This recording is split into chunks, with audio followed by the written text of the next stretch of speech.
City of Ye Cheng. Ye Cheng was walking down the street when he saw a beautiful girl. The girl exudes a strange aura. Today, something bad is bound to happen, or perhaps a few drops of blood will ward off disaster. Without knowing what the girl was thinking, Ye Cheng hurriedly searched for a sanitary napkin. I remember having one. I must have forgotten. This wretched guy probably isn't a girl. I don't have the time to be with you. If I kindly remind you and get cursed at, then so be it. I have only been away for 5 years, and all the girls in Ye Cheng have become like this. But I have to admit, no matter where you go, the ordinary people are usually skeptical. It's quite normal. Ye Cheng reminisced. I was born into the Ye family in Ye Cheng. Despite being constantly bullied by my peers, the 3 of us in the family lived happily until everything changed 5 years ago. The reason was that my father saved a little girl, offending a man from the capital. A few days later, during a banquet at the Van Ho mansion, the entire Ye family was massacred, and I was the only one left alive. The families that used to serve the Ye family, my father's old friends, my uncle whom I trusted the most, they all stood by and watched without lifting a finger as everyone was killed. I had to kill him. I had to kill that man. What is the Ye family in Ye Cheng? Even if you are a prominent family in the capital, you still killed with one hand, and a brat like you dares to demand my death without knowing the consequences. Afterwards, if it weren't for my mother risking her life to push me into the icy lake, I would have struggled to survive. But it was precisely because of that sacrifice that my master saved me and took me to the world of cultivation, training me into a skilled expert in exorcising demons and slaying monsters. Now I have undertaken a mission from my master to return to Ye Cheng. Here, in Ye Cheng, I make a solemn vow. All blood debts must be repaid 1,000-fold. Ye Cheng, unable to restrain himself, erupted with anger, unleashing his formidable power. What's happening? Why is my body suddenly limp and immobile?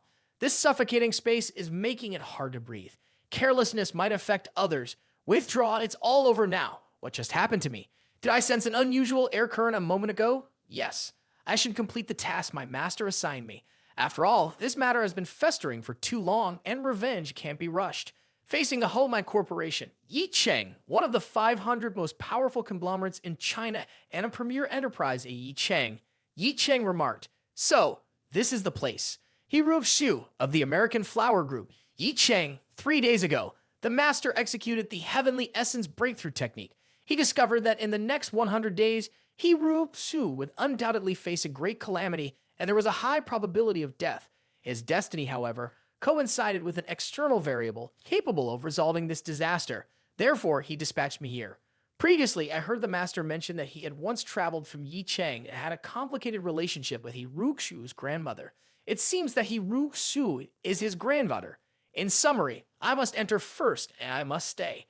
Is there someone named He Shu here? I am looking for her. Is President He available for an appointment? Those without proper credentials are not allowed entry. What should I do then? I have a very important matter to discuss directly with her. If it is inconvenient, I can wait for her on that sofa over there." 2 obstructing guards. Halt. Who does President He want to meet? Where did this unknown person come from? Look at your impoverished appearance. Do you really think you're worthy of meeting President He like others? Leave immediately. And about the so-called important matter, we don't believe you. If there's nothing else, please step outside. What's your point? Ye Cheng asked, unleashing his power as he inquired. The 2 guards seemed drained of strength, kneeling on the ground. What just happened? I don't know. I just felt for a moment that we were about to die. Speak more respectfully. Don't use vulgar language for no reason. It's really uncalled for. Are people nowadays all so uncivilized? Ye Cheng took a seat and commanded, "Summon your boss." Sitting down with an imposing air, Ye Cheng's actions drew attention. People around began gossiping. What just happened? At this moment, several well-equipped individuals arrived. "Sir, I am the captain of the security team. You are causing trouble at the American Flower Group. Aren't you afraid of the consequences? I'll say it again. I'm here to find He Shu for a matter. Don't obstruct my way. What's wrong with this person? He exudes an intimidating aura, even making me feel that if provoked, he could wipe out everyone, like crushing a swarm of ants." The team captain spoke softly. "I'm sorry, but President He is not here today. Could you leave a contact method? When President He arrives, I will convey your message. If he doesn't come, then there's nothing more we can do." The captain secretly rejoiced. Great, he believes it. I'm truly sorry. Anyway, I have time. I can sit here waiting for her all afternoon, no problem. You guys go on with your work. Hearing this, the team captain also became alarmed. How can we let such a dangerous figure move freely here? If this continues, it's not just my lunch that's at stake. But there's only one opponent, so it's quite challenging. Let's go, guys. From a distance, a girl spoke up, "Hold on for about 2 seconds. Hand this over to me." Around them, there were murmurs. Who is this beautiful person? Who's she? A newcomer.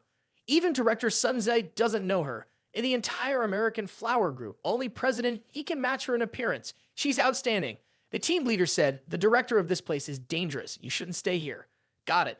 Please step aside. Sunjai stepped forward. "Hello, I'm Sunjai. May I help you with something?" Upon hearing the name Sunjai, Ye Cheng was incredibly surprised. For the past 5 years, if there was one person Ye Cheng couldn't forget, it was Sunjai. In middle school, we were deskmates for a year. We had a very good relationship. After going to high school, due to different circumstances, we rarely met. It wasn't until after the incident at the Misty Lake Villa when my master rescued me from under the lake and brought me back to the Yi clan once. At that time, the main mansion of the Yi clan was under a curse, and the Yi clan became a target abandoned by everyone in Ye Cheng. All the clans declared a complete break with the Yi clan, severing all ties. The Thien Chin group, founded by my father, was also taken over. It seemed like everything was overshadowed by the influence of that person in the capital. But Sun Zai, regardless of family opposition, endured gossip and fear. She went to the morgue to request the bodies of my parents and personally took them for cremation. Later, at the Heavenly Mountain, she erected a tombstone for our 3 family members. Until now, I still don't understand why a delicate girl would dare to do such a thing. What kind of virtue do I, Ye Cheng, possess to be cared for by her so much? Unexpectedly, today we meet again in this place. Lost in thought, then hey, it seems you're getting closer. Ye Cheng startled. "I apologize, can I help you with something?" "Are you feeling disoriented?" Sunjai smiled gently. "Oh, I'm sorry. You bear a striking resemblance to an old friend of mine, so I was momentarily lost. This approach is a bit outdated. If this gentleman wants to wait for someone, let him wait here. Please don't cause any trouble. I'll go ahead. It's been a few years, and Sunjai has changed a lot. She has gained some weight. But it seems the matter with Yiru Shu is temporarily set aside. The scene shifts to the parking lot. Sunjai is getting her car to leave when she suddenly sees Ye Cheng inside. "Hello, beautiful lady." Sunjai startled. "Oh, when did you get in? What do you want? You give me a ride? Don't you have someone to wait for?" "That side is no longer important. Prioritize me. By the way, what's your name?" "I can't let a stranger inexplicably get into the car." Indeed, pressing the dark path, even with a trace of blood, is a sign that something is about to happen. I absolutely cannot let her get hurt. I am Ye Cheng, and Cheng means handsome. Ye Cheng and Sunjai arrived at a restaurant joining a party. The moment Sunjai appeared, she drew all attention to herself. Who is that girl? And her figure is absolutely stunning. Of course, she's the director of the American Flower Group. But why did she bring along a man? It's the first time I've seen her with a man, and he looks so plainly dressed. Sunjai said to Ye Cheng, "Let's sit here." "Okay, please have a seat." Some people approached to greet Sunjai. "Director Sun, you finally arrived. I am the founder of the East Ocean Prosperous Living Group. Let's sit at the same table. Director Sun and Hai Sun in the Hai Dun Hotel is my property. If Director Sun doesn't mind, I'll stick here too." Everyone wanted to sit with Sunjai. It's not easy to get a chance to meet Director Sun. "Let's drink, indeed. Let's toast together. Show some respect." Seeing Sunjai feeling awkward, Ye Cheng stepped forward. "I'll drink with everyone on her behalf." Some wealthy individuals frowned and scolded. "Who do you think you are? Who asked you to drink with you? What's your name?" "I am." Before Ye Cheng could say something, Sunjai intervened. "Stop. There's no need to argue over a drink like this. Let me handle this situation. Our Ye Cheng is only good at fighting. This seems too immature, right, folks?"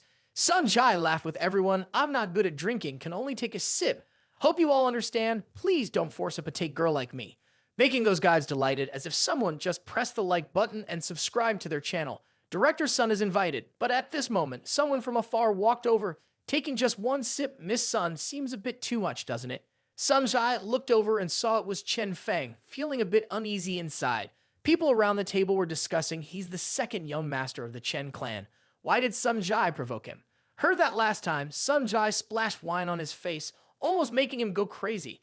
Chen Feng, with an angry attitude, said, "Last time, you didn't die but left, indeed showing no respect to me at all. You must drink this toast for your offense. You must understand this is not a request but an order." Sunjai tried to remain calm, saying, "Young Master Chen, I'm really bad at drinking. Drinking more will cause trouble for everyone. Can I just take this one glass?" In his silent thoughts, "This time it's over. Last time, I discovered an issue with his drink. It's highly likely he spiked it. Intentionally spilling the wine on him was my way of dealing with it." Chen Feng draped his arm over Sunjai's shoulder. "I've reserved the presidential suite. Even if you get drunk, you'll have a place to sleep. Drink up, let loose a little. What to do? Everyone knows Chen Feng's personality. If he sets his sights on any girl, even if she's a student, he won't hesitate to use drugs. How could anyone dare to drink his wine? Why don't you quickly accept his drink, you shameless woman? Trying to pretend to be someone else? Even if he Ru Shu comes today, she must drink. I was born into an ordinary family, dropped out early, stepped into society, and struggled a lot to rise to the position of a director. Despite being seen as very talented by others, compared to the privileged sons, I'm nothing. Quick as lightning, Ye Cheng grabbed the wine bottle and smashed it on Chen Feng's head, a terrifying look in his eyes. Chen Feng knelt on the ground. It hurt so much. Who are you to dare to hit me? Even my dad has never hit me. I can still be beaten by your dad. What are you? Quite an intense scene. Ye Cheng was scolding Chen Feng when the head of the Chen clan approached angrily. Let him go. Onlookers started commenting it's Chen Zhengguo, the head of the Chen clan. Why is he here? That kid is in trouble. Moreover, the old man next to him has an extraordinary demeanor, likely a martial arts expert, according to rumors. Some Zai was puzzled. This is bad. Even Chen Zhengguo is here now. Chen Feng wailed, Dad, save me. What do we do? Is there any way to save him? Okay, I'll let you go. Chen Feng quickly ran toward his father, and Ye Cheng noticed something unusual about the person accompanying the head of the Chen clan. This old man looks quite extraordinary. He seems to be the martial arts expert they've been talking about. That kid's dad is beating him without reason, and the dad must seek justice for his son. Keep your mouth shut. Get lost. Yes, I'll do it right away. Chen Zhengguo looked over and asked, Brother Ming, what's the background of that kid? He seems to be a martial arts expert too, but given his age, he probably joined the martial world not long ago. Ye Cheng asked, is there anything else? How do you want to resolve this? If you've lost faith, there's nothing I can do about it. I am a gentle person. If you ask me for forgiveness, you might be spared. Achieving such cultivation at such a young age is indeed remarkable, but unfortunately, Ye Cheng told Sun Jai, stay back a bit. Let me handle this. You provoked the wrong person. After speaking, Ming moved swiftly toward Ye Cheng. In the blink of an eye, he reached Ye Cheng, placing his right hand on Ye Cheng's shoulder. Please spare him. I will make sure he dies painlessly. The sudden appearance of Ming next to Ye Cheng startled Sun Jai. How did he arrive so quickly? Is that old man truly a martial arts expert? Ye Cheng held Ming's pace. Old man, I wonder if you've chosen a coffin yet. There's someone in the house handling funeral arrangements.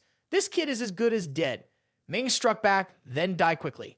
Ye Cheng gracefully avoided the strike and countered with a straight punch to the face. Ming prohibited entry into the courtyard, and the surrounding crowd was in awe and chaos. Even an old man like him can be so ill-tempered.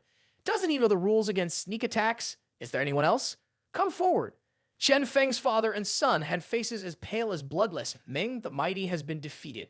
Moreover, he was defeated by a young man. What's happening? How can this be? Ming struggled to rise and asked, who are you exactly? Why is your cultivation so strong? I am someone you're not worthy of knowing. The straightforward words struck into Ming, causing him to be thrown away, vomiting blood. The wealthy people around were also affected. My ears hurt so much, just because of his words. What's going on? Ye Cheng stepped forward in front of Chen Zhengguo. Do you see that I was right? You just said that kindness leads to total destruction. Ye Cheng thought to himself, the vendetta of the Yi family back then also involved members of the Chen family. Chen Zhengguo shouted loudly, stop him quickly. You guys don't want to do it anymore? Hurry up. We can't afford to lose our meals. He's alone now. The bodyguards rushed to Ye Cheng's side, and with a single move, Ye Cheng sent them all flying, saying ordinary people should obediently step aside. Father and son Chen Zhengguo knelt on the ground. Master, we made a mistake. Please spare us. I apologize, big brother. I truly didn't know that Ms. Sun is the woman of my brother. My bad. Is that all? There's no need to complicate things, right? But there are some debts that need to be settled. Please stop. At this moment, the police arrived, aiming their guns at Ye Cheng. Stay away from those two a bit. What's going on here? Why is Chen Zhengguo kneeling? What has he done? Chen Zhengguo rejoiced. We're saved. What if he's a martial arts master? He'll lose power when facing a gun. The female police officer looked over and said, isn't he the martial arts master from the Chen family? Did he handle everything? Ye Cheng grabbed Chen Zhengguo's head. Comrade police officer, this guy was harassing the daughter of an innocent family. I intervened when I saw an injustice. You have to discern the situation clearly. Release him, or I'll shoot. The female captain is quite capable too. This is a personal grievance. It's best not to get involved. Hearing that, the female police officer said casually, is his brain soaked? Even if he's normally reckless, the police still have to intervene. She raised her hand and sat down, issuing a second warning. Ignorance is no excuse. Ye Cheng was about to raise his hand in disagreement with the police. It was truly different when coming down from the mountain. At this moment, Sun Zai ran over and held Ye Cheng's hand, saying, "Sorry about this, everyone. His limbs aren't very nimble, probably due to cramps. We're here now, so why bother asking why his IQ is always so low? If he doesn't use my hand for an exquisite greeting, a greeting for this human being, in short, you all must listen to me now. Look, he surrendered. Don't shoot, please. What's the point of waiting to be arrested? It's okay. Just leave it to me. Soon, they'll take his statement at the police station. After all, he's a legitimate defender, so it's fine. No matter what, I want to leave, and no one can stop me." At the police station, the captain reported, "We've reviewed the hotel surveillance footage over a dozen times. Apart from some deleted content, everything else shows that Ye Cheng is the legitimate defender. But why was it deleted? Which part was erased? Here, Chen Zhengguo brought an old man with him, standing opposite Ye Cheng. Below that, you can see the old man falling down with no interruption. I don't know what happened. I arrived at the scene very quickly, yet someone managed to delete the video footage at that moment. Behind this guy, there seems to be a formidable force backing him. If the evidence is insufficient, we'll have to judge him as the legitimate defender. Let him go. Trust me, it's the right decision. It's best to go outside. After returning, take a shower to wash off the dirt on your body." Ye Cheng silently looked at Sun Zai. Chen Zhengguo and his father will be an underground threat to Sun Zai. Once I leave Ye Cheng, they will definitely not spare Sun Zai. I must find an opportunity to eliminate those two. Sun Zai looked at Ye Cheng, always feeling a sense of danger emanating from him, indescribable in words. "Oh, why are you staring at me like that?" Sun Zai felt a bit embarrassed. "I want to ask where you live and I can take you there. I just arrived, and Ye Cheng hasn't found a place to stay. If it's too difficult, you can spend the night in the park, so it's better to." Sun Zai, feeling annoyed, interrupted, "Ye Cheng, come to my house. I still have a spare room. Although it's not big, it's better than sleeping in the park. Director Sun, are you afraid I'll play tricks, or is it because today I played the hero and saved a beauty, so you want to repay me with your body?" "Ha, who would repay with their body? So will you stay or not?" "Yeah, I'll stay, of course I'll stay." At this moment, from a distance, the female police officer was observing the two of them. Ignore that deleted video. The bodyguards from the Chen family are all from special forces backgrounds. How can they beat so many guys so easily, as if they were beating children? Depending solely on him, it's very difficult to predict. We need to find someone to help. Is the senior brother carrying out a mission? It's quite awkward. I have something to ask him for help. Please watch the video I sent you and help me analyze the guy inside. In the Ural Mountains in Siberia, the senior brother received a call. "This little girl is really troublesome. With our family background, why does she have to run to the local police? And she keeps bothering me with trivial matters all day long." Shang Jing, whether good or bad, is the captain of the special forces, not an ordinary soldier. Well, just help her. Shang Jing watched the video. These bodyguards seem to be discharged special forces, yet they are bullying the weak. It's really shameful. Shang Jing, while watching, was taken aback. This is a martial arts master, not an ordinary one. I'm afraid he is a top martial arts master, a martial arts grandmaster. Junior sister, I want to see all the information about the guy in the clip. Hurry up. The scene shifts to Ye Cheng's apartment, where Sun Zai lives. "Ye Cheng, I'm done showering. You go ahead. The bathroom is over there." You know, she really doesn't take any precautions at all. Ye Cheng, while showering, reflects, 5 years ago, I was saved by my master, thinking it was a good thing, but unexpectedly, it was the beginning of a nightmare. On the first day, my master didn't say anything and locked me in a cage, together with a hungry tiger, which I survived.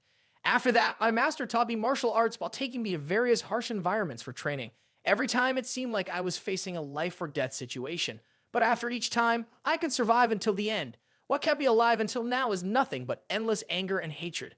I will find every person who attended the banquet that year at Van Ho Villa and make them all pay. Sun Zai is cooking rice outdoors. We don't have clothes for Ye Cheng here. Just now, bring some clothes for him. Wait, change of clothes, underwear to change. Don't forget to hide them. Absolutely cannot be seen. Ye Cheng, don't come out, I'll get the things. What's it take? Ye Cheng opens the door, sees Sun Zai in a hurry and stammers, "Aye, aye." Ye Cheng says, "Can you wait for me to get dressed? I'll be right out here." "Sorry, I didn't mean to come in." Sun Zai quickly runs away, saying, I didn't see anything at all. Looking like this, she probably won't go out tonight. That's good. I have some things to take care of. Weeds must be eradicated from the root. At this moment, in the Chen family mansion, Chen Zhenggu paces back and forth in the living room, his face pale, and he is extremely troubled. Chen Feng, sitting on the sofa, speaks up, "Dad, don't walk back and forth. It's too dizzy here." Chen Zhenggu strides directly towards Chen Feng. "If it weren't for a wretch like you, Ming wouldn't be on the verge of becoming disabled.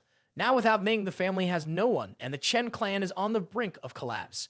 Chen Feng disdainfully remarks, "Dad, don't we still have grandfather?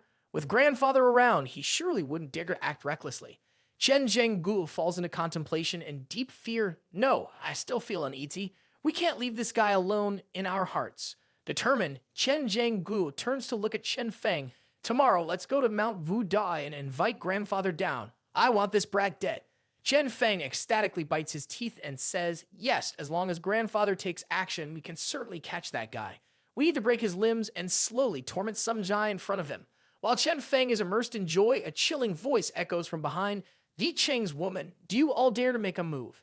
In an instant, the faces of Chen Zhenggu and Chen Feng turn pale, startled by the all-too-familiar voice. Ye Cheng walks up to the two and takes a seat on the sofa. "We need to clarify this matter." Chen Feng's voice trembles. "Do you intend to kill us?" Chen Zhenggu still tries to maintain composure. "Son, relax. He wouldn't dare out of so many witnesses." As he speaks, Ye Cheng's right hand releases a stream of violet aura, piercing through Chen Feng's chest, blood splattering everywhere. Ye Cheng lifts his head, a smile playing on his lips, not daring to kill. "Is that still what you believe?" On his outstretched hand, a stream of aura gathers like a flame. Chen Zhengguo's face turns grim, staring at Chen Feng's lifeless body. "Why, my son? We had no grudges or enmity." Ye Cheng laughs loudly, taking steps towards Chen Zhengguo. "No grudges, no enmity, quite fitting for the plea of having none." The laughter echoes. "I ask you, Chen Zhengguo." As he speaks, Ye Cheng points to a spot on Chen Zhengguo. "Do you still remember the banquet at the Van Ho mansion 5 years ago, the deep family couple's death, and that vile mouth of yours?" Chen Zhenggu lifts his head, looking at Ye Cheng in astonishment. "Could it be that you are the crippled one from the Yi clan? Ye Cheng was supposed to have fallen into the lake. It couldn't possibly be that you're still alive. Impossible." Ye Cheng grabs Chen Zhengguo by the head, pulling him closer. "Before you die, I'll reveal a secret to you. I'm not really a martial arts master as everyone thinks, but rather a cultivator. Perhaps in the eyes of martial arts experts, I'm nothing, but in the eyes of a cultivator like me, no matter how many martial arts sects or masters you have behind you, Ye Cheng here can wipe them all out with one hand." As he speaks, he channels killing aura to end Chen Zhengguo's life. Meanwhile, atop Mount Vu Dai, a core figure in meditation is suspended in midair. Threads of aura emanate from him like lightning. This old man is the head of the Chen clan, Yuan Lai, Chen Zhengguo's father. Sensing something, the old man spews out a mouthful of blood and roars, "What's happening? Zhenggu and Ah Feng are dead. Who dares to kill our Yi Cheng, destroying our foundation built over the past decade?" Chen Yuan Lai swears to the heavens, "I will personally find you and chop you into 100,000 pieces." Returning to Sunzai's home, Yi Cheng is in his cultivation chamber. His entire body is enveloped in strands of metallic aura, resembling soaring dragons. When Ye Cheng concludes his training session and opens his eyes, he decides to intensify his cultivation. However, the spiritual energy in this region is too thin and comparable to his previous location. To advance further, he realizes he must craft supportive elixirs. "Let's see. In a week, it will be the anniversary of my parents' death. It's time to visit their resting place in the Tiandang Mountains. This black stone, a gift from my father on my 11th birthday, is said to be a heirloom of the Yi clan. Yet, until now, it appears to be nothing more than an ordinary stone." Ye Cheng examines the stone carefully, noticing a small inscription, seemingly written in blood, though it's unclear whose blood it might be. Dropping a droplet of his blood onto the stone, an immediate stream of light penetrates his mind, causing his head to feel as if it's about to explode. Unable to withstand it, he faints. In a dreamlike state, Ye Cheng feels like he steps into a vast place, precisely a large graveyard. All around, the atmosphere is heavy and cold, akin to entering hell. Looking carefully around, Ye Cheng discovers hundreds of ominous black tombstones. What's more frightening is the multitude of swords thrust into the ground around the tombstones, forming an immensely large array. Suddenly, the tombstones around start trembling, and the myriad of swords takes flight, forming layers upon layers. At the top, a black cloud appears with sinister red eyes, and it speaks to Ye Cheng. Merely in the late stages of the scene, daring to trespass into the reincarnation cemetery. A grave of the lowest rank here, one cannot even teleport. If you don't want to die, then get lost. Before understanding what is happening, Ye Cheng wakes up on his bed. He gazes in astonishment at the black stone in his hand. Couldn't this be the ancient artifact that my master mentioned? According to what was said, perhaps with enough strength, I can awaken the consciousness of a mighty being within the tombstone. What a bizarre joke. Inside the reincarnation cemetery, there are hundreds of tombstones. Could there really be a total of 100 mighty beings? Suddenly, there's a knocking sound on the door. Outside, Sunjai calls out, "Ye Cheng, are you awake? The food is ready, and if you don't eat it soon, it'll get cold." "Oh, I'm coming out here. Let's explore the reincarnation cemetery together." In the kitchen, Sunjai had prepared an incredibly enticing meal. Sunjai treats me so well, I don't want to leave. Should I perhaps sell myself to her? Washing dishes and cooking during the winter warms her bed, helping her bed stay warm. Is she trying to get too close? It's not like we have heating in the house, but if he really wants to stay, it's not impossible. First is the monthly rent, then comes household chores. I don't have a penny for rent right now. Sunjai thought to herself, this guy probably thinks I'll support him or something. Ye Cheng quickly grabs a piece of paper, writes something on it, and hands it to Sunjai. This is a simple formula for a basic nourishing cream. Although it's low end, it should be enough to sustain a cosmetics company. Paying rent is a small matter. Sunjai, skeptical, asks, and this thing can sustain a cosmetics company. Have you misunderstood something about our company? Ye Cheng, dead serious, replies, no misunderstanding at all. Your flower and beauty conglomerate is not solely focused on beauty, right? Give this formula to your technical department to examine. They'll see at a glance. At the very least, it's worth 10 million. Suddenly, Sunjai receives a phone call. It's Chairman He. Sunjai answers the call urgently. What? A high-level conference opportunity? I'll be there right away. I'm in a hurry. Don't have time to listen to your nonsense. If you have free time, find a decent job. Don't have those absurd thoughts. Traditional Chinese medicine is no longer in demand these days. Hurt by Sunjai's lack of trust, Ye Cheng decides to go out and build his career. After looking around, he decides to open a traditional Chinese medicine clinic. High-level divine doctors can diagnose and treat diseases with a glance, and he immediately lowers prices by 20%, offering a flat fee of 100,000 for consultations, regardless of the outcome. Passers-by discuss, starting at 100,000, is this guy crazy? Escaped from a mental hospital or something? Is he openly scamming and robbing now? Quickly report to the police. Report to the police? Just set up shop elsewhere, and it's fine. Ye Cheng was tidying up his stall when, unexpectedly, a girl from a distance pushed through the crowd, saying, "Please make way, everyone, please make way." The girl looked at Ye Cheng with suspicion and said, "The swindler from the giant you over there, please come with me." She brought Ye Cheng to her home and remarked, "This is my place, a pretty sizable one." Confidently, Ye Cheng stated, "Rest assured, Ye Cheng guarantees a quick recovery with his medicine." "Oh, my mistake, I didn't bring you here for treatment. So what do you want for me?" "Shen Meng Jia is looking for me. It's because of the charm I exude when lying without blinking. I've said it before, I'm not a fraud. I don't have time to play with you. Look for someone else." Shen Meng Jia quickly said, "I'll give you this. There's 100,000 in this card." Yi Cheng's attitude changed rapidly. "Miss, what instructions do you have? I can walk into boiling oil without flinching." Shen Meng Jia said a bit sadly, "I actually prefer the arrogant attitude you meant just now. My father is ill, and the doctor says he may not last a few more days. My parents have a good relationship. I'm afraid if my father really passes away, my mother will act recklessly. I hope you can pretend to be a celestial being. Before my father dies, take him away, using the excuse of treating him in the mountains. I believe that after some time, my mother can accept that my father has left, overcoming the pain. This way of thinking, normally, no one would do it, but with me here, it's a different story. Let me handle it and complete the mission excellently. Thanks to you, I don't need to report to the police anymore. If you don't agree, I think I'll have to hand you over to the police." Meng Jia ushered Ye Cheng into the house, saying, "Miss, you're back. Is it appropriate to bring someone in at this moment? This is the person my daughter asked for help. Please rest assured." Meng Jia glanced at Ye Cheng and warned, "Remember what I told you earlier. Act according to my instructions." Meng Jia led Ye Cheng into her father's room. Mr. Meng lay unconscious on the bed, his body frail. "Dad, it's me, Meng Jia. I'm here." Ye Cheng sensed it's not good. It seems this patient has entered the gates of the netherworld. Ordinary medical skills won't be able to save him. Once it has filled the chest cavity and rises to the head, even immortals wouldn't be able to rescue him. Shen Meng Jia looked at Ye Cheng and explained, "Last month, my father, Shen Hai Hoa, underwent an examination revealing terminal lung cancer. Even the best overseas hospitals couldn't cure him. We then visited the renowned medical city of Kao. However, yesterday he said my father could only live for one more day." Meng Jia gripped Ye Cheng's hand. You must help me keep this a secret. Absolutely don't let my mother find out. I truly rely on you and money will not be an issue. At that moment, Meng Jia's mother entered the room, accompanied by a man. Meng Jia, you're back. Madame Shen, tears streaming down her face, uttered, Meng Jia, cow divine medicine, says your father may not make it through today. If he departs, how can I endure?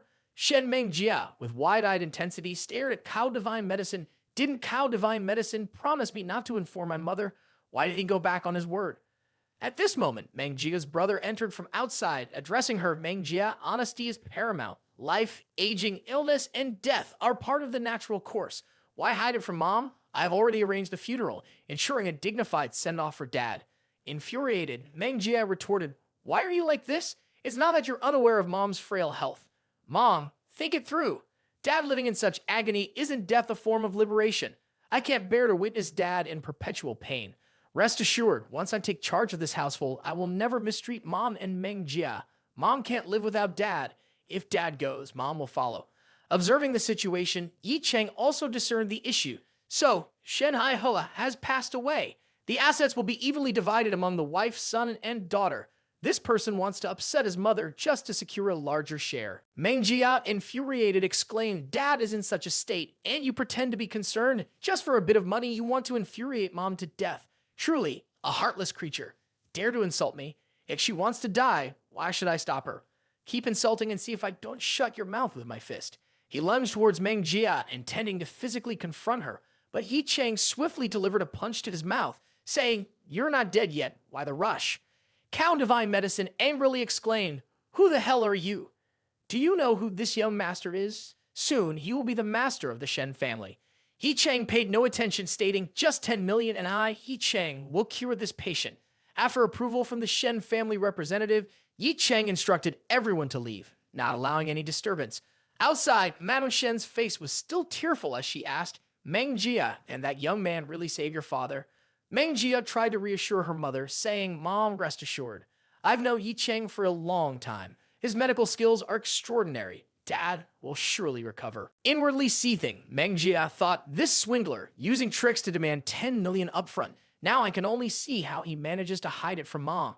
Shen Meng Long glanced at Meng Jia and remarked, inviting a scam artist for a share of the inheritance. Can anyone cure Dad's illness? If Dad dies, you'll bear all the blame. Don't even dream of getting any money then. I will personally send that scam artist to prison. Healing or not, the assets will belong to me. Inside the room, Ye Cheng looked at Shen Hai Hoa on the bed and said, Meeting me is your good fortune. Consider it the luckiest day of your life. My master taught me celestial medicine enough to rescue this person from the brink of death. Ye Cheng began his technique, saying, Heavenly Earth Magnificent and Royal Array. As he spoke, a stream of purple ki, following the movements of Ye Cheng's hands, surrounded him, containing golden runes. Ye Cheng immediately initiated the magical array on Shen Hai Hoa. The next second, Shen Hai Hoa's body floated in midair, surrounded by countless moving runes. Ye Cheng directly took out a silver needle and struck Shen Hai Hoa with it. Although the vital arteries were blocked and seemingly beyond salvation, there was still one artery that, if connected, could save his life, the Yang artery. Ye Cheng used his magical array and silver needle to reconnect the Yang artery, dissipating the death qi around Shen Hai Hoa, forming into the shape of demonic soldiers. Ye Cheng directly dispelled it, erasing all traces. The light in the room completely vanished and the room returned to normal. Shen Hai Hoa slowly fell back onto the bed, and Ye Cheng sighed, drenched in sweat. Killing is easy, saving is the hard part. Unexpectedly, the lifeline of this old man exhausted me so much. I need to focus on my cultivation. Ye Cheng opened the door and addressed everyone. Everything is going smoothly. The person inside is about to wake up. Hand over the money. Upon hearing this, the crowd became agitated. Really? Hai Hoa is about to wake up. Let's go and see for ourselves. Mrs. Shin joyfully handed the bank card to Ye Cheng. Thank you, master. The money is in the card and the pin is 6 digits. Shen Meng Long hurriedly approached. Hold on, Mom. How could Dad, in the late stage of cancer, be cured? He pointed at Ye Cheng. A brat like you doesn't easily get 10 million. At least show me some results otherwise. Before he could finish, Ye Cheng gripped his hand and bent it forcefully. This is the examination fee I'm taking. Moreover, that person will wake up but can only live for 3 more days. I'm taking the money up front. Come find me in 3 days. If my medicine isn't there, even gods and deities can't save him. Meng Long shouted, "This scone dares to attack me and steal money. I want to report to the police. I will kill him. Mr. Shen, don't worry. I have contacts in the police station. They will help you deal with him." Suddenly, Shen Haihoa emerged from the room, leaving everyone astonished. Shen Meng Long widened his eyes in disbelief. "Are you a human or a demon? Late-stage cancer, and you've cured it." Shen Haihoa, still a bit startled, asked, "Where is the divine doctor? Where is he?" "Also, my wife, Meng Jia. Thanks to the divine doctor, things have improved a lot. Haihoa has truly awakened. He's so wonderful. The three of us are happily reunited." Haihoa turned to look at Meng Long. "Shen Meng Long, you've accomplished quite a few good things lately. It seems you're also working for the good of this family." Meng Long retorted, "Don't think I don't know what kind of creature you are, doing what you did when I was ill. From today on, don't even think about getting a penny. You'll have to be extremely unlucky to have a child like you. If you can't find a divine doctor, I'll make sure you meet your end." Meanwhile, at the cosmetic conglomerate inside a meeting room, the atmosphere was extremely gloomy. A few hours ago, the company's stocks had once again fallen, putting them in a difficult situation. The next few days were likely to be tough. The rival company had just released a highly effective beauty product, and if the conglomerate didn't introduce a new beauty product soon, bankruptcy seemed inevitable. In the meeting room, everyone was in a state of confusion trying to find a solution. Suddenly, Sunjai felt something strange. "Why does my chest feel uncomfortable?" Sunjai checked and was shocked to find a piece of paper that Ye Cheng had given her. "Why is it here? When did that guy, Ye Cheng, sneak it in here? Stop mentioning it. How did it end up here?" Sunjai recalled Ye Cheng's words about this prescription. Although she couldn't understand it, she recognized the simple characters indicating Trukna and primary level. Ye Cheng said it's an evaluation formula worth 100 million. While Sunjai was contemplating, a hand reached from behind, snatching the paper away. "Let me see. What kind of treasure do you need to hide in your bra?" The person was Sun Nuo, the general supervisor of the conglomerate. "What on earth is this primary level Trukna?" Sunjai, infuriated, stood up immediately. "Sun Nuo, give me the paper. It's ridiculous that you take this from some scammer, let alone treat it like a treasure. Do you think every woman is as despicable as you, willing to trade their body for money? Return the paper to me. This piece of garbage is better off thrown away." Sun Nuo tore the paper into many pieces, saying, "Do not oppress others excessively." Sunjai rushed to confront Sun Nuo, physically stating, "Even if it's just a piece of paper, it belongs to me." They continued their physical altercation, and onlookers in the room were unsure how to intervene. One person commented, "Sunjai has gone crazy, daring to hit me. I've endured her for a long time, Sun Nuo." Others remarked, "These two are at it again. My belongings, even if I want to discard them, it's my decision. How dare she push me just for a torn piece of paper? What right does she have to tear it? I'll ruin her reputation. I'll beat her to the ground. Let's see who's afraid of whom. Hey, stop arguing. The meeting is about to start." At that moment, a voice from outside echoed in, "Sunjai, Sun Nuo, you both seem quite free." The speaker was Rook Shu, the CEO of the beauty conglomerate. The argument concluded, and everyone took their seats for the meeting. "Chairman," he spoke, "I'm sure you all know the purpose of today's meeting. Currently, others are producing more advanced cosmetics. Why has our beauty conglomerate not made any improvements after so many years?" The entire meeting room fell into silence as Rook Shu, angered, slammed the table. "It's been 3 years, and there has been no improvement in our beauty products. The research and development department, how long do you plan to rely on past achievements?" Director Xu from the research department stood up to explain, "Chairman, it's not that we haven't been trying. It's the fierce competition in the beauty industry. We've thoroughly researched all existing formulas, and truly, we cannot find a better alternative. Indeed, our team has even traveled to countries worldwide, spending a fortune to gather medicinal ingredients. However, beauty formulas have always been scarce. Even if we search ancient texts, we find nothing. Of course, I understand the rarity of beauty formulas. I spent 5 years building the largest beauty conglomerate in the city, only to have my parents abandon the arranged marriage. Sometimes one must accept defeat in marriage." At this point, Sun Nuo stood up. "It's just a beauty formula, causing everyone so much trouble. Isn't Director Sun holding on to that formula? Just now, he even had a document named Trukna or something." Upon hearing this, everyone took a sharp inhale. "What? That Trukna document is the ancient formula lost to history. President He, if we can get Director Sun's formula, our company will be saved." President He joyfully looked at Sunjai. "Sunjai, do you really have the Trukna Dan formula?" Everyone turned their eyes to Sunjai, who seemed a bit embarrassed. She couldn't believe Ye Cheng's words were true. "No, this is just something my friend made up." Rook Shu, looking excited, said to Sunjai, "Just show us the formula. If it's real, we will consider promoting you to vice president." Sun Zai hesitated. I'm sorry, President He. It's just something my friend wrote, and now it's torn like this. People discussed again, this is the priceless Trupnadan formula, and it got destroyed on a piece of tissue. Meanwhile, Sun Nuo sat quietly, secretly amused. Let's see Sun Zai lose face and become the laughingstock of the entire conglomerate. President Chu cautiously brought the torn paper closer for a careful look. His face turned increasingly red, and tears streamed down his face. A few seconds later, President Chu completely disregarded the ongoing situation and exclaimed, This is indeed the Trupnadan formula. This is real, my goodness. In my lifetime, I can witness this treasure. I have no regrets even if I die now. Hearing the intense breathing, Sun Nuo, unable to believe it, muttered, Impossible, absolutely impossible. How could that person possibly have a method to concoct the Trupnadan formula? It must be fake. Quickly regaining composure, Sun Nuo expressed calmly, Chairman Su, you can be sure that this is a useful concoction method. President Su hastily affirmed, I am willing to bet my life on it. It is definitely useful. Moreover, this method is 100 times better than our previous products. The company's earlier products were based on a part of this formula for transformation.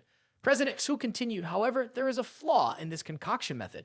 There is one ingredient that is not clear. Heero Xu's face changed dramatically, and she hurriedly questioned Sun Zai. Chairman Sun, what happened? How did you end up with such an important formula in your hands only to have it torn apart? Sun Zai was about to explain, but Chairman Su stood up and addressed Sun Nuo. I know about this, even before you arrived. Chairman Sun wrested this concoction method from Chairman Sun's hands and tore it up. If it weren't for timely intervention, it would have been destroyed. This despicable person only sees the good things you do. As these words were spoken, everyone turned their gaze towards Sun Nuo, each pair of eyes burning with anger. This formula is related to the downfall of the conglomerate and is being destroyed by that damned woman. Hirukshu's eyes turned ice cold, wanting to explode, but still forcibly suppressing her anger. She spoke directly, Sun Nuo, do you realize that you almost caused the demise of the beauty conglomerate? From now on, you are no longer the CEO of the beauty conglomerate. Immediately leave this meeting room. Moreover, if anything happens with this formula, I assure you the conglomerate will pursue criminal charges against you. It's best to pray that nothing goes wrong with this formula. Everyone in the room, please help Director Sun arrange the pieces of paper at all costs and restore the formula. After saying this, Hirukshu turned and left. After finishing work at the company, Sun Zai returned home late. Walking into the house and not seeing anyone, she thought, perhaps Ye Cheng hasn't come back yet. She tried to console herself. At this moment, Sun Zai couldn't bear it any longer. Overwhelmed with remorse for not trusting Ye Cheng, she wished that the formula was not genuine. Sun Zai sat down in dismay. Ye Cheng, are you not coming back? I apologize to you. I shouldn't have doubted you. Reflecting on the situation, Sun Zai suddenly realized that she knew nothing about Ye Cheng, aside from his martial arts prowess and the Trupnadan formula. Come to think of it, why didn't I doubt anything about him? What's even more ridiculous is that I left a stranger in my house. Even if the formula is accurate, may he be trusted? Could he be some unparalleled martial arts master who left because he feared I knew his identity? At this moment, behind Sun Zai, Ye Cheng's voice echoed, What's going on? It seems like you're looking for me. Startled, Sun Zai turned around to look at Ye Cheng. I thought you wouldn't come back. What's happening? I just went out to explore the city. Ye Cheng sat down beside Sun Zai. She was hesitating about what to say when Ye Cheng spoke. What's the matter? It seems like you're looking for me. Sun Zai was taken aback. I thought you wouldn't come back. What's going on? I just went out to explore the city. Ye Cheng sat down beside Sun Zai. She was hesitating about what to say when Ye Cheng spoke. If there's something, just say it. Why be so vague? If I can help, I will. Actually, Ye Cheng, I apologize. A prescription you wrote for me was torn by someone. Can you? Sun Zai sat down in bewilderment. Ye Cheng, let's forget about it. Oh, that was just my basic formula. I feel it's not effective enough. I'll write a more comprehensive one for you. I'm a bit tired today, so I'll go to bed early. You should too. As Ye Cheng got up to leave, Sun Zai pulled him back. Wait, hold on. I have a few things I want to ask you. What's going on? Although I'm very tired, if you request it as a man, I won't refuse. There is indeed something, but it's not what you think. If you do anything to me, I will report it to the police. I remember the first time I met you. You wanted to meet Chairman Hirukshu. Coincidentally, I and the lower-level chairman had just spoken. She also said she really wants to meet you. Ye Cheng, looking annoyed, turned back to face Sun Zai. I don't have time to meet her. Sun Zai tried to smile. Before, it wasn't you who offended the security department. It was just because you wanted to meet her. Isn't that right? At that time, I wanted to meet her, but now I don't. She didn't meet me that day, and today she wants me to come again. I've told you it's not that she doesn't want to meet you, but as the chairwoman of the conglomerate, you need to make an appointment in advance. All right, I'll meet her. Sunjai beamed, yes, tomorrow. Before she could finish, Ye Cheng interjected, tell Li Ru Su to come here and see me. Whether or not I meet her depends on my mood. Having said that, Ye Cheng went into the room, closed the door, and his voice echoed out, I'm going to bed now. If there's anything, we'll talk tomorrow. Sunjai, caught off guard, stood hesitatingly outside the door. While Ru Su was at home, she received a call. Hello, Sunjai. How did my request go? What did he say? Oh, he wants me to come to see him in person? No problem. I'll think about it. Until then, please keep an eye on him. Ru Su flashed a sinister smile. This is quite intriguing. The other day he came to the company demanding to see me, and now he's acting like this. Let me see what kind of person he really is. Early in the morning, Ye Cheng arrived at the traditional Chinese medicine shop above the gate with a prominent sign, Virtuous Personage Pharmacy. Although it was still early, there were already many people lining up to buy medicine. Business seemed prosperous. Due to the large number of people, Ye Cheng could only stand by, waiting and observing. He noticed a painting on the wall, seemingly a valuable masterpiece, adorned with grandeur. Ye Cheng looked at it several times and involuntarily shook his head, certain that this was a fake painting. What a pity. At this moment, an old man and a girl appeared, Zhu Zixuan and Zhu Rendi. The disdainful girl said, Hey, why are you shaking your head? What do you mean? As if you understand this painting so well. Do you really comprehend it, or did you just come here to steal something, you rustic fellow? The old man, sensing the impoliteness of his granddaughter, cleared his throat and spoke in a slightly lowered voice. Sir, she says our painting is fake, but this is a treasure I bought from the capital.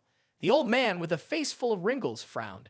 The young girl glared at Ye Cheng and said, This painting has been appraised by many antique experts. Young man, if you claim it's fake, what basis do you have to assert such a thing? Ye Cheng casually remarked, That just goes to show that all of them, including you, are easily deceived. Zhu Zixuan angrily retorted, You are a blind fool. Meanwhile, Zhu Rendi was so furious that he was at a loss for words. Ye Cheng paid no attention and continued walking, saying, This fake painting isn't too shabby in terms of technique. It can be kept to deceive others. I came here to find some good medicinal herbs, but it seems I'll have to go elsewhere now. Upon hearing this, Zhu Zixuan couldn't contain her anger, exclaiming, Sir, let me teach this arrogant fellow a lesson. With that, Zixuan channeled energy into her foot, creating a jade-green stream of force enveloping her right leg, looking both impressive and intimidating. Seeing this, Ye Cheng was slightly surprised, commenting, There's a martial artist here, it's not that simple. Zixuan Li Tai launching a kick towards Ye Cheng, declaring, I won't forgive someone who speaks recklessly. Zhu Rendi's face changed drastically, but he was too late to intervene. This girl has been learning martial arts from a great master since childhood. This kick might be the end of him, he lamented. As the kick approached, Ye Cheng effortlessly caught it with one hand, as if nothing had happened. Zixuan's expression gradually shifted from anger to fear. How is it possible that my kick could break those two sandbags? Ye Cheng asked, Had enough of the commotion. Zixuan felt disoriented in her current airborne position and retorted, Until when do you plan to hold my leg? Let go, you pervert. If you release me, I'll let you off. Ye Cheng's face took on a peculiar expression. Without a word, he extended his arm forward, causing the girl to fall flat on her face. Striking a girl like that was undoubtedly a defeat. Zhu Rendi, standing nearby, winced sympathetically for his granddaughter. I didn't expect to encounter a martial artist here. Unfortunately, the martial arts she practices are meant for men, not women. If she continues for a few more years, she might end up disabled. At this point, Zixuan stood up, ready to confront Ye Cheng. Why did you throw me? I will let you off. Zhu Rendi stepped forward to intervene. You could see that just now. I didn't use any force to block her kick. With her three-legged cat martial arts, if I hadn't shown some mercy, that brat might have suffered. It was just my carelessness. What's done is done. Ye Cheng employed a bit of force and streams of violet energy surrounded him, making Zixuan turn pale and sweat. I'll show you what real energy usage is, he declared. As he spoke, the energy streams converged into the shape of a demonic face behind Ye Cheng. Zixuan, terrified, lay on the ground and urged, Sir, run away. Zhu Rendi stepped forward, facing Ye Cheng, and bowed, saying, I apologize, honorable sir. Please don't jest with my young granddaughter. She may be impulsive, but she's just a child. After speaking, Zhu Rendi glared at Zixuan and commanded, Zixuan, quickly apologize to the honorable sir here. The girl widened her eyes in disbelief at her grandfather. As for this painting, I eagerly await the enlightenment from the honorable sir. My grandfather truly cannot discern the clues, and if you truly seek an answer, I will provide it. Ye Cheng gathered energy in his hand, waving it over the torn painting. From the countless small fragments, he extracted a nearly invisible piece of paper. On it were a few lines of writing. I wonder which fool will buy this fake item. Signed, Liu Yuan. Ye Cheng explained, in reality, this painting is challenging to distinguish as genuine or fake. However, Liu Yuan was too arrogant, leaving behind his signature. By using my own energy perception, I could easily detect it. After resolving the misunderstanding, Ye Cheng was waiting for Zhu Zixuan to prepare the medicinal herbs. After a while, Zixuan approached, saying, Mr. Yi, here are the herbs you requested. Thank you for personally collecting them for me. I'm pleased to be of service to you. These medicinal herbs are quite valuable. I wonder if Mr. Yi has enough money to pay. Truly, I still appreciate your mischievous demeanor from earlier. Zixuan became more irritated. Don't be unreasonable. Today, I truly wasn't your match, but if my master were here, it's not certain who would be superior. From a distance, Zhu Ren Di called out, Zixuan, it seems fine. The skills of this sir are not inferior to my master. Oh my, how is this possible? Zhu Ren Di looked at Ye Cheng humbly, saying, my granddaughter has been spoiled since childhood. Sir, please don't take it to heart. Zhu Zixuan, still hiding behind her grandfather, glared at Ye Cheng. How can he be stronger? Zhu Ren Di held a list. My shop does have all the medicinal herbs on the list you provided, but the quantity Mr. Yi needs is quite large, so it will take a few days. To apologize, I like to offer them for free. No need to calculate the market price. I've recently earned a decent amount. As he spoke, Ye Cheng pulled out a gold card from the Shen family. Besides, I don't want to be seen as taking advantage of your family. In a few days, I'll be back. We look forward to meeting you again soon. Ye Cheng turned and left. After he departed, Zhu Ren Di suddenly thought of something. Ye Cheng, that name sounds very familiar. Could he be from the Yi family? At this moment, Zixuan also asked, he is a great master. Why don't you know his name? Zhu Ren Di continued to ponder. If he is the one, then the peaceful days in this city won't last much longer. Walking on the street after leaving the virtuous path, Ye Cheng was thinking, it's almost my parents' Memorial Day. I need to prepare. Suddenly, his eyes narrowed and a sinister smile appeared on his face. Someone was watching him, indeed seeking one's own death. At the same time, on the virtuous path, Zhu Zixuan was grumbling, Sir, how can he be not inferior to my master based on his strength? He only helps people distinguish between real and fake. Zhu Ren Di said, Indeed, I misspoke. It's not that he's not inferior to my master. It's that he surpasses my master by far. Zhu Zixuan remained adamant. How can there be someone stronger than my master? Zhu Ren Di sternly asserted his appearance signifies the birth of a new martial arts master. There are rumors that a martial arts master can kill a fully trained army, treat any modern weapon as if it doesn't exist, making ordinary people seem like ants in their eyes. Zixuan's face tensed. How can he be a martial arts master at such an age? In my opinion, he's not just a master, but far more formidable than any master. If he lives another 20 years, who will be his equal? Our Zhu family, no matter what, should not become his enemy. Turning back to Ye Cheng, this person must be the divine healer that the Shen family is seeking. Unexpectedly, we encounter him so soon. Just by following him closely, the ultimate reward will surely be ours. Ye Cheng walked faster, swiftly reaching a dead-end alley and disappearing. The pursuer, looking around with a hint of surprise, muttered, Where is he? This is a dead end. Where did that guy run off to? Did he discover me? Without waiting for his reaction, Ye Cheng leaped down from above, pinning the man's head down and pressing him against the ground. Behave, give me a reason not to kill you. Don't kill me and I'll spill everything. Before even asking, he started confessing. My name is Nuo, and I am a professional private detective. I'm 41 years old, 1.8 meters tall, and weigh 90 kilograms. At home, I have a 74-year-old mother and a 12-year-old daughter. I like collecting wrestling trading cards and often participate in off-site parties to compete with friends. I occasionally drink a bit of alcohol. The income of a private detective is quite erratic. This month, I helped find a lost dog and earned 2,000 yuan. As for why I didn't introduce my wife, she ran away with someone 2 years ago. I heard it was a neighbor named Dan. Recently, I've been dating blindly and will find a stepmother for my daughter. Enough talking. Who sent you here? Don't yell. I'm scared. It's Shanghai Hoa. He posted a reward all over Ye Cheng. Whoever finds me will get 1 million. I gave Shanghai Hoa 3 days to live. If there's no cure for me after 3 days, he'll die. Can you follow me now? By then, we'll split the reward 50-50, or even 7-3. It's fine. Ye Cheng didn't care and turned away. Go back and tell Shanghai Hoa, if he wants to live, don't bother with these 3 silly things. But sir, what else could be different? Today, I'm very busy. Shen sir has spent a lot of money hiring a detective to find you because he doesn't know where you are. Can you please give me your address? Early in the morning, Ye Cheng was surprised to see Sun Zai already awake, extravagantly dressed. Today, I will take you to buy some things, and by the way, get you a phone so we can contact you during important times. Ye Cheng looked at his own attire and felt it was fine. Sun Zai happily ran over and hooked her arm around Ye Cheng. Don't worry about money. Today, this little lady will take care of you. I have prepared everything. Let's go. Shortly after, the two arrived at the central shopping center, Jiangcheng Wanda. Sun Zai had chosen a very stylish outfit for Ye Cheng. Indeed, beautiful people wear luxurious fabrics. Not bad, not bad. You look handsome with a little change. Now, you go back to school, take a stroll, and some female students will strike up a conversation with you for sure. Do you have a girlfriend yet? Do you need me to introduce someone? Here by my side, they are all beauties.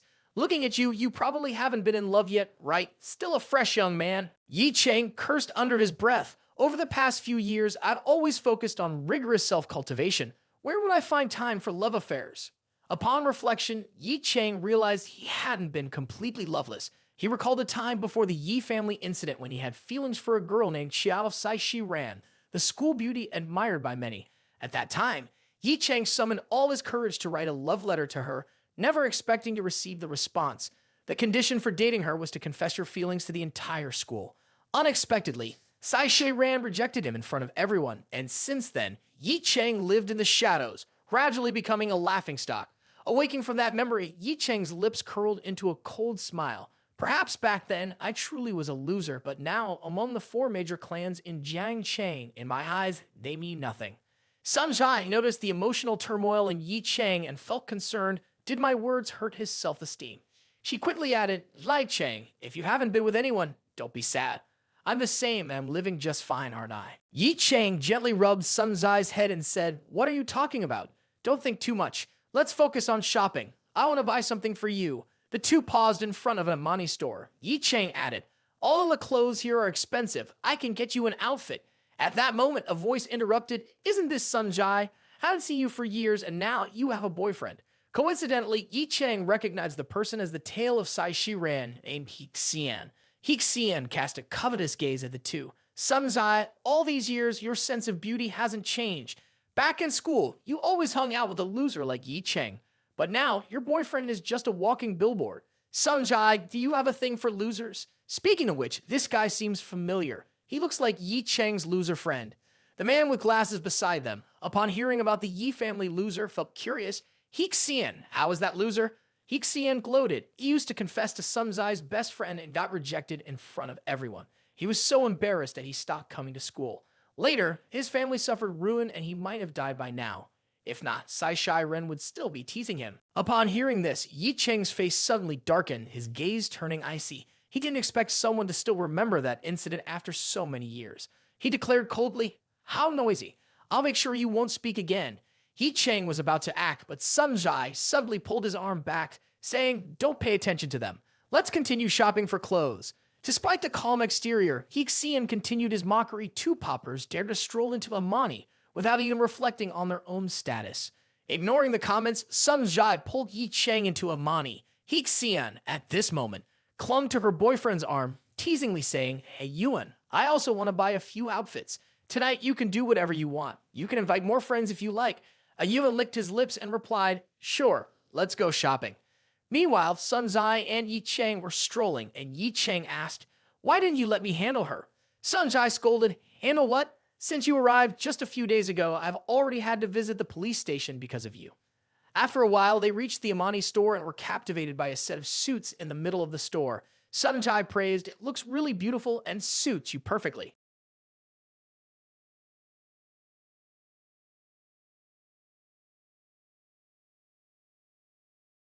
At this moment, the service staff walked out gracefully and said, Madam has a keen eye. This is our finest suit priced at 360,000 yuan. If you like, you can try it on. This statement left Sun Zai stunned, silently thinking, I heard this store is quite expensive, but I never expected it to be this pricey. I only have a total of 30,000 yuan in my card. Sun Zai hesitated and said to Ye Cheng, upon closer inspection, the color doesn't really suit you. Just then, a voice chimed in hilarious. If you don't have the money, just leave. Why pretend here? Don't talk nonsense. Whether I buy it or not is my prerogative. I just find the color unsuitable. But of course, I have the money. Hixian spoke even more provocatively. If you're poor, just admit it. Some people can't even afford high school because they have to pay for their brother's medical bills or something. Sunjai choked back tears, her eyes reddening. Why do you want to hit me? Do you even know my best friend is Sai Shiran? If you hit me, don't live in this city anymore. Hixian turned to Ye Cheng. As for this poor devil, what do you want? Planning to hit me? Why not give it a try? Observing her arrogant demeanor, Ye Cheng finally couldn't hold back. He acted decisively, delivering a powerful slap directly to Hixian's face. It's indeed better for her to be permanently silenced, he remarked. Witnessing Ye Cheng's strike, Hixian fell to the ground, surprising and frightening Sun Zai and a Yuan nearby. Hixian, holding her face, yelled towards Ye Cheng, "How dare you hit me? Do you know I'm Sai Shiran's best friend? Do you know who my boyfriend is?" Ye Cheng coldly replied, "That's irrelevant to me." At this moment, her boyfriend spoke up, saying, "I am the financial director of the Northern Bright Group, with an annual salary of 5 million yuan. A man of my status is not someone you can mess with." Suddenly, a resolute voice echoed from afar, quite the bold statement. "Shen Hai Hoa wants to see who dares to use the name of my Northern Bright Group to cause trouble for Ye Cheng." Zhao Yuan, upon seeing Shen Hai Hoa, was visibly shocked. Is the director no longer critically ill? Why is he appearing here? Sun Zai was also frightened, her legs trembling slightly. Never did she expect someone of Shen Hai Hoa's stature to be present in this situation. Zhao Yuan spoke up first. "Uncle Shen, why have you come here personally? Is this for the inspection of the new project?" Hixian, standing beside, added, "Uncle Shen, my son, a Yuan, often talks about you, and he admires you a lot." Unexpectedly, Shen Hai Hoa acted as if he didn't see the two of them, walking quickly towards Ye Cheng. With a smiling face, he respectfully addressed Ye Cheng. "Mr. Yi, I've been looking for you anxiously. If you hadn't appeared, I might have been dead by now." Shen Hai Hoa's presence left everyone wide-eyed. Firstly, because of Ye Cheng's acquaintance with Shen Hai Hoa, and secondly, due to the respectful tone and demeanor that Shen Hai Hoa displayed towards Ye Cheng. This scene astonished Sun Zai, who was standing next to Ye Cheng. He's not new to the city, so how does he know of such a prominent figure like Shen Hai Hoa? Ye Cheng, with a hint of discomfort in his words, said, "I gave him a chance back then, but his family didn't appreciate it." Shen Hai Hoa calmly responded, "Mr. Yi, I was not strict in my management. I have taught him a lesson. Now, I brought him here to apologize to you." After saying this, Shen Hai Hoa turned around and called, "Rebellious child, come over here quickly, kneel in front of Mr. Ye." Hearing this, Shen Meng Long hurriedly ran back and knelt in front of Ye Cheng. "Mr. Yi, that day I was wrong. Please forgive me." This performance frightened Zhao Yuan behind him. Having lived in the city for a long time, he understood Shen Meng Long's arrogance. Now willingly kneeling before Ye Cheng, his gaze fell on Ye Cheng, pondering, who is this person? Is he from the capital or a member of a prominent family? In a state of fear, Sun Zai hadn't fully grasped the current situation, standing there like a lost soul. Ye Cheng glanced around and then pulled Sun Zai along, saying, "Let's go. Visit the women's clothing store first, and then buy something for you." Ignoring Shen Hai Hoa, Ye Cheng led Sun Zai away. He walked away, leaving Shen Hai Hoa behind. "This is the first time I've seen someone daring to do such a thing. He's truly an untouchable figure." After Ye Cheng left, Shen Hai Hoa's face changed drastically as he scolded his son. "Look at the mess you've created. If Mr. Yi had not agreed today, you would have knelt here for the rest of your life.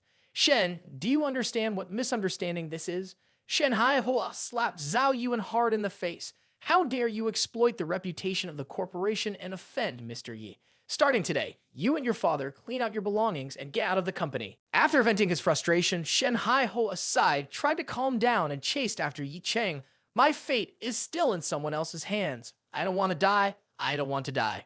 After finishing shopping, Ye Cheng and Sun Zai headed back. Sun Zai happily linked arms with Ye Cheng and said, "Clearly, you can't even afford the rent, yet you bought clothes for me. You're so kind, and I'm really happy." Ye Cheng also understood. Sun Zai still thinks I'm as poor as before, so I only chose discounted items. Little did she know there's 10 million in my card. She truly is a good girl. At that moment, a voice rang out, "Mr. Yi, Miss Sai, please stop. Do you enjoy your stroll?" Ye Cheng frowned slightly. "Not please, what do you want from me?" Shen Hai Hoa chuckled awkwardly. "You misunderstood.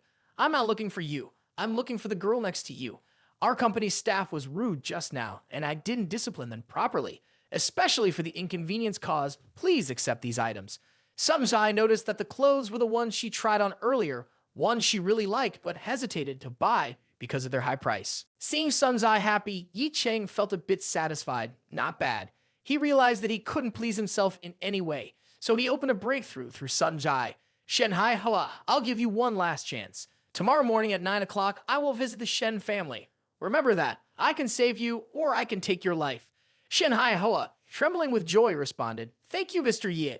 In the future, if you have any requests, I am ready to comply. After receiving a stern lecture from Ye Cheng, Xian rushed to Sai Shiran. Xian sighed heavily and said, Shiran, I have something very important to tell you. I just met Ye Cheng. Although his temperament has changed significantly, his appearance is very similar, and their names are the same. Shiran, without much surprise, turned to Xian and said, He's back, isn't he? Confidently, Sai Shiran said, I have dealt with him before, and I am very experienced. Don't worry. After that, Xian recounted the events at Vandat Square to Shiran. Shiran pondered for a moment. We're familiar with Shenhai Hua. He is extremely cunning and sophisticated. You mentioned that he might bow to a young man, and that can only happen if the young man holds an exceptionally high position or possesses formidable power. Assuming he fell into the frozen lake of money, surviving would only turn him into a homeless person. Over the past few years, what achievements he may have gained and how he could make someone like Shenhai Hua bow down, I don't know. But Shiran's utmost concern today is how Ye Cheng will handle this. Sai Shiran paused, letting out a cold laugh. Assumed he has returned, so what? The city is not the same as it was 5 years ago. I, Sai Shiran, am not the Sai Shiran from 5 years ago. Back then, the Yi family had to bow before us, and that remains the same now. We are still the dominant force in this city. The scene shifted to the metropolitan apartment. Ye Cheng and Sun Jai returned home carrying bags of various sizes. Sun Jai was thrilled. Light Cheng, you're really considerate. How did you get to know Shenhai Hoba? The clothes here are all expensive brands that I wouldn't dare to buy. Ye Cheng evaded with a nonchalant tone. If you're satisfied, that's good. By the way, let me ask you, Ye Cheng, won't you go meet Hebrew Chu? Sun Jai continued, she's the heiress of the He family. Extraordinarily beautiful. Can you resist? Ye Cheng casually opened the TV and said, I'm not in a hurry. If someone wants to meet me, it'll have to bring themselves to me, let alone the celestial daughter of the He family. If it's an heiress from a major family in the capital, I might consider. At that very moment, a crucial news bulletin flashed on the TV screen. Discovery of 2 male bodies in the city mansion this morning. The deceased have been identified as Chen Zhengguo, the head of the Chen Clan Association, and his son, Chen Feng. The police determined it as a deliberate murder, and the perpetrator's methods are extremely frightening. Sun Zai instinctively felt fear upon hearing the news. Chen Feng and Chen Zhengguo, who she had seen just a few days ago, and even in these recent days, she had trouble sleeping, worrying about their revenge. She never thought they would be killed. Ye Cheng's eyes narrowed, filled with contemplation. They have committed enough wrongdoings, making enemies everywhere. It's only natural for someone to kill him. Sun Jai asked casually, Ye Cheng, you didn't do this, did you? Ye Cheng leaned back, then chuckled with a feigned viciousness. Of course it's me. I'm an advanced assassin, scaling walls and killing countless people. Sun Jai sighed upon hearing that. Stop joking, the police are coming now. Sun Jai didn't believe it because what killer would admit to their crimes willingly? Despite Ye Cheng's playful demeanor, she was sure he wouldn't actually commit murder. I don't care about you anymore. I'm going to try on clothes without anyone peeking. Sun Jai entered her room. As she needed to treat Shenhai Hoa early the next morning, she couldn't wait for Zhu Ren's medicine. Today, she had to go out to buy some ingredients for preparing medicinal pills for Shenhai Hoa. Having just purchased some herbal materials from a nearby traditional Chinese medicine store, Ye Cheng was on his way home when a tall and slender beauty blocked his path. It was Bai Liebing, the policewoman who had arrested him the day before. Good evening, Ye Cheng, we meet again. He found the woman too troublesome and didn't want to get involved, so he chose another direction to head home, saying, I'm sorry, officer, I'm very busy today. Ye Cheng had taken a few steps when a cold voice echoed, Are you responsible for what happened at the Chen family clan? I'm curious about how a kid who fell into an icy pond managed to survive. Hearing this, Ye Cheng's eyes momentarily showed a dangerous glint and a chilling aura surrounded him. He hadn't expected Bai Liebing to know his identity. Bai Liebing turned and walked in front of Ye Cheng, saying, I never thought that the waste from the Yi family clan could survive. Moreover, returning here with such formidable strength, before Bing could finish her words, a hand grabbed her throat directly and lifted her up. Ye Cheng asked, Do you have anything else to say? Lai Bing's face turned pale with fear. Although she practiced martial arts, her strength was not formidable. In front of Ye Cheng, she dared not resist. Instinctively, Lai Bing spoke softly, "Nothing, I just have a few things I don't understand. I just want to invite you for a meal." Ye Cheng released Lai Bing, saying, "No need, I have dinner plans with my host." Then he turned and walked away. Lai Bing stood there watching Ye Cheng walk away, silently thinking our ages have surpassed the peak time of martial arts training. Even if he endured hardship for years, he shouldn't be this strong. What has happened to him in the past 5 years? About a half an hour later, Ye Cheng returned home. He held the medicinal ingredients and went to the kitchen while Sun Zai was still asleep. Since I didn't bring the alchemy furnace, I have to borrow Sun Zai's electric stove. Though its efficiency is a bit lower, it's still enough to treat Shen Haiho's illness.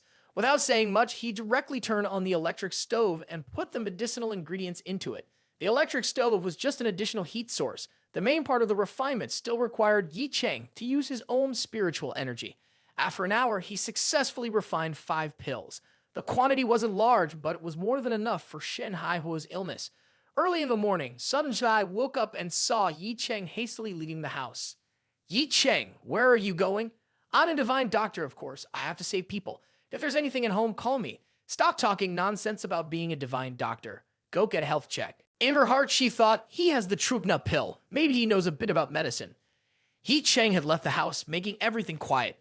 Sun Zai sat on the sofa, lost in thought for a moment. Suddenly, she remembered something and muttered, "Calculating the time, it's almost the anniversary of the Yi family. This year, I guess I'll be the only one to pay respects. Why was the Yi family exterminated? Uncle Yi was straightforward, and Ye Cheng is very kind."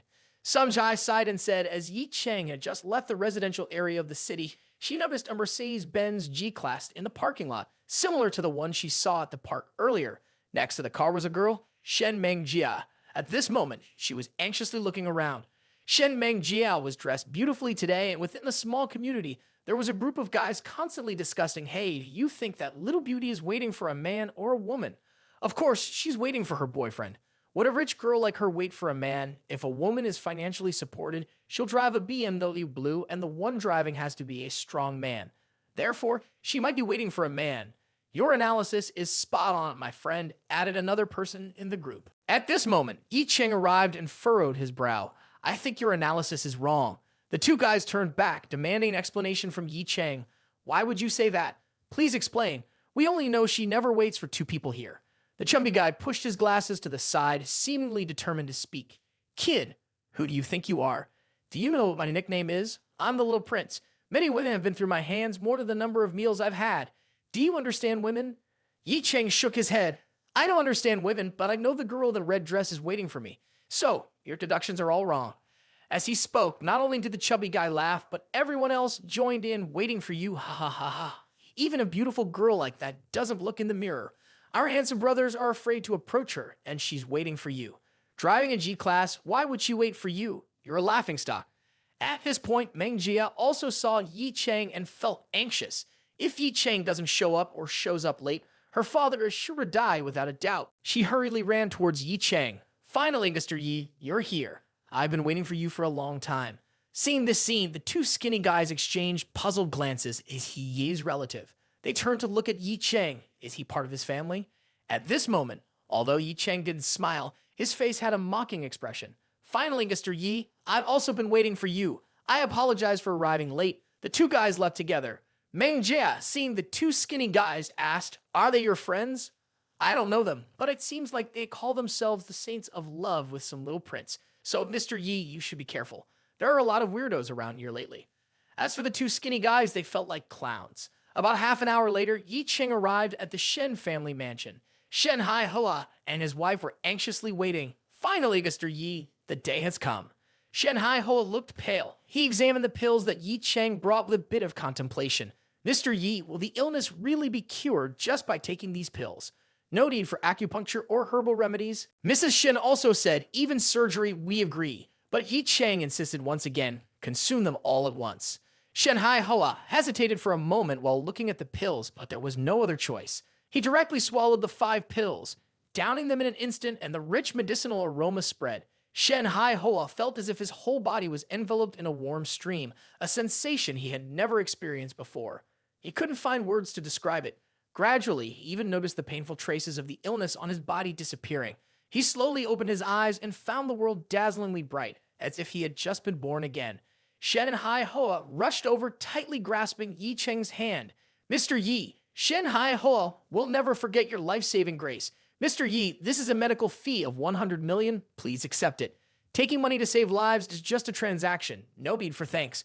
Mr. Yi, I also have a property in the metropolitan area that is currently vacant. Please happily accept it. Here is the house key. Please stay and have dinner with our family." Ye Cheng had many thoughts in his mind. Firstly, he doesn't currently have a place to stay, and he can't refine damn medicines at Sun Zai's place. Therefore, he can't refuse. Secondly, Shen Hai Hoa is a business figure, so he likely knows a lot about business information, such as the main conglomerate. The main conglomerate was founded by his father and was his lifelong effort, but it was taken over after the annihilation of the family. Ye Cheng had tried to find information, but without results, hoping that Shen Hai Hoa might have the answers. Ye Cheng looked at Shen Hai Hoa. "I'm busy right now. Sun Zai is waiting for me at home." Just as Shen Hai Hoa was sinking into disappointment, Ye Cheng stopped and turned to Shen Hai Hoa. "You're the first person I've treated, so let me invite you for a meal. I'll choose the place, and the time will be tomorrow evening when you're available." With these words, Shen Hai Hoa eagerly responded, "I'll make time for Mr. Yi. Let's meet again tomorrow." After leaving the Shen family estate, Ye Cheng went to the German medical center. Zhu Ren Di had been waiting for him for a while. "Mr. Yi, you finally come. Initially, I didn't have your phone number, and I was afraid you might forget."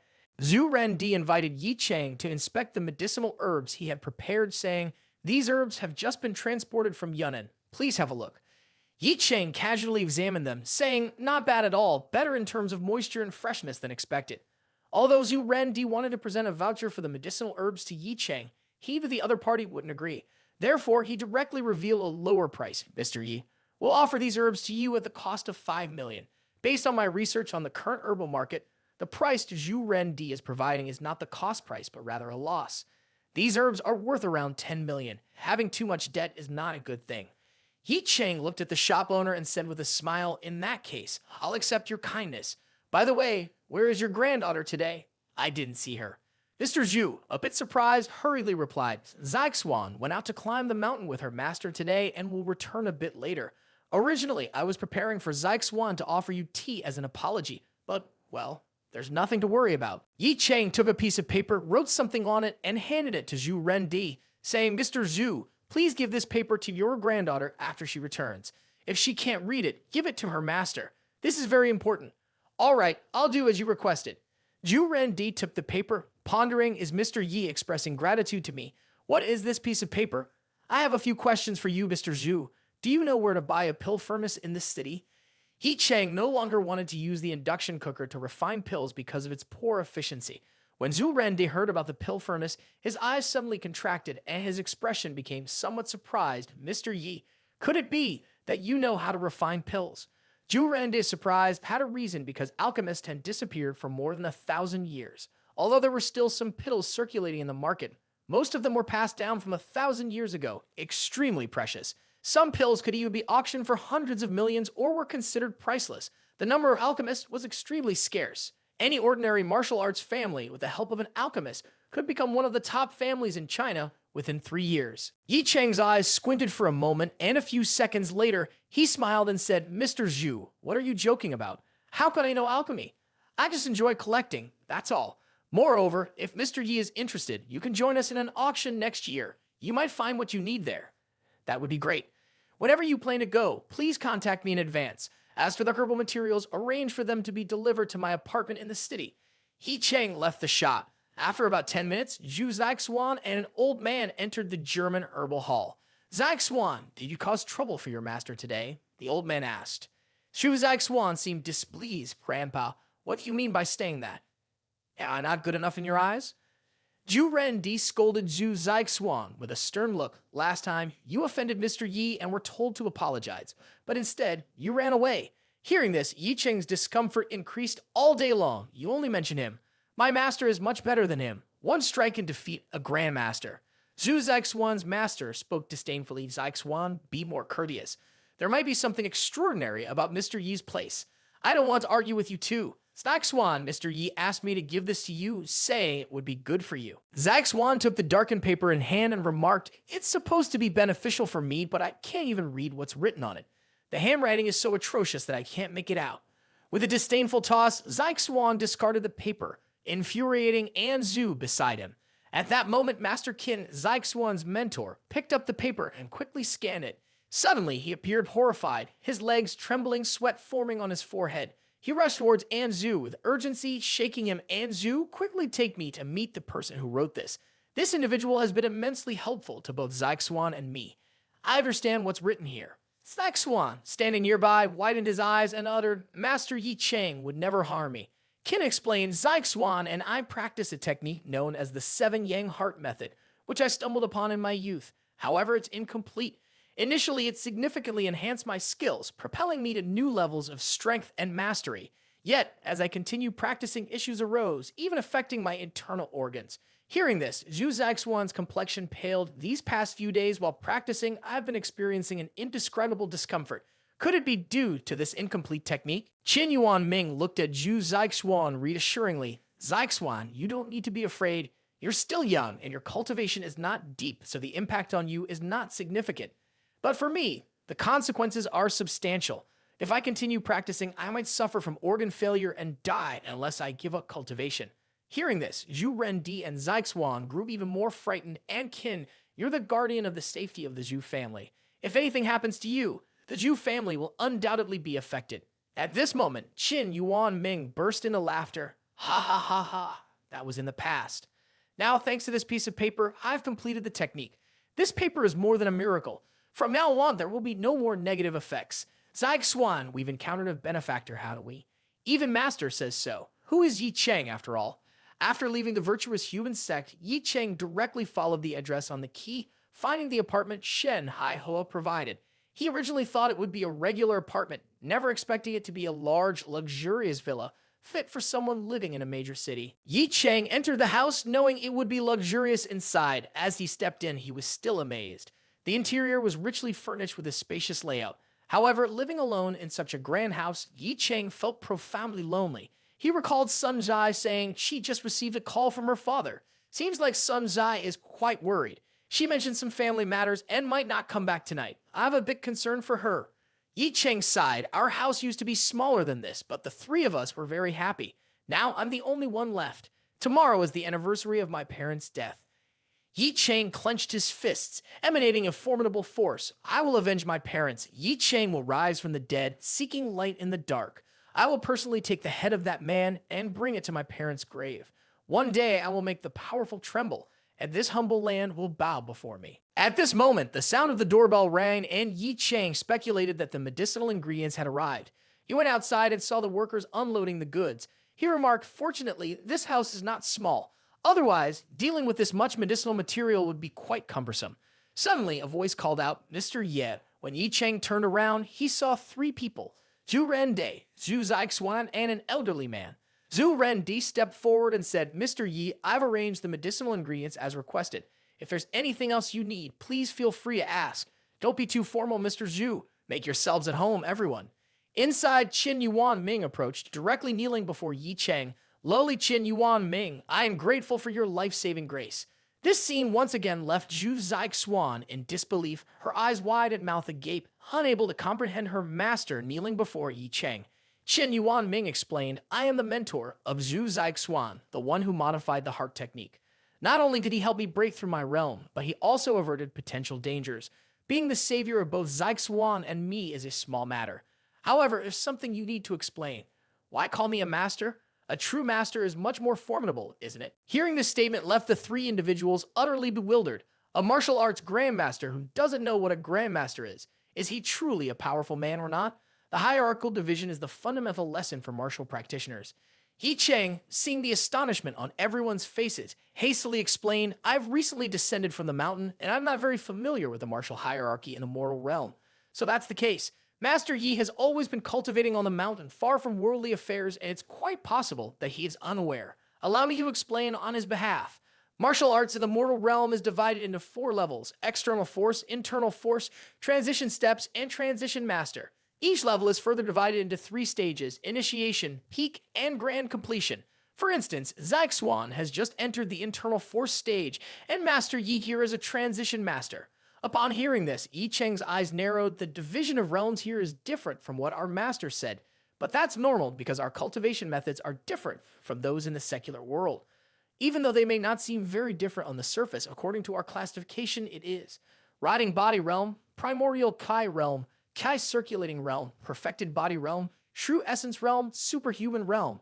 Each level is further divided into 9 tiers. Of course, beyond the superhuman realm, there are more formidable levels, but I haven't reached them at the moment. Ye Cheng is currently in the 5th tier of the primordial Kai realm. Are there many martial arts masters in the secular world? Ye Cheng asked in a deep voice. After a few seconds of contemplation, Qin Yuan Ming replied, I can't know the exact number, but most martial arts masters have connections with the prominent families in the secular world. For example, the 4 major families in the River City, from strong to weak, are the Zhu family, Zhao family, Lu family, and Shen family. But don't underestimate the Chen family. If the patriarch of the Chen family returns, it's a different story. Unfortunately, the Chen family was wiped out a few days ago, replaced by the Wan family. Chen Zhenggu once threatened me with that old man before he died. I don't know when that old man will come back. Among the families, what impressed him the most was Chu Shiran, because if it weren't for her humiliation back then, he wouldn't have fallen and been considered useless. When Chu Shiran returns this time, I will show her what an untouchable existence is. Lost in thought, Ye Cheng didn't notice that he had unintentionally released a terrifying aura with the intention to kill. Qin Yuan Ming felt a horrifying turbulence in his heart. Mr. Yi, why is there such a frightening killing intent on him? How much blood has stained his hands to attain such capability at this age? This is an unfathomable character. In the evening, feeling hungry, Ye Cheng went out. In the afternoon, he went to Sun Zai's place and found out that she hadn't returned home yet. Calling her didn't yield any response, and he worried about what might be happening at home. If I can't contact her tomorrow, I'll have to go look for her. But right now, I need to find something to eat. Ye Cheng stopped in front of a restaurant. This was the restaurant of his high school buddy Wang Yuhang. The food here is delicious. It's been so many years, and it's still open. In the past, he used to come here often, so Wang Yuhang's parents were very kind to him. Even when he was at his worst, considered by everyone as useless, Wang Yuhang still stood by him. Entering the restaurant, Ye Cheng was somewhat surprised. Besides him, there was no one else. He remembered that the place used to be crowded. Ye Cheng found a seat and immediately ordered, Uncle Wang, give me some special skewers and a bottle of 7-Up. At this moment, Uncle Wang's wife approached, a hint of fear on her face. Young man, we're closing today. You should go eat somewhere else. We'll be relocating. If you have the chance, you can visit our new store to support us. Ye Cheng felt something was amiss. This place has been open for over 10 years, so why would they move? He noticed a bruise on Aunt Wang's face from a recent beating. At this moment, from a distance, came Uncle Wang's voice, don't chase away the customer. Uncle Wang walked over, holding a plate of skewers. This is for you. If you want to be our last customer, Thuck will comply with your wishes. After eating, there's no need to pay, but you have to eat fast. This statement left Ye Cheng somewhat puzzled. He held his skewer, drooling. As he was about to eat, a chair flew in from the door. Ye Cheng waved his hand, and the chair shattered into pieces. A group of thugs entered from the door, one of them saying, this uncle isn't bad either, but today, we don't have time to talk with him. This place is closing. Leave now. The gang leader looked at Uncle Wang and loudly said, Wang, you haven't obediently paid the protection fee to us. Since you haven't paid, how dare you entertain customers? He advanced, grabbing Mr. Wang by the collar. Do you want to keep the shop or not? Let us go. We're just a small business unable to afford that protection fee. Don't think I'm clueless. You search for a new place just to escape us. If you don't hand me 50,000 for protection tomorrow, we'll wreck your new store. Hearing this, Mr. Wang was terrified. If you don't pay within 24 hours, I will cut off all your lifelines. After saying this, Hu waved his hand and his gang walked out. Passing by, Ye Cheng added, little brother, stay here. I'll catch up with you after dealing with this. But before he could take a few steps, a chilling voice echoed from behind him. Have you left yet? He stopped to turn back to face Ye Cheng. Who are you talking to, kid? Ye Cheng smirked, his eyes sharp as knives, addressing Hu. I'm not talking to you, I'm talking to a dog. It's still that same line. Kid, do you know who I am? Just as those words were uttered, Ye Cheng stood before him, delivering a straight slap to his face, stating, that's not my concern. Mr. Hu was knocked down to the ground, amidst the astonishment of the surrounding gang members. Due to the lightning speed of Ye Cheng's actions, they couldn't see what he had done. They only exchanged wide-eyed glances, asking, what happened? Scared over just a slap? Mr. Hu crawled up and charged towards Ye Cheng, shouting, Kid, today, I'm going to kill you. Ye Cheng didn't dodge, delivering a direct blow to Mr. Hu's head. He flew up, crashing into the hanging ceiling of the bamboo house. In the bewildered eyes of the gang, they now understood that Ye Cheng was not someone they could mess with. At this moment, Ye Cheng looked at them with a deadly gaze, saying, "You guys over there, if you dare to come here and cause trouble again, I guarantee it won't be as gentle as this." Witnessing Ye Cheng's martial prowess, the gang dared not move, kneeling down and begging for forgiveness. "Please forgive us. From now on, you won't dare to do such things again. Is there anything else you want us to remember?" Ye Cheng stared at Lin Hu with a cold demeanor and inquired, "Lin Hu, have you had enough?" Lin Hu's face had turned into a trembling pig's head as he replied, "I apologize. From now on, we won't trouble the Wong family anymore. Please forgive us." Enveloped in a menacing aura, Ye Cheng stepped forward and grabbed Lin Hu's head, stating, "From now on, I don't want to see you on this street again. Get lost." Trembling, Lin Hu hastily responded, "Yes, yes, we'll leave immediately." As soon as the words left his mouth, Lin Hu's henchmen rushed over, pulling him away, and hastily left the scene. They didn't dare to linger even when they saw Ye Cheng. After they departed, Ye Cheng eased his intense aura and looked around with a hint of regret. "I turned the store into a mess. If I had known earlier, I would have left those scum behind for cleanup." Mr. Wang's eyes fixedly stared at Ye Cheng, a mixture of fear and astonishment present. "Are you Chen? Are you Heng's friend? You're still alive." The more Mr. Wang spoke, the more evident his joy became. Ye Cheng, equally surprised, replied, "Uncle, you recognize me." The store owners, happily taking medicine, said, "Young man, you come here so often. How could we forget you? How did that kid grow so tall and strong? Our couple almost didn't recognize you. Just coming back is good enough for us." At this moment, Ye Cheng's heart is filled with various emotions. It is also the first time he has felt the warmth of family. After years of loneliness, this feeling subsided a bit after the meal and sharing with Mr. and Mrs. Wang. After leaving them, Ye Cheng returned to Sun Zai's house. Upon entering, he noticed someone inside. Thinking that Sun Zai had returned, he immediately said, "I called you. Why didn't you pick up? I just found a delicious restaurant. Let me take you there." However, the woman inside seemed surprised. Both of them were puzzled because it was not the person they expected. "Who are you? You caused a commotion at my company demanding to see me. Now you don't even know who I am.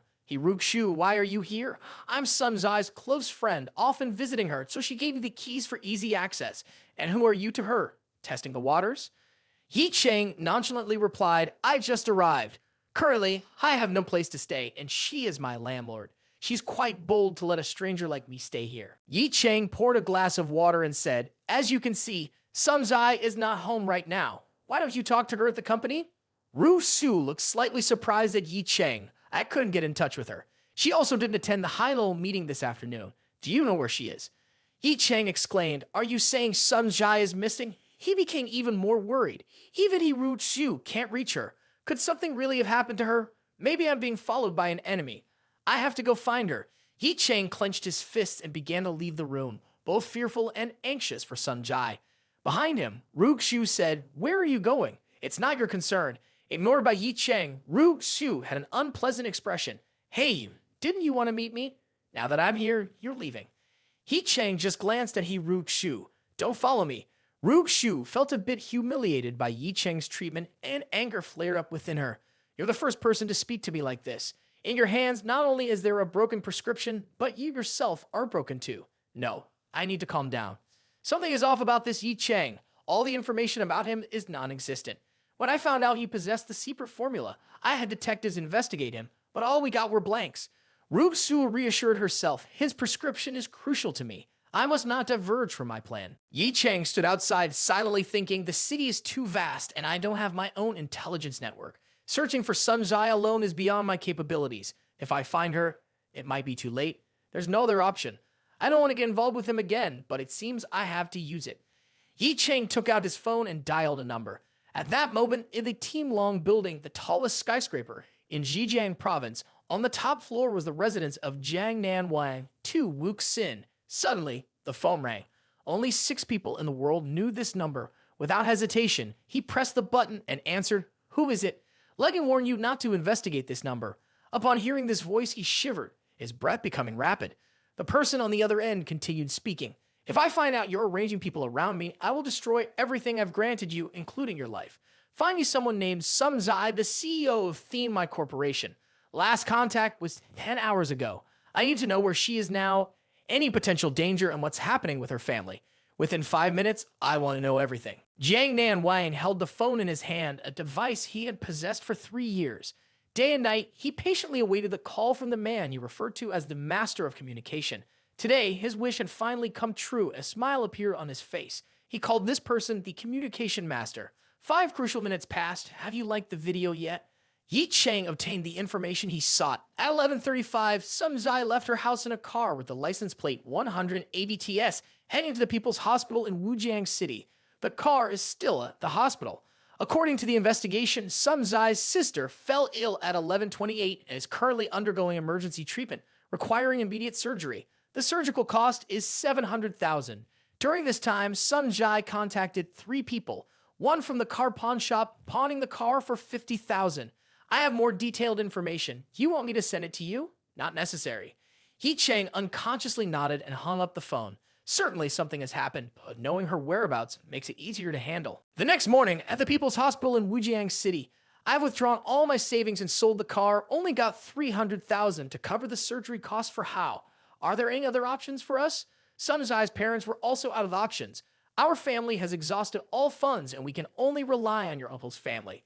I've already called him. Indeed, Sun Zai was reluctant to rely on her uncle. Uncle 2 is the wealthiest in the family, but he always looks down on our family.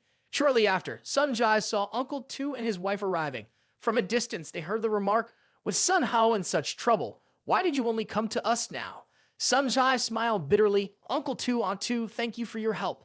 Sun Rongfu is Sun Zai's uncle too, and look at Sun Zai with admiration. Truly beautiful. I never expected his brother to have such a beautiful daughter. If she marries into a wealthy family in the future, the fate of the Sun family will change. Sun Zai's father spoke up, Rongfu, you know our family is really struggling. We will pay you back later. If we can sell a house, I understand, but it's regrettable. If this had happened earlier, it would have been better. Right now, our business is declining and we don't have any extra money. Sun Rongfu pondered deeply. He knew Sun Zai's family was very poor and they might not be able to repay this amount of money. He didn't want it to go to waste.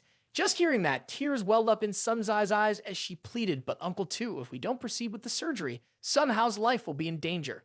At this moment, Sun Rongfu's wife interjected, Husband, do you recall what you mentioned to Mr. Lai during dinner? Didn't you jokingly say you introduced someone to his foolish son? Sun Zai is so beautiful. This marriage is sure to happen. By then, you won't have to worry about Mr. Lai promoting him. Sun Rongfu's eyes sparkled with admiration. My wife is always clever. Why didn't I think of this? Although his son is a fool, Mr. Lai is a lecturer, and Sun Zai is undoubtedly a suitable match. Does Sun Zai already have a boyfriend? Sun Zai blushed and remained silent, only shaking her head. She understood their malicious intentions, but at the moment, she genuinely did not have a boyfriend. Trying to lighten the mood, she said with a forced smile, Well, that's great. Although Uncle 2's business is not going smoothly, Sun Hao's life is the most important, and there's a way to get the money for the treatment. Sun Zai lowered her head and inquired, What does Aunt 2 mean? I heard that Mr. Lai's son is currently seeking a wife. If I marry into the Lai family, it's not just about curing my younger brother's illness. The future of our family will rely on me. Upon hearing this, Sun Ronggai couldn't be oblivious to the intentions of the other party. This is like selling his own daughter. Sun Ronggai stood up directly, refusing to accept. The matter of Sun Zai's marriage, please don't concern yourselves. Our family will find a solution for Sun Zai on our own. Dong Haizhao issued a threat. Rongguai, and you too, Sun Zai. If you don't think for yourselves, at least consider a bit for Sun Hao. If you don't contribute enough money, it will be difficult for him to survive. Sun Hao was just leaving like this. He's only 14 years old, and the future ahead is still very long. As these words were spoken, Sun Zai and Sun Ronggai showed a slight wavering with eyes filled with despair. Dong Haizhao knew this was an opportunity, so he continued, Sun Zai, you don't have a boyfriend anyway. Even if the person is foolish and doesn't understand anything, marrying into the Lai family means the money won't be yours entirely. Marrying into a wealthy family is a good thing. Your family will never lack money again. You should consider it for the sake of curing Sun Hao. It requires a lot of money. Suddenly, a voice echoed from a distance. Who wants my girlfriend to get married? Hearing the familiar voice, Sun Zai raised her head and saw Ye Cheng approaching not far away. Ye Cheng smiled confidently and walked towards Sun Zai, saying, Silly girl, why did you hide your brother's illness from me? That's unfair to me. The current situation left everyone there astonished, with people expressing their surprise. Your Sun Zai's boyfriend? Why haven't I heard the girl mention anything about this? Ye Cheng, with a cheerful smile, draped his arm around Sun Zai and said, Well, auntie, you know Sun Zai is quite shy. Sun Zai, beside him, He became even more embarrassed, and the angry couple of Uncle Tu dropped the food they were holding, questioning Ye Cheng. Nonsense. Sun Jai said she doesn't have a boyfriend. Where did you come from claiming to be her boyfriend? No one believes you. Why don't you prove it to us? At this point, Ye Cheng looked at Sun Zai, smiled, and pointed to his face. See, she doesn't believe it. Why don't we prove it to her? Sun Zai never expected that Ye Cheng would boldly declare himself as her boyfriend right in front of everyone. However, she understood that Ye Cheng was trying to help her get out of trouble. Sun Jai closed her eyes and gave Ye Cheng a kiss, leaving everyone perplexed with this unexpected display. I thought they were just normal friends, but he really is Sun Zai's boyfriend. This is way too audacious. Sun Rongfu regained his composure and said, Sun Zai, you must understand that the surgery cost is a considerable amount, and not every man can afford it. Ye Cheng stepped forward. I have already fully paid Sun Hao's hospital fees. That amount is just a drop in the ocean for me. The couple, Sun Rongfu and his wife, continued their interrogation. You have 400,000. That's really hard to believe. If you've paid the hospital fees, where's the invoice? Ye Cheng was also surprised that these two paid attention to such details. Due to the urgency, Ye Cheng hadn't actually paid the hospital fees yet. He played it cool, giving a nonchalant smile. The money was indeed not paid to the hospital, but to Ye Cheng Lai, the top doctor in Jiangcheng. He will treat Sun Hao. Ye Cheng Lai, where did I come from to Jiangcheng? I've never heard of him. Ye Cheng Lai is not who you're talking about. Ye Cheng also admired the woman. She was not easily deceived. Ye Cheng confirmed, yes, Ye Cheng Lai is indeed me. The two spouses, Sun Rongfu, took turns mocking Ye Cheng. If you're a divine doctor, then I must be a living god. Ha ha ha, laughing to death. A divine doctor, really? At this moment, a doctor was approaching them, and from a distance he said, relatives of the patient, please keep quiet. This is the hospital. Sun Rongfu looked in that direction and suddenly recognized the doctor as Dr. Cao. He hurriedly ran up to Dr. Cao. Dr. Cao, it's been a long time. Do you remember me? I'm Sun Rongfu. We had dinner together last time. Now, Dr. Cao glanced over. His eyes suddenly sparked with excitement. He pushed Sun Rongfu aside and rushed towards Ye Cheng. Standing in front of Ye Cheng, Dr. Cao, overwhelmed, grabbed Ye Cheng's hands and, in a flattering tone, said, Ye Cheng Lai, unexpectedly meeting you here. Little Cao, last time we met, you really broadened my horizons. As these words fell, everyone present was bewildered. The three words, Ye Cheng Lai, echoed in their minds, but Ye Cheng, at this moment, appeared absent-minded, saying, Oh, who's that? What's going on? Hello, have we met somewhere? This statement left Dr. Cao momentarily stunned. I am Dr. Cao. We met before at Shenhai Hoa's house. Now, Ye Cheng recalled, and Sun Zai's parents were still in shock, their eyes wide open. He really is a doctor. Why didn't Sun Zai tell us before? Ye Cheng caught up with the situation. So, you were not lying about your medical expertise. I used to think you were just a swindler, preying on the wealthy. Sun Rongfu still voiced his dissatisfaction. Dr. Cao, can this poor fellow be considered a divine doctor? He seems more like a swindler who specializes in deceiving the rich. Dr. Cao glanced at Sun Rongfu and then asked, Ye Cheng, Mr. Yi, who is this person? Just a noisy stranger.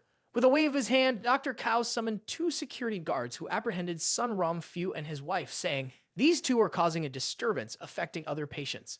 I suspect they may be infected with a rabies virus. To limit the spread of the virus, I suggest these two patients should be humanely isolated immediately. So they were taken away looking quite pitiful. Ye Cheng draped his arm over Dr. Cao and whispered, Your medical skills may be ordinary, but your tactics are rather ruthless, enough to make Ye Cheng sneer. They shouldn't have crossed paths with Ye Cheng. He gently pulled Sun Zai along, holding hands with Ye Cheng. Can you speak up for us? We'll definitely gather enough money for the surgery. Dr. Cao overheard this. So Sun Hao is Ye Cheng's girlfriend's brother. Sensing an opportunity to win Ye Cheng's favor, he gave a thumbs up. Prepare for Sun Hao's surgery. In the next hour, I'll take charge of this operation as the chief surgeon, of course. Then, Dr. Cao turned to Ye Cheng, Mr. Yi. Leave this matter to me. Sun Zai also expressed her gratitude to Dr. Cao. Ye Cheng, with some concerns, pulled Dr. Cao aside. Performing surgery on Sun Hao, can you guarantee a complete recovery with your approach? Mr. Yi need not worry. I can handle the surgery myself, and there won't be any issues. Preferring not to owe others too much, Ye Cheng took out a piece of paper while speaking.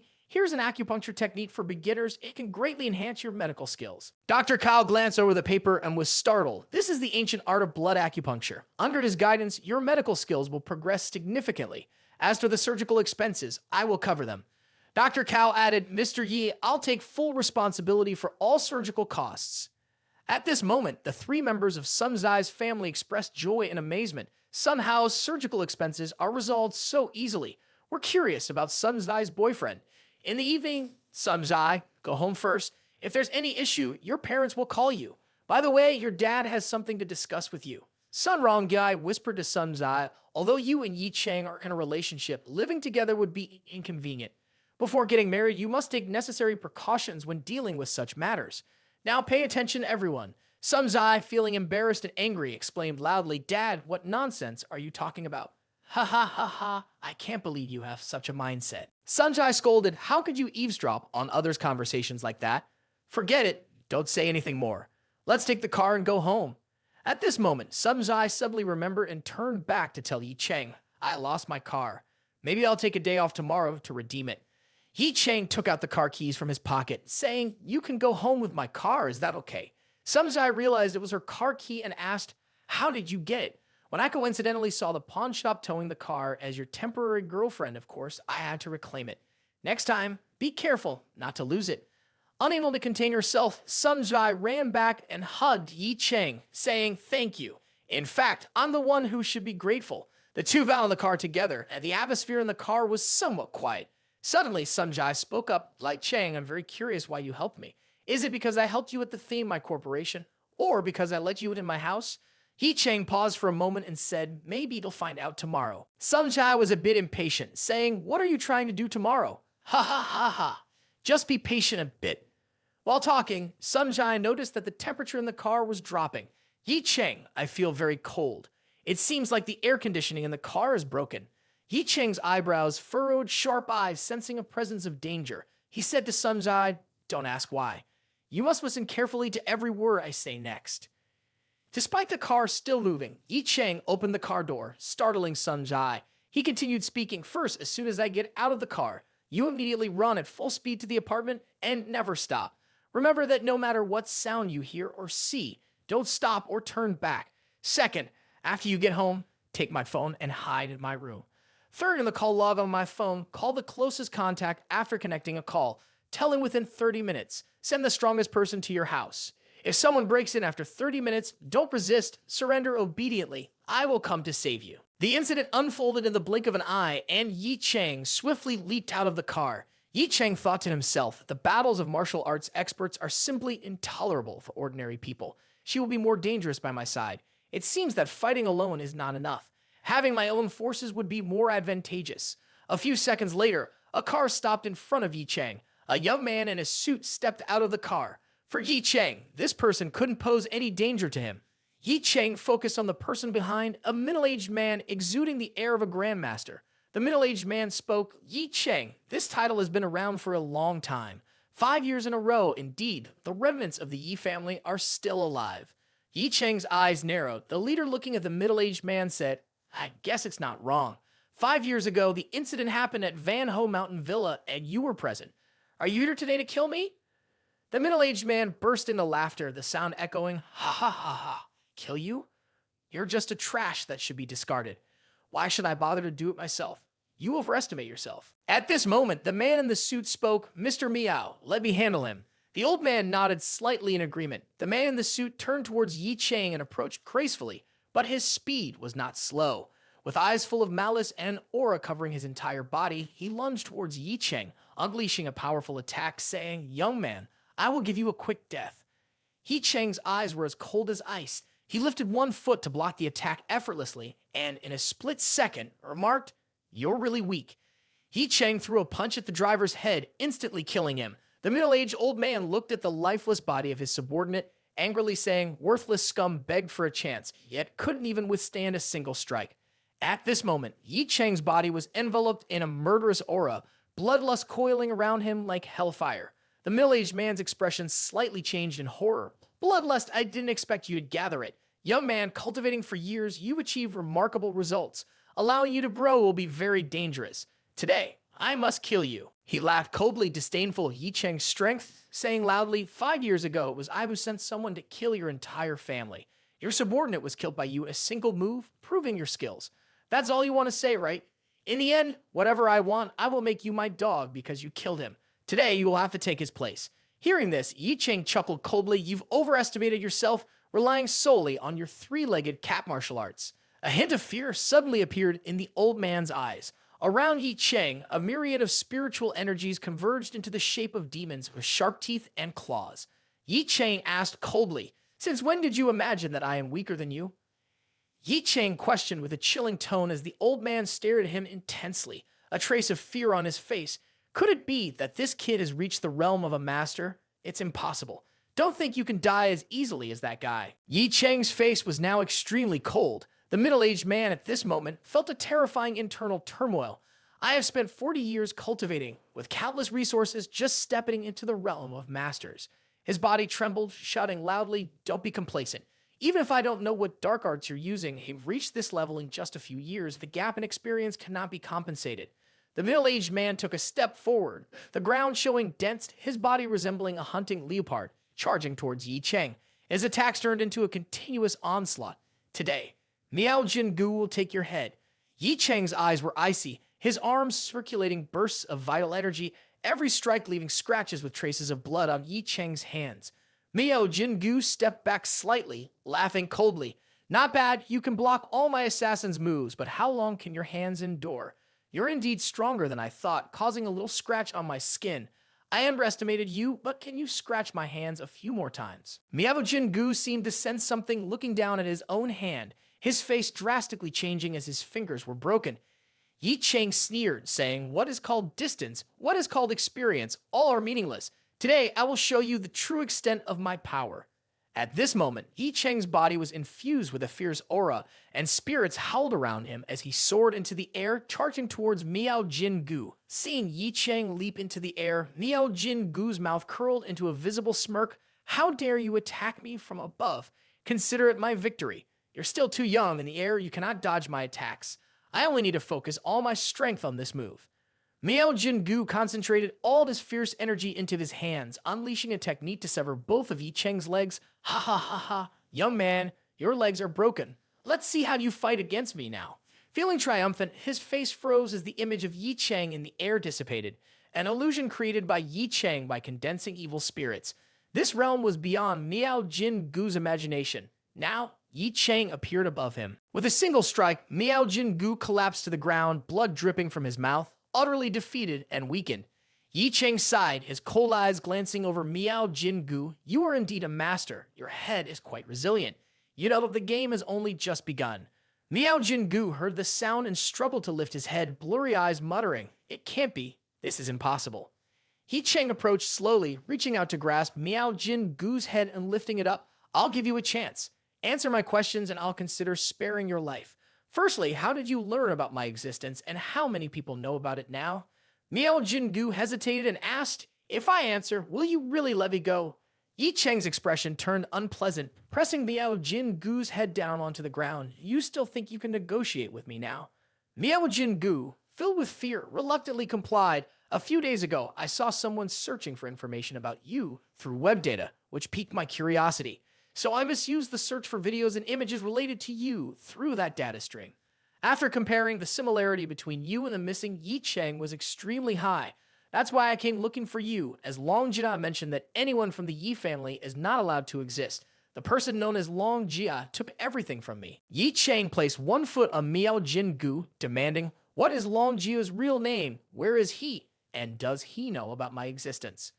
Miao Jin Gu bitterly chuckled. "I'm just a small character, so I don't know Long Jia's real name. But I know that in the entire martial world, as well as the noble families in the capital, everyone reveres Long Jia as Master Long. Your existence, even if I wanted to inform him, is an opportunity I don't have because I don't know where he is. You don't have the right to face Long Jia directly, yes, that's correct." Ye Cheng, seeking more information, continued, "Why did Long Jia annihilate our Yi family? Was it because my father offended him? I only recall that Long Jia was searching for something, and according to the information I obtained, that something was within the Yi family." At this moment, Ye Cheng pondered something. Could it be the stone my father gave me? If that something is within the Yi family and can attract his attention, it must be the reincarnation cemetery inside the stone. While Ye Cheng was lost in thought, a phone in Miao Jingu's pocket suddenly rang. Upon seeing this phone call, Miao Jingu suddenly changed his attitude toward Ye Cheng, his gloomy tone turning into a sinister chuckle. He said, "Kid, do you have the guts to kill me now? I've sent someone to your girlfriend's house. If anything happens to me, you won't see her face again. If you want your girlfriend to stay alive." Before he could finish, Ye Cheng's cold voice cut him off. "I already told you, do you have the right to negotiate with me or not?" Ye Cheng forcefully kicked him. Meanwhile, in the large urban apartment complex, Sum Zai's car was speeding towards its destination. As soon as she arrived at the complex, Sum Zai immediately got out of the car and ran quickly to her apartment. She felt a constant sense of unease, as if someone was following her. After entering her apartment and ensuring there were no strangers inside, Sum Zai went straight to Ye Cheng's room. Despite not understanding why Ye Cheng asked her to do so, Sum Zai dialed the closest contact number on her phone. Outside the apartment building, a group of people in suits wearing demon masks appeared. One of them spoke. Mr. Miao insisted on capturing her, whether alive or dead, without leaving any witnesses. "Hurry up." Sum Zai was making a phone call in her room, anxiously asking, "Hello, is anyone there?" The other end of the line rang and someone picked up. Sum Zai hurriedly spoke, "I'm Sum Zai in apartment 1003 of the Jiangqing Grand Complex. Ye Cheng told me to ask you to send the strongest person here within half an hour. Please hurry." At this moment, there was a sound of a door lock being opened from outside. The voice on the other end of the line only said one word before hanging up. Sum Zai felt extremely frightened, wondering why did they hang up so quickly? Could this call be reported to the police? Meanwhile, at the Team Long Tower, Jiang Nan Wang's face turned furious. He could know whose voice was on the phone, but that was irrelevant. All he needed to know was that whoever dared to harm the Electric Lord was an enemy of Jiang Nan Wang. He shouted, "Who's there?" Immediately, two masked individuals appeared before him. Jiang Nan Wang commanded, "Issue the order. Head to Jiangqing immediately. If anything happens to that woman, bring their heads to me." The two individuals hastily left to carry out the order. After delegating the task to his subordinates, Jiang Nan Wang still felt uneasy. He immediately ordered a helicopter to take him to Jiangqing. The subordinate hastily explained, "My lord, tomorrow is the final negotiation with the 6 major clans, and this matter is related to the overall situation in Jing'an province." Yiling Tian sneered, slamming his hand on the table. "Tell them I won't attend. If they are dissatisfied, come to the Team Long Tower and find Yiling Tian." Meanwhile, in the residential area of Jiangqing Grand Complex, Sum Zai felt someone entering her home. Quickly, there was a sound of breaking in from outside, entering the house. "This is the house. Find her quickly. Beautiful lady, hide well in the house. Don't let me find you too easily, or I'll kill you." A moment later, they stood in front of Ye Cheng's room. "She's here. Miss, come out quickly. I'll give you a painless death." Another person spoke up. No, don't listen to him. I will torture her slowly." The leader behind them intervened. "No killing. I can't contact Mr. Miao.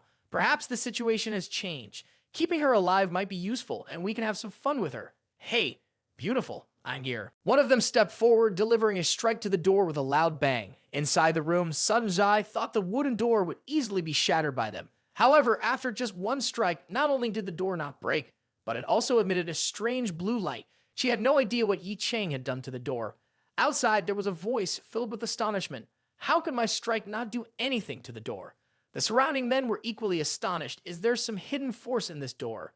At that moment, a green flame appeared on the arm of the one who had struck the door, and an intense heat rapidly spread across his body. The flames revealed the image of a demonic and eerie head. He screamed in agony before collapsing on the ground, instilling fear in the remaining men. "He's dead. I don't know what's on this door, but it seems we can't directly destroy it with force. If we attack forcefully, we might be devoured by the evil spirit on the door. Perhaps the person Mr. Miao wants us to kill this time is not ordinary." They exchanged glances for a moment. One of them spoke up, "Give me 20 seconds.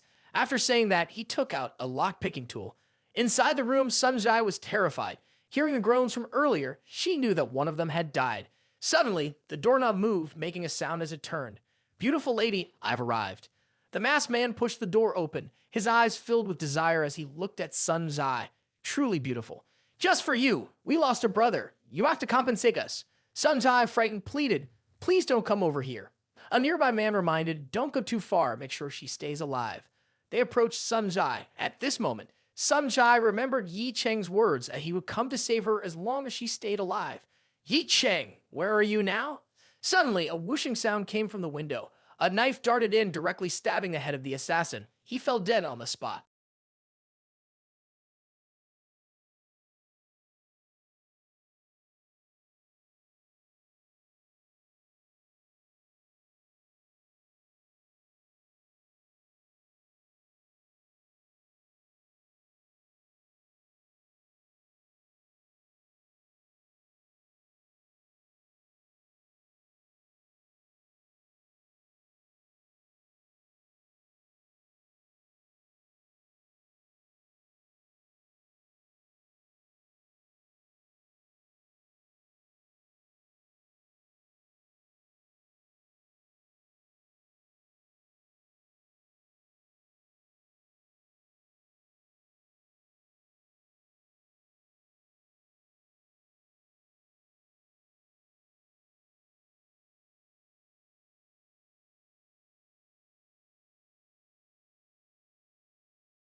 At the window, the sound echoed as someone appeared. Those from Jiang Nan Wang dare to interfere. Indeed, they see death.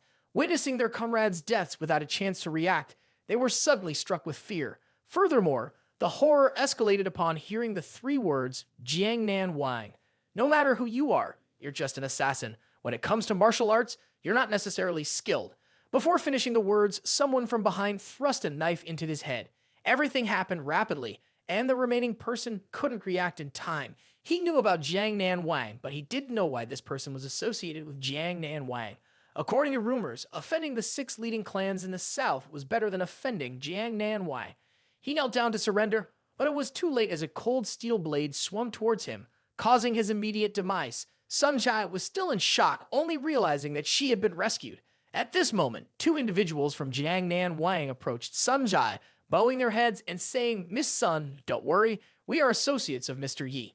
Sun Jai now only felt surprised, wondering what kind of person is Ye Cheng. Meanwhile, at the Tiandang Mountain, a cemetery filled with tombstones painted a desolate picture. A figure was dragging something up the stairs. Upon closer inspection, it was Ye Cheng, carrying the lifeless body of Miao Jin Gu. He traversed through rows of tombstones, eventually stopping in front of the graves of his parents and himself. "Today is the anniversary of my parents' death, and I have a gift for both of you," he muttered. Facing the tombstones of his parents, Ye Cheng tossed Miao Jin Gu to the ground, causing him to roll in front of their graves. "Kneel down for me," Ye Cheng commanded. Miao Jin Gu, a martial arts master, couldn't bear this humiliation. "I am a subordinate of the Long family. I cannot kneel before ordinary people," he retorted. Miao Jin Gu glared at Ye Cheng and declared, "If you're skilled, then kill me." Without hesitation, Ye Cheng reached out and seized Miao Jin Gu's head. "I told you to bow down," he uttered. As he spoke, he pressed down on Miao Jin Gu's head, and immediately, blood spilled as his head detached. Ye Cheng proceeded to decapitate Miao Jin Gu 10 times, then 20 times, until there was no sign of life left in him. Ye Cheng's expression turned cold. "Now is the time for retribution," he declared.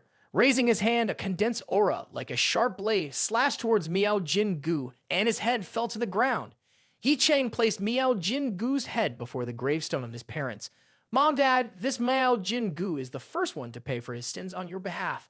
Don't worry, this is just the beginning. I, Ye Cheng, swear that everyone involved with the Van Ho mansion 5 years ago, including the man in the capital, will be sent to hell to atone for their sins by these very hands." The next morning, Sun Zai also arrived at the Tiandang Mountain. Walking and pondering, she thought, a lot happened last night and that Ye Cheng guy is becoming more unpredictable. Initially, I thought he was just a rogue. If he didn't resemble my deceased schoolmate, I wouldn't have kept him around. As Sun Zai approached the Yi family's grave, she was startled to see Ye Cheng, who was drunk, leaning against the tombstone. This act stirred her emotions. Fundamentally, Ye Cheng should be present in this place. But now there was only one possibility. Ye Cheng is Ye Shen. I should have figured it out earlier. How else could he always be by my side, protecting me and helping me with everything? Only he would do that for me. Why didn't I realize it sooner? I'm so foolish. Sun Jai embraced Ye Cheng with a sense of heartish.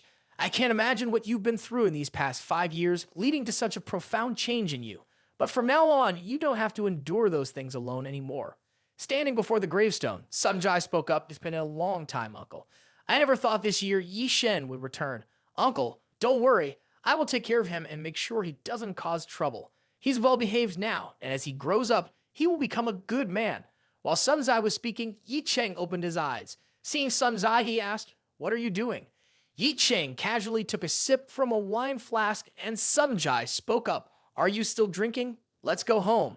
You reek of alcohol. You drank all night. Now it's time to go home, take a shower, and rest. I promised your parents that I would take care of you." Ye Cheng asked Sun Zai, "Are you planning to be my parents' daughter-in-law?" Sun Zai cheerfully replied, "I will play the role of your parents' daughter-in-law until you find a wife. Now let's go home." Ye Cheng, looking at his parents' gravestone, thought silently, "This is the scene my parents would most like to see." Ye Cheng and Sun Zai headed home. Later on Tianlang Mountain, a woman appeared. She was Sai Shiran. She had continuously experienced nightmares last night and coincidentally ended up here. She suddenly noticed a cloth bag on the grave, surprised that someone was visiting the Yi family. The bag seemed peculiar, and with courage, she opened it. Sai Shiran found a head inside the bag. Instinctively, she stepped back, her body trembling, eyes filled with fear, not from the horror, but because she recognized the person. This is Miao Jingu, a martial arts master. I can't believe someone killed him and placed his severed head on the Yi family grave.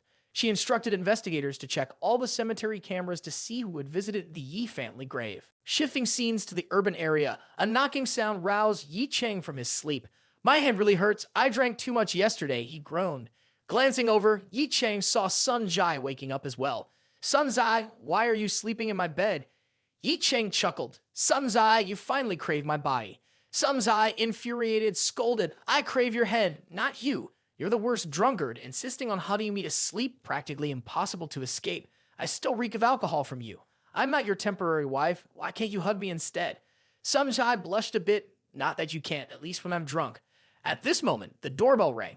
Sun Zai asked Ye Cheng to answer it since she couldn't meet someone in this state. Outside was Shen Meng Jia. Ye Cheng was puzzled, unsure why Meng Jia appeared here. Meng Jia, explained Mr. Yi, weren't you inviting my father for dinner? Unable to reach you, we came here to find you. At this moment, Ye Cheng remembered and said to Meng Jia, tonight at 7:30, let's meet at 14 Tran Dai Hang. Shifting to the present inside the Shen family's car, Shen Hai Hoa asked Meng Jia, what kind of restaurant is that 14 Tran Dai Hang? Your dad and I don't know. It might not be in Jiangcheng. The driver spoke up, Mr. Shen, I know the place, but it's a bit.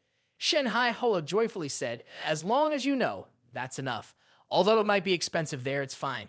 Treating Mr. Yi to an expensive meal is worth it. The driver sighed a response, Mr. Shen, that place is a lesser-known street food alley with only small shops. The average spending there is around 30 yuan. Hearing this, the faces of Shen Hai Hoa and Meng Jia froze. Meng Jia exclaimed, your dad took hundreds of millions from us for medical treatment, and now he's taking us to an unclean street food place. How stingy. Shen Hai Hoa smiled faintly. Anyway, he's a master. Perhaps he likes that place. A few minutes later, Shen Hai Hoa's car was in front of the restaurant. Uncle Wang and Aunt Wang commented, although I don't know what kind of car that is, I know it's expensive and impressive. Someone who can drive that type of car should be coming to our small shop. At this moment, Ye Cheng from the back spoke up, Uncle Wang, this is a guest I invited. Please prepare. Oh, for Ye Cheng's guest, let me arrange for a big table. Shen Hai Hoa entered as well, greeting loudly. As soon as I walked in, I could smell the delicious aroma. Indeed, this is the restaurant Mr. Shen chose. Uncle Wang warmly invited everyone to their table. Shen Meng Jia grilled a skewer to taste, exclaiming, it's unexpectedly delicious, very affordable, and I feel it has a unique flavor. Shen Hai Hoa thought to himself, this place has reasonable prices, great taste, but it's quite simple in decor and a somewhat remote location and only has one table of customers. The situation is not great. What they need now is a flow of customers. Shen Hai Hoa quickly told the driver, Xiao Su, contact the company's media department. Even if this street food alley is not famous, I want this restaurant to have no empty seats in the future. Don't worry, this is easy to handle. Mr. and Mrs. Wang were completely astonished. Oh my, where does he come from? Just one sentence and he can do this. His actions are entirely for the reputation of Yi Shen. It's unbelievable. Mr. Shen, we appreciate your concern. On behalf of Mrs. Wang and myself, I thank you. I can't accept what Yi said. Shen Hai Hoa continued, inviting me to dinner. I suppose it's not just about a meal, is it? Ye Cheng put down his chopsticks, nodding Mr. Shen. Truth, your reputation as a skilled businessman. You hit the point. Since you brought it up, I won't beat around the bush. Mr. Shen, how much do you know about the Tianjin Group? Hearing about the Tianjin Group, Shen Hai Ho's eyes narrowed, his face filled with horror. 5 years ago, the Tianjin Group, owned by the Yi family, was built single-handedly by Yi Hong Tai.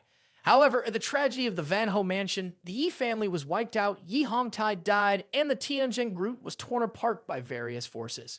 Shen Hai Hoa looked at Ye Cheng curiously. Mr. Yi, why are you so concerned about the Tianjin Group? Initially, it was the third family business of the Yi family. Suddenly, Shen Hai Hoa seemed struck by lightning in broad daylight. His eyes widened intensely as he stared at Ye Cheng. Mr. Yi, Ye Cheng, Yi Hong Tai, the Yi family, the Tianjin Group. Could it be that the young man in front of me is the missing member of the Yi family from years ago? He not only didn't die, but also returned with the power of resurrection. Ye Cheng, seeing through Shen Hai Hoa's reaction, said, it seems Mr. Shen has figured it out. I have a specific purpose in inviting you here. I want to reclaim the Tianjin Group. Shen Hai Hoa, recovering from his initial shock, sighed and looked at Ye Cheng. Mr. Yi truly want to reclaim the Tianjin Group. Of course, it must be reclaimed. Mr. Shen, please tell me where the Tianjin Group is. Regarding the Tianjin Group, I know a bit about it. 5 years ago, the Tianjin Group was split, with complex forces involved. The most significant is the Than Ho group, led by Zhang Jingming. About Zhang Jingming, I won't forget that name even if I die. He was my father's friend and someone I trusted. But it was he who sent the invitation from the Van O mansion to my father. Even when my father died, he still smiled to win the favor of the person in the capital. Ye Cheng emitted a strong aura of anger, and Sun Zai, standing beside him, worriedly placed her hand on Ye Cheng's shoulder, saying, "Ye Cheng, calm down."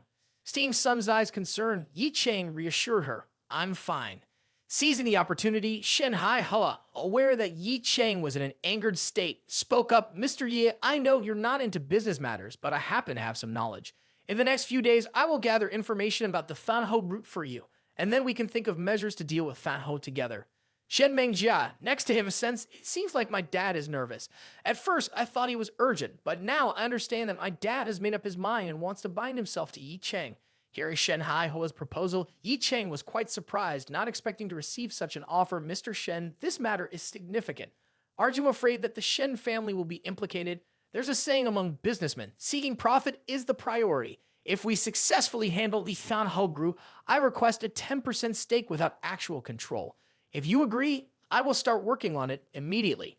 Sun Zai, next to him, was a bit astonished hearing Shen Hai Hua's request. Being a director, she understood some business rules well. "Shen Hai Hua, doing this is not for profit, but to bind yourself with Ye Cheng. Ye Cheng also knows what Shen Hai Hua is up to, but currently, Ye Cheng is alone, and the assistance of Shen Hai Hua is essential. So, if the Shen family encounters any difficulties in the future, please feel free to let me know." Upon hearing Ye Cheng's agreement, Shen Hai Hua felt extremely delighted. If this succeeds, it will be a step up in the clouds for the Shen family. After finishing dinner, Ye Cheng and Sun Zai left the restaurant. Sun Zai cheerfully said to Ye Cheng, "If we can recover the Min Ching group, my family will certainly be very happy." Ye Cheng agreed with that sentiment. At this moment, Ye Cheng noticed a few people following him, but judging by their non-hostile demeanor, they were probably from Yiling Tian's faction to protect him. "Lei Cheng, our snacks at home are running out. Do you want to buy more?" "No need, I won't eat." "Okay then, you stay here, and I'll go buy some just in case someone gets hungry." Sun Zai left, and Ye Cheng called Jiang Nan Wang. "Sun Zai, everything's fine. Thank you for your help." Jiang Nan Wang was overjoyed to hear Ye Cheng call him. Ye Cheng continued, "Also, if I'm not mistaken, you're probably in Jiangcheng, and one thing, don't call me Dianju." Excitedly, Jiang Nan Wang's voice came through the phone. "Oh my god, Dianju's reaction is divine. Truly, I'm in Jiangcheng." Ye Cheng felt helpless. "All right, call me whatever you want. Let's meet at 8 p.m. I have some matters to discuss with you." "Ha ha ha ha. Finally, Dianju wants to meet me. So tonight, let's meet at the Yu Hao Club. Trust me, it's a very quiet place." Ye Cheng knew that it was a top club in Jiangcheng. Even with money, one couldn't easily get in. Surprisingly, it belonged to Yiling Tian. At 10 p.m. at the Yu Hao Club, Xia Ran had just arrived. She spoke with frustration. Still no news about Miao Jingu's case. Dad thinks it was an accident." "An accident?" "The Sai family has exerted all efforts to investigate his death, but not a single clue has been found, as if someone is deliberately obstructing us. Who could be blocking the information? Perhaps even we can't touch this person." Dad suddenly thought of this. He'll contact the head of the security bureau to request an investigation. The two entered the club, and inside, Sai Shai Ran noticed, "Dad, the club today doesn't look like it used to. There are many powerful figures here." Sai Shai Ran's father scanned the surroundings and then said to her, "Have you noticed that hunched old man over there? I have some business with him. You may not know him." Her father lowered his voice. "I know him, but he might not know me. He is the person behind this club." Sai Fu continued, "Don't underestimate him just because of his hunch. He's a powerful martial arts master. That's why no one dares to mess with this club."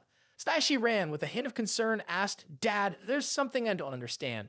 Yu Hao Club, even with a formidable guardian, shouldn't necessarily be feared by major family clans."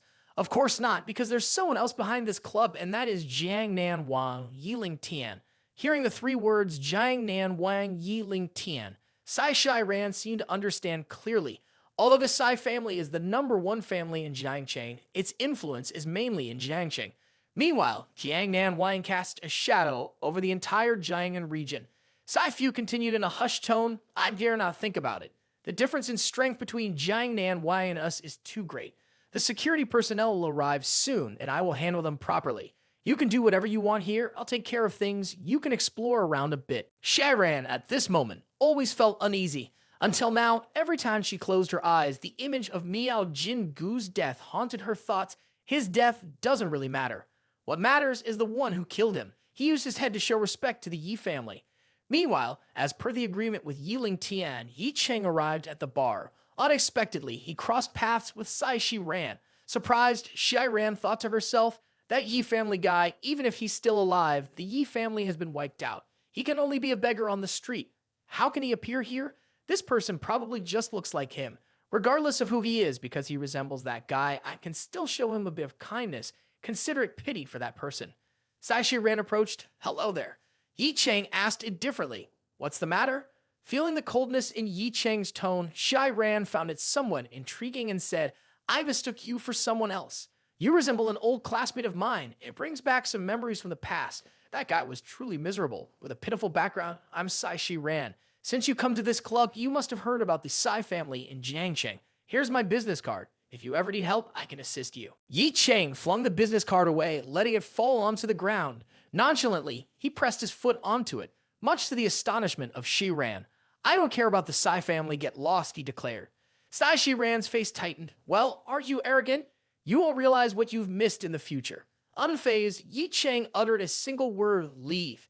Anger filled Shi Ran's face, but Ye Cheng couldn't contain his frustration. I won't say it a third time. Hearing this, Shi Ran lost her temper. Clenching her fist, she retorted, You're truly arrogant. Regardless of your background, compared to our Sai family, you're nothing. As she spoke, she swung her hand towards Ye Cheng. Her fist clenched, and just before it landed, a voice intervened, Stop. The speaker was the manager of the place, Da family. Da family questioned, What are you doing? Startled, Shi Ran justified, This is someone else's territory. She should show some restraint. Shi Ran quickly softened her tone. Hello, Da family. I am Sai Shi Ran from the Sai family.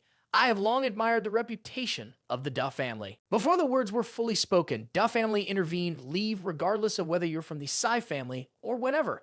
If you don't leave immediately, don't expect to set foot in this club again. Sai Shi Ran's expression changed drastically. I apologize, I'll leave right away. She hurried away, stealing a glance at Ye Cheng and murmuring to herself, Consider yourself lucky. Inside the room, Ye Cheng, seated, inquired, It's time. Why hasn't Yiling Tian arrived yet? Da family, bowing slightly, replied softly, Perhaps there's some trouble on the way, Mr. Yi. Please don't worry. Ye Cheng solemnly stated, I'll wait for him for 3 minutes. If he doesn't show up within that time, tell him never to come again. Da family silently cursed in his heart. What kind of background does this kid have to be so disrespectful to Jiang Nan Wan? If it weren't for Jiang Nan Wang's order, I wouldn't be serving you with my status. At that moment, Yiling Tian entered the room. Da family hurried forward, bowing to greet Jiang Nan Wang. In Da family's perception, after a year, Jiang Nan Wang seemed even more formidable. Ye Shen glanced at Jiang Nan Wang with a hint of displeasure, saying, You finally arrived. You made me wait. My time is precious. Hearing Ye Shen's discomfort with Jiang Nan Wang, Da family, with a touch of irritation, responded, Mr. Yi, Jiang Nan Wang is extremely busy. At this moment, Jiang Nan Wang immediately knelt before Ye Shen, stating, Zhu, please forgive my tardiness. The room fell into a hushed silence as if devoid of life. Both members of Da family stood with gaping mouths and wide eyes, their minds blank and their faces pale. Da family, as if seeking an explanation for what was happening, mumbled, A Jiang Nan Wang, so imposing without needing a reason, just kneels before this young man without uttering a word. As for the old man accompanying Yiling Tian, deep in his thoughts, he pondered a dignified Jiang Nan Wang, not to mention a modest Jiangsheng. Even the 6 major families of Jiangnan province have to live under the scrutiny of Yiling Tian. What are you thinking? Ye Cheng's tone was icy. He had expressed his dislike for Yiling Tian, calling him Zhu several times. Yiling Tian, sensing Ye Shen's anger, quickly said, Zhu, please forgive me. Your subordinate finally seized the master and couldn't contain his excitement. Better not to say anything more. This statement eased the tension. The old man also regained some awareness, falling into a different kind of horror. Looking at Ye Cheng with indescribable eyes, he muttered, a young man in his 20s, at the Zhu, the master of Jiang Nan Wang. It should be noted that Jiang Nan Wang controlled the entire underground power of Jiangnan province. Every road and every house could be said to be in his hands, regulating the pulse and operations of the entire Jiangnan province. A notable point is that since the inception of this power, the highest command seat has always remained vacant. Jiang Nan Wang has repeatedly asserted that he acts only under the command of one person, Zhu. Now that this person has appeared, they couldn't ignore the legendary truth.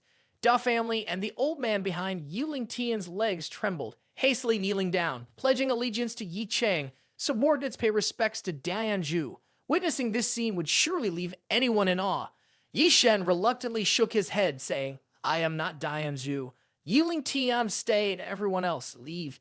Yiling Tian nodded, stood up, and turned to his subordinates. Guard the door outside. If anyone causes trouble, kill them, no matter who they are. The two members of Da family, receiving the orders, immediately went outside. With everyone gone, Yiling Tian spoke to Ye Shen without hesitation. Dianju has them guarding. There will be no eavesdropping or disturbances. At this point, Ye Shen turned, casting a suspicious look at Yiling Tian. Yiling Tian, I really can't figure out why you keep calling me Dianzu. Is it because I saved you at Van Yu Kok several years ago? The fateful encounter between Ye Shen and Yiling Tian took place when Ye Shen was cultivating at Van Yu Kok and coincidentally encountered Yiling Tian and his fellow disciples. At that time, they were surrounded by numerous martial arts experts, seemingly destined to die without a doubt. Initially indifferent, Ye Shen's concern grew when he learned they hailed from Jiangnan. After all, meeting compatriots in a foreign land is a stroke of fate. Using a talisman given by his master, Ye Shen defeated 10 formidable opponents and saved Yiling Tian's life. Yiling Tian continued, for your life-saving grace, I will be forever grateful. However, that's not the real reason I call you Dianju. As he spoke, Yiling Tian took out a medal, saying, Dianju, this is the true reason I address you as Dianju. Ye Shen took the medal to examine it. At first glance, it seemed like an ordinary medal, engraved with a powerful dragon and a young man when viewed from above. Suddenly, Ye Shen noticed that the young man in the medal bore a striking resemblance to himself. After scrutinizing for a while, Ye Shen finally returned the medal to Yiling Tian, saying, It seems this is a custom-made item. Why go through such trouble? Yiling Tian shook his head, quickly stepping forward to explain, Dianju, you've misunderstood. This medal has existed for over 100 years, predating the time you saved me. You could invite experts to verify it. Ye Shen hesitated for a moment, thinking perhaps this medal is just a trick to deceive him, or the person depicted on it simply resembles me. Curiously, Ye Shen asked Yiling Tian, where did this medal come from? My ancestor Dianzu claimed it as our family treasure, passed down through generations. My ancestor was a master of physiognomy, and his feng shui skills were unparalleled in the world. Back then, he predicted that our family would disappear in 100 years, so he used a mystic technique to unravel the celestial patterns, seeking a dragon vein successor. In the end, the person who could live for 20 more years took this medal, hoping to change the fate of our family. The inscription on the medal instructed the future dragon vein successor to meet our family 100 years later. Now that I've met you, if I don't seize this opportunity, I will be a criminal in ancient times. Ye Cheng pondered for a moment, feeling that this matter was too mystical. In this era, there are still people who believe in the prophecies of a dragon vein successor. Ye Shen recalled his master's words, his destiny is somewhat special, involving something about dragon veins, which is why he was called to Jiangcheng to assist He Ruxu. Dragon veins can break through destiny, altering the fate of others. Seeing Ye Shen in contemplation, Yiling Tian continued, Dianju, a few years ago, I heard about the tragedy of Vanho Mountain. Over the years, I have cultivated a force, though not enough to contend with the power in the capital. Given enough time, I can help Dianju eliminate the power in the capital and defeat the enemy. Upon hearing this, Ye Shen's expression turned cold as he spoke. Yiling Tian, the vendetta of our family doesn't need others to avenge. If you dare to interfere from now on, we consider ourselves strangers. Yiling Tian's face changed drastically, saying, Subordinate dares not ask Dianju to ease his anger. He realized he had overthought. Seeking revenge personally is entirely different from asking others to do it.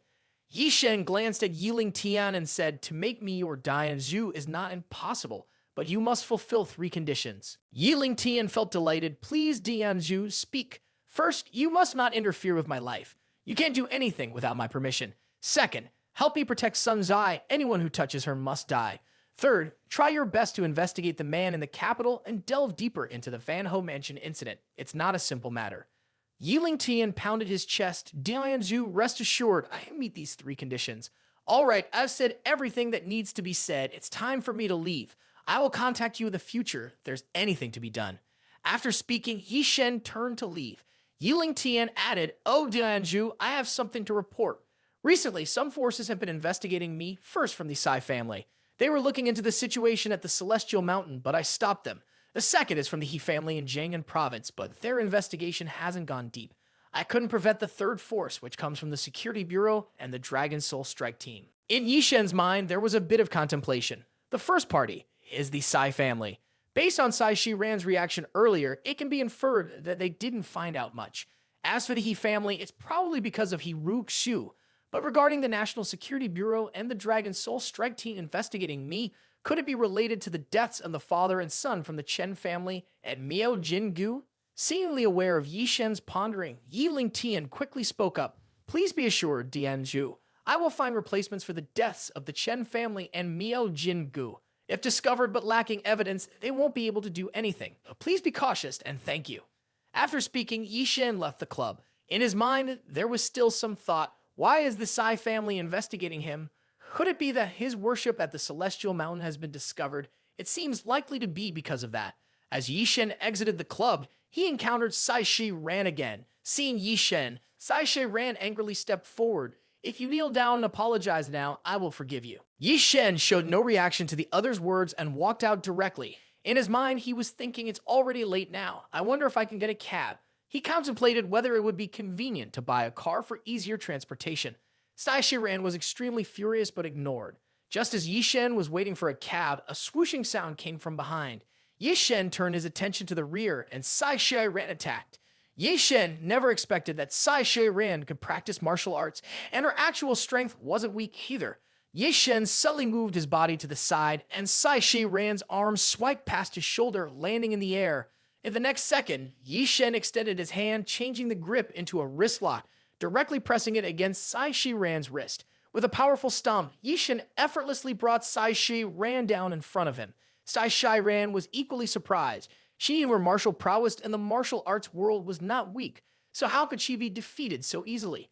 Lying on the ground, Sai Shiran only wanted to kill Ye Shen. From childhood to adulthood, she had never been humiliated like this. Sai Shiran shouted, "Brat, no matter who you are, once you offend our Sai family, unless you hide your whole life in this club, or else you will die for sure." Suddenly, Ye Shen's eyes revealed a chilling gaze as his right hand gripped Shiran's face.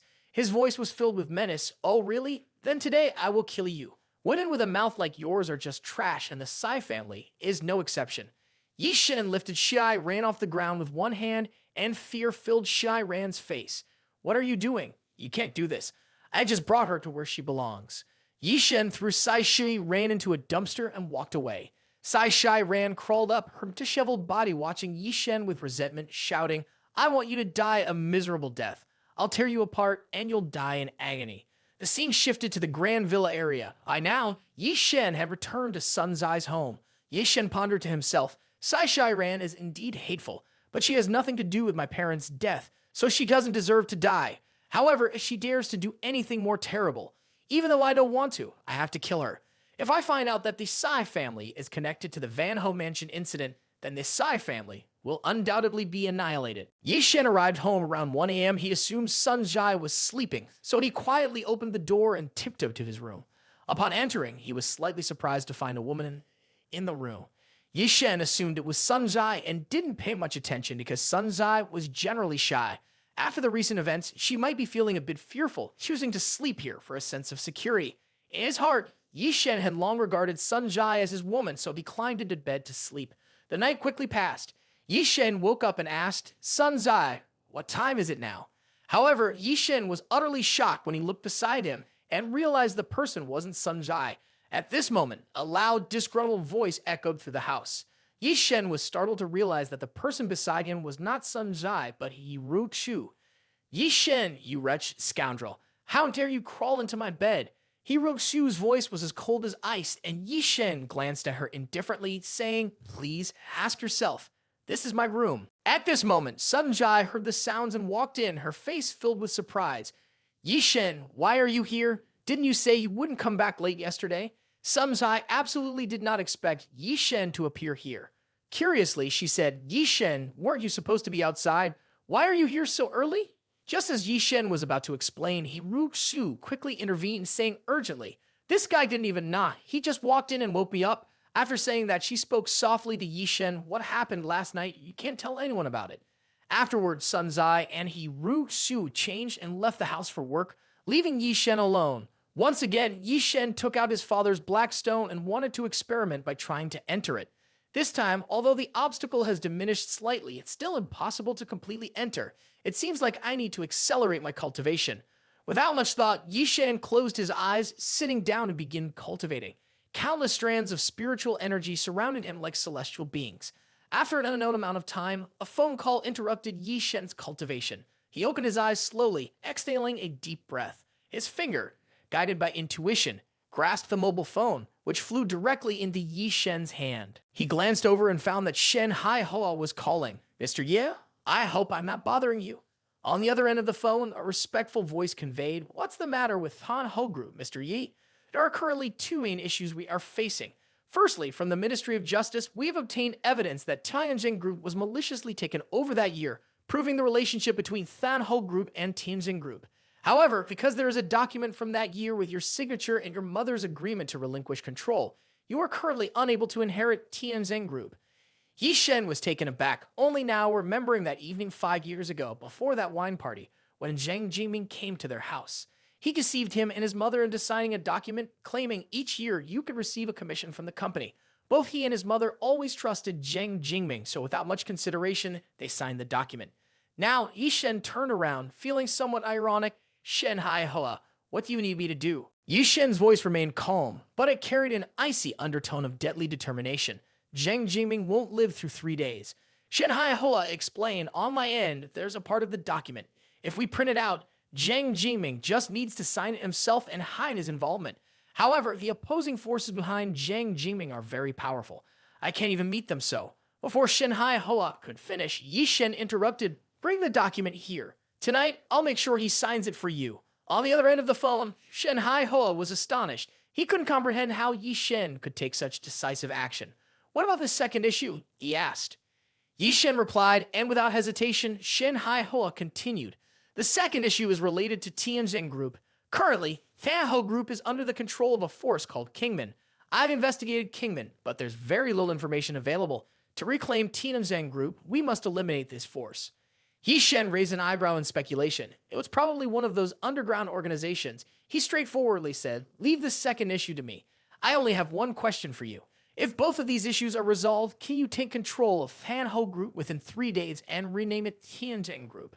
Shen Hai Hoa was a bit perplexed, not expecting Ye Cheng to directly resolve the two major difficulties at hand. After contemplating for a while, he gritted his teeth and said, "If Mr. Yi can solve these two issues, I can handle the internal matters within 3 days."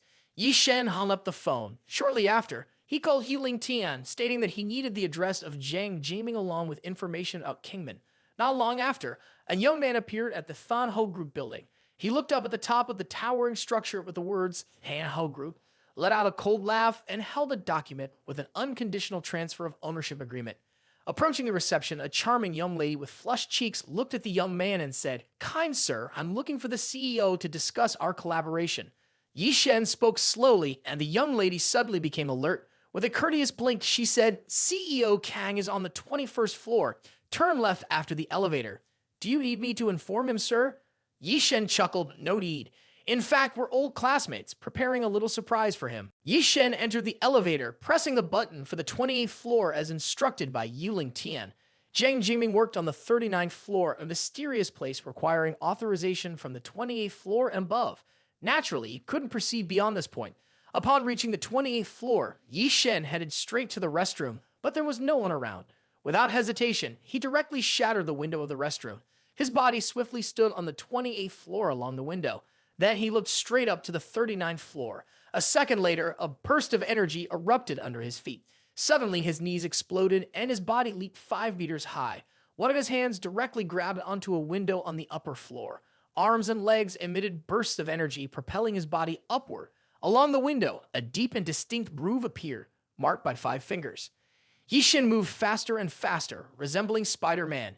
In the blink of an eye, he had reached the 38th floor. Since the 39th floor was entirely sealed, Ye Cheng could only break the window on the 38th floor and then jump in. Stepping inside, Ye Cheng instinctively felt the presence of powerful martial practitioners. It seemed that the Than Ho Corporation was not simple. There was even an office building guarded by martial arts experts. However, Ye Cheng didn't hastily leave. He pulled out a cigarette from his pocket, lit, and within seconds, smoke filled the entire room. Suddenly, the door opened and two thin men walked in.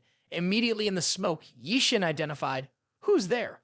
Before finishing the sentence, Ye Cheng's right leg moved, causing two pieces of glass to shoot up from under his foot, piercing their vital points, making fresh blood flow. Both men fell to the ground without resistance. Having completed the mission on the 38th floor, Ye Cheng spent the last half of the day finding a way into the 39th floor. The iron door of the 39th floor required fingerprint verification, a high-tech security feature. Ye Cheng sneered, but with the strength of a cultivator, it was just an obstacle. Words fell, and Ye Cheng lightly placed his hand on the door, suddenly releasing a surge of profound energy. The iron door instantly deformed and swung open. At the same time, on the 39th floor, a warning sounded, and in the blink of an eye, about 10 martial arts experts appeared right in front of Ye Cheng. Moreover, more than 10 infrared beams directly fell upon him. However, Ye Cheng remained unfazed. Holding a twisted file in his hand, he threw it to the ground, emitting a deep and resonant sound. The martial artists surrounded him like a swarm of bees, but Ye Cheng seemed uninterested. A second later, Ye Cheng took a step and kicked, directly crashing into the wall. Realizing they were about to lose control, the others didn't hesitate. Gunshots rang out, and about 10 bullets rushed towards Ye Cheng. Unperturbed, Ye Cheng gripped a twisted iron door with one hand. Bursting with energy, he forcefully flipped the iron door, ruthlessly slamming it towards the martial artists. Several bullets hit the iron door, accompanied by a loud bang. Seeing the large door, some tried to instinctively evade, but the speed was too fast. With a resounding noise, the menacing door struck the bodies of several people. Few remained in place, their bodies shattered by the impact. Ye Cheng charged straight towards the meeting room door and struck it forcefully. The meeting room door suddenly exploded, with the two steel blocks deforming and flying inward. A young man appeared, holding a document in his hand. Zhang Jiming stared intently at the young man, feeling a hint of familiarity. Ye Cheng paid no attention to the reactions of others, went straight to Zhang Jingming, placed the document on the table, and said, "Sign." The tone carried an authoritative command. Zhang Jingming looked at the writing on the document, narrowed his eyes, and said, "Unconditional transfer of ownership." At this point, only Zhang Jingming and a strong number of Kingmen remained in the room. Seeing Ye Cheng's aura, the Kingman member, filled with fear, bowed and said, "We are Kingmen. The sect leader has just entered seclusion. It wouldn't be good if you offend Kingmen. Whatever the issue, let's discuss it slowly." Before he could finish speaking, Ye Cheng activated his energy and kicked a piece of glass towards him. The glass pierced his chest, and he died instantly. The entire meeting room now only had Zhang Jingming and Ye Cheng. The atmosphere became exceedingly tense. Zhang Jingming hastily stood up, trembling, and signed the document with a pen, imprinting his fingerprint. Then, he raised both hands in front of Ye Cheng and said, "As long as you let me go, we can let go of our grievances. I can be your puppet, help you control Lithian Ho Group. All assets and money will be yours, just spare my life." Ye Cheng held the document in his hand, his face breaking into a smile, and said, "If it's signed, that's good. In that case, you don't need to live anymore." This statement frightened Zhang Jiming, who nervously replied, "You can't kill all of us. Managing the Fan Ho Group is Kingman's responsibility. If you kill me, Kingman won't spare you." Ye Cheng laughed coldly and said, "Initially, my target was only Than Ho, but now I've changed my mind. Tonight, Kingman will be annihilated." Ye Cheng looked at Zhang Jingming with a chilling gaze. "Do you have anything else to say?" Zhang Jingming shouted, "Don't be arrogant. This world doesn't have just one martial arts grandmaster. If you kill me, not only you, but also your family will face revenge." Ye Cheng exuded a chilling aura and said, "My entire family perished in the Van Ho Villa incident 5 years ago." As the words fell, Zhang Jingming trembled in shock and said, "You really are Ye Cheng." He crawled back, hugged Ye Cheng's thigh, and pleaded, "Ye Cheng, please listen to me calmly. It's all a misunderstanding. Your father and I were close friends. How could I harm him?" Ye Cheng immediately kicked him in the face. "You're not worthy of being my father's friend, let alone my uncle." Zhang Jiming begged, holding his face, "Ye Cheng, please let me go. This has happened for many years now." Ye Cheng laughed loudly, a murderous aura swirling around him. "Release you? After that, you won't spare the Yi family and won't spare my parents. Why did you betray them? You took everything from me. Do you really think I want to kill you? I used to study diligently and wanted to lead a normal life. I used to be scared when I saw a chicken being killed, but now, the only thing that keeps me alive is hatred." After killing Zhang Jingming, Ye Cheng left the Fan Ho Group and sighed. Yi Lingtian helped him solve many problems. Not only did he bring people to handle the crime scene, but he also gave him a new identity. Ye Cheng was preparing to find a car to go to Kingman when from behind, a voice sounded. You've been well lately. Instinctively, Ye Cheng turned to look slightly surprised. He recognized the person, Ninba, Bai Lai Bing's police partner.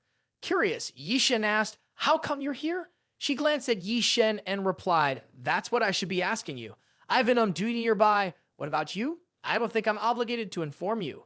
After speaking, Ye Cheng turned and walked away. Lai Bing wanted to follow Ye Cheng when a deafening explosion echoed. Bai Lai Bing instinctively looked up and saw flames engulfing the top floor of the Thanho skyscraper. Suddenly, terror filled her eyes because a concrete structure from above was falling towards her at an incredibly fast speed, clearly too fast to evade. Lai Bing understood the situation well. Once it fell, she would undoubtedly die. In this life-threatening moment, Ye Cheng stomped his foot, his figure turning into a blur rushing towards Bai Lai Bing. In the blink of an eye, Ye Cheng carried Lai Bing out of harm's way. Bai Lai Bing's face turned pale from excessive fear, her voice trembling, Ye Cheng, thank you, thank you. Ye Cheng gently placed Lai Bing down amidst the wreckage. Looking up at the 39th floor, where flames engulfed the sky, he reluctantly nodded. Jiang Dan Wang is acting too recklessly. Consider it destroying evidence. There's no need to detonate everything like this. Even if it's clean, such a massive disturbance affects innocent people. At this moment, two men hurriedly rushed out from Tanho Group, passing by Ye Cheng and Lai Bing.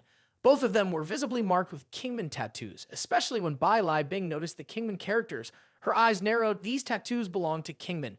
Could they be responsible for this explosion? Lai Bing was investigating the influence of Kingman, who were like a cancerous disease in the city of Jiangcheng.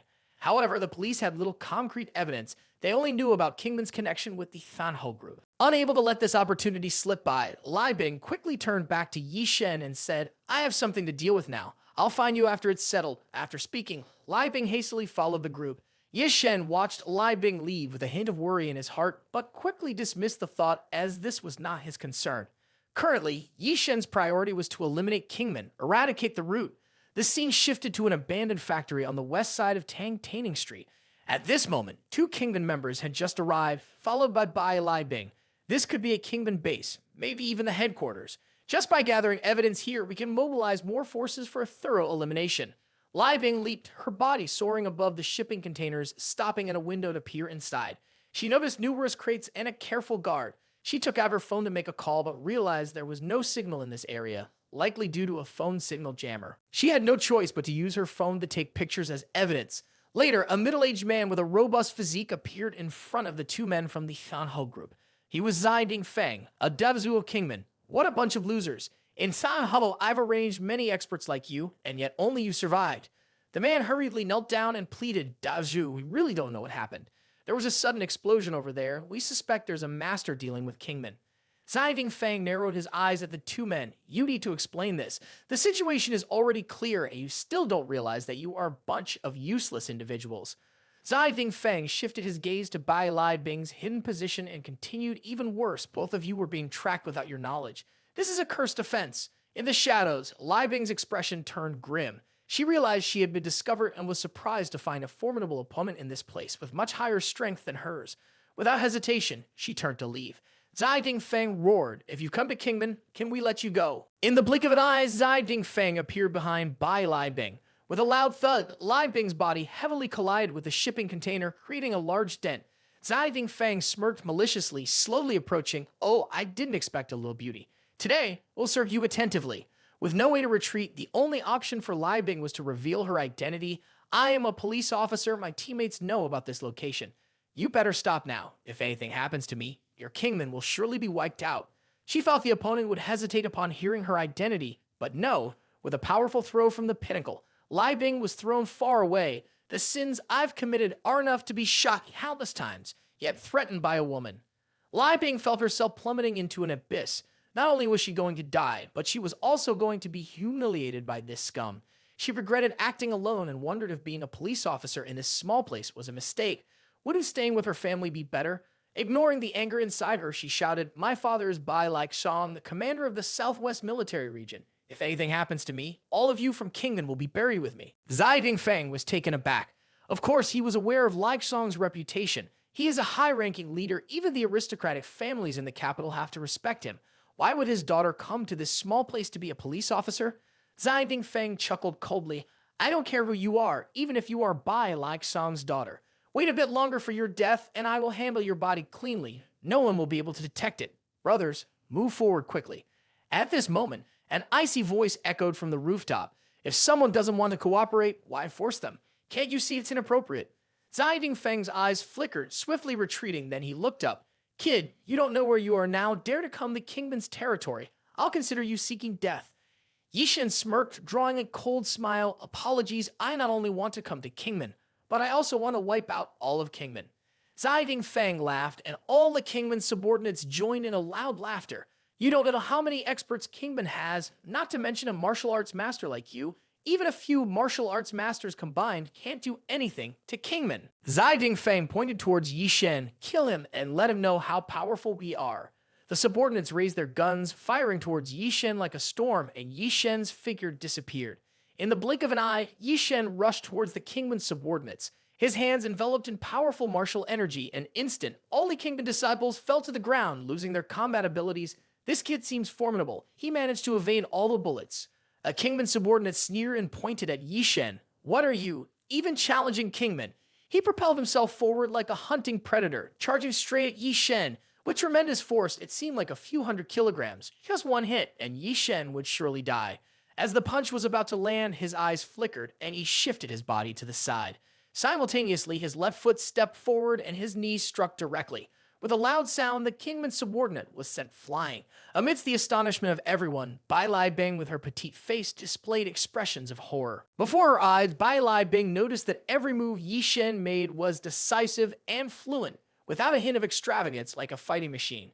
How can Ninbei have someone so frightening? She knew that Ye Cheng was considered a waste in the Yi family, falling into the icy lake years ago. However, in a short period, he transformed from a waste into someone terrifying. Zai Dingfeng gestured towards Ye Cheng. Never thought Ninbei would have such a formidable martial artist. It seems I have to personally deal with this. Although you seem formidable, against my perfect physique, you won't cause the slightest harm to me. Of course, kid, I don't care who you are, where you come from. As long as you kneel before me, I might spare your life. Before he could finish speaking, Ye Cheng, at that spot, turned into a blur and, in the blink of an eye, appeared in front of him. With a powerful strike, Zai Dingfeng was sent flying, blood spurting from his mouth. He lay on the ground, casting a resentful look at Ye Cheng. Unexpectedly, Ye Cheng was so formidable.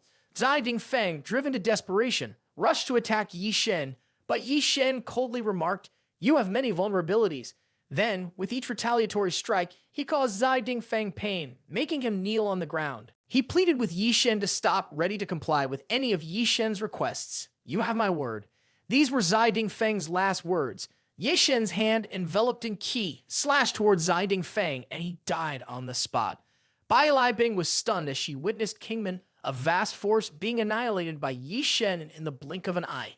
Ye Cheng looked towards Lai Bing and approached, extending a hand to support Lai Bing. Bai Lai Bing in shock exclaimed, "You dare to exploit me, you scum. Unfortunately, I thought you were a good person." Ye Cheng spoke, "Your thigh bone was dislocated and had many fractures. If you don't want to be paralyzed, sit still for me." At this moment, she could feel the warmth spreading and the pain in her thigh gradually subsided. Initially immobile, her thigh now fully recovered its vitality. After a while, Lai Bing was able to move normally again, expressing gratitude. "Ye Cheng, thank you so much. How can you have such miraculous medical skills? If you became a doctor, you would surely be famous." Ye Cheng coldly stated, "I'm not interested. You go clean up the scene, I'll go ahead." After treating Lai Bing's injuries, Ye Cheng said, "You go collect the funds from them. There might be evidence you need." Having said that, Ye Cheng turned and left. Lai Bing hastily asked, "Ye Cheng, where are you going?" Ye Cheng stopped, but without turning back, he said, "I said I would deal with Kingman. Don't follow me. I won't save you a second time." As Ye Cheng departed, Lai Bing called for medical assistance. A while later, Lai Bing and the police entered the scene. Bai Lai Bing looked at the horrifying scene before her, hundreds of corpses and blood flowing like a terrifying river, a level of carnage that surpassed anything she had seen before. These people, all dealt with by Ye Cheng. He wiped out all the subordinates of Kingman. She couldn't fathom how Ye Cheng, relying solely on his strength, would massacre so many people. Then her eyes caught sight of an old man's corpse. This is the head of Kingman, a formidable martial artist. In fact, Lai Bing noticed that the old man's face showed extreme horror, as if he had witnessed something terrifying just before death. After an unknown period, Lai Bing regained consciousness. She took her mobile phone from her pocket and found a signal making a call. On the screen, a few capitalized words were written. Disband Special Ops Dragon Soul Ye Cheng. The phone connected and a voice came through. Senior brother, something is about to change in Ninba. What happened to junior sister? Bai Lai Bing thought for a moment and then said, wait a moment, I'll send you the video. Shortly after, Ye Cheng on WeChat received a video, causing his expression to change rapidly as he watched it repeatedly. Junior sister said all these martial artists were killed by Ye Cheng, and it's true. He not only saved me, but also single-handedly destroyed the entire kingdom. Even several martial arts masters were killed by him. Ye Cheng remained silent for a few seconds, and suddenly a cold and icy voice transmitted, I'll immediately take a flight to Ninba. Remember, under no circumstances should you have any contact with this person of the same kind. He is extremely dangerous. As to the kingdom case, all of you should cease any action. I will personally assign someone to handle it. Senior brother, continue with your current mission. My current task is not as urgent. On the contrary, I must find out what kind of monster this Ye Cheng is. At Wanda Square, Ye Cheng purchased a new set of clothes to erase any traces. Last night, she discarded her old outfit. Just as she left Wanda, Ye Cheng coincidentally spotted someone familiar, He-Ruk Su. At that moment, He-Ruk Su was sitting in a coffee shop, her heart unsettled, stirring her coffee with a spoon incessantly. In front of her sat an elegant woman appearing to be in her 30s or 40s with flawless, youthful skin and no wrinkles. Crucially, she still retained some features resembling He-Ruk Su, almost like a prototype of He-Ruk Su's mother. Ye Cheng didn't want to get entangled with He-Ruk Su, so she hurriedly departed. He-Ruk Su was lifting her coffee cup, preparing to take a sip, but her gaze naturally shifted towards the window upon seeing Ye Cheng pass by. Joy appeared on Ye Cheng's face as she walked by.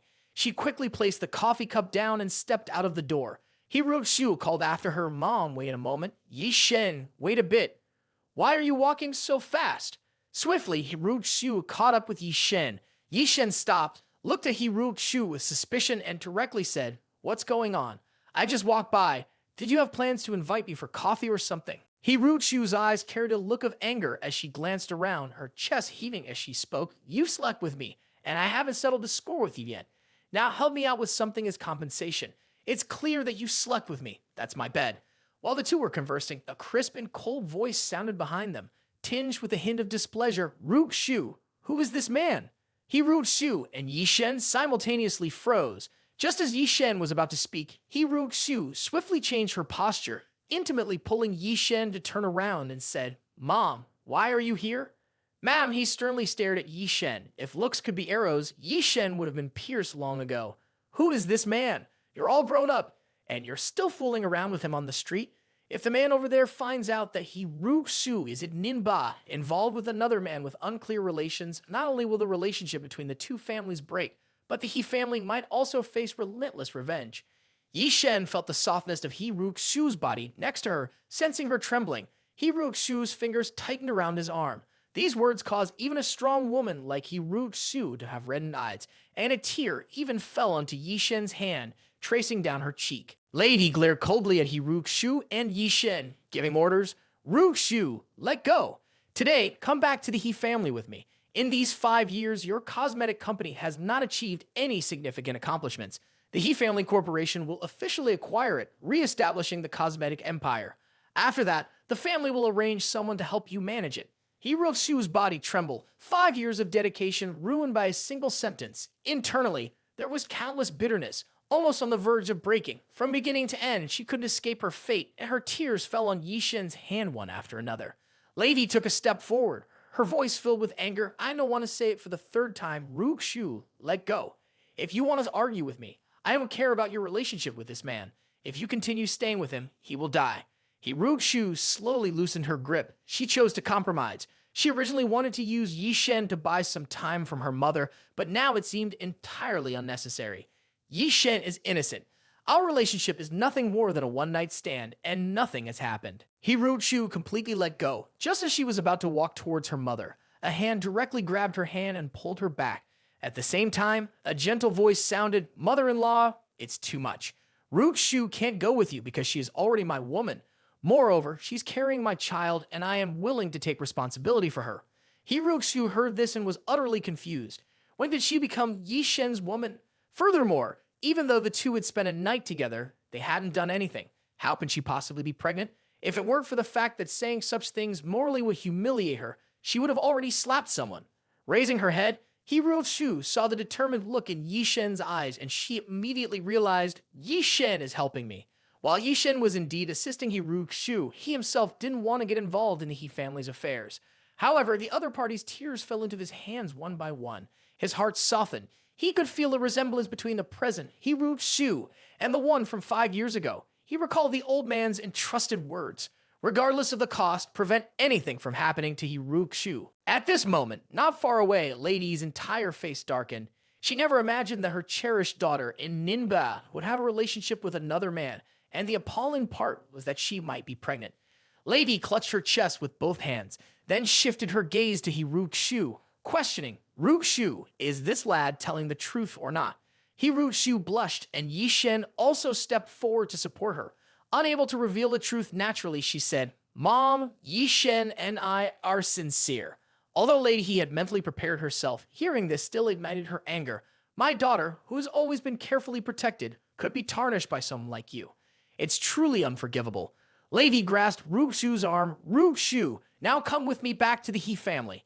I will arrange for the doctor to terminate the pregnancy, and from now on, you cannot leave the He family. This is an order. Ye Shen reached out to hold Lady He's hand. I think this might not be the best course of action. Lady He, looking at Ye Shen, had a voice as cold as ice. Do you think you deserve my daughter? Do you know about the Jiang and He family? It's a level you cannot even aspire to, let alone have the qualifications to look up to. Have you heard of the Zhejiang He family? Qi and Yuan group in the financial world, perhaps you've heard of it. If you don't know these, let me put it in a way you understand. The Zhu family, the #1 clan in Ninba, do you know them?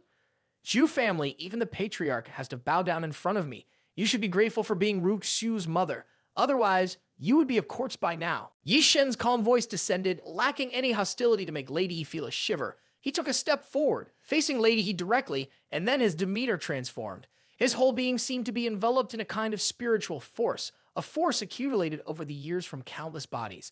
Mother-in-law, you basically don't know who you're talking to.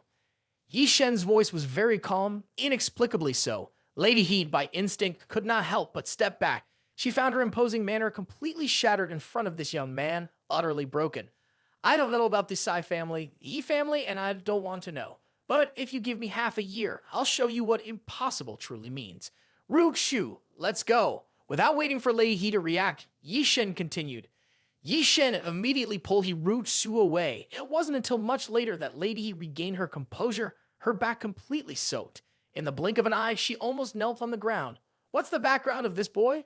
She quickly took out her mobile phone. Help me investigate someone. His name is Ye Shen, living in Ninba, Jiangcheng, recently having frequent relations with Shu. After being pulled away by Ye Shen for a while, He Shu finally reacted. She quickly withdrew her hand, her face blushing. Ye Shen, there's really no need for this. I apologize for my mother's words earlier.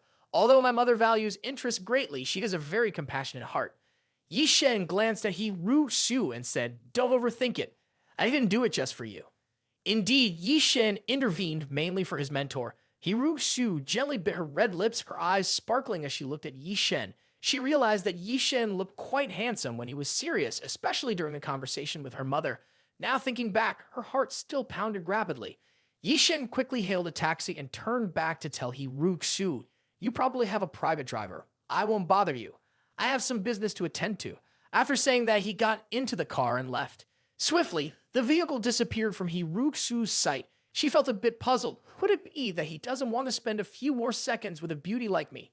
She initially wanted to ask Ye Shen a few more questions. Why agree to the 6-month agreement with my mother? He's just an ordinary person. What capability does he have to shake the He family? However, in the blink of an eye, she was almost overwhelmed by Ye Shen's aura. But now, she reconsidered. Lai Shen might be boasting. In Zhejiang province, the status of the He family is unattainably high. It's impossible for him to rise to such a position. Achieving what the He family has done against the current for nearly a century. One person's efforts alone won't make a difference in just 6 months. It's just grandiose talk, after all. Considering Ye Shen as a guiding figure, one could only envision a lifetime predetermined. Looking up at the Ye family in Zhejiang, at this thought, He Shu even felt a bit worried for Ye Shen's safety. Offending the Ye family, can he handle the consequences if that person finds out? No, I can't harm him. With a fleeting idea, Hiru Xu quickly called Sun Jai. In the taxi, Ye Cheng was lost in contemplation. Lady He, to be honest, there is some logic in what you said. Relying solely on strength is not enough. He needs to establish his own influence. Moreover, one influence is insufficient. There must be two. The male powers lurk in the shadows, and the bright side also requires a force. Qianjin Group is my father's passion, so he will use my father's passion to shake the entire realm of power. Uncle Tai, go to the villa in Vinlong Pharmaceutical Zone. At the villa in Vinlong Pharmaceutical Zone, the Shen family's villa.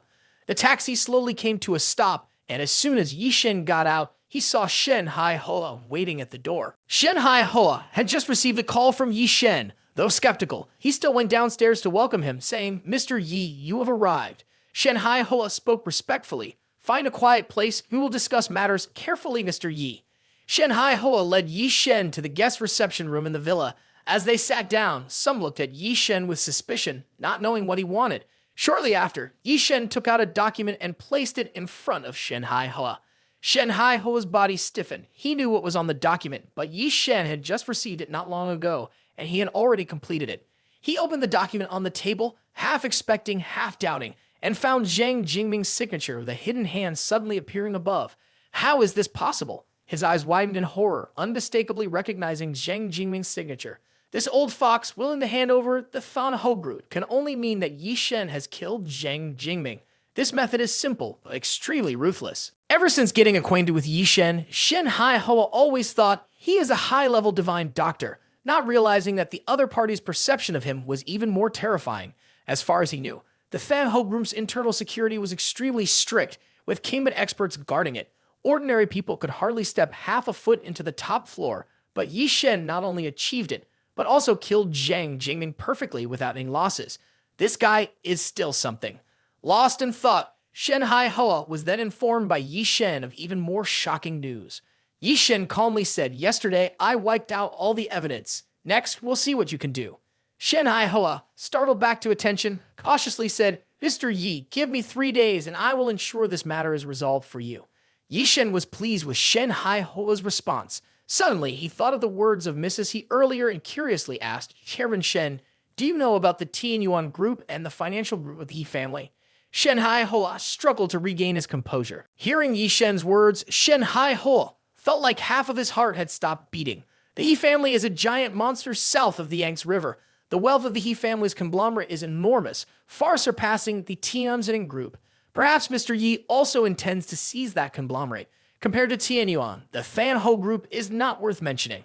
Ye Cheng, seeing through Shen Hai Hoa's horrified expression, chuckled and said, "A friend mentioned it today, so I thought I'd ask casually." Shen Hai Hoa took a deep breath. He had been immersed in the business world for many years, and his temperament was considered good. However, encountering Ye Cheng was truly a challenging experience. After some contemplation, Ye Cheng suddenly spoke seriously. "I will give you a sword. Do you dare to capture the entire China with it?" Shen Hai Hoa, filled with horror, responded, "Just now it was only Tianyuan, and now it's the entire China. This is truly terrifying." Shen Hai Hoa's body moved slightly, then he regained his composure and laughed. "Mr. Ye, about the sword you mentioned, I wonder if it belongs to the Tianjin group. Honestly, our conglomerate's reputation is much greater than theirs." Ye Cheng remained silent and continued, "First of all, let me say something straightforward. If I provide you with a level of protection similar to Zhang Jingming, even 100 times better, and bring you super profitable products, could you use the Tianjin group to devour the He family?" Upon hearing this, Shen Hai Hoa's eyes sank a bit in horror. "Ye Cheng, the ambition is truly grand, and you really want to devour the financial root of the Yi family. How can? The key is that you want to do this within half a year. Otherwise, what kind of joke is this?" He had intended to mock Ye Cheng, but seeing that the other party was genuinely believing in such a plan, he could only say, "While you are serious, I will also be serious. What you're saying is still not enough, and it requires strong government support. Moreover, I'm already old, afraid I don't have enough time." Ye Cheng fell into contemplation. Regarding the government, he naturally has a plan for this path. Bai Lai Bing, her father, seems to be the chief. Try to see if she can be pulled into becoming a force. As for the underworld, just having Jiang Nan Wang alone is enough. Ye Cheng stood up and declared loudly, "Whatever you desire, I can provide for you. But can you ensure that within half a year, the Tianjin group will turn into a colossal monster?" Before waiting for his reaction, Ye Cheng took out a pill and placed it on the table, saying, "If you're willing, consider this pill as a gift. It can extend your lifespan by an additional 50 years. Upon hearing the words behind, Shen Hai-Hoa gasped, extending lifespan by 50 years, something countless people dream of. Can Ye Cheng really deliver such a promise? Surely not. For Ye Cheng, a person on the brink of death, to bring back life and have a lifespan of 55 years seemed like an unimaginable concept. Shen Hai-Ho's eyes turned deep red, completely ignoring the image of reaching for that pill. He then excitedly said, "Mr. Yi, I'm willing as long as you fulfill those 3 conditions for me." Ye Cheng nodded and pushed the door to leave. 3 days from now, let's meet at Tianzhen Group. As for those 3 conditions, someone will contact you about them. Ye Cheng departed and Shen Hai-Hoa sternly watched him leave, knowing that his destiny had changed from this moment. Ye Cheng left Shen Hai-Hoa's residence and returned to the high-rise apartment at Sunzai. As soon as he entered, Ye Cheng noticed Ru Su had been there for a while. He asked, "Why are you here? Don't you have a spacious villa? Why come to our small apartment?" Sunzai hastily explained, "This is not our home, it's mine." Ru Su, sitting cross-legged, glanced at Ye Cheng and said, "My family's corporation has been taken over by my family. The villa is my mother's legacy. My bank accounts are frozen, so I have to stay here. Poverty is a vicious cycle. So, where will you sleep tonight? I'm telling you up front, I don't want to share the same path with you." Ru Su, angered, retorted, "Who wants to encroach on him?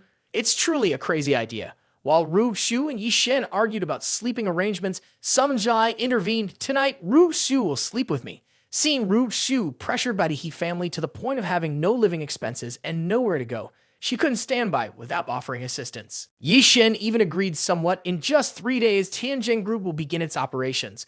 While hiring personnel, I can utilize Ru too.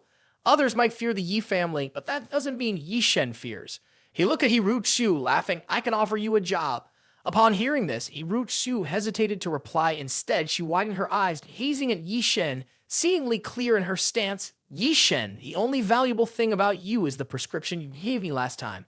Could it be that this guy has another business? Even if not, the card in his possession is not lacking in funds. Could this guy be a hidden wealthy person?"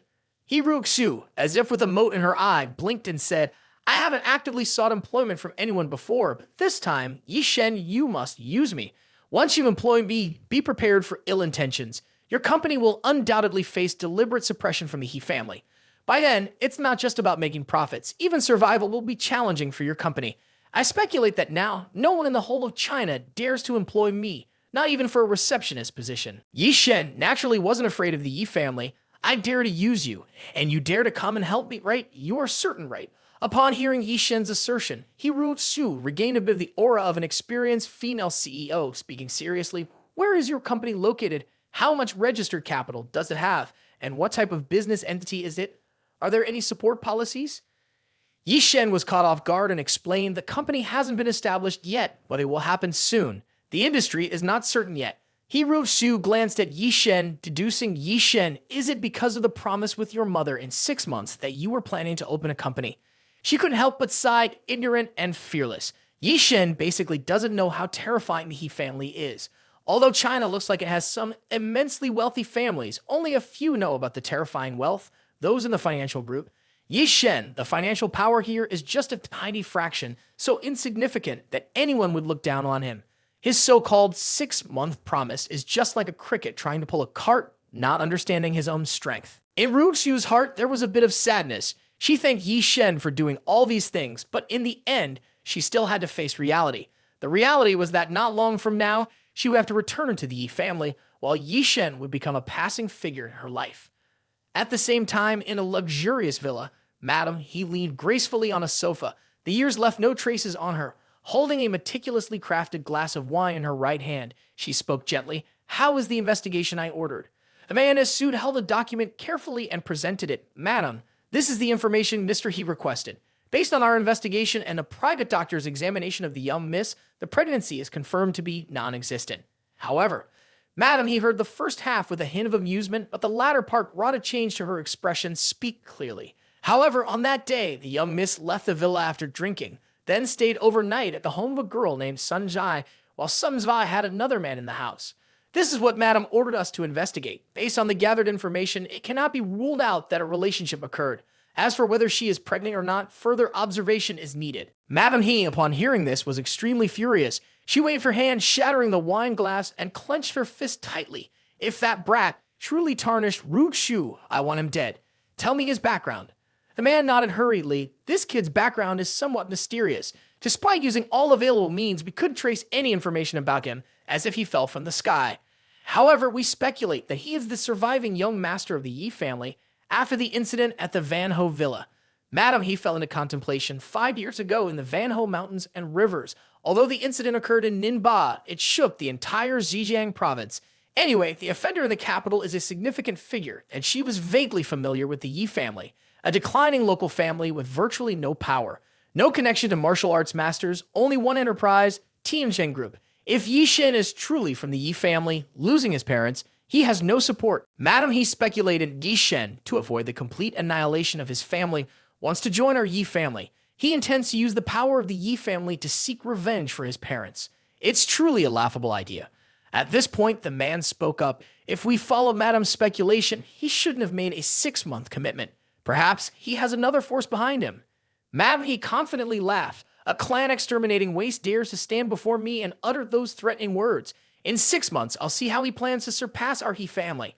In the twilight of the metropolitan residential area, Ye Cheng stood outside the balcony, muttering to himself. Adding someone to the household complicates everything. Tonight, when I went to take a bath, I opened the door and saw he Root Shu inside, even got slapped. Even when going for personal hygiene, I bumped into Sun Jia, causing headache. Putting aside the matters of the two women, Ye Cheng thought about Shen Haihua's situation. For the underworld issue, Jiang Nan Wang alone is enough. Regarding business, I already have various types of elixirs. The current problem lies in the support of the military. However, he doesn't know much about Bai Lai Bing, so she might not be willing to help. Ye Cheng has discussed the matter of Bai Lai Bing with Yiling Tian, hoping his side could approach her. Ye Cheng didn't think much. Just as he was about to turn and leave, he suddenly felt something and his body tensed sharply. His ice-cold gaze directly turned towards the opposite side on the rooftop of the building across, where someone was monitoring him in the darkness. Ye Cheng turned inward, a sinister smile appearing on his face. Let's play the game of hunter and prey, Ye Cheng. I'll have to see who is truly the hunter in this case. On the building opposite stood a tall man, who was the Special Forces operative Ye Cheng. Today, Ye Cheng had just landed from the plane in the afternoon and came here to observe what kind of person Ye Cheng was. Through the 2 videos sent by the Bai Lai gang, this person was evaluated as extremely dangerous, possibly a martial artist. However, after half a day of observation, he couldn't discern any distinctive features on Ye Cheng's body. As a result, one night here just to see Ye Cheng stealing food at the dining table. A martial artist doing such things. If you put Ye Cheng in a crowd, perhaps no one would recognize him. He intended to observe Ye Cheng again, but Ye Cheng's figure on the balcony suddenly disappeared, transforming into an illusion that appeared behind him. Ye Cheng was horrified. He knew the distance from him to Sun Zai's apartment was over 80 meters, so Ye Cheng had appeared next to him in the blink of an eye. Truly a master. The next second, Ye Cheng turned around, a surge of imposing aura, a terrifying air pressure spreading, transforming the surroundings as well. Ye Cheng lunged forward and Ye Cheng felt a chilling, killing intent like ice. He quickly used a defensive move. The clash resounded and Ye Cheng immediately regretted because his opponent's strength was overwhelmingly dominant, like 1,000 pounds. What kind of monster is this? His arm felt as if it were being crushed by an extremely formidable force, and the arm trembled, going numb. The strength of this kid is too terrifying. Does he want to shatter my arm? Immediately, Ye Cheng unleashed another move, but Ye Cheng chose to evade rather than confront without hesitation. In midair, Ye Cheng brought one foot down directly. If this foot hit, it would undoubtedly result in fatal consequences. Ye Cheng's face turned pale, quickly stepping on a beam, his whole body leaping high to avoid the assault. Ye Cheng's foot landed on the balcony, creating a long crack. You managed to dodge, not bad at all. Taking advantage of the opportunity, Ye Cheng circled behind Ye Cheng. He threw a punch towards Ye Cheng, confident that this blow would be unavoidable. However, Ye Cheng revealed a sinister smile. Ye Cheng's strike couldn't reach him. It was blocked by an invisible wall of aura. Fear crept into Ye Cheng as he realized his intelligence was wrong. Ye Cheng isn't a martial artist, but rather a cultivator. No wonder he can kill many martial artists. It's just that my apprentice lacks experience and couldn't recognize his true strength. Practitioners might not necessarily be stronger than martial artists. At least the strongest martial artist in China can defeat low-level practitioners. In the blink of an eye, as he was pondering, Ye Cheng vanished. Before he could gather his thoughts, he received a kick from Ye Cheng. He basically couldn't avoid it. Ye Cheng felt an overwhelming aura permeating his entire body, and the ground beneath him shattered. Not only that, his body flew out heavily, crashing into the wall, accompanied by a spurt of fresh blood. Completely unable to retaliate in his panic, Ye Cheng now saw Ye Cheng standing in front of him. "Friend, this is just a misunderstanding. I have no ill intentions, no competition with you. But if you really want to kill me, let's talk first, shall we?" Ye Cheng was indifferent, stepping forward, an oppressive presence like a celestial being descended, resembling a king returning, a large and sturdy foot planted on his chest, causing Ye Cheng extreme pain. "Who are you, and why are you monitoring me? Who is behind you, Zhu clan or Yi clan?"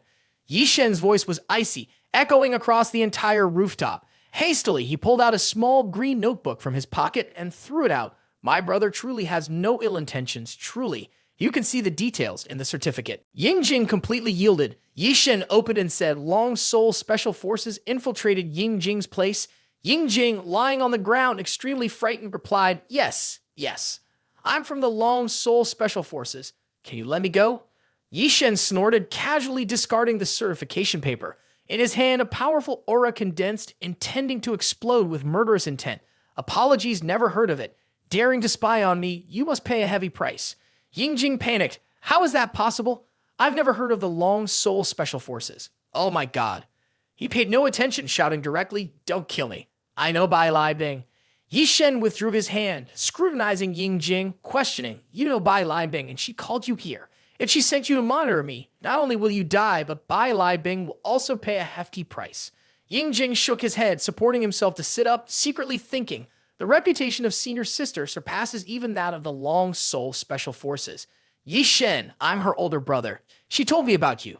I came here out of curiosity, just wanting to see your true strength, and with the intention of inviting you to join our team. I never intended to harm you." Ye Cheng snorted coldly, and the unfamiliar power in his hand continued to condense. "If you want to recruit me, you can come find me directly. There's no reason for you to follow me." In Ye Cheng's mind, there was also a thought, this Ye Cheng guy's strength isn't bad. To eliminate the weed, one must uproot it. Seeing Ye Cheng preparing to take action, Ye Cheng seemed to go crazy. "Don't rush to take action. I was wrong to follow you, and I apologize. I pledge the honor of the Chinese Long Soul Special Forces. This time, I owe you a favor. If you encounter difficulties in the future, I will do my best to help you." Hearing this, Ye Cheng also saw a bright side, 3 conditions of Shanghai Hua, now only lacking the support of the military. Initially, Bai Lai Bing was the first choice, but now this guy seems to be the best option. Ye Cheng, looking down from above, curiously asked Ye Cheng, "What's the status of the Long Soul Special Forces in China?" A joyful expression appeared on Ye Cheng's face. "Does the other party want to join the Long Soul Special Forces?" Without hesitation, Ye Cheng proudly said, "The Long Soul Special Forces is the 3rd division in China, targeting mystical forces worldwide. Except for the Prime Minister and superiors, we don't need to obey anyone's orders." Contrary to expectations, Ye Cheng hadn't considered the Long Soul Special Forces to be so mercenary. However, at present, the Long Soul Special Forces had proven quite useful in dealing with the Tianzhen group. Ye Cheng casually remarked, "You don't owe me anything. I can let you go as long as you establish a relationship with a company in Jiangcheng. We'll settle things amicably." Ye Cheng clearly understood the other party's intention, but his expression showed a hint of disdain. "Are you sure you want to use the Long Soul Special Forces reputation to protect a company in Jiangcheng?" In Ye Cheng's mind, he thought, if this gets out, it would be shameful, like using a sledgehammer to crack a nut. Ye Cheng affirmed that it was indeed what he wanted. After pondering for a moment, Ye Cheng said, "If I'm not mistaken, the business you're talking about must be your father's Tianzhen group. I can't decide on this matter, but I will help you connect with the higher-ups. Even if they disagree, I will find another way to assist you." Ye Cheng tapped his head, then took out a pill from his pocket. He tossed the pill to Ye Cheng, saying, "If you consume this, your injuries will heal quickly." Ye Cheng, receiving the pill with wide eyes and an open mouth, exclaimed, "This kid is truly a mysterious creature, not only a cultivator but also an alchemist. So far, I've only heard of it, but never seen one." Ye Cheng grinned and curiously asked Ye Cheng, "Do you have more of these pills?" Ye Cheng, with a slightly surprised expression, casually pulled out a handful of pills from his pocket and said, "You mentioned this little toy. It's just the most basic type. I have plenty of them." Looking through Yingjing's eager eyes, Ye Cheng, with a hint of amusement, remarked, "You seem very interested in this object." Yingjing swallowed saliva, speaking very seriously. "Ye Cheng, if you have many of these pills, you should consider submitting them to the country. The Chinese military would be willing to study them. After all, these are cultural artifacts that should be handed over." Ye Cheng snorted coldly, cutting off the other party's words directly. "Submit? These are mine, not cultural artifacts. There's no basis for submission. If the forces behind you want them, first meet my conditions, then let the people behind you come find me to negotiate." Having said that, Ye Cheng walked away. Watching Ye Cheng leave, Yingjing felt a bit uncertain. Letting someone from the Long Soul Special Forces come to me for a conversation, the intimidation is quite significant. That influential figure can control the situation in China with a wave of his hand. What right does he have to make someone come to him willingly? Ye Cheng is truly extremely arrogant. Finally, Yingjing sighed. It must be said that Ye Cheng has produced an unbelievable guy. Returning to Sun Zai's apartment, Ye Cheng lay on the bed and exclaimed, "Living with two women is really troublesome, always having to wait in line for everything." Currently, Sun Zai and Ru Su were occupying the bathroom and restroom.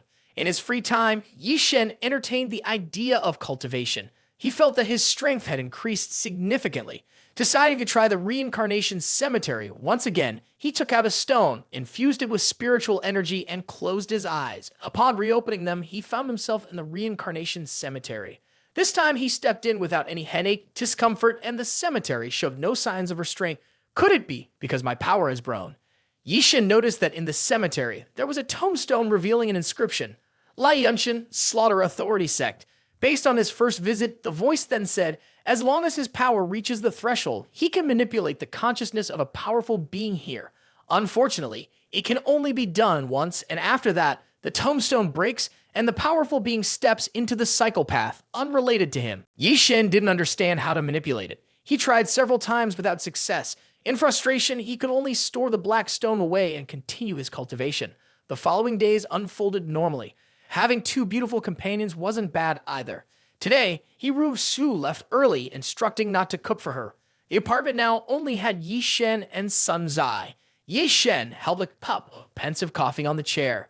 These days, he had tried various methods, but the tombstone remained unmoved. Ye Cheng could only think of one reason: my realm is not enough. What's urgent now is to advance the realm. I need pills. Using the current microwave pill refining method is ineffective. I urgently need a pill refining furnace. And Zhu mentioned there would be an auction for a pill refining furnace today, but there's still no news from him. Ye Cheng suddenly remembered, and Zhu doesn't have my phone number. While contemplating whether to find in Zhu, the phone rang and it was Shen Haihua calling. "Mr. Yi, I have completely taken control of the Kanho group. All the employees have been replaced and some key personnel from the northern branch have even been transferred. Currently, we are in the process of renaming the company, and the opening ceremony will take place in 2 days." Ye Cheng was extremely satisfied with Shen Haihua's efficiency. It was time for the entire Jiangqing to know about the comeback of the Tianzhen group, joy clearly evident on his face. "Now I have 2 out of 3 swords. The only thing left is Yingjing. Since the rooftop until now, there has been no contact with Ye Cheng. Maybe he has fled." Just as he thought about it, Ye Cheng heard the doorbell ring.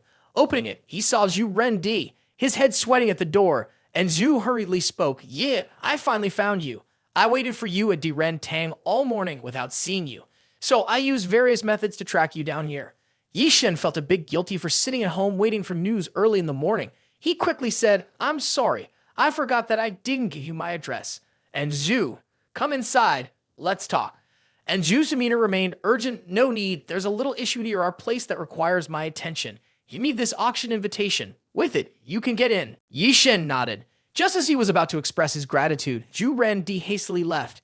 Clearly, the Zhu family had encountered a significant issue, and Ye Cheng had wanted to inquire about the situation. Perhaps he could offer some help, but Zhu Rendi departed quickly. He had no choice but to temporarily set aside his concerns. At the Ninba Hotel Tian, a taxi slowly came to a stop. The door opened, and Ye Cheng got out, dressed in a stylish suit. He didn't underestimate the importance of wearing appropriate attire for the auction. Otherwise, he would be subject to teasing everywhere. Dressing like this today, surely nothing interesting will happen. Approaching the entrance, Ye Cheng quickly saw Zhu Zixuan standing there, looking stunned and anxious. Zhu Zixuan was casually dressed today, with dark circles under his eyes appearing somewhat disheveled. Ye Cheng walked over and asked, "What's going on? You don't seem well today." "It's okay. Now that we're here, let's go in. This time, she also dared not be disrespectful to Ye Cheng. After all, her master and his son had entrusted her to him several times, and she knew from the two of them that Ye Cheng was formidable. Moreover, with recent events within the family, she had gradually learned to be more discreet. Hotel Chang'an, unlike a luxurious hotel, seemed more like a private club headquarters. The entire setting featured traditional Chinese architecture, with flowers and flowing water creating a unique ambience. Mr. Yi, it's time to get involved, or we can call it the networking phase, mainly for acquaintances to socialize and relax. The actual auction will take place on the upper floor in 2 hours. Let's grab a light meal in the meantime. Zhu Zixuan spoke earnestly. As he was about to say more, a sound rang out, "Zixuan, why are you here?" In the distance, a man named Ye Cheng, holding 2 women, approached. He continued, "Oh, how come the Zhu family allowed you to come alone?" "Right, the Zhu family now must be struggling to survive on their own." Ignoring the taunt, Zixuan led Ye Cheng to another area. Ye Cheng asked again about the issue with the Zhu family. "Nothing to worry about. I will handle it properly. You should focus on participating in the auction." Ye Cheng also understood that this was, after all, someone else's family matter. If they didn't want to discuss it, he shouldn't press further. A while later, a gentle voice called out to Ye Cheng. When they turned around, they saw the caller was he Ru Xu. Ru Xu now, whether in appearance or demeanor, surpassed other girls. The key on the other party emitted a leadership aura, like a cold plum blossom, flawless. "Ye Cheng, why are you staying in here?" Ye Cheng looked over and saw he Ru Xu. In his eyes, there was a hint of surprise and joy, lacking any hostility, only gentleness. "Where did you go early in the morning?" "I woke up and didn't see you." Seeing that Ye Cheng's mood was not bad, he Ru Xu approached him. At this moment, Zhu Zixuan left, citing the need to use the restroom. Whether it was genuine or just jealousy of he Ru Xu's beauty, someone asked. "Lai Shen, who is she? How do you know her?" "She's the granddaughter of the pharmacy owner. She came here to guide me, but what is she doing here? Wasn't her bank card frozen? Or is she planning to eat for free here?" Ye Cheng didn't forget to respond with a teasing tone. Ru Xu found it amusing and said, "You told me your company hasn't opened yet, so I have to find a job. I received an invitation before. Since you're participating in this auction, I was curious about how much money you brought minus 90 million. Ye Cheng casually replied, he has no concept of money, but with this estimated 90 million, he can buy quite a few things. He took a sip of water, and just as he did, he Ru Xu almost choked. She remained silent, glancing at Ye Cheng and said, "Ye Cheng, are you really clueless or just pretending not to know? Bringing this little money, you want to participate in the auction." He Ru Xu anxiously explained to Ye Cheng, "This auction is not as simple as it seems, and the force behind it is an entity you shouldn't mess with. In this world, besides ordinary people like you, there's a type of extremely powerful martial artist who can kill with just a wave of their hand." "Oh, why aren't you surprised?" He Ru Xu was a bit surprised herself, as Ye Cheng remained too calm. Ye Cheng could only pretend to be astonished. The martial arts are formidable. Oh, so frightening. Ru Xu seemed to be impressed with Ye Cheng's reaction, exaggerating her scared expression. Of course, she didn't know that Ye Cheng was a cultivator. She continues, "Secondly, Ninbei not only has the 4 major families, but also houses a more terrifying existence, a mysterious martial arts clan often referred to as the martial arts aristocracy. They are the ones behind controlling this auction. This auction will have 2 sessions. The first session focuses on antiques and famous paintings, targeting ordinary people. The second session involves martial arts, including practicing techniques, alchemical elixirs, weapons, or alchemy furnaces. Every item with a value of at least a few hundred million. People with just a bit of money like you, why bother participating in the auction?" Ye Cheng felt a bit of a headache. According to He Ru Xu's explanation, the value of elixirs was certainly not cheap, and he basically didn't have enough money. Could it be that robbing him wasn't out of the question? As he pondered, he looked up at He Ru Xu and said, "So, I can auction off my belongings?" He Ru Xu stared at Ye Cheng, surprised, of course. "If you feel you don't have enough money, are you planning to sell medicines? There's a specialized appraisal room on the upper floor. You can try your luck there." Hearing He Ru Xu's words, Ye Cheng felt like the clouds had lifted to reveal the sun. Considering Ying Jing's reaction back then, it can be said that Jiangqing and perhaps all of China likely doesn't have many alchemists. Maybe my elixirs will fetch a lot of money. With this in mind, Ye Cheng turned away, ignoring He Ru Xu. He had to seize the opportunity to get rich. Following He Ru Xu's guidance, Ye Cheng went to the appraisal room. In the room, there was a woman around 40 and 3 old men. Interestingly, they were playing mahjong. "Ha ha ha ha, quickly bring the money today. Luck is really on your side. Not a single part less than 10 million. Mobile phones, transfer the money, an excited old man spoke. The remaining 3 people were visibly displeased, but they still transferred the money honestly. Ye Cheng smirked slightly. These guys play big, 10 million each. The 4 seemed ready to continue when they noticed Ye Cheng's arrival. An elderly man looked at Ye Cheng and asked, "Young man, why are you here? What do you want to appraise?" Ye Cheng replied, "Exactly." Without hesitation, he reached into his pocket and took out an elixir pill. Looking at the elixir pill in Ye Cheng's hand, Mr. Wu's face changed slightly as he caught a faint fragrance from a distance. He said, "Young man, can you let me examine it for a moment?" The others also sensed something amiss and gathered around Mr. Wu, discussing, "Hey, is that an elixir pill? How is there a genuine elixir pill in Jiangcheng in this era? Quickly appraise it. We need to hurry. The round 2 auction is about to begin. Don't make a scene here. Nobody knows more about elixir pills than me. This elixir pill has a different scent compared to those junk items. We need a thorough examination." As he spoke, Mr. Wu took out a magnifying glass to examine it carefully. Suddenly, Mr. Wu let out a horrified scream, his body trembling, and exclaimed, "Elixir script. This is an elixir script. It's not an elixir pill. It should be called immortal elixir." The others, upon hearing the term elixir script, froze for a moment, then rushed over eagerly. "Mr. Wu, let me see. This is indeed an elixir pill. My goodness, even though the appearance is like this, the vein patterns are clear and the elixir has a rich fragrance. Could it be recently concocted? Is there still an alchemist around? Right, it must be an immortal elixir with a rich aroma and clear vein patterns, probably freshly concocted." Mr. Wu affirmed once again, and everyone on the spot took a sharp breath, looking at Ye Cheng in confusion and excitement, saying, "Little brother, who gave you this item? Hurry, tell the old man. Where did your younger brother come from?" Ye Cheng, observing their expressions, was somewhat surprised. "Are there no alchemists around here?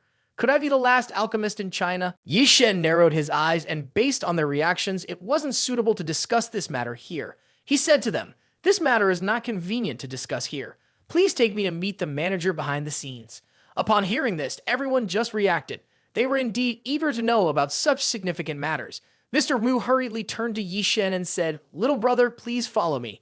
Ye Cheng followed the old man into the elevator, stopping on the 10th floor, then exiting the elevator and reaching a room with the number 1. The old man gently knocked on the door, and a female voice inside said, "Come in." Both entered the room. Mr. Wu introduced, "Miss, this junior brother wants to auction an elixir pill." Seated on the sofa, a woman around 30 years old was sitting. She wore a pink outfit, showcasing a slender and well-proportioned figure. The woman's eyes suddenly opened wide. "An elixir pill, are you sure?" The old man promptly stepped forward to present the elixir pill. The woman's hand gestured in midair, and the elixir pill was drawn into her hand. She looked at it momentarily and exclaimed, "Indeed, it's an elixir pill, and judging by the quality and vein patterns, the refining time doesn't exceed a month." Suddenly, her eyes lit up, realizing that there was indeed an alchemist in China. Mr. Wu, at this point, proactively stepped out, allowing the two to talk freely. Now the woman turned to Ye Cheng and said, "Young man, you can sit wherever you want. My name is Jin Jingen. I don't know how you'd like to address me." Ye Cheng, aware that the auction time was approaching, didn't waste any time. "My name is Ye Cheng. No need for much talk. My elixir pills are available for auction." Seeing Ye Cheng eager to proceed, Jingen chuckled in her mind, indeed still too young to understand the true value of an elixir pill. Nevertheless, refining one requires extreme skill and difficulty. Jingen smiled at Ye Cheng. "Of course we can auction them. How many are you willing to sell?"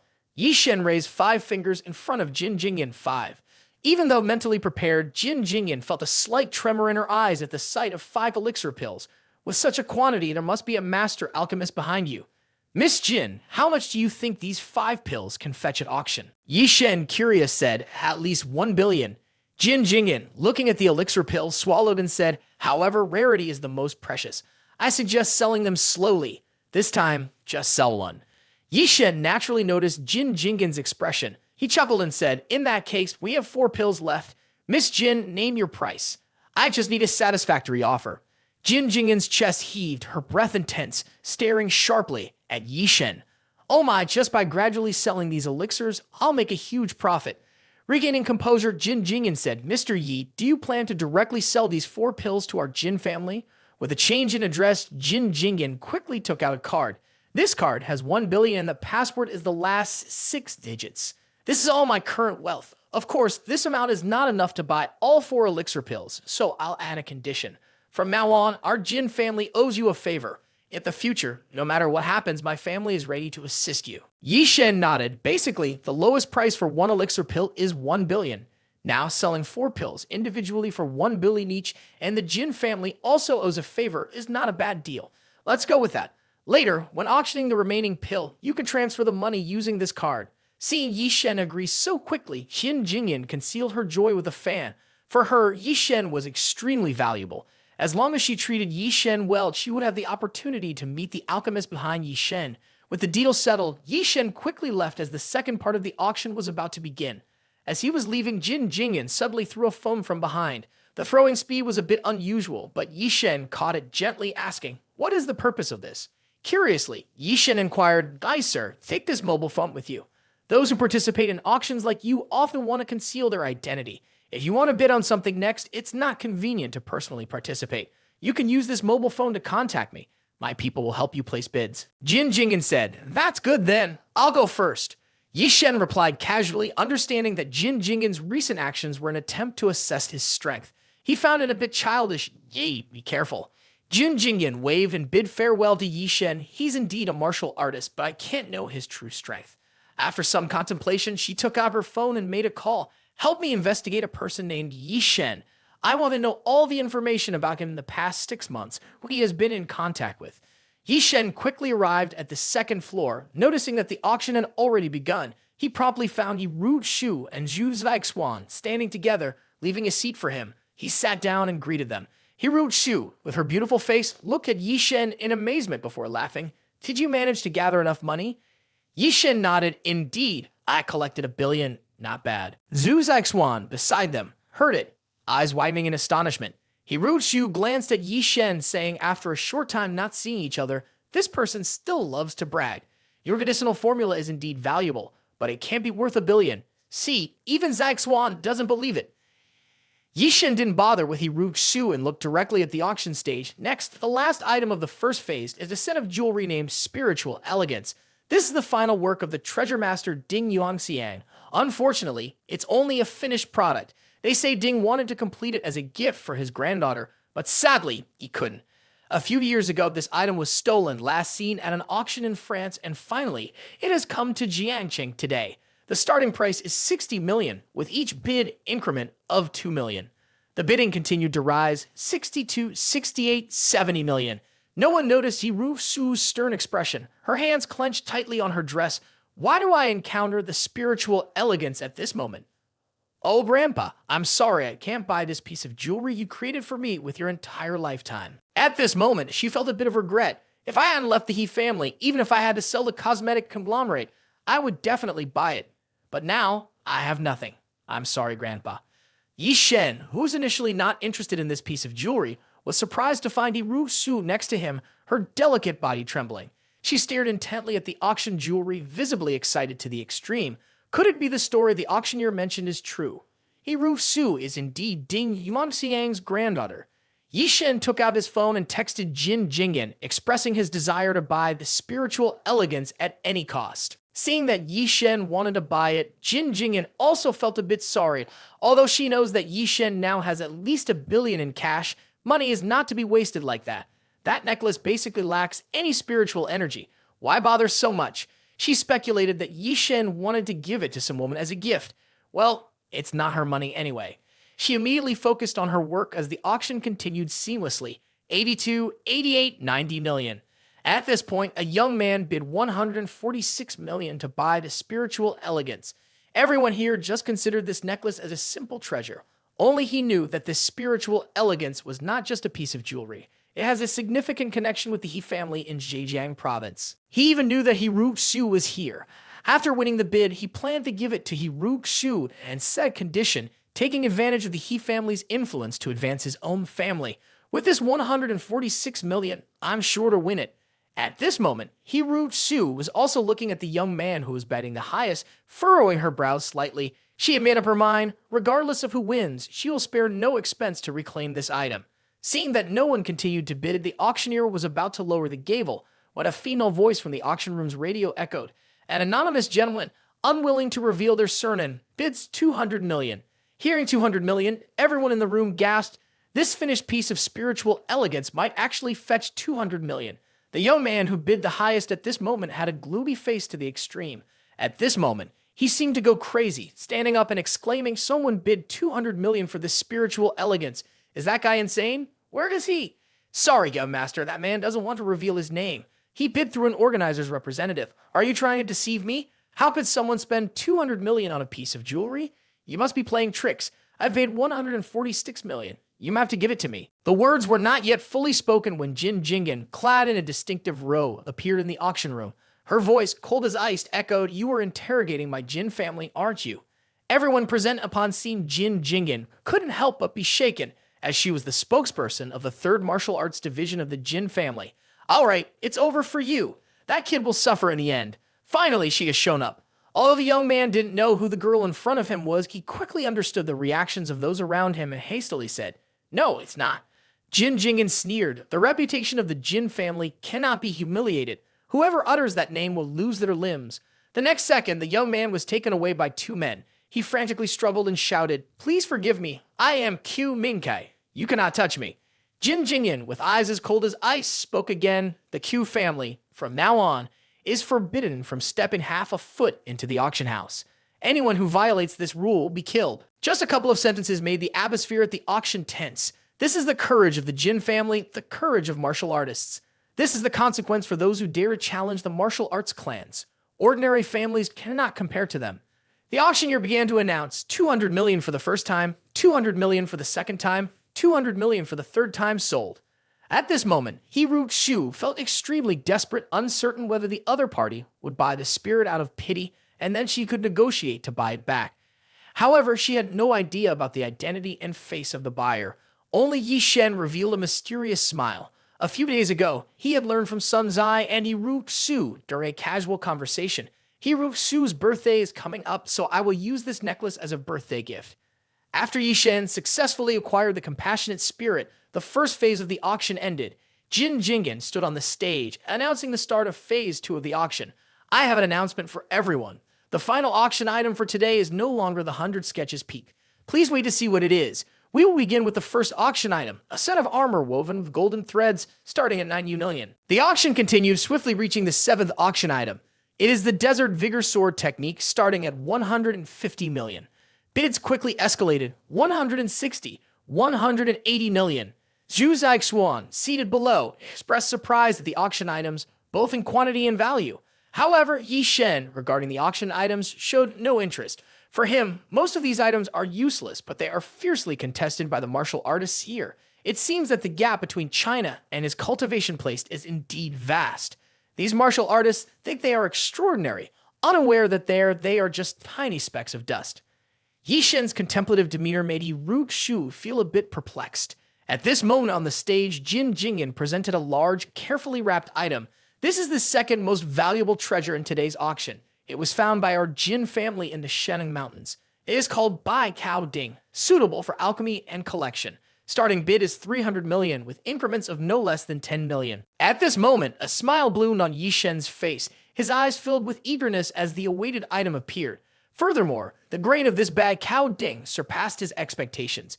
People at the scene were also intrigued, eagerly bidding 350, 400, 430 million. It was evident that those present were here for love, or more accurately, for the item itself. Ye Cheng narrowed his eyes and sent a message to Jin Jingen. "No matter the price, I must acquire Bai Kao Ding." On stage, upon seeing the message, Jin Jingen's mouth curved into a smile. Finally taking action, "You want to secure Bai Kao Ding. Do you have an alchemist from your family giving orders behind you?" Jin Jingen obviously didn't know that Ye Cheng was an alchemist. Suddenly, someone placed a bid. 450 million. Jin Jingen glanced and noticed it was someone from the Chuan family. Aside from the 3 martial arts clans, namely the Jin family, there are the Chuan family and Meng family. Now the bidder is from the Chuan family, Chuan Wenlin, the 3rd young master of Chuan. Chuan Wenlin's reputation isn't great, and it's said that his ruthless methods towards what he desires know no bounds. If Ye Cheng wants to contend for Bai Kao Ding, a significant event is likely to unfold. She hastily sent a message to Ye Cheng, informing him of this information and advising against competing for it. She suggested that Ye Cheng shouldn't be afraid to keep the Green Hills. There are plenty of other alchemy furnaces available. But who is Ye Cheng? From grade 1 to grade 5, He never backed down from anyone. Ye Cheng replied with just one word, "Bye." Seeing the word "bye" on Ye Cheng's face filled with tension, Jin Jingyan felt uneasy. She had used 1 billion to buy Ye Cheng's elixir and still owed him the favor. Having taken advantage of him before, now she had to pay the price and help Ye Cheng secure Bai Cao Ding. In the auction, Chuang Wen-lin bid 450 million, but quickly a voice on the radio declared, an anonymous bidder offers 500 million. Chuang Wen-lin looked displeased and the entire hall fell silent. Chuang Wen-lin expressed a challenging demeanor. Someone truly dares to compete with me. People around began to discuss. There is indeed someone daring to go against the Chuang family. Quite audacious. Even if he hides his identity, with the methods of the Chuang family, they will surely find him. Oh dear, someone might have to die tonight. Chuang Wen-lin snorted coldly and bid 530 million. As his words ended, a voice on the radio announced, an anonymous bidder offers 600 million. Heavens, this is turning into a spectacle. Purchasing Bai Cao Ding for 500 million is already beyond imagination, and now it directly increases to 600 million. Chuang Wen-lin's face turned pale. It seemed that this person was challenging him. He raised his bid to 610 million. Before 2 seconds had passed, the radio declared, an anonymous bidder offers 700 million. The entire hall fell into a deathly silence. Chuang Wen-lin had money thrown at his head, and his expression was indescribably unpleasant. Furious, he stood up, slamming his hands on the table. Damn it, what the hell are you saying? Is this guy here to cause trouble? He's throwing out 700 million just to surpass me. Chuang Wen-lin stood in the middle of the auction, unable to contain his anger.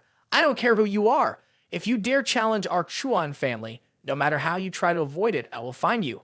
I'll make sure you regret what happened today. On stage, Jin Jingyan sang a soulless tune. Observing the unfolding events, she involuntarily nodded and announced, 700 million for the first time, 700 million for the second time, 700 million for the third time sold. Ye Cheng's face was filled with excitement. Finally got the elixir. Others may fear the Chuan family, but not him. If the Chuan family crosses him, he will eradicate them from the roots. Amidst the crowd's excitement, Jin Jingyan presented the most valuable item of today's auction. This item is an elixir recently acquired by our Jin family, personally appraised by me. People discussed Jin Jingyan's words, unquestionably confident in the quality. This mystical elixir not only heals wounds, but also enhances cultivation. Such legends in China now manifest here. Jin Jingyan continued, this elixir starts at 400 million, and each bid should not be less than 20 million. Bidders competed again, 500, 520. It quickly escalated to 680 million. Ye Cheng, is this item really worth that much? Hero Su was slightly surprised. It was her first time witnessing such a frenzied auction. Oh, I forgot, this is your first time participating in an auction. Ye Cheng shrugged. Although rare items are considered valuable, I feel that selling elixirs to the Jin family is a bit low. However, he didn't pay attention to the fact that the higher the price of the elixir, the more indebted the Jin family would be to him. What's even more amusing is that the elixir was sold for 800 million and the buyer was Chuang Wen-lin. If he knew he was the owner of the elixir, I wonder how he would react. In the end, the auction was a great success. Everyone, please go to the dining area on the lower floor for dinner and exchange. You all know these special guests, right? At this moment, Ye Cheng received a message on his phone. Mr. Yi, please come to my place. My father just returned, and he wants to invite you to dinner. Ye Cheng, let's skip the dinner party. We'll head back. You told me you have 1 billion. Why haven't I seen you buy anything? Oh, it's nothing. There's just nothing suitable. You two go ahead. I'll join you after a quick visit to the restroom. Ye Cheng departed, pondering Jin Jingyan. How will you compensate for the difference? In room 01, Ye Cheng encountered Jin Jingyan. Mr. Yi, this card has 1.5 billion. It's the compensation my father requested me to give you. Anyway, you've suffered a bit with this price. Of course, the debt of the Jin family to you will remain intact. Ye Cheng took the bank card, showing no courtesy. I didn't come here to ask for money, but to get Bai Cao Ding. Jin Jingyan handed a piece of paper.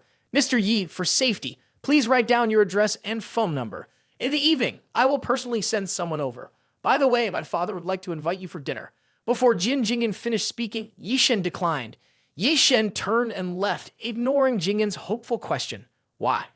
Ye Cheng just waved his hand. I won't attend the dinner. My friend at home has already cooked. I'm not used to eating outside. Jin Jingyan's expression seemed off. My father in Ninba has invited you to a feast, and no one dares to refuse. He has purchased Bai Cao Ding and directly offended the Chuan family. Without a powerful backing, he is sure to face death. Our Jin family gave you an opportunity, but you don't seem to appreciate it. In the future, if any issues arise, you cannot blame us. At this moment, in the management room, all the security personnel were lying on the ground. Huan Wenlin sat with crossed legs, holding the elixir carefully in his hand. Unexpectedly, today brought an unforeseen surprise. This pill has an extremely pure fragrance, completely different from the elixirs in our Shuang family's collection. It's truly enticing. The old man beside Shuang Wenlin also spoke.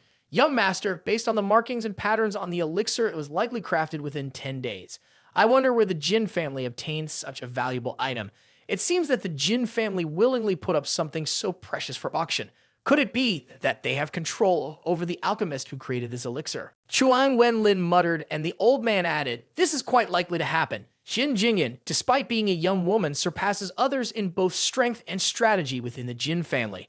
If the Jin family truly holds the source of elixirs this time, they will soar far beyond our Chuang family." At this very moment, his subordinate reported that they had checked the cameras. On the screen was the footage of Ye Cheng meeting Jin Jingyan earlier. Today, Jin Jingyan only met this person. It's highly probable that he is the one who bought by Cao Ding. Even that elixir likely comes from him. Chuang Wenlin looked at Ye Cheng in the image and sneered. Someone from the Chuang family dares to challenge us. It seems he doesn't know how to face death.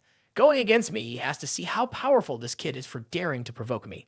Chuang Wenlin left the monitoring room, and Jin Jingyan also went to the control room, preparing to clean up the records. In the past, this task was always assigned to others, but this time, she decided to take matters into her own hands. However, when she saw the surveillance room, the security personnel lying unconscious on the floor, her face changed instantly. She was evidently too late. Moreover, the one barging into the surveillance room was undoubtedly from the Chuan family. Ye Cheng, danger ahead. Although Ye Cheng refused his father's help, with the Chuang family seizing control of the elixir facilities, she couldn't stand idly by. At the entrance of the Tian Hotel, Ye Cheng and He Ru Su walked out together. Zhu Zixuan silently followed behind with an uneasy mind. Walking in front, Ye Cheng suddenly thought of something and turned to look at Zhu Zixuan, asking, "How are you getting back?" "Ye Cheng, I can arrange for a car." Ye Cheng was surprised, considering the circumstances of the Zhu family. Zhu Zixuan usually has a driver waiting for him every time he goes out. Why would he need a car now? Could something have happened to the Zhu family? He just recently got help from Zhu Ren Di after arriving in Ninba. If the Zhu family is in trouble, he wouldn't just sit idly by. What happened to the Zhu family? Ye Cheng inquired, and Zhu Zixuan shook his head repeatedly. Ye Cheng, nothing happened. Ye Cheng sighed reluctantly, extending his hand. "Give me your mobile phone." Zhu Zixuan obediently handed it over. Ye Cheng entered his number and returned the phone to Zhu Zixuan, saying, "If something really happens, call me on this phone. I will come to help you." Just like that, let's go ahead. Zhu Zixuan watched as Ye Cheng and He Ru Su walked away, her eyes reddening. Shortly after, her mobile phone rang and her face turned pale. At this moment, Ye Cheng and He Ru Su were walking on the street. "Ye Cheng, why does that child keep calling you Yi Tian Sin? It makes me find it quite amusing," He Ru Su said with a laugh. "Just a nickname. Makes me feel like an old man," Ye Cheng replied. As they were talking, Ye Cheng suddenly sensed a hint of danger. Seeing Ye Cheng's change, Ru Su asked, "What's wrong?" The suspicious look disappeared from Ye Cheng's eyes. He calmly said to Ru Su, "Suddenly, I feel like having coffee. Go in there, order coffee, and wait for me a bit. I'll go inside and join you. What do you think?" He Ru Su's face looked puzzled, wondering why Ye Cheng seemed different today. Ye Cheng chuckled at this moment. "I'm going to the restroom. You go inside. I'm treating generously today, so feel free to order whatever you want. Why would you use the restroom in the restaurant?" Without finishing his words, Ye Cheng left. Ru Xu felt puzzled. He didn't drink much water today. Why does he keep going to the restroom? As he left, the friendly smile on Ye Cheng's face disappeared. In its place was a cold and menacing expression. "You probably don't know that I have a principle. Any danger that arises, I will crush it before it hatches." A cold and mysterious aura enveloped Ye Cheng as he walked forward. Not far away, someone spoke. "Found him, young master. That kid seems to have noticed us." An old man accompanying Shuang Wenlin spoke up. "Noticed? Even if he notices us, he'll still die." Shuang Wenlin coldly said, "The woman entering the coffee shop is quite impressive. After dealing with that kid, once we obtain Bai Cao Ding and the secrets of alchemy, I'll have some fun with her. That's how it's going to be." Ye Cheng appeared seemingly out of nowhere, his aura shrouding Shuang Wenlin's head. The old man beside him underwent a sudden transformation. Unable to react in time, He recoiled, his expression changing drastically, and shouted, "You scoundrel, how dare you touch the young master? Tonight you will surely die." The old man quickly leaped about 5 meters backward, launching towards Ye Cheng with formidable momentum. Once struck, a person might not die, but would undoubtedly suffer severe injuries. The intent to kill in Ye Cheng's eyes grew stronger by the moment. A moment later, he made a direct move, standing still and channeling his ki. A seemingly calm strike rose upwards, appearing ordinary, but carrying an incredibly terrifying force. The old man, with widened eyes, realized the impending danger too late.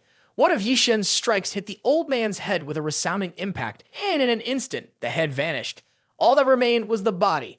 The surroundings echoed with a sharp sound, leaving Shuang Wenlin trembling as he witnessed the futile attempt of the old man to defend against Ye Cheng's devastating strike. Ye Cheng turned back, his icy gaze fixed on Shuang Wenlin. "Now it's your turn, kid. You dare lay a hand on my subordinates." Shuang Wenlin snorted coldly. "You don't know how to write the word death. If you touch me, your parents and everyone around you, even the woman in the coffee shop, will die. If you kneel down now and promise to be a dog by my side, I might spare you." Despite his fear, Shuang Wenlin relied on his social status, thinking no one would dare touch him. "You talk too much nonsense." Ye Cheng's voice was as cold as ice, and a forceful hand appeared in front of Shuang Wenlin, delivering a fatal blow. Shuang Wenlin died on the spot. At this moment, the chilling presence around Ye Cheng spoke again. "Have you seen enough?" From the darkness, a handsome young man immediately appeared and kneeled before Ye Cheng, saying, "Sir Yi, please forgive me. I am Jin Kan, the steward of the Jin family. I was sent by Miss Jin to protect you. She was worried that something might happen to you after the incident in the monitoring room." In Jin Kan's heart, he silently cursed, "Protect my foot." He originally planned to wait until the moment Shuang Wenlin killed Ye Cheng, then intervened to save Ye Cheng. Never did he think that the other party not only didn't need saving, but also effortlessly killed 2 people. This Ye Cheng is not only incredibly powerful, but also ruthlessly cunning. Such a person doesn't need protection. Thank you, Miss Jin, for your concern, but I don't appreciate others meddling in my life. Go back and tell her not to do unnecessary things, otherwise the Jin family will end up like these people.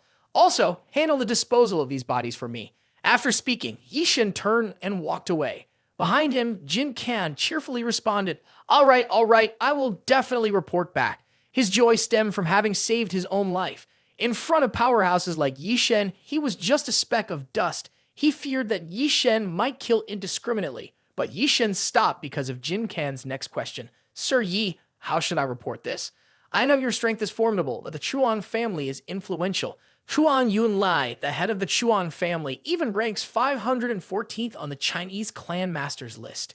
Chuan Wenlin is his son. If he finds out you killed his son, you'll undoubtedly face trouble." In Ye Cheng's mind, he thinks, what's the point of martial arts rankings? There are up to 500 people ahead of him. It seems that the world of Chinese martial artists is not as simple as I thought. Ye Cheng appreciates Jin Kan's reminder and continues to leave. At this moment, he is a bit worried, regardless, for the safety of Sun Zai and he Root Shu. Shuan Yuan Li cannot be ignored. Leaving troubles behind is the most foolish action. Another tragedy is about to unfold. As Ye Cheng abruptly departs, Jin Kan wonders about his thoughts. She quickly takes out a mobile phone and calls Jin Jingen. "Miss, something major has happened. Chuang Wenlin is dead." Jin Jingen receives the call swiftly and arrives at the scene. Seeing the 2 lifeless bodies, her complexion turns extremely grim, and her breath nearly stops. The Chuan family, the 3rd young master, is dead. This is too significant, to the extent that the entire martial world could be shaken. This is not a normal disturbance, it's something someone basic can endure. Her elegant eyes narrow. "Jin Kan, you tell me every detail of what happened just now, leaving nothing out." Jin Jingen is extremely serious, and after Jin Kan finishes recounting everything, a horrified expression appears on Jin Jingen's face for the first time. "You're sure they were all single-handedly killed by Ye Cheng without any resistance?" Jin Kan, holding her authority, states firmly, "Yes, I confirm. 1 against 1, ruthlessness in heart, killing a martial arts master like slaughtering chickens." Jin Jingen expresses fear. This kind of thing simply can't happen. For a young man around 20, backed by a Dan-level cultivator, and moreover, killing the 3 young masters of the Chuan family, Jiangsheng might undergo a drastic change.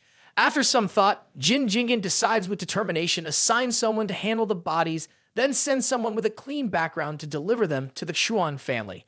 Upon your return, erase all evidence directly, including the one transporting the corpses.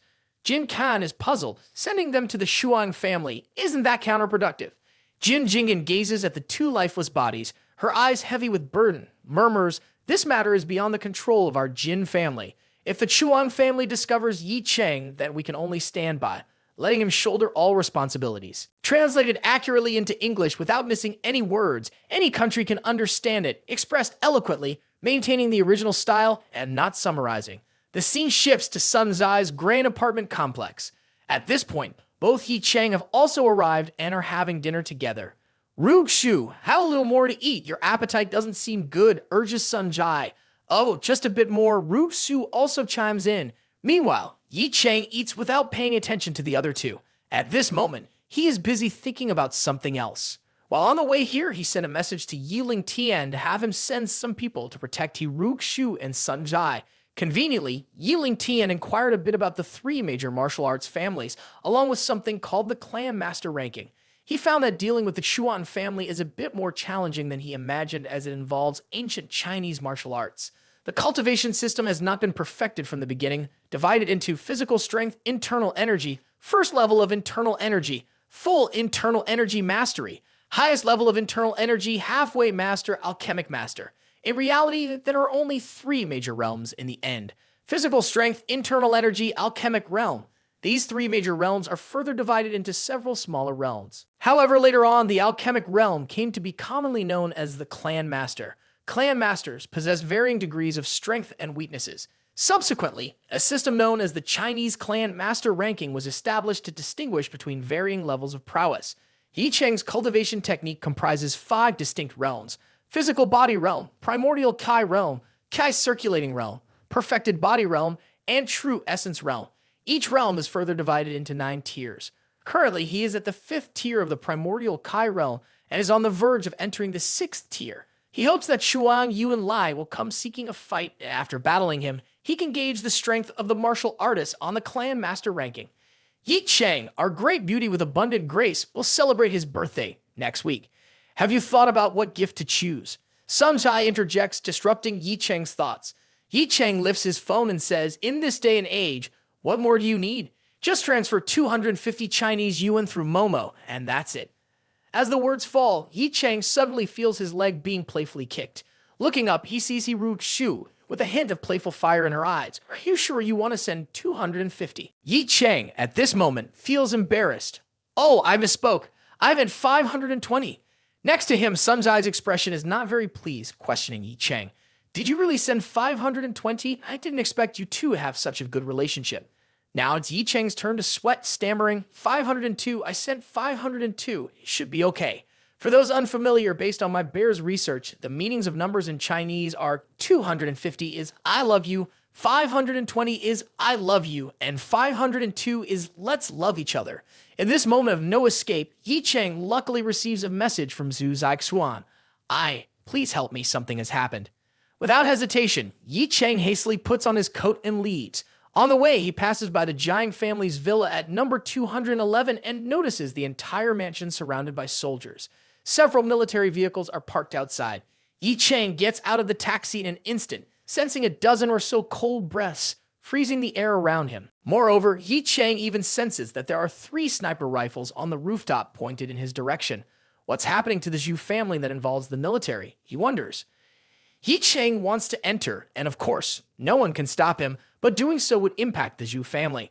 Therefore, he chooses to leverage his connections. Currently, he doesn't have Ying Jing's phone number, so he calls Bai Liebing. The phone connects. "Liebing, help me with something. I want to enter the Zhu family mansion, but the military is blocking me." Bai Liebing is essentially unaware of the events in the Zhu family, but still agrees to help Ye Cheng. "Wave the gate for a moment. I'll contact someone and he will come to assist you." After hanging up the phone, Ye Cheng waits anxiously, looking extremely urgent. About 10 minutes later, a man in military uniform arrives. "Hello, Ye, I'm La King Go. Bai Liebing called me to help you." Ye Cheng nods. "Sorry for the trouble." The man doesn't say much, heading straight to the Zhu family's gate while pulling out a certification document from his pocket. "This is our certification. Please open the gate quickly." The 2 guards at the gate snap to attention and hastily greet, "Welcome, sir." Quickly opening the gate, inside is the Zhu family. In the living room, Zhu Rendi and Zhu Zixuan are seated on the sofa. "Sir, I call for assistance, Zhu Zixuan says. Zhu Rendi, devoid of any hope in his eyes, speaks up, seeking help is useless. Don't bother. It's a futile effort. I don't see any point in it. At this moment, Ye Cheng and La Qinggu enter. Hearing these words, Zhu Rendi looks up. Ye Cheng notices the grim expression on Zhu Rendi's face, as if he has aged 10 years. Zhu Rendi turns to reproach Zhu Zixuan. Why did you call Yi here? Isn't his trip in vain? But Mr. Yi is the only one we can turn to for help now. Zhu Zixuan, unable to hold back tears, says, Mr. Zhu, what has happened?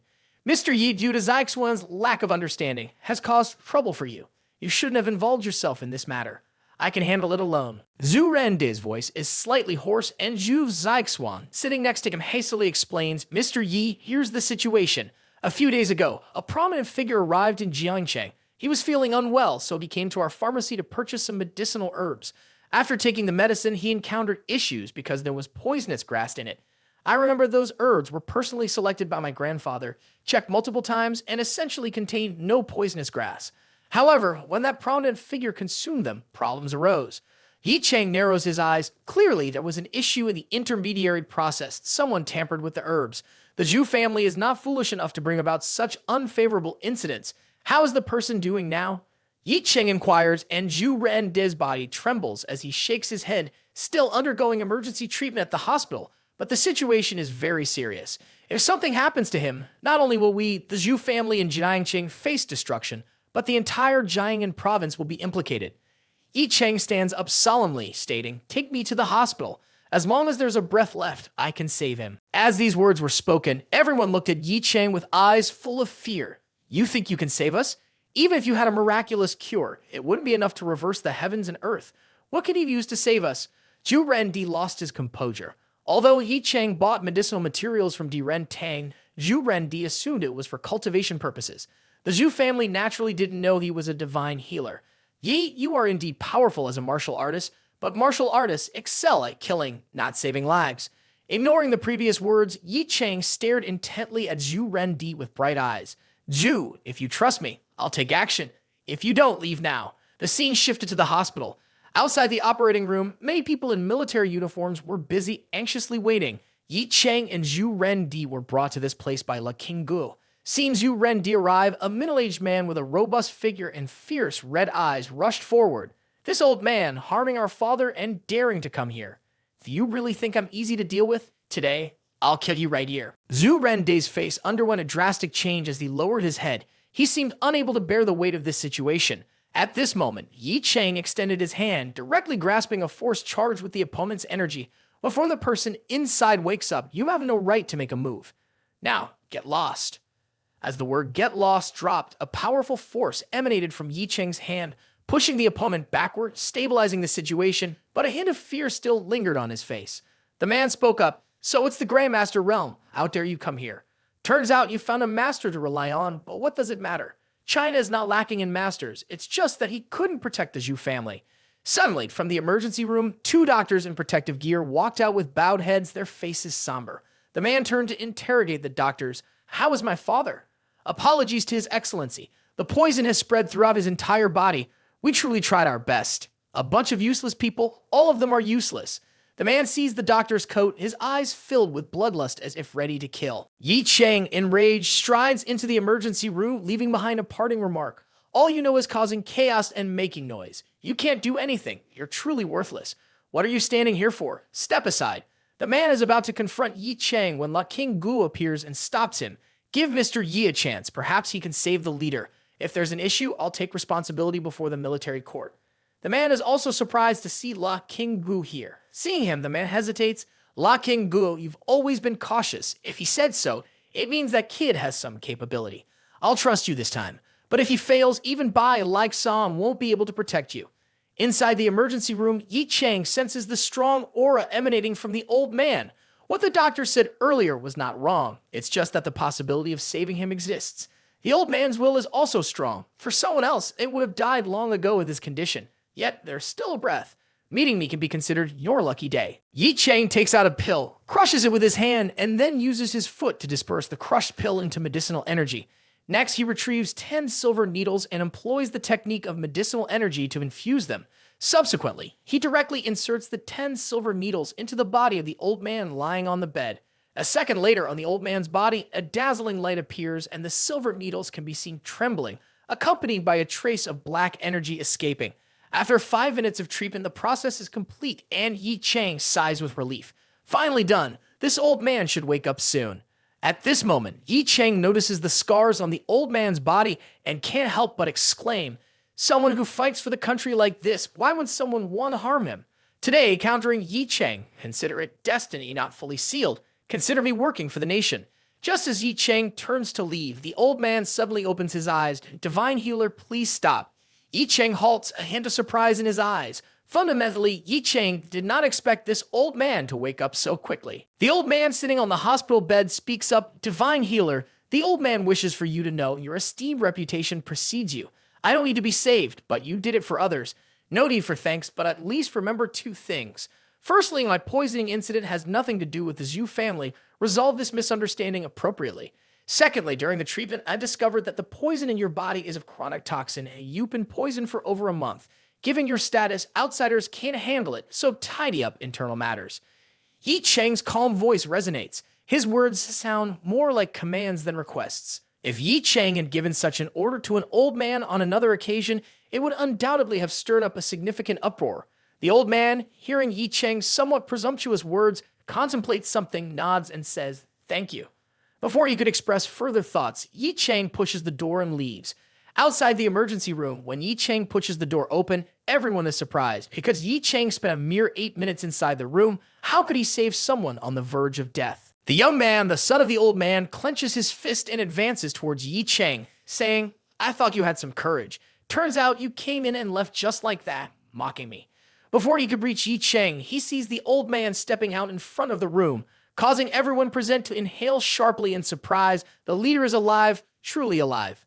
The doctors, nearly scared out of their wits, almost fall to the ground. Am I dreaming? He was on the verge of death a moment ago, and now he's standing up. The old leader speaks slowly. "If it weren't for him, you would have to prepare a coffin for me. I never expected to encounter such a divine healer while still alive." At this moment, the big guy suddenly wakes up, turns back towards Ye Cheng to apologize, but Ye Cheng has been gone since who knows when.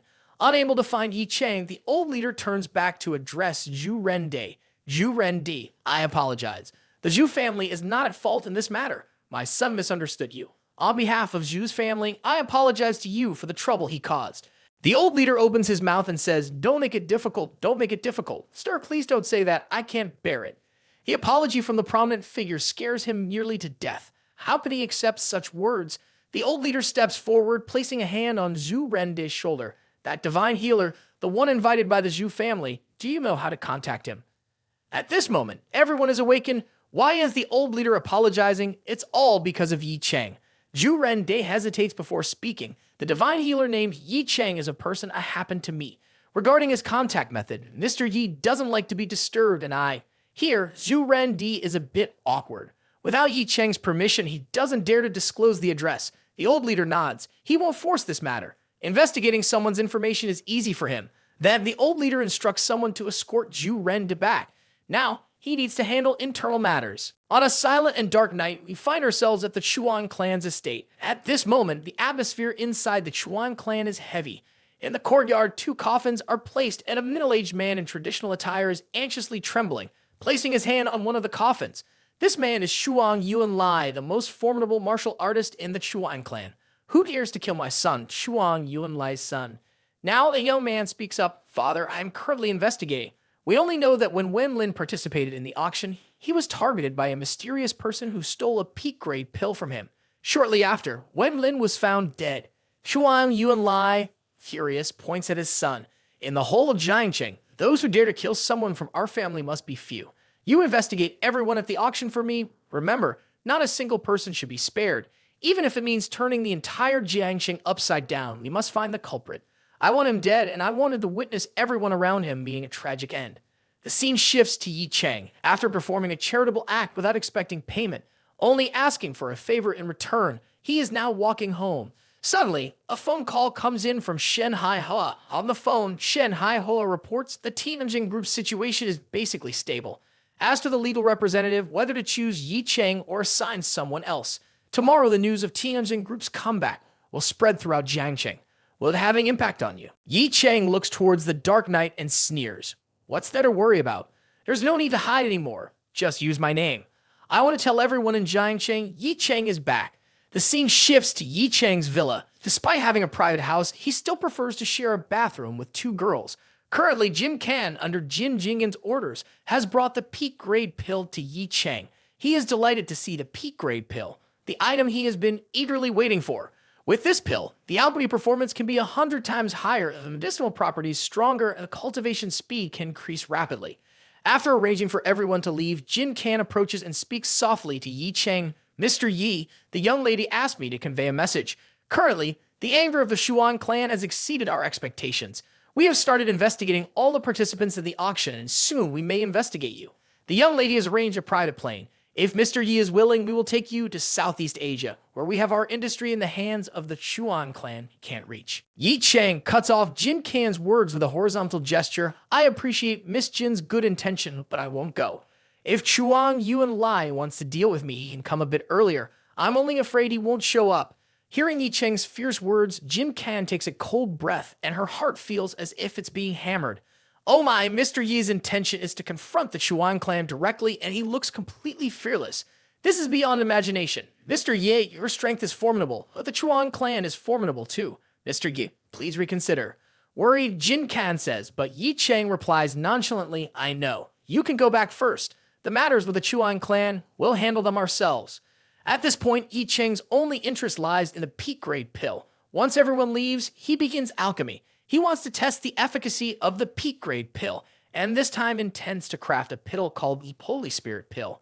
Ye Cheng gathers the herbs with one hand and uses spiritual energy to throw them into the furnace. Then he ignites the pill fire, envelops the surroundings in spiritual energy, and starts the alchemy process. Speaking briefly about pills, they are divided into 9 grades, and within each grade, there are 9 ranks. The higher the grade, the more ranks, and the better the effects. The Holy Spirit pill that Ye Cheng is currently crafting is a 3rd grade pill used to cultivate spiritual energy, accelerating the cultivation speed.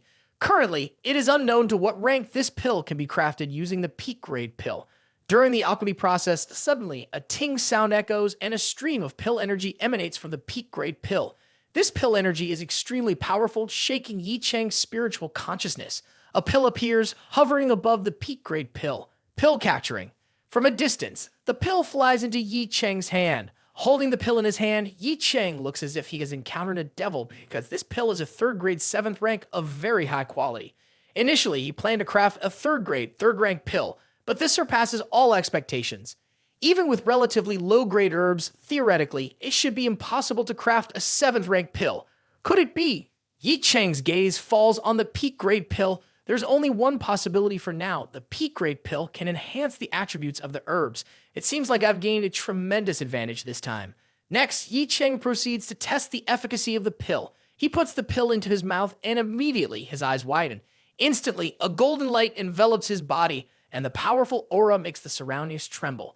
Sensing the strong energy, Ye Cheng immediately sits down, crossing his legs and begins cultivation. It didn't take too much time. A black stone emerged from within Ye Cheng. Hovering above his head, Ye Cheng roared. The restraints on his body lifted and his cultivation breakthrough reached the 6th origin stage. The potency of the pill's effect lingered, prompting Ye Cheng to continue his cultivation.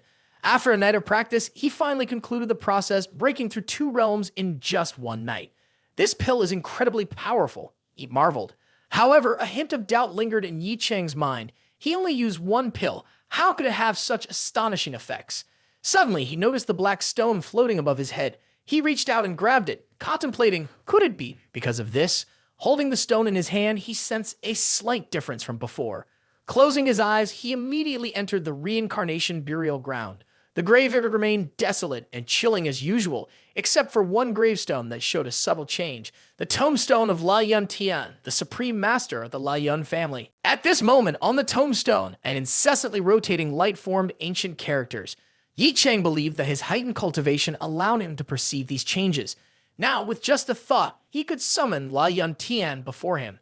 Ye Cheng knew he could only summon him once, and his tombstone would be destroyed because there was only one chance. Currently, it would become an essential trump card for Ye Cheng. For a country with many mysteries, this was a significant development. In the morning at the residential area in Sun Zai's mansion, Sun Zai and Ru Su had just woken up and were wondering, why didn't Ye Cheng come home last night? As Sun Zai was scrolling through her phone, a sudden loud noise startled both of them. Ru Su asked, "What happened?"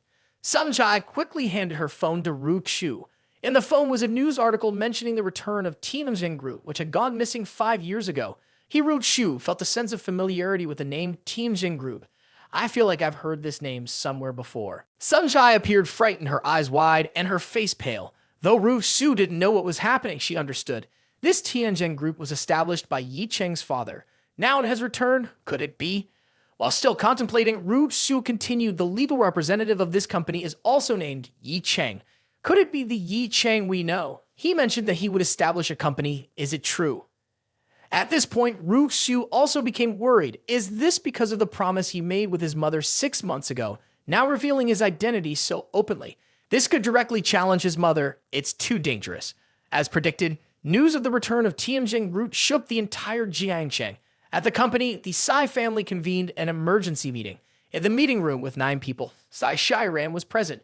She was staring at her phone reading the news. Tianjin Group is back, and the legal representative is Ye Cheng. How is this possible? Didn't that person die already? Why would he want to do this?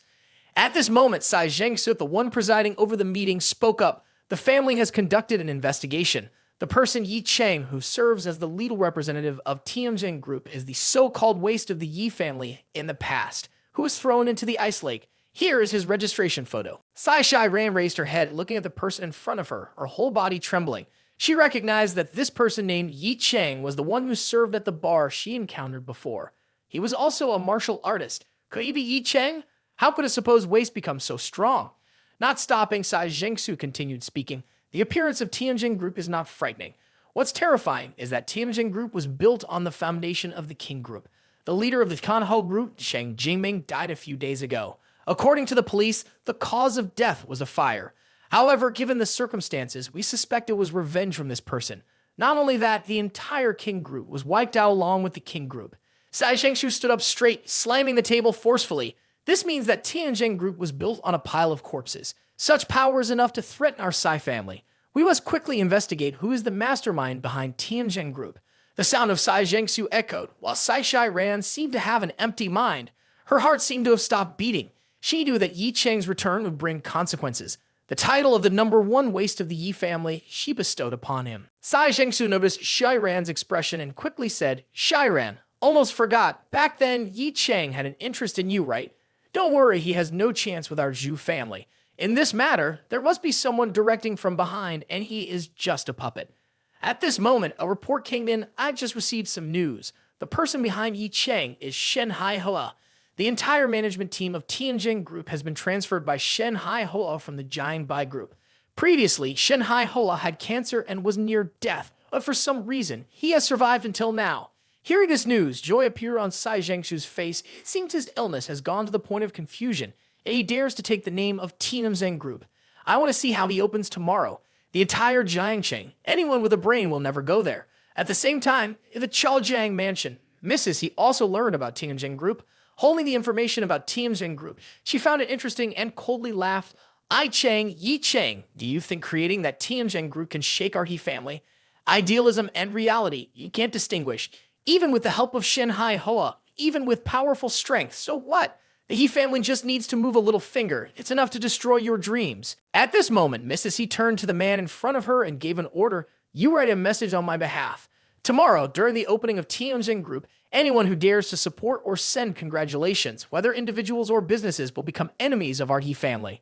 The man, with a hint of fear for Ye Cheng, said, "This message will lead to a complete boycott of Tianjin Group by all companies. With the power of the He family, Tianjin Group will be in a deadlock.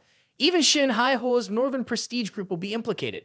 Meanwhile, Ye Cheng was in his own mansion. Due to the effects of the elixir, he felt in excellent condition and continued his cultivation. Suddenly, his phone rang and the caller was Shen Haihua. Ye Cheng picked up the phone and pressed to listen. "Shen Haihua, what's the matter?" Immediately, the voice of Shen Haihua came from the other end in a hurried tone. "Mr. Yi, something big has happened. The He family and the 4 major Ninba families have jointly boycotted our Tianjin Group. Tomorrow, no one dares to come and support our opening. This implies a conflict with the four major families and the He family. In the future, our business will be greatly affected, and even the stock of the Northern Prestige Group has dropped by half. On the phone, Ye Cheng's calm voice transmitted, "This is within my expectations." Shen Hai Hoa became confused at this point. "Why aren't you worried at all? This is not just about no one coming to support us. It's about no one daring to do business with us in the future. Should we change the opening time?" Ye Cheng chuckled coldly. "Change the opening time? Why bother changing the time? If they oppose, let them oppose. When our Tianjin group launches its products, they won't have the right to use them. Just do one thing for me, record all the companies boycotting us and post it on the company's website. State that in the future, they don't have the right to buy our products. Leave the rest to me. I not only want Tianjin Group to open, but also to have a grand opening." After talking to Shanghai Hoa, Ye Cheng called Zhu Rendi and Yi Ling Tian to give them some instructions. Yi Ling Tian wanted to show up, but Ye Cheng declined, saying, "This little ninba doesn't need to reveal himself." Then he returned to Sun Zai's home, saying, "I am back." Upon entering, Ye Cheng was startled to see the two beautiful women in a very urgent state to meet him. "Where did you go? Why didn't you tell me?" Sun Zai spoke first, and he Ru Shu gently asked, "Tianjin Group was founded by you, right?" Ye Cheng nodded slightly, admitting, "You can say that. Tianjin Group is my father's business, and I'm just the inheritor now." Ru Shu immediately fell into Ye Cheng's arms amid Sun Zai's astonishment and a hint of jealousy. "Ye Cheng, I'm truly sorry. I never expected my mother to use the power of the He family to threaten Tianjin Group. I've pleaded with her many times, but she refused. I'm sorry." Tears streamed down Ru Shu's face, thinking that Ye Cheng had faced the He family because of her, creating Tianjin Group, and she felt genuinely guilty. Seeing Ru Shu blaming herself, Ye Cheng quickly used his hand to gently turn her head and jokingly said, "Don't blame yourself. This is not your fault. If you feel guilty, how about you kiss me and console me?" Before he could finish speaking, Ru Shu rushed forward, kissing Ye Cheng's cheek, saying, "Are you satisfied now?" The soft voice combined with the graceful figure made Ru Shu even more appealing. Meanwhile, Sun Zai felt like the odd one out in her own home. She didn't expect that the two of them would have such a relationship. Her eyes reddened at the sight. Ye Cheng also didn't expect Ru Shu to take it seriously. He was just joking around. However, since it happened, he pretended to be pleased and pressed the like button, saying, "You can consider this a very comforting gesture. Rest assured, everything will go smoothly for the grand opening tomorrow." The next day quickly arrived, and the scene shifted to the entrance of Tianjin Group. Shen Hai Hoa stood at the entrance, anxiously pacing back and forth. Currently, no one dared to come and congratulate. There were only curious onlookers. Shen Hai Hoa was eagerly awaiting Ye Cheng because he felt quite lonely here. Tianjin Group seemed to be isolated from the world.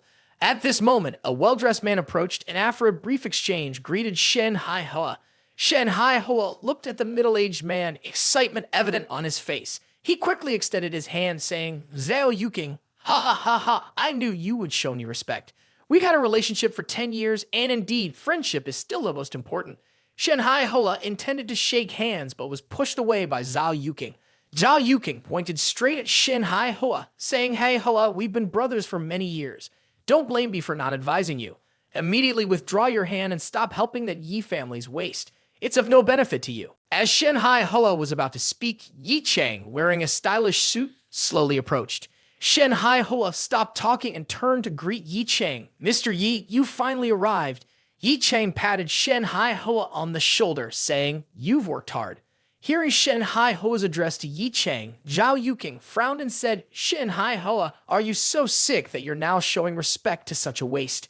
Shen Hai Hoa couldn't contain his anger any longer, turned to Zhao Yuking, and said, "Zhao Yuking, if you come to support today, I sincerely thank you from the bottom of my heart. But if you're here to talk nonsense, get lost. The farther, the better. I kindly advise you, and you treat me with such an attitude." In Jiangnan province, the He family and the four major Ninba families have issued a decree against Tianjin Group. If you persist in your foolishness, I will cancel all 3 projects we collaborated on this year. Fishing in troubled waters, but those projects are worth just a few billion. I won't need them anymore, get lost. Your giant buy conglomerate should also be prepared, wait to be slaughtered by the 4 major families and the He family. Unable to tolerate the situation, Shen Hai Hoa immediately called the security guards. Seeing the guards approaching, Zhao Yuking snorted and left. At this point, Shen Hai Hoa turned to Ye Cheng and said, "The current situation is like this. No one I invited dares to come and support. Mr. Yi, what should we do?" Ye Cheng remained calm. "It's okay. Things will get better."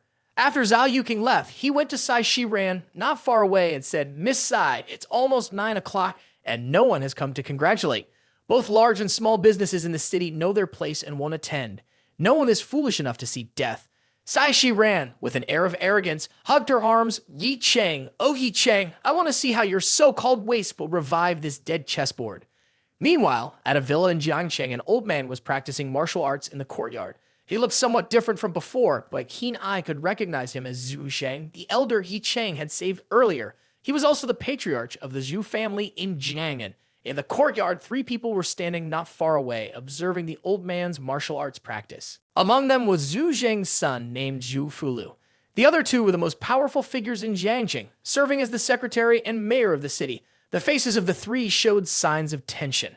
After Zhu Zheng finished practicing martial arts, he took a towel to wipe away his sweat. Then, facing the other 3, he asked, "Is it almost time?" Zhu Fulu said, "Dad, Tianjin Group is about to open, but still, no one has come to congratulate. The meaning of this is clear. They want to suppress Ye Cheng." Without responding to his son, Zhu Zheng looked at the other 2. "This is your jurisdiction. Those influential families have great authority. To directly suppress a business, I don't see anything wrong with Tianjin Group. We need to find a solution immediately." Even though the other 2 were not martial artists, sweat covered their faces. They never expected that the patriarch would call them here early in the morning for matters related to Tianjin Group. The issue of Tianjin Group being suppressed was none of their concern. Now standing there, they just wanted to cry. How could they have anticipated that Tianjin Group had such a powerful backing? At this moment, Zhu Zheng snorted coldly, casually throwing the towel onto the ground. "Remedy, remedy. Why are you standing here? At 9 o'clock, Tianjin Group will open, and I want to see you there." The 2 men were stunned, then quickly rushed towards the exit, disappearing from sight. "Dad, is Ye Cheng really worth doing this for? If we help Tianjin Group, our relationship with the He family will fall apart." Zhu Fulu spoke up. "Fulu, in Jiangnan, your position is not low. Why is your ability to assess people still not improved?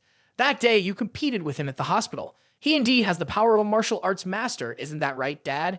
Zhu Zheng continued, "You've seen his martial arts skills, but I've seen his medical skills, a genius in both medicine and martial arts. Behind him is certainly not simple. If we don't show up today, we won't have the qualifications to reconsider in the future.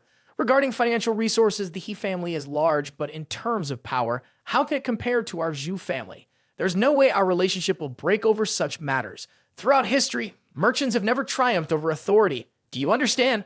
Prepare the flower baskets. Have you prepared them? They're already on the car. Let's depart now. Today could be a crucial day, changing the fate of our Zhu family." At exactly 9 a.m. in the morning, Tianjin Group officially opened. However, Ye Cheng and Shen Haihua, standing at the entrance, found no one arriving. Outside, the Jiangxing media had gathered in large numbers, all adopting a mocking attitude, eagerly awaiting the downfall of Tianjin Group on its opening day. Nearby, Zhao Yuking chuckled lightly and said to Sai Shiran, "We shouldn't waste our time here. No one dares to come." Sai Shiran nodded in agreement. "Jiangxing is a bit chilly in the morning, and I don't want to stay here either. Zhao Yuking, let's go." As they were preparing to leave, they noticed the appearance of Ye Cheng's 2 beautiful wives. Sai Shiran's face darkened, wondering why did he Root Su come here? Could it be that the He family has some connection with Tianjin Group, and they changed their stance? After the 2 beauties appeared, the atmosphere around them underwent a slight change. Reporters were buzzing with discussions. These 2 beauties, with their charisma, are undoubtedly unparalleled in Jiangcheng. They must be celebrities. Cheers and the constant sound of camera shutters echoed. "Ye Cheng, are you move right now?" Ruxu spoke first, and Sun Zai also chimed in. "Now that the company has been taken over by the He family, I disregarded the danger to come here and support you. If I become unemployed, you have to take care of me." Ye Cheng laughed. All right, I'll take care of all of you, both of you as well. I'm so touched I might die soon." In Ye Cheng's mind, he thought, what's the point of these 2 coming here? But at least their presence is considerate. Of course, Ruxu also knew their presence wouldn't serve any purpose. Seeing Ye Cheng slightly worried, she comforted him, "Don't worry too much. There are still many people coming behind." As the beauty spoke, a black car appeared a second later.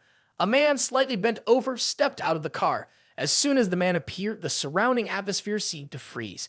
This man was the club president of Yu Hao Dabjia, a figure well known throughout Jiangcheng. He held the 3rd highest authority in Jiangcheng, and the major families had to show him respect. Dajia's sudden appearance left Shen Haihua bewildered. Despite numerous attempts over the years, he had never managed to become a member of the Yu Hao Club. Unexpectedly, the other party had come here in person, a situation beyond his imagination. How did Mr. Yi manage to achieve this? Da Jing stepped forward, clasping his hands together to greet Ye Cheng. Initially, he intended to address Ye Cheng as Dian Zhu, but seeing the icy gaze from Ye Cheng, he quickly changed his tone. Mr. Yi, congratulations on the grand opening. In the future, Tianjin Group will surely have great wealth and luck. Ye Cheng nodded casually, saying, "Thank you, Da Jia." He then signaled for him to stand behind. Witnessing this scene, Ru Xiu was filled with surprise and awe. They were well aware of Da Jia's status. Even the clan leaders of Jiangcheng had to bow in gratitude when meeting him. However, Ye Cheng showed no sign of reverence. On the contrary, Da Jia was extremely respectful towards him. Observing his demeanor, Sun Jai sternly looked at Ye Cheng, feeling that he was far from simple. How was this possible? At this moment, Zhao Yuking was lost in thought. Da Jia, why did he personally come to give flowers? Miss C, could it be that Da Jia is behind Tianjin Group? Zhao Yuking looked at Sai Shiran with a hint of uncertainty. I don't know either. Sai Shiran's mind was also in turmoil. She remembered meeting Ye Cheng once at the Yu Hao Club, but had no idea why he was there. However, before they could contemplate further, two vehicles arrived, classic black cars with intimidating license plates, reading 1 and 2, the registration numbers of the two most influential figures in Jiangcheng. As if attending a high-level summit, when the cars stopped, two middle-aged men stepped out, walking on the red carpet while waving to the crowd. These two were indeed the secretary and mayor of Jiangcheng, causing those around them to inhale sharply. Some had to rub their eyes 10 times over, unable to believe what they were seeing. Before the shock subsided, a military vehicle from the Southwest Military Command appeared, creating a horrifying sensation among the onlookers. The Southwest Military Region, responsible for the main combat operations in China. The military vehicle came to a slow halt, and a man in military uniform descended, heading towards Ye Cheng. He was no stranger. It was La King Gu. The surrounding people erupted into chaos. What the hell is Tianjin Group? Why has the military arrived? And why are the top 3 figures in Jiangcheng here even before others? While the murmurs continued, another vehicle appeared, this time with a license plate not from Jiangcheng, but from the Jiangnan province. Everyone was curious about the new arrivals. The driverless car approached Tianjin Group and stopped not far away. The driver hurriedly got out and opened the door. Stepping out of the car was a woman around 30 years old, none other than the executor of Tianjin Group, and this is He, the matriarch of the He family. Compared to the 3 heads of Jiangcheng and even La King Guo, the influence of the He family far surpassed them. Mrs. He knew that someone had come to support Ye Cheng, so she personally came to suppress any opposition. Getting off the car, she had already noticed several cars and numerous flower baskets in front of Tianjin Group, causing her to furrow her brows. She had heard about the congratulatory visitors and immediately came to investigate. Assessing the situation, Mrs. He instructed her investigators to identify those who had arrived. Swiftly, the man beside her finished the investigation and quickly reported to Mrs. He. Currently, the well-wishers include Da Jia, the 2 leaders of Jiangcheng, along with La King Gu from the military. Behind them is General Bai like Song. Standing behind Da Jia is Jiang Nan Wan. The only uncertainty is whether they came on their own or were directed by some external force. Mrs. He's eyebrows knitted slightly, and she coldly remarked, Jiang Nan Wang and Bai like Song, I know these two. Their backgrounds would involve meddling with a small business in Jiangcheng. Furthermore, Ye Cheng and Shen Hai Hala aren't qualified to interact with them. However, Da Jia and La King Gu came voluntarily. I must say, Tianjin Group has some backbone. I underestimated this Ye Cheng. Mrs. He pondered for a moment, then said with a chilling smile, Jiang Nan Wang and Bai like Song, I know these two. Their backgrounds would involve meddling with a small business in Jiangcheng. Furthermore, Ye Cheng and Shen Hai Hala aren't qualified to interact with them. However, Da Jia and La King Gu came voluntarily. I must say, Tianjin Group has some backbone. I underestimated this Ye Cheng. Mrs. He contemplated for a moment, then said with a chilling smile, however, going against the wishes of the He family will come at cost. Nevertheless, La King Gu and Da Jia are not to be trifled with. The 2 old gentlemen, the mayor and the secretary, are of advanced age and should retire. Contact your superiors to handle this matter. The man next to her immediately bowed in compliance with the orders. Mrs. He continued speaking, bring my belongings here. Today's grand opening is lively, and we've come to join in the celebration. After uttering these words, Mrs. He turned around and headed towards Tianjin Group, with the man carrying her belongings following behind. The surrounding journalists observed Mrs. He's move and engaged in discussions. The He family is here too. Are they orchestrating the downfall of Tianjin Group? Could it be that they are intimidated by the current situation? Mrs. He stepped onto the red carpet and approached Ye Cheng. Yet you are truly a promising young individual.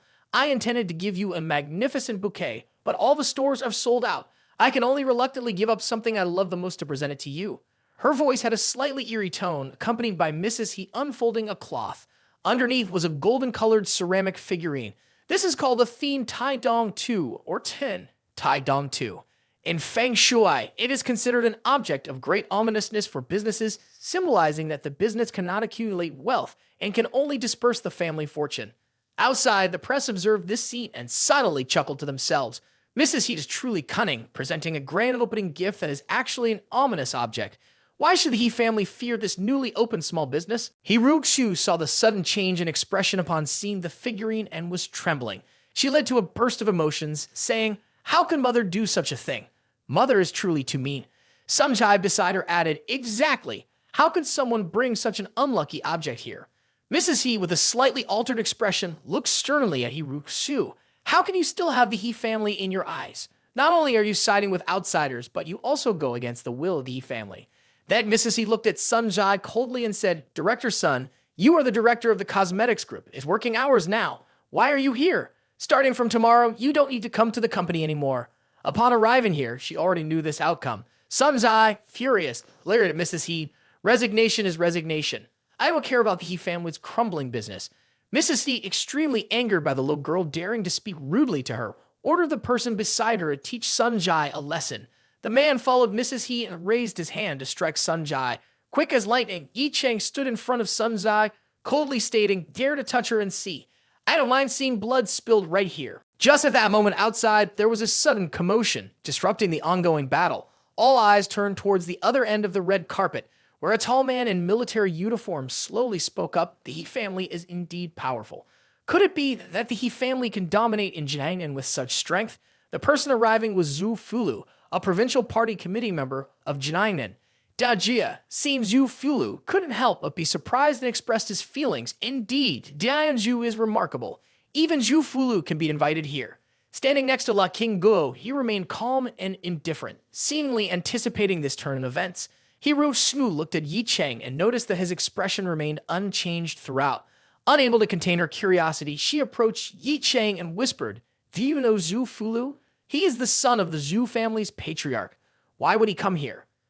Ye Cheng glanced at He Ruxu and casually replied, "So, his name is Zhu Fulu. Last time, we had a little brawl." Before Ruxu could ask for more details, Zhu Fulu approached Ye Cheng, saying, "Ye, on behalf of the Zhu family, we congratulate you on the grand opening of Tianzhen Group." Ye Cheng responded with gratitude to Zhu Fulu. Suddenly, Zhu Fulu's eyes changed, sensing that something was amiss. He noticed the ominous item and a middle-aged man holding it, saying, "Bringing this unlucky object to the opening, are you here to cause trouble?" Without hesitation, Zhu Fulu smashed the figurine with his hand, shattering it on the ground. This action agitated Mrs. He. While she didn't know why he came here, she didn't believe Ye Cheng was involved with the Zhu family. This was a feud between the Zhu family and the He family, and Zhu Fulu was here to create chaos. Mrs. He spoke up, "Zhu Fulu, what is your intention? Why did you destroy the He family's property? Is this your personal vendetta or the Zhu family's decision? You better not escalate this matter. Zhu Fulu has no authority to represent the Zhu family. Here, others might fear you, but the He family doesn't. Fulu has no right to speak for the Zhu family, and neither do I." Hearing this, Ki Fu and An's body trembled, her eyes filled with confusion. From a distance, an elderly man in military uniform strolled over, clapping his hands, and remarked, "For such a small matter, they have to send an old man like me to deal with it personally." Mrs. He, rigid and pale, stared at Mr. Zhu, her soul torn apart. Zhu's appearance had shattered Mrs. He's composure. She didn't understand why he was here. Zhu Zhang walked past Mrs. He, then stood beside Ye Cheng and said, "Mr. Ye, a friend of mine. If the He family wants to make things difficult for him, our Zhu family won't hesitate to join the battle. I just hope that your husband, He Huang Yi, has the courage to be an enemy of our Zhu family." With a blatant fret, Mrs. He felt the oppressive aura directed at her. Internally, she was resentful, but there was nothing she could do. Leaders of Jiangcheng, Dajie, La Qinggu, and the He family are not afraid. Only the Zhu family, if not forced, my husband wouldn't risk offending them. The He family mainly engages in businesses that can't compete with the mighty Zhu family. She even heard Zhu Zhang addressing Ye Cheng as Mr. Ye, a tone mixed with some respect. Mrs. He's inner turmoil was like a turbulent sea. She didn't know the background of this Ye Cheng. "Let's go." Mrs. He, with a sense of humiliation, hastily took her leave. The humiliation today would undoubtedly spread throughout Jianan. Seeing Zhu Zhang chasing after Mrs. He, Ye Cheng had many thoughts in his mind. He expressed his gratitude to Zhu Zhang, and upon hearing Ye Cheng's thanks, Zhu quickly waved his hand, saying, "Mr. Yi, you pulled me out of the gates of hell. Our Zhu family owes you thanks." Hearing this exchange, He Ru-Shu felt a bit puzzled. From a distance, Sai Shai Ran glared at Tianjin Group, eyes filled with anger, unwilling to leave. She gave about Tianjin Group and Ye Cheng. From now on, her Sai family had no right to interfere. Even Yi family was greatly humiliated today. This useless Ye Cheng, why does he have the support of the Zhu family? "Miss C, please don't go. What should I do?" Zhao Yuking intended to hold on to Sai Shi Ran, but was kicked away. Zhao Yuking lay on the ground with an empty mind. His first thought was, "It's over. The Sai family has abandoned me."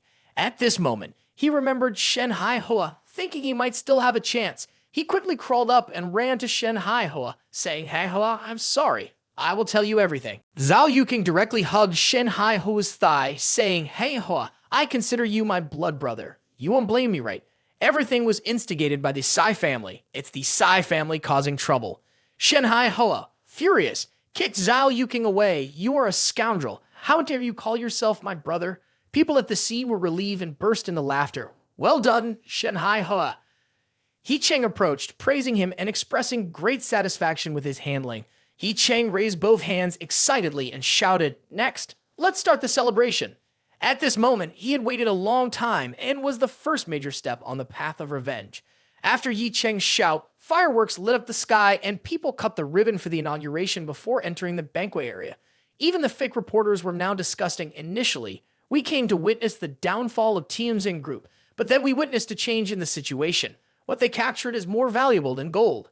Everyone was delighted with their plans. Some planned to sell these photos at high prices, some were excited to cover this hot news in the newspapers, and others regretted not being inside to capture more. However, just as they were about to leave, a group of soldiers rushed in, surrounding them. Subsequently, they presented a document and stated, "We have received orders from the National Security Bureau. All your equipment must undergo a security check before you are allowed to leave. Please cooperate." Simultaneously, at Jiangcheng International Airport, a group of people disembarked from a plane, attracting attention from everyone around. They seemed to be shooting a movie over there. That's probably it. Otherwise, their attire is quite unusual. This group of individuals, casually dressed in cloth shoes, was led by an old man with white hair, exuding an air of a martial arts master. This man was Chen Yuanlai, the father of Chen Zhengguo and the grandfather of Chen Feng, the first two individuals in Jiangcheng killed by Ye Cheng. "Master Chen, please come this way." A man with a beard resembling catfish whiskers, wearing a bead necklace, hastily approached to greet them. "Master Chen, you have finally arrived. I have prepared a welcome dinner for you." The man with the catfish whisker beard, even though he already knew the person he was meeting was Chen Yuanlai, couldn't help but be surprised when he saw him. In his heart, he thought, "I wonder what realm Chen Yuanlai has reached after years of martial arts training on the solitary mountain. His imposing aura is truly formidable." When Chen Yuanlai was the head of the Chen family, it was the foremost family in Jiangcheng. After he went to the mountains for martial cultivation, it was only then that the Sai family managed to seize the top position. Now that the Chen family hasn't been destroyed, he would return. Today, he is back with a furious expression, and from now on, Jiangcheng is likely to experience significant upheavals. After welcoming Shen Yuanlai, the man with the catfish whisker beard escorted him to the restaurant that had been prepared in advance into a private room. "Master Chen, let's have a toast. For so many years, Jie Ru Dong has admired only you." He was extremely respectful while simultaneously observing the other party. Even though Jie Ru Dong presented the wine with both hands in front of him, Shen Yuanlai showed no expression. Without raising a glass, he stared directly at Jie Ru Dong and said, "How has your investigation progressed?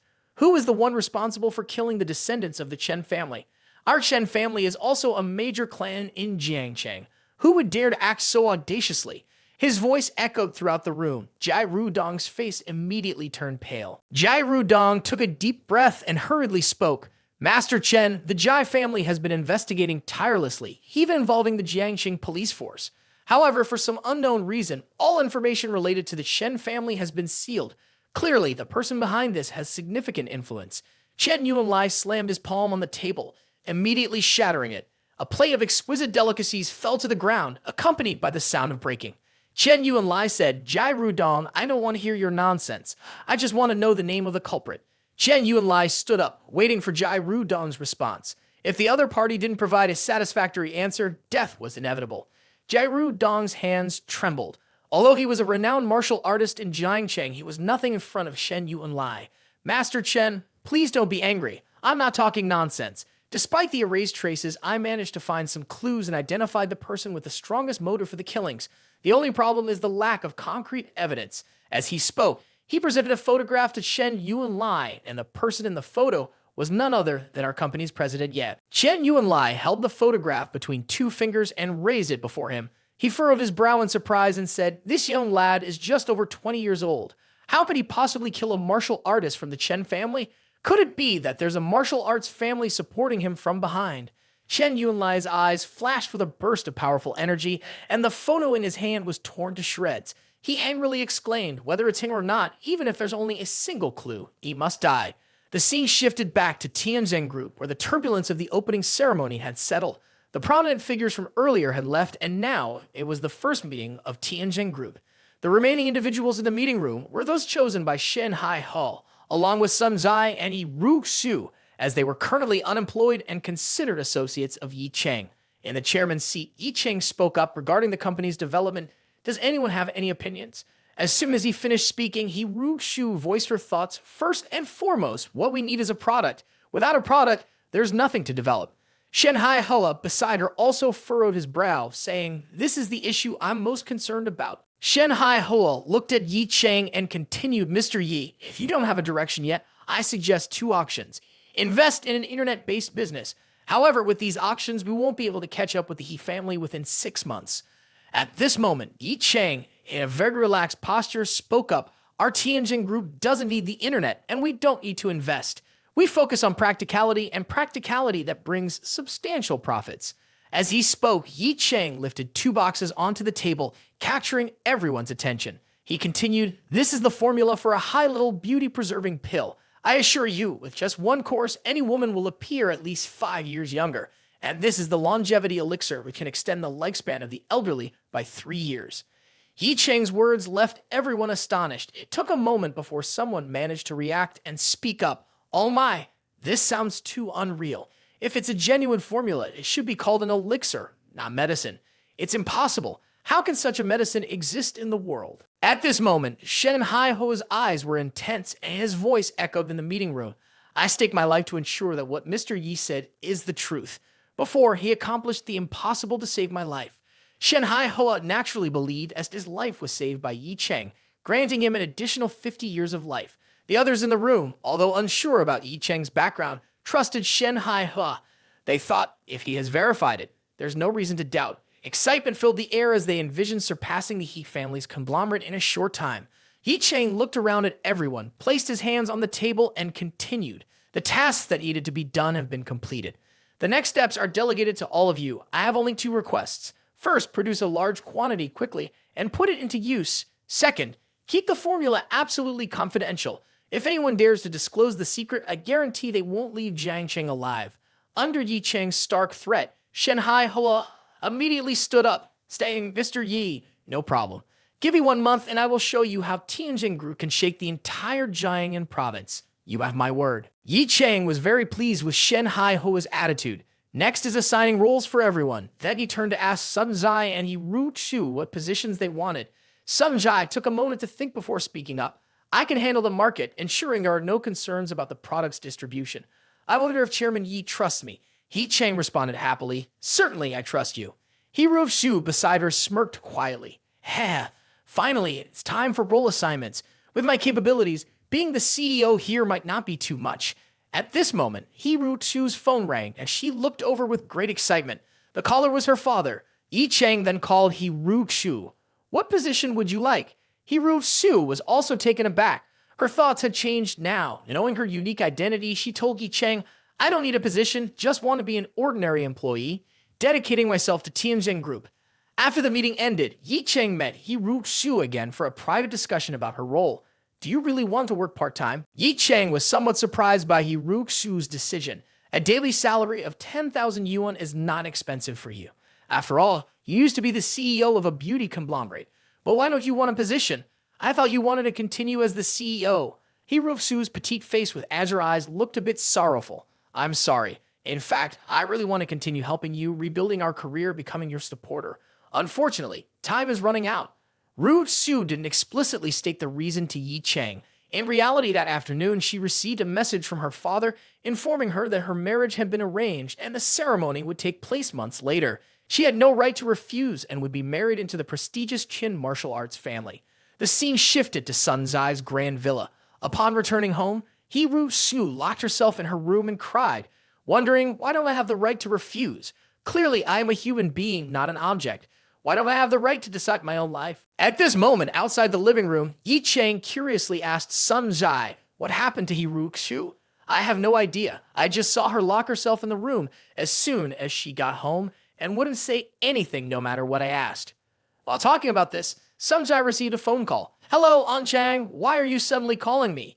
Ye Cheng, next to her, didn't know what was happening, but noticed Sun Zai's anxious demeanor while talking. Don't rush. Tell me slowly. Just a second later, she stood up with great fear and said to Ye Cheng, something big has happened. Do you still remember Wang Wu Hang? Wu Hang, of course, I remember. He's Wang's son and Aunt Zhang's nephew. He's a year younger than me, but he calls me Divine Singer. When I was bullied by others, he was the only one who came to talk to me. This time he came back intending to have a heart-to-heart talk, but there hasn't been time. That kid is both foolish and kind, but fair to say, he is a good friend. Last time when I talked to Uncle Wang, I heard he was studying at Jiangbai University. So what happened to him? Sun Zai tightly gripped her phone and immediately said, Aunt Zhang said that Wang Wu Hang had his arm broken by someone. The other party seems to have significant influence, sealing off the entire school. Even ambulances are not allowed in for rescue. Hearing this, Ye Cheng was stunned and anger ignited within him. He knew well, Wang Wu Hang, a clever and honest person working his way up with such a character, wouldn't offend others. Now, someone broke his arm. These bastards are asking for death. Swiftly, Ye Cheng and Sun Zai arrived at Jiangbai University. Although it was evening, the campus was still well lit. There were 4 security guards in front of the entrance. Sun Zai stepped forward to inquire, Hello, sir, we are students of the school. We forgot to bring our student IDs. Could you please let us in? The security guards, upon seeing a beautiful girl, instantly became animated. No, it's not allowed. This is a special period. The school leaders have ordered that no outsiders are permitted. You must have a student ID to enter. Don't stand there eavesdropping on nonsense. Ye Cheng spoke coldly, walking directly to the iron door handle. Kid, what are you trying to do? The security personnel hadn't reacted in time. Ye Cheng grasped the door and pulled forcefully. The iron gate deformed and flew into the air, leaving the guards terrified. Is this guy even human? Ye Cheng, enveloped in a powerful aura, spoke. A school is a place for moral education. How can you teach villains and hinder those trying to help? Honestly, I'm here to rescue someone. If you obstruct me, I won't hesitate to break your dog's legs. With a thunderous noise, 2 security guards knelt on the ground, pleading, please come in. Inside the school grounds, the atmosphere was tense. Many students, attracted by the commotion of the fight, ran to witness. In the center, Aunt Zhang was holding Wang Wu Hang, and in front, Uncle Wang wielded a stick, standing guard in front of the two. He declared, these scum are all scum. Aunt Zhang was extremely distraught, cursing vehemently. Wang Wu Hang was her pride. He had excelled academically from a young age, struggled to get into college, and now he was being attacked like this. In front of them stood 3 others, led by a proud-looking individual holding a stick and accompanied by a woman. On the side, there were 2 tall figures. At this moment, one of them laughed heartily and said, Principal, this old lady claims someone is a scum. Tell me, who do you think is the scum?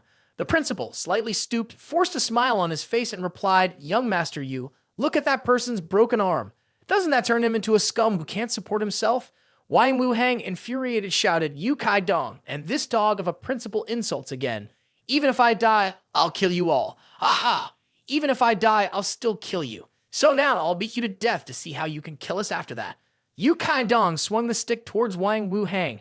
At this moment, Uncle Wang hastily stepped forward to block, saying, Young man, don't go too far.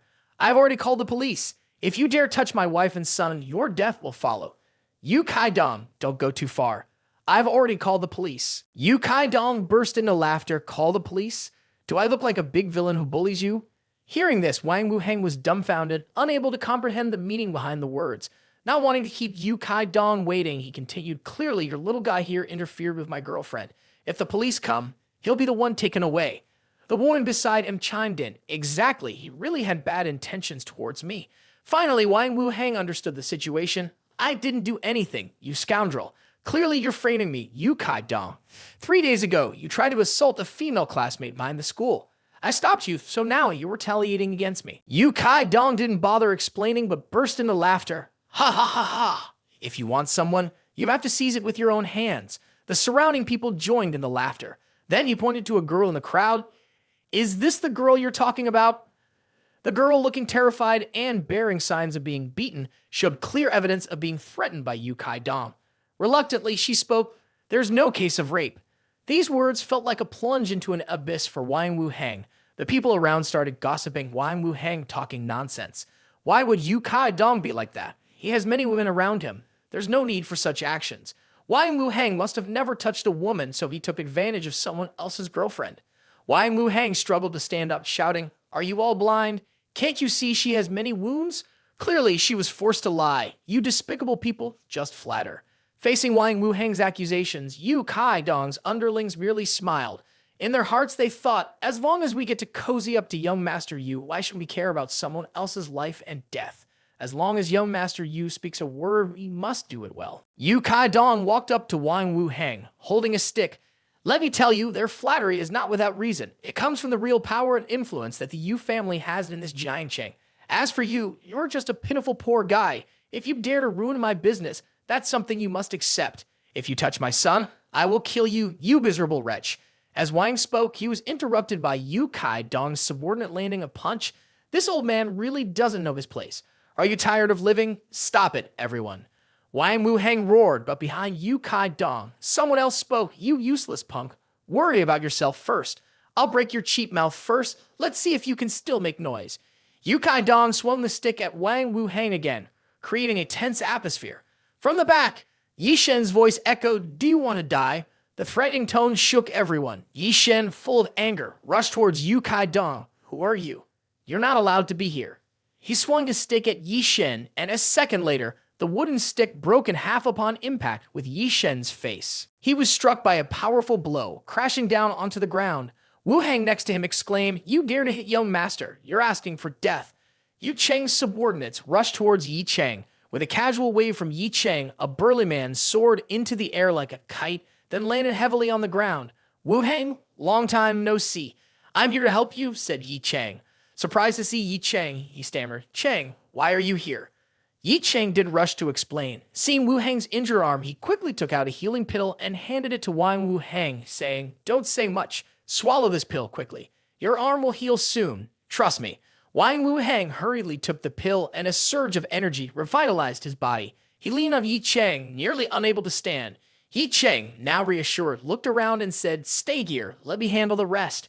Wang Wu Hang quickly responded, "Yi, this is my matter. Please don't intervene." Of course, Wang Wu Hang couldn't handle it himself, but with Ye Cheng's strength from 5 years ago, he could deal with almost anything. He simply didn't want to bring harm to Ye Cheng. Ye Cheng understood his intentions perfectly. At this moment, Ye Cheng spoke with great seriousness. "Based on your debt today, I will surely recover both the principal and interest for you." While Wang Wu Hang was worrying, a small hand was placed on his shoulder from behind. It was Sun Jai. She said, "You can relax. Let him handle everything. Sun nearly didn't recognize you, but the other side has many people." Before he could finish his sentence, Sun Jai's smile interrupted, "Don't worry about him. In Jiangqing now, no one dares to touch him." At this moment, Yu Kai Dong was being helped up by the headmaster, who asked, "Young Master Yu, are you okay?" Yu Kai Dong exclaimed while holding his face, "Do you see anything wrong with me? I almost got beaten to death. Can't you see that?" Then Yu Kai Dong glared at Ye Cheng, who was approaching him, and shouted, "Who do you think you are daring to touch me?" Ye Cheng's eyes were icy, emanating a strong sense of hostility as he walked forward, frightening Yu Kai Dong. The headmaster stepped forward to block Ye Cheng and said, "Young man, what are you planning to do? This is the school." After that, he quickly called for security. "Security, what the hell are you doing? Get over here." Ye Cheng delivered a direct punch to the headmaster's face. The headmaster fell to the ground after the hit, his wig flying off his head. He looked up at Ye Cheng with wide eyes, saying, "How dare you hit me? Even my father has never hit me." Ye Cheng's expression turned cold. "You're worthy of being called a teacher. Step aside. I'll deal with you later." Then Ye Cheng turned and pointed at the people around. "All of you, regardless of gender, no one is allowed to leave. Anyone who dares to run, I'll break their legs." Ye Cheng's whole body exuded a terrifying aura. Under his threat, everyone there dared not leave. With an intimidating gaze, Ye Cheng stepped forward, causing Yu Kai Dong's face to turn pale. He screamed in fear, "Don't come over here." Pointing at the girl following Yu Kai Dong, Ye Cheng said, "I'm only asking you one question. Did Wang Wu Hang tease her or not? If you dare to lie, I'll break your neck." Under the intimidation of Ye Cheng, the girl continuously stepped back. Realizing she couldn't rely on Yu Kai Dong, she kept saying, "It's not true." Then she pointed at Yu Kai Dong and said, "It's you," claiming that I falsely accused Wang Wu Hang. It's all of his idea. Yu Kai Dong lay on the ground in shock, shouting, "What are you saying?" Without hesitation, Ye Cheng stepped forward and slapped the girl. "You dare not kneel down and apologize to Wang Wu Hang." The girl, her mouth bleeding, quickly knelt in front of Wu Hang, crying and apologizing. "I'm sorry, Wu Hang. I won't dare anymore." Next, Ye Cheng cast a menacing look at Yu Kai Dong, saying, "Now it's your turn. Whatever you want, don't come over here. Let me tell you, I am the young master of the Yu family." Without hesitation, Ye Cheng punched him in the face, the young master of the Yu family, right? Then came a kick. "If you are the young master of this Yu family, then the one who beats you is the real young master of the Yu family." Ye Cheng relentlessly punched and kicked Yu Kai Dong, making him lie on the ground, begging, "I was wrong. I really know my mistake. Please don't hit me anymore." Yu Kai Dong pleaded for mercy, his face contorted in pain, begging Ye Cheng. The surrounding students were terrified, whispering to each other, "Oh my God, is he trying to kill Yu Kai Dong? It's really frightening. I wonder how they'll treat us later." While people discussed, Ye Cheng continued kicking Yu Kai Dong's private parts. In excruciating pain, Yu Kai Dong groaned, "Stop, please stop. Do you know who my father is? If you don't stop, my father won't spare you." Without asking, Ye Cheng also wanted to know who Yu Kai Dong's father was, saying, "You act so high and mighty, relying on your father, right? Now I'll call your father here, and I'll ask him how he raised you." Ye Cheng took out his phone and dialed Yi Ling Tian, saying, "Immediately bring the head of the Yu family in Jiangcheng to me. I'm at Jiangbai University." The call ended, and shortly after, a black car drove straight into the schoolyard. The people in the car quickly got out and walked towards Ye Cheng. "The person has been brought here," they said. Seeing Dajia, Ye Cheng immediately asked, "Is that correct, sir? You've been brought here." Later, Dajia ordered someone to bring Yuxang Bing, battered and bruised, in front of Ye Cheng. The father and son looked almost unrecognizable due to the injuries. Yu Kai Dong whimpered, "Dad, save me. He's beating me. Please save me." Hearing Yu Kai Dong's sincere plea for help, Ye Cheng was willing to facilitate a conversation between the two fathers. Ye Cheng took a truncheon and presented it in front of Yu Kai Dong, saying, "Come over here and let me see your father's parenting methods." Ye Cheng also gave him a piece of advice: "Go easy on him. Don't beat Yu Kai Dong to death." Ye Cheng said, "If his limbs remain intact, then none of your Yu family members will be spared." Yuxang Bing approached his son with a stick in hand, declaring, "This rebellious child has brought this upon himself." Yuxang Bing swung the stick mercilessly amid Yu Kai Dong's cries, scolding him, "Do you even know whom you've offended? You ignorant fool, you've incurred the wrath of Mr. Yi. Do you know who he is? Even Dajia has been reckless. I could kill this rebellious child of yours right now." Having dealt with Yu Kai Dong, Ye Cheng spoke up, "Dajia, bring that useless principal to me." Hearing this, the trembling principal was unable to stand steady. Ye Cheng, devoid of any warmth in his eyes, then turned his gaze toward the remaining students. "Except for the female student who has been rescued by Wang Wu Hang, all students here kneel down. Slap yourselves 100 times with all your might. Anyone unable to break a tooth with a slap should lose a finger. No exceptions." After Ye Cheng finished speaking, Dajia slapped his hand. "You all follow Mr. Yi's instructions." Immediately, Dajia's people approached the group of students and the principal. Subsequently, cries and apologies echoed throughout the schoolyard. Afterward, Ye Cheng walked towards Chu Wang's family and Sun Zai, wearing a joyful smile on his face. "Let's go home, everyone." At the same time, in the Chen family mansion in Jiangcheng, Chen Yuanlai was watching the files on the table, frowning in discomfort. "I didn't expect that brat to be the son of Yi Hong Tai from the Yi family. Although it's just a small family in Jiangcheng, why would they give birth to such a character? The Yi family's old man has been ruined, nothing to be afraid of. Now the only trouble is the force behind Tianzhen Group. If we kill this Ye Cheng, we'll definitely face retaliation from the force behind him.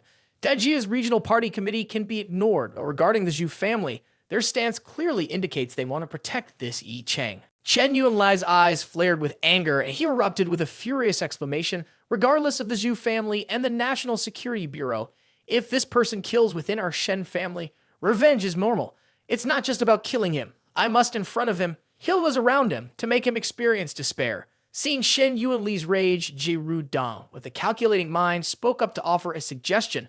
Our family head has a method that not only allows us to eliminate him openly in front of everyone, but also prevents the National Security Bureau and the Zhu family from intervening. Jiru Dong continued confidently, if that young man is a martial artist, we can issue a challenge to the death, forcing him onto a life or death arena. No one can interfere with us. Not only can we kill him in front of everyone, but we can also establish our reputation. Chen Yunlai, in thought, finally spoke, my strength is more than enough to kill him. As long as he has some intelligence, he won't accept the death challenge. Jiru Dong, with a sinister tone, remarked, whether he accepts or not is not for him to decide. We will use the girl beside him to coerce him, and he will have to agree. In the midst of their conversation, a solemn sound echoed, you want to deal with Ye Cheng, right? Include me in your plans. Chen Yunlai's expression changed. Despite being a master of the scene, he was unaware of someone's arrival. When he turned around, he saw a middle-aged man, dressed in traditional martial attire, approaching. This man was Chuang Bao Guo, the head of the Chuang clan, one of the renowned martial clans. Chen Yunlai thought to himself, why didn't I sense this old man's arrival? It seems his strength is not to be underestimated. Shen Yunlai humbly clasped his hands. So it's Master Jiang. What wind brings you here? Chuang Bao Wu snorted and then pointed his finger down, creating a large hole in the table. Simultaneously, he pierced through Ye Cheng's image, presenting it in front of Chen Yunlai. I'm here because of this person. Seeing this, Chen Yunlai cracked a smile and inquired, does Master Jiang also have a grudge against this person? Chuang Bao Gu, visibly angry, responded, revenge for killing one's own child knows no bounds. Hearing this, Chen Yunlai burst into laughter. Ha ha ha ha. In that case, from today onwards, the Chen and Shuang clans are allies. Master Jiang, please have a seat. Chuang Bao Gu nodded and then sat down opposite Chen Yunlai, speaking up. I have heard that you want to avoid the national authorities and the Zhu clan, so you plan to issue a challenge letter and make him step onto the arena. But I have a better plan. Chuang Bao Guo's eyes flickered with a sinister intent as he continued, according to my investigation, there are 2 young women with vague connections to him. We'll send someone to capture one of them, and when he comes to rescue, we'll gauge his true strength. At the same time, I want him to endure torment. Just killing him in the arena would be too easy for him. Therefore, our Shuang clan is willing to send 3 formidable experts to handle this matter. Chen Yunlai remained silent for a few moments before expressing his excitement. Indeed, you have a meticulous mind. I will dispatch my 4 strongest disciples as well. Let's see what that young man has to offer against us. The scene transitions to the residential area in the metropolitan area. After resolving Wang Wuhang's issue, it was already midnight. Both of them went to sleep, and now they were having breakfast together. Not seeing He Ru Shu, Ye Cheng inquired, how is she doing? What exactly happened? Sunjai spoke with a melancholic look. I don't know either. When we returned last night, her eyes were swollen, definitely from crying a lot. I asked her, but she couldn't say anything. She's still asleep, and I'll bring breakfast to her shortly. After finishing their meal, Ye Cheng stood up and said, let's go. If she doesn't want to talk, there's no need for us to press. I'm heading to the school now to check on Mu Hang.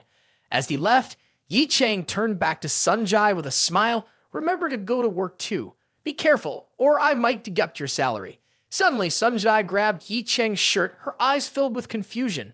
Are you still the same Ye Cheng from before? It's been 5 years and you feel so unfamiliar now. It's like you become a different person, and your personality and methods are inexplicable to me. It's as if we are in 2 different worlds. Ye Cheng casually replied, over these years, I've come to understand a principle. People only have 2 ways of living, either being changed by rules or changing the rules. I choose to be the latter.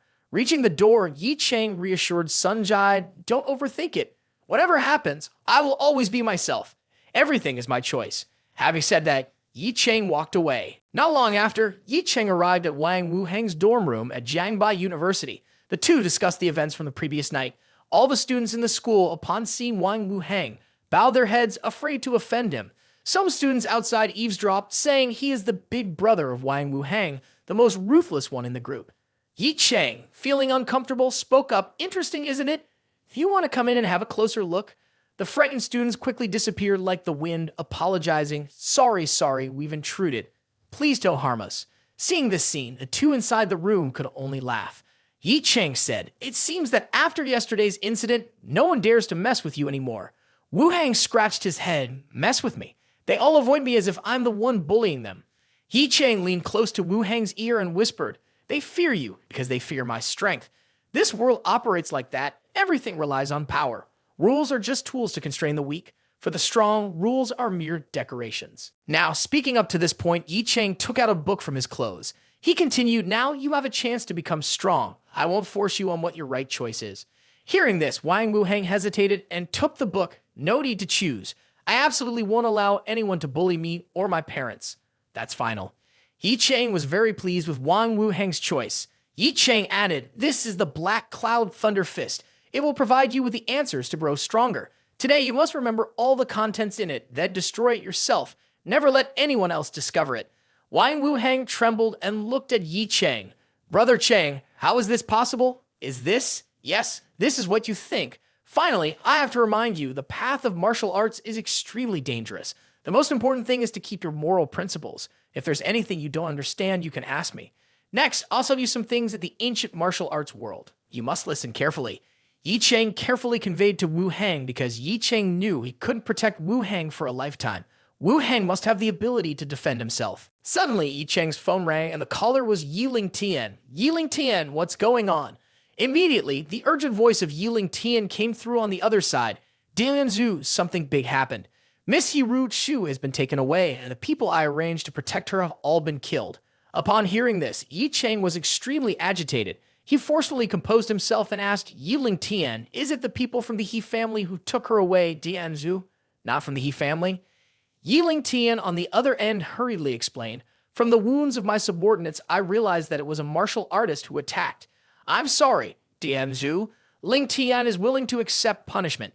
Now is not the time for punishment. I will use all my strength to find her. If I can't find her, I won't forgive myself." After speaking, Ye Cheng immediately hung up the phone. "Wu Hang, I have an urgent matter to deal with. Don't forget what I told you." Wang Wu Hang felt that something was wrong with Ye Cheng's urgency. Just as he was about to ask Ye Cheng, he saw Ye Cheng jumping out of the window. "Oh my God, Cheng, this is the 5th floor." Before he could finish his sentence, he saw Ye Cheng's figure landing on the ground. Afterward, transforming into a trail of fleeting shadows, Ye Cheng swiftly left the school grounds, exclaiming, "Oh my God, is this even a human being?" Subsequently, Ye Cheng immediately returned to Sun Zai's home to search for clues. Upon arriving, he found the door unlocked and the belongings inside were in disarray. Stepping into the house, Ye Cheng saw Lady He standing there. Seeing Ye Cheng, Lady He, in a fit of rage, seemed like a raging fire about to burst, only lamenting her inability to kill Ye Cheng. "You come back, huh?" Ye Cheng, with a cold gaze, looked at Lady He. "I had some suspicions that someone from the He family was involved, but it seems someone else is plotting against us." Lady He, furious, grabbed Ye Cheng's collar, her eyes displaying not just anger but also concern. "How could I harm my own daughter? What about the assurances you gave me before? Didn't you promise not to let anyone harm her? Now her vital signs on the bracelet have been cut off. How are you protecting my daughter like this?" Ye Cheng, icy as ever, pulled Lady He's hand away. "Give me one day and I will definitely bring her back. If I fail in this, you can deal with it as you see fit." Ignoring Lady He, Ye Cheng turned away and left. Lady He angrily exclaimed, "Who needs your worthless life? I will use the He family's power and surveillance cameras to find it."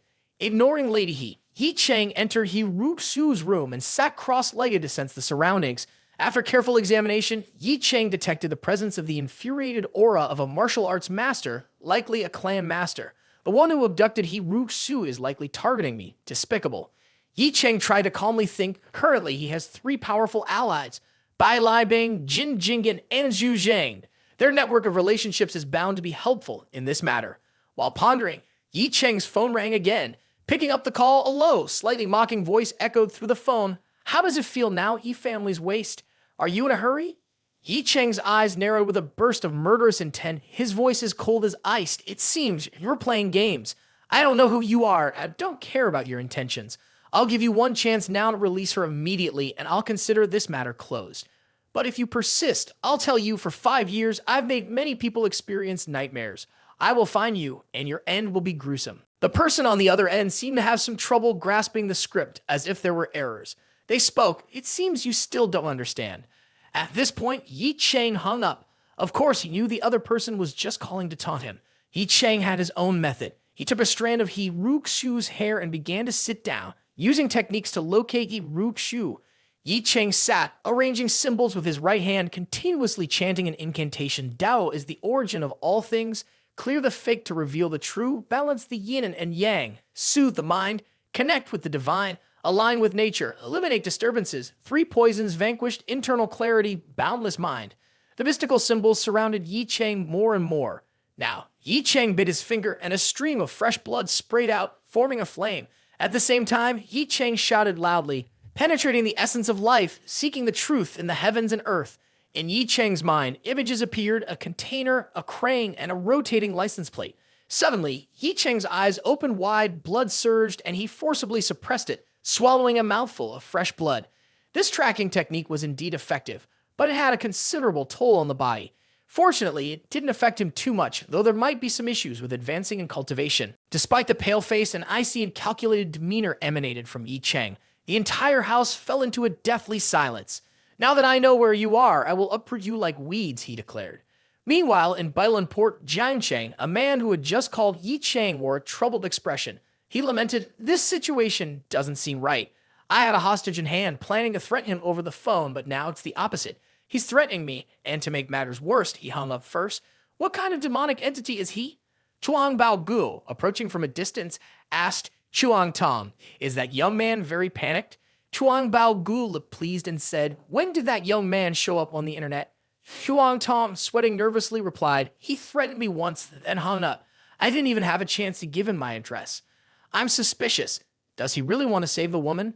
Chen Yuan Lai beside them cursed, "This scoundrel. What devilish trick is he playing? Doesn't he care about the woman's life?" Apart from worrying about Ye Cheng's attitude, they also had to face a more challenging problem. Chen Yuan Lai looked at Hiru Xu, who was bound, and exclaimed, originally intended to capture Sun Zai, but those fools mistakenly took Hiru Xu here. Hiru Xu is the jewel of the He family. If anything happens here, the consequences are unimaginable. Inside the container, Hiru Xu was tied up but showed no signs of anxiety. On the contrary, she observed her surroundings calmly. She evaluated, from their actions, it's evident that they have a very clear plan. However, they haven't harmed me and consistently provide me with water. This indicates they know my identity and fear for my safety. Do they want to use me to threaten the He family? Looking at the entire city of Jiangcheng, perhaps no one dares to do such a thing. Chuang Tong entered at the right moment, holding a bottle of water. With an emotionless face, he brought the water to Hiru Xu's mouth and said, "Drink." At this moment, Ru Xu refused. "I won't drink unless you tell me your identity. If there are consequences, you'll have to bear them yourself. Do you know what it means to offend the He family?" At this moment, Chuang Tong, seeing that Ru Xu was clueless, angrily threw the water bottle towards her, saying, "Whether you drink it or not, I don't care. Since when do I have to serve you? I've already given you some face. You still act like a spoiled young lady with me. Even if I kill you, so what? It's just tit for tat."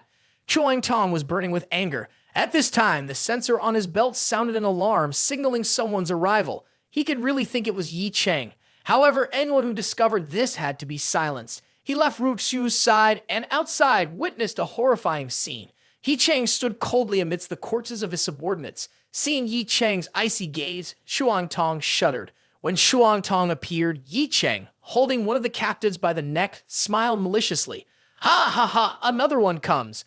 Chuang Tong, witnessing this scene, felt his heart stop. 3 words flashed in his mind, "impossible," expressing his astonishment. 4 disciples sent by Chen Yuan Lai. Even though they recently entered the realm of martial arts, they could be considered martial artists. How could they be killed so quickly by this guy? This is definitely not something I can touch. Thinking up to this point, he immediately turned and ran, but there was nowhere to escape. Ye Cheng's figure disappeared, then suddenly reappeared next to Chuang Tong, his voice chilling, "You too must die." Ye Cheng grabbed Chuang Tong with one hand, pressed him to the ground with force, and the aura shattered the earth. In the face of imminent death, Chuang Tong tried to plead, "Don't kill me, or you won't be able to bear the consequences." At this moment, Ye Cheng, overflowing with murderous intent, spoke, "Listen to the sound. It seems you were the one who called me. I gave you a chance to live, but you didn't appreciate it. Now, you have no choice." Ye Cheng threw a powerful punch, and Chuang Tong was gone. After dealing with him, Ye Cheng went to where Hiru Xu was tied up. "Are you okay? I'm here to rescue you." Hearing Ye Cheng's familiar voice, Ru Xu looked up in surprise. "Is it you?" Ye Cheng swung his arm to cut the ropes, and Ru Xu couldn't contain her joy, rushing to hug Ye Cheng. "Why is it you? I never expected you to be the one to rescue me." Ye Cheng chuckled. Ha ha ha ha. If it wasn't for me, you'd probably be hoping for some prince to come to your rescue. Anyway, as long as you're unharmed, that's good. Ye Cheng gently stroked Ruxu's cheek. Can you walk? Let's go home. At this moment, Ruxu noticed blood on Ye Cheng's hand and hurriedly asked, What happened? Why is there blood on your hand? Didn't you sneak in here to rescue me? Where are the kidnappers? Ye Cheng took a handkerchief and slowly wiped the blood off his hand, then replied nonchalantly, They're all dead. Not a single one survived. Ruxu's immediate reaction was to gasp, her eyes widening in shock. Even though you haven't practiced martial arts, you've encountered quite a few martial artists. You can recognize that those martial artists were strong, but all of them together couldn't match Ye Cheng. They were even killed. Ruxu's eyes lit up instantly. My father mentioned before, the man he wants me to marry is a genius from the Qin clan, also a powerful martial artist. Originally, Ye Cheng couldn't be compared, but now it seems that Ye Cheng is no less competent. If his strength is strong enough, perhaps my father will reconsider. Thinking to herself, Ruxu was startled, her face blushing at her own thoughts. Reconsider what? Do I really want Ye Cheng to marry me? But thinking it over, it doesn't seem like a bad idea. While lost in her thoughts, Ruxu suddenly felt Ye Shen pull her. Shortly after, she found herself comfortably seated on Ye Shen's back. Ruxu exclaimed, What are you doing? Ye Shen spoke gently. I've been watching you for half a day. You didn't react at all. I thought you were too scared to walk, so I decided to carry you. Should I put you down instead? Feeling somewhat close to death, Ruxu spoke softly. No, being carried is good. I'm just feeling lazy. At this moment, Ye Shen only gave a friendly smile. With Ruxu on his back, he immersed himself in his thoughts. Upon careful consideration, despite the odd name, he provides a sense of security. Perhaps he could become my support. The scene transitions to the mansion of the Shuang family. Currently, Shuang, Bao Bu, and Chen Yu and Lai are watching the surveillance footage at the dock. On the screen, images of Ye Shen killing their subordinates are displayed. This is a joke. 4 alchemic masters, 3 halfway masters, and they couldn't defeat a 20-year-old youth. Truly humiliating. At this moment, Chen Yu and Lai feels somewhat fortunate for following Shuang Bao Guo's instructions. Although he was skeptical about defeating Ye Shen, after this incident, he has gained a better understanding of Ye Shen's strengths to make adequate preparations. Shuang Bao Gu added, the strength of this Ye Cheng character can at least be classified as a martial arts master. However, I don't understand how he, who has only practiced martial arts for 5 years, can reach such a level. Shuang Bao Guo's initial confidence has diminished. He cautiously asked Chen Yu and Lai, Master Chen, what should we do next? Should we continue challenging him in martial arts? Chen Yu and Lai replied, Certainly, we must proceed with the plan. His ruthless killing of our people is a knot in my cultivation path. As long as he exists, my cultivation journey cannot progress. Sweat appeared on Shuang Bao Guo's forehead, but I don't know why seeing him gives me a sense of unease. We need an additional layer of protection. If he agrees to the challenge, we'll invite Elder Jan to act as the referee, Elder January. Hearing this name, Chen Yu and Lai expressed a bit of fear, asking Jan, the one who ranked 400th in the martial arts master list, Indeed, I want to see how this young man can prevail. Huang Bao Guo's confidence was somewhat restored. Meanwhile, in the urban area, Lady He, upon hearing the news of her daughter's safety, hurriedly arrived, asking, Ruxu, are you okay? Why were you suddenly abducted? Are you unharmed? Ruxu lay on the seat and spoke. Mom, it's nothing serious, just a misunderstanding. He Lady's anger was evident on her face. Misunderstanding? What kind of misunderstanding would make someone break in and take my child? Amidst her anger, He Lady didn't forget to throw a jab at Ye Cheng. If someone can't protect our child, then it's better for you to come home with me now. He Lady grabbed Ruxu's hand and continued. Your father has arranged 3 formidable martial artists to come from Jianan, much more trustworthy than someone here. Ruxu objected, expressing her unwillingness to leave and preferring to stay here. At this moment, Ye Cheng, feeling uncomfortable, spoke up. If there's an issue, let's discuss it calmly. If you resort to violence, I won't just stand by. He Lady glared at Ye Cheng, feeling a bit uneasy. She sensed an unsettling aura emanating from him, realizing that it might not be wise to confront someone like him. He Lady changed her tone when speaking to Ruxu. I'm not forcing you. You're not forgetting that your birthday is coming up in a few days. After the celebration, you can decide whether to stay or leave with me. Mrs. He feigned sympathy and continued, Ruxu, your grandmother, has returned from abroad to celebrate your birthday. Considering her age, living year by year, would you really want to miss seeing her? Hearing the mention of her grandmother, Ruxu became alarmed, saying, Exactly, Mom is deceiving me. Mrs. He gently stroked Ruxu's head, and in her heart, Ruxu found it challenging to believe. Over these years, the number of times Mom has deceived me is countless. Looking at Ye Cheng for his opinion, he calmly spoke, "You should go. On your birthday, I will come to take you back myself." Hearing this, Ru Xu was overjoyed and reached out to Ye Cheng. Okay, you must come then, or I won't let you off the hook." Ye Cheng confidently responded, raising his hand to assure Ru Xu, "Rest assured, I always keep my promises."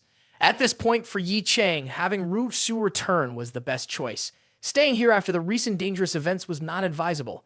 Moreover, Ye Cheng sensed Ru Xu's concern for her grandmother. Furthermore, he wanted to take advantage of this time to eliminate those harmful individuals, thinking, "I must crush them in their nests." Ye Cheng's eyes were now filled with determination. Hearing Ye Cheng's promise, Ru Xu scoffed, "Even if you challenge me, you wouldn't dare deceive me."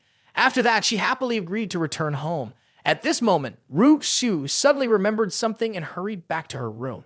She retrieved a set of documents and handed them to Ye Cheng, saying, "This is the development plan for Tianjin Group. I am confident that it surpasses Shen Haiho's ideas by a significant margin. You must make good use of it." Ye Cheng examined the documents in his hand, a joyful expression appearing on his face. He then teased Ru Xu, "Ha ha ha ha! If it's not superior to Shen Haiho's, then my 10,000 salary paid to you would be in vain." At this point, Mrs. He quickly pulled Ru Xu away, saying, "Let's go home and get ready. It will be too late for the flight if we delay any longer." Ru Xu, at this moment, had completely cast away any worries. She had absolute trust in Ye Cheng's promise, happily waving to him and adding, "You must come to pick me up for sure." Ye Cheng responded with a cheerful nod. Shortly after Ru Xu left, Ye Cheng began arranging things to go to Tianjin Group when someone rang the doorbell. Ye Cheng thought, could it be that Ru Xu forgot something and came back? Ye Cheng hurriedly opened the door and found a child around 10 years old standing there. As soon as the child saw Ye Cheng, he asked, "Are you Uncle Ye Cheng?" Slightly surprised, Ye Cheng replied, "Yes, I am Ye Cheng. What brings you here, little one? Did someone ask you to give me something?" The child handed a letter to Ye Cheng and then skipped away. Ye Cheng, curious, quickly went inside to open the letter. The content read, "You've killed someone from our Shen family. I challenge you to a duel at the martial arts arena tomorrow. Will you accept? If you refuse, I wonder how many more times you can protect those around you. Signed, Chen Yunlai." So that's it. Ye Cheng's eyes narrowed, his right hand clenched tightly. It seems that this Chen Yunlai is the patriarch of the Chen family.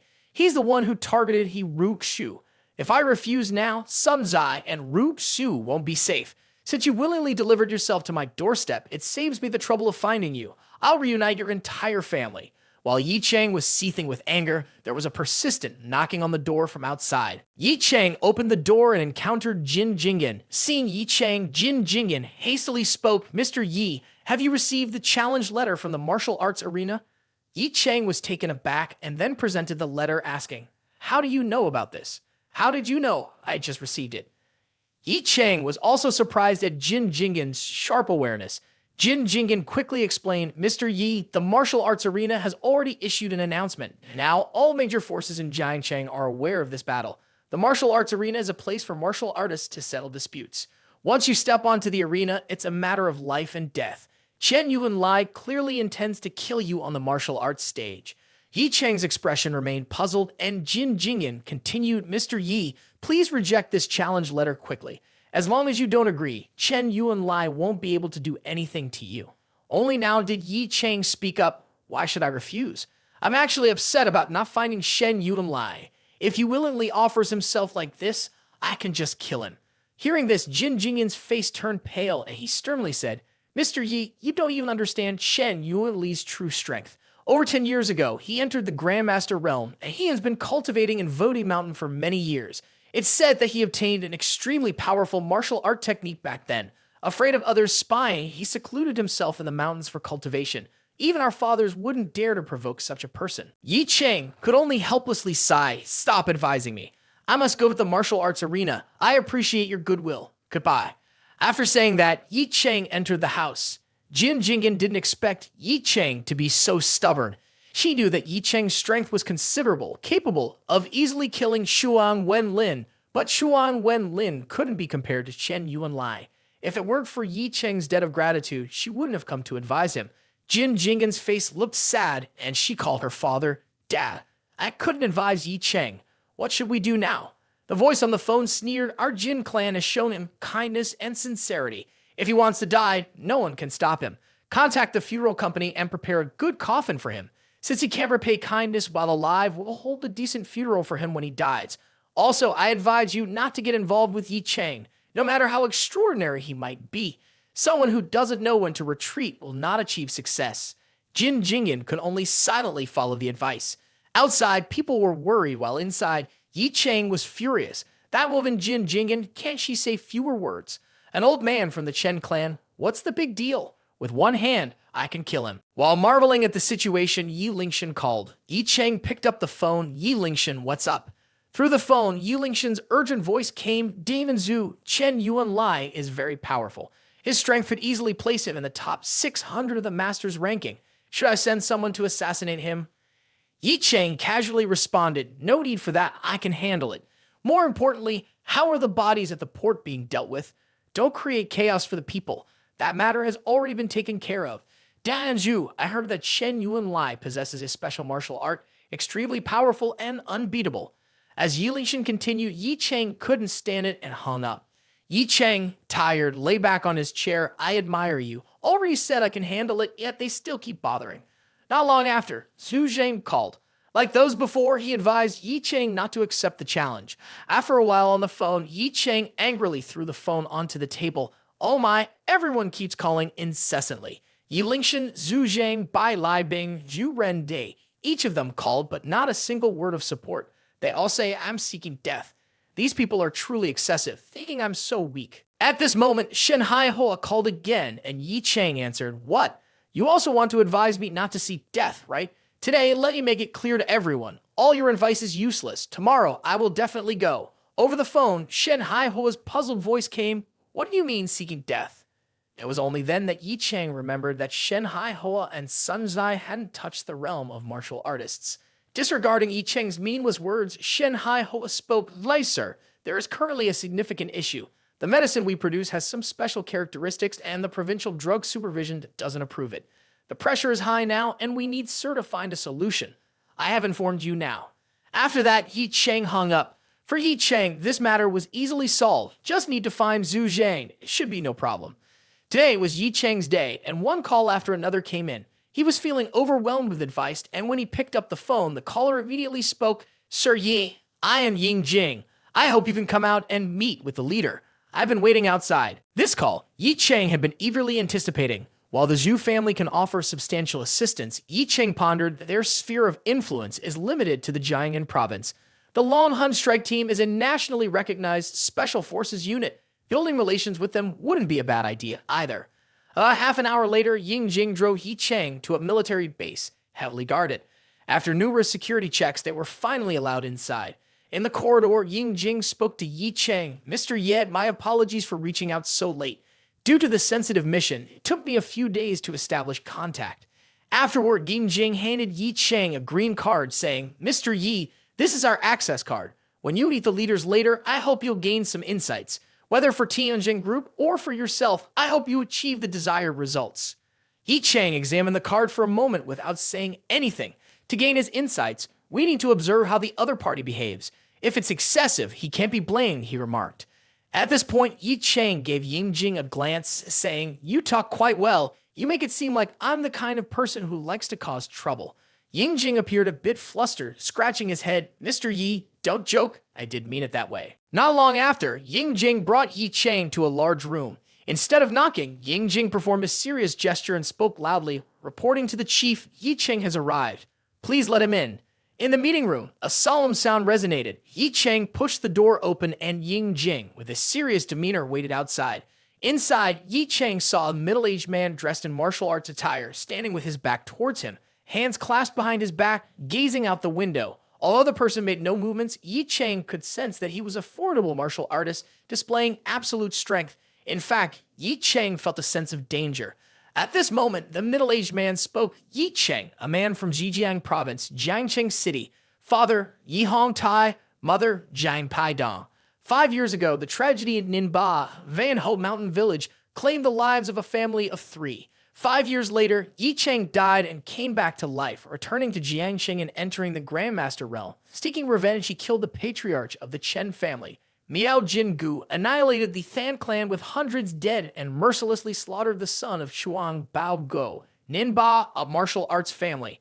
A few days ago, he established Tianjin Group and formed a close alliance with the Zhu family in Jiangnan, while becoming an adversary of the He family in Jiangnan. The middle-aged man finished his last words, turned around to respond to the sharp voice, which was accompanied by penetrating eyes. It was evident in his gaze that he could see through a person's soul. Ye Cheng, just based on your recent achievements, you've already overshadowed the lifetime accomplishments of others. I'm very curious about where you've been for the past 5 years. I mobilized all resources but couldn't find any information. The middle-aged man walked to a table, poured 2 cups of tea, and continued speaking. What's even more intriguing is where you found the courage to accept Chen Yuanli's challenge. Ye Cheng's eyes lingered. Unexpectedly, all my information, even the investigation into Shuang Wenlin's murder, can be uncovered. Despite Jin's family and Yiling Tian handling the crime scene, Ye Cheng, you don't seem to care about your tea. After saying this, the middle-aged man stopped the flow of spiritual energy in his hand, pushed the teacup forward, and the tea slid along the table. It erupted in bursts of kinetic energy, extremely fast, yet not a drop of water fell. He rushed towards Ye Cheng, surprising him a bit. Ye Cheng snorted, extended his hand, caught the teacup, and exuded a radiant aura. The teacup seemed not to lose a single drop. He lifted the teacup calmly as if taking a usual sip and then spoke. You talk a lot, old man. The middle-aged man's expression changed slightly. The teacup earlier when I shot it had harmonized with my spiritual energy. Consider it that even a powerful martial artist might not be able to catch it. Even if by some chance they do, it's very difficult to prevent the teacup from cracking. This kid not only caught it, but also didn't spill a drop of tea. It seems I underestimated him. Suppressing internal fear, the middle-aged man spoke. Let me introduce myself a bit. I'm called Lai Shuai. I heard from Yingjing that you want to collaborate with the Long Hun strike team. I'm curious about the terms of this collaboration. Now, with the Zhu family supporting you, many issues are clear. Of course, if you choose to join the Long Hun strike team, I can do a lot for you. Your strength is impressive. At this moment, Ye Cheng nonchalantly responded, joining you is impossible. I've had a habit of being independent for a long time. Now, Tianjin Group wants to produce medicine and involves some tea as procedures. I only ask you one question. Can you solve this matter or not? If not, I'll leave immediately. Lai Shui contemplated for a few seconds and then earnestly said, this matter is quite simple. I can help you solve it. But the issue is what we can get in return, straightforwardly, to make the cooperation work. Ye Cheng snorted coldly, took out a pill from his pocket, and tossed it directly towards Lai Shui, saying, I can give you 200 of these, no bargaining accepted. Ye Cheng's attitude was extremely resolute. Lai Shui accepted the pill, having heard from Yingjing, Ye Cheng's healing pills are excellent. He noticed the intricate patterns on the pill, and his eyes involuntarily contracted. This is the most effective healing pill. He just offered 200 at once. He must possess a considerable quantity. Lai Shui pondered for a moment, negotiated 500 pills, and I will help you with this. He knew the medicinal pills were highly valuable, wanting to take advantage and gain most significant benefit. However, he misjudged his negotiation partner. Upon hearing this figure, Ye Cheng directly turned and walked away, leaving behind these words, I said it before, no bargaining accepted. Lai Shui saw Ye Cheng leaving and realized his prediction was wrong. He hastily said, fine, 200 it is. Ye Cheng stopped and turned back, saying, not 200, I've changed my mind, it's now 100. If that doesn't work, I'll leave immediately. Naturally, Lai Shui was furious at this point. No one in the martial world dared to treat him like this. He had agreed to the other party's terms, but they have the amount. However, he knew the value of these pills and reluctantly agreed to the new terms. Satisfied with the response, Ye Cheng continued to walk out, saying, all right, tomorrow tell Yingjing to come to my place for the pills. Also, I'll give you an additional 100 pills, considered a contribution to the people. Farewell. Ye Cheng then closed the door firmly. Lai Shui stood there, deep in thought, silently musing. This young man initially thought to prioritize his interests, but now he's giving away freely. It's hard to understand. Seeing Ye Cheng leave, Yingjing hurriedly entered to check if there were any issues. At this moment, Yingjing spoke up, Chief, based on my understanding of Ye Cheng, he will definitely leave the martial arts platform. Do we need to think about how to handle this? Lai Shui held Ye Cheng back and said, prepare the plane. Today, I will seek the leader's guidance, taking advantage to obtain the documents. If Chen Yuanlai and Shuang Baogu dare to use lethal force, we will use the documents to protect him. Ye Cheng was stirred in his heart. Is it worthy for the chief to seek permission from someone in the capital for Ye Cheng? Lai Shui's eyes flickered with a highly complex light. Whether it's worthy or not, only after leaving the martial arts platform will we know. Upon returning, Ye Cheng immediately went back to his villa. He stood in front of the self-satisfied Bai Tao Peak and thought, this cost-effective item is endlessly fascinating. Coordinating it with 200 pills is no problem. At this moment, Ye Cheng's phone rang again, and it was Sun Jai calling. Hello, Ye Cheng. Where are you running off to? Why haven't you returned at this hour? Also, where's Ru Xu? I don't see her. Ye Cheng then informed Sun Jai Ru Xu has already gone home with her mother. I bought a villa near her place. Right now, I'm staying there. Hearing this, Sun Jai was extremely surprised. Don't joke with me. Ye Cheng replied, if you don't believe it, come and see for yourself. I'll send you the address. The door is unlocked. Feel free to come in. After Ye Cheng hung up, Sun Jai pondered for a moment. While she didn't necessarily doubt Ye Cheng, she wondered where he got the money. I'll go see what he's up to. About 10 minutes later, Sun Jai arrived at the address Ye Cheng gave her. It was an extremely luxurious villa. True to Ye Cheng's word, the door had no lock. Sun Jai felt a bit awkward, pushing the door open and making a little noise. It's so inconvenient. Excuse me, I'm a friend of Ye Cheng. Upon entering, Sun Jai saw Ye Cheng refining pills.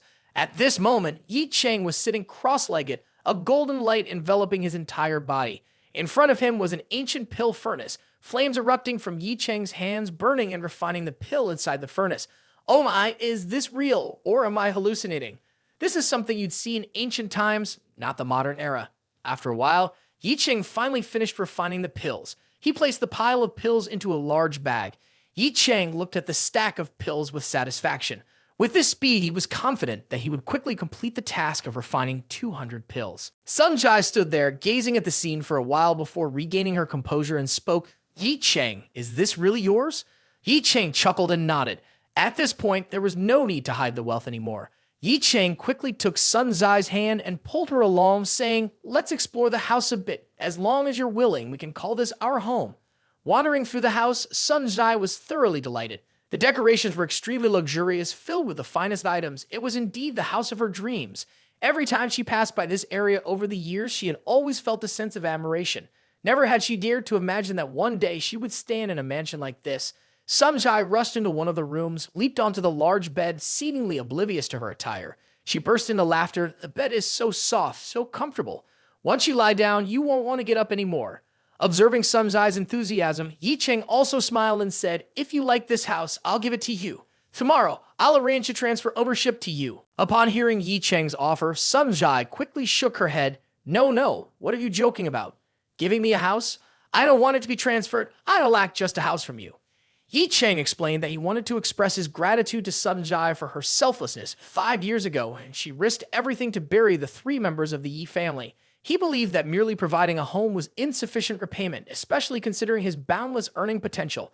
With Tianzhen Group, he could buy entire mansion complexes in both Jiangxing and Jiangnan in the future, let alone just one house. Sun Jai, understanding Ye Cheng's intention to repay her, pondered for a moment. Suddenly, she lunged forward, catching Ye Cheng by surprise, and declared, honestly, I'm quite upset. Your little scoundrel has messed up your house and dares to secretly stay in such a nice place. Sun Jai's action left Ye Cheng bewildered. While he was still in shock, Sun Jai continued, you can't enjoy all the good things alone. To ensure fairness for me, I also want to live in your place. She then nonchalantly lay back on the bed. When Ru Xu returns, I don't want to squeeze on the same bed with her anymore. I'll decide what to do with this house. At this moment, Ye Cheng regained his composure. He initially thought Sun Jai would inquire about Dan alchemy, but it turned out she was completely enchanted by the house and didn't mention it at all.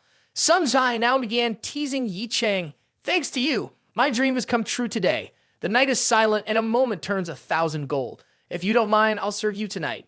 Ye Cheng, uninterested, stood up and replied, my condition is not great today. Let's make plans for another time. He then left, saying, rest here. Your happiness is all that matters. After Ye Cheng departed, Sun Jai was momentarily stunned. Then, hugging a pillow with flushed cheeks, she murmured, if you're only getting close to me out of gratitude, it won't work. The next morning, after a night of hard work, Ye Cheng finally completed the alchemy of 200 pills, storing them in 2 large bags. Seeing Ye Cheng looking exhausted, Sun Jai's voice reached him, little prince, come have breakfast.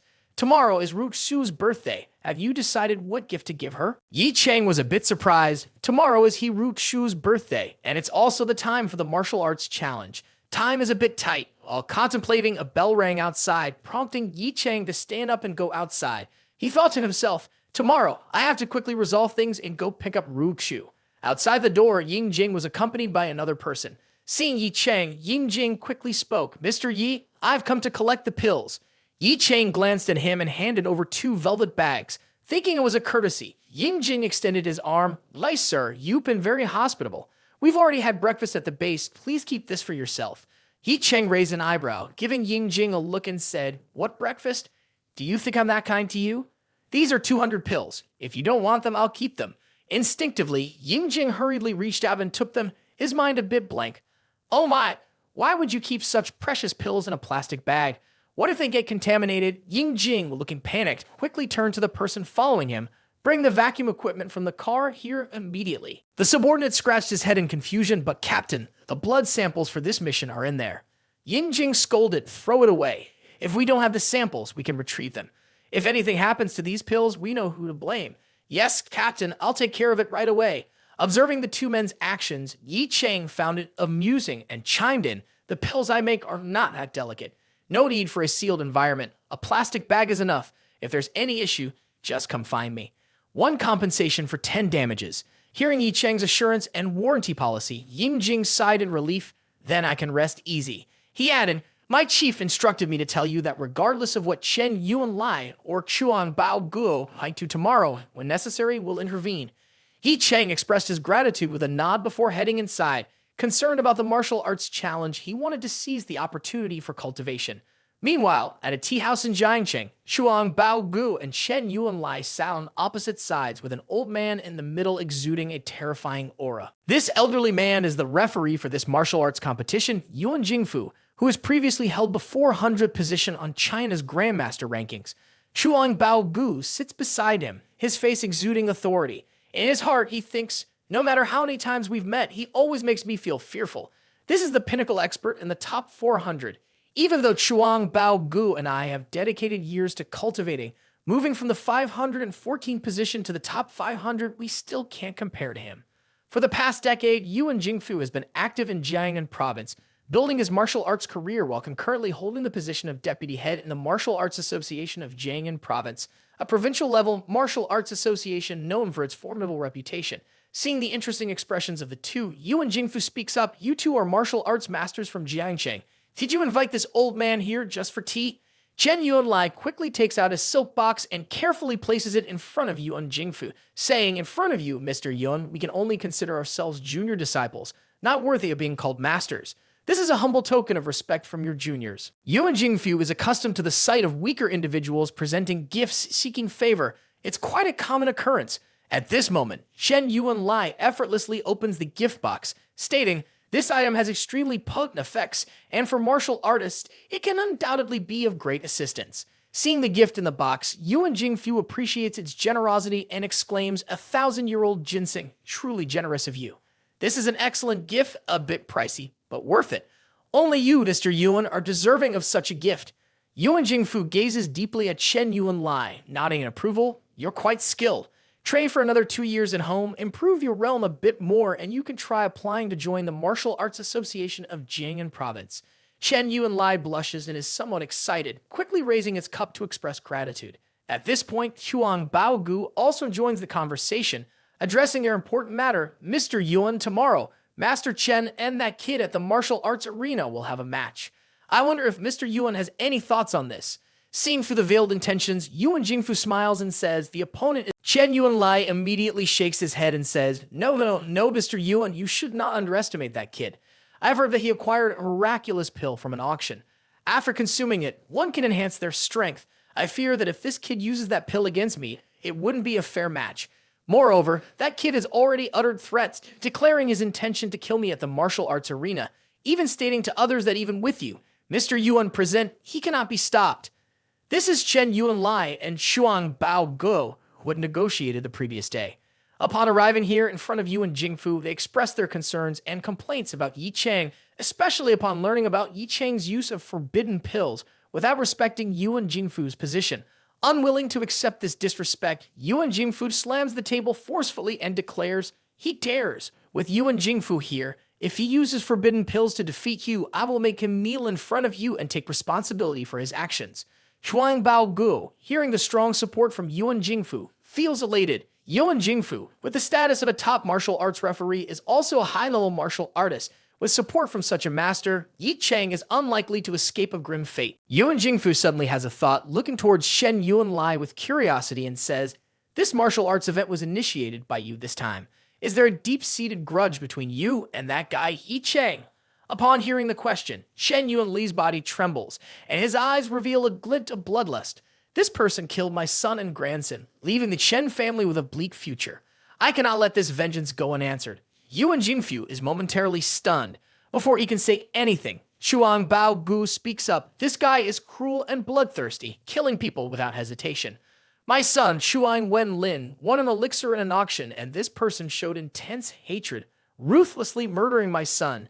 Such individuals are nothing more than scum in the martial arts community. Yuan Jingfu takes in a sharp breath and says, this little guy Ye Cheng is too arrogant, continuously killing the two descendants of two senior martial artists, completely disregarding the consequences. A spark of anger ignites within Yuan Jingfu. He promises to settle the matter tomorrow and expresses gratitude to the two martial artists. Chuang Bao Gu and Shen Yuanlai clench their fists, and finally, they both say to Yuan Jingfu, sincerely thank you, Mr. Yuan. This person doesn't deserve to live. This statement also left Yuan Jingfu standing next to him, with many question marks on his face. Immediately after speaking, Shuang Bao Gu clapped his hands and gestured towards the outside, saying, come in, everyone. After a few seconds, three young girls walked in, their bodies swaying, looking charming and full of curiosity. He had investigated Yuan's interest, and besides being interested in cultivation, Yuan's next hobby was women. Seeing these individuals, Yuan also showed a bit of surprise. Chuang Bao Gu respectfully said, Yuan, these three young ladies are university students from Jiangbai University. They admire you a lot, and they asked me to arrange for them to accompany you back to the room to discuss some lesser-known techniques. Yuan Jingfu looked at the three young girls. A hint of joy in his eyes, stroked his beard, and laughed. All right, all right. Nowadays, university students are really diligent. As a senior, I should teach them well, especially the art of longevity. At this moment, at Ye Cheng's mansion, to ensure victory, Ye Cheng, after seeing off Ying Jing, began cultivating. He regarded it as the time when unforeseen events might occur and could use the black stone and black card to stimulate that great power. He didn't know how powerful the ultimate ancient figure would be. Ye Cheng closed his eyes to activate the nine heavens profound yang art. A faint light emanated from within his body, creating a glowing thread of brilliance enveloping him. As the energy grew stronger, it generated a sense of majestic dragon roars. In this moment, a black stone hovered, gently landing on Ye Cheng's forehead. A stream of spiritual energy shot out from within the stone, penetrating Ye Cheng's acupoints. Immediately, a brilliant golden light radiated, marking the enhancement of Ye Cheng's cultivation. The next day, he opened his eyes, revealing pupils reflecting a surge in spiritual power. Ye Cheng exhaled a long breath, and the black stone slowly descended to the ground. After a night of cultivation, he had successfully entered the 8th level of the primordial Kai realm. The cultivation speed is too fast. In theory, with the thin spiritual energy in China, breakthroughs should be slower, but my situation is the opposite. Why is that? Ye Cheng observed the black stone. Could it be because of this stone? At this moment, the black stone began to levitate and sway gently, creating an image as if it were nodding. Heavens, even this rock seems to move. Are you a living being? As these words fell, the black stone sank back into silence, faintly revealing a hint of indignation. Ye Cheng meticulously observed the stone for a long time. His heart couldn't help but marvel. This stone is truly mysterious. Currently, he was confident that he could summon tombstones in the cemetery of reincarnation. However, due to limited time after returning, he would continue participating in the martial arts arena. Ye Cheng had faith, but in battles, risks could always arise, whether as a stroke of luck or misfortune. Thinking of this, he pulled out a divination tortoise shell and 3 coins to divine the outcome. Ye Cheng cast the divination, and something very unusual happened. Except for the 3 coins lying on the ground as usual, the tortoise shell stood up, indicating that the divination was invalid. He felt a vague unease and swallowed, thinking to himself, things are still the same, unchanged. Just like before, my master once said that even the heavens have no right to interfere with my life. While he was lost in thought, there was a knock on the door from outside. Jin Jingyan arrived, and at that moment, she said, "Mr. Ye, I'm here to pick you up." Ye Cheng thanked her, and then they went together to the martial arts platform. Half an hour later, the vehicle slowly stopped, and Jin Jingyan said, "Mr. Yi, we have arrived. Please get out." Ye Cheng stepped out of the car, immediately noticing the surroundings resembling a soccer field. In the center, there was a large stone structure resembling an arena. It seemed like this martial arts platform had not been used for a long time, as it was covered in a layer of dust. Not only that, Ye Cheng also observed that there were many people gathered around the arena, mostly martial arts enthusiasts, whose strength didn't appear overly formidable. Surely, they had heard about the event and came to witness this entertainment spectacle. Furthermore, Ye Cheng recognized some familiar faces, including Zhu Zhang and his son Zhu Fulu, along with others like Bai Liebing, La King Gu Yingjing, Sai Shiran, and Da Jia. After a moment, Ye Cheng was surprised to see a man next to Da Jia. This man was dressed in black and wore sunglasses. Without careful observation, one might mistake him for Da Jia's subordinate. However, Ye Cheng discovered that this person was none other than Jiangnan Wang. Why is he here? Ye Cheng wondered. Perhaps there's no need for him to disguise himself as Da Jia's subordinate. If he doesn't want to reveal his identity, Ye Cheng thought to himself. When Ye Cheng caught Jiangnan Wang's gaze, Jiangnan Wang nodded gently towards him. In his mind, he thought, if any issues arise on the martial arts platform, I will intervene immediately. At this moment, the crowd stirred with excitement. They're here, the referees are here. Oh my god, the one leading is the legendary Yuan. Additionally, there are two other masters, Wang Jixin and Wu Xingming. Following the voices, Ye Cheng looked back and noticed three elderly men dressed in a solemn manner approaching the martial arts platform. Yuan Jingfu spoke up. "I, the humble Yuan Jingfu, am one of the referees for the martial arts platform this time. I will uphold justice and maintain order. If anyone breaks the fairness, no matter who they are, they will die." Seeing Ye Cheng furrowing his brows, Jin Jingyan explained, "This is the tradition of the martial arts platform. There will be 3 referees on the platform, in order: Yuan Jingfu, Wang Jixin, and Wu Ximing. It's worth noting that all 3 are ranked in the top 500 among Chinese martial artists. Yuan Jingfu is the most formidable, having entered the master rankings before 400. Now, no one knows his current ranking. Some said he entered the top 300, while others claim he dropped out of the top 400 due to injuries.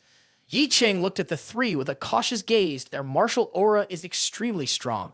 Among them, that Yuan has a terrifying presence exuding a frightening and dangerous ki. It seems that the old man has a higher cultivation level than me. Perhaps I have underestimated the current martial artists in China. It appears that Yuan Jingfu is a true martial arts master." Currently, Jin Jingyan is still elaborating on the backgrounds of the referees in today's martial arts arena. She says taking on the role of referee in this martial arts arena is of course a matter of competence. What's crucial is the status and influence behind him. According to the investigation, Yuan Jingfu is the deputy head of the Martial Arts Association in Jiangnan Province. Throughout Jiangnan, hardly anyone dares to cross him. Wait for an opportunity. If there's a chance, make an effort to win his favor. At the very least, be courteous. From a certain perspective, this person is essential to you. Ye Cheng sneers coldly. What is he? On what basis does he expect me to seek his favor? Hearing this, Jin Jingyan, fearing that he might hear more, immediately covers Ye Cheng's mouth with her hand. Don't speak recklessly. If he hears, it'll be troublesome. She is genuinely afraid that if Yuan Jingfu hears these words, Ye Cheng will undoubtedly be seeking his own demise. Also, pay attention to someone named Wu Xingming.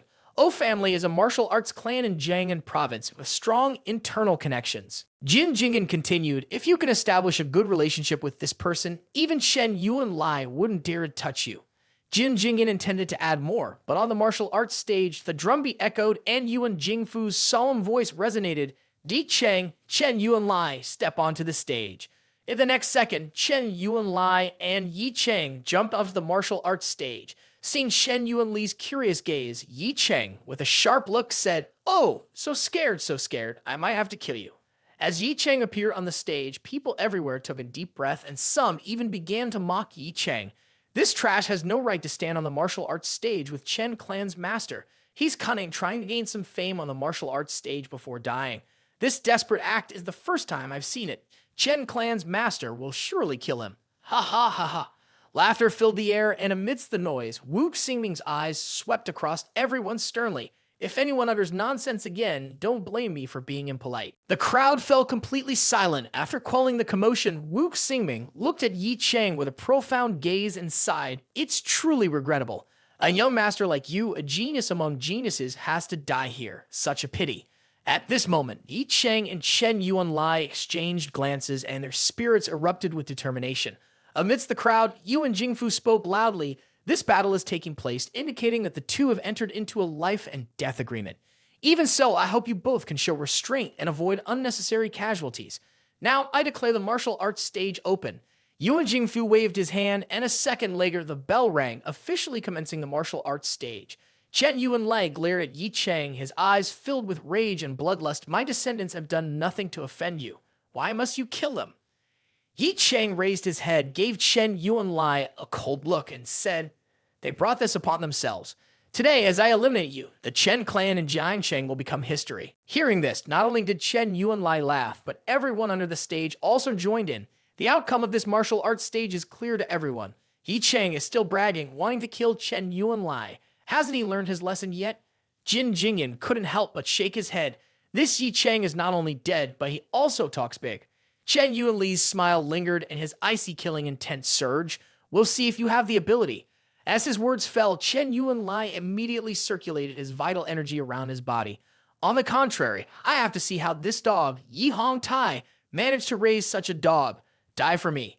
With a roar of anger, Chen Yuanlai launched a direct kick towards Ye Cheng, incredibly fast, giving Ye Cheng no time to react. He knew that Ye Cheng was ruthless, so he had to strike decisively to ensure a lethal blow. Seeing this kick about to land, Ye Cheng narrowed his eyes, leaped to the side, and Chen Yuanlai's foot slammed onto the martial arts stage, causing the concrete to crack and form a large pole. Ye Cheng mocked, Your speed is too slow. Trying to hit me with that? You disappoint me a bit.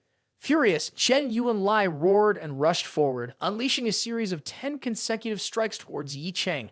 Consumed by madness, each step from Chen Yuanlai translated into a powerful punch. Yet every time, Ye Cheng effortlessly dodged or blocked, making Chen Yuanli's strikes seem ineffective. Ye Cheng seemed to be playing with Chen Yuanlai, easily evading his attacks and even taunting. Is this what you call the king's power? I think it should be called the defeated king's power. The cheers from the audience beneath the martial arts stage gradually diminished. Everyone looked astonished, thinking Chen Yuanlai, unable to deliver a fatal blow to this kid. Even if you can't kill him, at least you should severely injure him. Instead, he's being led around by the nose. Ye Cheng seems to be playing with Chen Yuanlai. If this so-called waste has the courage, don't avoid it. Chuan Baoguo's face changed, revealing a hideous expression. He said, Ye Cheng, your martial skills are too eerie. Chen Yuanli can't even touch your clothes. It's infuriating. Playing with you for so long, I just wanted to see how trashy your Chen family's martial arts really are. Now it seems there's no need to continue watching. Ye Cheng stopped dodging, standing his ground and releasing his power. Seeing Ye Cheng no longer avoiding, Chen Yuanlai shouted loudly, daring to face it head-on, I'll show you the meaning of death. The next second, Chen Yuanli's fist, tightly clenched and icy cold, exploded with an intense killing intent as he charged towards Ye Cheng. Ye Cheng, also refusing to evade, met the strike head-on. The collision of their forces sent shockwaves rippling through the surrounding air. After the impact, Ye Cheng grinned, saying, It seems you are much weaker than I imagined. Chen Yuanli's ferocious expression suddenly changed, feeling an overwhelming force directed straight at him. His arm transmitted a force equivalent to 1,000 pounds, the shockwave reverberating backward. Unable to hold back, he involuntarily took in a breath of cold air. How was this possible? If he didn't use some technique to reduce the force, my entire arm would have been crippled. But it didn't stop there. The next second, Chen Yuanlai felt a surge of blood energy as his whole body was thrown several meters, crashing onto the ground, leaving everyone in awe. At this moment, the entire world fell into a deathly silence. Everyone widened their eyes in disbelief. Master Chen, training in martial arts for decades, almost defeated by a junior in a single move. Jin Jingyan was completely perplexed, a smile appearing on his face. He's that strong. Yiling Tian's face showed satisfaction. Dianzu indeed Dianzu. Until now, I haven't misjudged a person. Now, Ye Cheng spoke again. With just this little strength, you don't know how to discipline your descendants, allowing them to act arrogantly. Your entire family deserves to be wiped out. On the martial arts stage, Chen Yuanlai's face was grim, his eyes fierce and red. Green veins popped up on his neck, resembling a hungry wolf staring intently at Ye Cheng. You forced me into this. It's not that I unwillingly chose not to use that technique, but now there's no other way. Even if I have to pay a hefty price, I will personally end you. Chen Yuanlai growled ominously. Over 10 years ago, I obtained a profound technique for cultivation. Without hesitation, I chose to enter the secluded cultivation at Vuddy Mountain. Now it's time to reveal it to the world, even if I have to pay a high price. The words fell. An overwhelming surge of energy emanated from Shen Yuanli's body, a powerful and concentrated force approaching, boiling with intense momentum. Chuang Baoguo's face changed immediately. This energy, it's not from the martial arts world. No wonder he had to go into seclusion for cultivation. Turns out, he obtained such a treasure. Ye Cheng, of course, also noticed, and compared to everyone present, he was well aware. This is a cultivation technique, and it's of high grade. He understands the consequences that Chen Yuanli just mentioned because practitioners and martial artists are completely different. Their ingredients are relatively weak, making it difficult to withstand the tactics of cultivators. Once this kind of martial technique is unleashed, it will cause significant damage to the practitioner's 5 internal organs, the heaven-destroying demon thunder palm. Chen Yuanlai roared, his entire body exploding with violent force, creating chaos in the surroundings. Witnessing this scene, everyone's faces changed drastically because such a display could trigger unusual phenomena. Once struck by it, Ye Cheng, your body will undoubtedly be shattered, heaven-destroying demon thunder palm. Chen Yuanlai roared, leaping high into the air and immediately unleashed a powerful explosion. The ground erupted with a whirlwind charging towards Ye Cheng. This is the price you have to pay for daring to touch my Chen family. In an instant, Chen Yuanlai's hand expanded several times its size, reaching down from the sky, and a beam of light appeared from the enlarged hand, striking down from above. Ye Cheng, you must die. Ye Cheng raised his head, casually clasping his hands behind his back, saying, I've seen your trick over 100 times. The next second, a surge of intense aura enveloped Ye Cheng's body, and with the ki from his dancing erupting, he stomped down, causing the martial arena to collapse. The one who dies will be you. In the blink of an eye, the entire martial arena trembled, the collision forming a column of light piercing through the blue sky with dust billowing. The sky seemed to be obscure at this moment. Everyone held their breath, uncertain about what had happened on the martial arena. The tension in the air reached its peak, and Jin Jingin's face changed dramatically, silently calling out to Ye Cheng in his heart. Meanwhile, Yi Lingtian stood frozen in place. Ye Cheng, his body is gone too. From a distance, Sai Shiran's face showed a mix of joy, but her voice trembled slightly. She was well aware that if Ye Cheng had survived, he would pose a significant threat to her Sai family. Chuang Baogu gritted his teeth, his eyes filled with a mix of confusion and fear. Did that kid just die so easily, and is this old man still the patriarch Chen Yuanlai? Everyone held their breath, waiting for the dust on the martial arena to dissipate. At this moment, the dust gradually cleared, revealing a figure standing proudly before everyone. With one hand casually placed in his pocket, Ye Cheng remained unscathed. He wore a cold smile, his image resembling an invisible fist that divided and shattered the hearts of everyone present. Standing beside him was Chen Yuanlai, lying on the ground amidst rocks and soil, unable to resist. Chuang Baoguo's eyes seemed on the verge of popping out, unable to believe what he had witnessed. Why did Chen Yuanlai lose? People on the martial arena couldn't see it, but as the strongest figure there, Yuan Jingfu had a clear view, his face showing astonishment. Why does this Ye Cheng possess such terrifying strength? He had just witnessed it clearly. Ye Cheng stood there, waiting for the opponent to attack, and then unleashed a powerful strike, nearly incapacitating Chen Yuanlai. A single move, directly bringing Chen Yuanlai to the brink of death. What kind of monstrous technique is this? Yuan Jingfu wondered. On the martial arena, Ye Cheng approached Chen Yuanlai. He couldn't allow someone who had threatened him so severely to remain alive. Gathering his martial energy in his hand, he was about to strike when a voice resounded. Don't kill, stop at this point, no killing allowed. It was Yuan Jingfu speaking up. Having received gifts from Chen Yuanlai, he wouldn't let him die. It was time for him to step in. Ye Cheng looked back, realizing that his opponent intended to kill him. He quickly stepped back to avoid it. Yuan Jingfu, stopping me and even resorting to lethal moves, how despicable. Yuan Jingfu manipulated his energy to stand between Ye Cheng and Chen Yuanlai, his face showing determination. The fight between you two has ended. If you want to kill him, you'll have to get through me first. Yuan Jingfu spoke with determination and a hint of disdain towards Ye Cheng. At this moment, Ye Cheng was completely furious. A supposed deputy head of the Martial Arts Association in Jiangnan Province could stoop to such actions. He used to preach about fairness, but it's all nonsense. If I were the one defeated and Chen Yuanlai attacked, this Yuan Jingfu wouldn't even think about intervening. Ye Cheng's anger escalated. Today on this martial arena, not only will Chen Yuanlai die, even the dog of your Yuan Jingfu won't leave here alive. While Ye Cheng was drawing attention with his confrontation with Yun Jingfu, Shuang Bao Guo's eyes beneath the arena flickered. He knew this was the perfect opportunity to kill Ye Cheng. He had contemplated earlier, if Chen Yunlai doesn't resist, he will strike Ye Cheng at the crucial moment. Therefore, without hesitation, Shuang Bao Guo unleashed a burst of overwhelming murderous intent. Gathering energy in his hands, he jumped onto the arena, attacking Ye Cheng. Everything happened too quickly for Yiling Tian to react, almost as if he couldn't respond in time. Trying to prevent the two martial artists was essentially impossible. Who could have anticipated that after determining the winner on the martial arena, someone would violate the rules and directly attack? Ye Cheng's life hung in the balance for only a breath's time. He paid no attention to what was behind him as Chuang Bao Guo's surging energy rapidly approached, delivering a powerful strike. He had virtually no chance to evade, only to endure the blow. The force pierced through his body, and Shuang Bao Guo felt triumphant at hitting Ye Cheng. Confident in his own strength, he thought, once hit, if I can't kill Ye Cheng, I'll at least inflict severe injuries. He followed up with another strike, proudly declaring, "This is my son's punch." However, Ye Cheng didn't give him the opportunity. Initiating his body, he shifted to the side, then directed a pointed strike at Shuang Bao Guo. It seemed like a simple motion, but it generated an immensely powerful force. Shuang Bao Guo couldn't fathom that under the full force of his attack, Ye Cheng could still counter. He was defenseless as Ye Cheng struck, and a spray of blood scattered into the distance. Before Chuang Bao Guo could touch the ground, Ye Cheng's figure rushed in, accompanied by words, "If you want to die so badly, I'll help you."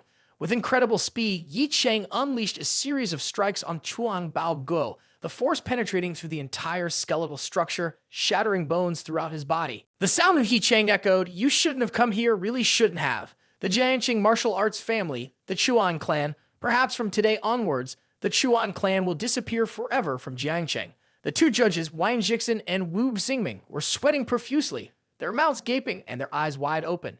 How is this possible? In an instant, Shuang Bao Guo was blown into 100 pieces. He's ranked 514th on the martial artist leaderboard. How could this happen? And evidently, Ye Cheng occupied that 514th position. Yuan Jingfu wasn't much better off, exclaiming, "Master Chuan, how could you explode like that? Even I couldn't react in time. This guy is truly a monster." Chen Yuanli's body stiffened instantly, an invisible intent to kill seemed to seal him off, and fear overwhelmed him. Chen Yuanli quickly looked towards Yuan Jingfu, pleading, "Brother Yuan, save me." Yuan Jingfu nodded, "With me here, no one can think of killing you." As he uttered these words, a moment later, a stream of sword energy directly broke through, striking Shen Yuanli, and he died instantly. Startled by what he saw, Yuan Jingfu's face turned dark, as if someone had slapped him in the face. One moment he was assuring everyone, the next someone was killed directly. At this moment, the martial arts arena fell into complete silence, as if frozen. Not far away, Ye Cheng stared fiercely at him, a cold smile playing on his lips. "I said his life is mine, and the same goes for you." Yuan Jingfu was now in shock, looking at Chen Yuanli's body on the ground. He had just guaranteed his safety and was immediately killed by the opponent, leaving an air of quietude. Ye Cheng broke this silence with a provocative remark. "It seems like I heard you say earlier that whoever dared to kill him would face consequences." Causing those around to gasp, Ye Cheng, killing someone right in front of Yuan Jingfu is equivalent to slapping him in the face. Now, openly challenging him is just asking for trouble.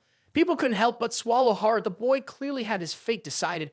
Why do you have to go and kill him? Your actions seem arrogant. Yuan Jingfu's voice carried a hint of authority, glaring sternly at Ye Cheng. Ye Cheng, smirking, retorted, "What are you, and on what grounds should I listen to you? They wanted to kill me, so why can't I kill them? Even you had plans to kill me. You filthy old dog, dare you ask me who I am?" Yuan Jingfu erupted in anger. "I am the referee of this martial arts arena, and I am also the deputy head of the Martial Arts Association in Jiangnan Province. You arrogant brat, you're asking for death.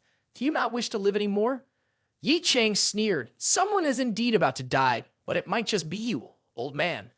Ye Cheng casually looked at Yuan Jingfu. "Now I challenge you on this martial arts stage. Do you agree, or are you too scared to face me?" Jin Jingan's expression darkened when he heard this from below the stage.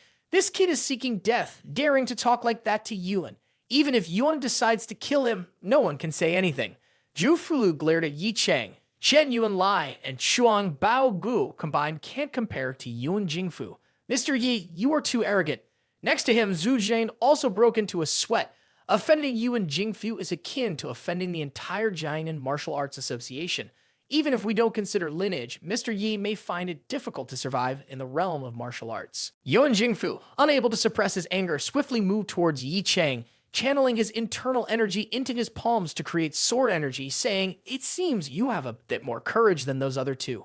Ye Cheng looked at Yuan Jingfu, his smile cold. Spiritual energy surged, enveloping his entire body. As he slowly stepped forward, "Show me all your courage."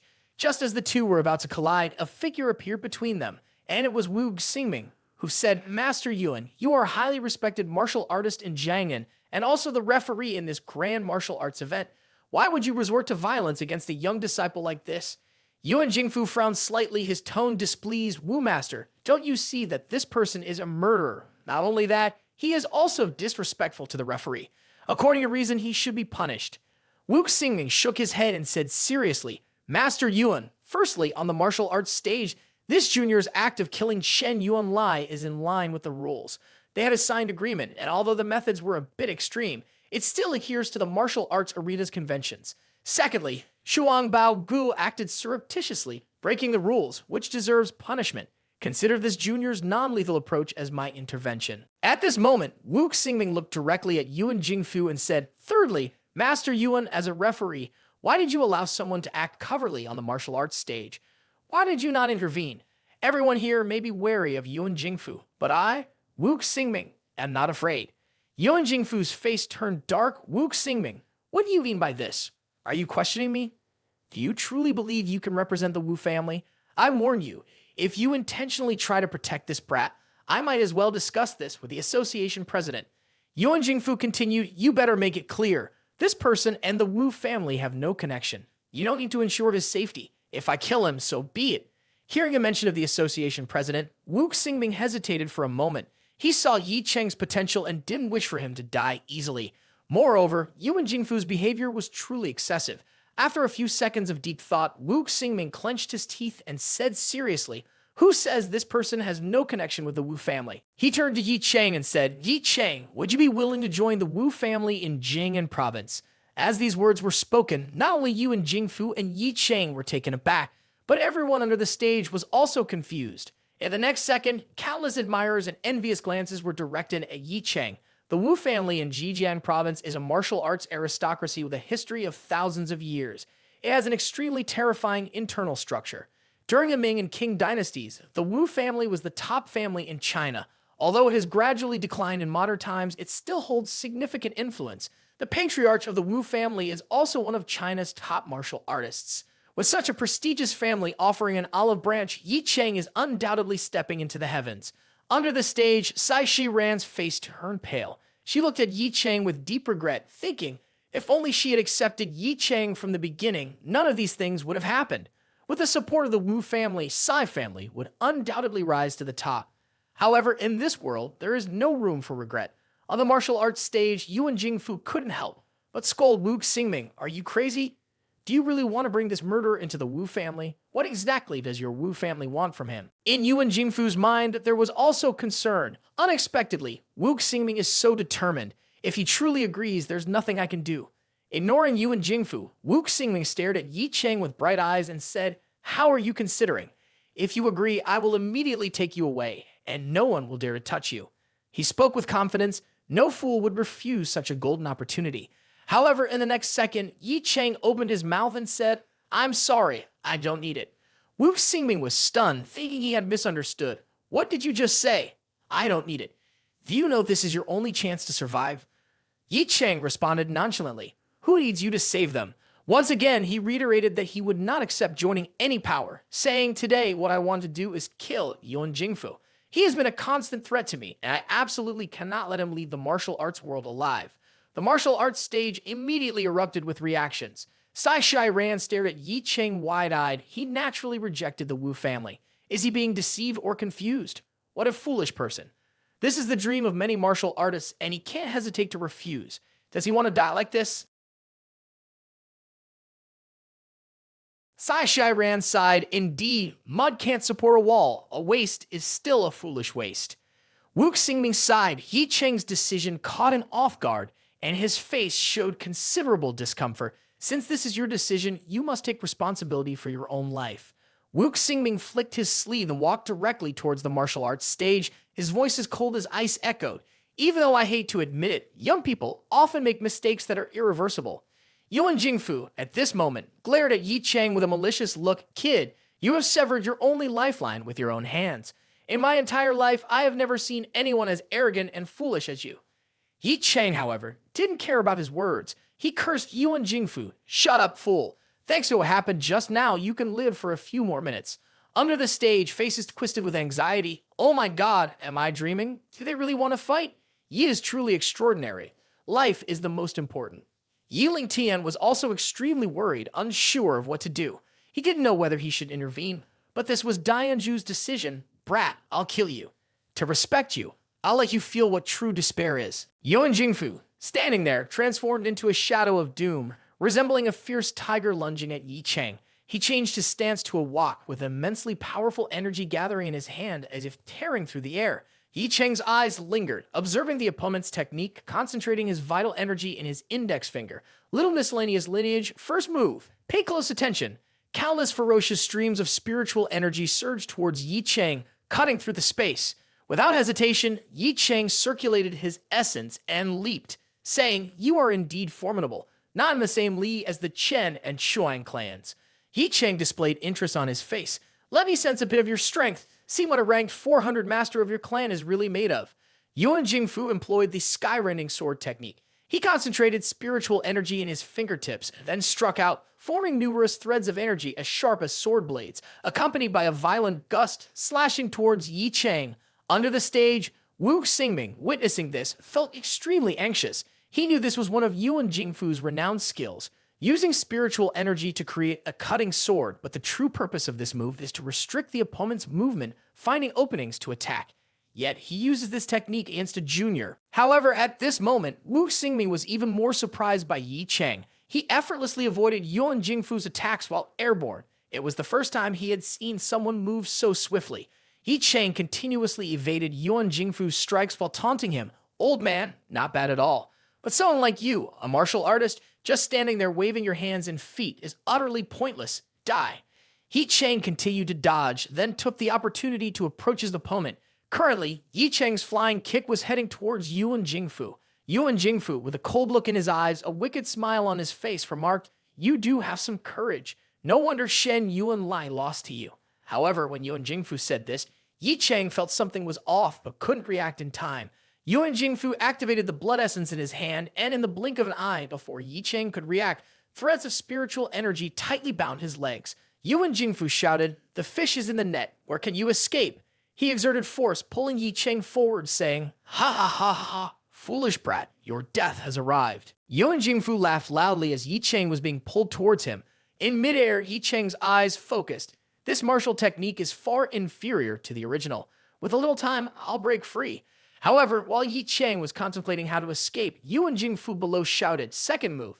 Ye Cheng felt the imminent danger. His only thought was how to break free from those threads of spiritual energy. Below, Yuan Jingfu exerted full force, took a powerful step, leaped high, and rushed towards the descending Ye Cheng. A ferocious shockwave pierced through and struck Ye Cheng. After the impact, both of them fell to the ground. However, Ye Cheng landed with some difficulty and weightness. On the platform, Ye Cheng's blood energy surged and all of his 5 internal organs trembled. Yuan Jingfu looked at Ye Cheng with a cold laugh, feeling a bit of turbulence within. This brat is indeed formidable. Even with such a move, I couldn't kill him. If you were an ordinary person, I would have created a huge hole in his chest. Wu Xingming's face changed dramatically, sensing astonishment within. Yuan Jingfu, he hasn't even dropped below the top 400 on the martial master ranking. With this strength, he must have advanced at least 50 ranks. Ye Cheng was just deceived, luckily not killed, but still seriously injured. Truly remarkable. Ye Cheng stood up after Shuang Baobuo's ambush, a prominent red wound on his body. Despite leveraging the skills of a cultivator in this scarce spiritual energy environment, he couldn't avoid spitting blood. Ye Cheng maintained a determined smile, his eyes gleaming. Everyone focused on Yuan Jingfu, paying no attention to Ye Cheng. In his hand, Ye Cheng tightly gripped a black stone. He held the stone firmly, preparing to unleash a special technique. Yuan Jingfu, noticing Ye Cheng's peculiar actions from a distance, found it perplexing but didn't pay much attention. With his experience, he decided to eliminate Ye Cheng quickly before he could complete his technique. Ye Cheng smiled determinedly and said, "I can only use this." He tightly clenched the black stone, ready to deploy his special technique. Yuan Jingfu rushed in, throwing a punch at Ye Cheng. When Ye Cheng's palm and the black stone collided, a burst of light erupted, and he felt as if the world had paused for a moment. The martial scene vanished, replaced by a cycle of reincarnation. Before him was a black tombstone forest, which took him by surprise. He didn't expect to find himself in a graveyard. I wonder how things are outside now. In front of Ye Cheng stood over 100 tombstones. Among them, only one tombstone showed activity, the tombstone of the executioner sex Lai Yun Tian. This tombstone circulated an unceasing black aura, covered with ancient inscriptions. Suddenly, the tombstone cracked, and an image emerged from within. Ye Cheng felt a chill as the figure emerged from inside. Shortly after, the image appeared before him. The man looked robust with a divine aura, and he stared at Ye Cheng with cold eyes, asking, "Kid, with your cultivation realm, how can you grasp the essence of the earthly soul?" This man made Ye Cheng feel like a small boat facing a mighty force. With a mere thought, he could be obliterated. "You are Lai Yun Tian," Ye Cheng cautiously inquired, swallowing hard. He didn't respond, but instead surveyed the reincarnation graveyard. Feeling a heavy atmosphere, he sighed. "So, it turns out to be like this. I thought you could mobilize 100 powerhouses, but it seems I'm the only one." Lai Yun Tian fell into contemplation. Could it be that my strength is inferior to theirs? Clenching his fist in frustration, he suddenly thought of something, shook his head, and said, "Oh, indeed, I am inferior. I am even inferior to him. What are you really saying?" Hearing these nonsensical words, Ye Cheng's face twitched with a hint of surprise. Lai Yun Tian then turned his gaze towards Ye Cheng. "Kid, if you hold the reincarnation graveyard, that my Lai Yun Tian's inheritance won't be entirely extinguished from this world. It's just that the external world's spiritual energy is too weak, and my existence there is very brief. What you can learn next is up to you." Afterward, Lai Yun Tian closed his eyes, glanced around, and faintly smiled. The external world is just a stinking ant. Even the Lord of the Reincarnation Graveyard dares to provoke. Borrowing your body for a bit, Ye Cheng's eyes flashed sharply, and the next moment, everything around completely disappeared. Ye Cheng found himself back on the martial arts stage. However, his body was now under the control of Lai Yun Tian, and he found himself back in the scene with Yuan Jingfu, the sinister face rushing towards Ye Cheng. Ye Cheng chuckled coldly, "Just a stinking ant still daring to flaunt in front of me." Staying in place, Ye Cheng lightly raised 2 fingers, gently touching a powerful pressure point on Yuan Jingfu. Yuan Jingfu's face underwent a drastic change, his arm striking what felt like a wall, and a violent rebound force spread, twisting his arm and shattering the bones. Not stopping there, the next moment, Ye Cheng attacked Yuan Jingfu with just 1 finger, and a fierce force erupted throughout his body. Yuan Jingfu twisted in extreme pain, finally losing all ability to fight, lying on the ground. He looked at Ye Cheng with unbelieving eyes. "Impossible. What have you done to me?" Ye Cheng casually remarked, "Aren't you skilled in controlling spiritual energy? I just used your technique, making the spiritual energy flow backward, unexpectedly causing you such pain. Now, the game is over." The next second, he waved his hand, and the entire martial arts stage condensed into a killing intent, the dark clouds swirling in the sky, resembling an apocalyptic day. Yuan Jingfu's body became instantly immobilized, subjected to a terrifying oppressive force, unable to move an inch. He is now facing Ye Cheng's judgment. Yuan Jingfu's face paled, awaking from the pain. In this moment, there was no arrogance left in Yuan Jingfu's eyes, only profound fear. How is this possible? How can you use your spiritual energy like a sword to such a powerful extent? Below the martial arts stage, Wu Xingbing also widened his eyes, astonished at the sea before him. With just 1 punch, he can defeat Yuan Jingfu. Can he really use such formidable spiritual energy? How did this strange kid come here? Meanwhile, Yuan Jingfu is gasping for breath. He knows that Ye Cheng has a strength-boosting elixir, but in this world, how could an elixir have such a significant effect? The young man in front of him feels like an abyss with no bottom. How did the other party come to this heavenly place? I don't want to die. He hurriedly bowed his head towards Ye Cheng and said, "Ye, Master Yi, I was wrong. It was my lack of foresight. Master Yi, please spare my life. I am willing to be a servant for you." Yuan Jingfu knelt on the ground, pleading with Ye Cheng. Ye Cheng, in charge, glanced over at Yuan Jingfu and said, "Become a servant for me. A mere ant like you deserves to die." As the words fell, Ye Cheng raised his hand and struck down with a burst of power radiating from the center and spreading in all directions. Yuan Jingfu's body turned into dust, meeting a tragic end. No one expected the situation to escalate to this extent. Under the stage, everyone struggled to swallow, then exchanged glances, saying Yuan Master has died. In just 10 minutes, 3 martial masters died in Jiangnan, and now another one falls at the hands of a young man. What just happened with that explosion, and who is Ye Cheng? Zhu Zheng's cloudy eyes flashed with a hint of light as he shouted, "All right, all right, all right." Zhu Fulu wore an incredulous expression. "Father, the martial arts stage was all destroyed by him. Does China really have such a master? Why do I feel that the person isn't Ye Cheng?" Zhu Zheng squinted, also harboring doubts. "I have the same feeling. If Ye Cheng possessed this strength from the beginning, he would have killed everyone. Why did he have to get injured before making a move? There seems to be an inexplicable mystery." Jiang Nan Wang stood not far from Ye Cheng, his sharp eyes fixed on him with intense scrutiny, his body exuding enthusiastic vigor. Although he didn't understand how Dian Zhu achieved it, just this battle was enough to be engraved in the history of Chinese martial arts. This is a killing move, defeating a top 400 master of the Chinese martial arts ranking. It seems I have to expedite the progress. Dian Zhu's journey is no longer just in Jiangcheng or Jiangnan, but throughout all of China. The most horrified individuals were Wu Xingming and another referee, Wang Jixin. Both were on the martial arts ranking board's top 500. They couldn't see through Ye Cheng's recent move, and even the method he used to execute the move was elusive. Wu Xingming gazed sharply at Ye Cheng for a long time before speaking. "Master Wu, is that person on the martial arts stage really a traditional martial artist? I sense that something is not right." Wang Jixin's voice trembled as he spoke, and Wu Xingming stared intensely at Ye Cheng before finally saying, "Based on my observation, he is not a traditional martial artist. He is undoubtedly a cultivator. What kind? I cannot say." Wang Jixin instinctively took a step back. How can that be? The destruction of heaven and earth by a cultivator, transcending the realm of martial arts, is just the beginning of the cultivator's realm. Could the legends be true? Wu Xingming nodded with a serious expression. "I share the same concern, Ye Cheng. The disturbance caused this time is too significant, killing 3 martial arts masters in front of so many witnesses. If this spreads beyond, he will undoubtedly become the archenemy of the martial arts community in Jiangnan province, even potentially the entire world. Major forces will perceive the danger and won't tolerate such a powerful entity that is not bound by their rules. Moreover, following conventions, there may well be a formidable figure from the Zhejiang Province Martial Arts Association hidden in the shadows. If this person leaves and spreads the news, all of China might aim to surround and eliminate Ye Cheng." Wang Jixin's face turned pale. He was about to say something when, from afar, an angry voice resonated through the sky. "Ye Cheng, how dare you kill the deputy head of the Jiangnan Province Martial Arts Association? Today's events will be known throughout China. Prepare to face the consequences." Everyone only heard the voice but couldn't locate its source. The speaker finished talking and silently left. Even a skilled martial artist would find it challenging to trace the origin of the sound. However, despite the threat, Ye Cheng was well aware of the impending danger. He detested anyone attempting to intimidate him.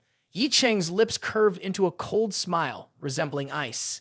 Indeed, seeking death. A glint of murderous intent flickered in his eyes as he asked, "Do you have any more accomplices?" Simultaneously, a terrifying aura silently erupted. The spy from the Martial Arts Association immediately sensed it. "Damn, I've been discovered. I must quickly get out of here." However, there was no time left. He only felt his body being grasped by an invisible hand, a formidable force compressing his body, shattering internal organs. On the martial arts platform, people were in commotion, witnessing a man suddenly collapsing. "Hey, are you okay?" Why didn't this person suddenly cough up blood and fall? Ye Cheng, standing calmly on the platform, remarked, "Truly powerful." At this moment, La Yuntian, the master of the assassination technique, had left Ye Cheng's body. La Yuntian spoke, "You think I'm formidable, right? If I want to kill someone, even if they are thousands of miles away, I can still do it easily. You're impressive, but to me, you're quite a nuisance. Your uproar might attract unwanted attention." La Yuntian, beside Ye Cheng, remained calm as if unaffected. "If you are so afraid, I can help you modify their memories," he suggested. Ye Cheng, skeptical, responded, "What good could possibly come from that? Just lightly tap their heads with your spiritual energy. That should be sufficient." Lai Yuntan stroked his chin, seemingly untrustworthy. Hearing this, Ye Cheng's expression became reluctantly accepting. "Are you planning to kill everyone here?" he questioned. At this point, Lai Yuntian once again took control of Ye Cheng's body, but they could still communicate in their shared mental space. Lai Yuntian explained, "Altering memories doesn't mean erasing everything. One day, someone may follow the clues and figure out what happened today. What you need to do now is continuously improve your strength and quickly encounter the second strong opponent. Ye Cheng added, "Don't touch Yiling Tian. You can do as you wish with the others, but there's someone I care about. Before disappearing, I want to talk to him." Standing on the martial arts platform, Ye Cheng raised his hand to the sky and spiritual energy erupted like a storm, swiftly approaching each person below the martial arts platform. This is also the reason why in other series without Ye Cheng, Yiling Tian feels that something is wrong. He looks around and remarks, "People's expressions seem as if they've lost their minds. This must be Dian Zhu's scheme." Observing Ye Cheng walking straight towards Wu Xingming, Yiling Tian notices that something is amiss. Wu Xingming, who initially wanted to talk to Wang Jixin, found that Wang Jixin's eyes were vacant. Calling out to him, Wu Xingming receives no response. "Wang Master, wake up." Continuing to speak, Wu Xingming is puzzled about what is happening.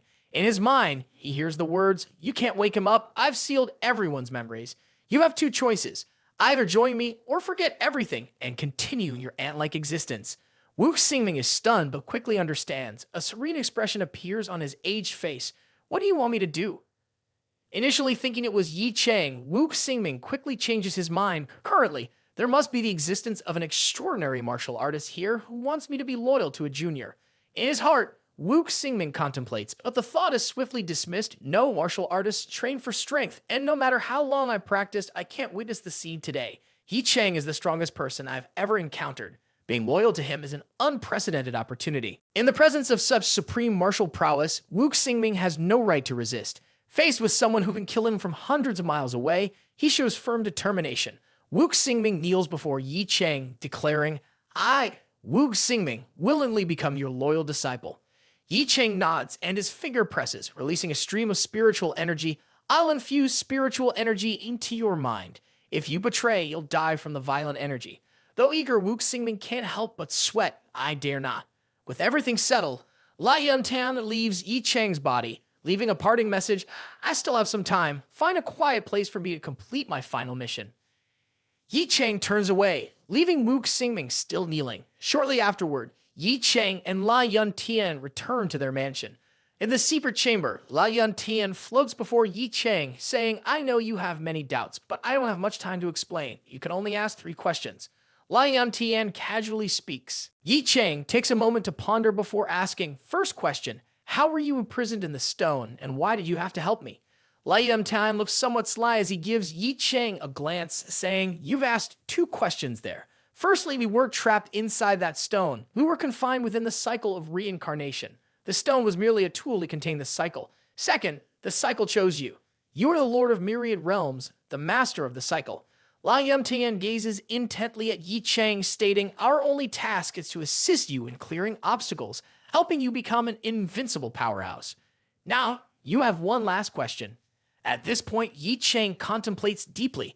After a few seconds, he determines the 3rd question, how to activate the remaining 99 monuments. Lai Yuntian explains, "There are only 2 methods. Firstly, if your strength is sufficient and they recognize you as worthy, they will naturally activate. Secondly, if you perform certain deeds that make them willingly acknowledge you. Let me share a bit more. You might feel my power is formidable, but I am the weakest among those in the mausoleum." Ye Cheng is astonished, a dreadful storm brewing in his heart. Lai Yuntian being so terrifying yet the weakest. Could the ancient supreme powers all tear through the void and destroy the spiritual realm? Suddenly, Ye Cheng thinks of the Kao Luan Shu. It lies in the deepest part of the Kao Luan mountain. I was only there for 5 years and gained the current power.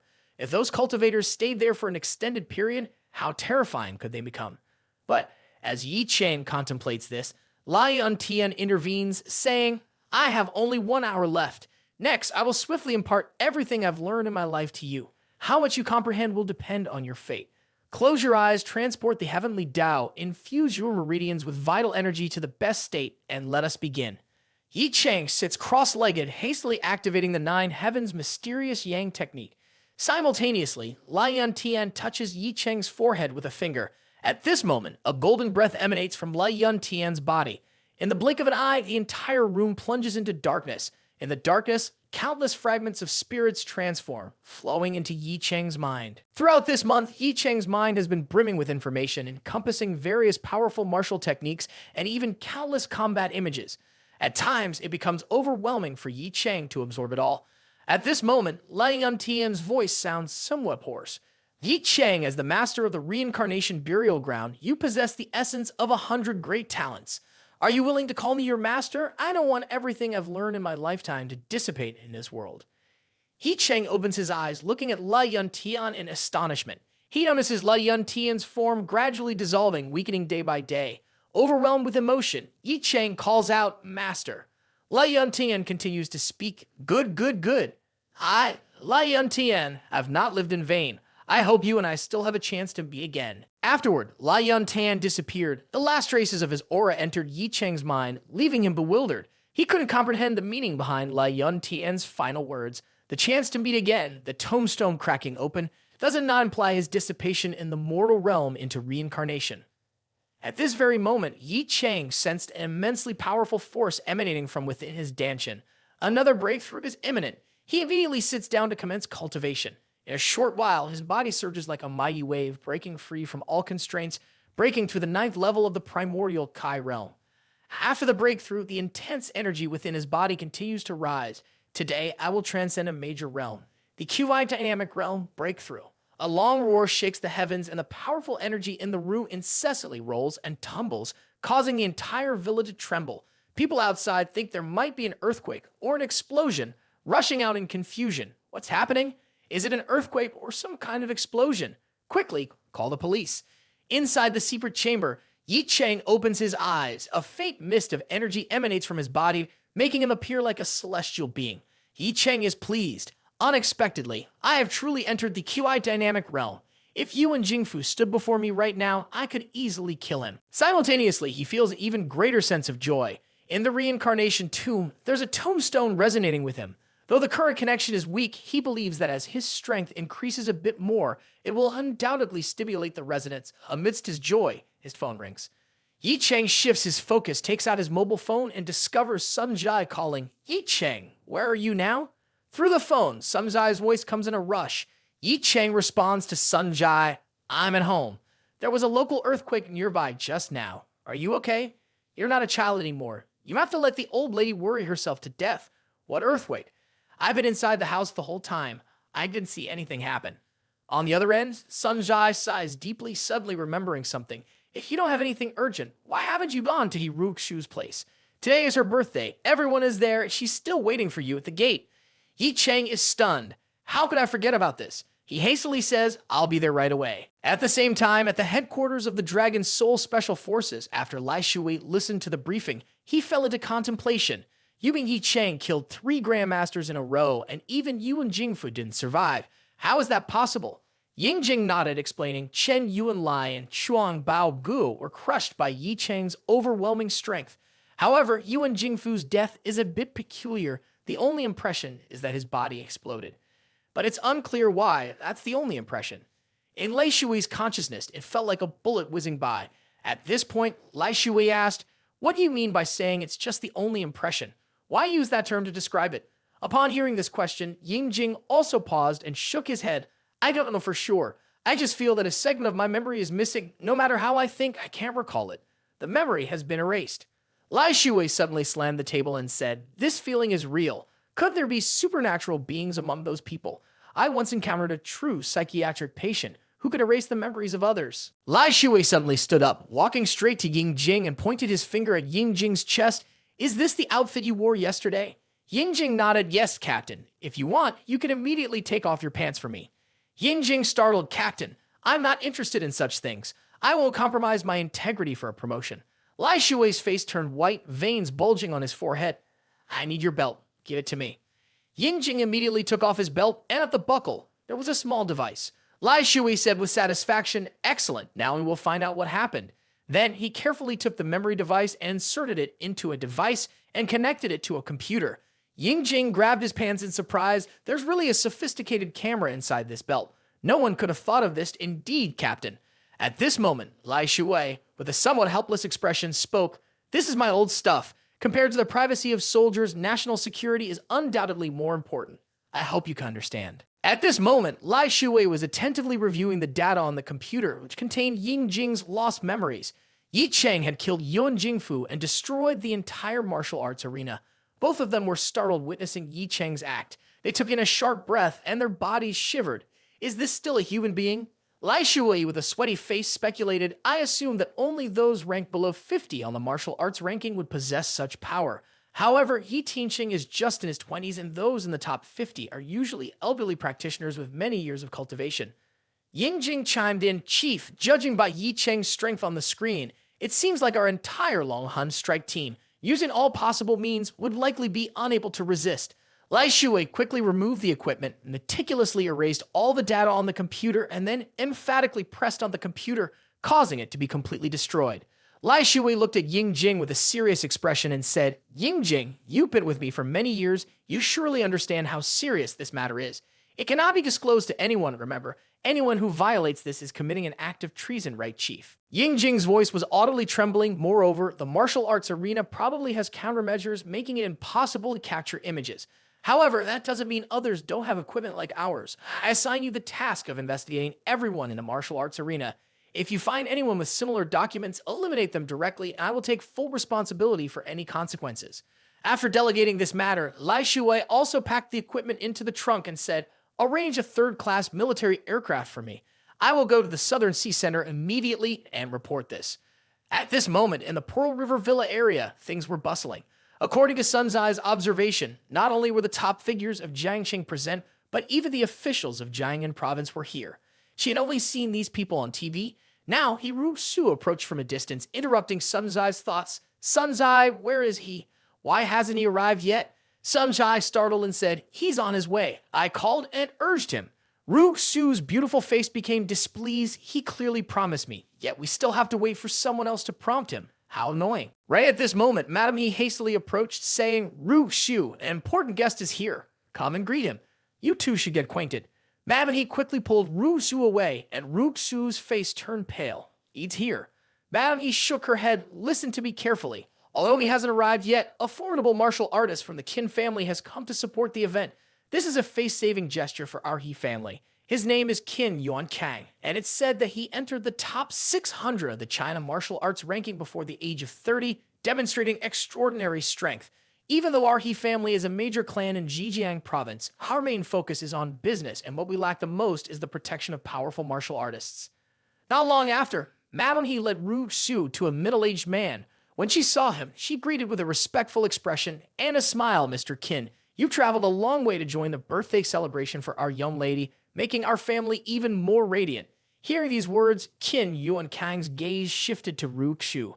Astonished by Ru Xu's exquisite beauty, he said, "Miss He, happy birthday.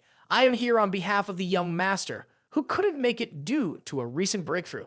Please forgive his absence. Miss He, after the birthday party, young Master Qin intends to invite you for a visit to the Qin family. Are you willing?" Ru Xu lightly bit her lip, raising her head to say seriously, "Young Master Qin, Ru Xu appreciates your sentiment, but recently, I have other commitments. Please forgive me, and maybe another time." With a direct refusal, the atmosphere immediately tensed, and those nearby couldn't help but inhale sharply. Ru Xu, directly rejecting the request from the Qin family. In Jiangnan, who dares to do such a thing? The He family, no matter how wealthy, is just a business family. How dare they provoke the martial arts of the Qin family? Madam He's face changed dramatically. She hastily said to Qin Yuan Kang, "Mr. Qin, the young lady is just joking. She will definitely go. I say she won't go for now, but as a mother, I can't decide for her how long she stays in Jiangcheng." Ru Xu, with utmost seriousness, stated, "I will not go to the Qin family." Qin Yuan Kang's face turned a bit off, his tone chilling as he asserted, "Our young master does not like being refused, especially not by someone. If he is displeased, the consequences will be severe." At this moment, a hearty laughter rang out, breaking the oppressive atmosphere. Laughter descended, dispersing the imposing aura Qin Yuan Kang had created. Surprised, he looked toward the source of the laughter and saw an old man approaching. Seeing the appearance of this old man, both Qin Yuan Kang and Madam He's faces changed drastically. The Wu family's Wu Xingming. Madam He recalled, when we invited the Wu family, they directly declined. How come they are here now? In the situation where Ru Xu was being pressured to join the Qin family, Wu Xingming spoke up to defend her, surprising everyone present, especially Madam He. Considering that the Wu family had previously rejected the invitation, she began to calculate. Qin Yuan Kang from the Qin family holds a position that can be likened to a mere dog. Unlike Wu Xingming, in the Wu family, he holds a certain level of authority. Although he served as a referee in the martial arts arena today, it might be a convenient way to pass through here. Still, even if it is a smooth path to offer congratulations, for the He family it is an excessively unexpected and joyous occasion. Every attempt by the He family to build a good relationship with the Wu family has been unintentionally rejected. On Ru Xu's birthday, Wu Xingming takes the initiative to come. Without much thought, Madam He welcomed him with a smile, a look of flattery on her face. Mr. Wu, your unexpected visit truly surprises and delights us. Wu Xingming chuckled, making a gesture with his hands. As he misses birthday party, our Wu family must come to celebrate. First of all, I wish Misty a happy birthday. Hearing this, not only Madam He but also those around paid close attention, then took a cold breath. The Wu family is known to be conservative and rarely interacts with other families. Wu Xingming, with a high position in the family, has the right to represent the Wu family. It's unexpected that the Wu family would allow He Ru Su to be presented in such a manner. After a moment of confusion, He Ru Su also quickly approached and thanked Wu Xingming. As He Ru Su began to speak, Wu Xingming immediately interrupted, saying, "No need, no need. We are all family, after all." This time, everyone felt puzzled. There has been no connection between the He family and the Wu family. In other words, the Wu family has always looked down on the He family, so when did it become family? At this point, Wu Xingming looked at Qin Yuan Kang, but spoke to He Ru Su. "Miss Yi, I heard that Jiangxing is beautiful this season. I suggest you stay here for a while." Feeling continuously belittled, Qin Yuan Kang was a bit displeased, only to have Wu Xingming say, "Wu Xingming, what do you mean by this? You seem quite clear that He Ru Su will be a member of our Qin family in the future." Wu Xingming chuckled coldly, "Don't speak too soon. Who knows what will happen in the future?" Qin Yuan Kang made it clear that Wu Xingming was targeting him, angrily stating, "Wu Xingming, you should remember clearly that the Wu family is not the same as it was 1,000 years ago. Now in Jiangnan province, you are not the ultimate authority. Offending the Qin family, you surely know the consequences." Wu Xingming chuckled inwardly, saying, "The Qin family is nothing but a bunch of scoundrels." Now he was wholeheartedly loyal to Ye Cheng, considering him the most formidable existence. If he finds out that the Qin family wants to take away his woman, the Qin family will undoubtedly turn to dust. Wu Xingming sneered, "Qin Yuan Kang, the Qin family may be stronger than the Wu family, but I can represent the Wu family. You're just a dog of the Qin family. What are you compared to me? You're too much." Provoked and insulted, Qin Yuan Kang was on the verge of exploding with icy oppression. However, Wu Xingming easily dispelled it, leaving a wound on his face. Such a low pressure, and you think you can intimidate someone. Knowing he was no match for Wu Xingming, Qin Yuan Kang left, leaving behind the familiar threat. "Just wait." To which Wu Xingming retorted, "Get lost. Don't talk too much." Qin Yuan Kang, occupying a relatively low position in the Qin family now that Wu Xingming was in the picture, understood clearly who held significance in He Ru Xu's heart. Therefore, Mrs. He immediately flattered, saying, "Mr. Wu, on other occasions, if you have time, Huang Yi and the young miss will certainly visit the Wu family. Please speak a few words on our behalf." Wu Xingming nodded and turned to He Ru Xu with respect, saying, "Miss He, you have my utmost respect. I will certainly welcome you. Let the birthday celebration begin." Mrs. He was somewhat dreamlike. Previously, everyone often regarded the He family as the dominant force, but now there seems to be a reversal. Partners seem to respect He Ru Xu, even revere her. This is truly peculiar for the He family. Not fully understanding, Mrs. He suddenly thought of something, her mouth revealing a smile. "That's right. I heard that Mr. Wu came to Jiangxing because of the duel between Chen Yuanlai and Ye Cheng at the martial arts arena. I wonder if Ye Cheng is still alive." Upon hearing this, He Ru Xu's face immediately turned pale. What duel at the martial arts arena? What battle? Ye Cheng, could something have happened? Yes, Ye Cheng agreed and promised to arrive a bit early. Why hasn't he shown up yet? Could it be? Mrs. He, seeing Wu Xingming remain silent, continued, "It's Ye Cheng seeking death, daring to engage in a battle with Chen Yuanlai, a high-level martial arts master. He didn't assess his strength, just like a cricket challenging an elephant." He Ru Xu's body trembled, the unpleasant feeling on her head making her eyes blush. She anxiously looked at Wu Xingming and asked, "Mr. Wu, is Ye Cheng still alive?" Wu Xingming was also somewhat surprised that He Ru Xu didn't know about the event. Before he could respond, a figure appeared at the door, dressed in a Western suit, smiling. The gaze fell on He Ru Xu as he lightly said, "No matter how much you hate me, you shouldn't curse me on your birthday." Mrs. He's expression was a bit off. This brat is back from the martial arts arena. As far as she knew, Ye Cheng had to face not only Chen Yuanlai, but also Chuang Bao Go. These two might have let Ye Cheng survive after leaving the martial arts arena. Mrs. He was about to chase Ye Cheng away when Wu Xingming's face suddenly changed. A powerful aura was released, flying towards Ye Cheng. Wu Xingming aggressively approached, kneeling down with one knee hitting the ground, both hands hugging his fists. With great respect, Wu family. Wu Xingming is honored to meet Mr. Ye. This scene struck fear into everyone, rendering them speechless. Numerous questions were swirling in their minds. What's happening? Who is Wu Xingming? Standing in front of the China Martial Arts Ranking Board's top 500, he remains silent, and behind him could be the entire Wu family. At this moment, a 20-year-old young man is seen performing such a gesture of respect. Mrs. C's eyes widened in horror, madness, utter madness. Wu Xingming, why is he kneeling before that young man? If the Wu family finds out, they'll be furious. Wu Xingming kneeling implies the complete submission of the Wu family to Ye Cheng. Mrs. He suddenly had another thought. Why is Wu Xingming showing such an attitude towards He Ruxu today? It's not for the He family, not for He Ruxu's birthday, but because of Ye Cheng. In other words, the entire relationship is based on underestimating someone else. He Ruxu's complexion also paled a bit. She didn't know much about Wu Xingming, but judging from her mother's attitude, this person in Zhejiang has an extremely high status. Now, not only does Yu family, but even the Wu family is paying significant attention to Ye Cheng. With their support, Ye Cheng might be able to stand against the Qin family. Although the Qin family is truly formidable, compared to the powerful Wu family, they are stronger. Yet, Ye Cheng is only 20 years old, and being so young, his future is limitless. Not far away, the Qin family, led by Qin Yuan Kang, focused their attention on Ye Cheng. His gaze, initially filled with fear, gradually turned ruthless. He noticed He Ruxu's triumphant look regarding Ye Cheng as if he were a loved one. The woman of the young master of the Qin family has no right to interfere. Even with the support of the Wu family, I still want to investigate this young man's background. Becoming the center of attention in an instant, Ye Cheng sensed countless eyes observing him. Standing tall, looking down at Wu Xingming, he shook his head reluctantly. Stand up. Don't kneel like that. I become the focus of everyone. Anyway, today is He Ruxu's birthday. That's right, Mr. Yi. Ye Cheng no longer paid attention to Wu Xingming, walking straight towards He Ruxu. A smile appeared on his lips. Ruxu, happy birthday. I'm late. You won't blame me, will you?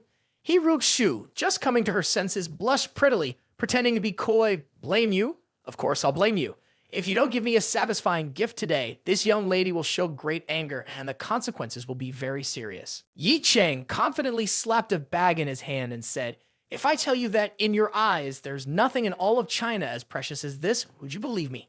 Everyone collectively took in a cold breath, disdain evident on their faces. This kid is too arrogant. What does he have that surpasses all of China? Is there something that the super rich or powerful don't possess? In this gathering, people from all walks of life are present. They all focus on preparing gifts for He Ruxu. Everyone there felt uncomfortable. If it weren't for Wu Xingming's forbearance, they would have already kicked Ye Cheng out of the party. Mrs. He looked at Ye Cheng, unsure why Wu Xingming showed such respect to him, but still maintained an uncomfortable attitude. She said, young man, don't be too arrogant.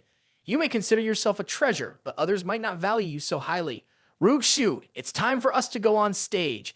After saying that, Mrs. He led He Ruxu towards the stage. On the stage, besides Mrs. He and Ruxu, there was also He Ruxu's grandmother. Shortly after, the music started, and He Ruxu's birthday celebration officially began. Mrs. He took the stage to begin with words of gratitude. She mentioned the participation of prominent clans such as Qin and Wu, as well as several other families. During this time, Ye Cheng remained silent. Next, He Ruxu's grandmother delivered a speech. Below the stage, Ye Cheng found Sun Jai and stood beside her. In the grandmother's words, Ye Cheng could sense the deep affection this elderly woman held for Ruxu, surpassing even Mrs. He.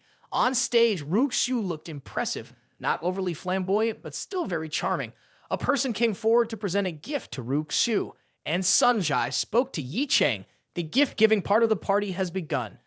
At this point, someone hastily stood up, carrying an intricately crafted gift box closer. Miss He, this is my gift. I hope you'll like it when you open it. The gift box was opened, revealing a jade Guanyin Bodhisattva statue. The man looked intently at everyone below the stage and proudly declared, this is from Myanmar. I spent nearly 50 million to acquire this jade and took a painstaking 2 months to create this sculpture. He thought that He Ruxu would be excited about the gift, but she just chuckled and then handed it to the waiter. The man looked shocked and dejected as he reluctantly accepted it. People below the stage laughed and commented, "This guy is really foolish." Although this jade guanyin is valuable, Yi family holds the economic foundation of Jiangnan province, and what they lack is not money. Giving such things only makes you look like a fool. Some Zai standing beside Ye Cheng noticed the situation and expressed concern. "A gift so expensive, not even placed on the table. I'm afraid the gift I prepared won't be accepted."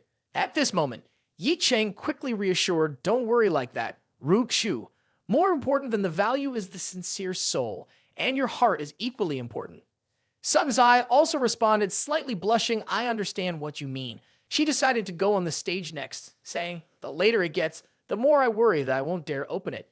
So it's better to present it sooner." Encouraged by Ye Cheng, Sun Zai stepped onto the stage to give a gift to Ru Xiu, saying, "Ru Xiu, my gift may not be expensive, but it comes from a sincere heart." "Ah, hi. Ru Xiu smiled and said, "You are my closest friend, but if you dare to deceive me, I won't let you off." Sun Zai opened the gift box, causing Ru Xiu to be continuously excited. Inside was a model of a metropolitan residence meticulously crafted by Sun Zai's own hands. The apartment of the two was intricately designed, with a miniature model of them sitting together in the living room, clearly visible from the window. Ru Xiu was overjoyed, tightly embracing Sun Zai and saying, "Sun Zai, I really love it. I love you. You have to take good care of it." At this moment, Wu Xingming smiled warmly and stepped forward. "The friendship between you two is truly wonderful. I would also like to present Miss He with a small gift." Wu Xingming stood up and approached Ru Xiu, holding a precious jade block in front of her. He respectfully said, "Miss He, as I came a bit hastily and didn't have much time to prepare, I offer you this jade block, hoping that all of Miss He's wishes will come true." Mrs. He, seeing the jade block, was immediately astonished because this was no ordinary piece of jewelry. Engraved on the jade block was the character Wu, not just a beautiful accessory, but also a symbol of protection for the Wu family. In her panic, Mrs. He spoke up, "Mr. Wu, this is too precious. Ru Xiu cannot accept it." Wu Xingming simply chuckled, "What's there to be afraid of? Miss He is not an ordinary person." As he spoke, he placed the jade block in Ru Xiu's hands and continued, "Compared to the relationship between Miss He and Mr. Yi, this item is negligible. I hope to soon celebrate the union of the two with a toast. By then, I will definitely prepare a substantial gift." Blushing, Ru Xiu said, "Thank you, Mr. Wu." Hearing this, Mrs. He immediately darkened. Not only Mrs. He, but everyone in the crowd also felt that something was amiss. "Oh my, something big is happening. Who doesn't know about the engagement between the Qin and He families? Wu Xingming dares to collaborate with that young man in front of everyone. It's truly sparking a confrontation." Qin Yuan Kan, the representative of the Qin family, had an angry expression on his face. He stood up, gathered his energy, and leaped straight to where Wu Xingming and Ru Xiu were. Qin Yuan Kang glared at Wu Xingming and said, "I hope you clarify your position. When the time comes, the Wu family will be held accountable, and no one can save you." Wu Xingming paid no attention to Qin Yuan Kang, casually saying, "Ha. I have always been aware of my position. Perhaps your Qin family doesn't know." Qin Yuan Kang suppressed his anger and took out a jade block, presenting it to Ru Xiu. Engraved on the jade was the word Qin. What the Wu family commands is nothing compared to Miss He's protection command for the Qin family. Without waiting for the reaction of the others, Qin Yuan Kang took out a silk box, saying in addition, "Our Qin family has prepared a special gift for Miss He." Opening the box revealed a silent soul-empowering pill inside. Qin Yuan Kang looked down at everyone from above and said, "This is the soul essence pill. Anyone without a cultivation foundation on taking this pill will not only directly become a martial artist, but can also reach the pinnacle of internal energy strength." People there were filled with awe and admiration, commenting, "The soul essence pill is truly extraordinary, surpassing other gifts. The Qin family is indeed generous. Among the martial clans in Jiangnan, the Qin family ranks third, with deep internal connections, steadily surpassing the Wu family day by day." Mrs. He's face was now filled with joy as she carefully accepted, "Young Master Qin is indeed considerate. I accept on behalf of Ru Xiu, and another day I will make sure Ru Xiu pays a visit." But before the gift reached her hands, Ye Cheng used his cultivation to catch it without letting it fall to the ground. Not only that, he stepped onto the stage, crushing the jade block underfoot, saying, "This piece of rubbish is not worthy of being presented to Ru Xiu." Mrs. He widened her eyes, looking at Ye Cheng. "What are you doing? Have you gone mad?" Qin Yuan Kang angrily said, releasing his cultivation as if to kill Ye Cheng, "How dare you ruin the gift from young Master Qin? Do you want to die?" Before anyone could react, Ye Cheng took out a handful of pills from his pocket, confidently saying, "Your expired pills would only give Ru Xu stomachache. If she wants to find me, my pills will not only satisfy her hunger, but also keep her healthy."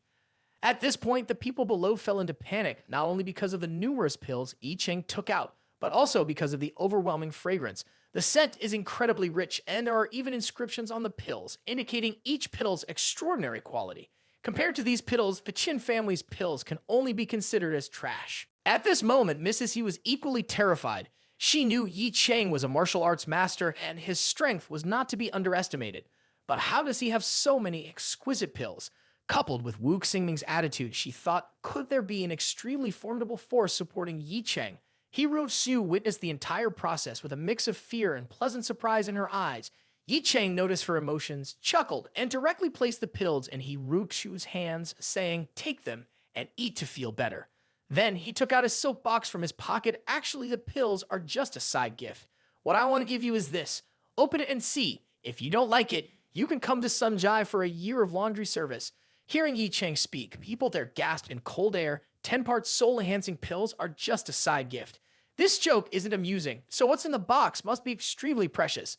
Ru Xu took the gift box, not knowing what was inside, but considering Ye Cheng's words, it was likely to be something incredibly valuable. As she opened it, she said to Ye Cheng, "Isn't that right? Misty is extremely selective." The silk box opened, revealing a green glass necklace. The peculiarly shaped glass sparkled under the reflected light. At this moment, Ru Xu's eyes were red, her whole body trembling, as it was a necklace of spiritual brilliance crafted by her grandfather's own hands. People below, not understanding the significance, sneered. The legendary spiritual brilliance turns out to be just a piece of jewelry, not worth our expectations. With tears welling up in her beautiful eyes, Ru Xu said, "This spiritual brilliance is my grandfather's creation and has finally returned. Grandma, take a look." Ru Xu gestured towards her grandmother, and the elderly lady, shaky on her feet, took hold of it, saying, "Indeed, this is real. It's the spiritual brilliance made by my late husband before he passed away, a gift for Ru Xu." Mrs. He, now teary-eyed, asked, "This necklace belonged to my husband. Where did this young man get it? Do you like it?" Ye Cheng asked, and Ru Xu lifted her head, her eyes moist. "I truly like it. It's the best gift I've ever received in my life." Ye Cheng scratched his head, saying, "If you like it, that's all that matters. At least I won't need to wash your clothes for a year." The next second, the entire crowd was shaken. Ru Xu, right in front of everyone, moved forward to kiss Ye Cheng, shocking everyone there, and they exclaimed, "Oh my, what are we witnessing?" Ru Xu is one of the 3 beauties in Jiangnan province, with perfect family background, beauty, figure, and every other aspect. More importantly, she is engaged to the young master of the Qin family. But now, in front of so many people, she is kissing another man. How is this any different from betraying the young master of the Qin family? Ru Xu's kiss left Ye Cheng a bit bewildered. Though their moments together were not entirely dissimilar, he never thought they would act like this in front of others. Still in a daze, he looked down and saw Ru Xu's face turning red. She gently said, "Thank you. Please, the gentleman doesn't need to reveal his full name." Before Ye Cheng could respond, a sudden roar came from behind him. "Ru Xu, do you know what you're doing?" The speaker was a member of the Qin family, Qin Yuanchang. At this moment, Qin Yuankang's face turned red with anger, resembling an enraged lion. No one could have anticipated that the fiancé of young Master Qin would dare to publicly kiss another person like this. "Ru Xu, are you looking to die?" He applied his strength, charging towards Ru Xu while shouting, "You shameless bitch. Today, I will replace young Master Qin." Before he could finish his sentence, a dark figure appeared in front of him. Qin Yuankang felt an overwhelming force blocking him as his hand reaching out was immediately stopped with a crisp sound, and the bones in his right hand were directly broken. Now, Ye Cheng had appeared in front of Qin Yuankang, his eyes filled with anger as he said, "Your mouth has spoken too much today." Before Qin Yuankang could react, Ye Cheng delivered a direct blow to his face with one hand, and he flew away like the wind, forcefully hitting the ground. Everything happened in the blink of an eye. People witnessing this were terrified, unable to believe that someone would create such a scene.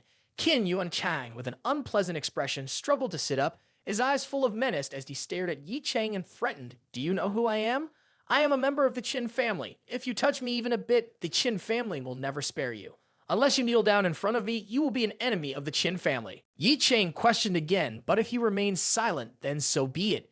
If he spoke, Ye Cheng grew even more furious. He rushed forward, delivering a powerful kick to Qin Yuan Kang, creating a small explosion of force enough to instill fear in everyone as dust and smoke filled the air. Ye Cheng's icy gaze looked down at Qin Yuan Kang, one foot placed on his chest, coldly saying, "You dog's lackey today. If the master of the Qin family were here, I would still strike." This statement left everyone suspended in disbelief, unable to trust their own hands. Heavens, is this Ye Cheng insane? Daring to touch a member of the Qin family and speaking such words. The Qin family is no ordinary clan. It's a high-level martial arts family. Once the master of the Qin family arrives, there will surely be bloodshed. At this moment, Ye Cheng remained angry and continued, "You should be thankful because today is Ru Xu's birthday. Otherwise, you would be dead. I don't want your blood to stain this beautiful mansion. Get lost." With that, Ye Cheng delivered another kick, sending Qin Yuan Kang crashing into the wall. Qin Yuan Kang, in pain and distress, exclaimed, "Brat, you wait. I will report to the ancestors, ensuring you won't escape death unscathed." Ye Cheng paid no attention, immediately turned to Wu Xingming and delegated the task. "Take the Qin family's dog out of here, leaving no trace of life. Hurry, I don't want Ru Xu to see blood." No one anticipated that Ye Cheng would give such a command, instructing Wu Xingming to kill Qin Yuan Kang, leaving no trace of life. These 4 words felt like a sharp needle piercing their hearts, leaving them breathless. The crucial point was when Ye Cheng declared in front of the crowd, "He seems to have no reservations. This guy probably isn't afraid of retaliation from the Qin family." All eyes turned to Wu Xingming. They assumed he would hesitate, considering the actions in the Jiangnan province wouldn't be straightforward. However, they were all mistaken. Wu Xingming stood up, his eyes gleaming with a hint of fierceness, and he directly seized Qin Yuan Kang to remove him from the mansion. If Wu Xingming kills Qin Yuan Kang, it'll anger the Qin family, leading to a major conflict between the Qin Wu families. The ultimate outcome will be nothing but mutual losses. The weather in Jiangnan unexpectedly changed. Who could have imagined that a young man could alter the weather in Jiangnan with just a command? At this moment, the gaze of Madame He towards Ye Cheng was no longer filled with resentment. She couldn't resent an existence like Ye Cheng, someone with such status and formidable strength. In her heart, Madame He thought, he's still young, yet his strength is formidable. Behind him, the 6th force is not insignificant either. The fact that Ru Xu is by his side is not without reason. Unfortunately, he will likely succumb under the wrath of the Qin family. Now, Madame He spoke up, calling Ye Cheng, "Ye Cheng, come with me for a moment." Ye Cheng looked at Madame He with some confusion, not expecting her to approach him. Is this to interrogate the son-in-law? In the room, Madame He's attitude underwent a significant change from harsh and arrogant to personally pouring a cup of tea for Ye Cheng. "This is our special tea. Outsiders can't drink it." Ye Cheng couldn't help but be surprised. "Are you really pouring me a cup of tea? Are you afraid I'll poison it?" Ye Cheng chuckled. "Ha ha ha, afraid. Even if there were poison, it couldn't kill me. You are too confident." Now Madame He sat down in front of Ye Cheng and spoke. "I must say that what you have done recently has made me reassess. I admit that I was wrong before. You are an outstanding young man. You sought me out to say these words, didn't you?" Ye Cheng felt a chill as he spoke. "If there's nothing else, I'll be on my way." He was about to stand up when Madame He continued, "Ru Xu and the Qin family have an engagement. Did you know?" Ye Cheng's body stiffened and he sat back down. "Engagement? Why haven't I heard Ru Xu mention this? This has been going on for a long time. The He family, although a prominent clan in Jiangnan, holds only a few economic threads. To maintain stability in Jiangnan, major families rely on martial power. Unfortunately, the He family is weak in this regard. Despite having a few strong martial artists, it's not enough. Over the past few years, Ru Xu's father has wanted to arrange a marriage with the Wu family, but they refused. The Qin family is the only path for the He family. This engagement was proposed by the Qin family. It caught us by surprise. The marriage has been under consideration, and there are only a few months left. Do you know why I'm sharing this with you?" Madame He stared at Ye Cheng intently, her eyes shining brightly. Ye Cheng remained silent, and in his eyes, a deep abyss appeared, unfathomable. Madame He sighed deeply, speaking earnestly. "I know you might resent me for the things I've done to verify a lot of things. I truly apologize, but everything is for the He family, for Ru Xu.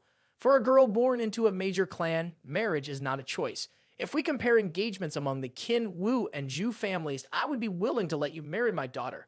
However, it's too late now. The Qin family will surely seek revenge on you madly. If the Zhu and Wu families don't want to be eradicated, they will definitely not help you." Ye Cheng remained silent. He clearly understood that Madame He had more to say. She also paid attention to Ye Cheng's reaction, but he only showed a hint of surprise. Moreover, his demeanor remained unaffected, as if he held everything in his hands. Ru Xu bit her lip, speaking with great seriousness. Ye Cheng, I hope you stay away from Ru Xu. Before this news reaches the Qin family, you should quickly leave Jiangcheng, the little place where no one can find you. This is your only chance to survive. At this moment, Ye Cheng suddenly spoke in Jiangnan, which is stronger, the Qin family, or the Martial Arts Association. Madame also explained seriously to Ye Cheng, these two are fundamentally different. The Martial Arts Association is a special organization related to the interests of many martial clans. Both the Qin family and the Wu clan are involved. They cannot be compared at all. If we talk about influence, the Martial Arts Association in Jiangnan is much stronger.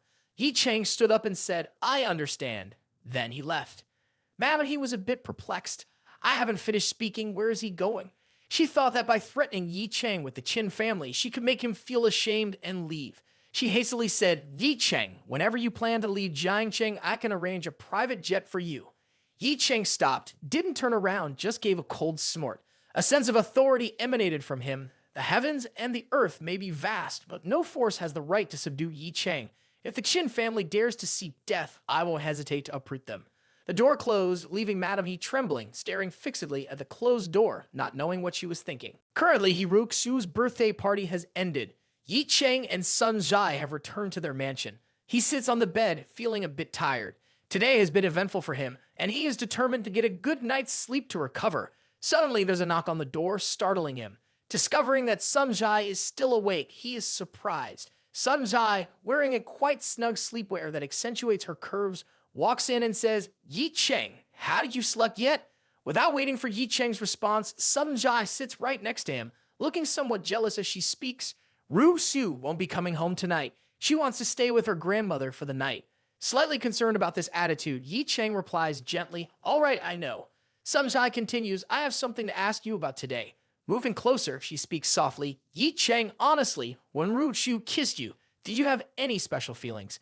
Did you feel pleased? Although playful in nature, Sun Zhai's words always leave her feeling like something is missing. She used to think that Ye Cheng belonged only to her. However, she now realizes that Ye Cheng's strength is formidable, and with that power, the number of women around him is likely to increase.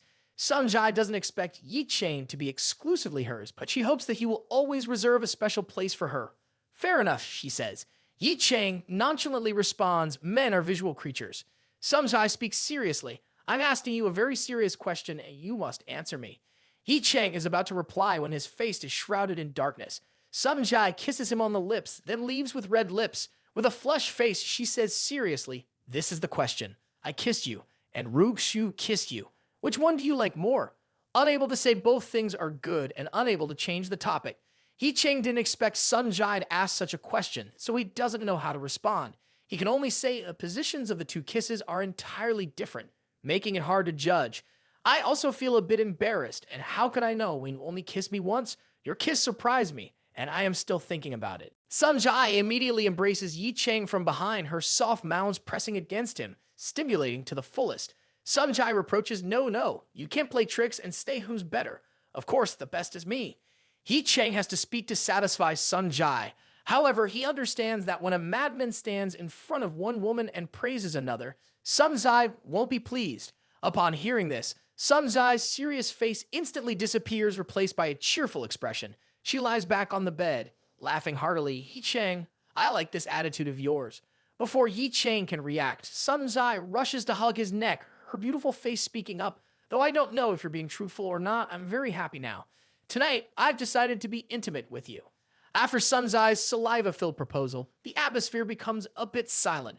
However, shortly after, surprise appears on Sun Zhai's face. Ye Cheng pushes Sun Zhai onto the bed in preparation for the act, his face showing satisfaction. Today, I will demonstrate dominance over you.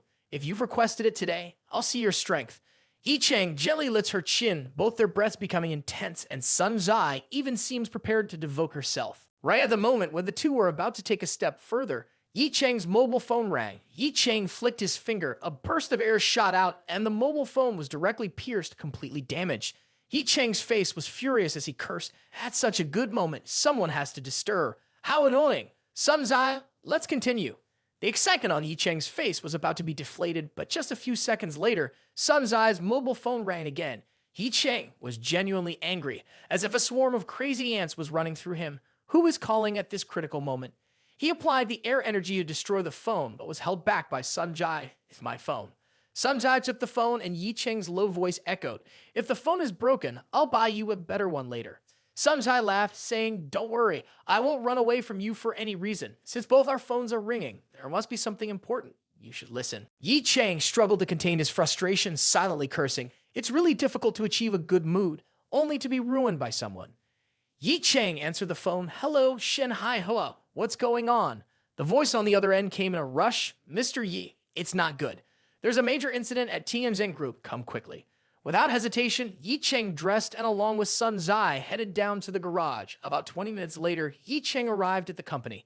At this moment, Ye Cheng and Shen Hai Hoa were standing in front of a deformed safe. Shen Hai Hoa saw Ye Cheng's pale face and knew he would bear the brunt of Ye Cheng's anger. Ye Cheng stood in front, his gaze fixed on Shen Hai Hoa, interrogating what exactly happened. "Give me an explanation." Shen Hai Hoa, looking much older, explained, "Mr. Yi, at around 8 p.m., Tianjin Group was attacked by a group of people. The security guards of Tianjin Group were all killed by a few strong assailants, and crucially, our formulas were taken. There is no trace of any important information left." Ye Cheng's eyes narrowed. Impossible. To protect the formulas, he had set up a restriction. It was absolutely impenetrable unless one had the key. Otherwise, forceful attempts to break it would alert him. The safe had been camouflaged by powerful individuals after it was opened. Only a few people in the entire corporation had access to the prescription. Suddenly, Ye Cheng's gaze turned icy, and he questioned, "Everyone who knows about the prescription is here." Shen Hai Hoa's face turned pale, and he said, "Except for Lu Xiaowen. Mr. Yip, based on this, it's highly likely that Lu Xiaowen led that group into the company. Without Lu Xiaowen's authority, they wouldn't have been able to take the prescription so easily." Ye Cheng fell into contemplation. With the current information, there were two possibilities. Firstly, Lu Xiaowen betrayed them, revealing the location to the intruders. Secondly, the intruders possessed formidable strength. The guards here were all members of Yi Ling Tian's faction, seasoned experts who had assisted Jiang Nanwai in asserting dominance. Yet they had been easily defeated. "Mr. Yi, this is my negligence," Shen Hai Hoa admitted. When Shen Hai Hoa sought punishment, Ye Cheng coldly replied, "Now is not the time to discuss responsibility. What we need is to promptly address the issue. Let's go see where those bodies are." Ye Cheng, composed and clear-headed, instructed Shen and Hai Hoa to lead the way to the room on the 17th floor. There, Ye Cheng saw the 10 lifeless bodies lying. Anger burned in his eyes as he examined the wounds, realizing that these individuals had been brutally tortured to death. It seems the other party enjoyed this process immensely.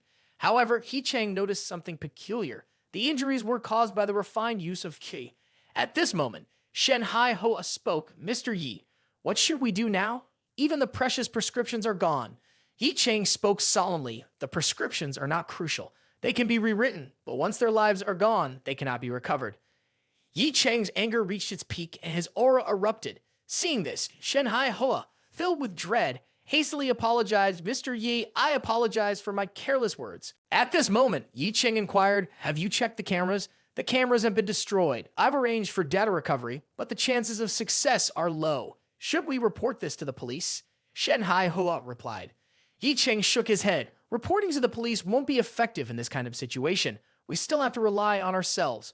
Let's search for leads elsewhere. Also, find the families of these people. Besides the insurance money the company provided, we'll give them an additional 100 million as compensation." Shen Hai Hoa was momentarily stunned, silently thinking Mr. Yi truly treating subordinates as family.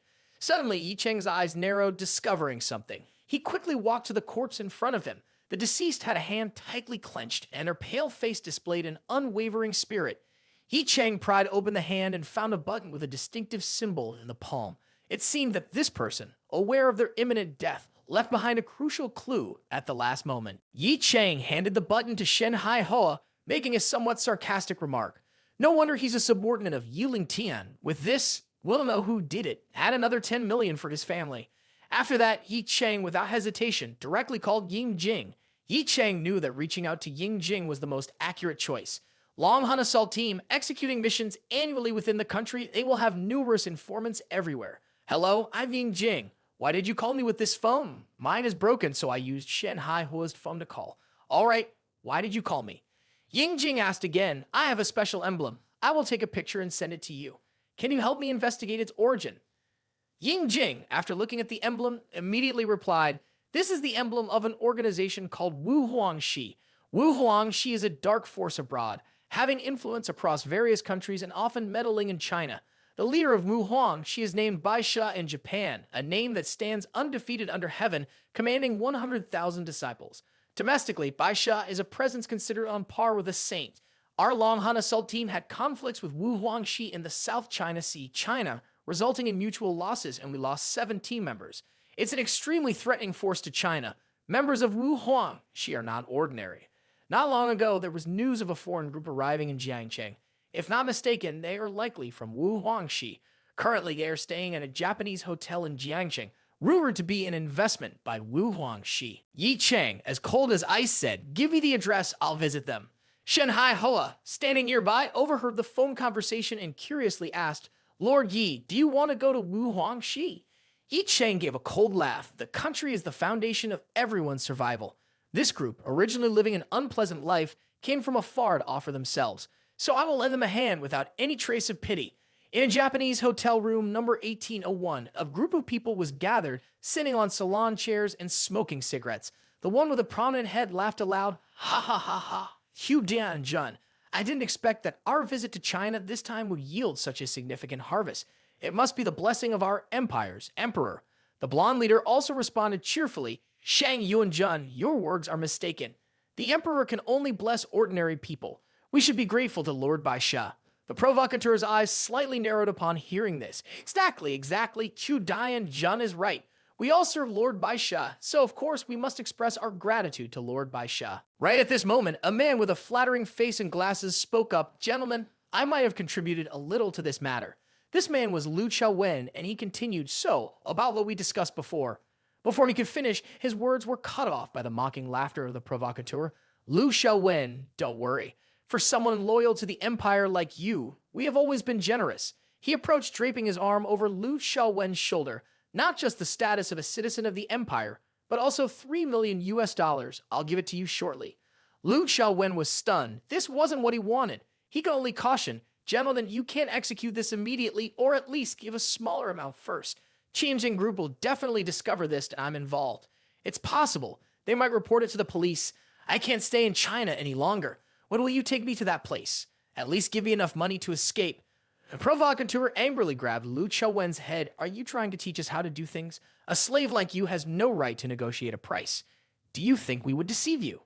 He violently slammed Lu Wen onto the floor. The provocateur took a few steps forward and said, "Moreover, even if we don't give you money, serving the empire is your honor." Lu Wen's face changed drastically, and he glared fiercely at the two men, wishing he could bite them. However, the others around him dared not move. "It seems like you two won't leave China willingly. China has no place for you to hide. Damn it, he shouldn't have trusted these Japanese people." At this point, the leader with blonde hair spoke up, "You still dare to hold a grudge against us. This dog is not submissive enough. Keeping him is useless. Just get rid of him." Lu Wen's face changed dramatically, and he immediately knelt down, begging, "I don't need anything. I beg you both to spare me. Please don't kill me." The leader with blonde hair laughed coldly. "Chinese people are pathetic and despicable. You deserve to die." Just as the members of Wu Huangxi were preparing to take action, a cold voice suddenly echoed from behind them. "Who gave you the courage to dare to disgrace China?" The bone-chilling voice echoed through the room, leaving everyone inside stunned.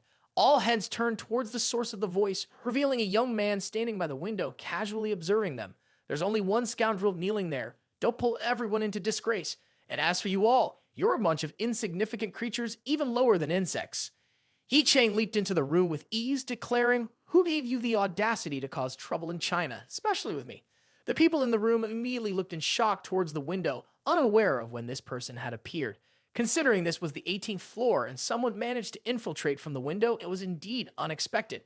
The blonde leader, looking perplexed, questioned, "Who are you, kid, and how did you get up here?" Hearing this, Lu Wen recognized the voice immediately. He knew this person was his last straw for survival. Excitedly, he shouted, "Master Yi, please save me.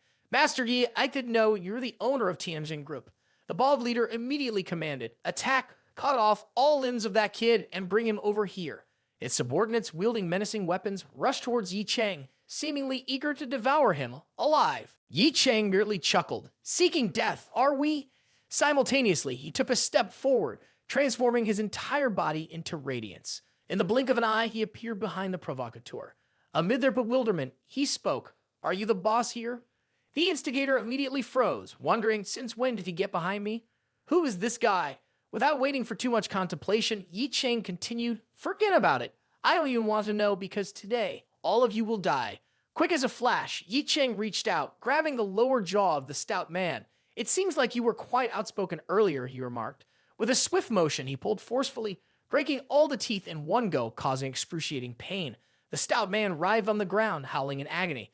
The blonde leader hastily shouted, "Be careful. That guy is a martial arts master." As his subordinates rushed forward to attack, Ye Cheng, without hesitation, channeled his energy into his hands. He then grabbed the stout man's hand and, to everyone's surprise, skillfully swung him around, striking the surrounding henchmen. Swift and agile as the wind, Ye Cheng effortlessly moved through the crowd. Observing this, the blonde leader marveled. "This guy handles it with just one hand." Shang Yuan-jun, who weighs nearly 300 kilograms, was lifted with such ease. Truly remarkable. His fear gradually transformed into fascination, a delighted smile appearing on his face. "Absolutely fantastic. I've been in China for so long, and all the opponents I've encountered were mediocre. I heard there might be some powerful martial artists, but I haven't come across any. But this guy is different. It seems he's undoubtedly a martial artist from China." At this point, Ye Cheng had already dealt with the remaining troublesome henchmen. From behind, the blonde leader spoke. "Mr. Ye, my subordinates seem to have disappointed you." Drawing his sword, the blonde leader assumed a posture and turned towards Ye Cheng. "I am the #1 swordsman of the empire. Chu Dian, June, the strength of your subordinates has broadened my horizons, prompting me to express my sincere respect to you. I will personally see you off on your journey." Ye Cheng only gave him a friendly smile. "Enough with the nonsense. You robbed our treasures and killed our people, didn't you?" Chuan Yu was the one who acted. He finds it intriguing how much pain a person can endure. "But I will hand you over to Chuan Yu. You'll meet your demise under my sword." Before he could finish speaking, Ye Cheng was already in front of him, delivering a swift kick to his face. He couldn't react in time and was sent sprawling to the ground. Ye Cheng half sat on one leg, stepping on the blonde leader. "You immediately call that Chuan Yu guy out, or I'll make you experience the limits of excruciating pain that a human can feel." The blonde leader groaned on the ground. "Wretched Chinese dared to sneak attack me. I was careless just now. Wait a minute. What do you want?" As he cried out, the room's door suddenly shattered. Ye Cheng reflexively stood up, casually wiping the blonde leader's hair, turning his buzz cut into a bald head. Behind the door, a tall man with a scar on his face stepped in, angrily saying, "Can't you all let me sleep?" "Disturbing me in my sleep is a grave mistake." Seeing this man, the blonde leader immediately joyfully exclaimed, "Lord Chuan Yu, save me." He thought Chuan Yu was the high-level expert in Wu Guangxi. Dealing with a Chinese martial artist would be as easy as turning his hand. Ye Cheng nonchalantly remarked, "You are Chuan Yu, the one who killed my people. How despicable." Chuan Yu angrily spoke, "So, you're Ye Cheng. Indeed, I killed your people. Right? I have an amusing thing to tell you." Ye Cheng snorted, his current face looking rather unpleasant. Chuan Yu, with interest, remarked, "Actually, before I killed them, I wanted to have a little chat with them about you. But strangely, no one said a word, making me suddenly eager for some excitement. So I took my time and slowly crushed their bones. Unfortunately, none of them were willing to converse with me. Ha ha ha ha, they died protecting you. Unexpectedly, you've come looking for me yourself, Ye Cheng. Their deaths were for you, ha ha ha ha." Ye Cheng, now furious, stepped forward. The golden-headed one gleefully exclaimed, "Excellent, Lord Chuan Yu is here. This guy is surely doomed." Chuan Yu, a towering figure at 2 meters 40, possessed strength like a demon, yet his speed was remarkably swift. Despite his massive frame, he could tear through iron with his hands. His extremely brutal nature made him a killing machine that no one, except for Lord Bai Shi, could control. The Golden Head, contemplating this, began to question the meaning of life. As Ye Cheng leaped forward, his knee collided directly with Chuan Yu's face, accompanied by the words, "You seem to enjoy tormenting others, don't you?" Next came a torture session by Ye Cheng. "Step by step, I'll crush your bones, you monstrous island demon. Millions of strikes await you. My lord has plenty more to show you." Accompanying his words were the sounds of bones breaking and horrifying screams. The extreme violence of this scene was evident in the terrified expression on the blonde man's face. A moment later, Chuan Yu's massive body lay on the ground, and Ye Cheng remarked, "Hey, teach me. Suddenly, I feel like playing paper folding." With a swift kick, Ye Cheng sent Chuan Yu flying, immediately unleashing a barrage of powerful kicks, contorting Chuan Yu's body to the extreme. The blond man, now crying in fear, exclaimed, "How is this possible? Even Lord Chuan Yu is completely powerless to resist." Ye Cheng delivered a kick to the scar on Chuan Yu's head, leaving him struggling and frozen in place. In bewilderment, he uttered, "Who are you, after all?" Ye Cheng reached out, gripping the golden-haired man's neck and lifting him up, saying, "Now it's your turn. Wait, it's all a misunderstanding. Everything that happened before was a test for you. We will compensate for any damage caused to you. Wu Huang, she has always sought powerful forces in China for collaboration. Clearly, Mr. Yi is such a person. Do you want to cooperate? Yes, we'll certainly make Mr. Yi satisfied." At this moment, Ye Cheng focused his martial arts energy into his hand, and the head of the golden-haired man completely disappeared. Accompanied by Ye Cheng's words, "If you want compensation, take the compensation with you to the afterlife." Having witnessed everything, Lu Xiaowen now understood the reason for this terrifying power. Shen Hai Hoa, hearing Ye Cheng's words, watched as Ye Cheng, done with his actions, turned towards Lu Xiaowen. Lu Xiaowen's trembling and soaked body knelt on the ground, pleading, "Please forgive me, Mr. Ye. In the future, I will dedicate my life to the company, wholeheartedly and responsibly. I will work tirelessly for you, redeeming my mistakes." Ye Cheng kicked him away, sending him flying, saying, "Stop it, Mr. Ye." Lu Xiaowen lay on the ground, begging for mercy. Ye Cheng, enraged, said, "That is your life. What can you redeem it with? Get lost. I won't kill you. Follow Tianjin Group, and you will undoubtedly become a leader in China. Now you will never be able to wash away the guilt, enduring the resentment of the deceased family, living forever in regret and suppression."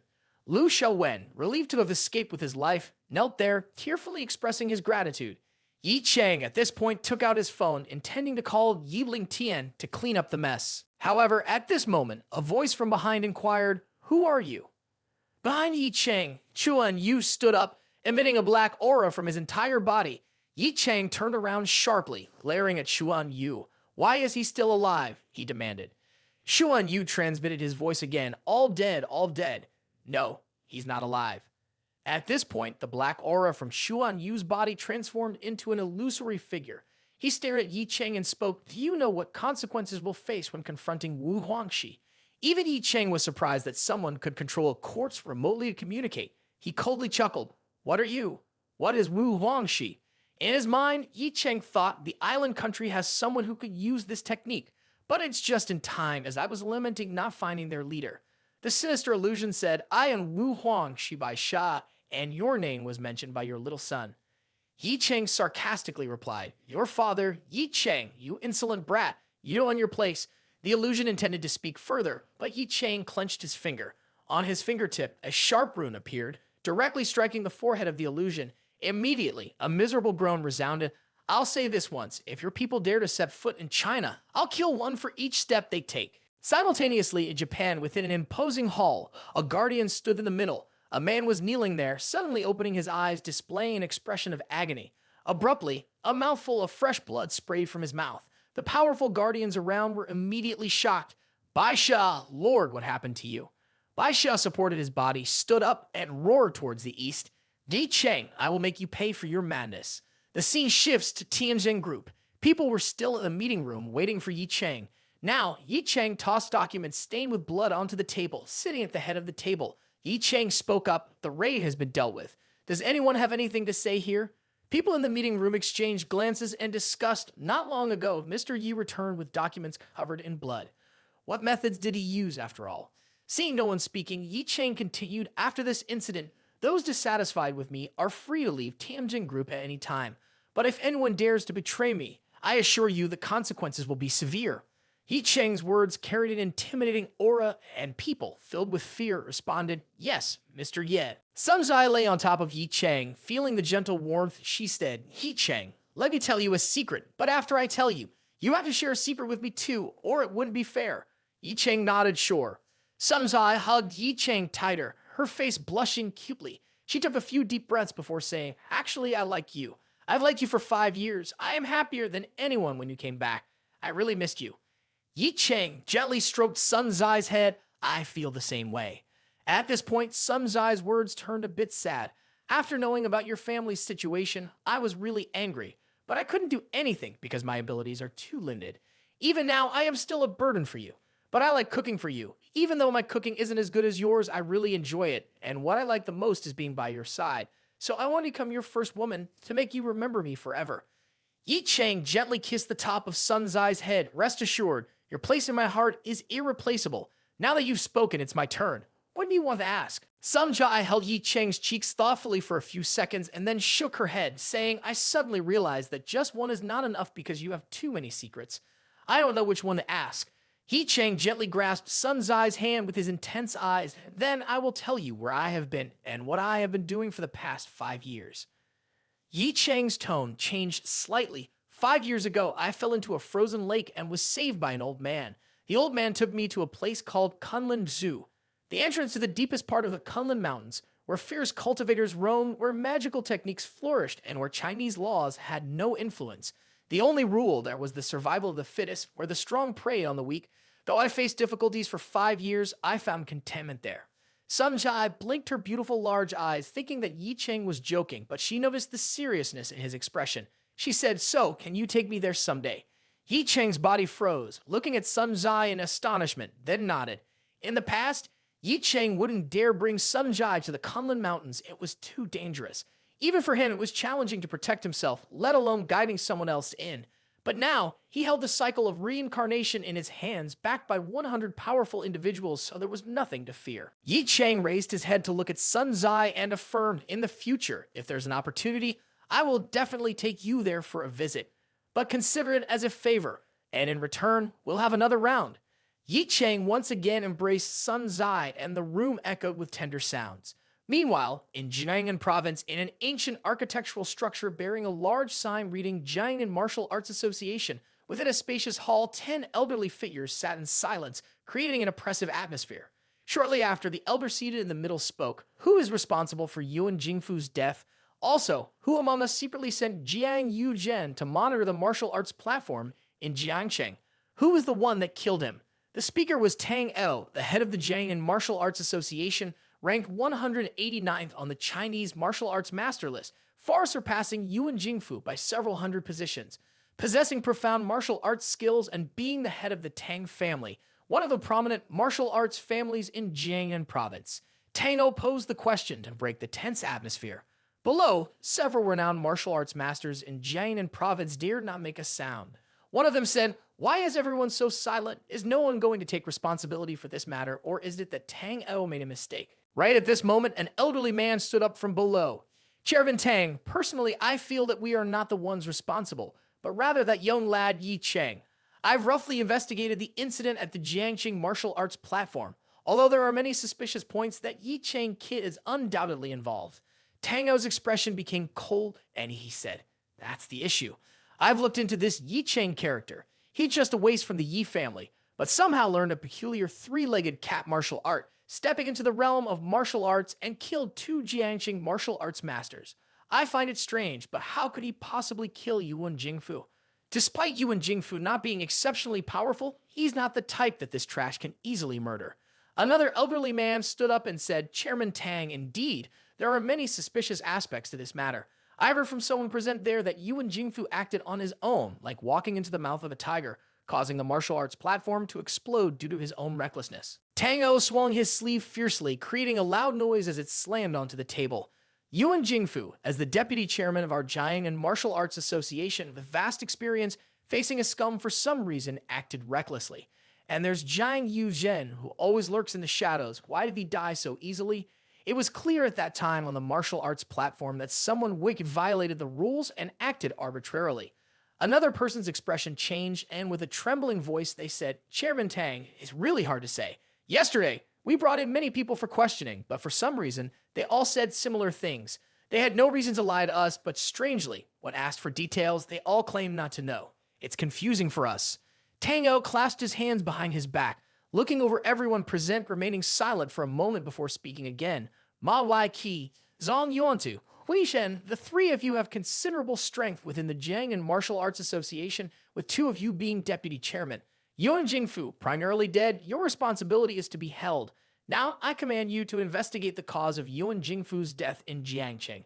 No trace should be overlooked. If there are no leads, then bring that young lad, Ye Cheng, before me. In this matter, this person is absolutely implicated. Consider it a failure if you can't produce results.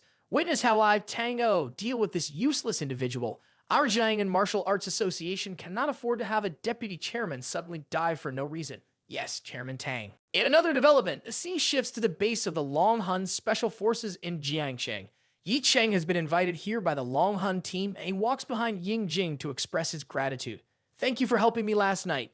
Ying Jing hastily responds, Mr. Yi, this is what I should do. At this moment, Ye Cheng continues to inquire, why did you invite me here today? Ying Jing closes his mouth with a smile. Mr. Yi, the chief has an important matter to discuss with you. After a while, Ye Cheng sees a man in military uniform waiting for him in front. Surrounding Lai Shui, there is a group of robust young men emanating a strong aura. Although their individual strength may not be formidable, when gathered, they pose a formidable threat.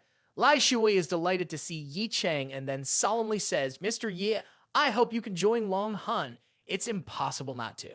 However, Ye Cheng firmly refuses and prepares to turn away. He has established a principle that no one and no force has the right to bind him. Right at this moment, Lai Shui adds, Mr. Yi, hear me out. I'm not asking you to join Long Hun, but rather, I hope you can take on the role of chief instructor for Long Hun, the chief instructor of Long Hun. Ye Cheng stopped in his tracks, looking somewhat hesitant. Is it the Long Hun Special Forces? Lai Shui shook his head. This is just one team within the mysterious forces in China, known as Long Hun. However, like Ying Jing, the Long Hun Special Forces are just a branch of it. Long Hun takes orders only from China's #1 chief, swearing to protect China's dignity and handle all special issues in China. Ye Cheng's eyes narrowed. This seems like China's top-secret information. Why are you telling me? A significant force like this, are you sure you want to entrust its training to someone like me? Lai Shui saw this reaction as an opportunity, clenched his fist, and nodded as if garlic peels were being peeled. Certainly, I want you to be the chief instructor of Long Hun. I dare say that with Mr. Yi's abilities, no one in the whole of China is more suitable. Without giving Ye Cheng much time to think, Lai Shui immediately stepped forward to shake Ye Cheng's hand. Of course, I know Mr. Yi doesn't like being constrained, so you only need to come here for training when you have free time. The title of Chief Instructor of Long Hun is just a name, expressing China's affirmation of you. As long as Mr. Yi agrees, those around you will be protected by the Chinese military. Hearing the last statement, Ye Cheng became somewhat intrigued and turned to Lai Shui. Can you elaborate on how this level of protection works? Sitting in his position, Lai Shui naturally knew what Ye Cheng needed him to explain. For example, Sun Zai and Ru Shu, the two young ladies, will have high-level sniper guards surrounding them from all sides. If someone poses a threat that can't be avoided, the military will shoot directly to kill. Of course, this is just part of it. Long Hun also specially deploys top experts to be stationed near them. Any movement will be reported to the Long Hun system. This way, we can react immediately and report to you as soon as possible. At this moment, Ye Cheng's eyes narrowed, acknowledging that Lai Shui's conditions were quite enticing. This level of protection is equivalent to safeguarding a high-ranking official. Although we don't expect them to deal with powerful opponents, at least they can buy time for me, which is very useful. Lai Shui, sensing that Ye Cheng was moved, continued speaking. Mr. Yi, forgive me for being blunt, but during this period, you had too many adversaries. The Jiangnan Provincial Martial Arts Association, the Qin family in Jing'an Province, even the Japanese Wu Huangshi yesterday, not to mention a few dangers lurking in the shadows. While these may not pose a threat to you, they are entirely different from Miss He and Miss Sun. You also can't be with them every day. If you simply become the chief instructor of Long Hun, most of these issues can be effectively resolved. Ye Cheng, deep in thought, let the time pass. Suddenly, he looked at Lai Shui and spoke. What does the chief instructor of Long Hun need to do? Lai Shui gazed ahead, and his subordinates behind him eagerly exclaimed, learn and do whatever Mr. Yi decides. Of course, the essence is to make them stronger. Their strength is China's strength. While I can be the chief instructor of Long Hun, I have two conditions. First, I must have full authority and freedom. I may come once a year or not at all. Second, you must protect those around you well. If you fail to do so, I will leave immediately, except for special circumstances. Lai Shui hesitated a bit. For one, if Ye Cheng only comes once a year, how can we make these people stronger? He couldn't delegate. Ye Cheng, as if seeing through Lai Shui, continued, I can assure you that as long as I come once, these people on the battlefield can be more formidable than 10 powerhouses. Lai Shui took a sharp breath. Isn't that a bit exaggerated? Making others strong and being strong oneself are two completely different things. Having spoken, Ye Cheng walked toward the Long Hun soldiers. Seeing him approach, they immediately stood at attention. At this moment, Ye Cheng spoke. You all must have heard what I and Lai Shui just said. From today onwards, Ye Cheng will be your instructor. The Long Hun soldiers looked at Ye Cheng with scrutinizing eyes, skeptical about him. One of them remarked, "Are you still trying to hear something after entering through the back door? What kind of background does this kid have that the leader has to beg him? Is he worthy? We not only know how to handle hot goods, but we are also martial artists." There was a moment of silence until someone spoke up. "Dear Chief, I disagree." Others joined in. "I also disagree. Why let him guide us? The lives of our brothers can't be entrusted to such a young boy." Ye Cheng stepped forward, looking at the young men who hadn't experienced much in life. "If you disagree, then come and fight me. Don't misunderstand. I don't want to challenge anyone, but I want to challenge everyone here." The angry Long Hun soldiers exchanged glances. "This is madness. He can be arrogant, but we can't remain shameless. The more people, the more shame. That little kid is truly foolish." At this moment, Lai Shui, eyeing the freshly laid mats, remarked, "Mr. Yi, having said that, of course, he has confidence. You all can naturally step forward without worrying about my attitude. If you could defeat him, I will immediately let him go." Immediately, someone stepped forward, exuding the imposing aura of a fresh mat. "My name is Gu Dashi. In Long Hun, we don't rely on numbers. I alone am enough. Today, I will kick you out of our base." As he spoke, he kicked towards Ye Cheng. Ye Cheng, his eyes casually moving, also swept a leg. "Today, I will teach you the first lesson, utilizing the power of the legs and the strength of body rotation." The collision of two legs created a whirlwind, dust swirling in the air. This is the most effective way to use the legs. The fresh mat, now sweating profusely, exclaimed, "Oh my, how can there be such powerful energy? I basically have no way to resist." He was immediately sent flying, crashing into a nearby wall.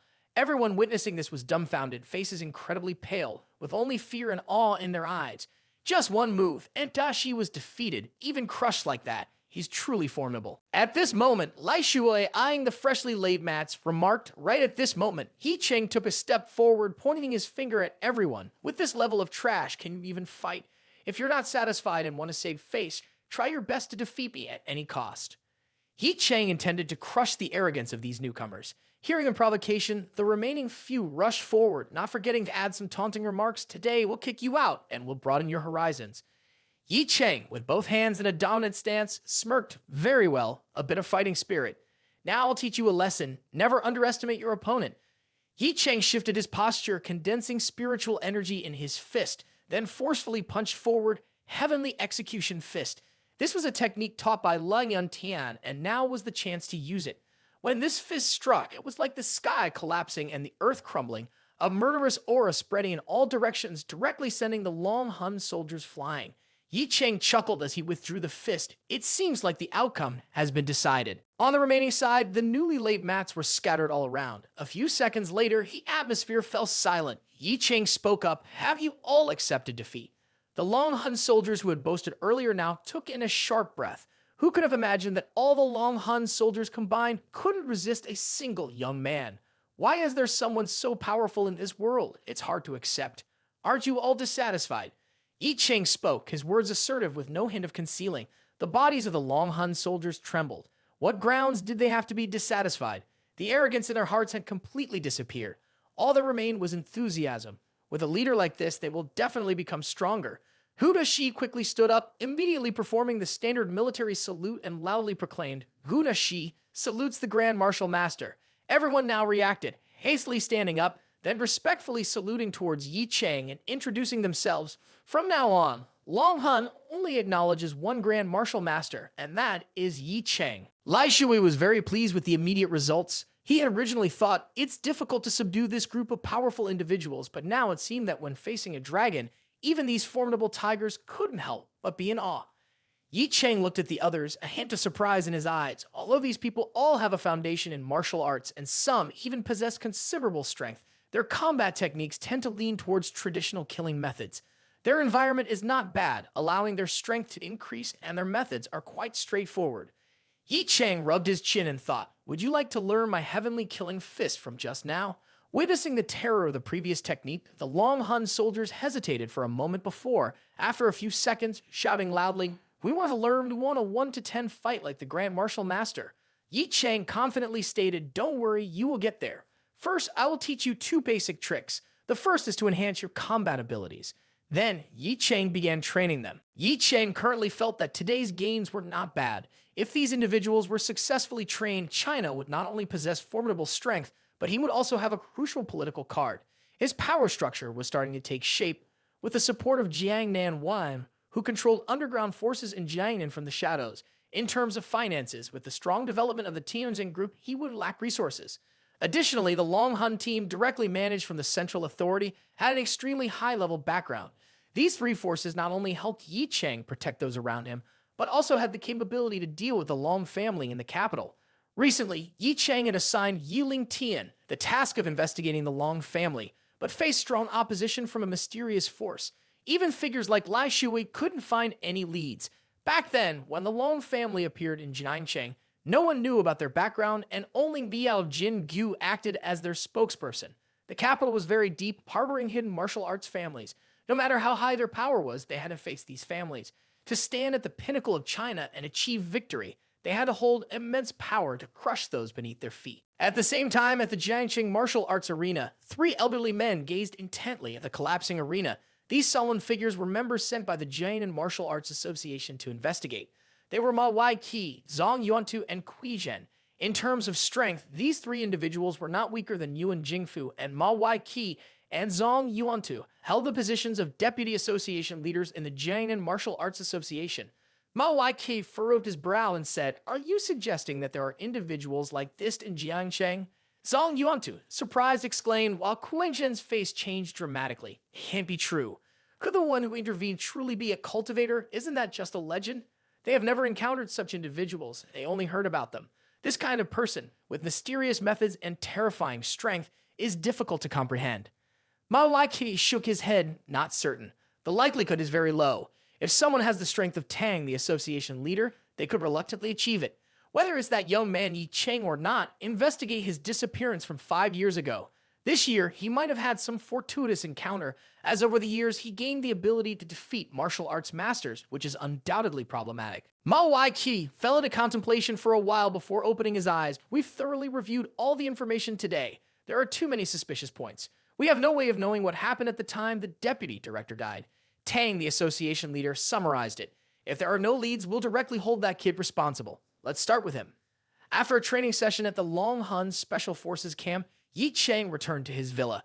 At the same time, He Ru Su had also arrived. The three of them were happily having a meal together. Ye Cheng looked at He Ru Su and praised, "I didn't expect you to cook so well." Sun Zai also spoke up. "This is the first time I've seen Ru Su cook." Ru Su proudly glanced at the two. "You can praise me a little more. I've been diligently practicing under my grandmother's guidance these days. Well, the taste is indeed delicious. It's hard to imagine that it's cooked by your own hands." "Tease," Ru Su retorted. "What's wrong with what I said? Is there something wrong with my culinary skills?" Seeing the two having a little argument, Sun Zai intervened, changing the topic. "Ye Cheng, where could you go this morning?" Ye Cheng also briefly told Sun Zai that he had been to a military base, but didn't know its name. He was helping them a bit. He added, "This afternoon, I'll visit Wang Wu Hang. Would you like to join? We plan to go shopping. It's been a while since we shopped together." Ye Cheng looked at the two and said gently, "It's okay. We have plenty of opportunities. I'll go ahead. You two continue eating." Ye Cheng wanted to go to the school to check on Wang Wu Hang's training situation. He was about to hail a taxi, but then he noticed a car parked in front, waiting. Beside it stood a muscular young man. As soon as he saw Ye Cheng, the young man immediately saluted and said, "Hello, headmaster. Are you planning to go out, sir?" Hearing the term headmaster, Ye Cheng reacted, "This person is from Long Hun. Only the military addresses me that way. It seems Lai Shuai is quite cautious." However, Ye Cheng didn't pay much attention. If there was a free ride, he would take it. "Let's go to Jiangbai University. Outside, don't call me headmaster. Just call me Yi or Ye Cheng." About half an hour later, Ye Cheng arrived at Jiangbai University and met Wang Wu Hang, who was very excited.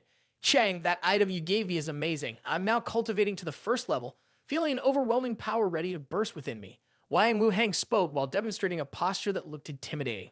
Ye Cheng observed the somewhat rigid stance and said, "I see." Seeing Wang Wu Hang's posture gathering spiritual energy, Ye Cheng nodded, "Not bad. Achieving this level through your own training is quite commendable." Observing the disciple boasting about newly acquired skills, Ye Cheng immediately took out 10 elixirs, handed them to Wang Wu Hang, and instructed, "Take one every week. Your body might feel uncomfortable initially, but you must control it. After that, circulate your cultivation technique and you will experience incredible gains." Wang Wuhang clenched his fist and solemnly said, "Yes, Cheng. To protect my family, I must become strong." Ye Cheng noticed the changes in Wang Wuhang, feeling both joy and concern. He was unsure if his junior had become addicted to drugs after gaining a bit of strength. His current appearance made him vulnerable to trouble when going out. After instructing Wu Hang in cultivation for a while at school, the sky had already darkened. As Ye Cheng was leaving, he spotted an old man in front of him. Seeing Ye Cheng, the old man greeted, "Excuse me, young man." Hearing the question, Ye Cheng instinctively stopped and looked at the other person. The one asking him was none other than Zhang Yuantu, a member of the Martial Arts Association in Jiangnan Province. He looked at Ye Cheng and continued, "Could you show me the way of the men's dormitory? Just go straight on this road and you'll get there." Ye Cheng replied, then continued walking outside. Behind him, Zhang Yuantu said again, "Thank you, it's nothing." Ye Cheng stopped at this point, then continued teasingly, "I think you should ask more." Realizing his intentions were exposed, the next second, Zhang Yuantu's knees bent, unleashing a burst of power. His whole body, like a cannonball, rushed towards Ye Cheng at an extremely fast speed. The fingers clenched together as if forming a sharp blade, viciously aiming towards Ye Cheng's shoulder. Ye Cheng sneered, swift as he dodged the attack. Zhang Yuantu's strike hit the ground, shattering it into pieces, dust dispersing. Zhang Yuantu looked at Ye Cheng with some surprise. "You managed to dodge one of my moves. It seems you have some courage. Attaining this level of skill is not easy. You are Ye Cheng, right?" Ye Cheng's aura was as cold as ice. "Speak, who sent you here? And what is your purpose in seeking me?" His tone was calm, devoid of fear, bold words, ignorant of one's place. "Anyway, just answer one question for me." Zhang Yuantu, serious in demeanor, spoke, "You now have only one choice. Tell me what happened at the martial arts arena that day, the events leading to Yuan Jingfu's death." Ye Cheng smirked. "Ha ha ha ha.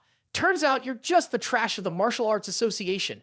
Angered by these words, Zhang Yuantu pointed at Ye Cheng. "Don't get too arrogant.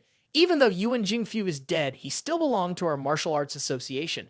It's not something a brat like you can casually insult." Ye Cheng looked at Zhang Yuantu and gently apologized. "I apologize. When I called it trash from the Martial Arts Association, I wasn't just referring to that dog Yuan Jingfu. My statement includes you and the rubbish members of your Martial Arts Association." Zhang Yuantu, seething with anger, glared at Ye Cheng. "How dare you insult our Martial Arts Association, we of Jiangnan Province? Regardless of the outcome today, you will pay for your arrogance." Ye Cheng found it somewhat amusing to say, "Yuan Jingfu, I killed him. And here's another thing for you." At this moment, Zhang Yuantu, astonished, didn't expect Ye Cheng to admit to the killing, so there's no other powerhouse behind him. Now, Ye Cheng, full of energy, declared, "Today, I'll kill you all." As he finished speaking, Ye Cheng moved at an extremely fast speed, simultaneously condensing the spiritual energy in his hand, forming a blade. He rushed forward to kill Zhang Yuantu. Zhang Yuantu's body heavily crashed to the ground. After killing Zhang Yuantu, Ye Cheng called Yi Ling Tian to come and clean up the scene. After all, dealing with this trash was his specialty. Just as Ye Cheng was about to leave, Zhang Yuantu's phone rang. He picked it up and pressed a button, hearing an elderly voice say, "Yuantu, have you encountered that useless member of the Yi family? If he resists, don't kill him outright." The guild leader said he must be captured alive. On the other end of the phone, sensing no response, feeling something amiss, Zhang Yuantu suddenly asked, "Who are you?" The phone was immediately turned off. Ye Cheng held the phone in his hand and chuckled. "You're quite clever too, quick to turn it off, but I have a way to find you." At this moment, the driver arranged by the Long Hun team for Ye Cheng also arrived. He got out of the car, shocked by the scene before him. "Mr. Yi, are you okay?" "I'm fine." As he spoke, Ye Cheng handed the phone to Xiao Deng. "Help me investigate the last number that called this phone. Also, look into some documents regarding the Martial Arts Association in Jiangnan Province." Xiao Deng took the phone, then saluted in a military manner and returned to his secret room in his mansion. In Ye Cheng's hand, there was already some information about the Martial Arts Association in Jiangnan Province. He had initially thought that the Martial Arts Association of Jiangnan Province was just one force, but now, upon reflection, he realized he was mistaken. The Martial Arts Association of Jiangnan Province had existed for over 100 years, a complex and intricate force. Its influence intertwined with at least 20 martial arts clans in the province. This Martial Arts Association harbored something even the elite special forces couldn't investigate. The head of the Martial Arts Association, the most powerful figure in Jiangnan Province, was Tang Edo. Not only was he the head of the Tang clan, one of the top martial arts clans in Jiangnan, but he was also a high-level Grandmaster ranking 189th on the Chinese Grandmaster ranking. Tang Edo's strength surpassed that of Yuan Jingfu and others. Furthermore, These rankings were from 2 years ago. No one knew how much Tang O's strength had increased in the last 2 years. Ye Cheng realized that his own strength had undoubtedly surpassed 300, but he couldn't reach a position within the top 200 on the ranking. Holding a black stone in his hand, Ye Cheng knew that what he needed now was to enhance his strength. He decided to enter the reincarnation tomb once again. Infusing spiritual energy into the stone, the entire space around him suddenly vanished. He immediately entered the interior of the reincarnation tomb. The tombstone of La Yun Tian had disappeared, leaving only 99 dimly lit tombstones. However, there was one tombstone that showed some change. Ye Cheng stood before it, faintly seeing the words Chen Chang Chang. Nevertheless, he understood that the current connection between him and the tombstone was very weak, and with his current strength, it would take a while to fully activate it. He reminded himself, I must quickly enhance my strength to activate Chen Chang Chang. Currently, the Martial Arts Association is suspicious of me. I need to find a solution within a short time before the major battle. Without further thought, he decided to leave the place and continue his cultivation. Sometime later, Ye Cheng received a message on his phone. Mr. Yi, this is Xiao Dang. The location of the call has been determined. It was made from the presidential suite at the Heavenly Hotel. Currently, there are 3 people inside, namely Ma Wai-Ki, Zhang Yuantu, and Kui Zhen. All of them are from the Martial Arts Association of Jiangnan Province. Ye Cheng was somewhat surprised and asked, are you sure they are still in the hotel? Don't they realize that Zhang Yuantu has died? Through the phone, Xiao Deng's voice came. They seem unaware of the situation, but roughly speaking, they suspect that something has happened. However, they don't dare to believe it. Mr. Yi, their strength is formidable. Does Long Hun need to participate? Ye Cheng thought for a moment, shaking his head slightly. No need. I can handle it. Hanging up the phone, Ye Cheng fell into contemplation. Today, even if I kill those 2 people, the vendetta of the Jiangnan Province Martial Arts Association will not end, and it may even become more intense. Unless I uproot the Jiangnan Province Martial Arts Association, but my current strength is not enough to deal with Tang O. I need to think about how to prolong the time, whether to kill or not. After a moment of contemplation, Ye Cheng recalled an important issue. In the information transmitted by La Yun Tian, there is a martial art that can control and enslave others. If I can get one of those individuals as a slave, then things might be easier to handle. Meanwhile, in the presidential suite of the Tian Jiangcheng Hotel, Ma Wai-Ki and Kui Zhen were discussing matters with great tension. Ma Wai-Ki had a strange expression on his face. How is this possible? This small Jiangcheng, how could it have such powerful figures? Kui Zhen pointed at the phone and continued, the final coordinates that Zhang Yuantu sent us are near Jiangbai University. I just went there to investigate, but found no issues. There are no traces of Zhang Yuantu there. He might have been eliminated by someone, or he may have left early. Speaking up to this point, Ma Wai-Ki's tone slowed down a bit. I guess the first possibility is more likely. Something must have happened to him. Kui Zhen, with a serious expression, determinedly said, can't overlook this. If something happened to Zhang Yuantu, there must be a master silently protecting Ye Cheng nearby. With our strength, it's difficult to handle. Immediately informed Tang, the leader. As Kui Zhen was about to make a call, a sharp blade of energy struck through the window. His phone in hand was split in half in his astonishment. Before they could recover, a voice came from outside the window. Though I killed Zhang Yuantu, you 2 here still make it 2 against 1. Is this considered bullying the few by the many, somewhat lacking in martial virtue? Seeing the composed demeanor of this young man, the 2 suddenly felt a chill. It's Ye Cheng. Without hesitation, Ma Wai-Ki released a flying blade from his hand, aiming towards Ye Cheng's dangerous position. He was well aware that if Ye Cheng appeared here, it meant Zhang Yuantu was truly dead. Being able to kill Zhang Yuantu, this Ye Cheng is certainly not simple. Ye Cheng stomped his foot, his eyes emitting a mystical power, and a supernatural event unfolded. The flying blade rushing towards him suddenly halted in midair. Back off. Ye Cheng casually uttered a word, and the next moment, the flying blade reversed its course, break, and go. It sped towards Ma Wai-Ki's neck with formidable force and speed, rendering Ma Wai-Ki unable to dodge, only able to await his fate. At this precise moment, Kui Zhen swung the iron rod in his hand, knocking the flying blade away to save Ma Wai-Ki's life. Ma Wai-Ki and Kui Zhen, their eyes nearly bulging in shock, display fear on their faces, cautioning each other. This kid is a cultivator. The tactics of cultivators are extremely bizarre. With many transformations, we need to be careful. Ye Cheng glanced at the 2 before languidly saying, oh, this staff looks quite nice. If you agree to become my slaves, hand over this staff and I might spare your lives. Upon hearing the 2 words slave, the faces of the 2 individuals reddened, a surge of intense anger boiling within. a relentless fire burning within them. Arrogant, even if you are a cultivator, it doesn't mean you can simultaneously deal with us. Manhua, with eyes as cold as ice, resolutely stated, Ye Cheng, I know your strength is formidable, but we are not weak either. Just because you can kill Zong Yuantu doesn't necessarily mean you can kill us. Want us to be your slaves, you simply don't have the qualifications, resorting to force. An angry shout, Manhua and Kui Zhen, carrying a surging martial aura, charged towards Ye Cheng. With no other choice, they had to open a new path, stained with blood in hopes of survival. Manhua rushed in, unleashing countless powerful strikes towards Ye Cheng, each strike carrying tremendous force. Ye Cheng understood that to subdue these two, he had to use his strength to suppress them. He gracefully dodged their attacks, transforming his body into fleeting shadows. Ye Cheng took a step forward, an aura of killing intent emanating from his entire being as he approached Manhua. The force gathered in his hand, then he firmly gripped Manhua's wrist. Ye Cheng spun around, spiritual energy enveloping Manhua. His entire body rotated in midair like a small tornado. Then, Ye Cheng executed a powerful strike that sent Manhua crashing down onto the ground. His body seemed to have been hit by a mountain, and everything unfolded in the blink of an eye. At this moment, Kui Zhen approached from behind, swinging his staff towards Ye Cheng, simultaneously shouting, Soul-shaking staff of the underworld. From Kui Zhen's staff, an immensely eerie energy emerged. Countless spectral entities flew out, biting and tearing at Ye Cheng, catching him off guard. He resisted with all his might, but his body was forced back. In the next second, Kui Zhen wielded his staff and swung it towards Ye Cheng, exclaiming triumphantly, Ha ha, ha ha, I told you. Under my traditional soul-shaking staff, your kid is nothing. At this very moment, Ye Cheng suddenly extended his hand and grabbed the staff. His arm swirled with metallic energy, forming a protective shield around his body.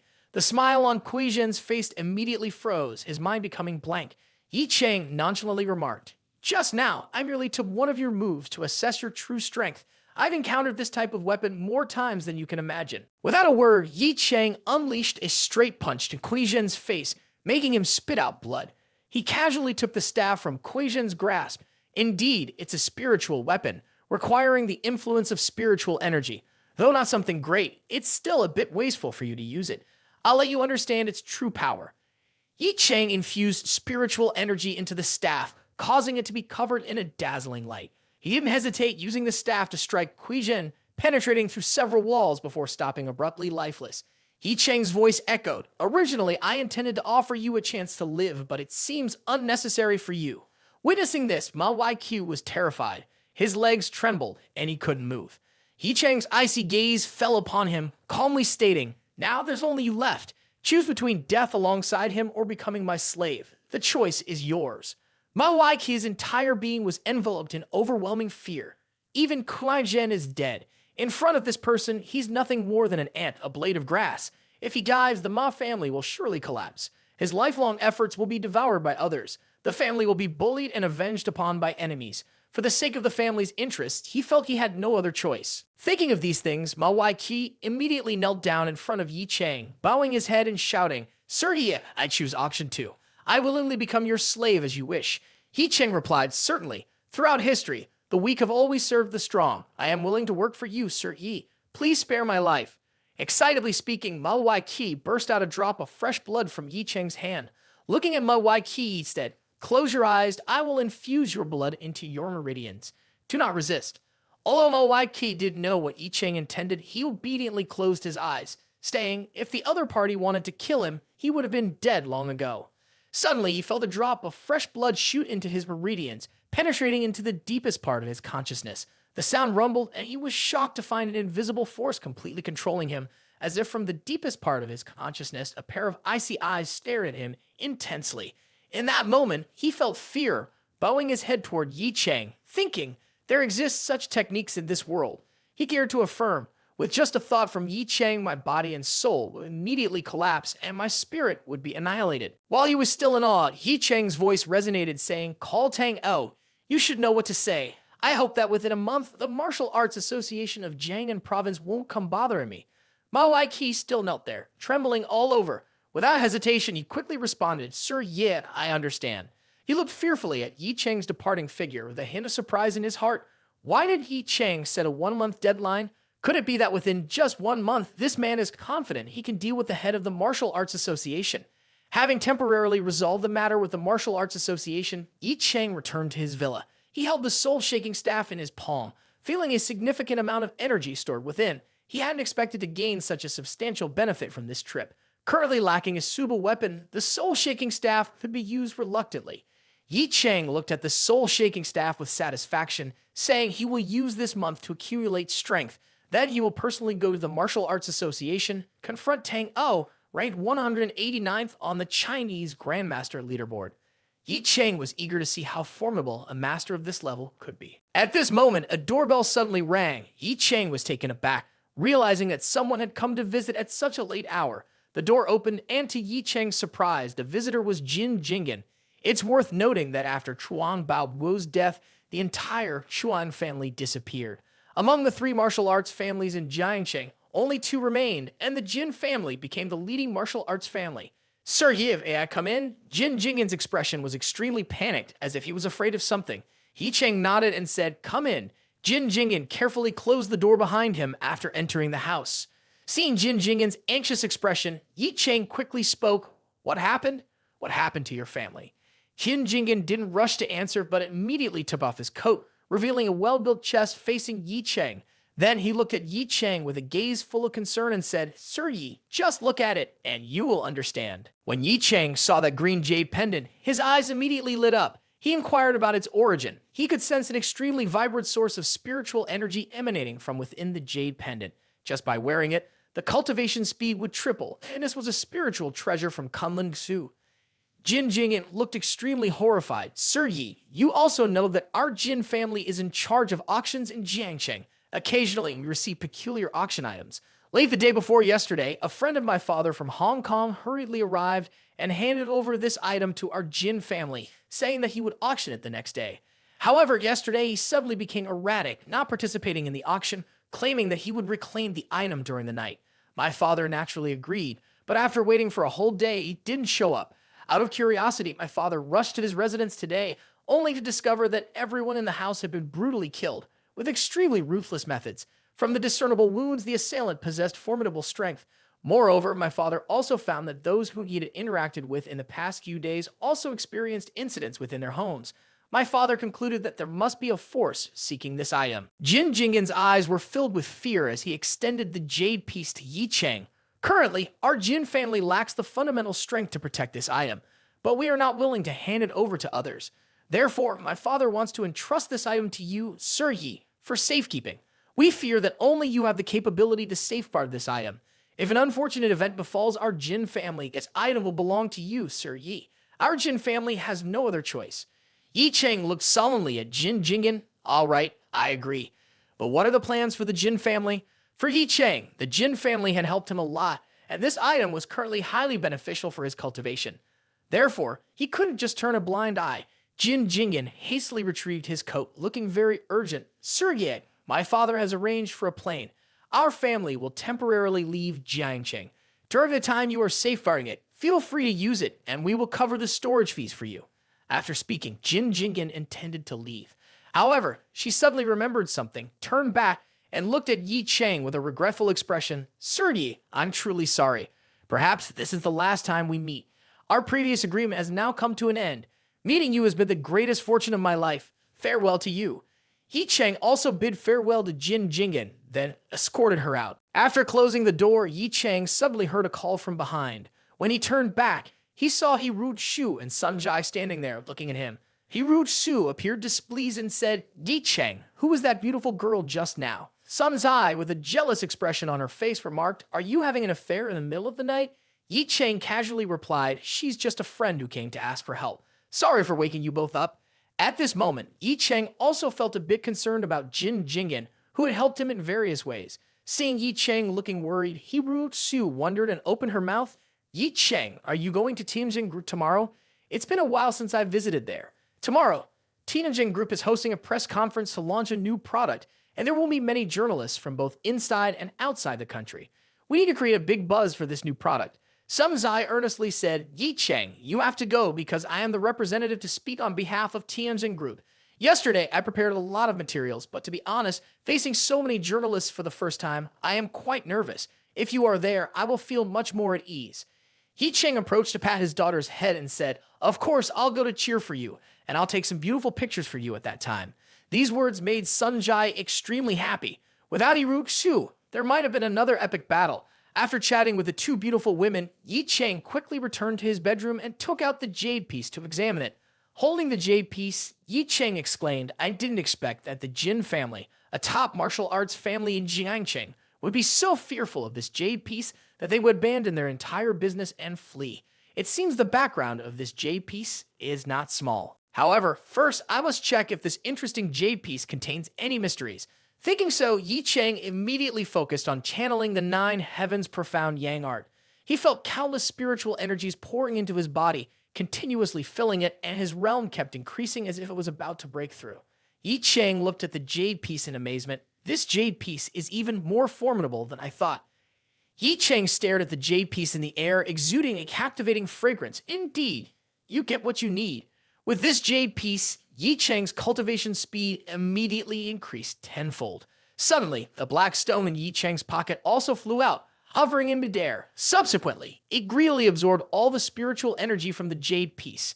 To Ye Cheng's surprise, just a few minutes under this frenzied absorption, all the spiritual energy on the jade piece was completely drained. At the same time, cracks appeared on the jade piece, and then it shattered and fell in front of Ye Cheng.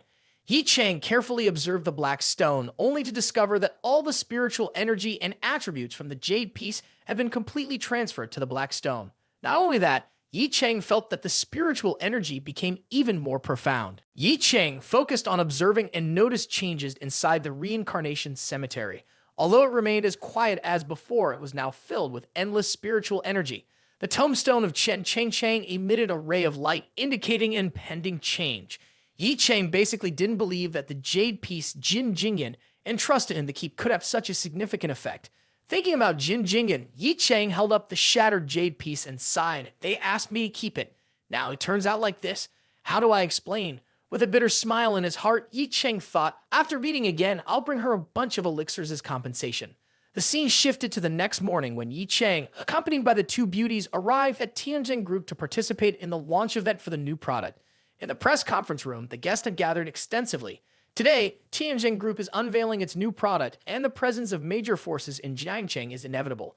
Two high-level leaders from Jiangcheng, the head of the Dajia of Zhu family fund of Jiangnan province, along with La King Gu representing the military, are here. Of course, Ying Jing is also present. Additionally, Shanghai Hoa has specially invited journalists from the United States, Germany, Japan, and South Korea. Anyway, this launch event is a century-defining step for Tianjin Group. Ye Cheng, seeing the atmosphere was ripe with familiar faces, felt very satisfied. Hirut Shu and Sun Zai, who had enjoyed a luxurious breakfast, approached and said, "Now that everyone is here, it's time for our presentation." Ye Cheng nodded gently, and right at 10 in the morning, the official press conference began. Sun Jai stood on the stage with product images displayed behind her, confidently stating, "Today, our Tianjin Group introduces 2 types of products. The first product is called the Blood Stasis and Longevity Pill, with practical therapeutic effects.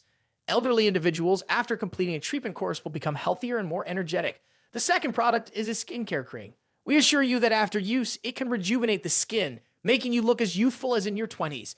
The journalists were now buzzing with excitement at Sun Zai's introduction, continuously asking questions. Has this undergone testing? Are there any side effects? Does it really work that well? Amidst the excitement and skepticism of the audience, Sun Zai calmly said, "We understand your feelings, and to address your concerns, we will randomly select 5 journalists from the audience to try our products and directly test their effectiveness." Everyone at the venue eagerly signed up to experience the products. The chosen individuals started using the products, and each of them expressed satisfaction with the observed results. Sun Jai continued, "It seems that everyone is pleased with the products, so you must be curious about where to purchase them. Next, we will confirm the time and location." Sun Jai paused here because there was dissenting noise from below. A journalist stepped forward, introducing themselves as Japanese, saying, "I have some questions about Tianjin Group's products. Firstly, with such miraculous effects, are the ingredients in your products safe? Secondly, while the trial users seem satisfied, it doesn't necessarily represent anything. If you don't mind, could you provide samples for us to take back to our country for testing by reputable authorities?"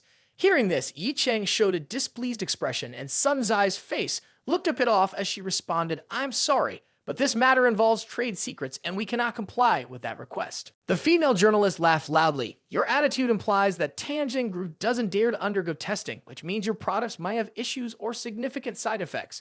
Her words immediately stirred up the crowd. That's right. Obtaining such a miraculous elixir isn't easy. The effectiveness is so suspiciously high and the core technology seems too dubious. On stage, Sun Zhai looked somewhat embarrassed as she didn't expect anyone to disrupt the press conference. She reluctantly responded, "Our products have been verified by the regulatory authorities for pharmaceuticals and food, ensuring safety. Please trust us." Unfortunately, this was the first time Sun Zhai presided over a press conference and encountered such an urgent situation that could be frightening. Ru Xu intended to help, knowing that if she didn't step in, Ye Cheng would likely take action. Given Ye Cheng's personality, a small issue could escalate. However, before she could move, Ye Cheng stepped onto the stage, surprising both Sun Zhai and the female journalist. Ye Cheng walked up to Sun Zhai, gently saying, "Leave this matter to me." Afterward, Ye Cheng turned to the Japanese female journalist and stated, "If you have any doubts about the product, I can provide you with answers." The Japanese journalist, astonished, responded, "Who are you? What authority do you have as a representative of Tianjin Group? Furthermore, we won't overlook this issue without a list of the product's ingredients." Ye Cheng took a bottle of bamboo leaf pill, facial cleanser, and casually remarked, "Did we just mention that this product has been tested by the Food and Drug Administration? It is absolutely safe. If you want a list of ingredients, it's like asking for our formula, and that is impossible."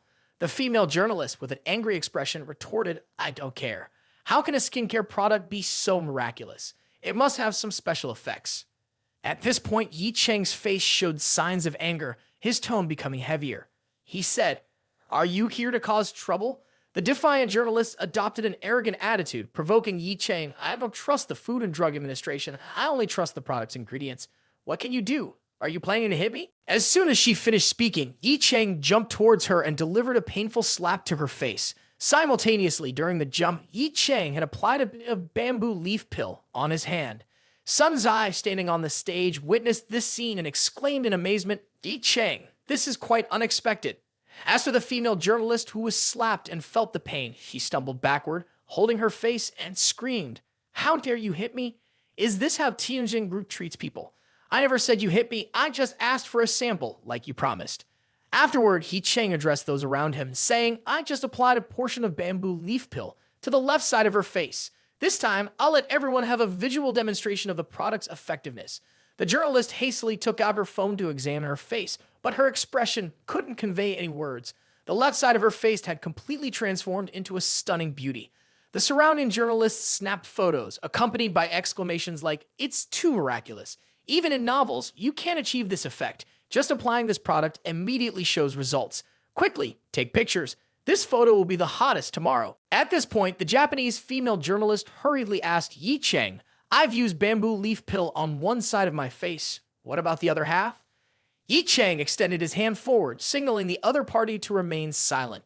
"You only asked for a small amount earlier. The rest is not my concern. Please help yourself," he said. Walking back onto the stage, Ye Cheng wore a triumphant smile and spoke, "By the way, let me add that the effectiveness of our products is permanent. Consider that beautiful half of your face a gift from me." Ye Cheng's eyes flickered, and he spoke with great charisma. "I presume you all want to know about the distribution of our products in your regions, right? Allow me to announce that these two products from Tianjin Group will initially be released in China. 1 month later, they will be available in other countries. However, Tianjin Group will permanently refrain from participating in the Japanese market." In this moment, everyone was taken aback, even the sound of breathing ceased. This action was entirely contrary to Japan. Only then did the female journalist react, realizing that this was clearly a retaliation. She glared fiercely at Ye Cheng and said, "Even though I don't know who you are, your words represent injustice in market competition. Our country strongly opposes this. It's a blatant discrimination and insult." Ye Cheng let out a cold laugh and said, "Sorry, but that's discrimination. I can sell Tianjin Group's products wherever I want." Ye Cheng's icy gaze focused on the female journalist. "What are you implying? What's an imperial reporter doing here? Any malicious intentions to disrupt the press conference? Security, take her away." After dealing with the female journalist, Ye Cheng smiled at the audience and continued, "So, I've said what I wanted to say. Next, Sun Zai will address any remaining questions for you." Stepping down from the stage, Shen Haihua hurriedly approached Ye Cheng, his face betraying confusion. "Mr. Yi, are we really abandoning the Japanese market? Japanese media might intentionally tarnish our reputation in the future. Contrary to Shen Haihua's concerns, Ye Cheng seemed indifferent. If we lose credibility, we lose credibility. We live by our capabilities. With product quality like this, there's nothing to fear. Just carry on. At this moment, Ru Xu stepped forward, giving a thumbs up and praising, "Well done. Truly, thank you, my big brother's woman." Ye Cheng chuckled, "Don't flatter me like that." Ru Xu casually held her phone and said, "A lot has been happening in Jiangcheng recently. Perhaps our product launch isn't the hottest news." Curious, Ye Cheng asked, "How do you know?" Ru Xu glanced at her phone and read the news. Just now, there was an urgent headline saying that a private plane in Jiangcheng suddenly exploded. Upon hearing about the private plane, Ye Cheng's eyes flickered. He remembered Jin Jingyan mentioning last night that the Jin family would leave Jiangcheng on a private plane. Ye Cheng sensed something amiss and immediately took out his phone, calling Xiao Dang. He instructed him to investigate the private plane incident and have a car sent to Tianjin Group to pick him up. About half an hour later, Xiao Dang and Ye Cheng stood outside the Jin family's mansion. The atmosphere was extremely gloomy, with a strong scent of blood lingering. Without hesitation, Ye Cheng kicked open the door and an intense anger surged straight to his head. For within the Jin family, bodies were laid out everywhere and blood flowed like a river. Xiao Dang from behind couldn't contain his surprise. The Jin family has been annihilated. How could this happen? Ye Cheng entered the Jin family compound and glanced over the scattered corpses. Seeing this, he couldn't help but shudder. Regardless of age or gender, no one escaped. Clearly, the entire Jin family compound has been utterly destroyed. Someone with such power dealing with ordinary people is truly laughable. At this moment, Xiao Dang beside him spoke up, "Mr. Yi, the investigation into that private plane has yielded results." Xiao Dang with excitement stated the crashed plane indeed belonged to the Jin family. The head of the Jin family and his daughter were not on the plane. Ye Cheng let out a sigh of relief. Fortunately, Jin Jingyan is unharmed. It seems her father used this plane to divert attention. Now, Xiao Dang continued, "Mr. Yi, the Long Hun team has just discovered the body of Jin Jingyan's father, Jin Xiangming, near Lake Linchi. The scene shows signs of a struggle. Jin Xiangming, despite being a martial arts master, was forced to death. His ribs and arms were broken." Hearing this, Ye Cheng's eyes slightly narrowed as he commanded, "Tell them they must find Jin Jingyan at all costs." He never expected such a situation to unfold over a piece of jade. Ye Cheng looked at Xiao Dang, assigning the task, "You drive back to Long Han." After that, turning away from the Jin family, Xiao Dang expressed surprise. "So, Mr. Yi, what about you?" "No need to bother about me. You go and do what you need to naturally." Before leaving the Jin family, Ye Cheng glanced around once more, internally sighing, "All of this over a piece of jade. Life is truly more valuable than wealth." Normally, Ye Cheng wouldn't involve himself in the affairs of the Jin family, but his craving for the jade amulet made others suffer. Not only did he benefit from the Jin family, but he also felt no shame in depleting the spiritual power from the amulet. This issue needs to be resolved. With that thought, Ye Cheng crushed the remnants of the jade amulet. Because this amulet was once worn by Jin Jingyan, it retained her aura. Through this, Ye Cheng could use the technique 10,000 miles to find a man to locate Jin Jingyan. Ye Cheng squeezed his fingers decisively, incessantly murmuring, "Inventory, stock, all things are alive. Everything has its own spirit. A pure mind can understand the nature of things. A calm mind can unleash one's potential. To explore and unleash one's potential, 10,000 miles to find a man." As per Ye Cheng's words, a golden flame slowly emerged, stirring the air around. Ye Cheng raised his hand, creating a vibrant golden flame, forming a space like a mirror that could see far and wide. On it appeared an underwater stone slab, showcasing Jin Jingyan. In front of it stood a man. Ye Cheng's eyes opened, emitting a chilling and dominating aura that spread in all directions. On the stone slab, Jin Jingyan, with a well-built physique and prominent muscles, sat on the ground, expressing clear signs of helplessness and despair. Just a martial arts family in a small city daring to resist Aryan family. The man looked at Jin Jingyan with a sinister gaze. The man, with a robust and flamboyant physique, wore a devil-faced iron helmet with 2 red and green horns and adorned a revealing pair of trousers. He stood there like a mountain in front of Jin Jingyan. "I will give you a choice. If you want to survive, choose carefully." Jin Jingyan felt that the man was extremely perverse. The man immediately used his large hand to lift Jin Jingyan's neck off the ground, saying, "Where is that piece of jade? If you don't tell me, I'll break your neck." Jin Jingyan's face revealed a smile. "Our Jin family is only known for business, and the most important thing is integrity. You have not followed the rules and even resorted to killing our family. Even if I die, I won't reveal its whereabouts to you. A despicable person like you wants me to die like this." While speaking, he ruthlessly threw Jin Jingyan to the ground. Knowing he couldn't escape, Jin Jingyan struggled to support his body, sitting up, still maintaining a proud posture. "If it pleases you, go ahead and kill me. Don't think that if you don't speak, I won't kill you. Of course, I won't let you die so easily. I have 1,000 methods to torture you. But first, I will conquer you with my charm." Jin Jingyan's shocked expression was evident upon hearing this. The peak of perversion was when he took out a genitalia key and claimed it to be an unparalleled magical key. "As soon as I use this key to open the lock here, I will immediately transform into a handsome man wearing a mask. Any woman will have to succumb to this charm. I will grant you the honor of becoming my woman." At this moment, Jin Jingyan felt fear. Faced with someone like this, anyone would exclaim, "Pervert alert! Emergency handsome guy incoming!" In this precarious situation, Ye Cheng appeared, rushing in from a distance and delivering a kick to the masked man's head. "You again, pervert, die for me." The key dropped from the masked man's hand and fell into the sea. Jin Jingyan couldn't believe his eyes. She never expected Ye Cheng to come to her rescue, especially since she didn't think he knew she was here. While pondering, Ye Cheng extended his hand. "Are you okay? Can you stand up?"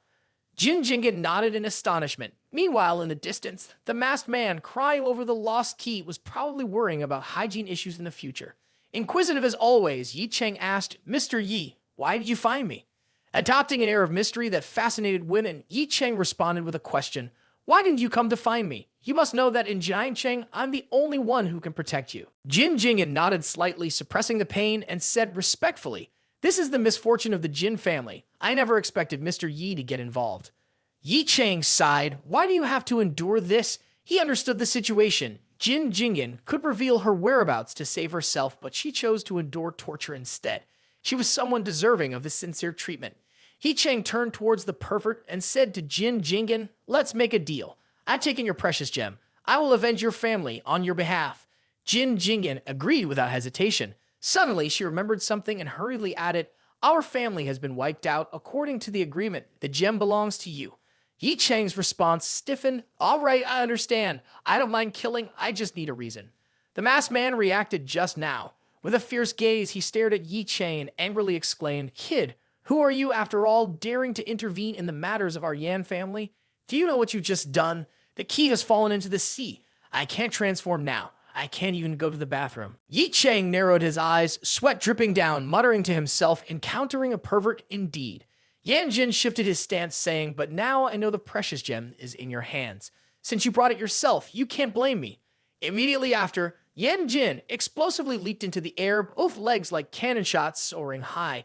Simultaneously, his large sword swung down towards Ye Cheng, declaring, "Kid, this day next year will be your Memorial Day." Ye Cheng showed no fear, standing still and anticipating his opponent's strike.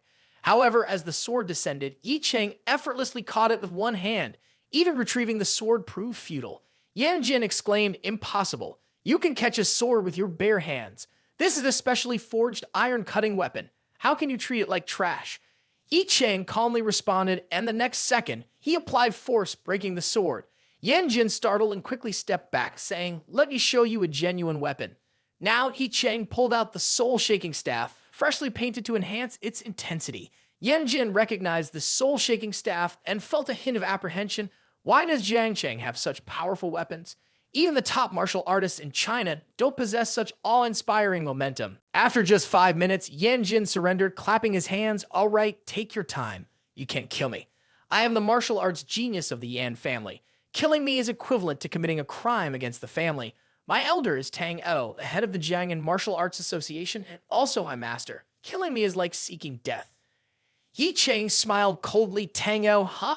I should show him some respect." Yan Jin, hearing this, was overjoyed. Exactly. Looking across Jiangnan, no one has the right to offend my elder. Knowing your place is a wise choice. Ye Cheng patted his staff contentedly. Indeed, so today, don't hope for an easy death. Ye Cheng unhesitatingly used the soul-shaking staff to discipline Yan Jin.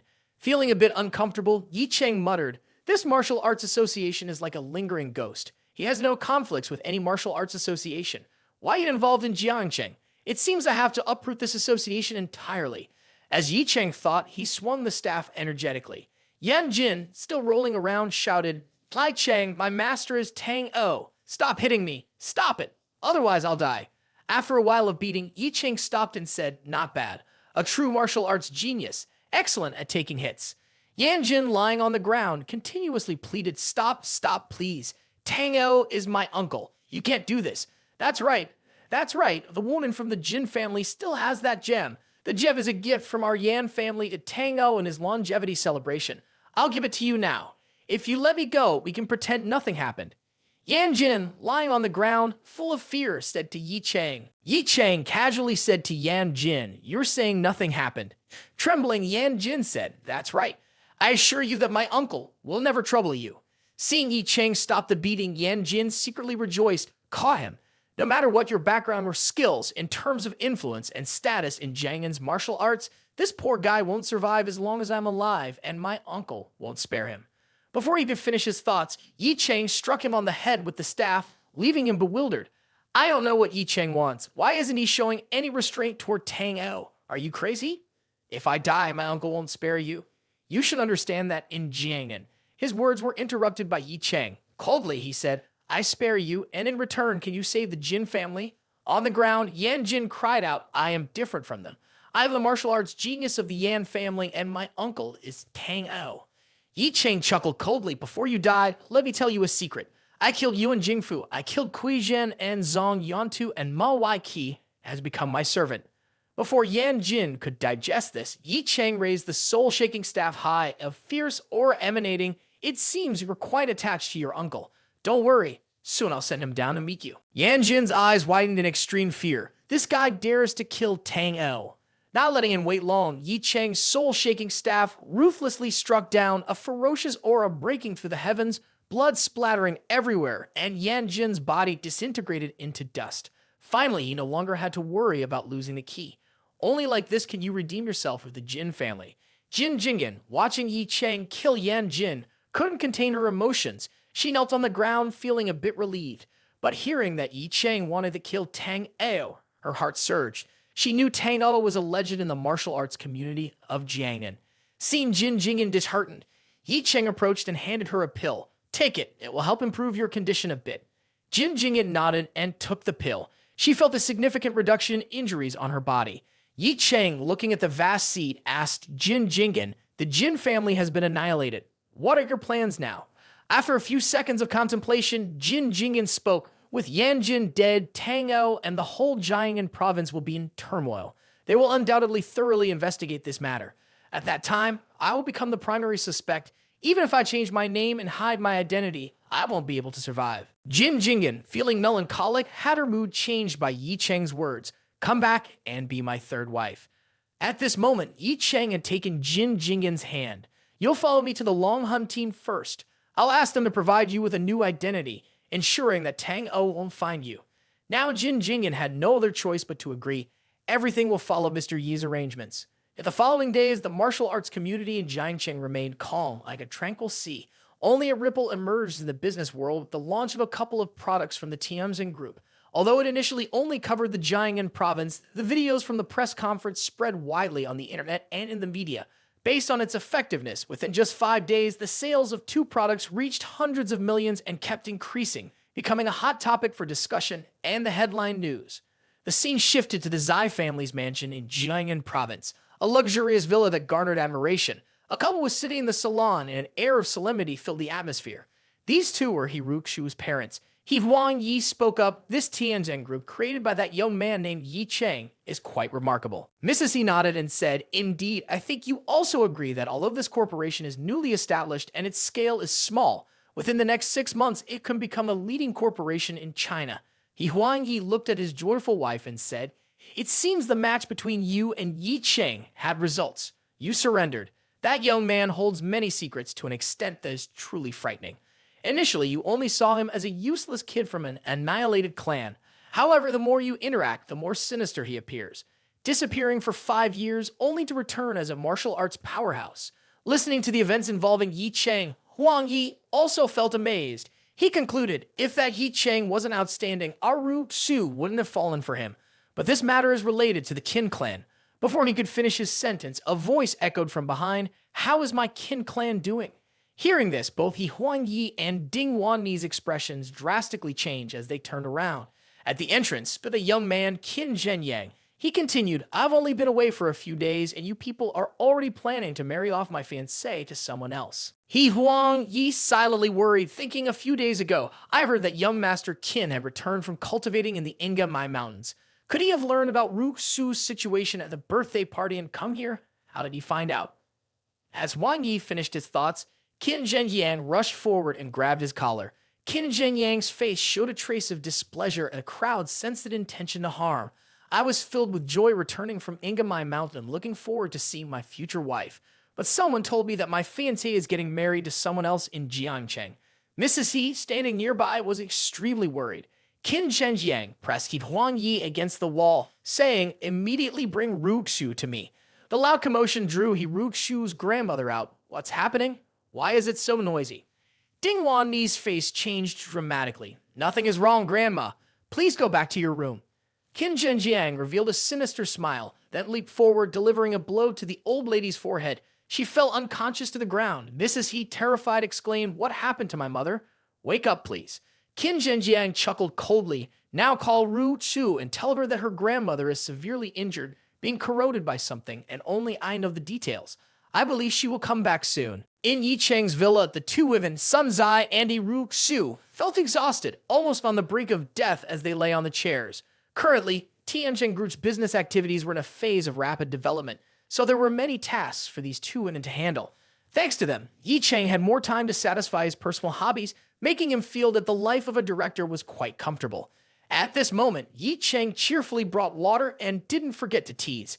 Are you both so tired? Can't even muster the strength to pour water.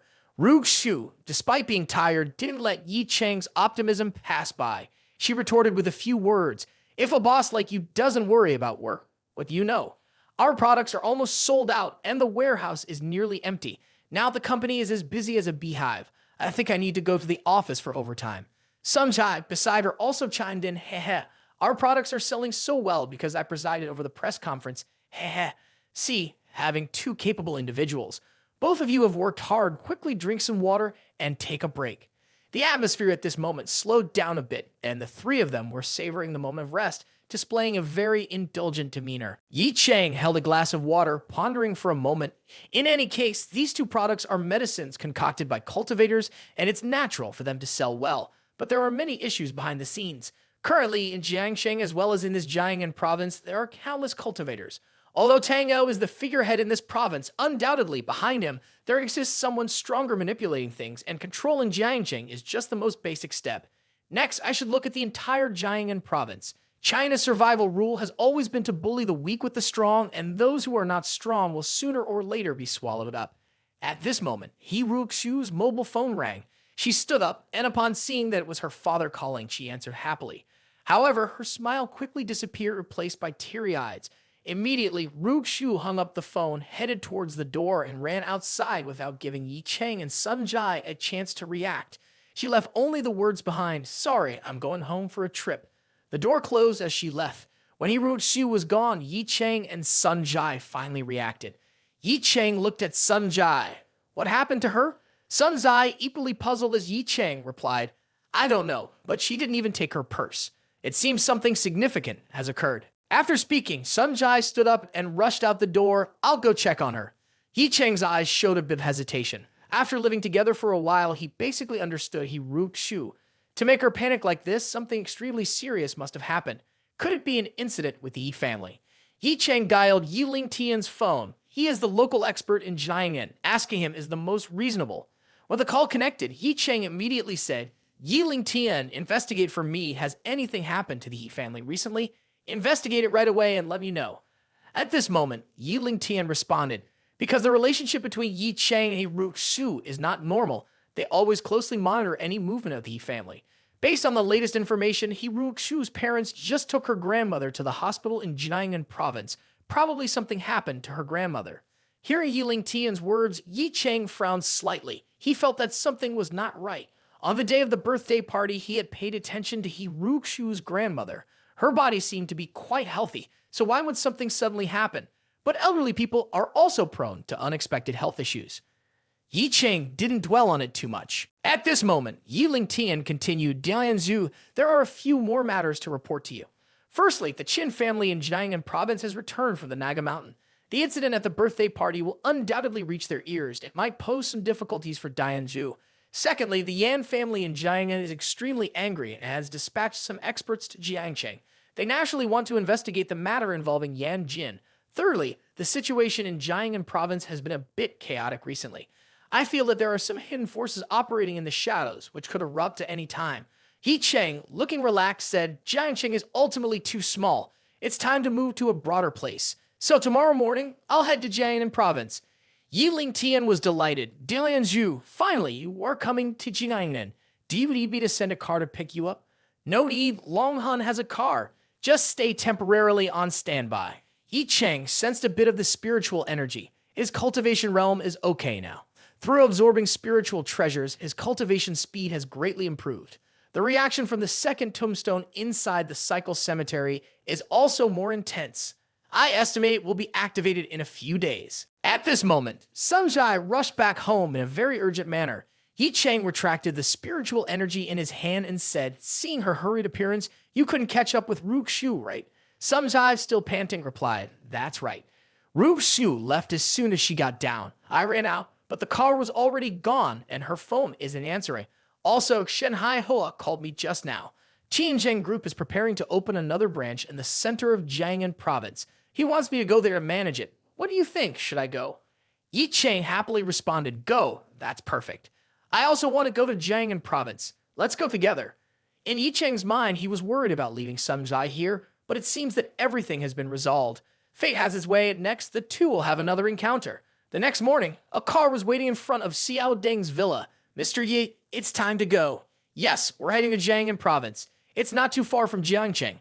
In the car, Xiao Deng spoke up, Mr. Yi, the chief has assigned a task. Longhan has a base in Jiangnan. If you don't have a place to stay during the day, we can go there first. At this point, Ye Cheng declined, no need to take me directly to that address. Before long, Ye Cheng arrived at the center of Jiangnan province, guided by the address Xiao Deng provided to the luxurious Mingxu villa area. From the outside, its high value could be easily inferred. Xiao Deng swallowed, his eyes widening in amazement as he exclaimed, this area is so elegant and sophisticated. It's not something you can buy without money. No wonder Mr. Yi has such an impressive house. Seeing Xiao Deng's admiring gaze, Ye Cheng modestly remarked, it's thanks to you for making the purchase. Would you like to come in and take a look? Xiao Deng declined, saying, currently, I have to go to the Longhan headquarters in Jiangnan province to report. After speaking, Xiao Deng bid farewell and drove away. As Xiao Deng left, Ye Cheng's phone rang. He checked and found that the caller was Wu Xingming. Since he Rook Shu's birthday, Wu Xingming had been in Jiangnan province for a while without contacting him. Ye Cheng answered, and on the other end, Wu Xingming's voice trembled slightly. Mr. Yi, are you still in Jiangcheng? I have something I don't know if I should tell you or not. I'm currently in Jiangnan province. Can I discuss it directly with you? Over the phone, Wu Xingming cautiously continued, Mr. Yi, the Wu family head wants to meet with you. I'm afraid the purpose might not be friendly, and you can choose not to meet. I can delay the appointment. Ye Cheng looked into the distance with contemplation and thought to himself, at the birthday party, Wu Xingming took action and killed someone from the Qin family for my sake. I fear the Qin family has come to settle the score with the Wu family. The Wu family will naturally exert all the pressure on Wu Xingming. If he made the call, I'm afraid he can't endure it much longer. Ye Cheng knew this matter was caused by him. His gaze was determined, and he said, tell me the address and I will go there immediately. Before long, Ye Cheng arrived at the entrance of the Wu family residence. Upon arrival, he saw Wu Xingming waiting there. Tension was evident on Wu Xingming's face as he said, Mr. Yi, you shouldn't be here. The Wu and Qin families have been arguing fiercely for the past few days, nearly coming to blows. The conflict between the two families is significant, so they sought the Martial Arts Association to mediate. Today, representatives from the Martial Arts Association will be here. The master's mood is not good, but he won't make things difficult for you too much. Wu Xingming gave many warnings, but Ye Cheng paid no attention. The Wu family meant nothing to him.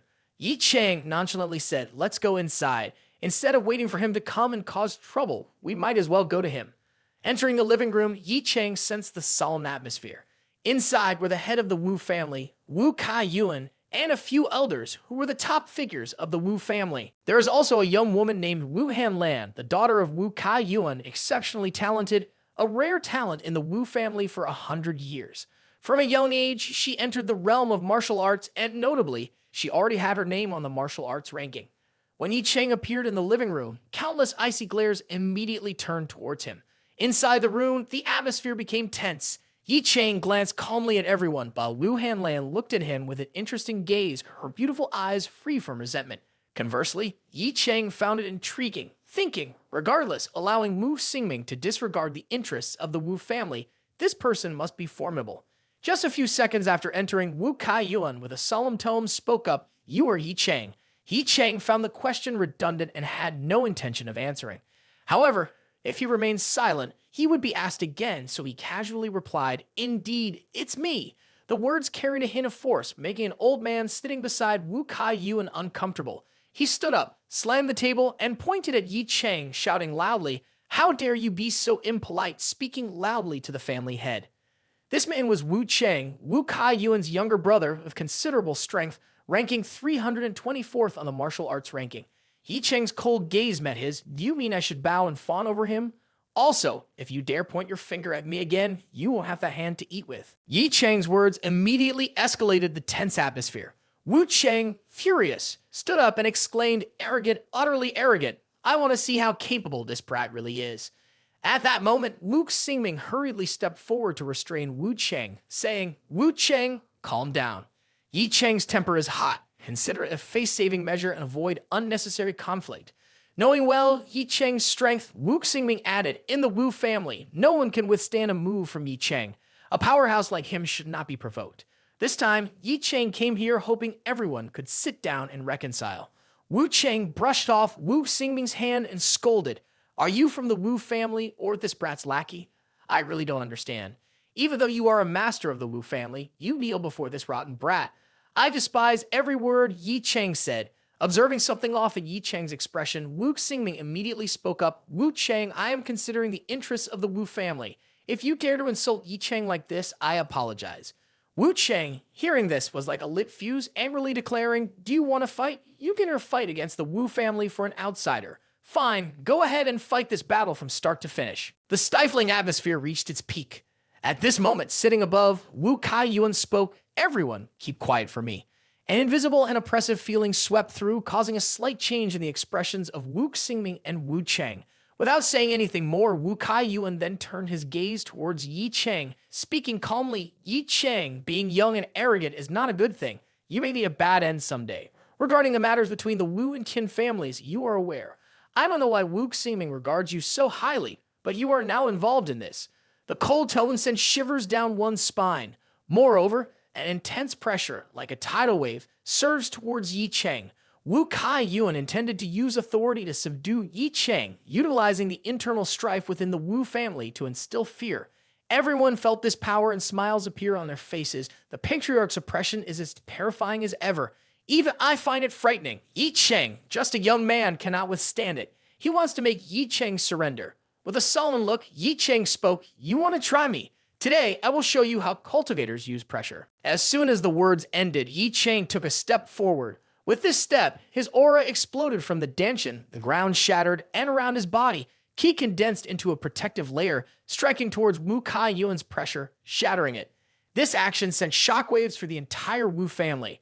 Countless eyes stared at Ye Cheng in disbelief. People couldn't fathom it. Ye Cheng not only resisted, but also broke the pressure. Considering that the head of the Wu family ranks 192nd on the cultivator ranking, just 3 positions below Tang O. How could an ordinary cultivator withstand this type of pressure? He must have cheated.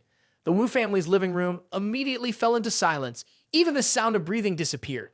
Wu Hanlan, full-bodied and round, looked at Ye Cheng with suspicion. She couldn't believe the outcome. Could he be the legendary top cultivator in Jiangsheng? After a while, Wu Kai-yuan reacted and spoke, "Ye Cheng, I admit your strength is not bad, but don't forget you are just an outsider in this matter, involved with the top families of Jiangnan. Relying solely on strength, you can't endure it." Ye Cheng's demeanor was resolute, and he glanced at Wu Kai-yuan, speaking with confidence, "Wu Kai-yuan, today I came to the Wu family not seeking shelter from you, but to tell you something. The matter with the Qin family, I, Ye Cheng, will handle on my own, and I won't interfere in your affairs. If you're afraid of the Qin family, just blame everything on me." Hearing this, everyone became furious, feeling that Ye Cheng was insulting the reputation of the Wu family. Wu Cheng couldn't contain his anger and said, "Who do you think you are? How can you stand against the Qin family? This is Jianan, not your small Jiangcheng. You just killed some low-level martial artist in Jiangcheng. Do you really think you're invincible?" Wu Kaiyuan hurriedly stood up to stop Wu Cheng and continued, "We don't know the extent of your strength. Even if you killed Yuan Jingfu in Jiangcheng, so what? Jiangnan is where martial arts thrive and are countless strong cultivators. In their eyes, you're just an ant."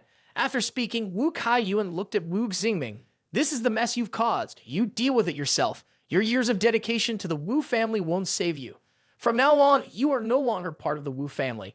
Go be a dog by Ye Cheng's side." Hearing Wu Kaiyuan's words, the people present hesitated for a moment, thinking, just expel Wu Xingming from the house, and the Qin family will have no reason to cause trouble. It's worth it. He will bear the Qin family's wrath. At this critical moment, Wu Xingming's face turned pale. He had anticipated this outcome long ago. The Qin family just returned from the Inga-Mai mountain. Their strength has skyrocketed. The situation in Jiangnan is about to change. Wu family abandoning responsibility is natural, but overlooking Ye Cheng is truly regrettable. Wu Xingming knelt down with a respectful expression, saying, "I appreciate the teachings of the Wu family. This bow represents my gratitude to the Wu family." After a moment, Wu Xingming stood up proudly, stating, "I, Wu Xingming, firmly believe that in the future, Mr. Yi will reach the pinnacle of martial arts.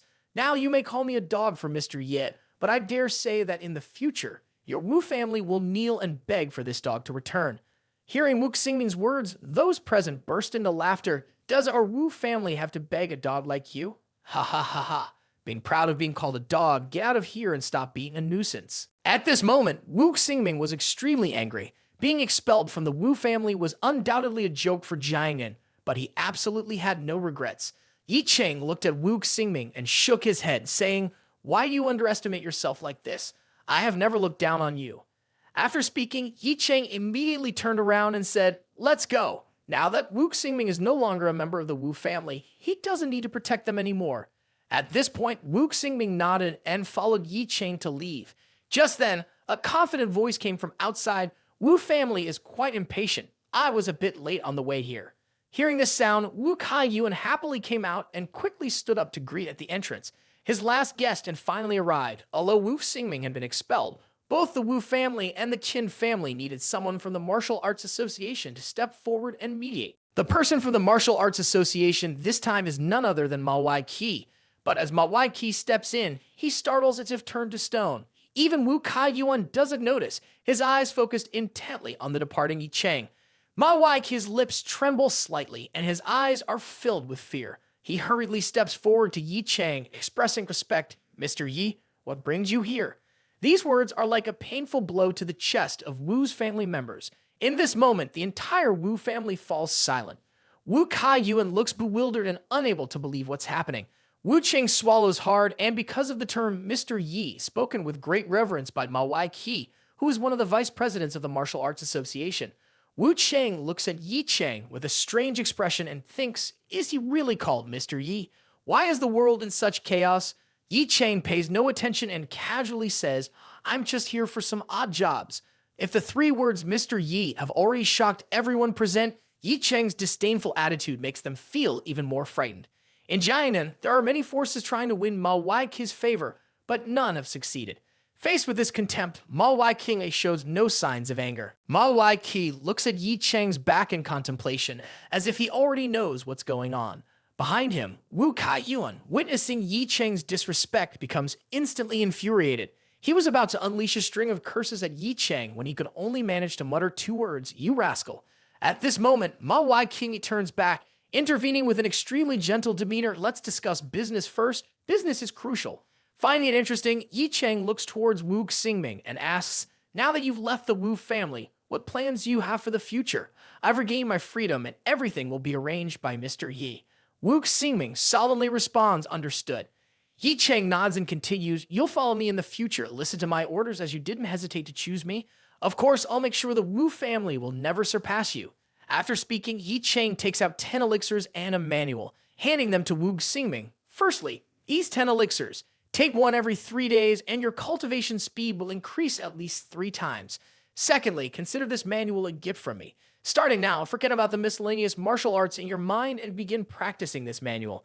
Thirdly, I guarantee that within a month, when the Wu family encounters you, it will be like a mouse meeting a cat, kneeling down and begging for your protection. Wu Xingming holds the elixir and manual in his hands, trembling. These 10 elixirs are undoubtedly treasures. Yet, Ye Cheng is offering them so easily, and this manual, though I don't need to examine its content, Ye Cheng's words imply that the martial arts of the Wu family are rubbish, indicating the potency of this technique. In this moment, Wu Xingming looks at Ye Cheng with eyes full of emotion. He is compelled by Ye Cheng's blood contract technique. His very essence is enslaved, bound to obey any command. Yet, Ye Cheng has never regarded him as a slave. Compared to the Wu family standing by Ye Cheng's side, he is not like a dog, but like a human. Thinking of this, Wu Xingming immediately kneels before Ye Cheng. Wu Xingming is willing to go through fire and water for Mr. Yi, ready to do anything for Mr. Yi. The scene shifts to Jiangnan's first hospital, where Ru Xu and her mother stand, observing the gloomy demeanor of their grandmother. Just a few days ago at the birthday party, her body was still very robust. How could this happen? Regular health checkups every week, all indicators were normal. Why suddenly like this? He doctors can't identify the illness, only advising bed rest and observation. Madam, he stands beside, filled with resentment. Had she known Tian Zhenyang was so ruthless, she wouldn't have let her mother stay in the He family. Now, forcing he Ru Xu to marry Mr. Qin, living with such a cunning person, Ru Xu will never find happiness. Madam, he feels deeply guilty towards her mother and Ru Xu, but the He family can't resist the Qin family. Madam, he steps forward to embrace Ru Xu. Come home for a while, you already have your mother here. At this point, Ru Xu, with a perplexed expression, speaks up, Mom, the more I rest, the stranger I feel. Are you hiding something from me? Why did Grandma faint, and why can't the hospital find the cause? Madam He's face shows a bit of embarrassment as she hesitates.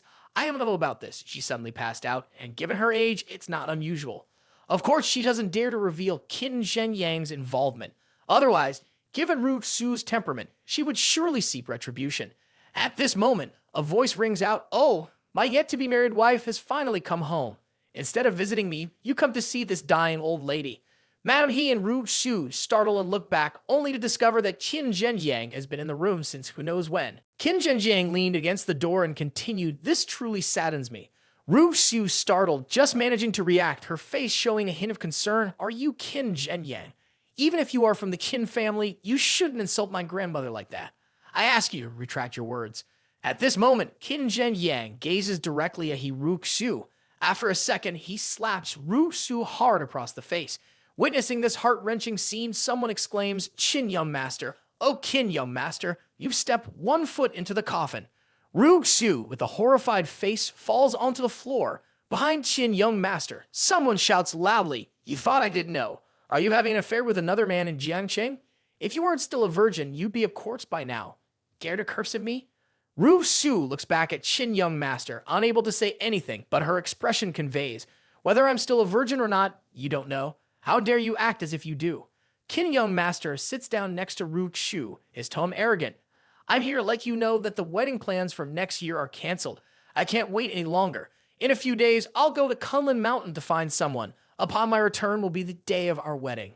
Qin young master grabs Ru Xu by the neck. During this time, if you dare to leave Jiangnan even half a step, I guarantee that your He family in Jiangnan will disappear.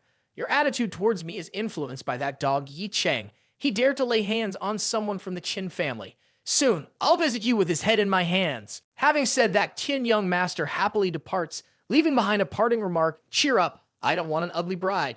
Before Ru Xu can react, Qin Zhenyang has already left. She stares after him, grits her teeth, and says each word, Qin Zhenyang, even if I die, I will never become your woman. The scene shifts to Ye Cheng's villa in the luxurious district. Currently, Wu Xingming is also present, engrossed in training. Ye Cheng feels a sense of emptiness living here without his 2 daughters. Sun Zai will be here in a few days, and Ru Xu is still in Jiangnan, making it easier to meet if desired. Ye Cheng intends to call Ru Xu to inquire about her situation. With Ye Cheng's medical skills, healing her grandmother would be simple, but despite numerous attempts, Ru Xu's phone remains unanswered. I wonder what's happening. Ye Cheng furrows his brow, not dwelling on it for long.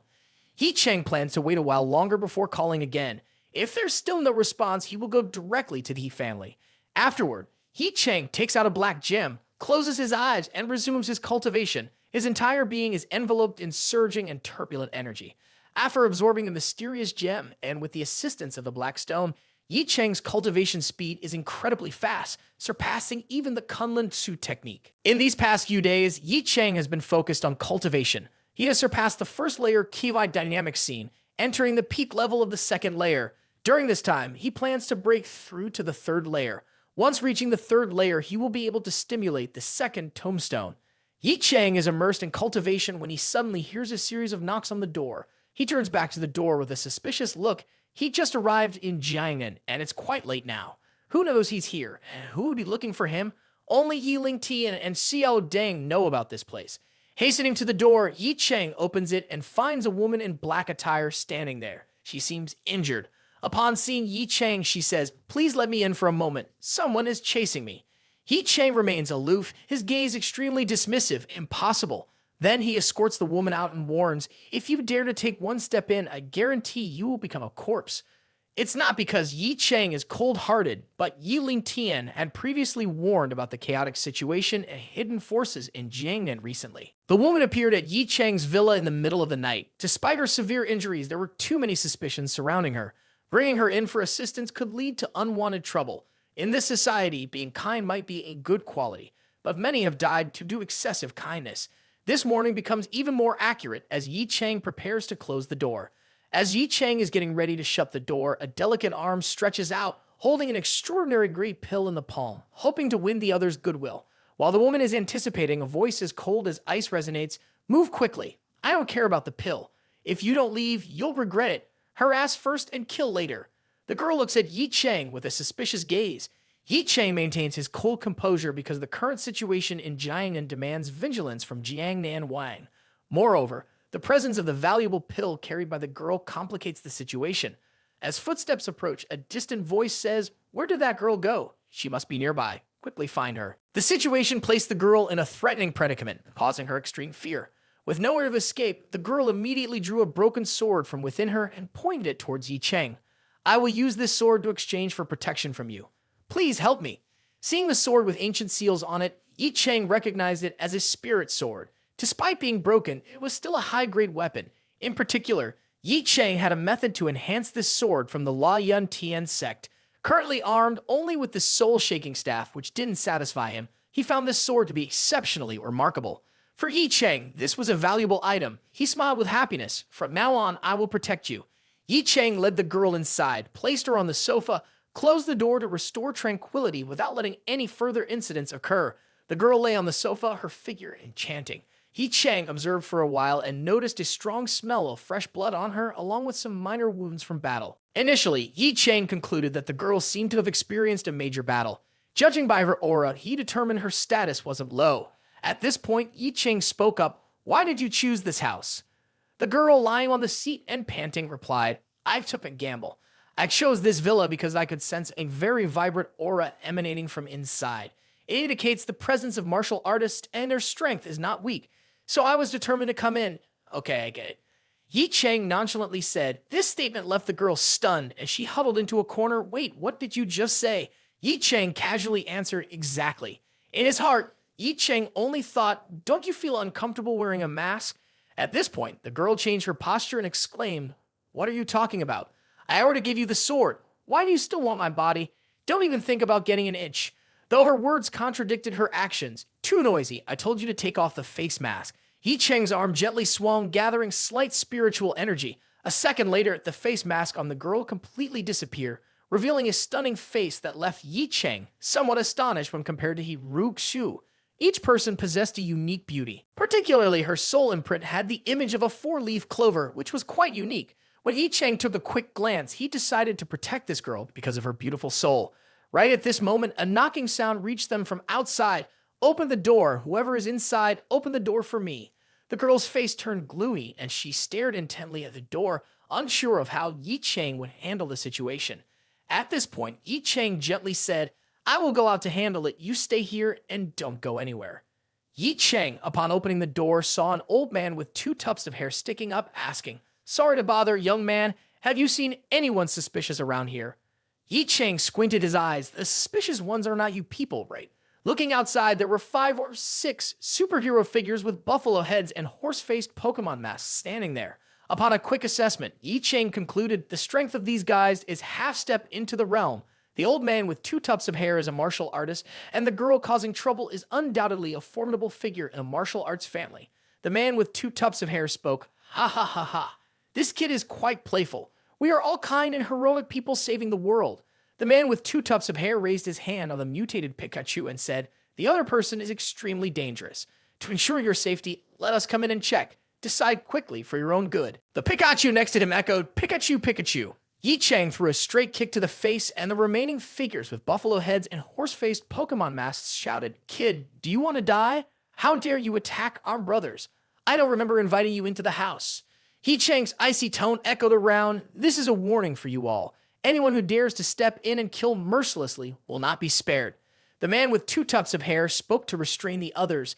Then he turned towards Ye Cheng and said, "Little brother, we are from the Tsu family in Jianghan province. Tonight, our master was killed by a girl. We chased her here, and naturally, we cannot overlook any house. Offending the Tsu family is not a wise choice." As he finished speaking, Ye Cheng took the emblem and slammed it straight into the man's face, and the intense aura accompanied it, causing him to tremble. Along with Ye Cheng's words, "Open your dog eyes and see what this is." Stabilizing himself, he examined the emblem closely, and sweat covered his entire body. This is the emblem of the Long Han Assault Team. Moreover, the rank is Lieutenant General. People from the military can't be searched. Touching them is seeking death. He immediately bowed deeply. "Apologies to this, sir. I apologize for disturbing your rest. Please leave and don't let me see you again." Ye Cheng looked fiercely at them, and in fear, they immediately left. Having resolved the matter, Ye Cheng returned inside. The girl, who had finished eating, lay on a separate seat, pale due to her wounds. "Everything has been settled," he calmly said as he entered the room, noticing the girl's discomfort. Ye Cheng spoke gently, acknowledging the girl's unease. She silently thought, "This guy can handle everything so easily, definitely not an ordinary person." But for now, follow the flow. She thanked Ye Cheng softly. At this point, Ye Cheng asked, "So, what's your name? I want to know your real name." After a moment of hesitation, the girl replied, "My name is Lu Hanxu." She supported her body to sit up and continued, "Thank you. Now I just have to wait until dawn." However, Ye Cheng dropped a bombshell that shook her. "Take off your clothes." Lu Hanxu, surprised, asked, "What did you say?" Getting a firm response, "I want you to undress."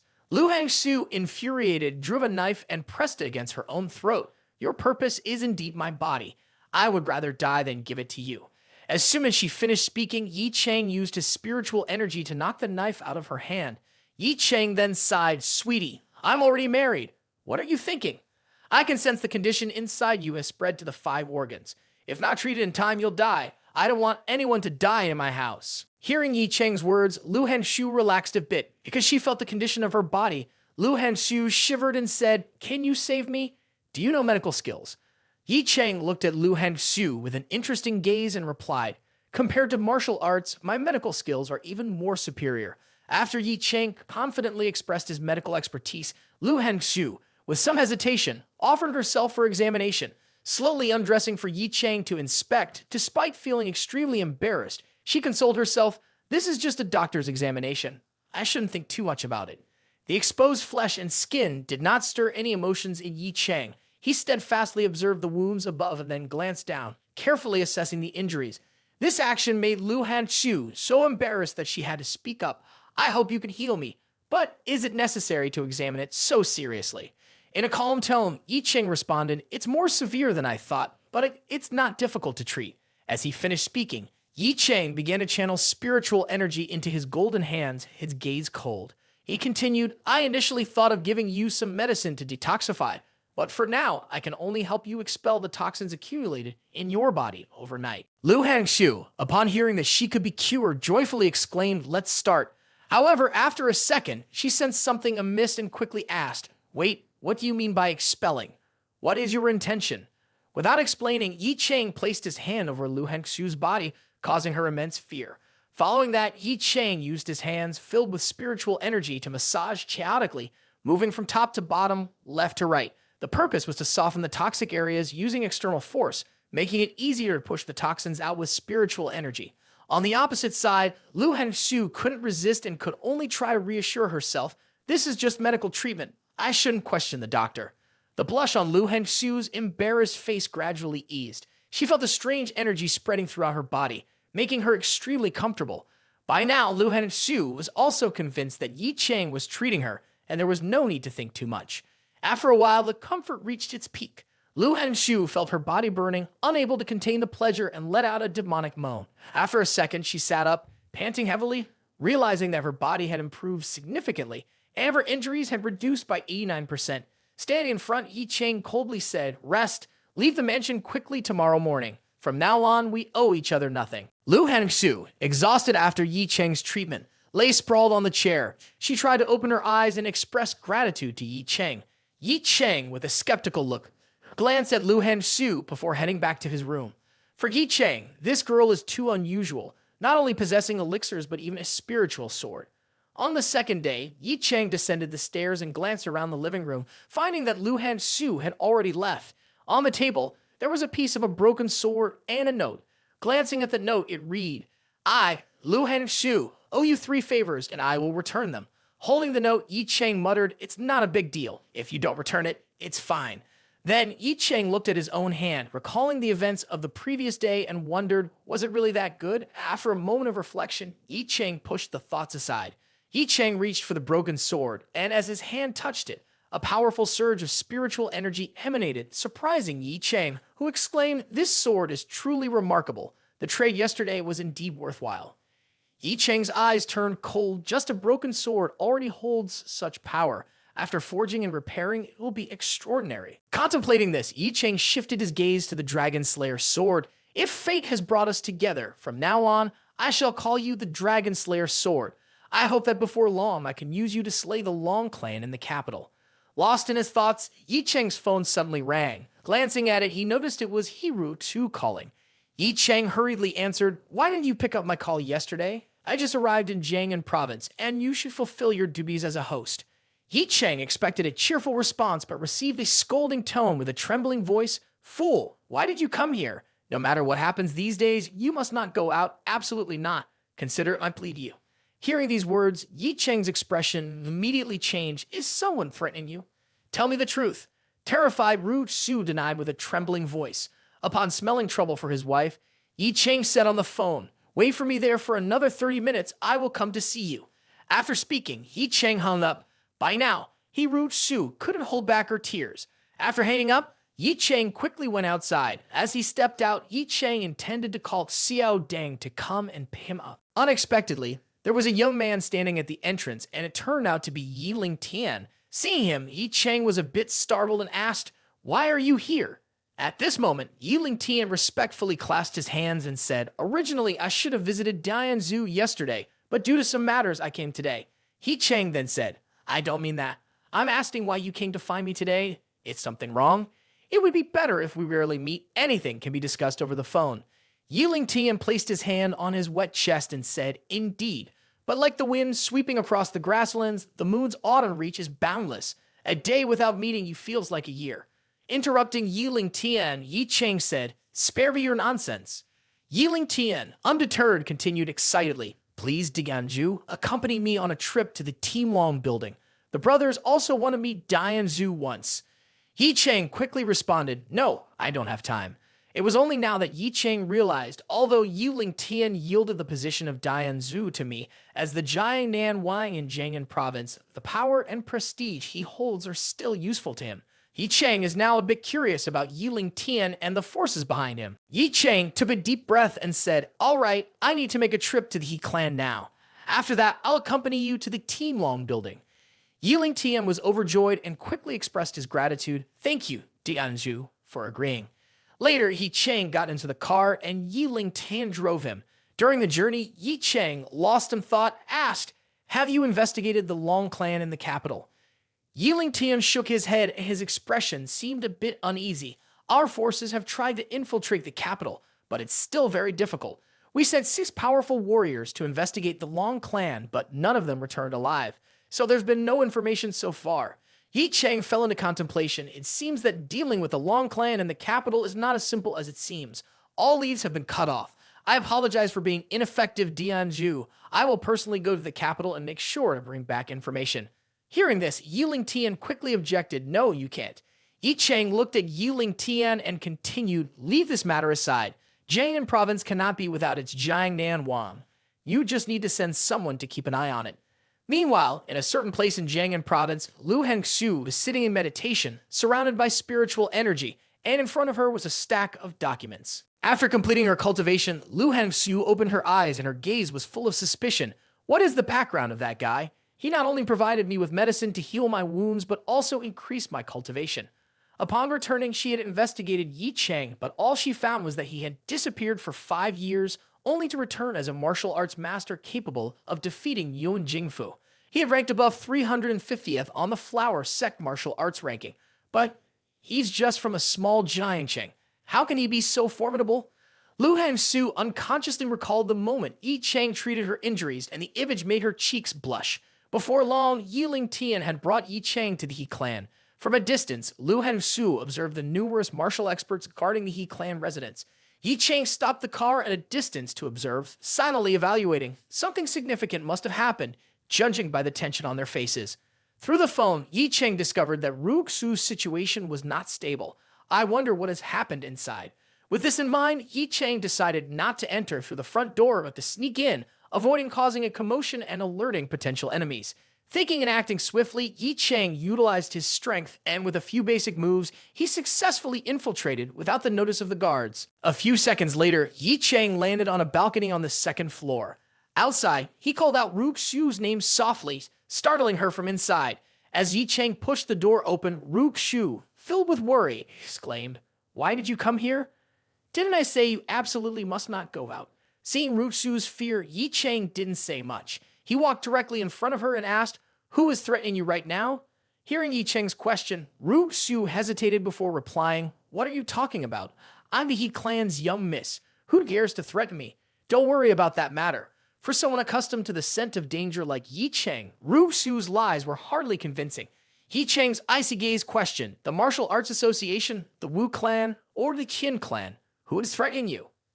At the mention of the Qin clan, Ru Xu couldn't conceal a shiver in her eyes. Her expression seemed to answer Ye Cheng's question. Ye Cheng clenched his fist, his gaze hiding a hint of hostility. "Tell me where the household registration of the Qin clan is, and I will resolve all these troubles." Ru Xu hesitated for a moment, her petite face filled with suspicion as she grabbed Ye Cheng's hand.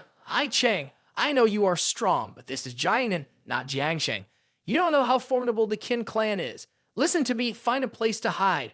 Currently, the Qin clan has mobilized all their forces to find someone, so they haven't had the time to deal with you.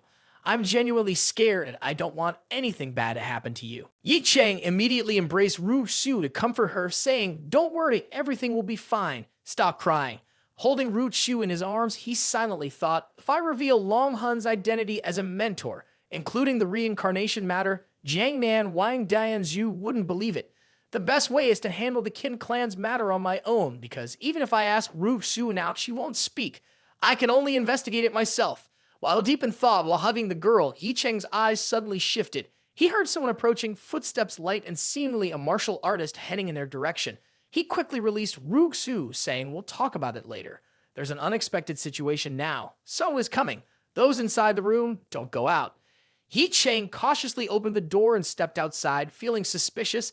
These martial artists must not be from the He clan. If they were, they wouldn't dare to come to Ru Xu like this. It's likely people sent by the Qin clan who are here to take Ru Xu away. As Ye Cheng stepped outside, two girls appeared. As soon as they saw Ye Cheng, they were visibly startled. The two immediately shifted into combat stances and spoke. "Who are you, and when did you enter here? We know what you're up to. Let's resolve this outside.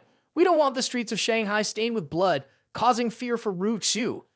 Ye Cheng spoke calmly without a trace of fear. After speaking, he walked outside. At this moment, the two women exchanged glances before following suit. The reason was that Qin's young master had instructed them to stay here and monitor Ru Xu.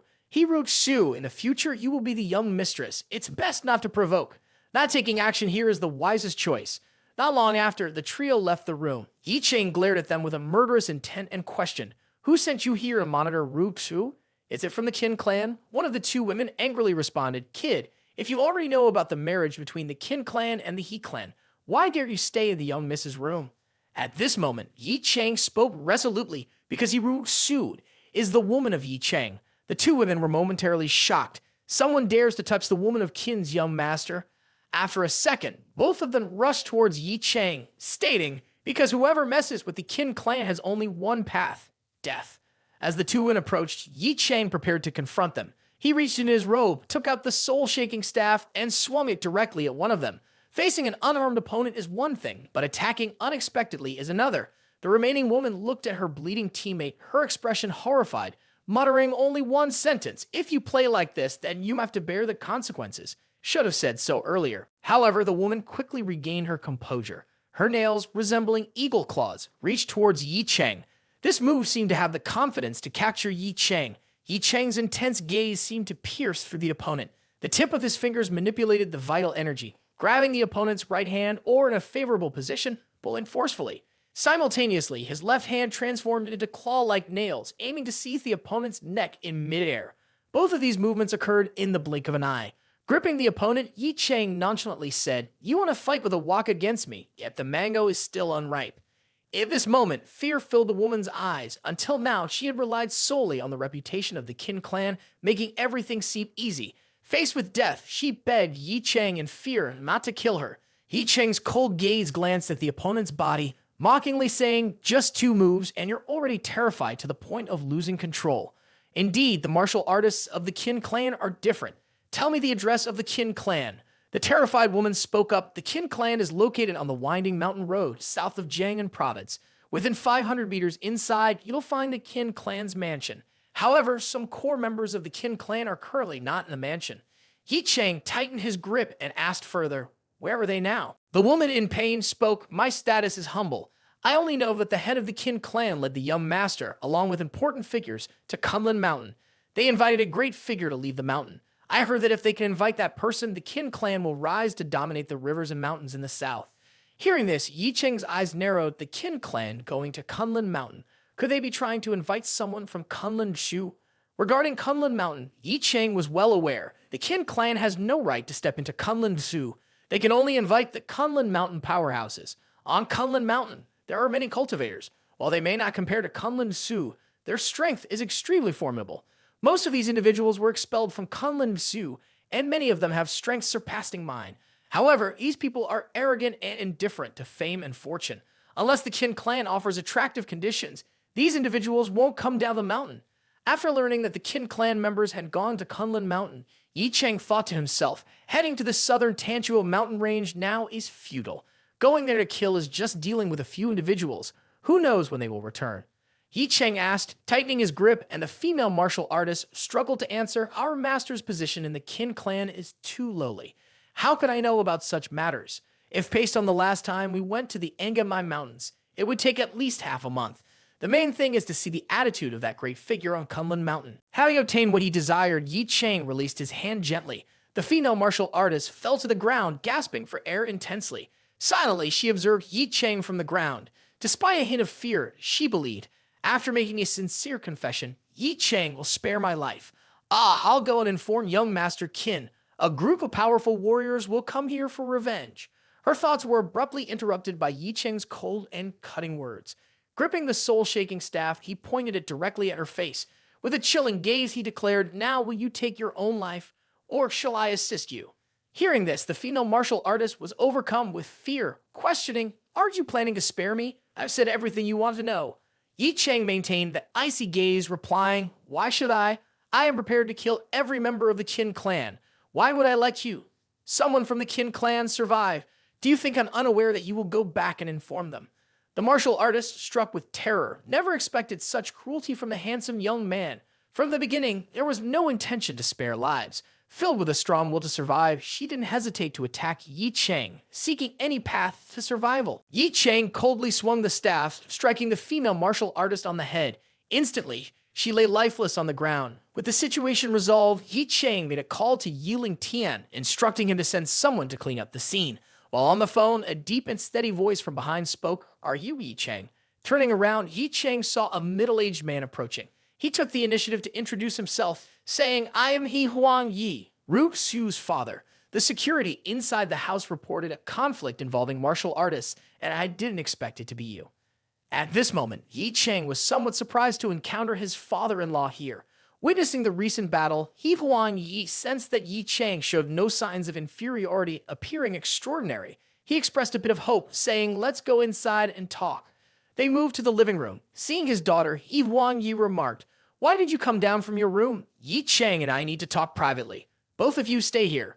Ru Xu, a bit worried, clung to Ye Cheng's side, her hands tightly embracing his arm against her chest. She continued, "I must be present for the discussion with Ye Cheng. I cannot leave." On the side, Ye Cheng chuckled, displaying confidence as he looked at Ru Xu, saying, "Ru Xu, go back to your room. I'll come find you later. Be obedient and go upstairs." In Ye Cheng's eyes, He Huang Yi didn't count for much, just a father-in-law. Adding to that, the recent gaze from the other party showed no intention, so Ru Xu, with red lips, nodded slightly and then left the living room. He Huang Yi watched his daughter leave, his gaze deep and thoughtful. Indeed, letting an outsider take advantage, one regrets giving birth to a duck egg. Ye Cheng beside him also observed, probably thinking, later I'll have to fight 300 rounds to reassure her. In the living room, only two people remained. He Huang Yi went straight to the point. You probably know about Ru Xu and Qin Zhenyang's marriage. You're likely aware of Qin family's background. To be honest, I appreciate you. Moreover, I recognize your strength. Calling you a genius is not an exaggeration. However, if we exclude Qin family, Qin Zhenyang is also an extremely formidable genius. In case you don't know, let me make it clear. He is one of the top 10 martial arts geniuses in Jiangnan province, currently ranking 199th on the overall Chinese martial arts master list. The gap between you two is like heaven and earth. Seeing that Ye Cheng remained composed, He Huang Yi felt a bit sympathetic. He placed his hand on Ye Cheng's shoulder to comfort him. "Ye Cheng, stop it. I will do my best to plead with the Qin family to ask them to spare you. Consider it as my apology to Ru Xu." Hearing this, Ye Cheng found it amusing. Whatever Qin Zhenyang said held little value in Ye Cheng's eyes. Ye Cheng gently pushed his hand away. "Thank you for your kindness, uncle. I appreciate it. However, regarding the matters with the Qin family, I will handle it myself. There's no need for uncle to get involved." Seeing Ye Cheng's refusal, He Huang Yi was puzzled, immediately thinking, perhaps my words have wounded Ye Cheng's pride, making him refuse to show weakness. He then said, "Ye Cheng, as an experienced person, let me give you sincere advice. Refusing to yield in small matters leads to chaos in major schemes. Don't sacrifice yourself for the sake of pride, only to regret later, or worse, lose your life without considering the future. You have connections with the military. You can seek their protection, which is a wise approach." Ye Cheng stared at He Huang Yi with a determined gaze. "Uncle, you don't understand me. How can you speak of my future? Although the world is vast, no force has the right to make me submit. In your eyes, the Qin family might be formidable, but in my eyes, they are just ants. One thing Uncle should remember is that the current situation is not the Qin family bothering me. It's Ye Cheng's decision to eliminate every member of the Qin family." At this moment, a formidable aura emanated from Ye Cheng's body. He Huang Yi, upon hearing it, staggered in fear, feeling as if he were experiencing a hallucination. Someone wants to destroy the Qin clan again. Ye Cheng is using a force like a formidable weapon. How could one easily erase a martial clan in Jiangnan province? Before He Huang Yi could recover, Ye Cheng ascended the stairs, leaving behind these words, "Father, take a rest first. I'll have a chat with Ru Xu, otherwise she'll be very worried." Behind him, He Huang Yi rubbed his forehead, regaining composure. He used to have some goodwill towards Ye Cheng, but now that impression had completely vanished. Arrogant and unwilling to retreat, with no regard for others. Such people, regardless of their talent, will eventually perish. After a battle involving hundreds of martial artists, Ye Cheng didn't leave the He clan until late evening. He headed to the towering building of Team Long, the main business hub in Jiangnan. Standing before Team Long, Ye Cheng noticed its immense size, surpassing the structures in Jiangsheng. A hidden guard within housed a considerable number of strong practitioners, including those of the Grandmaster realm. Ye Cheng also observed some icy cold eyes on the upper floors, silently monitoring the activities below. In case of any disturbance, they would intervene directly. Ye Cheng highly praised Yi Ling Tian's arrangement for this. Without much contemplation, Ye Cheng observed that no one was following him, so he proceeded directly inside to examine the layout of the place.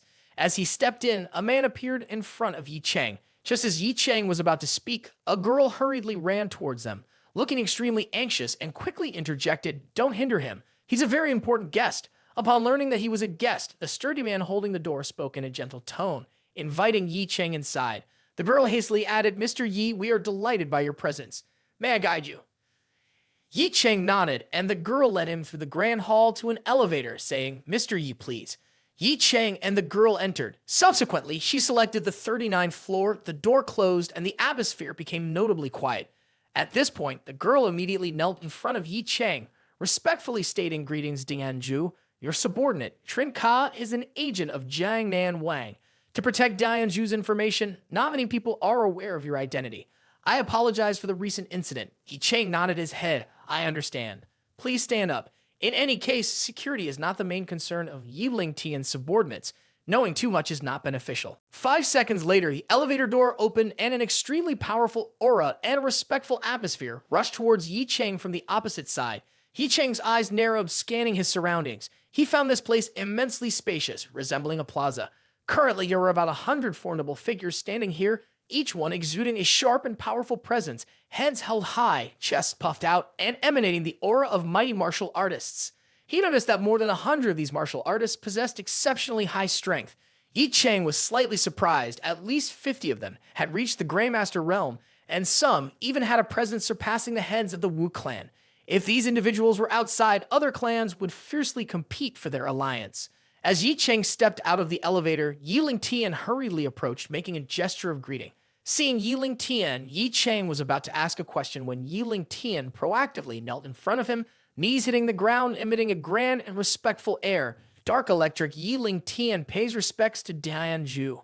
Boom, boom, boom. The martial artist behind Yiling Tian simultaneously mimicked his movements, all kneeling down. This scene was extremely majestic and awe-inspiring. Paying respects to Dianju, paying respects to Dianju. At this hour, everyone was chanting the two words Dianju. For years, they had dedicated day and night to cultivation, eagerly anticipating this moment when Dianju would inspect and review them. At this moment, they were almost roaring in exultation, wanting to release all the restrained energy.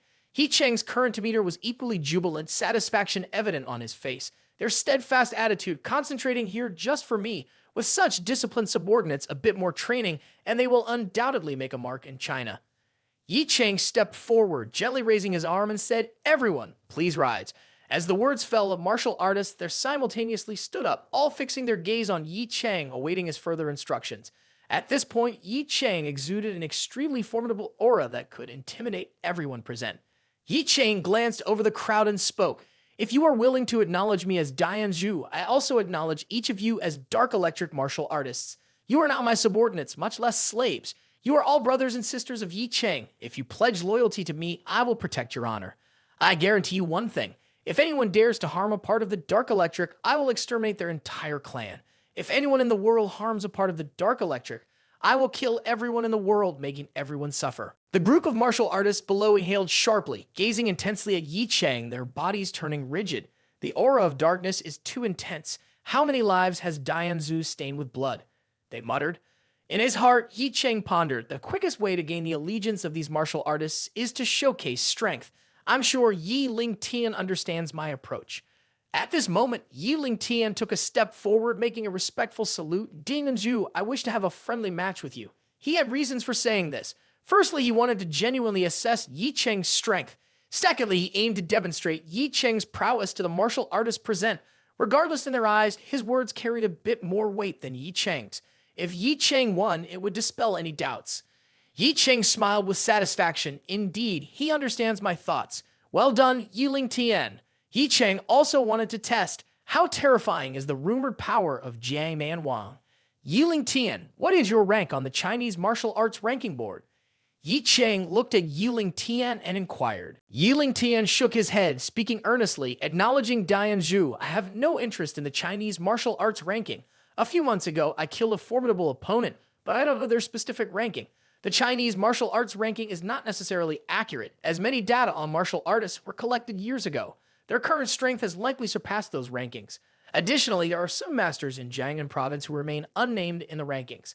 However, if you want information on the top 100 of the Chinese martial arts ranking, there are specialists who can provide relevant statistics." Ye Cheng nodded. "Based on what you're saying, Yiling Tian's strength is undoubtedly superior to Qin Zhenyang. Whether he is Tang of his opponent is still undetermined." Yiling Tian's eyes focused, serious. "Then I've offended Dianju." He had witnessed Ye Cheng's power at the martial arts tournament, which was truly terrifying. Ye Cheng also looked at Yiling Tian seriously. "Come, let's settle it. I'll spar with you for fun." Yiling Tian bent his knees, unleashing power like an arrow shooting outward, his entire body accompanied by a formidable aura. In the blink of an eye, a striking punch materialized in front of Ye Cheng. Without evading, he employed a technique of unyielding confrontation. The collision of two fists created an incredibly fierce and awe-inspiring impact. Both continuously engaged, power against power, rigidly contending. Ye Cheng admitted that Yiling Tian's strength was not to be underestimated. Indeed, he lives up to the title of Dianzhu. Ha ha ha ha. It's been a while since I've had such a comfortable match, but you must be cautious with your next move. Yiling Tian couldn't conceal his excitement while Ye Cheng, facing him, remained stoic. Yiling Tian rushed forward and unleashed his technique, Mirror Image Fist. Faced with this formidable technique from Yiling Tian, Ye Cheng internally acknowledged Yiling Tian's strength surpasses the martial artists I've fought before. Breaking into the top 200 on the martial arts ranking is a boundary. Those beyond 200 are true martial arts masters. At this moment, Ye Cheng wore a satisfied smile. Not bad, but there's still room for improvement. Your mirror image fist may seem diverse, but in reality, there's only one true move which couldn't escape my scrutiny. As he finished speaking, Ye Cheng also delivered a punch. Yiling Tian couldn't resist taking the hit and crashing into the ground, concluding the match. The surrounding martial artists widened their eyes in fear and awe, exclaiming Jiang Nan Wang's mirror image fist is a formidable technique. No one in the entire Jiangnan region can penetrate a true move within the technique, but Dianzhu not only discerns it easily, but can also defeat it. Ye Cheng also let out a breath, retracting his aura. Internally, he thought, I'm not even sure if I could withstand his punch. In reality, with careful analysis, Yiling Tian is no less capable than me. He just lacks refinement in technique.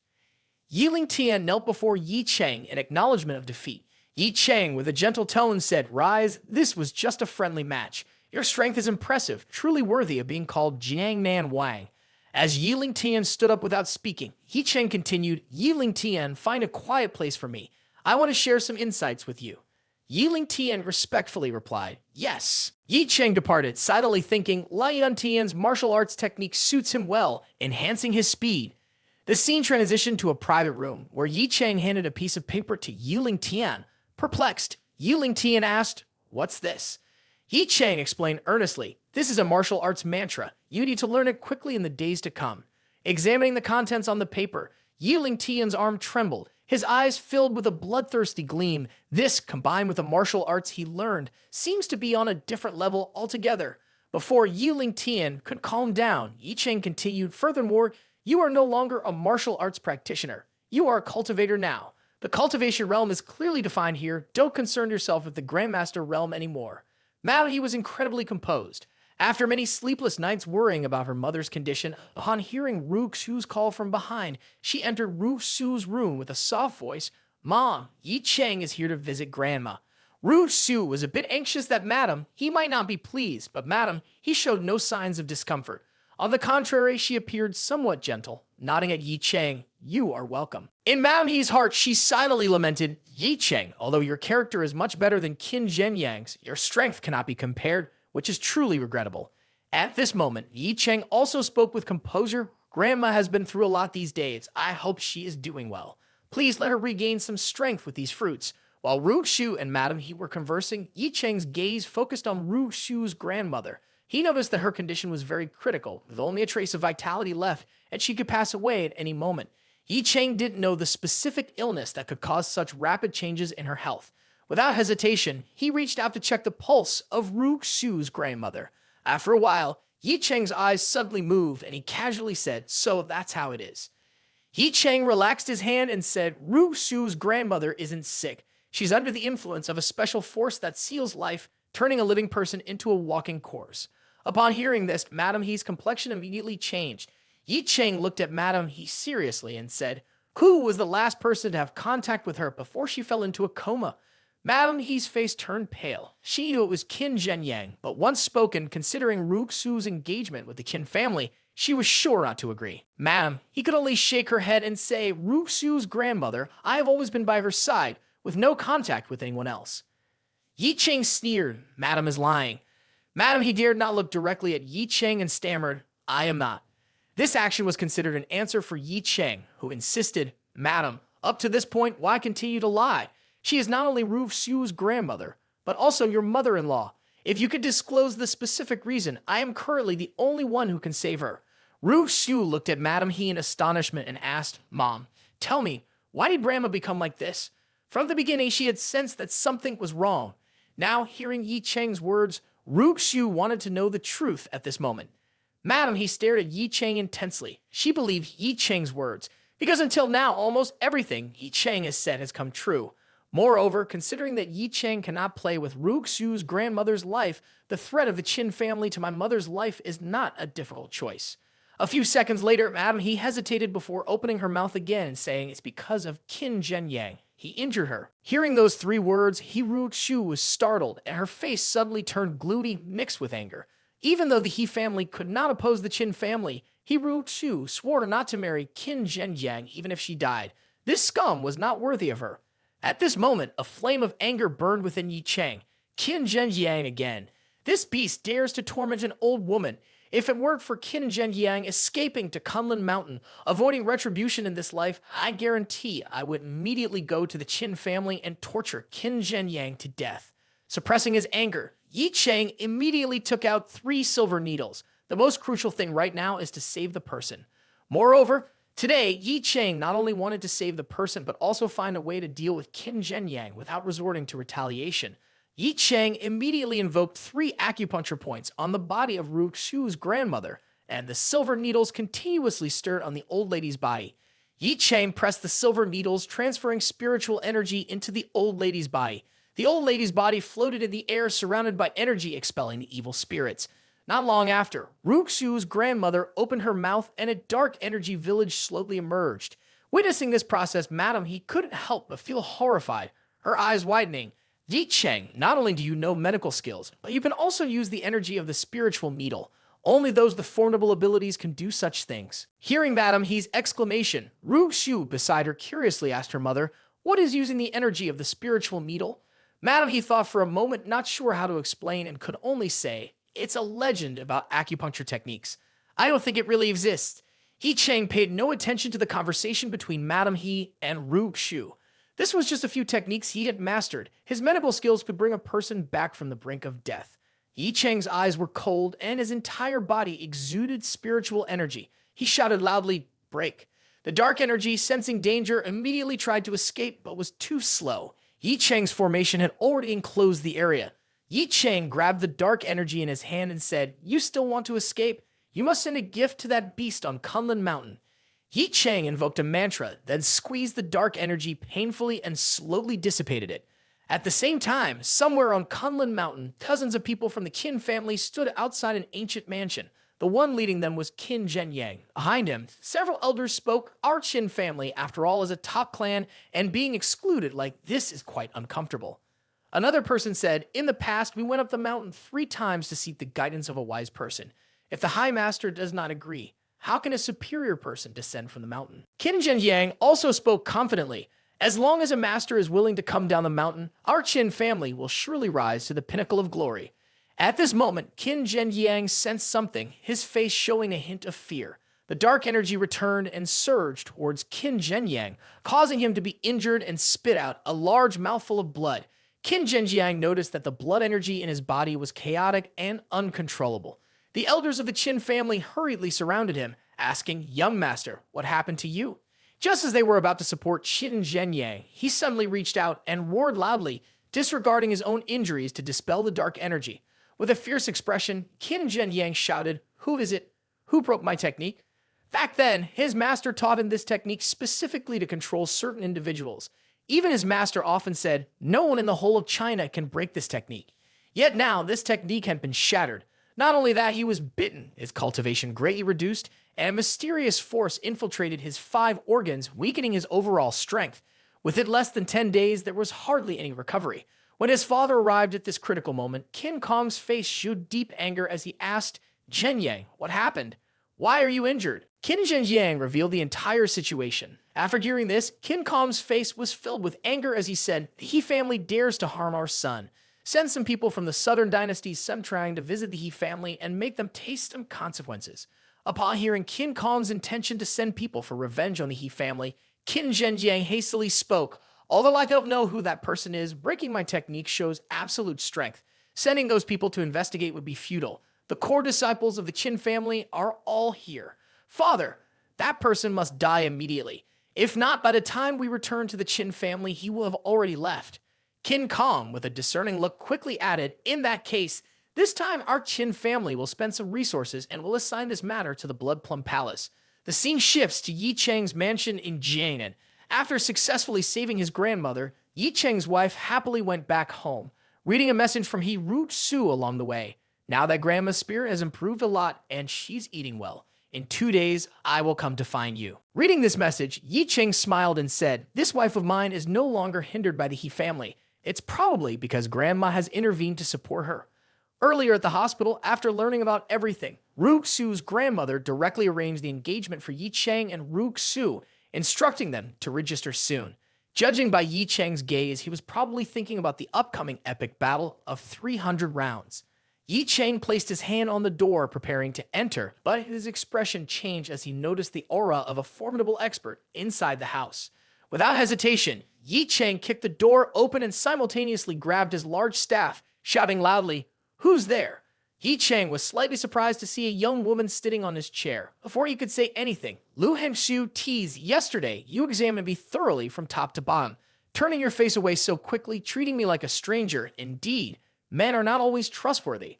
After a moment of surprise, Ye Cheng approached Lu Henshu with a cold attitude and said, "Indeed, you are fair and plump, but I remember telling you yesterday that you are not allowed to step into this villa again. If you violate my rules, I won't spare you even if you're a woman." Lu Henshu's lips curled into a smile as she took out a mobile phone. "Lu Henshu, I don't like owing debts of gratitude, but I owe you 3 debts of gratitude. You can't escape from me.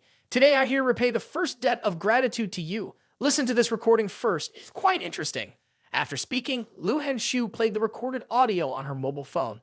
20 seconds after the recording ended, Lu Henshu turned off her phone and continued. "As time goes on, I find it more and more intriguing. Unexpectedly, the Qin family is willing to pay such a high price to kill you." Lu Henshu continued with satisfaction.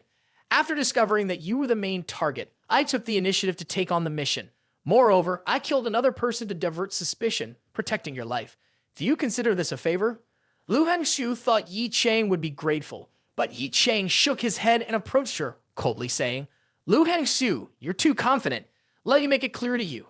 It's not that the Qin family wants to kill me, but that I want to annihilate the Qin family.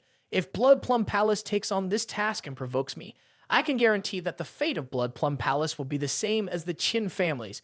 Blood Plum Palace won't survive beyond tonight." Ye Cheng's words instilled a sense of fear in Lu Henshu, her expression becoming extremely peculiar. Who could have thought that this person could turn the tables and threaten Blood Plum Palace? After a few seconds, Lu Henshu suddenly burst into laughter, holding her stomach as she spoke. "Ha ha ha ha. You want to destroy Blood Plum Palace, and you want me to laugh to death. Blood Plum Palace is the top assassin organization in the Chinese martial arts world, with countless powerful warriors. As long as you offer a good price, all the martial arts experts in China can be mobilized to destroy you. Even if the assassination fails, Blood Plum Palace will dispatch stronger assassins to deal with the target. The key is that Blood Plum Palace has a senior expert who ranks in the top 30 on the Chinese martial arts master list. Crossing paths with Blood Plum Palace leads only to death. Yesterday, I killed the head of the Xu family, who was also a high-ranking martial artist. Ye Cheng, don't be arrogant. I invite you to clarify that I saved you, and you owe me." Ye Cheng's gaze turned cold in another direction, and then he coldly stated, "I'm sorry, I don't need that." As he finished speaking, Ye Cheng rushed forward. This action left Lu Henshu stunned. After a second, Ye Cheng appeared in front of a door, and a powerful aura erupted as he struck. The door was knocked down, slamming into the black-clothed assassin behind it, who had been detected by Ye Cheng. The assassin was startled, unaware of when he had been discovered. In this situation, he could only contemplate a desperate attempt, but before he could react, Ye Cheng appeared behind him with lightning speed. A powerful surge of vital energy struck the assassin, sending him sprawling on the ground. The assassin's face was filled with terror, realizing that his target was much more formidable than expected. He was no match at all. At this moment, Lu Henshu rushed into the room. Lu Henshu's expression had changed drastically as she stared intently at the assassin. This assassin was also from Blood Plum Palace. She hadn't expected that the Qin family would prepare another assassin. This mission was not solely hers. Someone else had accepted it too. On the ground, the assassin trembled, shouting, "Lu Hanxiu, you dare to break the organization's rules. If the organization finds out, you won't live to see another day. Otherwise, you'll find it hard to protect your own life."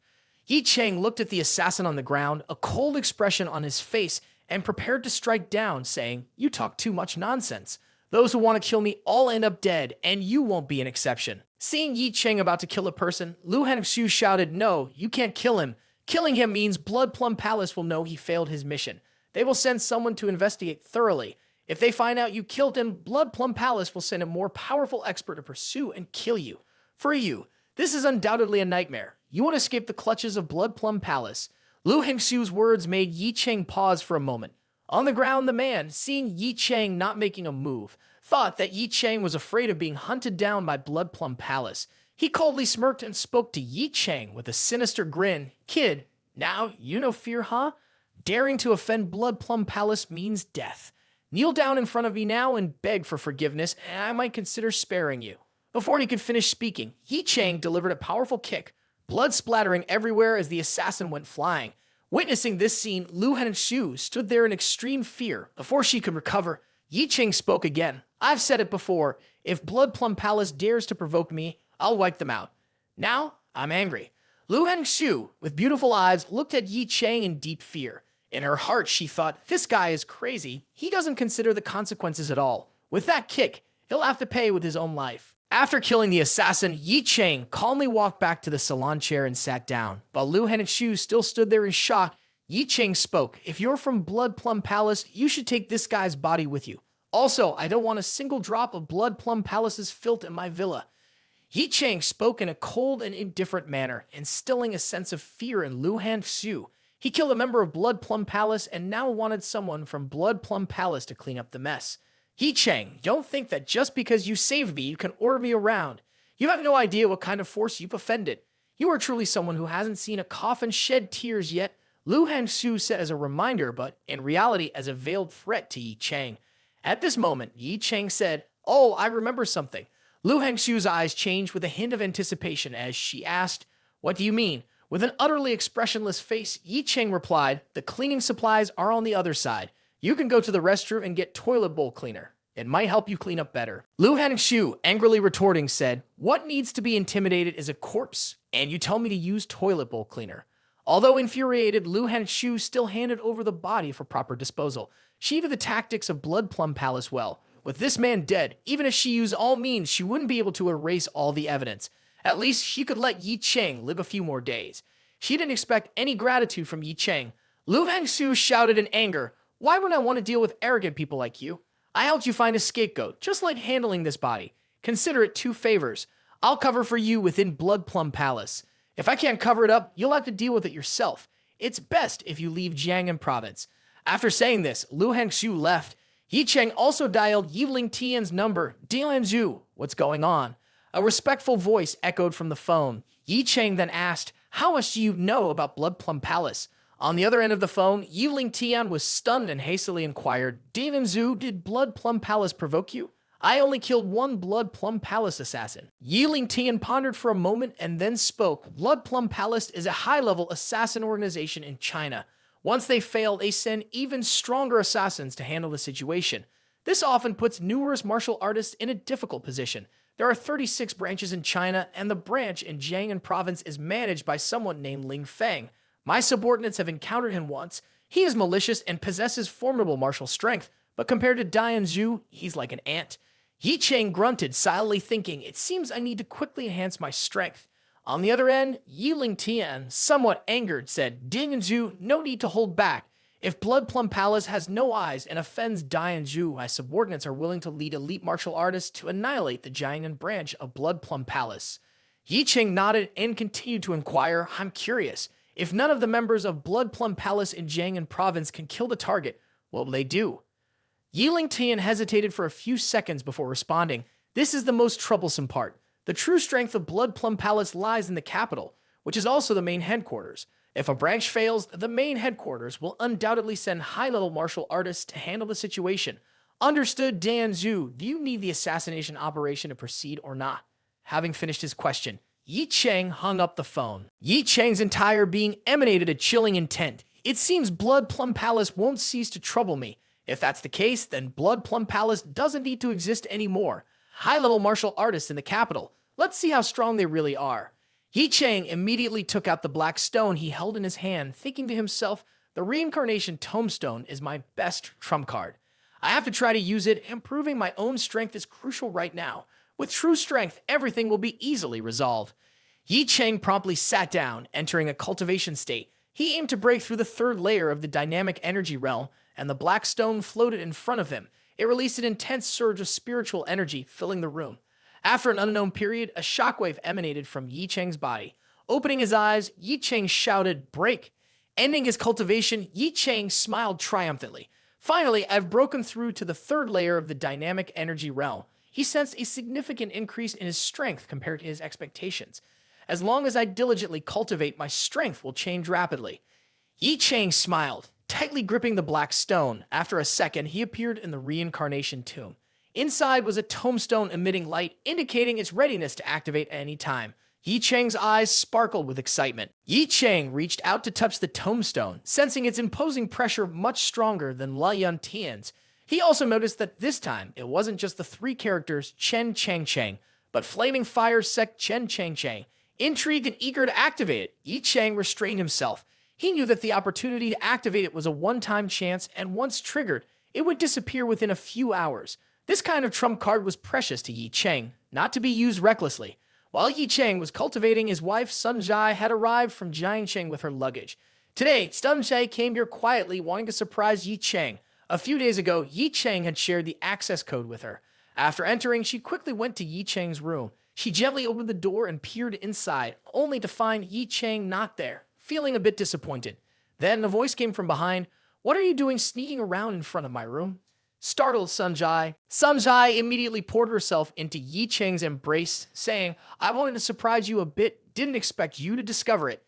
Ye Cheng smiled and said, "So, are you surprised now? Were you planning to sneak up on me?" Ye Cheng playfully stroked Sun Jai's cheek and said, "Since you don't know much about martial arts, I'll deal with you a more brutal way. Do you want that?" Blushing slightly, Sun Jai replied, "Yes, very much." And thus, a grand battle of 300 rounds ensued. Countless lives lost in the pursuit of happiness. It was truly a fierce encounter. After a night of epic combat, Ye Cheng and Sun Jai lay on the bed, savoring the intimate moments.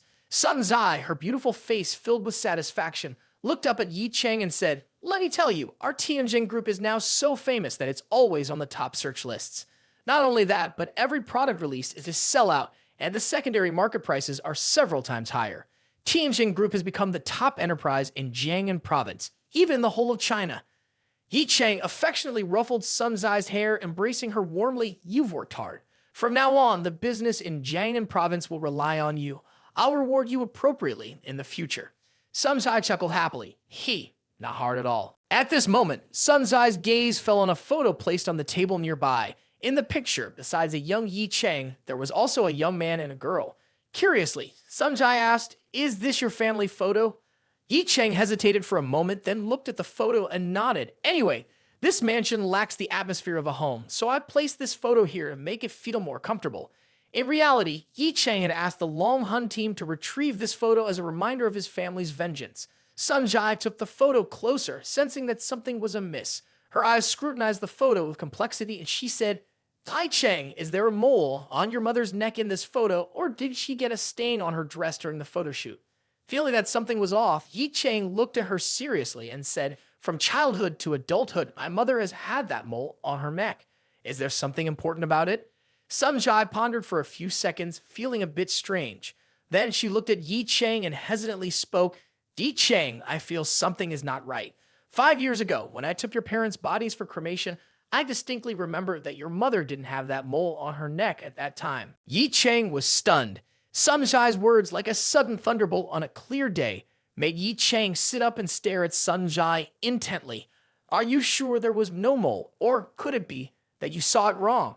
Sun Jai lifted her foot a bit, her face filled with anxiety. "It's impossible to be mistaken because it was the first time I was so close to the bodies.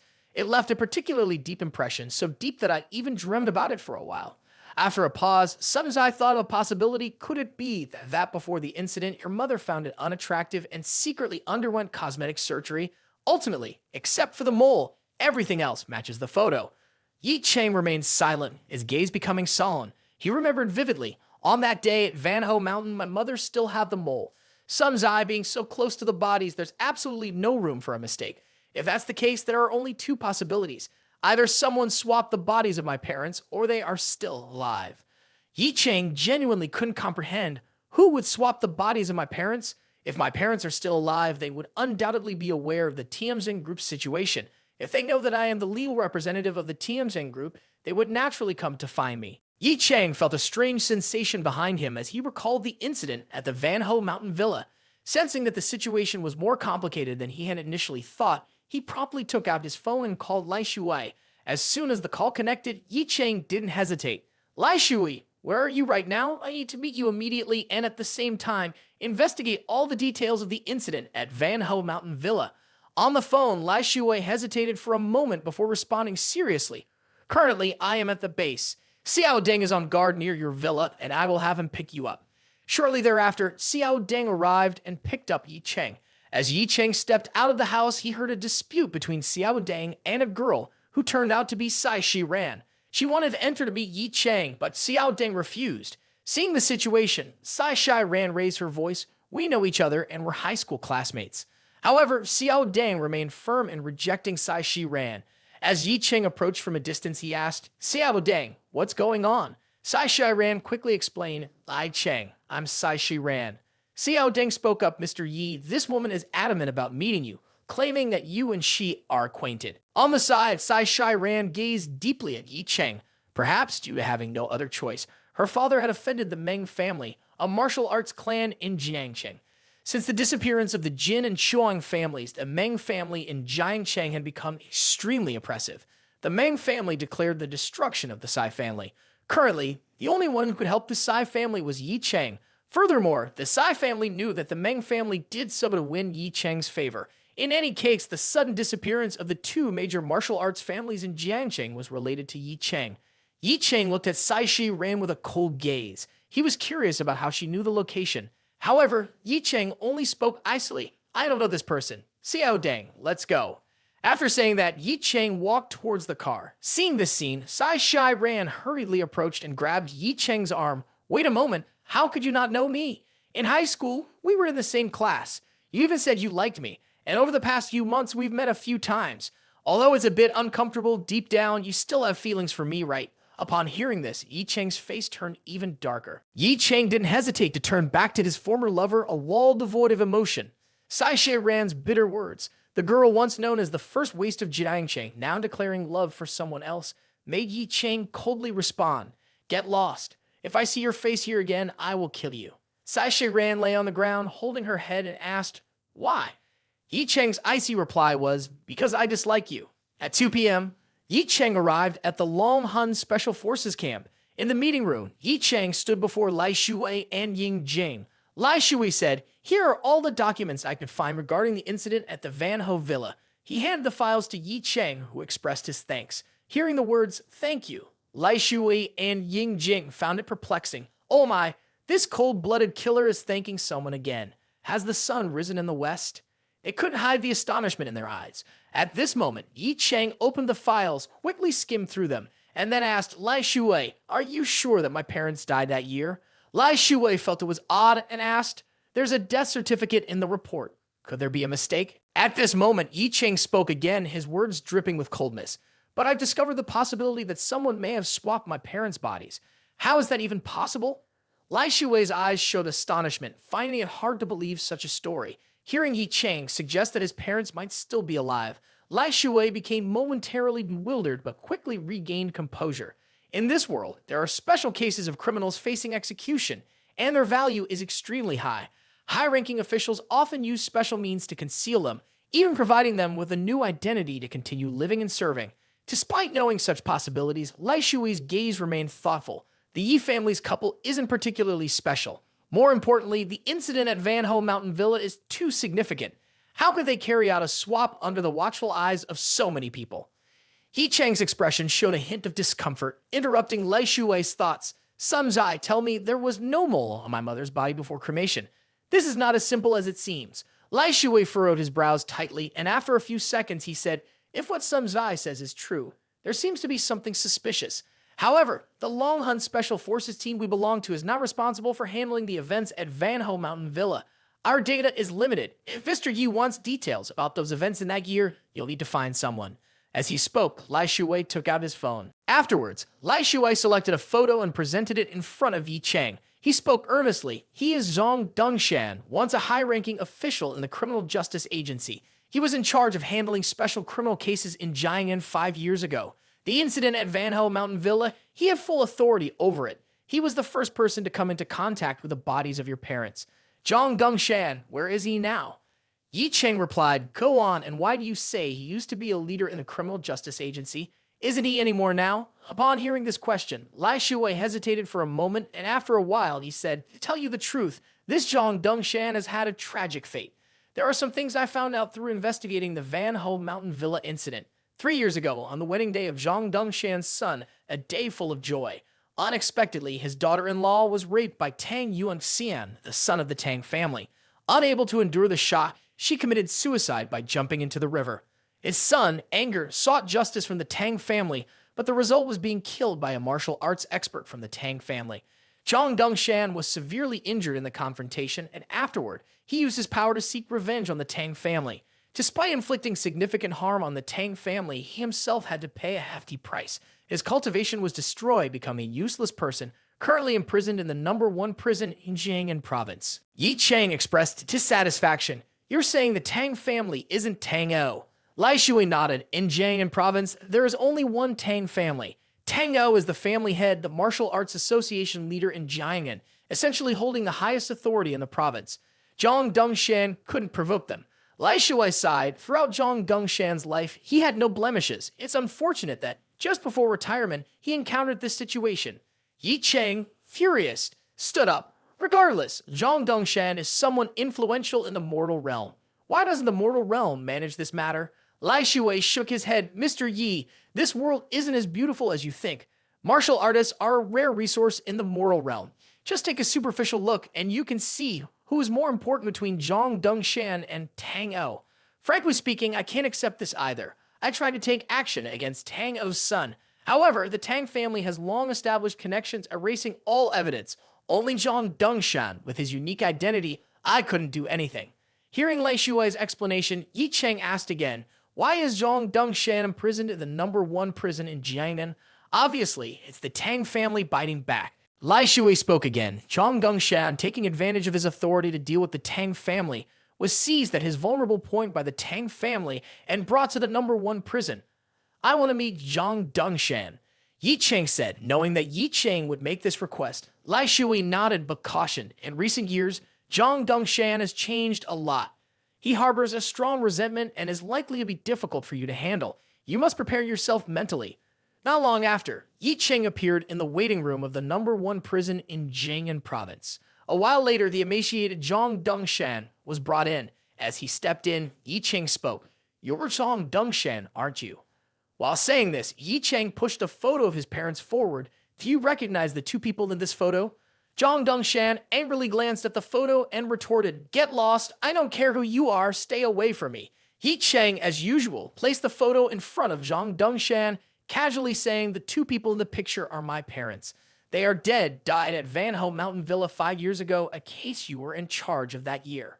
Zhang Dongshan's eyes were filled with rage. He didn't say anything, but stared intensely at the two people in the photo. Ye Cheng continued, "I and you have gone through similar experiences. I witnessed my parents being killed by a formidable adversary right before my eyes. I was too weak at that time, weak to the point where I couldn't resist at all. I understand your feelings. I understand why you hate and detest this world." Hearing this, Zhang Dongshan's expression changed slightly. Ye Cheng across from him continued, "In the 5 years I disappeared from this world, I endured unimaginable torment and pain. Living was hardly better than death. The only reason I continued to live is for revenge, and you are the only clue to my revenge." Zhang Dongshan pondered for a while before speaking. "You can go. I don't know anything. There's no need to rush to conclusions like that. There's a lot of injustice in this world, and we can't choose. However, there are a few things you can choose." Ye Cheng reached into his pocket, pulled out a photo, and placed it in front of Zhang Dongshan. "If I bring you the head of this person, how would you feel then?" Seeing the photo, Zhang Dongshan's eyes filled with excitement. Tang Yuanxian, that's Tang Yuanxian, the one who caused the death of my daughter-in-law, my son, and ruined everything for me. He deserves to die, truly deserves to die. I only regret not being able to crush his bones into dust. Zhang Dongshan's gaze softened a bit, but what can you do? His father is Tang O, ranked 189th on the China martial arts master ranking. A young person like you, what can you rely on to go after him? As Zhang Dongshan finished speaking, the aura around Ye Cheng changed dramatically, emanating a fierce and overwhelming intent. I don't care what I rely on.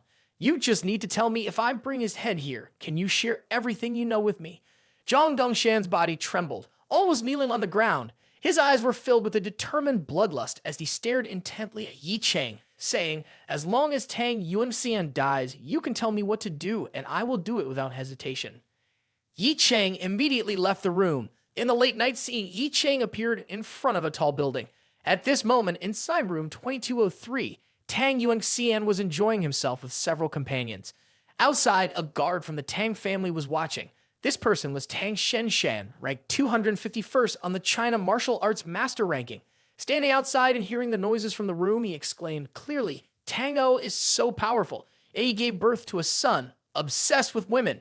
If you were half of the association leader, it would be better. Lost in thought, Ye Cheng suddenly noticed something. He realized that at the end of the hallway, a young man wearing a peaked cap appeared, his whole demeanor exuding a chilling intent as he approached and asked, is Tang Yuanxian inside?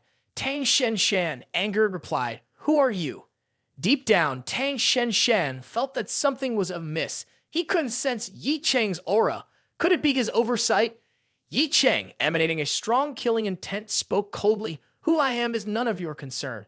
Just know that I am here to take his life. As Ye Cheng finished speaking, Tang Shenshan's face changed drastically, and a surge of fierce energy enveloped his entire being, resembling a hunting beast charging towards Ye Cheng. Ye Cheng didn't evade. His movements were decisive. A powerful surge of energy struck Tang Shenshan's abdomen, contorting his face in an indescribable manner. Ye Cheng coldly said, you are Tang Yuanxian's protector, probably involved in many of his nefarious deeds. Well then, die along with him. Ye Cheng unleashed a powerful blow that sent Tang Shenshan flying, shattering the hotel room's door instantly. Everyone inside the room was in utter shock. After seeing Tang Shenshan lying lifeless on the ground, a scream echoed after a few seconds, someone is dead. However, as the scream rang out, two throwing knives swiftly arrived at the throats of the two girls' bodyguards. Both of them collapsed on the ground amid Tang Yuanxian's terrified screams. How could Tang Shenshan be killed so easily? Impossible. Who are you? Ye Cheng approached Tang Yuanxian step by step, his words resounding, I am Ye Cheng. Do you still remember Zhang Dongshan 3 years ago? Hearing Zhang Dongshan's name, Tang Yuanxian screamed in horror, Ye Cheng, what do you want? Show yourself to others. Let me tell you, my father is Tang O, the head of the Martial Arts Association in Jiangnan Province. If you dare to harm me, even a single hair, he will surely make you pay. Before Tang Yuanxian could finish, he was silenced by an intense pain. His fingers had been broken by Ye Cheng. Ye Cheng pointed his finger at Tang Yuanxian and said, Zhang Dongshan, I have something I want, and a price for this deal is your head. With his neck gripped by Ye Cheng, Tang Yuanxian struggled to speak. You can't kill me. My father is? Ye Cheng coldly snorted. Even if Tang O comes, he won't be able to save you, because Ye Cheng will take his life as well. With a swift twist, Tang Yuanxian's neck was broken, and his head was severed by Ye Cheng, blood splattering everywhere. Meanwhile, at the Tang family estate, Tang O sat on his chair, slightly agitated, muttering, that rotten kid, I don't know where he's fooling around. When he returns, I'll definitely punish him severely. Suddenly, a phone call interrupted, conveying an urgent voice from the other end. Master, something big has happened. Tang Shenshan is dead. Young Master's head is missing. Upon hearing this, Tang O trembled with anger. If you dare to deceive me, the fate of your entire family won't need my words to describe. In Tang O's view, in all of Jiangnan, no one dared to harm his son. The voice on the other end continued to tremble. Master, we dare not lie. This information is completely accurate. Tang O's face turned extremely grim as he shouted into the phone, investigate thoroughly for me. Who dares to kill Tang O's son? At the same time, in Jiangnan's prison number 1, Ye Cheng had brought Tang Yuanxian's head to Zhang Dongshan. Zhang Dongshan looked at the bag Ye Cheng brought, his eyes showing a hint of fear. After inspecting the contents, Zhang Dongshan's whole body shook with joy. Ha ha ha ha. That wicked guy has finally died. Excellent, excellent. Ha ha ha ha. Zhang Dongshan couldn't hold back his tears any longer. Thank you. You've made that wicked guy face retribution. My son and daughter-in-law can now rest in peace. Ye Cheng sighed. No need for thanks. This is a transaction. Now it's your turn to tell me everything that happened at Van Ho Mountain 5 years ago. Zhang Dongshan nodded. All right, I will tell you everything I know. 5 years ago, I was a leader in the criminal investigation department, specializing in handling special cases. With my experiences, the Van Ho Mountain case was the strangest I've encountered in my life. When the incident occurred, I was investigating a case in Ye Cheng, so I hurriedly rushed there. When everyone at the party was forced out by the time I arrived, your parents were severely injured. Ye Cheng was surprised. What do you mean by severely injured? Does that mean they weren't dead? Zhang Dongshan nodded and then shook his head, his gaze incredibly determined. Looking at the situation at that time, it seemed like they had stopped breathing. Their heartbeats weakened to the point where they could stop at any moment. However, based on some signs for examination, there was still a slight chance of survival. Why didn't you take them to the hospital? Ye Cheng exclaimed loudly, his tone filled with a hint of agitation. Of course, I immediately took them to the hospital, but naturally the result was the hospital issuing 2 death certificates. Ye Cheng's gaze became complex. His medical skills are excellent, and the hospital's death certificates don't reveal much. If he wishes for 9 out of 10 patients that the hospital issues death certificates for, Ye Cheng can save them. Mr. Yi, the mysterious and eerie aspect of the matter is still behind the scenes. According to protocol, the corpses should have been transferred to the forensic department, but a man appeared at the hospital. This man brought along some documents, claiming that he wanted to take the 2 bodies away within half an hour. Half an hour later, he returned with the bodies, but for some unknown reason, the superior authorities lowered the documentation, stating that the bodies didn't need forensic examination and requested direct cremation. At that moment, I felt as if there were invisible hands controlling everything. I didn't proceed with the cremation immediately. Instead, I informed some relatives of the Yi family. Strangely, no one was willing to handle the cremation. While I was pondering, a girl arrived at the hospital, claiming to be a relative of the Yi family couple. Upon hearing this, Ye Cheng understood that the person Zhang Dongshan was referring to was Sun Jai. The biggest question at this moment was who the man taking the bodies away was, holding specific documents. He intentionally took the bodies, rushed them back for cremation, seemingly eager to destroy the evidence. Ye Cheng could confirm that those bodies were not his parents. After thoughtful consideration, Ye Cheng continued to inquire of Zhang Dongshan. Is there any other particular point of suspicion? At this point, Zhang Dongshan continued, I sensed that something was amiss with the Van Ho Mountain incident. So, for these past few years, I've been investigating through various channels. After a while, I discovered something significant. This man had met your mother at a cafe. However, their conversation took a turn for the worse. Your mother left with a very firm attitude after a heated argument. I originally kept a surveillance video from that cafe for investigation, but unexpectedly, the video disappeared from my computer on the 2nd day. Not only that, a day later, I encountered that man again. He threatened me, saying that if I continued investigating that matter, my family would be in grave danger. Due to the safety of my family, I stopped the investigation. This is what I know about the incident. Listening to this, Ye Cheng asked eagerly, do you have an image of that man? Zhang Dongshan shook his head, saying, I initially wanted to investigate that man, but I found that wherever he went, all surveillance devices were completely wiped. Ye Cheng became even more urgent. He knew this man was the key to everything. Ye Cheng asked Zhang Dongshan, can you draw a portrait of that man? Zhang Dongshan nodded. Then, Ye Cheng had someone bring paper and a pen for Zhang Dongshan. After groping through his memory to draw, Zhang Dongshan completed the portrait and showed it to Ye Cheng. Ye Cheng looked at the portrait and said, not enough. I will find a way to get you out of here. Then, I will seek the assistance of a specialist. I hope we can use 3D modeling to accurately determine his appearance. Zhang Dongshan pondered for a moment and then nodded. All right, that's not a problem. If there's an expert, I can do it. At the same time, in a cultivation institute within the capital, a middle-aged man was sitting cross-legged on a spiritual stone platform for cultivation. The spiritual energy around him kept circulating. If Zhang Dongshan were present, he would undoubtedly recognize that this middle-aged man was the one who had threatened him years ago. At the moment when the middle-aged man was cultivating, the sound of knocking came from outside. The middle-aged man slowly opened his eyes, sharp gaze piercing through, causing the spiritual stones around him to shatter directly. Come in. The middle-aged man stood on the ground, his spiritual energy still undispersed. From outside the door, a slender young man bowed and entered. that respectfully clasped his hands. Master Jiang, there is an important matter that needs to be reported. Today, someone came to visit Zhang Dongshan at Jiangqing's #1 prison. Master Jiang's expression immediately changed, a cold glint appearing in his eyes. For many years, who would go looking for him? The slender young man still respectfully said, according to the intelligence received, the visitor is a young general from Jiangqing named Ye Cheng. The middle-aged man looking down on generals showed disdain, as generals held little significance in his eyes. However, when he heard the name Ye Cheng, a hint of horror appeared on his face. Ye Cheng, could that ruthless character from Jiangqing still be alive? The slender young man continued. Initially, subordinates thought it was a coincidence and intentionally investigated a bit. The result was that he is the useless member of the Yi family who fell into the river before. This supposed useless person not only survived, but also became the #1 martial artist in Jiangqing. Moreover, he is currently ranked 400th on the list of China's top martial artists. Now, it can't be explained how he has become the youngest general in China. The middle-aged man, upon hearing this, showed no surprise on his face. Instead, he let out a cold laugh. It seems this prodigy has acquired some good fortune, making it to the top 400 of China's martial artist list. This kind of trash, even if his luck is slightly better, how can he tarnish the bloodline of our giant family? The gawky young man glanced at him, his eyes revealing a fierce look. Master Jiang, should I send someone to kill Ye Cheng? The middle-aged man shook his head. No need to kill him. This prodigy is inconsequential to us. Whether he lives or dies doesn't matter. Predictably, once he steps into Jiangnan province, he won't live for long.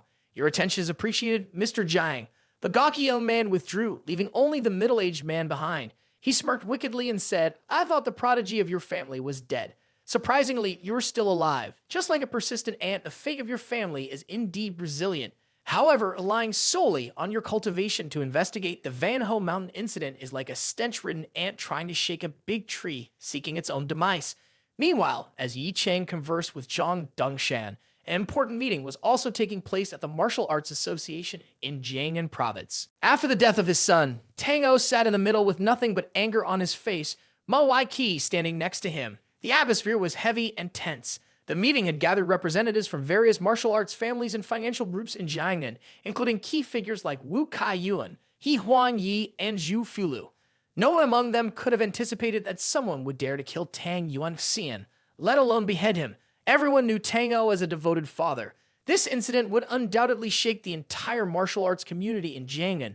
The summoning for this meeting came from the head of the Martial Arts Association, and the Qin family seemed to be specifically involved in this matter. Without keeping the attendees waiting, Tang O, seated, shouted, My son Tang Yuan Xian has been beheaded, and I'm sure you all know it.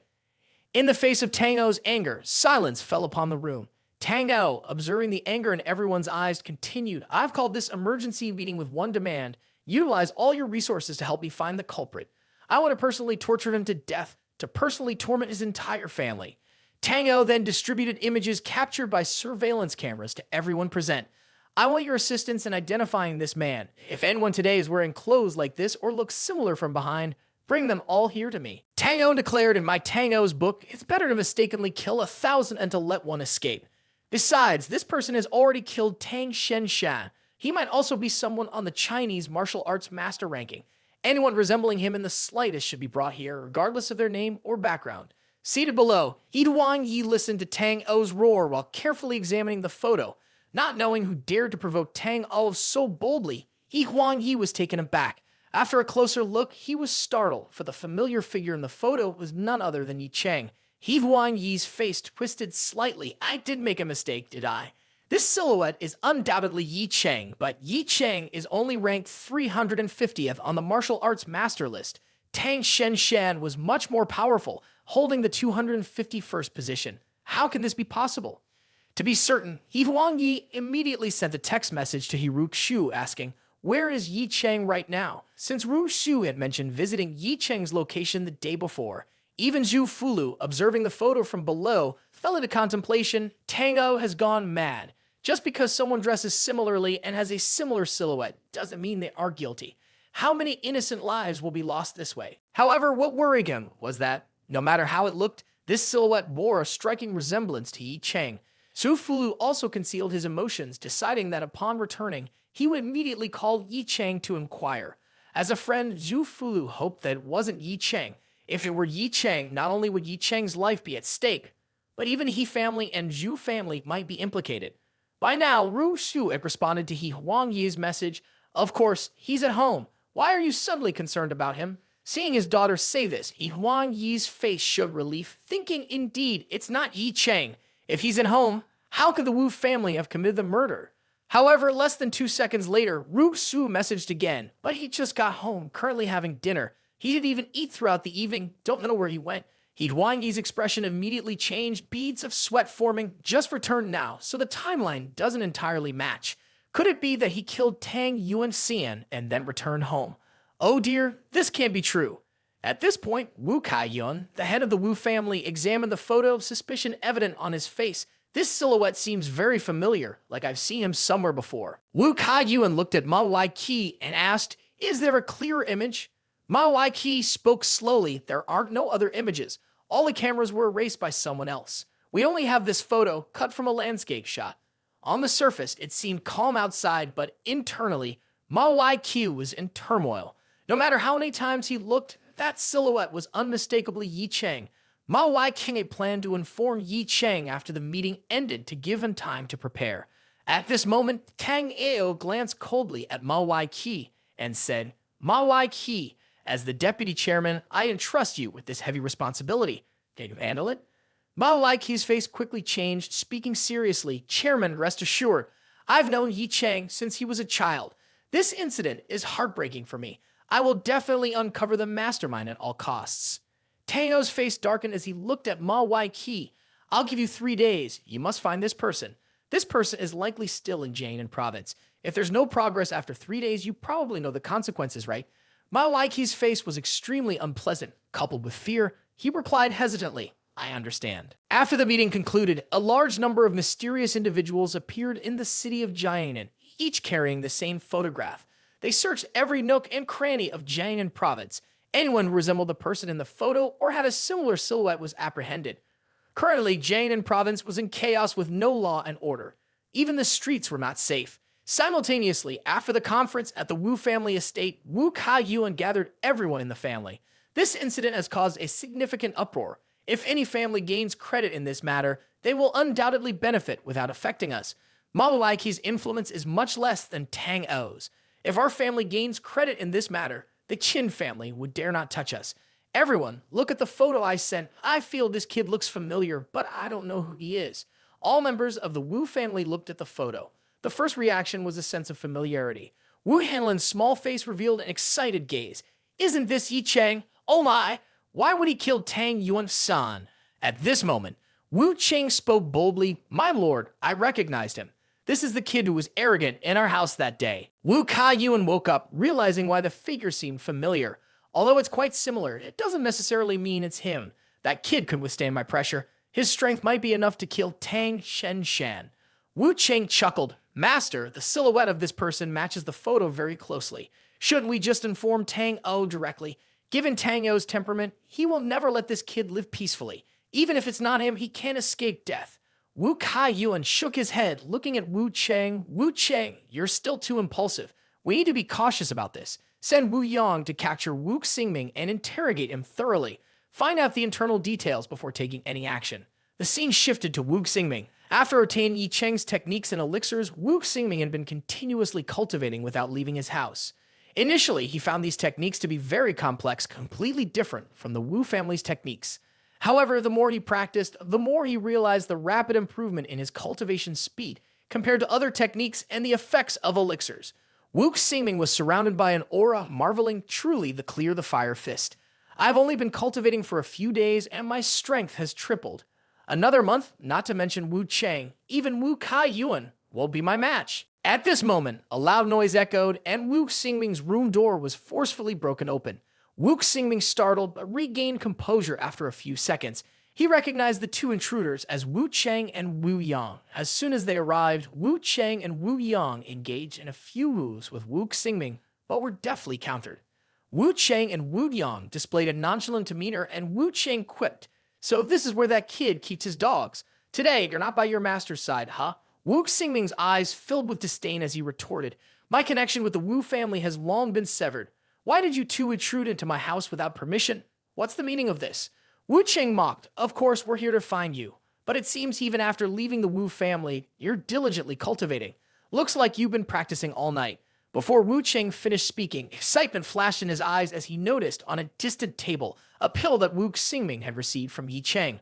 Wu Xingming was also taken aback. He was determined to keep Ye Cheng's secrets from others. Wu Cheng and Wu Yang couldn't conceal their longing gazes at the pill. Then Wu Cheng interrogated Wu Xingming. These pills have a strong fragrance and there are even pill inscriptions on them. Wu Xingming, where did you get these pills? Wu Xingming was filled with anger, stating, "You have no right to know about this, and I don't want to know why you're here. Just leave immediately." Wu Cheng and Wu Yang chuckled mockingly, taking turns speaking. Wu Xingming, don't forget that back in the Wu family, our strength far surpasses yours. How dare you speak to us like this? Immediately disclose the origin of that pill and hand it over to us, or else it's clear you want to die. Finishing their words, the two immediately rushed towards Wu Xingming. Knowing that his basic strength was no match for them, Wu Xingming didn't think much. He could only instinctively use his flame spirit technique to counter the attacks of the two. The spiritual energy circulated on Wu Xingming's two hands, creating a defensive barrier against the opponent's combined assault. After a coordinated attack, Wu Cheng and Wu Yang were temporarily held off by Wu Xingming. The two retreated to their respective sides, surrounding Wu Xingming, and then resumed their assault. Wu Xingming could still hold his ground, although not easily, feeling that he wasn't at a significant disadvantage. He even managed to push the other two back a few steps reluctantly. Wu Cheng's face was filled with anger and he evaluated he could deflect my attacks twice. In just a few days, his strength has surged, and he even has that pill. He must have encountered a significant stroke of luck. Not only was Wu Cheng surprised, but even Wu Xingming couldn't believe it. Joy appeared on his face. Indeed, Master Yi's techniques are incredibly powerful. My strength can actually contend with Wu Cheng and Wu Yang. Wu Cheng and Wu Yang stared intently at Wu Xingming. This Wu Xingming, in such a short time, his strength has increased significantly. There must be a secret on him that he doesn't want others to know. Wu Yang cautiously suggested, let's use that technique. Wu Cheng, with a profound look, signaled his agreement to Wu Yang's proposal. The next second, Wu Cheng, with a trembling expression, pointed behind Wu Xingming, shouting in a terrified tone, "Ye Cheng, why are you here?" Without being on guard, Wu Xingming turned his head in the direction Wu Cheng pointed. But in that moment, Wu Yang rushed in to attack. Realizing that Ye Cheng wasn't there, Wu Xingming knew he had been deceived. As he turned back, Wu Yang was already in front of him, accompanied by laughter. "Ha ha, lives, you fool." Angry and realizing his mistake, Wu Xingming thought, I was too careless and couldn't evade. I need to adjust my posture. Otherwise, these two shameless individuals will beat me to death. While contemplating, Wu Yang struck them on the head, causing Wu Xingming to spit out a mouthful of blood. In the midst of Wu Xingming's disadvantage, Wu Cheng and Wu Yang continued their relentless assault. In this situation, Wu Xingming, injured, fell to the ground. Wu Cheng and Wu Yang displayed triumphant expressions. Even though we don't know how you managed to rapidly increase your cultivation, facing the attacks of our brothers, you'll never have a chance to get up again. After a period of torment, Wu Xingming, drained of strength, lay on the ground. Above him, Wu Cheng's foot ruthlessly stomped down. "You seem willing to be a dog for that kid. I'll call him to come and save you. Quickly tell me where that kid is and where you got those pills." Wu Xingming, lying in a pool of blood, struggled to speak each word. Master Yi cannot be humiliated. If he is offended, the Wu family will surely be annihilated. Wu Cheng, stepping on Wu Xingming, laughed and said, "Even if he annihilates our Wu family, I don't mind telling you that his own survival is uncertain. Whether he can live through tomorrow is still unknown, but first, you will be eliminated by us." After that, Wu Cheng and Wu Yang rushed in to torment Wu Xingming once again, unaware that they had bought a ticket to beat their ancestors. While being beaten, Wu Xingming exerted his last bit of strength, using his blood to write the character Wu on the floor. Meanwhile, Ye Cheng was at his mansion and received a call from Lai Shuwei. During the call, Lai Shuwei informed him releasing Zhong Dongshan in such a short time is impossible. Ye Cheng, in anger, said, "Such a trivial matter, even Long Hun couldn't handle it." Lai Shuwei's voice on the phone had a hint of hesitation as he conveyed, "Master Yi, Zhong Dongshan is not an ordinary criminal. It's not easy to let him go. We tried our best, but that task is unacceptable." Ye Cheng, still irritated, stated, "It's challenging to obtain information about his parents. What if they are in danger? We must quickly push forward with a plan." Lai Shui spoke again. "Master Yi, we only have one option. I will send technicians with the equipment to Zhong Dongshan's location, who will quickly restore the appearance of that mysterious man. After saying this, Lai Shui hung up. Ye Cheng held the phone in contemplation. Finally, there's a bit of progress. Sun Zai and Ru Xu have started working at the company, and Tianjin Group has entrusted them with the development. My task is to quickly improve my cultivation. While I'm at it, I don't know how Yiling Tian and Wu Xingming are progressing in their cultivation, so I should inquire about them a bit. Ye Cheng dialed Yiling Tian's number and asked, Ling Tian, how's your cultivation going? Excited to receive Ye Cheng's call, Yiling Tian replied, in simple terms, it's amazing. I never dared to imagine that there could be such an excellent technique in this world. By the way, Dianzhu, I have something to report to you. Yiling Tian continued, in the recent days near Jiangnan province, almost everywhere is under Tang O's surveillance. The entire Jiangnan province is in chaos. In just one short night, 36 people disappeared. Regardless of their age or appearance, all of them resembled Dianzhu. Please be careful. It was evident that Tang O was eager to capture the culprit. Ye Cheng, with an indifferent expression, said, Don't worry. Someone has already informed me, and I know what to do. After hanging up with Yiling Tian, Ye Cheng had an uneasy feeling about Wu Xingming. Without hesitation, he immediately called Wu Xingming, but Wu Xingming didn't answer. Ye Cheng knew that Wu Xingming rented a house in the Kluai Villa area. Based on his knowledge, Ye Cheng was certain that Wu Xingming would keep his phone on 24/7. Ye Cheng felt that something was amiss. He hoped it was just an overthinking on his part. To ensure safety, Ye Cheng began using his blood spell to check Wu Xingming's condition. Previously, at the martial arts arena, to guard against betrayal from Wu Xingming, he even implanted a blood spell on him. Ye Cheng's eyes revealed distress as he sensed Wu Xingming in a weakened and desperate state. His face darkened, muttering, How could this happen to my junior? Shortly after, Ye Cheng arrived at Wu Xingming's location. The signs of the struggle were still evident, especially with bloodstains on the ground. Ye Cheng couldn't determine who had taken Wu Xingming, stating, For now, the Qin family is still in Kunlun Mountain, and the forces of the southern dynasties are not powerful enough. Suddenly, Ye Cheng noticed a slightly crooked bloodstain on the ground forming the character Wu. After confirming, he realized that the Wu family was the one who had captured Wu Xingming. Filled with anger, Ye Cheng went straight to the Wu family's location. Upon arrival, the key members of the Wu family were assembled, waiting for news from Wu Cheng to commence their collaboration with Tang O. At this moment, Wu Cheng and Wu Yan had brought Wu Xingming back. Wu Xingming had become a cripple, lying on the ground, continuously spitting blood in agonizing pain. Wu Kaiyuan gazed at Wu Xingming with a complex expression and sighed. Then, with a hint of anger, he spoke, Even though he's a traitor to the Wu family, for better or worse, he is still a member of the Wu family. I only asked you to bring him here. Why did you have to be so ruthless? Wu Cheng smirked awkwardly, Master, don't be angry.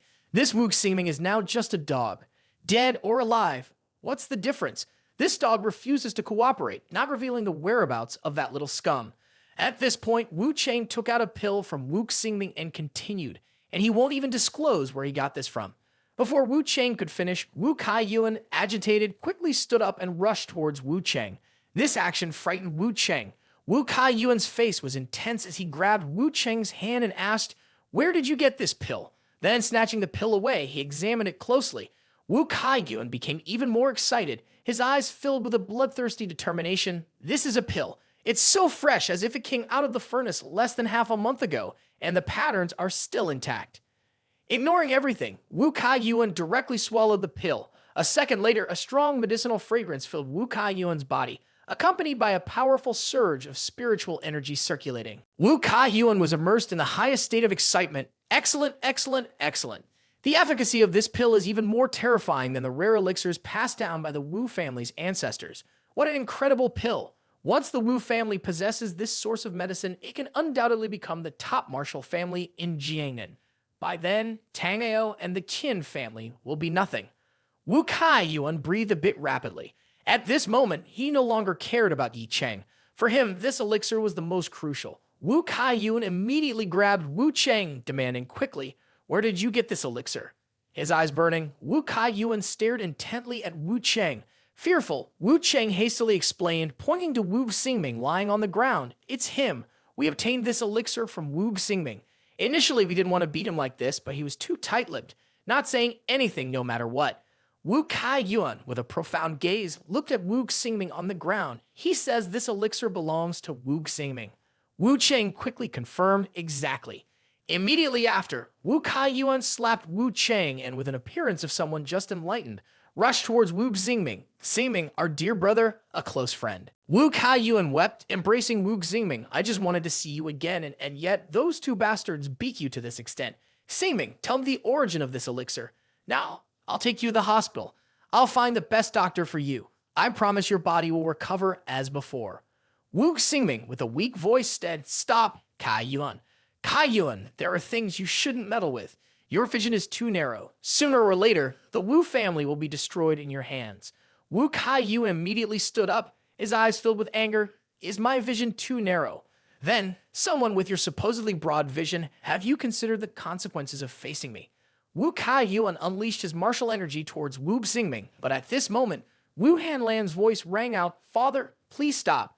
Seeing Wu Xingming covered in injuries, Wu Hanlan couldn't hide her heartish. What are you all doing? Uncle Xingming is straightforward and upright. Why treat him like this? Wu Kaiyuan stared at Wu Hanlan. I'm doing this for the Wu family. Don't worry about alliances. You might end up being detained by me. Wu Hanlan's expression changed, and she couldn't say anything more. With her status, she could only accept her father's decisions. Wu Kaiyuan intended to continue interrogating Wu Xingming when Wu Cheng's phone received a message. Wu Cheng, excited, shouted loudly while holding the phone, The Patriarch has important news. Our family members responsible for gathering information have made progress. Wu Kaiyuan enthusiastically responded, That's great.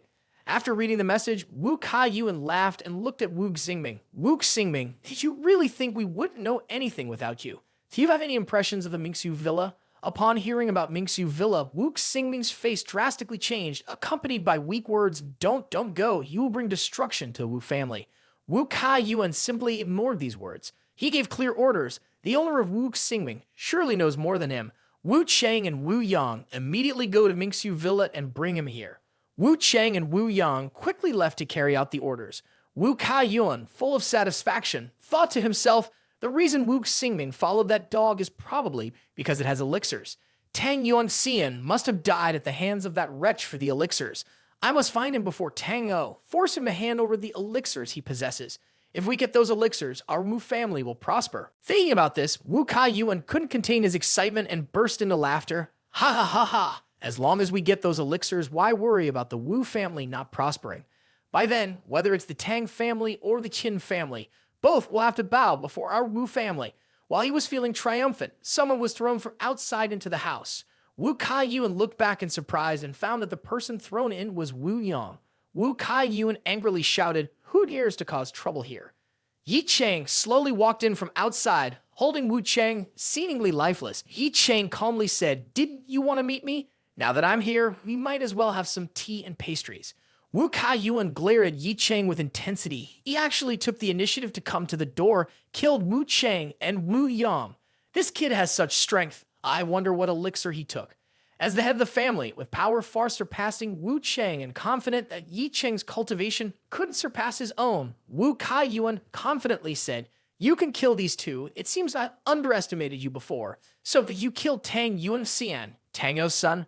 Ye Cheng raised his head, a surge of spiritual energy erupting. If I killed him, what about it? Anyway, you'll be meeting him soon down there. When that happens, ask him yourself. Isn't it clear enough? Wu Kaiyuan sneered. If you admit it yourself, then nothing could be better. You can kill Tang Yuanxian. That shows a bit of courage. But don't forget, right now you're in the territory of the Wu family. At this point, all the martial artists of the Wu family stood up, surrounding Ye Cheng. This time, it won't be easy for you to leave here alive.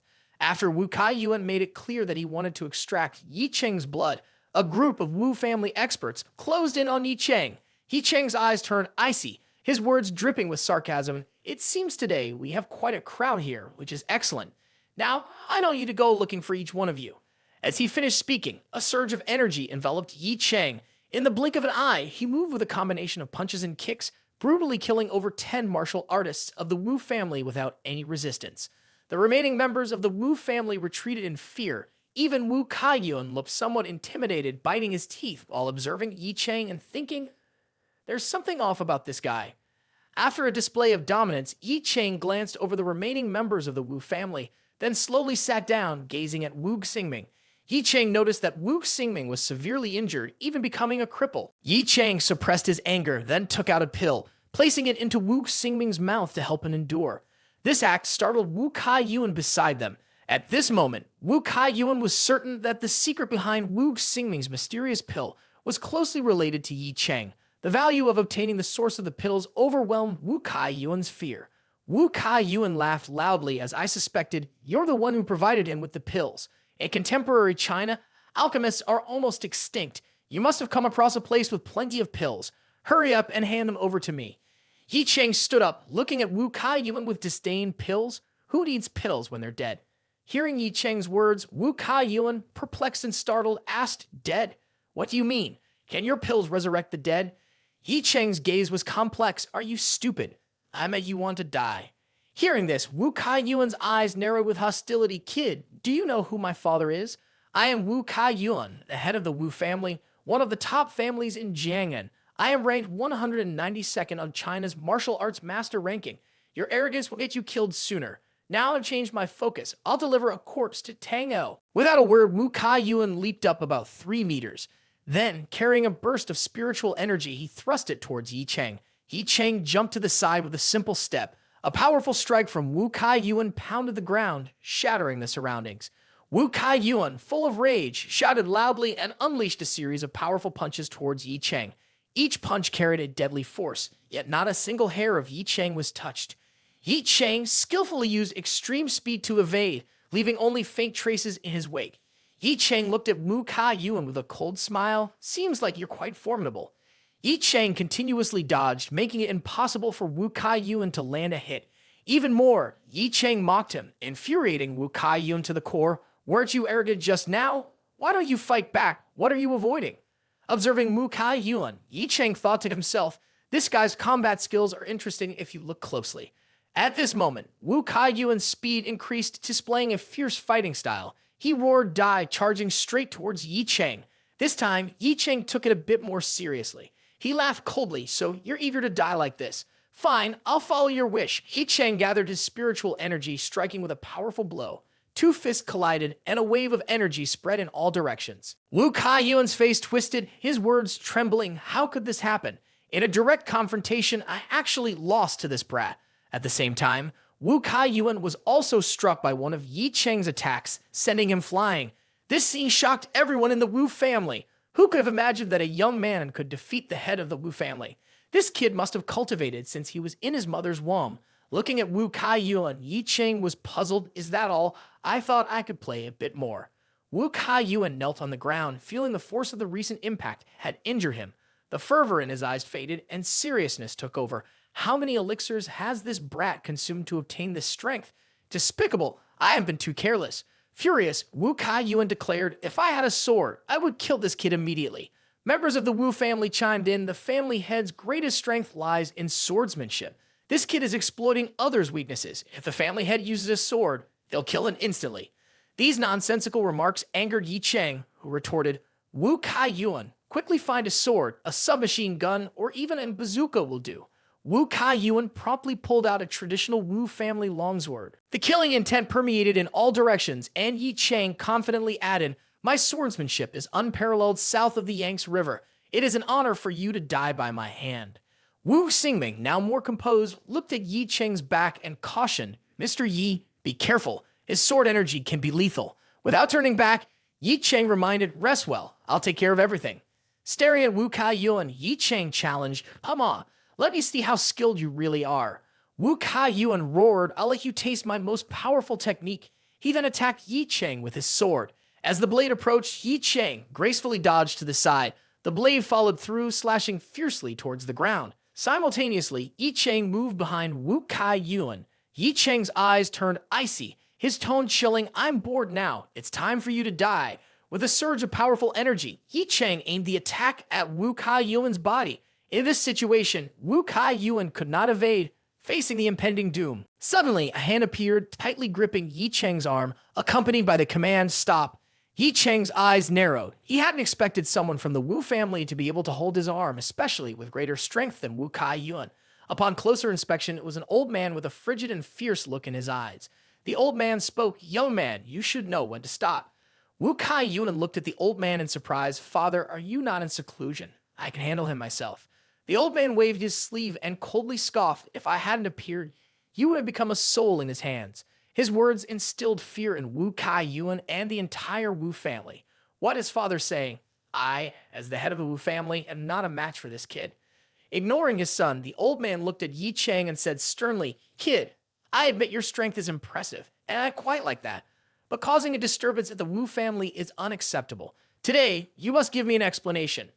Ye Cheng observed the old man attentively, noticing that his entire body was covered in dark energy.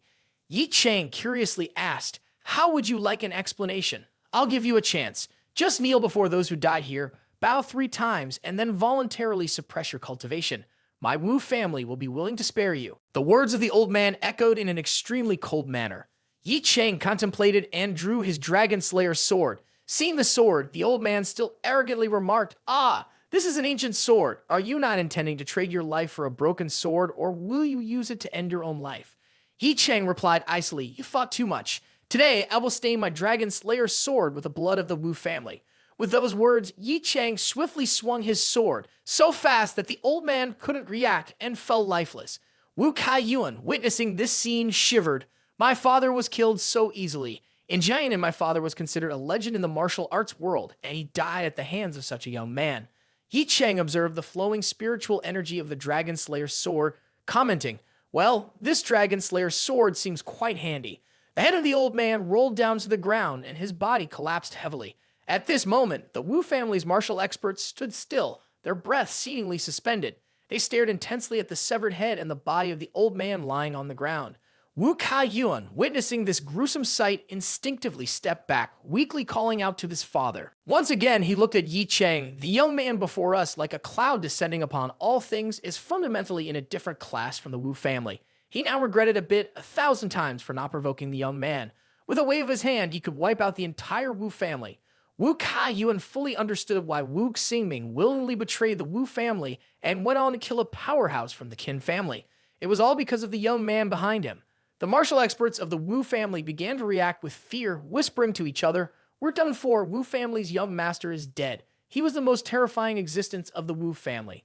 The patriarch, somewhat of a legend in Jiangnan province, died at the hands of a young man. Are we dreaming? Ye Cheng sheathed the Dragon Slayer's sword, a powerful aura enveloping the entire Wu family. Then, with icy eyes, he addressed everyone, saying, All members of the Wu family, kneel down before me. Ye Cheng's words thundered into the spirits of the Wu family. Wu Hanlan's beautiful eyes widened in horror. Her legs went limp, and her whole body was drenched in sweat. This was the fear one faced when confronted with death. Everyone stared at Ye Cheng. After a moment, without anyone ordering them, all the martial experts of the Wu family knelt down. Faced with such a formidable martial artist, they had no choice but to submit. Wu Hanlan, her legs trembling, her face pale, also knelt down. In the grand hall, in the blink of an eye, Wu Kai Yuan was the only one from the Wu family still standing. The kneeling of the Wu family members symbolized the solemnity of the Wu family. If he were to kneel, it would signify the family's submission. In this moment, Wu Kai Yuan felt regret in his heart. Why didn't I listen to Wu Xingming? Why didn't he inform me? If I had known about this connection, the Wu family could have risen to new heights, surpassing even my father. There would have been no rival. What a missed opportunity. As Wu Kai Yuan was in shock, the icy words of Ye Cheng echoed once again. I told you to kneel, do you dare not to? Accompanied by these words was an oppressive force enveloping Wu Kai Yuan. Unable to resist, his knees reluctantly thudded to the ground. Witnessing this scene would undoubtedly be chilling. A high-ranking martial expert from a prestigious family, simultaneously kneeling before a young man. After Wu Kai Yuan knelt, the martial experts behind him continually bowed their heads, pleading, Sir Yi, we acknowledge our mistake. Please spare our lives. Whatever you desire, we are ready to comply. Grant us a way to survive. In this altered state, they no longer cared about their dignity. They only sought a path to survival. Ye Cheng approached Wu Kai Yuan step by step, saying, Why aren't you begging for mercy? I give your Wu family a chance, but you failed to appreciate it. You shouldn't have harmed Wu Xingming, and you certainly shouldn't have provoked me. Wu Kai Yuan raised his head, his gaze chilling as he looked at Ye Cheng. Even if I beg for mercy, will you forgive me? Even if you kill me, you've already offended Tang Ao, and you won't escape death. Although Tang Ao is ranked 189th on the Chinese martial arts ranking, those figures are from years ago. I know that he obtained a great opportunity 2 years ago, and his strength has increased significantly. It's not something you can resist. Despite your strength, provoking Tang Ao means you won't live for more than 3 days. You talk too much nonsense. Ye Cheng reached out, directly grabbing Wu Kai Yuan's neck, and a surge of internal energy immediately erupted. Seeing this scene, Wu Hanlan, filled with fear, rushed forward to Ye Cheng. In front of Ye Cheng, she once again knelt down. "Sir Ye, I beg you to spare my father's life. I'm willing to serve you as a slave as long as my father is spared." Ye Cheng calmly replied, "Indeed, I agree to spare your father. I'm willing to serve you for a lifetime, Sir Ye."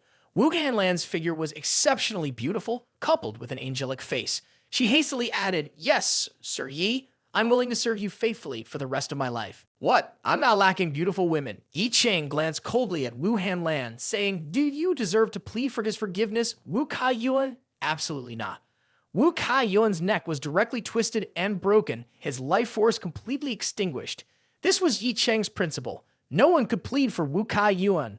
Wu Hanlan, witnessing her father's death, felt immense pain, but she also understood that all of this was a consequence of her father's actions.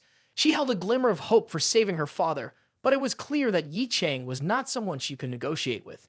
Ye Cheng glanced over the members of the Wu family, then gestured towards Wu Hanlan, coldly saying, "Indeed, I don't like killing women, but that doesn't mean I'll let a formidable enemy go free.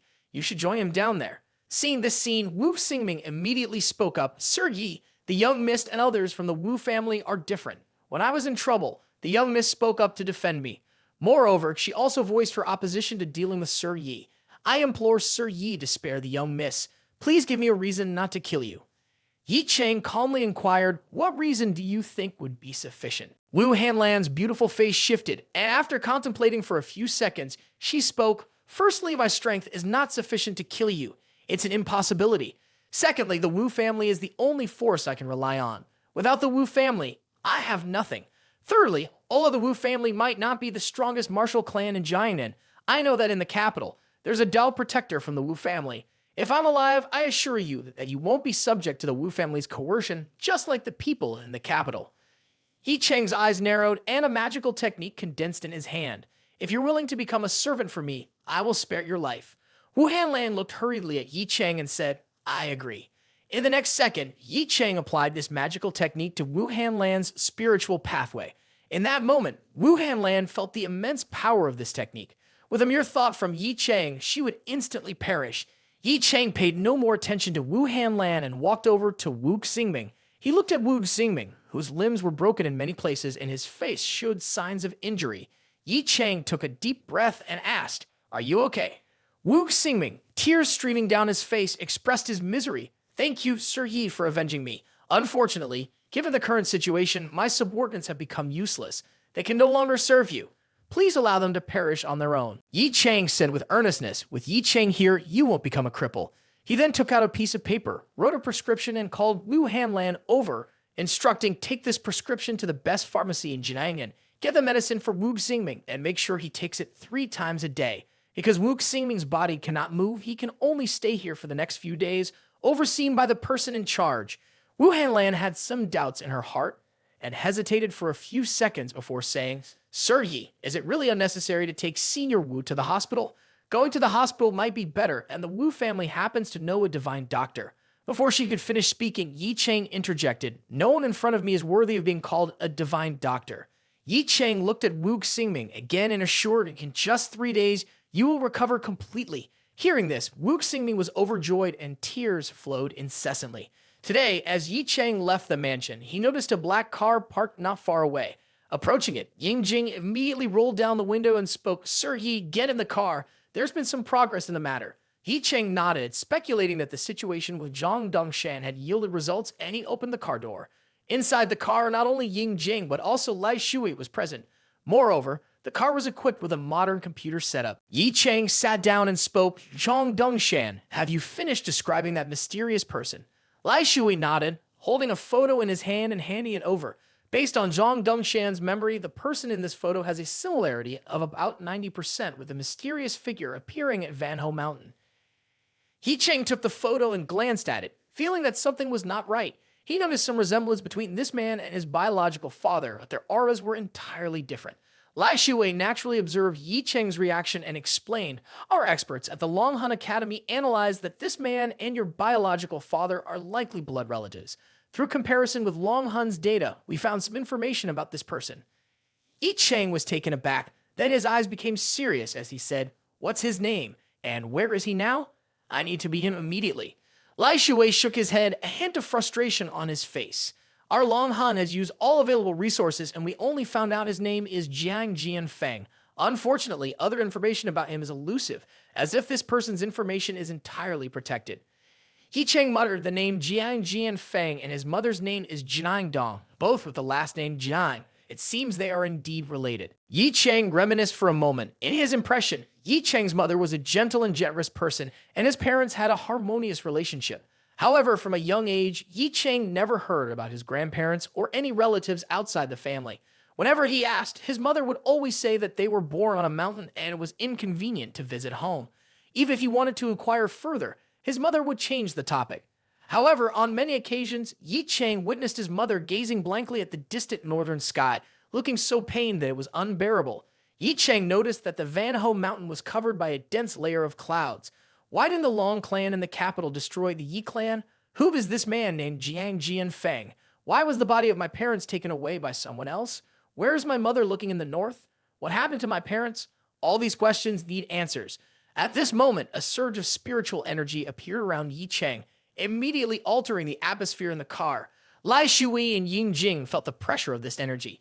Ying Jing couldn't bear it and said, "Sir, please calm down. Your energy is too intense. The captain and I can't withstand it anymore." Ye Cheng regained his composure and then retracted his energy, saying, "I apologize for my momentary distraction. I was a bit startled." Ye Cheng looked at Lai Shui and asked, "You mentioned that Jiang Jianfeng's information is protected. Could you provide more details on this?" Lai Shui explained, "Sir Yi, as you are well aware, in China, information is completely protected in only two cases. One is when the person has an extremely special status for China, similar to how your information is fully protected. The second case is when the person comes from a highly specialized martial arts clan in China." Ye Cheng nodded, speculating, this person falls into the second category. However, Ye Cheng had a doubt. If this Jiang Jianfeng is from a martial arts clan, why does my mother not have any basic martial skills? The martial arts clan behind my mother doesn't seem weak either. While Ye Cheng pondered, Lai Shui hesitated and continued, "Actually, there is one more piece of information, but it could be a coincidence.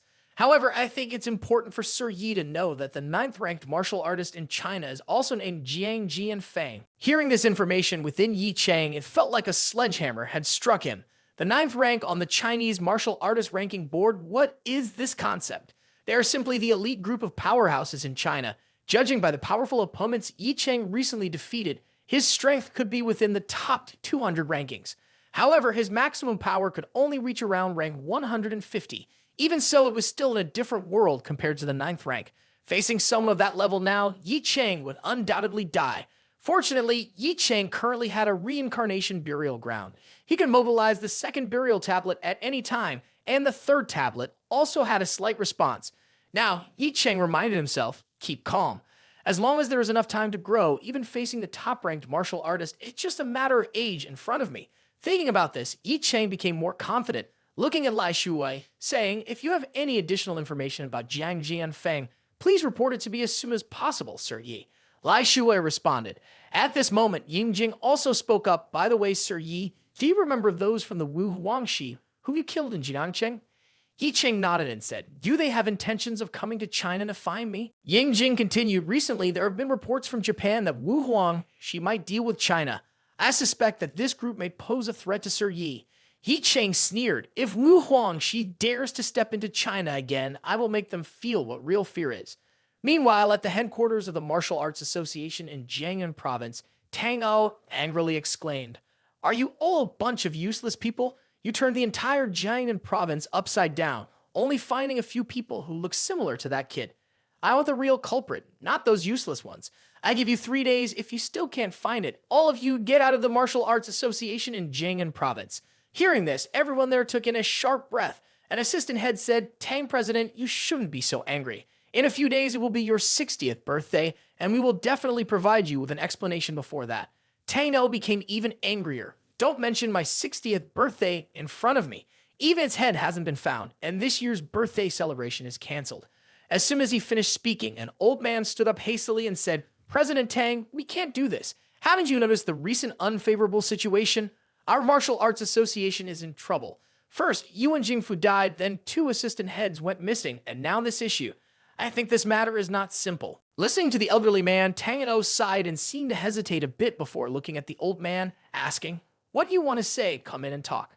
The old man said seriously, "President Tang, the subordinates believe that this year is crucial for you, and things will certainly not go smoothly. The only way to break this bad situation is to organize something joyful, starting with your 60th birthday celebration." Hearing these words, Tang O nodded and began to contemplate. "It seems so. My destiny needs a change. If it continues like this, I might not be able to bear it. If that's the case, then follow your plan, but keep it small scale.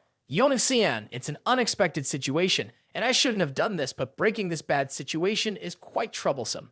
Suddenly, an employee from the Martial Arts Association hurried in, holding a box in his hand, and approached Tang O, saying, "President, a man just delivered this box, insisting that it must be given to you.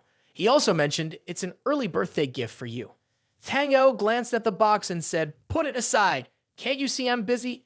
Tang O thought to himself, "Every year on my birthday, someone brings a gift to establish a connection, unexpectedly. This year, those pests are acting so quickly." The employee took the box and set it aside. At this moment, Tang O suddenly detected a strange smell. He changed his focus and said, "Bring that box over here. Something's not right with it." Upon hearing Tang O's instruction to bring the box to him, the subordinate was slow to react. Tang O didn't wait and used his internal energy to pull the box towards him, saying, "I have to see what's inside." Tang O placed the box on the table, his eyes carrying a curious spark as he opened it directly.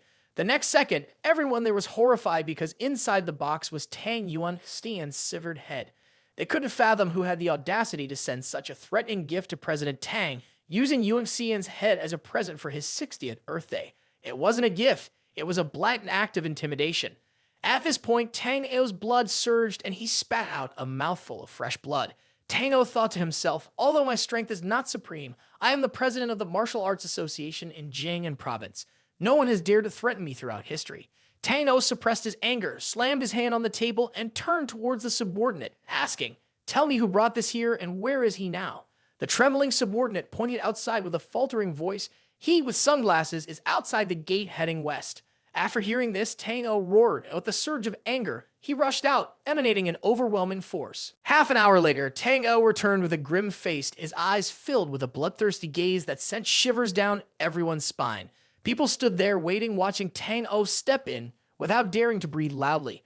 Thoughts raced in their heads. The chairman looks terrifying. It seems he didn't find that guy. Now things are even more complicated. Tang O took a deep breath, gazed intently at everyone, and said, "It seems that kid wants to declare war on me." "Good, very good. On the contrary, I'll see who can still laugh until the last minute." At this moment, the phone on the table rang. This phone only rang for significant events in the Jiangnan province. Now, the most important thing was to find out what had happened. In the past few days, too many bad events occurred in Jiangnan, and no one dared to pick up the phone. Carelessness could anger Tang O and lead to severe consequences. Everyone stood still, afraid to make a move. Tang O angrily shouted, "If you don't answer the damn phone, do you want me to go there in person?" A strong man immediately stood up to answer the phone, but the expression on his face quickly changed. His voice trembled as he asked, "What did you just say? The Wu family in Jiangnan was annihilated." After a second of silence, the entire meeting room became chaotic.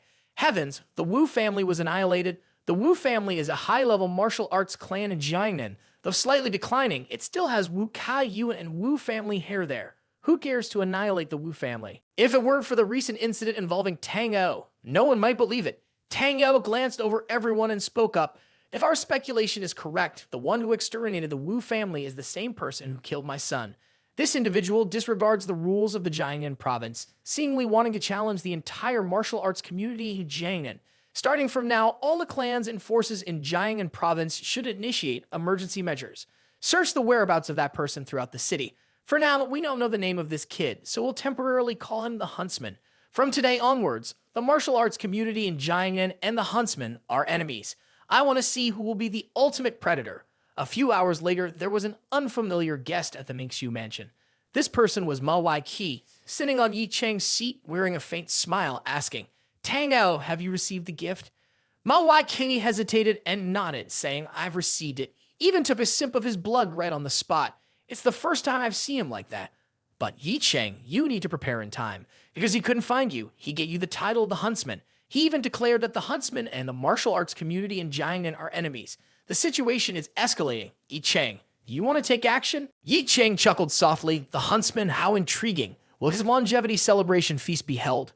Mao Ki nodded. He still plans to hold it. He believes it will change his fate. Ye Cheng, do you really intend to make a move on that day? Nothing will go wrong, right? After all, Tango is also a master on the martial arts leaderboards, and that day there will be numerous strong individuals present. Using this method might be a bit extreme in influencing others. Ye Cheng's gaze turned icy. On that day, I want everyone in Jiangnan province to know that anyone who opposes me will die. If I die that day, there will be no regrets. Mao Ki sighed. Please be careful then. Deep down, he knew he had no control over this matter. Ye Cheng waved his hand. Go back first. Inform me immediately if there is any news. Mao Ki left after receiving the order while Ru Shu and Sun Zai had not returned. Ye Cheng took out the Dragon Slayer sword to examine it. Although it's just a broken sword, its power displayed at the Wu family today is undeniable. If it's recast, it will be terrifying. Despite Ye Cheng having a method to restore the sword, many necessary materials were hard to come by. I need more time for Yiling Tian to gather them. In the midst of contemplation, Ye Cheng's gaze turned cold as he spoke. Didn't I tell you before? You are not allowed to enter this mansion. The person who arrived was Lu Hanshu. Lu Hanshu looked at Ye Cheng for a few seconds before speaking. I came here just to let you know that Blood Plum Palace will not make a move against you in the short term. Consider it as if I've suppressed the information. But if this matter reaches the main headquarters of Blood Plum Palace in the capital, it cannot be concealed. Ye Cheng stared at Lu Hanshu. In his heart, he thought, did she really manage to conceal it? If so, it seems she holds a high position in Blood Plum Palace. Seeing Ye Cheng remain silent, Lu Hanshu shifted her gaze to the sword. Ye Cheng, do you plan to recast this sword? Ye Cheng looked at the sword in his hand and said, I named it the Dragon Slayer sword. What do you think? I want to know where you got this sword. Lu Hanshu didn't answer, but instead laid out a condition. I can tell you where I got it, but you have to tell me something first. The annihilation of the Wu family and the death of Tang Yuan Xian, how are they related to you? Ye Cheng replied with a hint of sarcasm. I think obtaining a picture of that person taken from behind for you shouldn't be difficult. You've interacted with me so much. Surely, you must recognize me. Although Lu Hanshu had prepared herself mentally, hearing Ye Cheng calmly admit it still made her inhale a cold breath. In her mind, she thought, I didn't expect this guy to have such strong power. Luckily, I have no grudges against him. Ye Cheng spoke. Now you know. Should you tell me about the Dragon Slayer sword? Sit down. Lu Hanshu slowly said, actually, I don't know much about this sword. The name was just something I came up with casually. Anyway, it was an unexpected item. I obtained it from someone I killed who would preserve the sword well when alive. I also felt it had cultural value, so I kept it with me. In recent years, I have been investigating the history of this sword and finally found some clues. Seeing Ye Cheng staring intently, Lu Hanshu continued, surprisingly, this sword is from 200 years ago, crafted by a genius named Zhu Hong Xe. He spent 3 years forging it because he poured all his passion into making it. However, at the moment of completing the sword, he was bitten to death and did not survive. After that, the sword disappeared, and no one knew where it went until I discovered it. At that time, the sword was already broken. I considered finding someone to forge it again, but the materials required were too much. Even now, finding a skilled swordsmith like Zhu Hongxai is challenging in the mortal realm. Fortunately, Zhu Hongxai has descendants, and perhaps his descendants can accomplish it. Ye Cheng was delighted and hastily asked, where are the descendants of Zhu Hongxai now? Lu Hanshu, with her captivating eyes, casually replied, the Zhu family is in the Jiangnan province. Upon hearing these words, Ye Cheng immediately thought of Zhu Rendi and Zhu Zixuan in Jiangcheng. It seems they are a branch of the Zhu family in Jiangnan. Perhaps I can inquire with Zhu Rendi and Zhu Zixuan about this. However, Ye Cheng found it a bit puzzling. The Zhu family in Jiangcheng is a prominent medicinal clan. Why would they also be involved in sword forging? Seeing Ye Cheng's expression change, Lu Hanshu spoke up. It seems you know something. The Zhu family, externally known as a medicinal clan, is not as simple as it appears. Engaging in herbal medicine is just a cover for the Zhu family to deceive the public. Although the Zhu family in Jiangnan seems harmless in reality, even the high-level martial arts clans dare not provoke them. Their ancestors forged countless weapons for martial artists, and based on that relationship, no one dares to challenge them. At this moment, the voices of Ru Shu and Sun Jie could be heard from outside. Oh my, so tired. It's unusual to have 2 large lumps like this in front of the chest. Clearly, Ru Shu, you're not small either. Do you have the right to criticize me? I'll go ahead. It looks like your lover has arrived. Arrange yourself nicely." Lu Hanxiu quickly left. Not long after, Sun Zai and Ru Xu pushed the door open, immediately greeting, "We're back." Speaking in a soft but firm tone, the author seems to have a classic touch, depicting the two girls in a heartwarming manner. Ru Xu looked at Ye Cheng and said, "Just now outside, it seemed like I heard a girl's voice, but I didn't see anyone. Little guy, you wouldn't secretly bring another girl home, would you?" Ye Cheng looked at the two women, telling a white lie. "There are already two beauties like this in the house. Do I need anyone else?"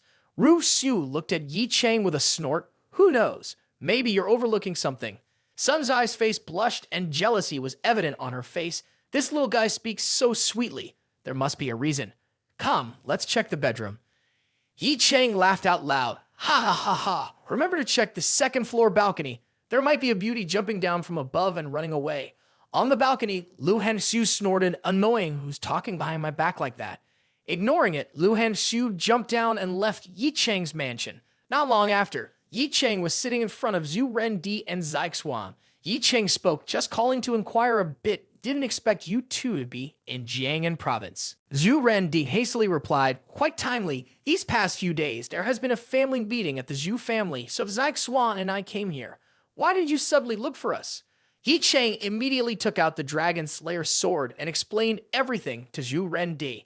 Understanding the situation, Zhu Rendi spoke. "So, Mr. Yi wants materials to forge a sword, not just wants but needs." In his heart, Ye Cheng understood very well. Whether it's now or in the future, the Dragon Slayer sword is undoubtedly very useful, and I must forge it back by any means necessary. After some thought, Zhu Rendi said, "Mr. Yi, indeed, this sword was crafted by our ancestral figure, Zhu Hong Xdai, making the material extremely valuable. Moreover, this item is surely considered vital by the head of the Zhu family. Although this person is the head of the Zhu family, his temperament is a bit fiery, and obtaining something fundamental from him is not possible." Zixuan, standing beside, added, "Indeed, people in the family are very selfish. They won't easily yield away precious items. However, if Mr. Yi needs it, I will do my best to explore avenues. But if it doesn't succeed, I hope Mr. Yi will understand." Ye Cheng understood Zhu Rendi's difficulty and immediately said, "If I use elixirs or other valuable items to exchange, how about that? Large clans prioritize benefits as long as everything is suitable. They cannot refuse." Zhu Rendi hesitated for a moment and then suggested, "Mr. Ye, I will take you to the Zhu family for a visit, try to recommend you. However, my status in the Zhu family is not high and may not be successful. The success or failure depends on how you handle it." Ye Cheng nodded. "Then I'll trouble you, Mr. Zhu." About half an hour later, Zhu Rendi had brought Ye Cheng to the Zhu family in Jiangnan province, which must be said to be extremely magnificent. As they approached, two formidable figures spoke up, "Stop right there and report your identity." Zhu Rendi walked forward and spoke to the two formidable figures outside the gate. "Gentlemen, I am Zhu Rendi, a descendant of the Zhu family in Jiangcheng. I have an important matter to report to the clan head. Please inform him." The two individuals glanced at Zhu Rendi and coldly said, "To meet the clan head, at least you need to be recommended by some important figure. Do you have the qualifications? Go back where you came from." Zhu Rendi was in a difficult position, not wanting to offend Ye Cheng and fearing that Ye Cheng would become angry and destroy the entire Zhu family. Zhu Rendi looked at Ye Cheng with some concern. "Mr. Yi, it seems we won't be able to meet today. Perhaps we should head back. I will report this matter to the patriarch when there's a chance." Ye Cheng nodded. Since this is Zhu Rendi's family behind us, he also doesn't want to cause trouble. As Ye Cheng was about to leave, a girl stepped out and said, "What's all the commotion? I wonder if my father has something important inside." This young woman, roughly in her 20s, was tall and elegant, with gently flowing blonde hair and flawless skin. Zixuan looked at Ye Cheng and spoke softly. "You've probably heard of one of the three big beauties in Jiangnan, Ru Xu. The one in front of you is Zhu Ya, also one of the three, though she might be a couple of years older than you." The two strong men, upon seeing Zhu Ya, immediately turned into watchdogs and said, "Sorry, miss, we'll pay attention in the future." Zixuan continued, "Zhu Ya holds a high position in the main family. If she agrees to negotiate, there's a chance your matter will succeed. However, she has a fiery temperament and might not be easy to collaborate with." Hearing about collaboration, a hint of sweat appeared on Ye Cheng's face. "The aircraft is fine, but I don't want to collaborate with her." At this moment, Zhu Ye gracefully walked towards Ye Cheng, calling out from a distance, "Ye Cheng, indeed, you've arrived in Jiangnan." Ye Cheng, feeling a bit puzzled, sensed that something was not right. "Why does this aircraft know my name?" Approaching, Zhu Bie extended her hand forward and explained, "I've heard about you for a long time. Being close friends with Bai Lai Bing, of course, I know you as the youngest lieutenant general and chief training officer of Long Hun in the entire nation. Even the sound of an ant crawling can reach my ears, so naturally, I would pay attention to you." After introducing herself, Zhu Bie suggested having a coffee with Ye Cheng, adding, "So far, I've never invited any male to have coffee. If Ye Cheng refuses, it won't be a big deal." Transitioning to the coffee shop, Ye Cheng leisurely asked Zhu Ya, honestly, I find it hard to believe. What value do I have that would make Miss Zhu from the Zhu family care so much? Zhu Ye smiled gently and spoke sincerely. If it's just your martial arts status, even if you're the leader of Jiangqing, it truly wouldn't be worth much. But your special attention from the Long Hun leaders changes everything. Ye Cheng's eyes flickered with a hint of curiosity as he asked, "Oh, really? Can you tell me who this special person is?" Zhu Ye once again displayed a captivating smile. Fate works in mysterious ways. "Now let's talk about your matter. Why have you come to our Zhu family? I'm sure it's not to find me, is it?" Ye Cheng's eyes moved, sensing a hint of amusement in Zhu Ye's words. He responded, "If you're being so direct, then I won't beat around the bush either. I know that the Zhu family once forged a sword. Now I need the original materials of that sword. So it seems you want to reforge it. That's fine. Because of my regard for Bai Lai Bing, I'll do my best to help you. However, the Zhu family has forged countless swords. I wonder which one you want to repair." In the next second, Ye Cheng placed his hand on the table, and the aura of the Dragon Slayer's sword immediately appeared on the table. Seeing the sword, Zhu Ya couldn't help but exclaim in awe, "The Breaking Heaven sword! How did it end up in your hands?" The beauty couldn't resist the impulse to snatch it, but Ye Cheng's gaze restrained her. Coldly, he said, "I have a habit.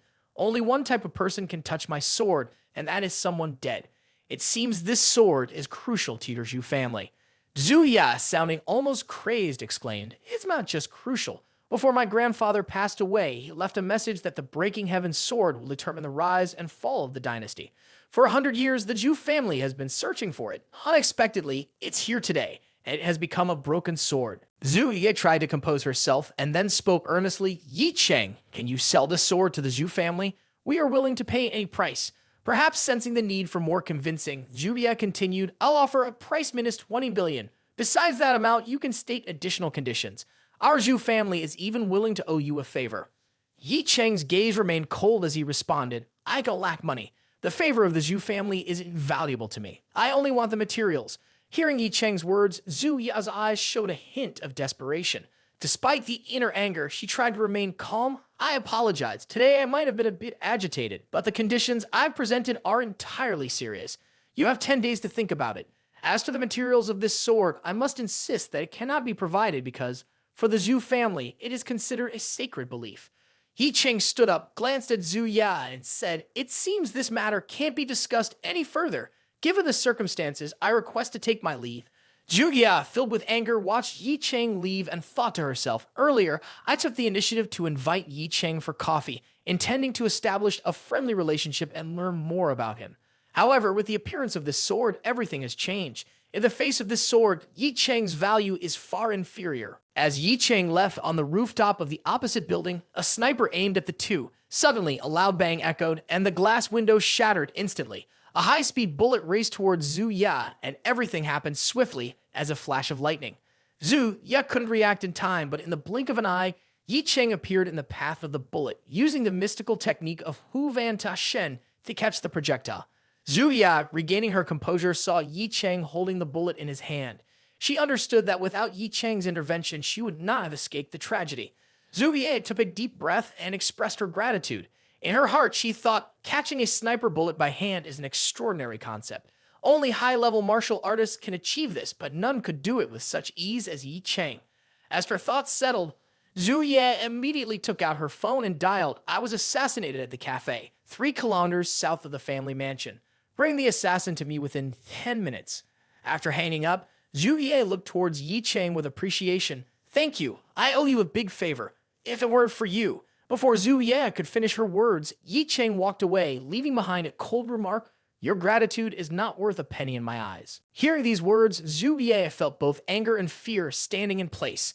"My favor is not worth a penny. There are many prestigious families trying to win my favor, and this kid shows no interest at all.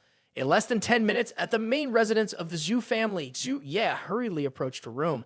This place served as the Zhu family's prison, and now she was on her way to confront the imprisoned assassin. In this moment, Zhu Ye transformed into a different person, emitting a chilling aura. She looked down at the man in front of her and said, "Why kill me? Who sent you here? I have only 2 questions." The man hung upside down and uttered words that she couldn't understand. Zhu Ye looked at the man coldly and said, "It seems to be people from East Asia using these methods to retaliate for contract violations. Can't sit still, can you?" Zhu Ye held a dagger in her hand and continued, "It's a pity." Finishing her words, the blade swept through, severing the assassin's life. Zhu Ye turned to the He family's assassin and commanded, "Send the experts of the family, quickly head to East Asia tonight. Eliminate all those business partners, no need to spare anyone." Returning to Ye Cheng's location, stepping on the road, Ye Cheng thought to himself, "As soon as I stepped out of the coffee shop, I felt a powerful and furious energy rushing towards me. It must be someone coming to find Zhu Ye. The strength of the Zhu family is truly extraordinary. Looking from the outside, the Zhu family only deals with medicinal herbs, yet they can have a situation like this. It seems that Jiayin is deep and hard to fathom. The Wu family is probably just the tip of the iceberg." At this moment, Ye Cheng's phone rang, and it was Sun Zai calling. Ye Cheng answered, asking, "What's going on?" On the other end, Sun Zai's voice carried a tone of concern. "Ye Cheng, where are you now? Can you come to the 15th floor of the Huiyuan Kingdom building? Tianjin Group is facing a bit of trouble." Hearing that there was some trouble where she was, Ye Cheng's face showed a bit of displeasure as he asked, "Is it Ru Chu with you? She is quite skilled in business matters. Matters concerning the company should be discussed with her." Sun Zai replied, "Ru Xu went with her mother to pick up her grandmother from the hospital, and it will be another week before she returns. Director Shen just flew out to handle some business and is currently on a plane unreachable." Saying this, Sun Zai's words became a bit urgent. "Don't ask more questions. Come here quickly to the Huiyuan Kingdom building, 15th floor." Ye Cheng quickly replied, "Sure, wait for me there. I'll be right there." At Sun Zai's location, there was a young man sitting with 2 stern-looking men behind him. Although they had not taken any action, Sun Zai could sense that the newcomers didn't have good intentions. The young man always insisted on speaking with someone who had decision-making power. Sun Zai, with a slightly worried expression, said, "He's on his way. What can you tell me in advance?" The young man nodded with an extremely arrogant attitude, saying, "Do you know what Tianjin Group lacks the most?" Sun Zai was curious. What is it lacking? Pointing at Sun Zai, the young man said, "What you lack the most is security. If Tianjin Group wants to survive in Jiangnan province, you must have someone backing you up. My name is Lai Ji, and I am the umbrella for you. I don't need to say much. You already know the strength of our Lai family in Jiangnan, don't you?" Sun Zai immediately understood that the other party had come to collect protection fees, but she had just arrived and didn't know much. Sun Zai explained slowly, "I've only been here for a few days. Please elaborate." The young man, with a nonchalant attitude, stated his request. "We are from the Lai family in Jiangnan. I don't ask for much. I only need a 20% stake in the company. From now on, no one in Jiangcheng will dare to touch you. This is extremely beneficial for you." Sun Zai pretended not to understand and said, "Mr. Lei, there might be some misunderstanding. Tianjin Group currently has no intention of selling shares. Even if you offer a high price, we won't sell." Lai Ji laughed and said, "Miss Sun, you've misunderstood. Our Lai family doesn't want to buy. It's that you must give us that portion of shares. Do you know the position of our Lai family in the business world? Controlling a portion of Tianjin Group is like having control at our fingertips." Concern appeared on Sun Zai's face as she asked, "Do you even know what you're talking about?" She knew very well. In the business world, many corporations lean on a major force, accepting to give away a small portion of shares for the overall development of the company. During the opening in Jiangcheng, many influential figures came to congratulate us, and obviously no one dared to extort protection fees. But here in Jiangnan, there will be many mice in the hole, and we can't know the forces standing behind Tianjin Group. Lai, the young master, paid no attention to Sun Zai's words. His greedy eyes were fixed on her. Following that, he crudely opened his mouth. "Speak, and you better answer truthfully. I never expected Tianjin Group to have such a beautiful boss.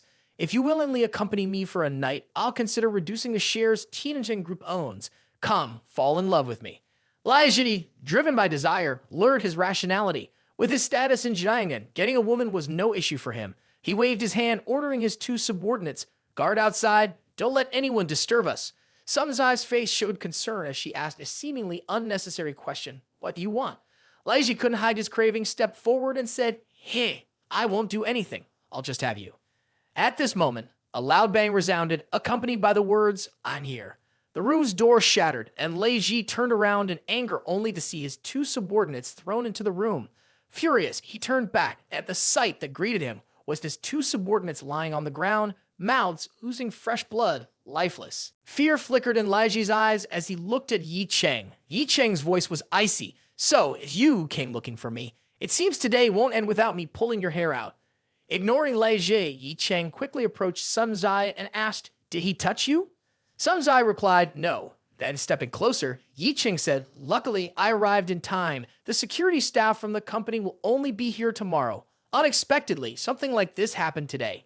Ye Cheng's cold gaze spoke, "It's fine. I'll take care of it. The security staff can have a day off. Tomorrow, I'll send some experts here to handle it. Leave this matter to me, and you can go out first." Sun Zai hurriedly explained he is from the Lai family, demanding 20% of our shares as protection money. After saying this, Sun Zai also left. Lei Ji felt that something was amiss, worry crossed his face, but he still spoke with determination. "Do you know who I am?" "My father is." Before he could finish his sentence, Ye Cheng gave him a slap across the face.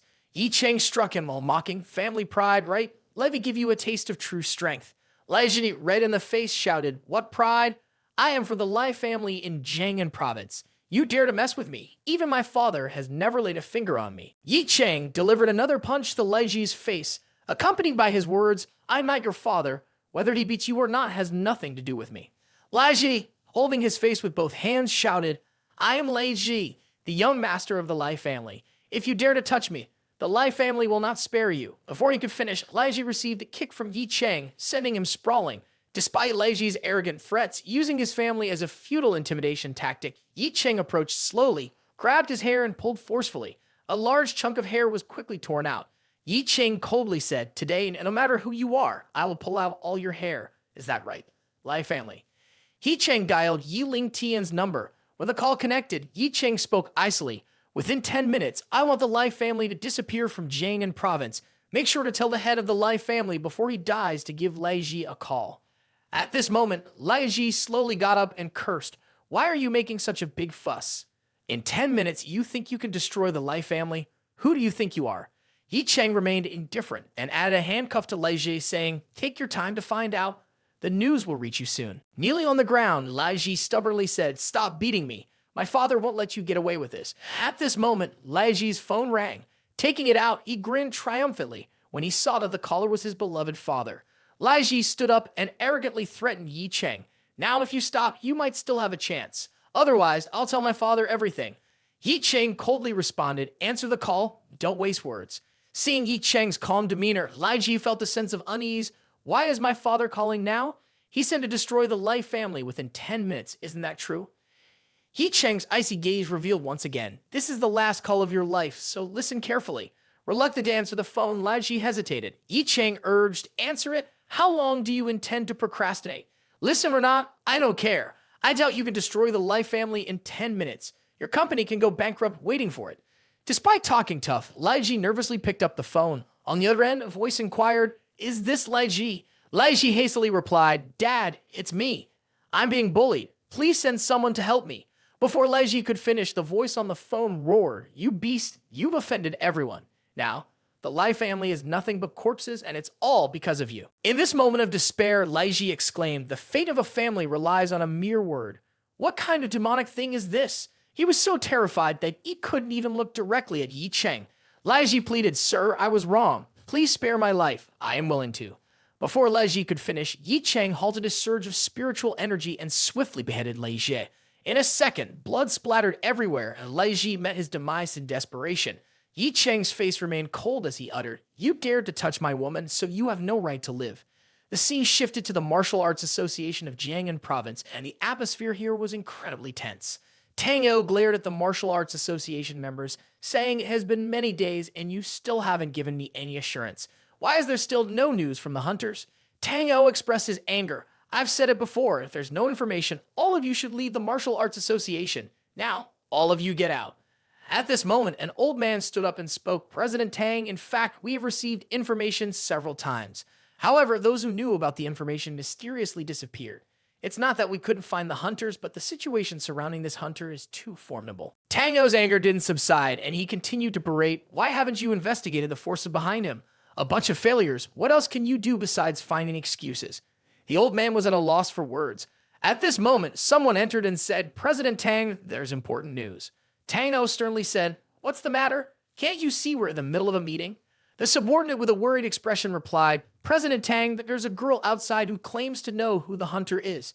Hearing this, the entire room became tense. Tang O glared at the subordinate and said, Is it true? Why haven't you invited her in? A few minutes later, the subordinate brought in a girl. Tang O examined her. She was quite beautiful, but her face betrayed clear signs of anxiety. Tang O asked in a serious tone, Do you know who killed my son? Sai Shi Ran nodded immediately and introduced herself. President Tang, I am Sai Shi Ran from the Sai clan in Jiangcheng. Currently, my family is under threat. If I tell you who the hunter is, can you help us? Tang O approached and scrutinized Sai Shi Ran, saying, Are you negotiating with me right now? Sai Shi Ran, fearful, stammered, No, not at all. Without waiting for Shi Ran to finish, Tang O cheerfully said, As long as you tell me who that hunter is from today onwards, you'll be my adopted daughter. Not only will I protect you, but many others will go to great lengths for you. I will ensure you live a life of wealth and prosperity. Hearing this, Sai Shi Ran's face lit up with joy. She then pointed to the photo and said, I know who the person in the photo is. A cold and resolute voice followed. I am 100% sure the person in this photo is Ye Cheng. He is the top figure in the martial arts world in Jiangcheng. Tang O rubbed his chin and said, Ye Cheng is the one who killed Yuan Jingfu, but Yuan Jingfu was ranked just over 300 on the martial artist ranking. With his strength, how could he eliminate the Wu clan? A skeptical expression appeared on Tang O's face. He questioned, Are you sure? In my opinion, his strength is not enough for such a task. Sai Shi Ran immediately took out her phone and said, If President Tang doesn't believe it, you can take a look at these photos. These were taken when he was fighting with Yuan, and they match the photo you have. Tang O observed for a while, and an immediately sinister smile appeared on his face. Indeed, he is the one, this Ye Cheng. His silhouette during the fight with Yuan Jingfu is an exact match. Tang O erupted in unprecedented anger and issued a command, Everyone, find him for me. Even if we have to dig up 3 feet of soil in Jiangnan province, we must find him. I want to personally chop off his head. Ye Cheng, I will definitely kill you. I will kill everyone around you, and I will make sure your course is not intact. Seeing this spectacle, Sai Shi Ran smiled. Ye Cheng, you let my Sai family die without mercy, so don't expect to live. I want to see if you can endure the wrath of the Jiangnan Martial Arts Association. No one in the meeting paid attention to Ma Wai-Ki's currently unpleasant expression. Despite Ye Cheng planning to make an appearance at Tang O's 60th birthday celebration, this unexpected incident caught him off guard. A while later, at the Kuwai villa, Ye Cheng's phone rang, and the caller was none other than Ma Wai-Ki. Ye Cheng answered the phone, and Ma Wai-Ki hurriedly said, Mr. Ye, a big problem has arisen. Tang O has found out that you're the hunter. He's mobilized all the resources of the Martial Arts Association to find you. The news hasn't spread widely yet. You need to run quickly, escape abroad as far as possible. Ma Wai-Ki's voice was rushed and filled with concern for Ye Cheng's safety, but Ye Cheng seemed indifferent to that concern. Ye Cheng expressed some surprise, asking, I'm curious, how did he find out about me? On the phone, Ma Wai-Ki hastily explained, a girl named Sai Shi Ran went to the Martial Arts Association recently. She brought many photos of you. To gain favor, she's now been adopted by Tang O as his foster daughter. A hint of hostility flashed in Ye Cheng's eyes, and he stated, I have a principle not to kill former lovers, but it seems there's an exception. Now Shi Ran must die, and she'll die a gruesome death. Ye Cheng's gaze turned cold and calculating, his face showing anticipation. Now that my identity is exposed, the game has just officially begun. Currently, Ru Xiu has returned to the He family, and with the He family's status, no one would dare touch her. Now, my only concern is Sun Zai's safety. After contemplating for a moment, Ye Cheng decided to take Sun Zai to the Team Long skyscraper. Standing in front of the skyscraper, Sun Zai curiously asked, Ye Cheng, why did you bring me here? Where is this place? Without saying a word, Ye Cheng pulled Sun Zai into the elevator. At this moment, Sun Zai speculated curiously, Are we here to discuss cooperation? I haven't prepared anything. Ye Cheng replied, What kind of cooperation are you talking about? Are you referring to watching videos and remembering to hit the like button? Inside the elevator, Ye Cheng gently reassured Sun Zai, Don't worry, this is my territory. When I say my territory, I mean the entire building belongs to me. Sun Zai's expression became somewhat startled as she said, Are you trying to tease me? At this point, Ye Cheng spoke seriously. The situation in Jiangnan province is a bit chaotic right now. I need you to stay here for a few days. Once things settle down, we'll return to the villa. The elevator door slowly opened and Yi Tian was already waiting outside. Seeing Ye Cheng, he immediately knelt down respectfully and said, Underling Yi Tian pays respects to Dianzhu, pays respects to Miss Sun. At this moment, there were numerous powerful individuals present, all of them echoing in unison, Underling pays respects to Dianzhu, pays respects to Miss Sun. Ye Cheng revealed a portion of his true power for the first time in front of Sun Jai. Stepping into the hall, the resounding cheers of greetings, Dianzhu, greetings, Miss Sun, took Sun Jai by surprise. Sun Jai's eyes now held a hint of fear as she looked at Ye Cheng. In her heart, she wondered, is the man in front of me still the Ye Cheng I knew before? Is this the true power behind the Tianjin group? Sun Jai's eyes no longer focused on Ye Cheng. Instead, she looked at everyone present. For someone who had never practiced martial arts, Sun Jai could keenly sense one thing through the haze. Everyone here is extraordinarily powerful, formidable martial artists, but all these mighty individuals seem to be under Ye Cheng's command. At this moment, Ye Cheng spoke slowly. Yi Tian, is everything ready? Yi Tian respectfully replied, Rest assured, Dianzhu, everything has been prepared. Yi Tian exuded confidence as he assured, Rest assured, Dianzhu, entrust Miss Sun to us. As long as Miss Sun is inside the Team Long building, no matter how many members the Martial Arts Association has, they won't be able to approach her. Hearing these words, satisfaction appeared on Ye Cheng's face. Good, in that case, I can confidently go deal with the trash down there. The scene shifts to the He family in Jiangnan province. At this moment, numerous martial artists from the Martial Arts Association have gathered at the He family. Upon learning that Ye Cheng is the hunter, the association quickly seized on the deep connection between Ru Shu and Ye Cheng. However, as Ye Cheng predicted, given the He family's status, the Martial Arts Association dared not act recklessly. Now, a formidable figure stood before He Huang Yi, speaking loudly. Huang Yi, do you know about the relationship between Ru Shu and that Ye Cheng? Have you known that Ye Cheng is the hunter for a long time? He Huang Yi remained calm and replied, What does my daughter have to do with this? Indeed, I had some suspicions in the past, wondering if Ye Cheng was involved in that matter. The formidable figure, feeling uneasy, asked, So why didn't you speak up back then? He Huang Yi explained, but at that time, it was just speculation. I didn't want to harm an innocent person. Only now am I certain that it is Ye Cheng. Inwardly relieved, He Huang Yi was glad that Ru Shu and Madame he had returned home, considering it relatively safe. The formidable figure continued to press, Tell me, where is this Ye Cheng now? Surely you know where he is. He Huang Yi reluctantly revealed, You're right, I truly don't know about that. I've always looked down on this person. How would I know where he is? I have no need to help him hide. The enraged figure grabbed He Huang Yi by the collar, radiating a formidable aura, and said, Do you want to die? Everyone knows that this Ye Cheng has a close relationship with your daughter. Where is your daughter now? Call her out to me immediately. After some contemplation, He Huang Yi replied, Sir, indeed, my daughter knows this Ye Cheng, but my daughter is the fiancée of young Master Qin. There is no special relationship with that Ye Cheng. Hearing about the Qin family, the enraged figure hesitated a bit. In his thoughts, he considered the Qin family is a high-ranking martial arts clan. Even President Tang shows some restraint towards them. It's not wise to provoke them. After all, they are our people. If that's the case, then I won't trouble you. If there is any news later, report it to us immediately. After speaking, the formidable figure departed. He Huang Yi inwardly rejoiced. Luckily, the matter has been resolved. The He family, despite its immense wealth, is just a saying in front of martial arts experts. Life and death are determined by a single sentence. The scene shifts to the Zhu family in Jiangnan province. Zhu Ye is sitting in a small room within the main house of the Zhu family. Holding her phone, her eyes reflect a trace of horror as she has just learned that Ye Cheng is the hunter. He not only destroyed the Wu family, but also killed Tang Yuanxian, openly confronting Tang O. This guy is truly insane. In her mind, she recalls Ye Cheng's disdainful words about his feelings not being worth a dime. It seems it's not arrogance, but a mad contempt for everything in the martial arts world. Ye Cheng, what exactly are you relying on to be so obsessed? Disappearing for years within those years, what have you been doing? While Zhu Ye is lost in thought, a middle-aged man approaches. He greets her respectfully. Greetings, miss. Is there something you need to discuss with me? This person is Zhu Wentian, the current head of the Zhu family. To outsiders, Zhu Ye is just a member of the clan. But in reality, she has a special status known only to him. Seeing his respectful demeanor, Zhu Ye smiles and says, Master, you were always courteous to a junior like me. It wouldn't look good if others saw. Zhu Wentian responds, There's no one else present now. How could I be impolite to you, miss? Zhu Yan nodded, her demeanor becoming serious as she spoke. That's right. Today, I called you here because there is an important matter I want to inform you of. I have found the whereabouts of the heaven-splitting sword, and currently it is in the hands of Ye Cheng, the heaven-splitting sword.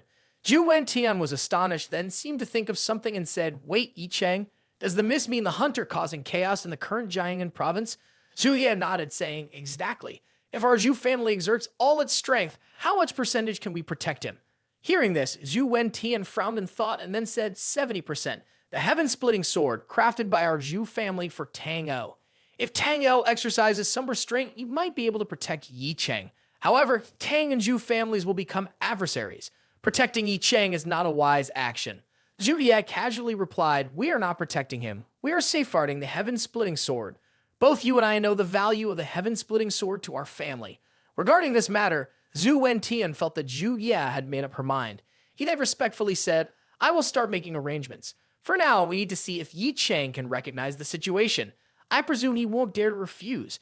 At this moment, in a private hospital in the capital, Jiang Jianfeng was engaged in cultivation. His entire body was covered in a layer of golden light, continuously absorbing the spiritual energy of the earth. After a session of cultivation, he opened his eyes and exclaimed, If it weren't for my old man constantly providing me with those heavenly treasures, my strength wouldn't have progressed to this level. Now, even the top-ranked martial artists in China should be left behind. Right at that moment, a knock echoed on the door. Come in! A young man pushed the door open and hurriedly approached Jiang Jianfeng. Glancing at the visitor, Jiang Jianfeng spoke coldly, I told you to observe what's happening in Jiangnan. What did you find? The young man hastily reporting to Mr. Jiang, a major incident has occurred in Jiangnan. It has been investigated that the one who killed Tang O's son and wiped out the Wu family in Jiangnan is that kid Ye Cheng. Can you believe it? Horror flashed in Jiang Jianfeng's eyes. In his heart, he thought, Initially, I thought he wouldn't live long, but unexpectedly, not only is he alive and well, but he's also causing such significant trouble.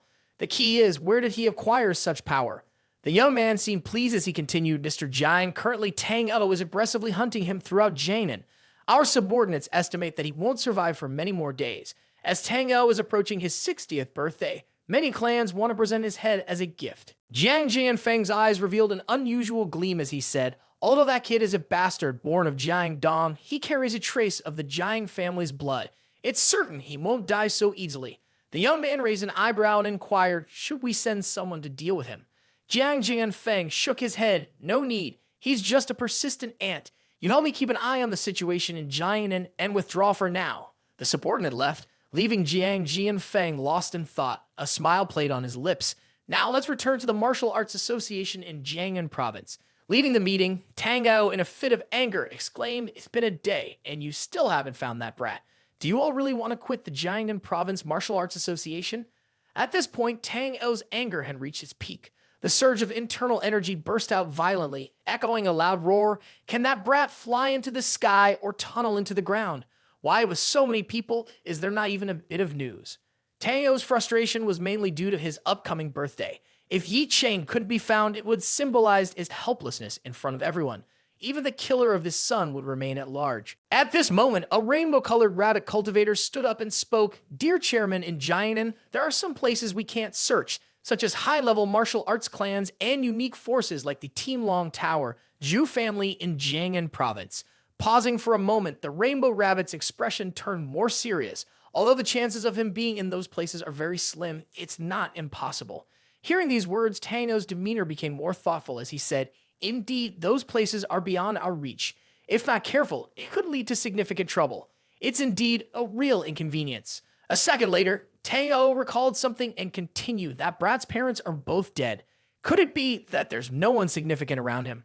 Regarding this matter, Sai Ran, standing beside him, quickly spoke up. Indeed, beside that Ye Cheng, there are some people who are crucial to him. Ye Cheng lives a rather secretive life and has very few friends. The person he cares about the most is Sun Zai, and their relationship is extremely deep. Sun Zai might be his girlfriend. If we capture Sun Zai, he will undoubtedly show up. Tang O had already investigated Sun Zai's matter, and his expression became somewhat unpleasant. Sun Zai has been well hidden by that Ye Cheng. She is completely untraceable. Is there anyone else? Sai Shiran confidently raised her pomelo and continued. Besides Sun Zai, Ye Cheng also has a close relationship with a family running a barbecue restaurant, along with the Shen family, both located in Jiangcheng. Listening to this, Tang Nao curiously asked, "What do you know about the Shen family and the couple?" Sai Shiren explained the couple running the barbecue restaurant are ordinary people. Their son is a close friend of Ye Cheng, currently studying at Jiangbai University. When Ye Cheng faced difficulties, they helped him. As for the Shen family, it's managed by Shen Hai Hoa, and it's the Tiananmen group founded by Ye Cheng. Shen Hai Hoa is the head of the Shen family. If we capture all of them, including Ye Cheng's friends, there's no reason for him not to appear. Hearing this, Tang Nao's face showed a sinister expression, and he laughed loudly. Good, good, good. Tang Nao gave the order, Jiangcheng is your territory. Bring those 4 individuals to my 60th birthday celebration tomorrow. You can mobilize the martial artists of the Martial Arts Association as you wish. Sai Shiran agreed, feeling a sense of joy she couldn't contain in her heart. I have the Martial Arts Association backing me up. Anyone who dares to challenge me in the Meng family, right? To win Ye Cheng's favor, you dealt with the Sai family. This time, I'll make you pay. Seeing Tang Nao in a more relaxed mood, an elder martial artist stood up respectfully and said, Guildmaster, where will our birthday celebration be held, and do you have any special requests? Tang Nao rubbed his chin, pondered for a while, and then said, I heard that in the past, the parents of that Ye Cheng were killed at Van Ho Mountain Resort in Jiangcheng. After that incident, someone built a mountain resort in Jiangnan, and it was named Van Ho Mountain Resort again. The elder martial artist nodded and said, Guildmaster, that's indeed the case, but the business of that place hasn't been doing well recently. Do you really want to organize the birthday celebration there? Tang Nao's face showed satisfaction at this moment, expressing a sinister intention. Years ago, Ye Cheng lost his parents at Van Ho Mountain Resort.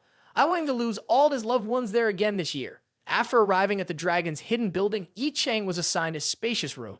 In this place, he focused on cultivating. However, he felt uneasy and wondered. For the past few days, I've been staying at the dragon's hidden building, undoubtedly very safe, but I always feel that something is not right. Ye Cheng took out his phone, but found that it couldn't make outgoing calls. He understood. This is Yiling Tian wanting to ensure my safety, blocking all communication in this area. Despite that, Ye Cheng was eager to know what was happening outside. Without hesitation, he went to find Yiling Tian, expressing his desire to make a phone call. In response to Ye Cheng's request, Yiling Tian led him to a room equipped with state-of-the-art facilities. Then, from within his clothes, Yiling Tian took out a vintage Shanghai-style phone, handed it to Ye Cheng, and said, If Dianzhu wants to make an outgoing call, please use this. It's very safe. Ye Cheng nodded, then took the phone. To know the situation of his enemies, he needed to call someone close to them. Ye Cheng called Ma Wai to inquire about the recent situation in Jiangnan province.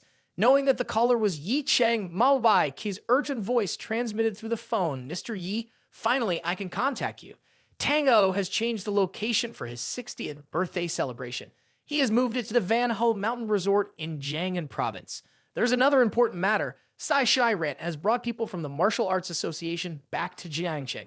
She says she wants to capture Shen Hai Ho, along with the Zhu family, and bring them to the birthday party for execution. Hearing this news, Ye Cheng became extremely angry and unintentionally released his power. The phone in his hand instantly shattered.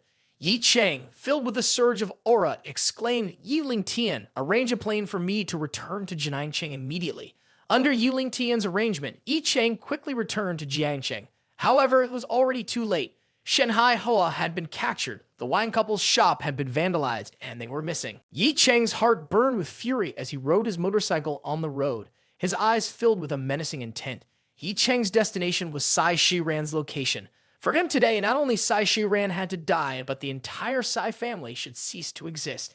Through Ying Jing's investigation, he learned that Sai Shiran was at the Meng family in Jiangcheng. Filled with rage, Ye Cheng sped on his motorcycle, heading straight to confront his former lover. At the Meng family, Sai Shiran continued to flaunt herself in front of the Meng family members. Behind her were 3 martial artists from the Martial Arts Association of Jiangnan province, including a short old man, a straw hat-wearing fellow, and Tho 7 Mao.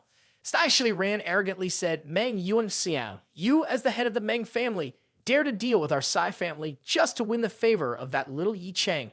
But now the tables have turned, and that little guy will not live through today. What does your family head have to say about this, Meng family? Meng Yuan Xiang, seeing the martial artist behind Sai Shiran, felt a sense of dread. They are all experts on the master's list, exuding a menacing intent. The Meng family is basically no match. If not careful, you might face extinction. Meng Yuanxiang expressed fear in his words, saying, Sai Shi Ran, our intention to deal with the Sai family in the past was just a statement. Up until now, we have never harmed the Sai family. Your actions are not justified. Sai Shi Ran, upon hearing this, sneered, So what? The principles of the martial world are no longer effective. Now it's just the strong preying on the weak. If you don't touch my Sai family, I won't touch you. Let me make it clear, even your every breath seems wrong to me.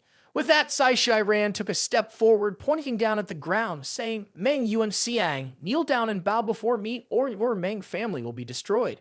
Hearing this, Meng Yuanxiang gritted his teeth in extreme anger. How could a family head endure such humiliation from a woman? However, Yuanxiang glanced at his son, and his raging anger was immediately suppressed. Besides being a family head, he was also a father. Without hesitation, Meng Yuanxiang immediately knelt before Sai Shi Ran. The members of the Meng family behind him were also filled with terror. Yuanxiang bowed his head forcefully, his words echoing, I apologize, Sai Miss, it's all my fault. I beg for your forgiveness and mercy for our Meng family. Sai Shi Ran covered her mouth, laughing with great satisfaction. She continued to stroke her chin and said, Very good, I am quite pleased with your apology. However, a second later, her eyes revealed the cruelty of the powerful as she said, Very good, but I regret to inform you that I do not accept it. All follow my orders. Wipe out the Meng family entirely, leaving no one alive. The three martial experts, accustomed to preying on the weak, delighted in the command and simultaneously rushed forward to ruthlessly exterminate the Meng family. The members of the Meng family, with nothing left to lose, rallied together in a desperate attempt. However, the martial experts from the city were vastly superior in strength, overwhelming the Meng family members who were crushed, blood splattering everywhere. The only drawback was that it took a bit longer due to the cold. Seeing each member of the Meng family fall, Meng Yuanxiang seemed to be in silent shock. He never thought that the Meng family would be annihilated by his own hands. Looking at his determined son, Yuanxiang urged, Escape. We cannot let the Meng family be completely wiped out. At this moment, Sai Shi Ran's sinister gaze also turned toward the child behind Yuanxiang. She cruelly pointed in that direction, saying, Kill that child. Don't let anyone escape. Meng Yuanxiang erupted with a burst of angry energy, saying, Don't act excessively cruel. If you dare to harm my son, I will risk my life to fight you. After all, I am the head of the Meng family. Don't underestimate me. However, Yuanxiang's words were cut short. He was forcefully knocked away by the straw hat-wearing martial expert. Having bullied the weak numerous times before, the ruthless expert now cast a malevolent gaze toward the terrified child, uttering a single word, Die. Following this was a ruthless strike. A second later, a heavy thud resounded. The expert's strike became futile in midair as Ye Cheng had appeared. Surprised by the sudden appearance, the straw hat-wearing individual asked with a hint of confusion, Are you a Marine? Or did I mistake you for someone else? Ye Cheng's eyes were icy as he spoke, I am Ye Cheng, your father. Accompanying his words was a release of powerful aura. Countless strikes from Ye Cheng's hands struck the expert at the fastest speed, causing the expert's body to twist and break, bones shattering. Clearly, he was beyond saving.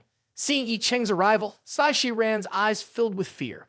Pointing and shouting, she said, He is Ye Cheng, the one Tang Eo is looking for. The seven-colored rabbit, seeing Ye Cheng, felt joy in its heart, confident that this time a significant accomplishment would be achieved. The seven-colored rabbit immediately said, Oh, Ye Cheng, heaven has a door for you to enter, and hell has no way for you to escape. But as the seven-colored rabbit finished speaking, Ye Cheng seemed to transform into a phantom, appearing in front of him with a swift kick. Now the rabbit only had a red hue. The master had left the building. The dwarf beside him, witnessing this scene, thought to himself, His agility has reached an astonishing level. His strength is much higher than mine. With this in mind, the dwarf immediately found an excuse to report to Tang El and swiftly ran away like a startled rabbit. Seeing this, Sai Shi Ran's face turned pale as she said, Did you forget something? Are you planning to abandon me and run away? My foster father won't forgive you. The dwarf glanced at Sai Shi Ran and said, Are you stupid? Is your brain flooded? In this situation, who cares about your life? As he finished speaking, praise came from the side. You're absolutely right. As he turned back, he saw Ye Cheng standing there. Ye Cheng, with a cold smile, said, Unfortunately, you have to die here too. A swift strike with his energy sword, and the dwarf vanished in colors. After eliminating the three martial experts from the Martial Arts Association, Ye Cheng slowly approached his former lover, speaking coldly, Sai Shi Ran, heaven has favored you with a beautiful appearance and a good life. Why didn't you cherish it and instead choose to provoke me? Sai Shi Ran, now filled with fear, continuously stepped back, saying, "Don't come over here." Ye Cheng advanced step by step, his words resonating. 5 years ago, you humiliated me, turned me into a laughingstock in everyone's eyes. When I returned, I didn't kill anyone, only because a petty woman like you wasn't worth dying by my hands. But now you've completely provoked me. I'll ask you once, where are Shen, Hai Hoa, and the Zhu family? Following the principles, after hearing Ye Cheng inquire about the whereabouts of the other four, Sai Shi Ran did not answer. She understood that speaking would mean no chance of survival. A second later, as if thinking of something, she immediately tore at her own head, revealing sensitive areas, and faced Ye Cheng, adopting a seductive posture, saying, "As long as you spare me, I'm willing to become your woman. You can do anything to me, and I won't resist."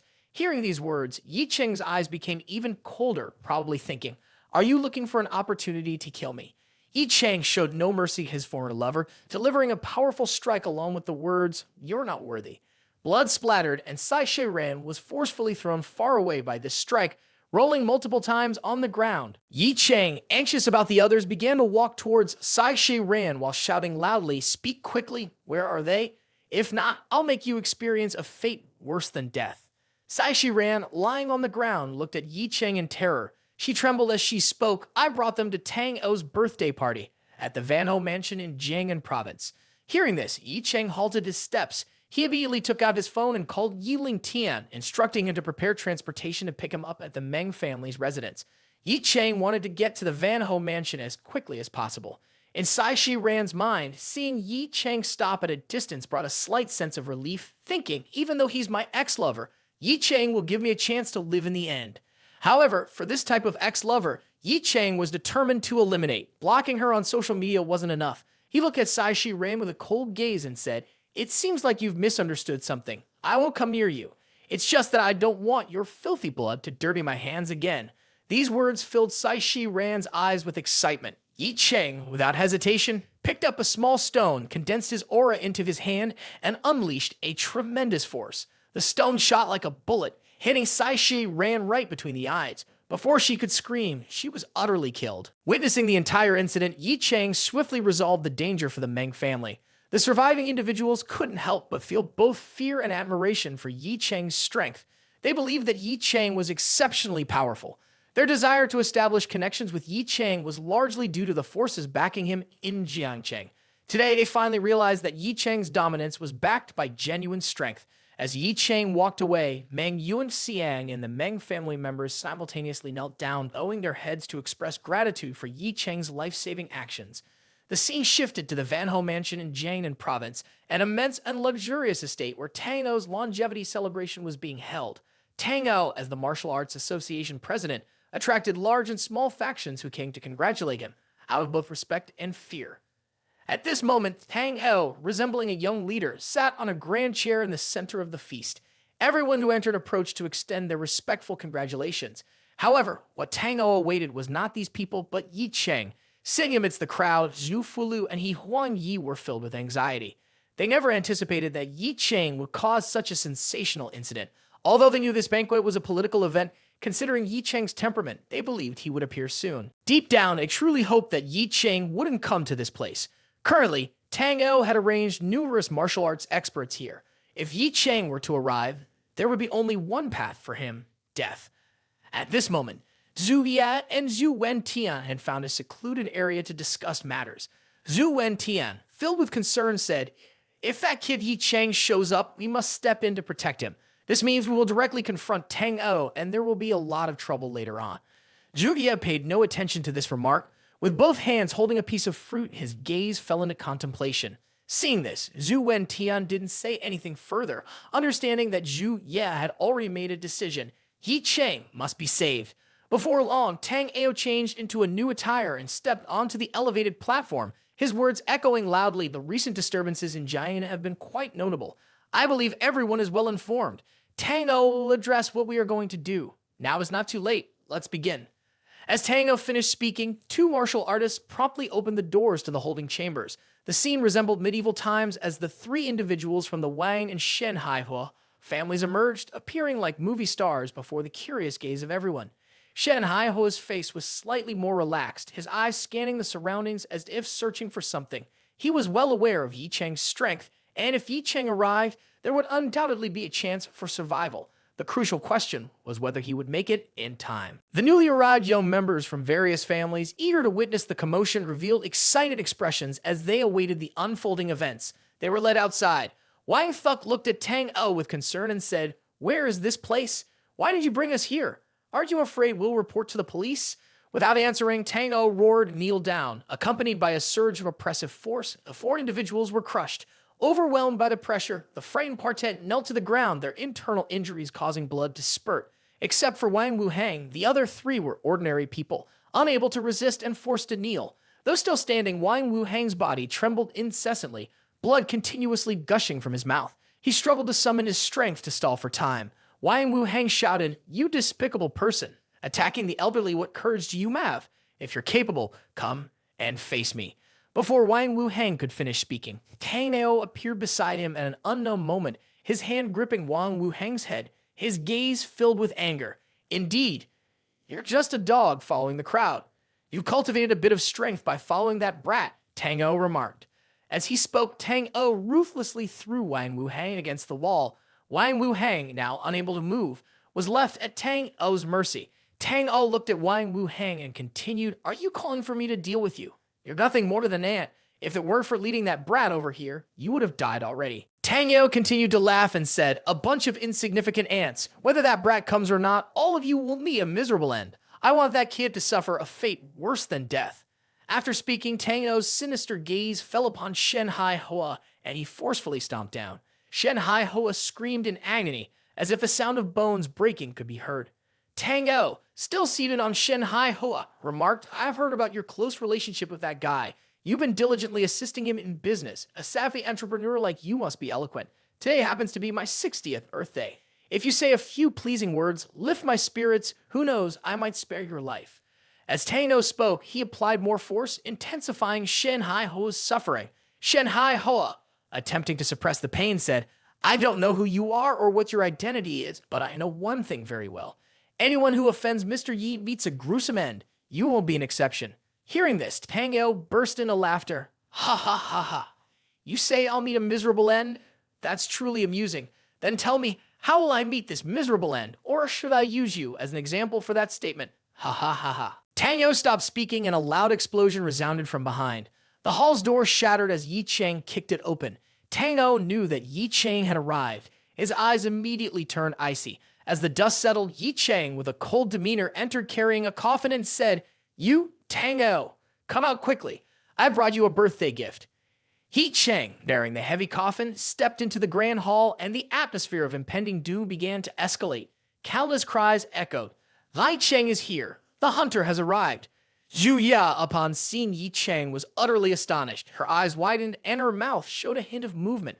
Her surprise stemmed not only from Ye Cheng's daring arrival, but also from the formidable aura with which he entered, displaying unparalleled fearlessness.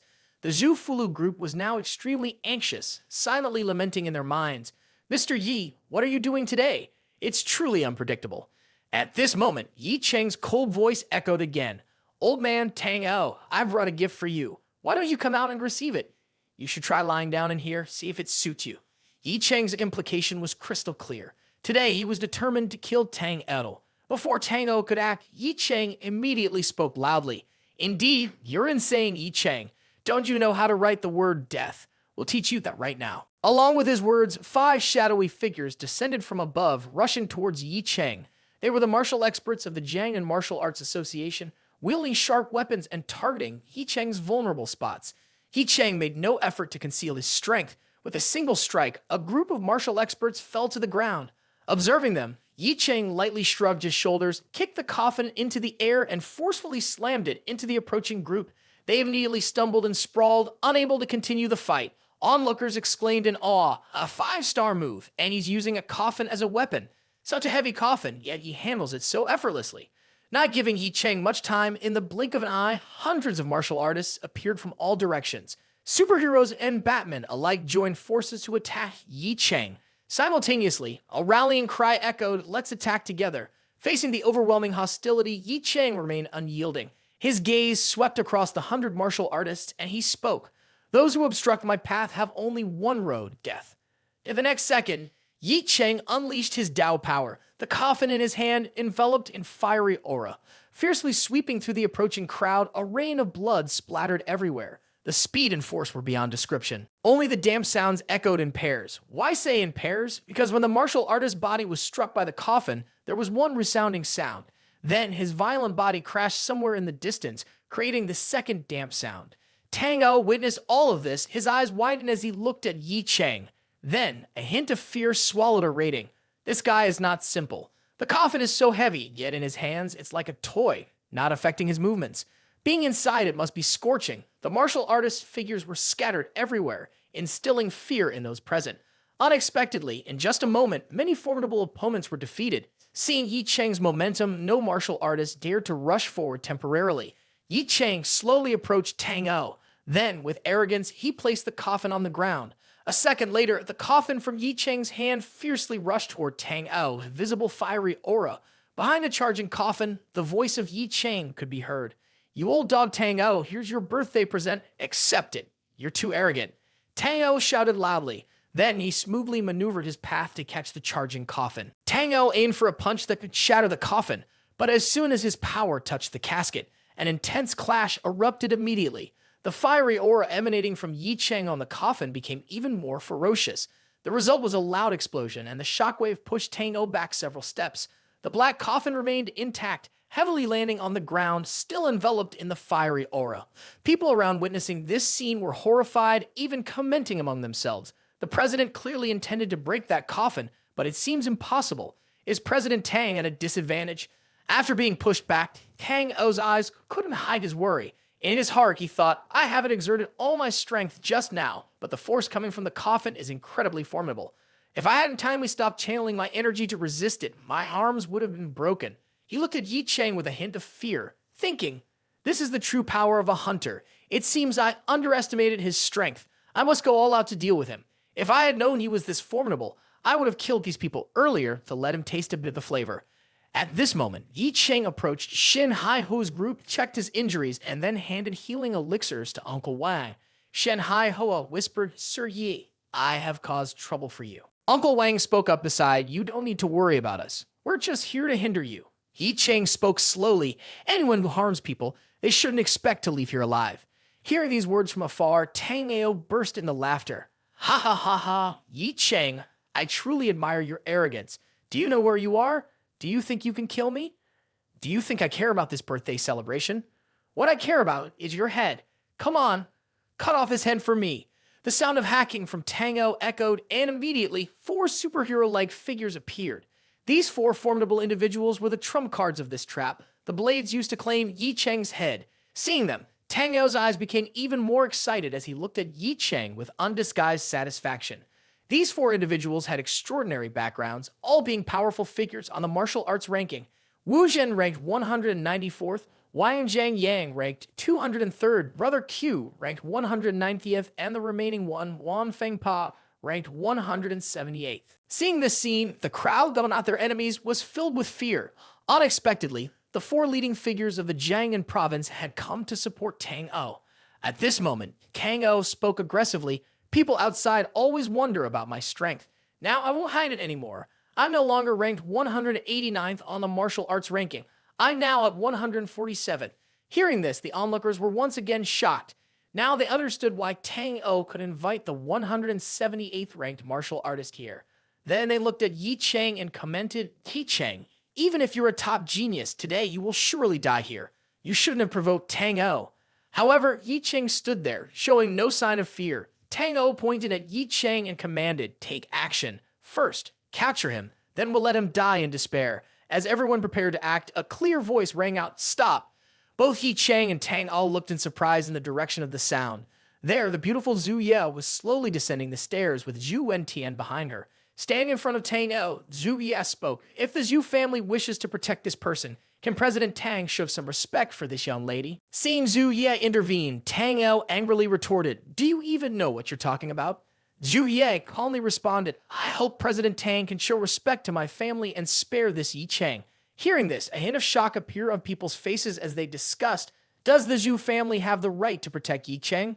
It's not certain. In the past, a martial artist ranked 20th on the martial arts ranking sought sword training from the Zhu family. If they leveraged this relationship, they might have enough grounds to protect Ye Cheng. Tang O, aware of what these indifferent individuals knew, sternly asked Zhu Ya, "I want to know why the Zhu family wants to protect him." In response to Tang O's anger, Zhu Ye chuckled and confidently stated, "Because on him, there is something that the Zhu family desires. President Tang, I advise you not to stir up trouble due to your impulsive nature." Faced with Zhu Ye's bold threat in front of many people, Tang O's expression became extremely unpleasant. Zhu Ye, feeling that she had shown kindness to Ye Cheng, looked at him with the air of someone who had bestowed favor and ordered, "Now, you come with me, and then hand that thing over to me." "This is not an agreement, but a condition I set for you," Zhu Ye thought to herself. Exchanging a life for a sword is too advantageous for Ye Cheng. Only a fool would refuse. She was right. Ye Cheng was indeed a fool. As Zhu Ye was leading Ye Cheng away, a cold voice echoed, "My affairs do not require the intervention of the Zhu clan." Upon hearing this, Zhu Ye froze for a moment. Then she angrily exclaimed, "Do you have no brains? Do you know what you're doing?" Ye Cheng remained composed and reiterated, "This has nothing to do with the Zhu clan. Please stay away." The superhero brothers Tang O, upon hearing Ye Cheng's words, were all quite surprised. Some were shocked into silence, while others discussed, "It seems like we misunderstood. He really is refusing. Quite interesting. From what I see, this kid is either insane or fearless, seeking death without hesitation." Zhu Wentian in anger said, "The youngster should learn a bit about right and wrong." However, when he reached this point, Zhu Ye interrupted. Coldly, she said, "If he has decided so, he must have his reasons. Let's observe from our own positions." Looking down at Ye Cheng, Zhu Ye said, "Yai, if you change your mind at any time, you can always call me." In her heart, she was confident that after a while, Ye Cheng would beg her to stop. Seeing that the Zhu clan members no longer intervened, Tang O looked at Ye Cheng with a triumphant smile. "Ha ha ha ha, kid, it's rare for the Zhu clan to spare your life, yet you're so eager to see death. We'll quickly fulfill your wish, so fast that you won't have time to regret. Quickly end him." Tang O commanded, and his four henchmen immediately rushed towards Ye Cheng. Ye Cheng just laughed coldly and said, "A bunch of rats." Ye Cheng unleashed his strength, using a powerful technique, exchanging moves with the four formidable opponents. After a period of confrontation, but without gaining the upper hand against Ye Cheng, the four formidable opponents nervously exclaimed, "What kind of technique is this? We've never seen it before." At his extreme speed, Ye Cheng circled behind Wu Zhen, then delivered a powerful strike accompanied by words, "Are you looking for me?" However, Wu Zhen's strength was not to be underestimated. As Ye Cheng's strike approached, he narrowed his eyes and said, "To fight me, you need to see if you have the courage." Wu Zhen quickly dodged, then Li Tai, appearing smug, "If you want to kill me, it's not that easy. If you're capable, come and get me." However, in his moment of triumph, Ye Cheng managed to grab his opponent's leg. Subsequently, he forcefully slammed Wu Zhen to the ground. After Wu Zhen regained his composure, Ye Cheng's foot was right on his face. What goes around comes around. Ye Cheng stomped down forcefully, blood splattering everywhere. The five superhero brothers, except for one, were all shaken by this display. A high-level martial artist dying so easily. They began to fear Ye Cheng's power. At this point, Zhu Ye's gaze couldn't leave Ye Cheng's movements. She didn't expect Ye Cheng to be stronger than she had imagined. Seeing Wu Zhen's demise, the remaining three became extremely cautious. This kid is ruthless. Wu Zhen underestimated the enemy. Chu, looking sullenly at Ye Cheng, said, "Everyone be careful. This kid wants to use illusions to deceive us and sneak attack each one of us. Kid, you're truly cunning." Ye Cheng's face showed a hint of disdain as he spoke. Four martial arts masters teaming up to attack a kid like me is called respect, isn't it? Forget it. I just realized something. Even if I don't use any tricks, you can't do anything to me. As he spoke, Ye Cheng unsheathed the Dragon Slayer sword. Hu smirked. "You cheeky brat, are you suggesting that you can face all three of us head-on?" Ye Cheng confidently held the hot sword in his hand and said, "Even if they're just small fry, using them to test the sword isn't bad." Ye Cheng's Dragon Slayer sword was none other than Zhu Ya's divine sword. Seeing the sword, Zhu Ya's eyes were also extremely excited. The three formidable opponents also unsheathed their exquisite weapons. Seeing Ye Cheng's sword, Q mocked, "Ha ha ha ha, just a broken sword? What can it do? As long as you don't use those illusions, watch how we'll kill you. Look at our coordinated techniques. Ye Cheng, you're done for." The three formidable opponents simultaneously rushed towards Ye Cheng. Time flew like a dog running in the field. It's almost New Year's. Oh, time has passed too quickly. After a few minutes of battle, The result was 3 formidable opponents lying dead on the ground. The surrounding crowd exclaimed in fear. One sword killed 3 experts from the 200th level, and even a sword couldn't be blocked. Slapping oneself in the face like that is definitely not true. It must be a dream. New Year can't come that fast. At this moment, Ye Cheng couldn't hide his satisfaction. Looking at Tang O, he said, "Why stand there? Come over here quickly." The leader of the Martial Arts Association remained silent, his teeth clenched as sweat dripped down his face, undoubtedly expressing his fear. Seeing Ye Cheng use the Dragon Slayer sword to instantly kill 2 formidable opponents, Zhu Yeo's brute couldn't sit still. Zhu Wentian, with a hint of fear, said, "One sword, one life." This sword is the top masterpiece forged by the Zhu clan's #1 master. It is powerful, but not to this extent. In any case, it's still a broken sword. Meanwhile, below, Tang O's 4 henchmen, 3 of whom were already dead, left only Wan Fengpa, who was now kneeling in front of Ye Cheng. Ye Cheng coldly chuckled mockingly. This is the strength of the so-called Martial Arts Association in the Jiangnan province. I find this name quite shameful. You're quite interesting, but your teammates are all dead. You should join them quickly. Wan Fengpa, infuriated, glared at Ye Cheng. Don't look down on people too much. What I cultivate is the diamond technique. You can't easily kill me like that. Hearing this, Ye Cheng's face showed the inherent youthful arrogance and said, "So you mean I have to chop you a few more times to have fun, right?" Hearing this, Fengpa hastily responded, "No, you misunderstood me." While Wan Fengpa was in fear, Tang O stepped forward and said, "You are not his match. Leave the rest to me." Fengpa glanced at Tang O and said, "This leader is like a demon. His sword technique is extremely sinister and dangerous. We must kill him together. This is the only way." Hearing this suggestion, Tang O didn't refuse and said, "Now I will fight an alum first, and you wait for the opportunity to attack his blind spot." Wan Fengpa, showing continuous cunning, said, Exactly. After the agreement, the two immediately separated, attacking Ye Cheng from both sides. Seeing this scene, Ye Cheng just smirked, thinking to himself, "You collude openly to kill me like this?" As the leader of the Martial Arts Association, Tang O, you are truly shameless. Tang O, with a burst of aura, rushed towards Ye Cheng, not forgetting to taunt, "Kid, I admit your strength is formidable, but today you must die." Tang O condensed his aura into his hands, then unleashed a snake fist technique, transforming the aura instantly into 6 large snake heads attacking Ye Cheng. Seeing this, Zhu Wentian just stood and watched, feeling extremely fearful and commenting, "With this level of strength, Tang O truly deserves to be the leader of the Martial Arts Association in the Jiangnan province. This guy, Ye Cheng, is in real danger." Just like the saying, the emperor is not in a hurry, but the eunuch is in a hurry, Ye Cheng, surrounded by the snakes conjured by Tang O, remained remarkably calm and praised. "Well done, leader. It seems your skills are not bad. However, with this sword in my hand, your attacks will easily be cut off." At this moment, Ye Cheng continued to maneuver, avoiding Tang O's snake attacks. Hearing Ye Cheng's words, Tang O simultaneously executed his technique and said, "You're good at cutting, but no matter how fast you cut, it's not as fast as the speed of my technique." However, before Tang O could finish speaking, Ye Cheng closed in, accompanied by the words, "Die." Seeing this scene, Tang O's face tensed, his teeth clenched, thinking, even if it's instant teleportation, how could it be? What kind of demonic technique is this? While Ye Cheng's sword was approaching him, Tang O shouted loudly, "Now, Wan Fengpa, strike!" Hearing the command, Wan Fengpa immediately appeared behind Ye Cheng. Then, at the fastest speed, he gave Ye Cheng a friendly hug, along with affectionate words, "Ha ha ha ha, I've got you. Your demonic teleportation skills are no longer effective." While Tang O confidently charged towards Ye Cheng, wearing an extremely satisfied expression, he declared, "With this precise strike, Ye Cheng is sure to die." In the warm embrace, Ye Cheng revealed a cold smile. Subsequently, he delivered a powerful kick straight to Tang O's head, sending him flying far away. Witnessing this, Wan Fengpa remained unfazed, speaking loudly. "You hit a section of it. What's the big deal? As long as you're in my arms, you're destined to die." Little did he know that Ye Cheng had activated a martial skill in his leg. Following that was a backward hook, a cracking sound as bones shattered and waves of pain spread through every inch of Tang O's body. Helplessly, Wan Fengpa held onto Ye Cheng and cringed in pain. Observing Wan Fengpa, Ye Cheng remarked, "So, you didn't cultivate your vital points.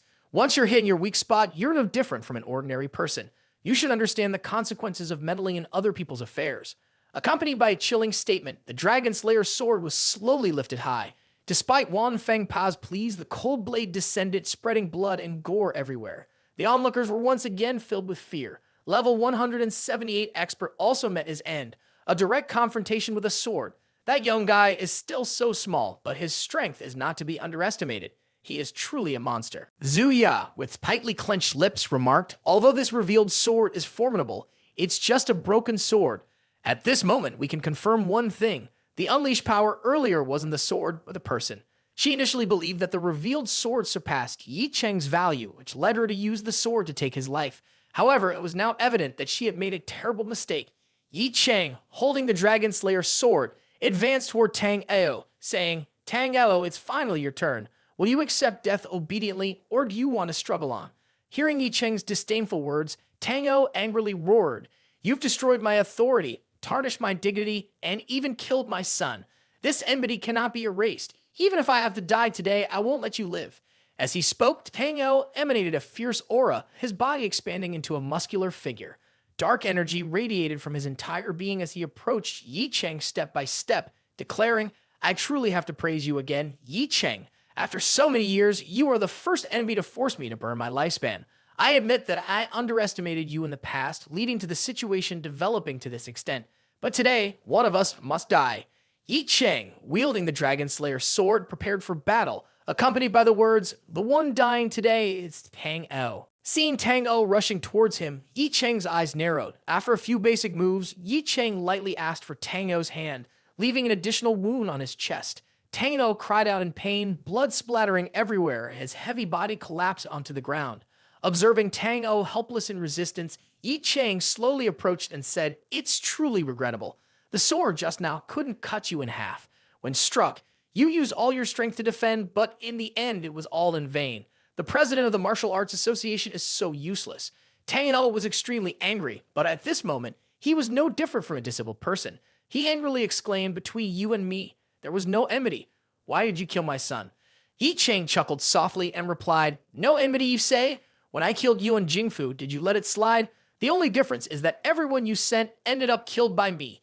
Both you and your son have committed heinous deeds. Even your grandson took action to annihilate the Jin family in Jiangcheng for the sake of a precious gem. You destroyed the lives of others. Didn't you think that one day you would face something like this? Hearing these words, Tang Ao clenched his teeth, glaring at Ye Cheng with no hope left in his heart. Right? There's one more thing I forgot to tell you. Pausing, Ye Cheng then wore a triumphant smile. The vice president of the Martial Arts Association, manhwa, he is my man. Upon hearing these words, Tang Ao became furious, spitting out a mouthful of blood and yelling at Ye Cheng, even if I become a demon, I won't spare you.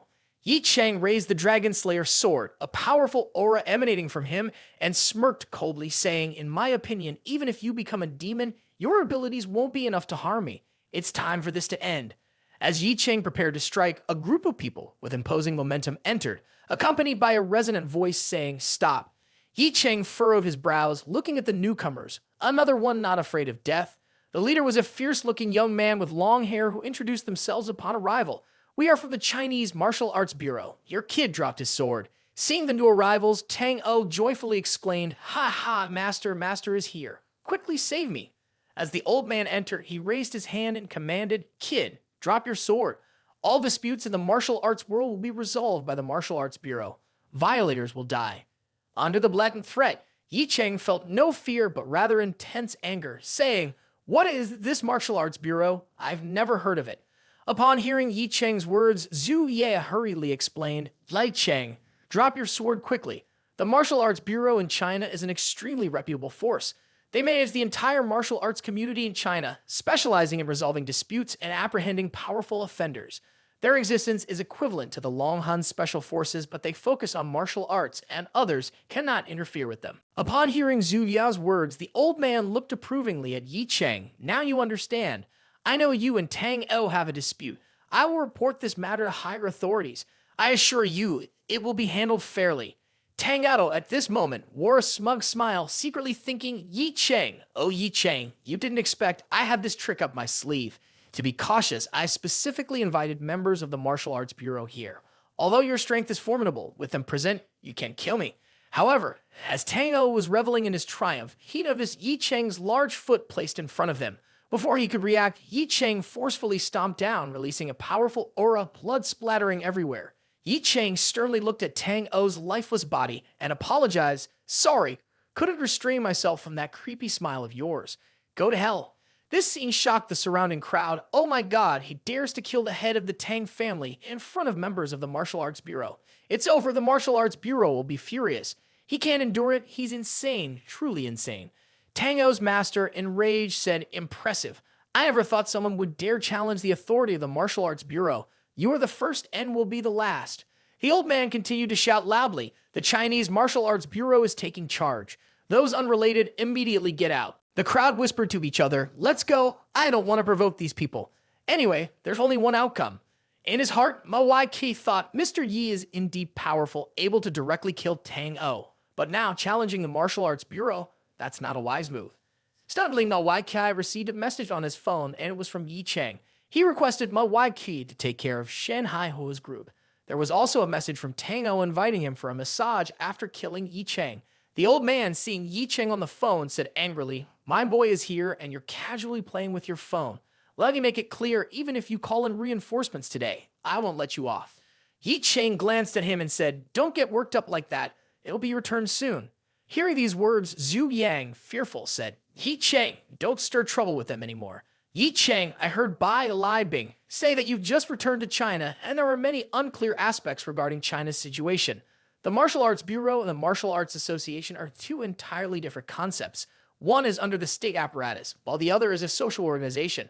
Offending the Martial Arts Association might be personal grudges, but if you offend the Martial Arts Bureau, no matter how strong you are, you can't resist all the martial artists in China. Confronting Zhu Ya's concerns, Ye Cheng coldly stated, have you finished talking? Once you're done, leave quickly. This place is none of your business and the Martial Arts Bureau is not worthy of my attention.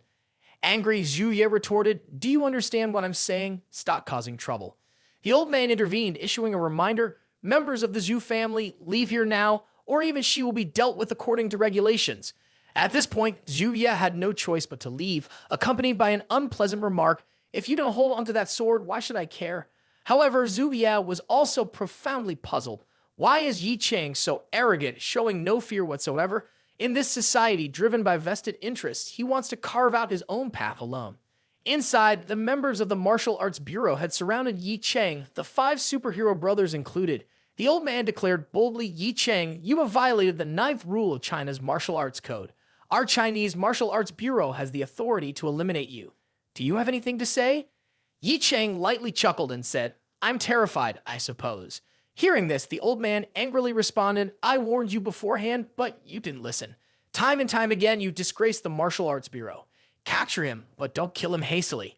I want to slowly torment him. As soon as the words were spoken, the 5 members of the Martial Arts Bureau leaped high into the air. Their figures vanished in the blink of an eye, only to reappear, forming a formation in front of Ye Cheng, simultaneously shouting their slogan, we are the special force of the Martial Arts Bureau, ready for action. Witnessing this scene, Ye Cheng's eyes displayed a bewildered astonishment. In his mind, he marveled, this formation, I don't see any strengths in it. Observing Ye Cheng's bewilderment, the old man thought to himself, looks pretty cool, doesn't it? Even though you've killed Tang O, that's not important. What matters is not letting the Martial Arts Bureau lose face. A 5-star general from some country once said if the Chinese Martial Arts Bureau were to join a battle, our military wouldn't dare step a foot beyond the border. The name of the Chinese Martial Arts Bureau is built on real power. With such a force in hand, guns and bullets are just a joke. Looking at the peculiar formation in front of Ye Cheng, he silently mused, people from the Martial Arts Bureau are all such lunatics. At this point, the confident old man looked at Ye Cheng and said, Ye Cheng, I'll give you one last chance to apologize. Ye Cheng maintained his usual response, I'm terrified, I suppose. The golden-haired leader standing beside them, upon seeing the old man's formation, had an extremely unpleasant expression. Even as a member of the Martial Arts Bureau, he found these people to be foolish. If you're like this, we'll show you the might of the Martial Arts Bureau. Following the old man's command, the remaining 4 immediately charged towards Ye Cheng. Subsequently, they encircled Ye Cheng, moving at an extremely high speed to form a circle. Witnessing this scene, the old man was extremely pleased. Ha ha ha ha, you've fallen into my trap. I intentionally used a decoy formation to deceive you, making you lower your guard and fall into the trap. You've entered my hidden stone-throwing formation, and there's no way for you to escape. The so-called hidden stone-throwing formation is used for martial arts experts from the Martial Arts Bureau to encircle the enemy, making it impossible for the enemy to accurately predict the direction of the attack. Once you expose a vulnerability while trying to attack one of them, the remaining 3 will exploit your blind spot and come to eliminate you. Even if you have the strength to kill Tang O, it doesn't matter. Now you must die. At this moment, the 4 martial arts experts from the Martial Arts Bureau were simultaneously rushing towards Ye Cheng. Seeing this, the old man couldn't hide his joy. As for Ye Cheng, he remained calm as if nothing were happening. A second later, Ye Cheng disappeared on the spot. Afterward, the 4 martial arts experts from the Martial Arts Bureau collided with each other intensely. They had no idea that Ye Cheng had moved elsewhere since some time ago.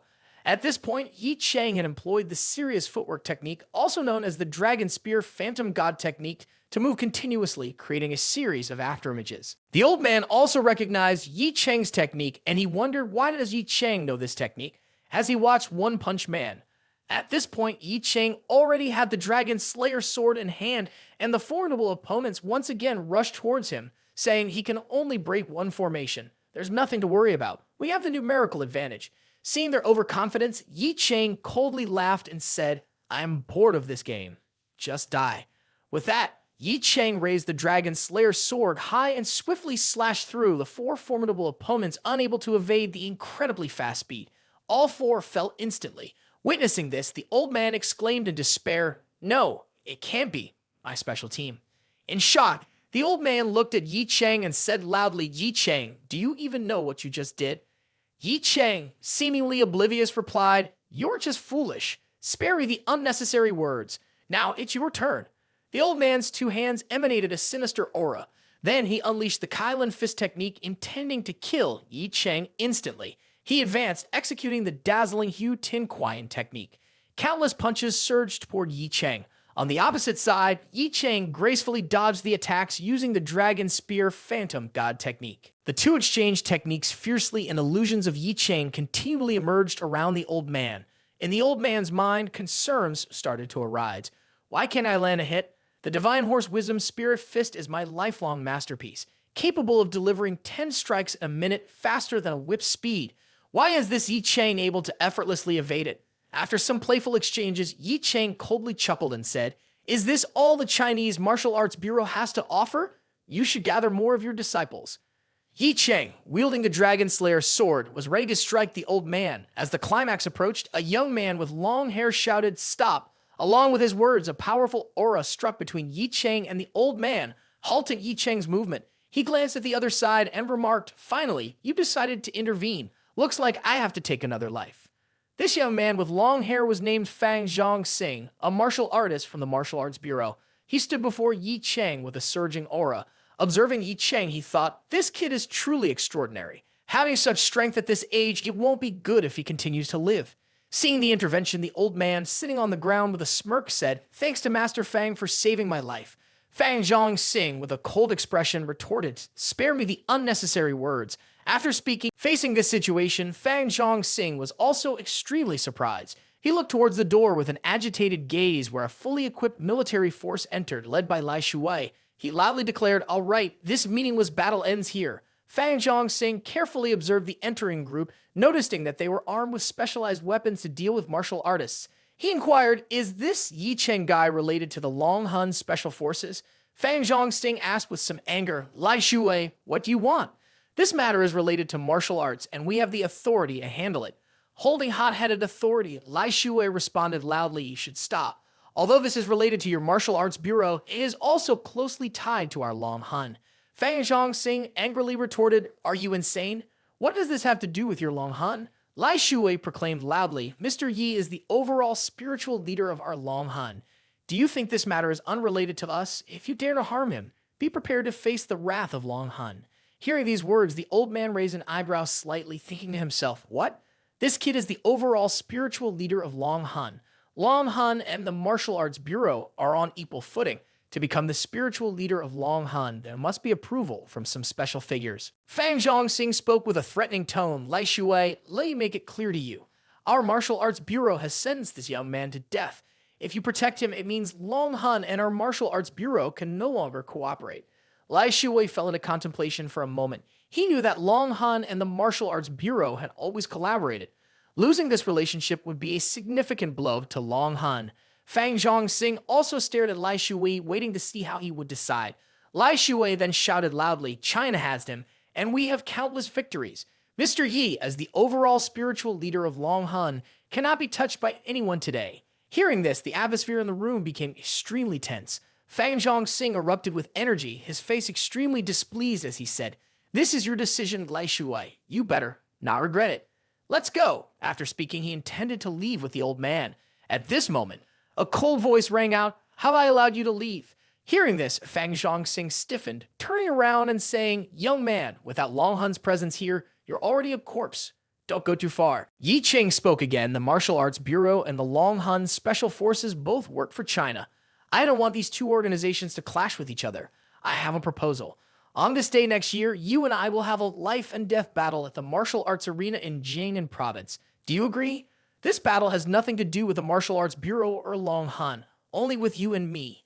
Upon hearing this, Lai Shui exclaimed, "Mr. Yi, please remain calm." Fang Zhongsing, not an ordinary martial artist, shouted, "Lai Shui, what do you plan to do to save him?"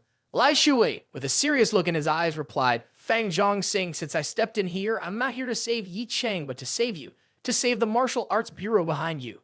Hearing this, Fang Zhongsing laughed heartily. "Ha ha ha ha, you want to save me from Ye Cheng, Lai Shui?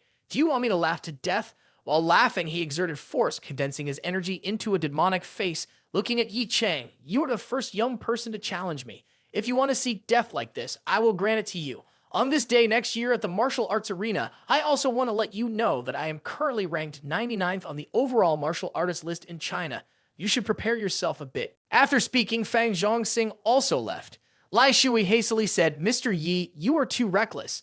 Even if you can kill him on the martial arts arena, then what? By then you will have completely angered the Martial Arts Bureau. In the future, how will you have a place in the Chinese martial arts community?"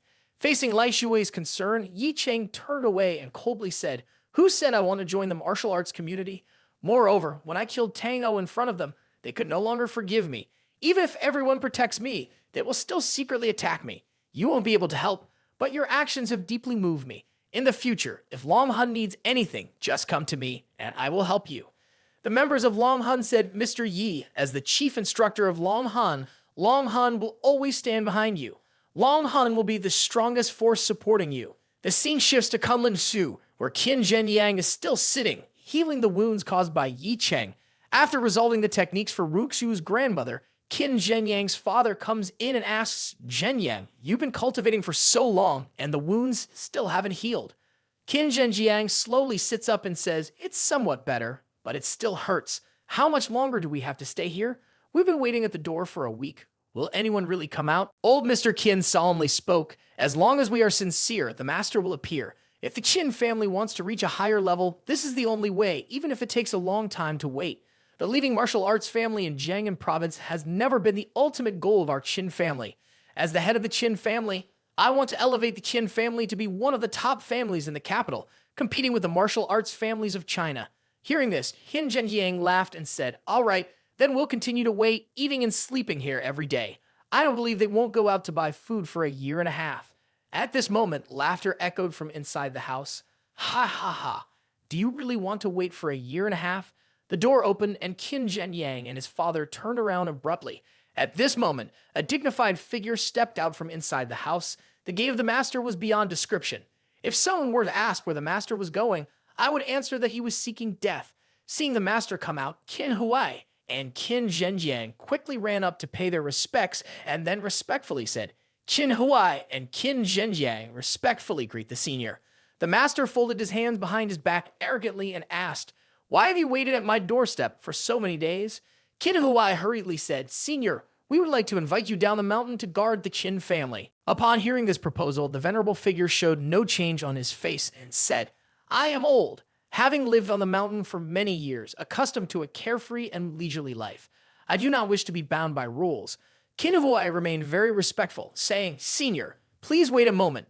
Let me show you this item first, and then consider further. It's never too late." At this point, Qin Huai condensed his spiritual energy, and a green light appeared in his hand. Then the author handed him a wooden box. Seeing the wooden box, the venerable figure's eyes filled with excitement, unable to wait. He immediately used his spiritual energy to take the box into his hand, then promptly opened it. Inside the box was a key. Holding the key in his hand, the venerable figure, still extremely excited, asked, This is the key to Kunlun Zoo. Where did you get it? Witnessing the excitement and hearing the question, Qin Huai replied in astonishment, Senior, what is Kunlun Zoo? I have never heard of it.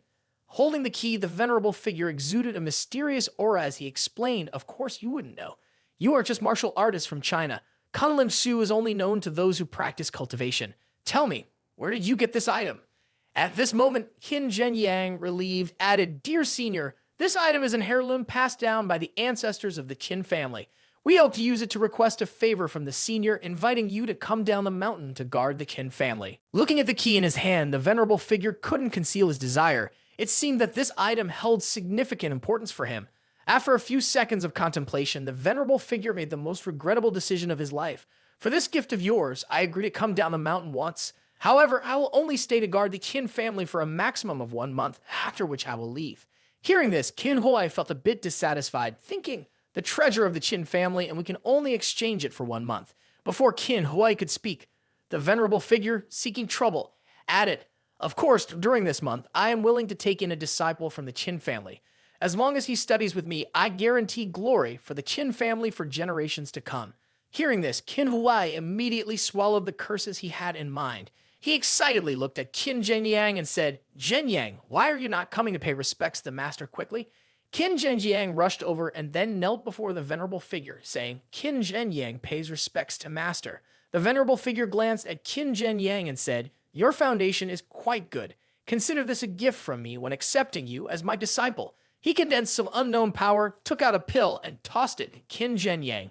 Qin Zhenyang caught the pill, expressing continuous gratitude, feeling delighted, saying to himself, My moment of enlightenment has finally arrived. The scene unfolds at the 3rd floor of Vanho Mountain in the Jiangnan province. Shen Hai Ho's group anxiously stands, awaiting the outcome of Ye Cheng's battle. At this moment, someone enters with a mocking tone, saying, What's going on with everyone? You all seem worried. Isn't this place comfortable enough? People turn around to see Ye Cheng unharmed and at ease, radiating a sense of comfort. There is joy in their eyes. Seeing Ye Cheng unscathed, Zhu Ye feels a bit excited and thinks he remains intact. What he provoked was the underlying force of martial arts harmony. Wang Vuhang approaches Ye Cheng and says, Brother Cheng, you were so cool just now. If I diligently cultivate, I'll be like you in the future, right? Ye Cheng replies with a smile, Serious cultivation will undoubtedly make you stronger, at least enough to protect those around you. Observing Ye Cheng's overwhelming strength, Zhu Ye gently asks, Ye Cheng, do you still care about remaking the Dragon Slayer sword? Ye Cheng coldly looks at Zhu Ye and says, Have you changed your mind? Now, Zhu Ye boldly attacks Ye Cheng, and as Ye Cheng resists, Zhu Ye says, That sword is now your weapon, and of course, our Zhu family will not take it from you. Regardless, the current material of the sword has limited use for the Zhu family. It's better to give it to you as a gift, establishing a good relationship. No meal is free. Ye Cheng stares at Zhu Ye and says, What does the Zhu family want from me? Ye Cheng understands well that, whether in Kunlun Zhu or in China, the weak always seek to rely on the strong. It's quite normal for others to try to win over. Hearing Ye Cheng's question, Zhu Ye laughs and says, A sword befitting a hero is only natural. Our Zhu family asked for nothing. If you're free, you can come to the Zhu family tomorrow. We will do our best to help you restore the sword. Ye Cheng thinks for a moment and then cheerfully says, All right, I'll come tomorrow. In Ye Cheng's heart, there is great excitement. As long as the Dragon Slayer's sword is restored, someone ranked 99th like Fang Zhongsing won't matter at all. The scene shifts to Ye Cheng's villa. From outside, the voices of Sun Zai and Ru Xu can be heard. Sun Zai, take a look at this dress. It's so beautiful and definitely suits you. It looks great, but wearing it might make my butt look big. What's wrong with that? The bigger, the better. You should also try adding this accessory. In this part, the bear has no comments, just wishing the author the best. Ye Cheng sits aside, thinking tonight has been exhausting. Oh no, Tango's matter has been resolved. Sun Jai doesn't need to hide anymore. Ru Xu has returned from her grandparents' house. The house is lively again. However, I still have many issues to address. Long Jia in the capital still has no news. The whereabouts of my parents are still unclear. The only concern is Jiang Jianfeng, the 9th ranked in the Chinese martial arts ranking. I have no way to find him. What secrets are hidden in the events at Vanho Mountain? Why did he target his small family in Jiangcheng? Deep in thought, Ye Cheng realizes that someone is outside secretly observing him. Immediately, he uses his incredible speed to rush out, but in the blink of an eye, there's no one to be seen. Ye Cheng silently thinks, could I be seeing things? After a second, Ye Cheng regains his composure. Certainly, someone was just spying on me. I don't know who it is, but their strength is undoubtedly formidable. After the events at Van Ho Mountain, a tranquil mountain residence in the capital, Jiang Jianfeng is playing chess with an old man. Jiang Jianfeng respectfully says, this chess game is truly extraordinary. Why did father come to see me today? Facing Jiang Jianfeng is an old man with white hair and a white beard, emitting an extraordinary aura. The old man solemnly says, when the father visits his son, there must be a reason. Jiang Jianfeng quickly replies, Father, I didn't mean that. What father said is of course not an issue, but I am sure you came here to see the results of my training. The old man nods and strokes his beard, saying, during your cultivation, remember not to be upset or agitated. Among our sons and daughters, except for your elder brother who has entered Kunlun Su, you are the one with the most talent. Jiang Jianfeng says, father back then after that test wasn't the one with the most talent, Jiang Dong. Upon hearing these words, the old man couldn't contain his emotions. He forcefully smashed the chessboard, his angry face stating, no, it wasn't him. Observing this, Jiang Jianfeng becomes quite concerned. A few seconds later, the old man calms down and says, a rebellious child who defied the family's arrangements went on to start a family on his own, and even gave birth to a misfit who tarnished the reputation of the Jiang family. I will never acknowledge him as my son.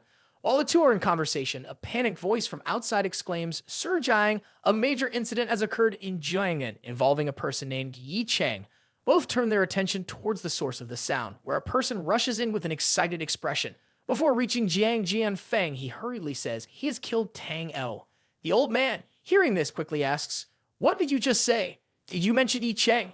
The subordinate, now startled, replies, yes, but sir, why are you here too? The old man's gaze scrutinizes the subordinate as he says, is this a coincidence or is it the Ye Cheng I know?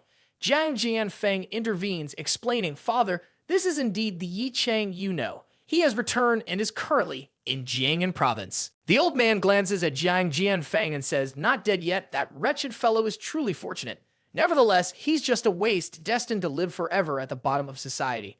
Moreover, who is Tang El? Upon hearing the question, the subordinate hastily responds, Tang El is the president of the Martial Arts Association in Jiangnan province. A few days ago, he was killed by Ye Cheng, along with several martial artists from Jiangnan defeated by him. Jiang Jianfeng furrows his brows and says, how could this happen? A powerhouse like Tang El easily killed by such a young kid. The subordinate hurriedly explains, the truth is as I said, Ye Cheng not only killed Tang El in front of the Martial Arts Association members, but also used his simple move to kill 4 members of the association. Hearing this, Jiang Jianfeng's expression becomes extremely unpleasant, while the old man strokes his beard and says, indeed, quite interesting. Tell me the details. The subordinate promptly recounts the entire incident. After hearing the detailed account, the old man solemnly says, from what you've told, it seems the kid's martial arts talent is not bad. The subordinate adds, based on the current situation, it can be speculated that his strength may rank around 100th in the Chinese martial arts ranking. He wields a sword imbued with spiritual energy, and it's likely that his power comes from this sword. Jiang Jianfeng glances at the old man and says, Father, do you think I should go meet him? Lately, he's been taking measures to investigate the events at Van Ho Mountain in the past, and I'm quite curious about where he has been in the past 5 years. The old man casually says, that's unnecessary. His strength is only within the top 100, not worthy of someone from our Jiang family to go meet him. Now the old man seems to shift the focus and sternly adds, furthermore, it's not just because of the strong bloodline of our Jiang family that he achieved this. If he wants our respect, he must at least break into the top 10 in the Chinese martial arts ranking. Having said that, the old man departs. Behind him, Jiang Jianfeng silently thinks, it seems like father is quite displeased. This kid, though still young, is already very strong. I have to admit that he has become a threat to the Jiang family. I just wonder if this threat can expand. The scene shifts to the Mingxiu villa, where Ye Cheng, sipping coffee, says, Lu Henshu, do you need me to arrange a room for you here? Every time you come, I don't know how to knock on the door. You always appear like a ghost. At this moment, Lu Henshu, seemingly appearing out of nowhere, stands behind Ye Cheng. Her gaze pierces through as she says, up until now, I still can't believe that you killed Tang El. Ye Cheng playfully responds, do I need your help to kill him?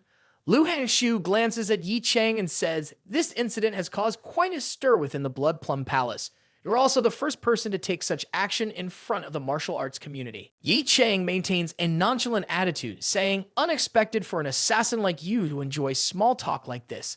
Stop beating around the bush and get to the point. Lu Hanxiu solemnly says the matter of you killing the martial artist from the Blood Plum Palace couldn't be hidden. Tomorrow, accompany me to the Blood Plum Palace. Ling Feng, the head of the Blood Plum Palace in Jiangnan Province, wants to meet you.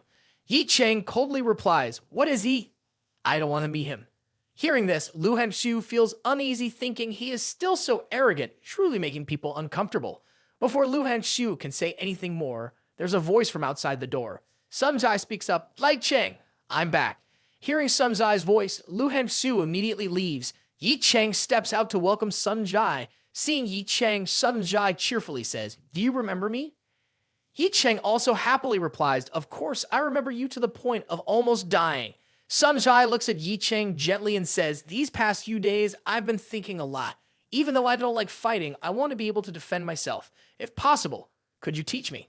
Hearing Sun Zai, Ye Cheng thinks to himself, Sun Zai, cultivating is a good thing, but I need to consider which technique suits her. After some contemplation, Ye Cheng smirks and says, I've come up with a suitable technique. Let's give it a try.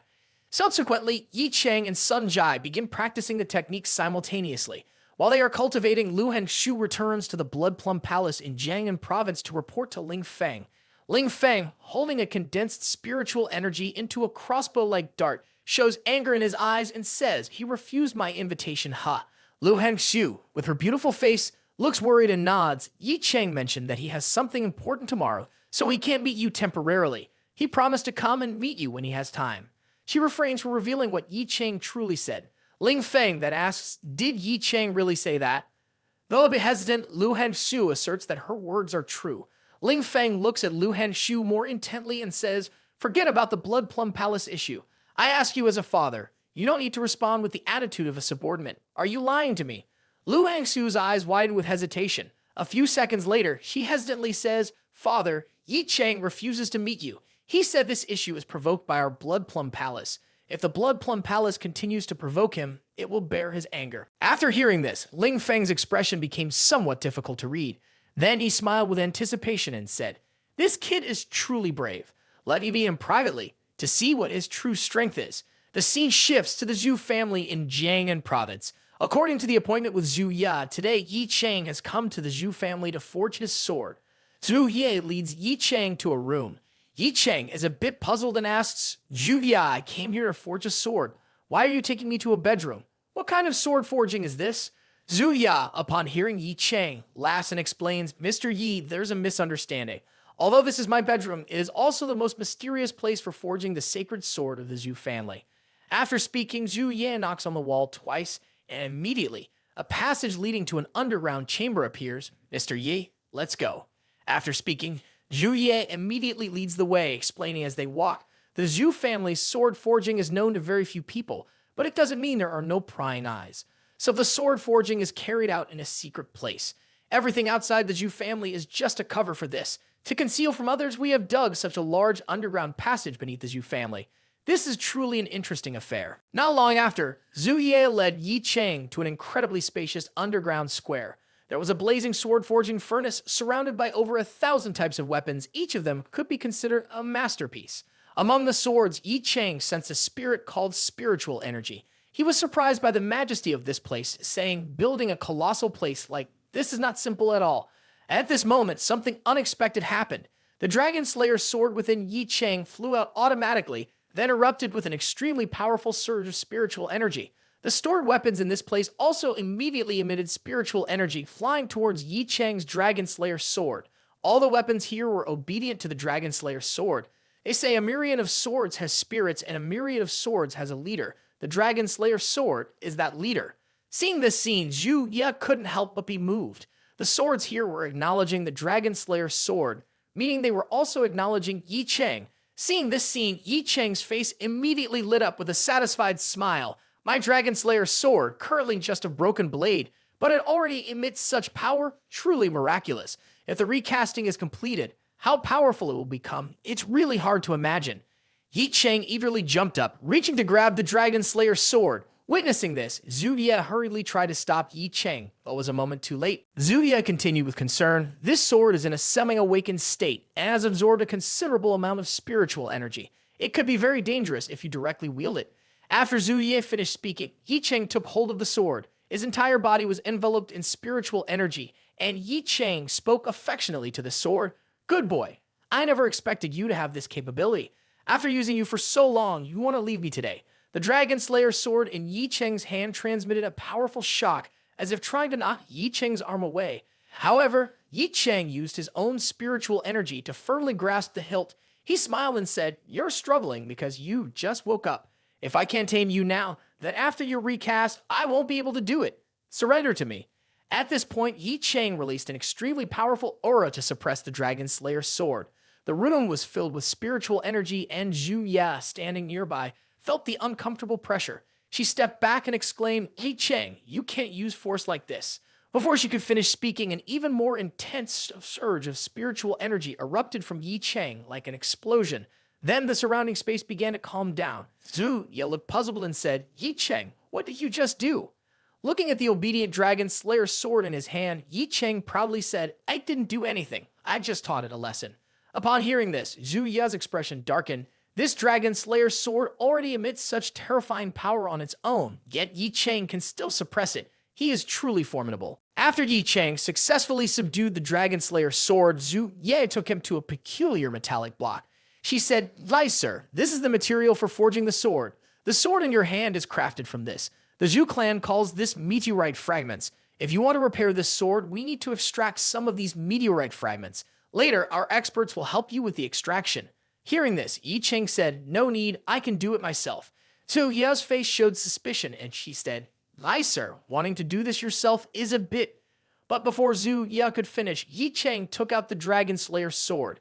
To Zhu Ye's surprise, he forcefully struck the meteorite fragments.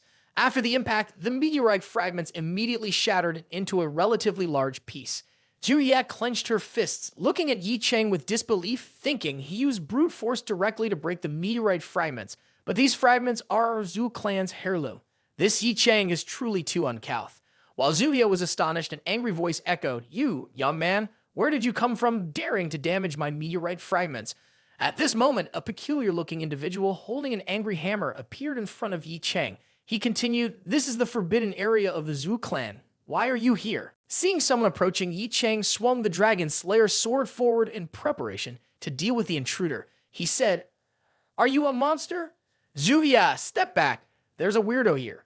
Upon hearing this, Zhu Ye exclaimed, "Hold on. Everyone stop.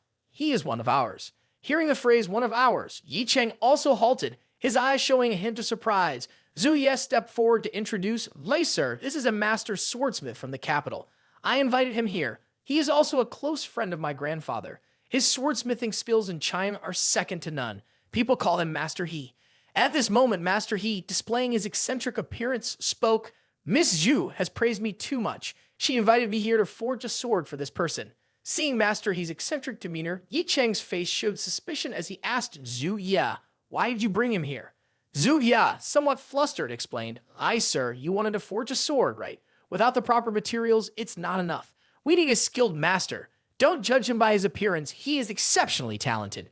Ye Cheng, with a cold tone, said, "What I need is the material. I can forge this sword myself. Tell him to leave." Zhu Ye's expression changed as he said, "What? Mr. Yi can forge the sword himself." The eccentric named He, standing behind, also seemed surprised upon hearing this. Angrily, he said, "Young man, Kong Meng doubts whether you can forge a sword. But what is your understanding of the art of swordsmithing? Do you know the 6 methods of forging a sword? Are you familiar with the 7 principles of swordsmithing? Do you know which type of fire will give strength to the blade? Each of these requires decades of experience to master." In response to these questions, Ye Cheng simply said, "Could you refrain from using that repulsive demeanor to converse?" Ye Cheng looked at Zhu Ye and asked, "Zhu Ye, the things I asked you to prepare, are they ready?" Zhu Ye hesitated and replied, "Everything is prepared, but Mr. Yi, you really don't need Master He's assistance."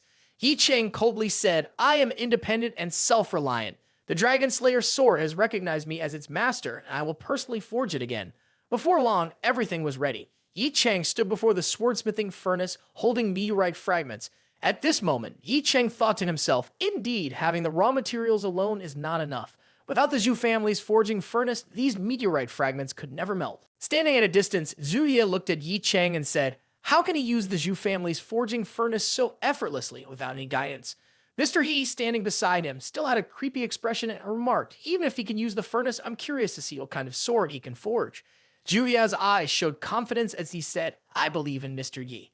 Let's observe in silence. Below, Ye Cheng's swordsmithing method was quite straightforward. He ignited the meteorite fragments that inserted the Dragon Slayer's sword. He dipped the sword, enveloped in glowing red meteorite fragment smoke, into a water basin.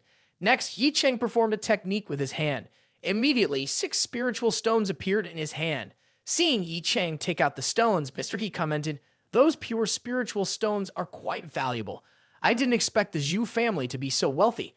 Zhu Ye proudly retorted, what's that supposed to mean? You're underestimating our family. At this point, Ye Cheng activated a formation. Qi circulated around him. With the 6 spiritual stones floating in the air, Ye Cheng recited an incantation. Southeast, northwest, bowstring distance, inflammation in the bow's position. Following that, Ye Cheng flicked his fingers. The 6 spiritual stones immediately merged into the Dragon Slayer's sword, and a tremendously powerful spiritual energy surged forth. Observing Ye Cheng's swordsmithing, Zhu Ye exclaimed, what kind of formation is this? I have never seen or even heard of it before. Mr. D sneered and said, only proficient in pseudo-divine and pseudo-demonic arts. Ye Cheng, with a continuing flow of spiritual energy, recited an incantation. A myriad of swords possess spirits, countless evils in the world. Once the sword's name is known, immediately stay away. Once the sword becomes sovereign, heaven and earth harmonized, and the Dragon Slayer's sword takes the form of myriad swords obeying commands. As the words finished, the complete form of the Dragon Slayer's sword slowly materialized, accompanied by the transformation of spiritual energy into a dragon's shape with resonating echoes. Mr. He, stunned, held his head, his eyes reflecting awe as he said, what kind of technique is this? Although not yet completed, it can be said that the sword forging skill of this person instills terror, even in spirits and demons. Such scenes are only found in ancient texts. I never expected them to actually exist. Zhu Ya, astonished, asked, is this truly the process of forging a sword? Could it be that just crafting a sword can lead to such strange occurrences? Mr. He replied, of course, normal swordsmithing wouldn't produce anomalous phenomena, but what he is using is a legendary sword formation. Mr. He's eyes were filled with admiration as he said, I've spent my entire life honing my swordsmithing skills, being acclaimed as a grandmaster by others. Yet now I realize I am nothing but trash. Meanwhile, at Ye Cheng's location, a beam of light soared through the azure sky. Watching Ye Cheng forge the sword, Mr. He whispered about him, he is truly the top and unique swordsmith in China. After a moment, the Dragon Slayer's sword was completely forged and rested in Ye Cheng's hands. At this moment, a dragon continuously circled around the sword's blade. Simultaneously, atop King Feng Mountain in the capital, on a majestic platform nestled among 4 overlapping peaks, 4 figures stood in the middle of a vast square. One of them was Jiang Tiaohu, the father of Jiang Jianfeng. Someone asked him, Mr. Jiang, why do I sense that you are not happy? Is it because you've recently encountered some trouble or faced difficulties in cultivation? Another person remarked, last time I saw Mr. Jiang in this state was 5 years ago when he was angry about his daughter, Jiang Dong. Now, another person spoke, the situation with Jiang Dong is indeed regrettable.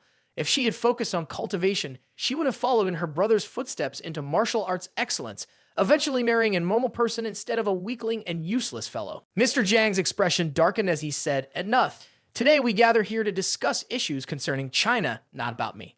However, at that very moment, a beam of light burst directly into the sky, capturing the attention of all 4 individuals. Mr. Jiang's eyes showed concern as he spoke.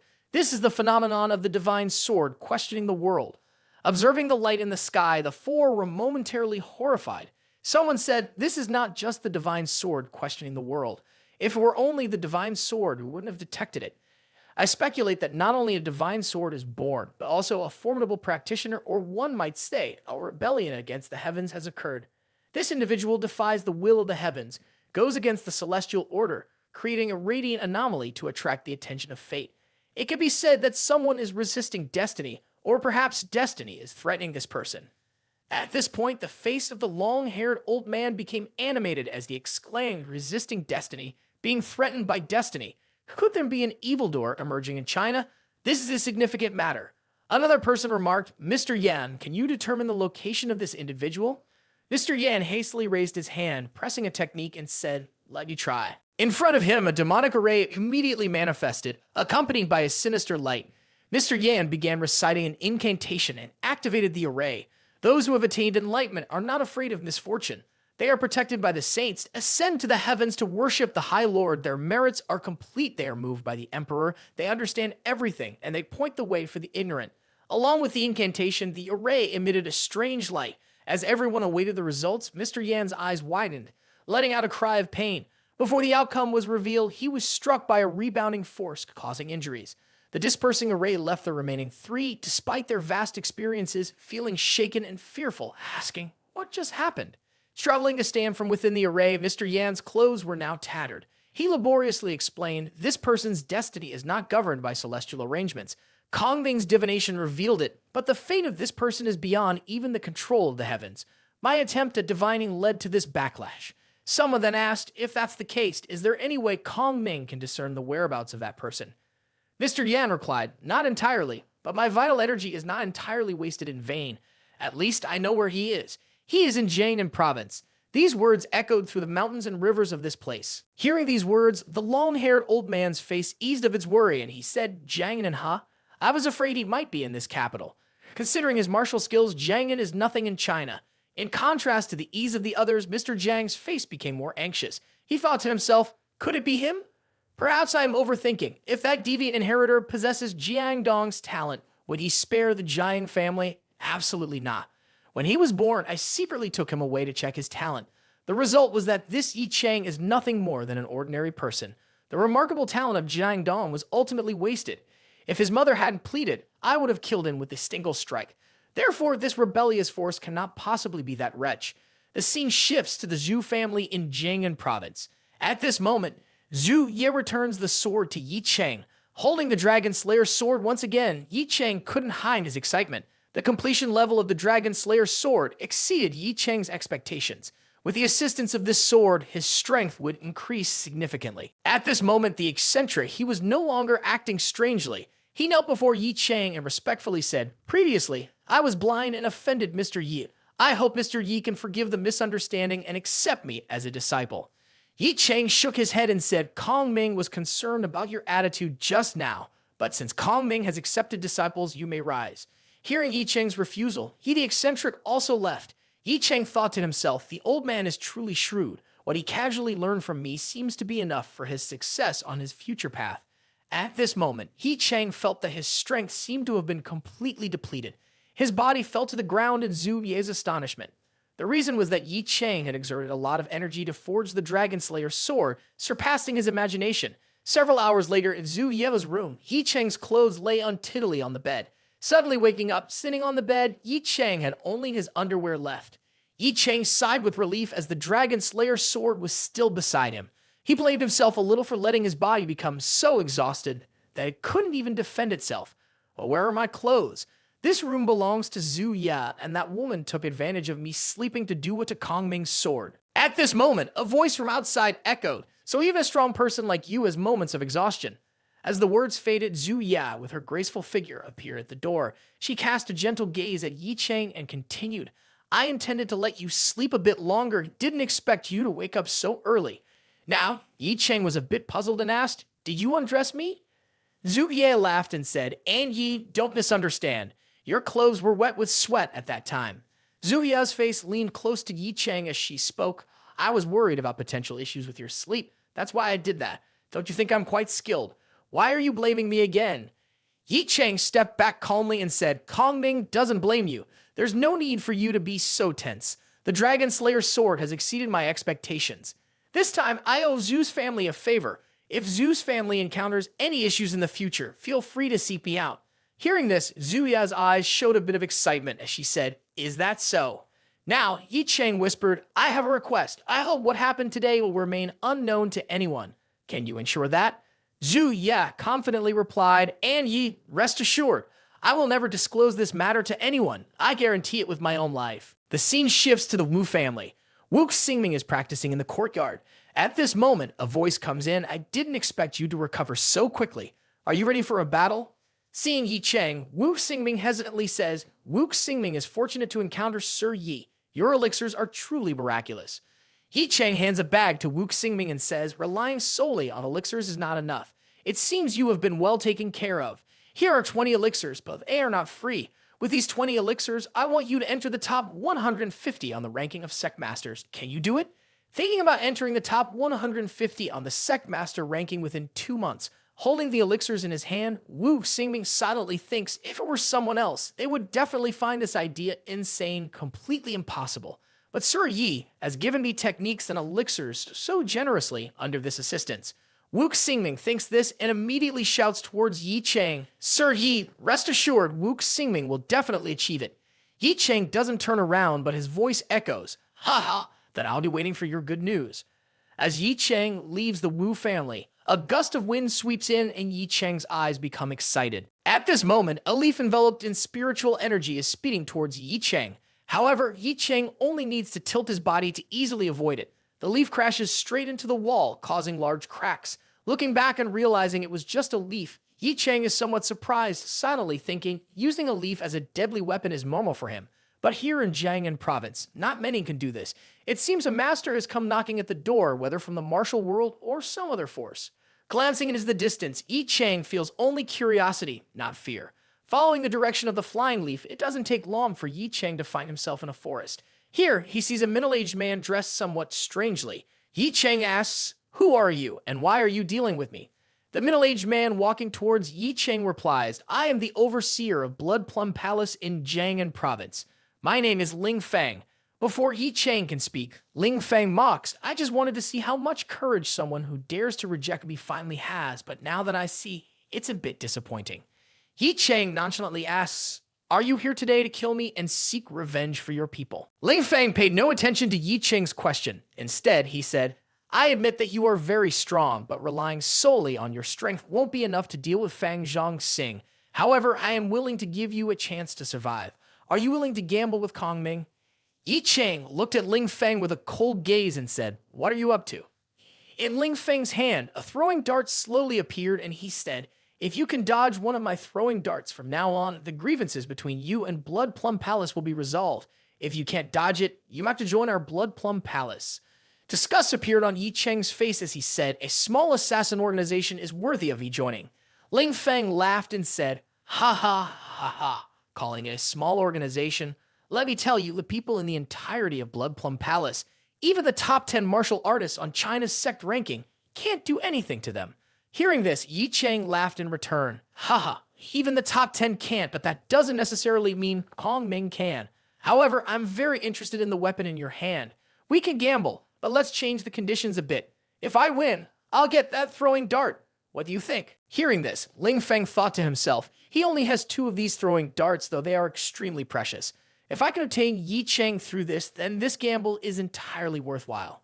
With that in mind, Ling Fang used his spiritual power to control the throwing dart, unleashing an immensely terrifying force that spread in all directions. Well then, try to dodge my throwing dart, he said. After speaking, Ling Fang immediately threw the dart towards Ye Cheng. The dart flew rapidly, burning the air and creating a long streak like a comet heading towards Ye Cheng. Seeing the dart approaching, Ye Cheng's expression became cautious. He quickly sidestepped, and upon hitting the ground, the dart created a rather large hole. The dart returned to Ling Fang's hand. Ling Fang, please, said, so, you wanted my throwing dart, yet you run away. Ye Cheng stood firm and said, don't misunderstand. A simple attack like that from you is not something Kongming needs or wants to face. If you want to gamble with me, then seriously use your full strength in the attack. Hearing this, Ling Fang became somewhat angry and said, you have quite the boldness. All right then, try to guess my full strength move. Ling Fang threw the dart again towards Ye Cheng. Wherever the dart went, the ground shattered. Witnessing this scene, Ye Cheng immediately employed the 9 Heavens Profound Yang art, creating a defensive layer to block the throwing dart. With this defensive move, Ye Cheng realized if I don't seriously resist, it could potentially threaten my own life. Ye Cheng shouted loudly, break. At this moment, the dart approached, followed by a loud explosion that covered a large area. Ling Fang, observing this scene, expressed a mix of satisfaction and regret, saying, impressive move. Could that brat have been killed by me? However, as the dust settled, Ye Cheng's figure appeared without any injuries, accompanied by his words, from now on, this throwing dart belongs to me. Seeing this, Ling Feng shuddered, thinking to himself, my full-strength move, and yet this kid managed to block it. Truly, a monster. Ye Cheng turned away and said, from now on, there's no grudge between me and Blood Plum Palace. Furthermore, if Blood Plum Palace dares to harm anyone close to me, I will destroy Blood Plum Palace. Watching Ye Cheng walk away, Ling Feng thought to himself, it doesn't matter. If it were anyone else, I might let it go, but with Ye Cheng from your family, it's impossible. After all, what I value the most is the killing intent and coldness in you. You are a war assassin. Regardless of how much time it takes, I will make you change your mind. The scene shifts to Kuei Wai's mansion. At this moment, Ye Cheng has returned to the mansion. In his room, Ye Cheng takes out the Dragon Slayer sword. On the sword, spiritual energy takes the form of a dragon. Observing this scene, Ye Cheng feels a bit troubled, saying in the past, when it was just a broken sword, it was fine. Now, forging it back to its complete form is a bit cumbersome. Not only is it difficult to carry around, but the constant overflow of spiritual energy like this is too ostentatious. Carrying the sword outside without having defeated anyone would cause panic among ordinary people. While contemplating the matter of the Dragon Slayer sword, Ye Cheng senses a tremor within the reincarnation tomb. Subsequently, a stone automatically flies out. Interestingly, Ye Cheng's Dragon Slayer sword also suddenly disappears, surprising him. Using his eyes to sense, Ye Cheng finds himself within the reincarnation tomb a second later. At this moment, a gigantic dragon suddenly appears in the sky before Ye Cheng. Perplexed, Ye Cheng wonders, why is there a dragon here? However, he soon realizes that the gigantic dragon is the transformed state of the Dragon Slayer sword.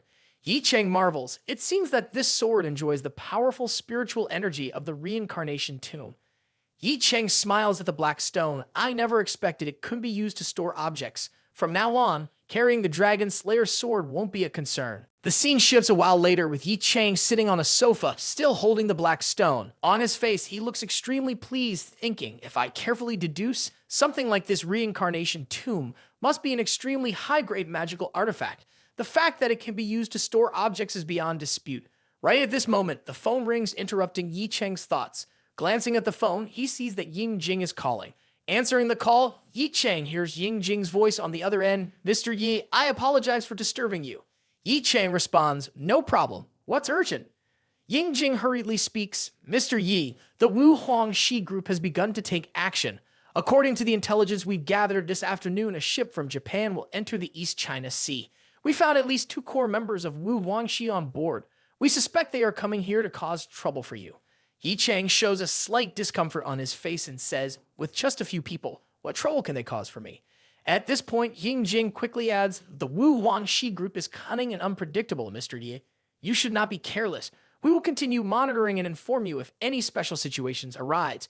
Ye Cheng grunts in acknowledgement and then adds, just let me know where they are after they arrive in China. Having finished speaking, Ye Cheng immediately turns off the phone and continues to study the reincarnation tomb, examining what special features this stone might have. A while later, Ye Cheng's phone receives a message from Ying Jing. The content of the message is that the Long Han strike team has discovered the location of Wu Huangxi, and they are preparing to launch an attack. Reading the message, Ye Cheng thinks to himself, even though those Wu Huangxi guys won't pose any danger to me, it's still good that they can help me handle this matter. Ye Cheng looks at the message and adds another thought. Ying Jing is a good and reliable guy in his work. I'll definitely give a good reward in the future. Time quickly passes, and by now, Sun Zai has also returned home. Seeing Ye Cheng watching TV while using a toothpick, Sun Zai asks, Ye Cheng, why do you seem absent-minded today? Ye Cheng looks at Sun Zai and says, nothing, I'm just thinking about some things. Ye Cheng takes a sip of coffee and thinks to himself, why hasn't been no news from Ying Jing for so long? Even if it's just a few core members of Wu Huangxi, they should report back after dealing with them. Right at this moment, Ye Cheng's phone rings again. Ye Cheng thinks to himself, people are right, you mention someone and they appear. But it's just a report. Lai Shuai doesn't need to personally call for this. Ye Cheng quickly picked up the phone and said, what's going on, Lai? Ying Jing, the raid on the Wu Huangxi, did they find something good? A hurried voice came through the phone. Yi, the raid failed. Something happened to Ying Jing. Hurry over here. I have someone waiting outside. Ye Cheng angrily hung up the phone, saying, Ying Jing, you've disappointed me too much. I just praised you earlier, and now you've slapped your own face. Ye Cheng quickly went outside. Before long, he arrived at the Long Han headquarters in Jiangnan province, feeling uneasy. What happened? And where are they now? Ye Cheng asked. Lai Shui, now worried, explained, Lang Jing led a team of 10 in the raid to investigate the Wu Huangxi. However, currently, all the heart rate monitors on their bodies have lost signals. Ye Cheng's face darkened and he said, tell me their last known location. In Ye Cheng's mind, he thought, today, I was about to give him an opportunity, but now this happened. What a joke. Lai Shui approached the desk, took a tablet, and handed it to Ye Cheng, saying, Wu Huang, she sent this. Take a look. On the tablet was a message. Ye Cheng, the game has just begun. Lai Shui continued, this was sent from Ying Jing's phone. I'm worried he might have been captured by the enemy. Looking at the message, Ye Cheng asked, can we determine the other side's location based on this message? Lai Shui hurriedly replied, this is an encrypted message sent over the internet, making it difficult to trace the origin. However, since they can send messages, there's a possibility that Ying Jing is still alive. Suddenly, Ye Cheng's phone rang again and the caller ID showed Ying Jing's number. Ye Cheng answered and a masked figure appeared on the phone screen, laughing mockingly. Hello, Ye Cheng. Can you see me? Finally, we meet. You look much younger than I imagined. I have a gift for you. Your friend just arrived here to play with us. I wonder when you'll join. On the screen, Ying Jing was tied up on the ground. Ye Cheng exuded a chilling aura as he sternly said, if you release them now, we can pretend nothing happened.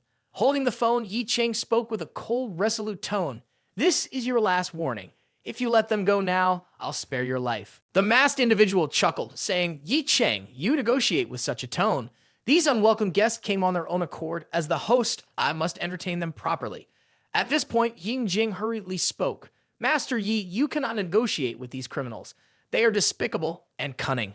Be cautious not to fall into their traps. Master Yi, there's no need to worry about us. If they want to kill us, let them. All their crimes will eventually be punished by justice. Before Ying Jing could finish, the masked person grabbed his head and forcefully slammed it onto the ground. The masked figure's eyes showed cruelty as they said, you clearly sneaked onto our ship secretly and got caught. Why dare to call us despicable and cunning? Ye Cheng, I hear you're the leader of their group. I advise you to spend more time training them. Compared to before, we are already quite lenient with Long Hun's people.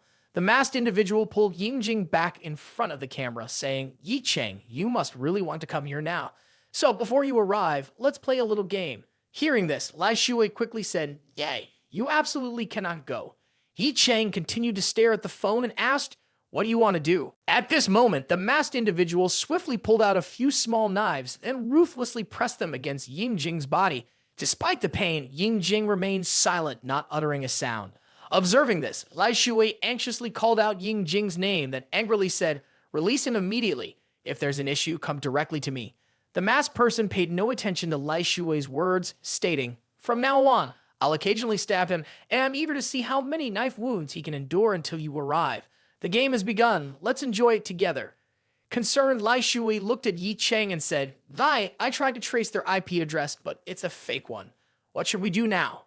Ye Cheng coldly replied, you don't need to worry about that. I could locate them immediately. Help me secure a high-speed boat in the farmhouse and take me there. Lai Shui promptly complied with Ye Cheng's request. Ye Cheng once again spoke into the phone, clean your necks and wait for me. Subsequently, Ye Cheng utilized the 1,000-mile search technique to pinpoint Ying Jing's location. The scene shifts to a ship on the open sea. Inside the torture chamber, the masked figure continues to wield a knife against Ying Jing. With a sense of satisfaction, he remarks, this is getting quite boring. Why hasn't Ye Cheng arrived yet? Lying on the ground, Ying Jing responds, once Sir Yi arrives, what awaits you is death. The masked figure laughs heartily. Ha ha ha ha. It seems you have great faith in his abilities. Don't worry, I, of course, don't underestimate his strength either. At this moment, a subordinate in a mask hurriedly reports. On the radar, a high-speed boat is approaching rapidly. Upon hearing this, even the leader is surprised. As Ye Cheng is arriving sooner than anticipated, he smirks and asks, how many people are on that boat? The subordinate quickly replies, it's just a small boat and only Ye Cheng is on board. What should our leader do next? The leader orders, inform everyone to get ready to welcome our distinguished guest. The subordinate swiftly follows the command. Then he looks at Ying Jing and asks, what should we do with this person, leader? The leader coldly states, you need to ask, kill him. Now that the fish is on the hook, he's become useless, and useless things are meant to be discarded. Sometime later, Ye Cheng's high-speed boat appeared alongside the large ship. However, he was no longer on it. At this point, Ye Cheng had silently boarded the boat and used it to attract the attention of the Wu Huangxi gang. On the ship, Members of the Wu Huang she were conversing quickly spread out and stand guard. Do not leave your positions until he boards. Subordinates divided themselves for guard duty and exchanged words. That's Ye Cheng. Is it worth mobilizing so many people for him? The person next to him said, I've heard he's the chief instructor of the Long Han Special Forces, but those he trains are not that strong. As a trainer, I don't think he's much stronger. This time, we're mobilizing so many people to deal with him. I wonder if he'll come to where we're guarding.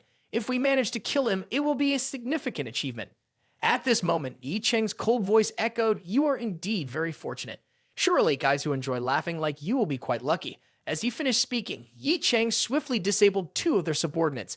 This action immediately drew the attention of the nearby Wu Huang Shi members, and several AKs were aimed at Ye Cheng with a growl. If Ye Cheng kills him, enemies attack sound the alarm swiftly. Ye Cheng, exuding an imposing aura, declared, You island natives do not know how to treat guests. Within a second, Ye Cheng appeared amidst the Wu Huangshi gang, effortlessly dispatching a few subordinates with precise punches and kicks. Witnessing this, some of the surrounding individuals nervously whispered to each other, I'll go inform the leader. You guys keep him here. Another person mocked, What are you thinking? Why didn't you stay here? Yet another commented, Is this Ye Cheng still human? In the midst of this, Ye Cheng confronted the gang alone, taking down all the Wu Huangshi members around him. Within minutes, bodies lay scattered on the deck, casualties of the brief confrontation. Ye Cheng looked at a battered figure lying on the deck and remarked, Quite interesting. Didn't expect you to still be alive. The person, looking terrified, pleaded, Please don't kill me. I'll tell you everything I know. Ye Cheng, with a cold demeanor, questioned, Tell me, where is the masked man with 2 scars on his eyes, and where have you imprisoned the members of Long Han? The image of Ye Cheng lying on the ground with a Wu Huang Shi member standing before him, a masked individual brimming with excitement, exclaimed, Ha ha, Kong Ming, who would have thought that one day the renowned captain of Long Han would fall into our hands? Many of our brothers have died at the hands of Long Han. I never thought there would be a day when I'd have the honor to personally kill you in revenge for them. Ye Cheng, lying coldly on the ground, responded, Have you never heard that evildoers often meet their end by speaking too much? This remark infuriated the masked individual. He says, huh? Well, now you're going to hell. As he spoke, he brandished a knife towards Ye Cheng. As the blade descended, we shift back to Ye Cheng. Around him, lifeless bodies littered the ship's deck. Ye Cheng grabbed a masked individual, inquiring about the whereabouts of Ye Cheng and the leader of this place. The masked figure, trembling, said, The Long Han people are held in warehouse number 3, and the leader Nakamura is there. However, before he could reveal more, a force struck his head, causing instant death. At this moment, an angry voice erupted from behind Ye Cheng. Indeed, a coward. He make you laugh at him, Ye Cheng. Ye Cheng turned towards the source of the voice, his gaze indifferent. I was just about to come find you, and here you are, not running away, but coming here. Nakamura, adopting the iconic stance of Michael Jackson, remarked, Why do you speak like that? You are a guest I've invited, and naturally, I must personally come to welcome you. Ye Cheng, with a cold tone, responded, Bringing this bunch of shrimps and crabs here to entertain me, is that your idea of hospitality? I find it hard to understand why Ye Cheng fell into the hands of a bunch of losers like you. Facing this mockery, Nakamura continued to smile and said, You have a way with words. These people are all members of Wu Huangshi, and they sacrificed their lives for the greatness of Baida. All of this is to assist Lord Baida in eliminating you, and all their sacrifices are worthwhile. Ye Cheng, in a chilling tone, questioned, With your abilities, can you really kill me? Nakamura laughed, Ye Cheng, perhaps you don't understand something. The deaths of these individuals are far from in vain. They are the pawns we have prepared to capture people. Now it's our turn to perform. As he spoke, he activated a blood technique, a stream of purple spiritual energy emanating from his body. He extended his hand forward, and now the bodies surrounding Ye Cheng also displayed that same stream of purple spiritual energy. Witnessing this, Ye Cheng's eyes became agitated, and he muttered, This is a soul technique. No wonder he sent these scum here for sacrifice. The accumulated grudges of these scum killed by me will enhance the intensity of his technique. His yin-yang technique is indeed fascinating, but I feel like it's not quite on par with the tricks of a true yin-yang master. At this moment, Ye Cheng's thoughts were interrupted by a shout, Go, Joker spirits. Ahead, the resentful spirits of Ye Cheng combined into a colossal specter. Nakamura laughed and said, Come here and enjoy the performance I've prepared for you. This spirit is formed with your assistance. Having spoken, he immediately unleashed the soul-sealing technique, turning the grudges of Wu Huang, Shi members slain by Ye Cheng, into malevolent spirits. charging towards Ye Cheng to devour him. Confronted with this move, Ye Cheng expressed some surprise. What's this nonsense? This isn't enjoyable at all. The frenzied malevolent spirits rushed forward and Ye Cheng quickly leaped to evade. It became challenging for him to avoid as they relentlessly attacked. Seeing this, Nakamura laughed heartily. Ha ha ha ha. Evading is useless. Those you killed won't spare you. It seems even a conceited person like you can't resist my power now. Ye Cheng smiled and remarked, I didn't expect to encounter this technique here. This is indeed a pleasant surprise. With that, Ye Cheng immediately summoned the Dragon Slayer's sword, holding the sword and saying, These resentful spirits, aren't they a good feast for my Dragon Slayer's sword? Along with these words, Ye Cheng swung his sword, killing and absorbing the mass of resentful spirits. Seeing this, Nakamura was astonished. Subsequently, he commanded the Joker spirits to kill Ye Cheng. The malevolent spirits rushed towards Ye Cheng, who raised the Dragon Slayer's sword high and said, Being big doesn't make you useful. Devour them. Dragon Slayer's sword. As the sword descended, the malevolent spirits were sliced in half and completely absorbed by the Dragon Slayer's sword. The sword vibrated with energy, and Ye Cheng looked at it, saying, Seems like you're quite delighted. At this point, Ye Cheng's ominous gaze fell upon Nakamura. Joker is gone, now it's your turn. Nakamura, in fear, pleaded, Wait, Ye Cheng, let's negotiate a bit. Surely, you want to know Ye Cheng's whereabouts. But before he could finish his sentence, Ye Cheng appeared behind Ye Cheng and greeted them. Nakamura's face was drenched in sweat as he glanced at Ye Cheng. Below, Ye Cheng and Ye Cheng were conversing. Why did you run outside, and are your injuries okay? Ye Cheng replied, I'm fine, just managed to hold up. Before this guy left, he assigned some trash to kill me, but I turned the tables and killed him instead. Then, Ye Cheng handed Ye Cheng a healing pill to aid in recovery. Now free from distractions, Ye Cheng turned to Nakamura and said, It's time for us to play a little game, and this time, I'll be setting the rules. Nakamura, terrified, pleaded, Hold on, can't we negotiate a bit? I'll provide you with information about Lord Baida. Ye Cheng coldly stated, Not necessary, after the game, you'll willingly spill the information. The scene shifted to the headquarters of Wu Huangshi, where Baida was seated, saying, Finally, you've arrived, Ye Cheng. Transitioning to the Wu Huangshi main hall, an enraged Baida shattered a wine glass. He muttered continuously, How could this fail? The plan was carefully arranged, and there shouldn't be any loopholes. Now Baida intended to retrieve an object for self-divination, but to his surprise, it was already broken. His anger escalated as he exclaimed, How could this break? Could it be that disaster is about to befall me? Is this a serious matter to the extent that the Chinese martial arts community has sent a strong adversary to deal with me? We once signed a non-aggression pact. Could they now be aiming to break it? Within Baida's heart, fear was now overwhelming. He silently thought, if one of the top 10 figures in the martial arts world has come here, he must die for sure. At this moment, Baida forced himself to calm down. He reminded himself, no matter who arrives first, he must adjust himself to the best condition to survive. I can only sacrifice everything to fight. As he worried, a subordinate rushed in from outside, fear evident on his face. Without waiting for Baida to inquire, the subordinate hurriedly spoke, Master, it's bad. Before Baida could ask what happened, the subordinate quickly continued, There's a young man rushing in here wielding a sword, and he's practically killed all our Wu Huangshi members. Baida anxiously questioned just one person. Without waiting for an answer, he rushed to the door. While running, he nervously asked, Are you sure it's just one person, not 20 or 30? The subordinate hurriedly followed Baida, saying, Really, it's just one person, and the sword in his hand is extremely frightening. Peeking behind the door, Baida looked outside, fear evident in his eyes. Outside, countless corpses of Baida's subordinates lay strewn, blood forming a river. Before he could recover, behind Baida, a loud explosion echoed and a golden light emerged. When Baida turned around, he found that the subordinate who followed him had died. At this moment, it seemed Wu Huang. She only had Baida left, and in front of him stood Ye Cheng, holding the Dragon Slayer's sword, smirking and saying, This sword is truly formidable. With it in hand, I can sweep away all the rubbish in the world. Now, Baida confirmed that only one person had come. Regaining his composure, he asked calmly, Kid, who are you? Why do you want to destroy my Wu Huangshi? Ye Cheng held the Dragon Slayer's sword, pointing it at Baida. The chilling aura enveloped the sword, and his cold words echoed. I've said before, if anyone from Wu Huang she sets foot in China, I will kill him. But you have no restraint, daring to send someone to China to deal with me. Today, I have to come here to eliminate all of you. Bai Da hesitated for a moment, then drew his sword from its sheath, angrily stating, "You wretched scoundrel, you've killed so many of our Wu Huangshi members. Today, you must die here." After speaking, he swiftly rushed towards Ye Cheng, his sword slashing like a violent storm. Ye Cheng showed no intention of evading, swinging his sword forward, preparing to face the opponent's attack. In his mind, Ye Cheng observed Bai Da approaching and thought, "His strength is indeed as formidable as I imagined."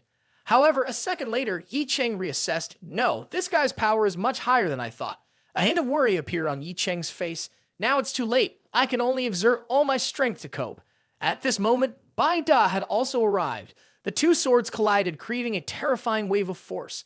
In the blink of an eye, the swords clashed and exploded, pushing Ye Cheng back a few steps. Ye Cheng struggled to stand firm, a growing sense of concern in his heart. Bai Da's entire body was now enveloped in a purple spiritual energy, emanating a deathly aura. At this moment, Ye Cheng was slightly surprised. Bai Da not only surpassed Ye Cheng by a few small realms, but had surpassed an entire major realm. His strength had far exceeded the top powerhouses of the Jiangnan province that Ye Cheng had encountered.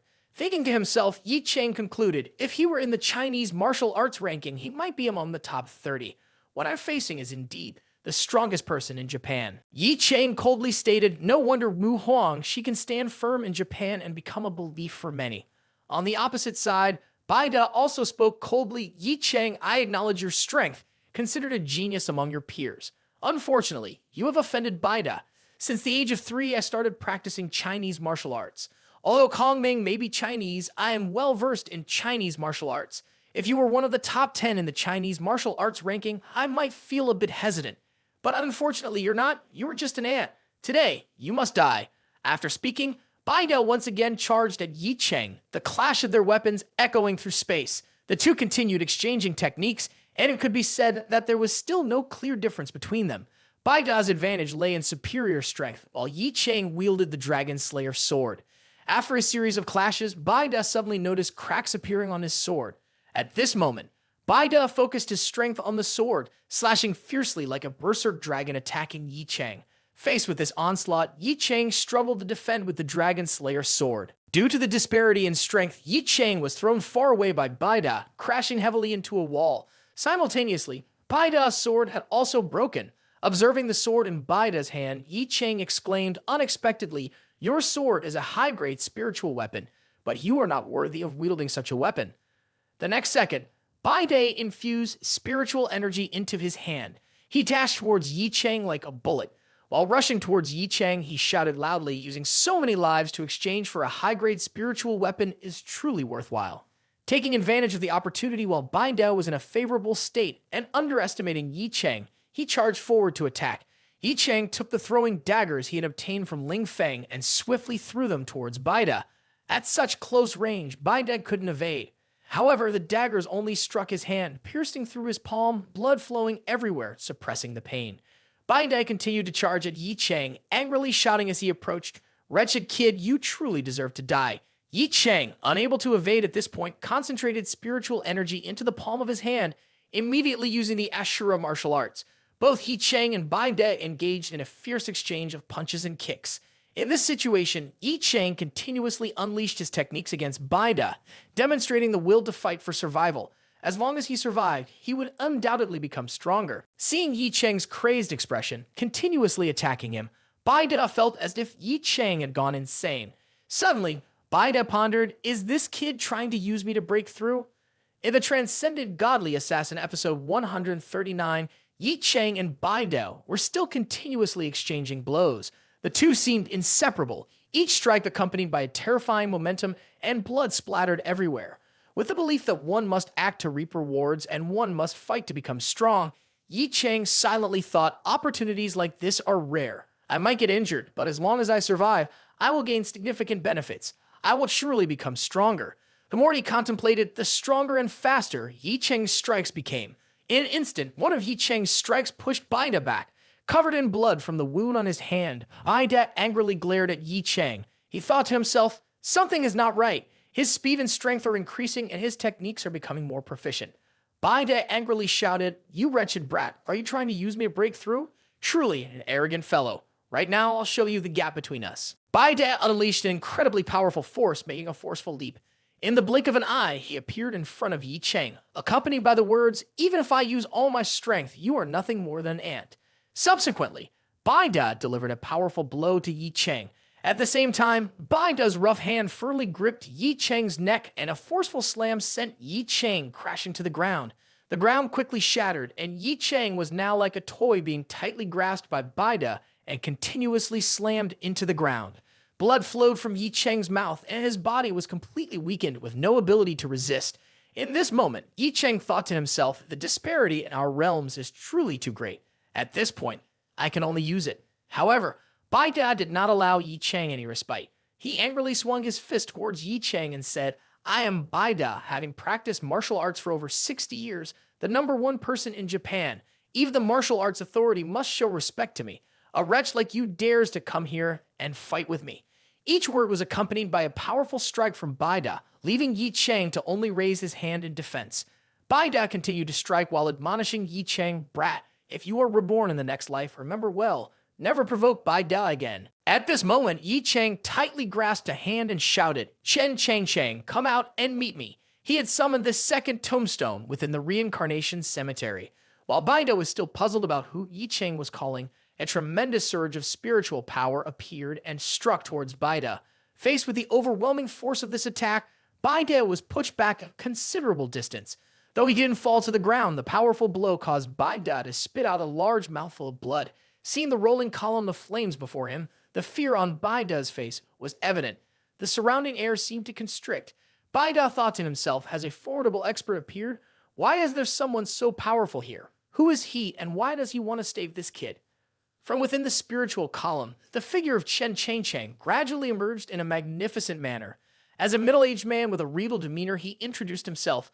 "I am Chen Cheng Cheng, the one who can incinerate everything with just one hand." His voice, accompanied by a grave demeanor, instilled extreme fear in Baida. He wondered, "Chen Cheng Cheng, who is this? Everyone in the top 100 in China is known to me. There's no mention of this person." Observing Chen Cheng Cheng's imposing aura, Baida could clearly see the looming threat of his impending demise. He views to himself, with the strength of this person, things like the list of martial arts masters in China mean nothing. Everyone with him is just like ants. At this point, Chen Cheng Cheng paid no attention to Baida. He looked at Ye Cheng lying injured on the ground, pointing towards him. In an instant, a column of spiritual flames rushed to envelop Ye Cheng, lifting him into the air. During this moment, spiritual energy infiltrated Ye Cheng's body, gradually healing the wounds on his body. Currently, aside from torn clothing, Ye Cheng's body had recovered significantly. Ye Cheng quickly expressed his gratitude to Chen Cheng Cheng. Chen Cheng Cheng simply nodded and said, "As the owner of the reincarnation cemetery, helping you is a routine matter. So, what should we do with that stinky ant over there?" Hearing this, a terrified Baida, who was at a distance, shuddered. A second later, he knelt down, repeatedly bowing and pleading, "Even an ant is a life. Please spare my life, senior." In his heart, Baida thought, "Who is this man? Why do I feel like he's an immortal god from Chinese mythology?" Ye Cheng looked at Baida and thought to himself, this guy's strength isn't bad. Wu Huang, Shi's influence, is not insignificant either. Keeping him around could be quite beneficial. But his cultivation level is too high. I can't use my blood control technique to turn him into my puppet. Seeing Ye Cheng hesitating, Chen Cheng Cheng spoke. "If you don't want to kill him, you can use him. His cultivation level is not low. Killing him would be a bit of a waste." After speaking, Chen Cheng Cheng walked towards Baida and said, "Are you willing to offer your life essence blood bead?" Hearing a proposal to exchange life essence blood beads, Baida knelt on the ground, thinking to himself, "If I offer my life essence blood bead, it means from now on I'll be controlled by the other party. But at this moment, I have no other choice." With no time to think, Baida clapped his hands against his chest and expelled a life essence blood bead onto the ground. Chen Cheng Cheng used spiritual energy to draw the blood bead towards him, then used flames to purify it. Chen Cheng Cheng brought the blood bead in front of Ye Cheng and said, "I know that your skill is not enough to use the blood control technique on him, but with this, you can fully control him. I will now transmit this technique into your sea of consciousness. Try to comprehend it well." The next second, Chen Cheng Cheng utilized his techniques, turning the blood bead into a stream of spiritual energy infiltrating Ye Cheng's body. Simultaneously, the controlling method of Dao was also imparted into Ye Cheng's consciousness. Shortly after, Ye Cheng grasped the technique. At this moment, he sensed an independent consciousness within his own consciousness. Inwardly, Ye Cheng exclaimed, "This technique is truly formidable. I can feel Baida's life entirely in my hands. With just a thought, he will die instantly." Ye Cheng pressed his consciousness against Baida. Outside, Baida immediately coughed up a mouthful of fresh blood, clutching his painful abdomen, and pleaded, "Please spare me, noble sir." Observing Baida in this state, Ye Cheng was very satisfied and said, "From now on, you are my slave. Arrange a place for me and Chen to talk in private." Baida, exhausted, replied, "Yes, my lord. I will arrange it right away." In his heart, Baida sighed, never expecting that by provoking a mere dog, he would end up entangling with such a terrifying entity. He truly regretted his actions. Shortly after, Baida arranged a quiet room for Ye Cheng to talk. Upon entering, Chen Cheng remarked, "I never expected your strength to be much lower than I thought." Upon hearing these words, Ye Cheng silently thought, "I know what you're saying is true, but it's a bit hurtful." Ye Cheng spoke slowly. "I wonder, senior, what realm do you possess?" Chen Cheng delivered a more cutting remark. "I think you shouldn't know. If you know, I'm afraid it will affect your daddle heart. Your most important task now is to enhance your strength. Only those with enough power can approach the secrets behind the reincarnation tomb." Ye Cheng expressed some surprise. "Secrets behind the reincarnation tomb? I've been very curious why powerful individuals like yourselves are trapped inside it." Chen Cheng, not yet taking his seat, responded to Ye Cheng's question. "Why, with your strength, are you trapped in the reincarnation tomb?" This question from Ye Cheng left Chen Cheng momentarily stunned, as if contemplating something. After a few seconds, he gently pulled the chair and said, "Regardless, those events happened thousands of years ago, not worth mentioning, and you have a long way to go before you reach that level of understanding."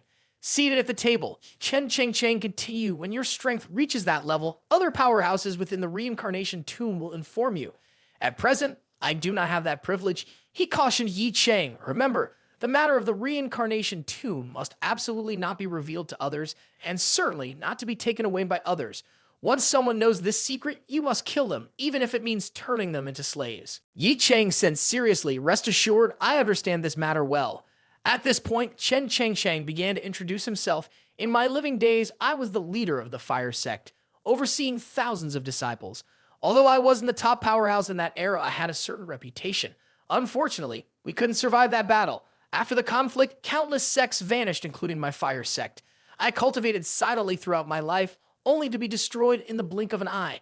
Life is truly full of bitterness." Upon reaching this part, Chen Cheng looked at Ye Cheng with gravity and said, "Ye Cheng, let me ask you a question. Are you willing to become my sole disciple, accepting the inheritance of my supreme Tao?" Before Ye Cheng could respond, Chen Cheng delivered a few words like a punch to Ye Cheng's face. He said, "All your cultivation is mediocre and your talent is ordinary. Even the bloodline in my eyes is nothing. No matter how many flaws you have, I don't care. You are still just a mortal, just an ant." Hearing these words, Ye Cheng felt a bit bitter. He clearly remembers that back in the mortal realm, his master praised him for having not a bad talent. According to Chen Cheng, those in the mortal realm are just garbage in his eyes. While Ye Cheng was contemplating, Chen Cheng spoke again. "Despite your many shortcomings, you possess the reincarnation tomb, meaning you have the backing of 100 great talents. Your destiny is determined, and your cultivation continuously rises to dominate the world. Even the heavens cannot do anything to you. Do you agree to accept me as your master?" Ye Cheng slammed both hands onto the table, clearly stating, "I am willing." Whether this slam was out of excitement or anger from being underestimated remained unclear. Chen Cheng happily said, "That's good. With your current cultivation, you can only receive a portion of my inheritance, but as your cultivation improves, the remaining portion will automatically unlock."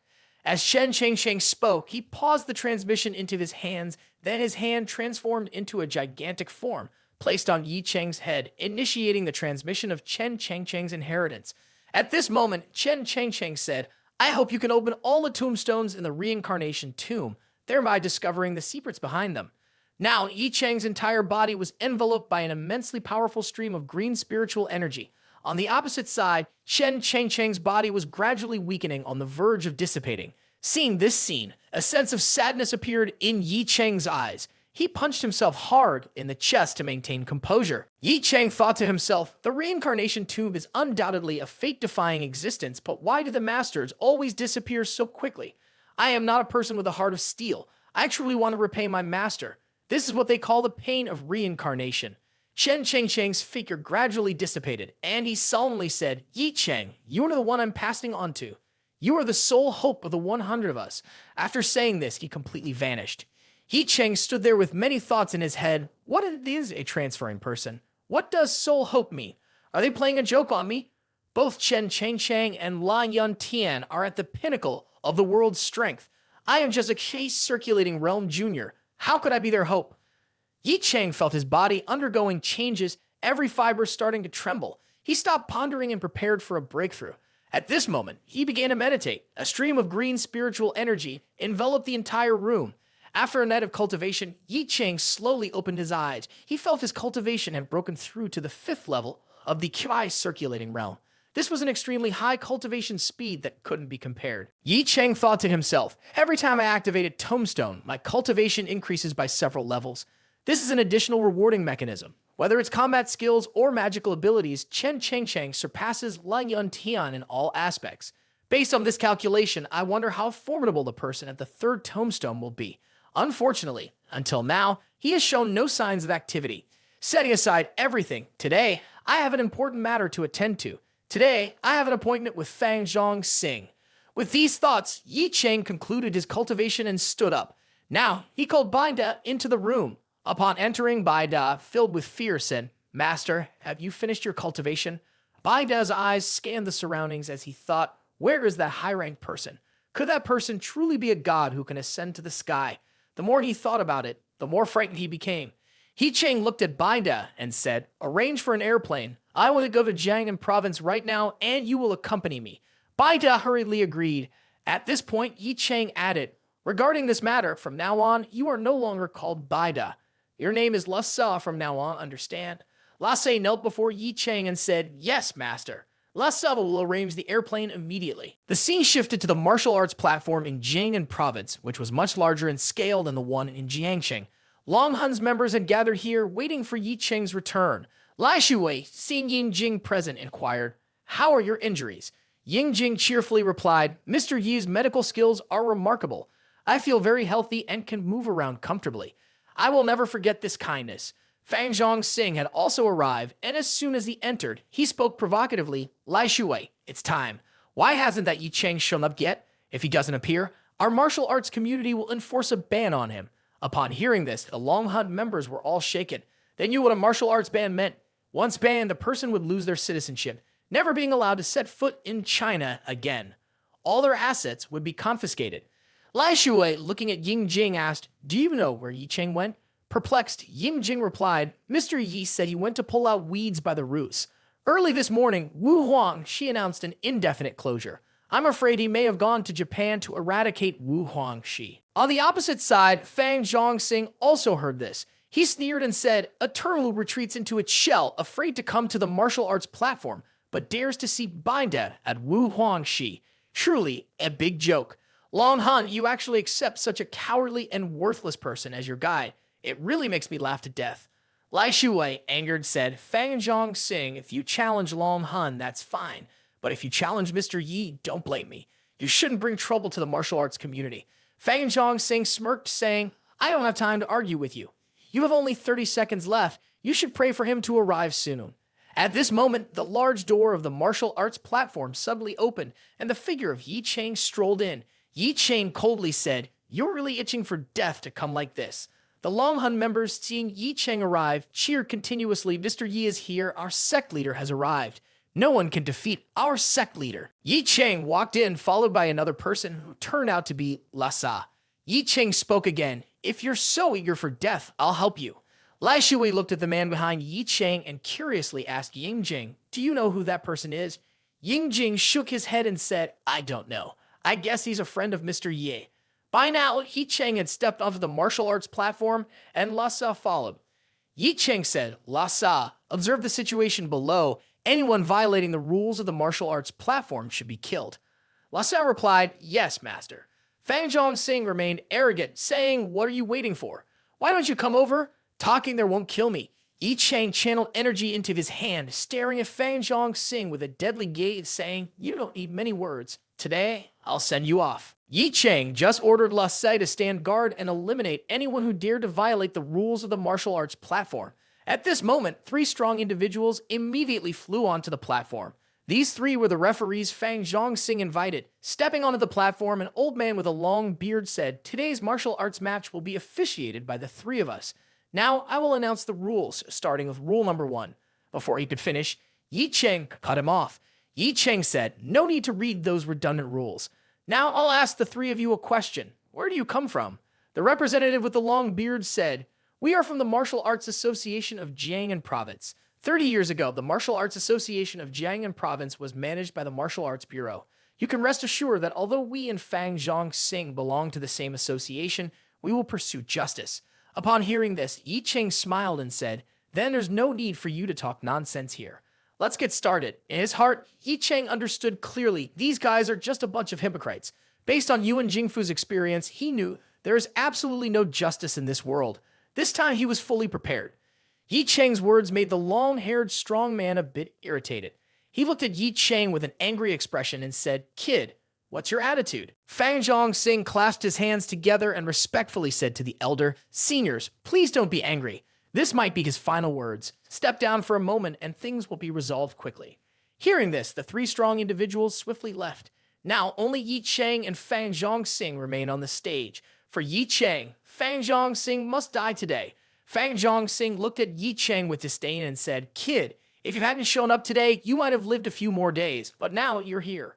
However, Ye Cheng came here for a real fight, not verbal sparring.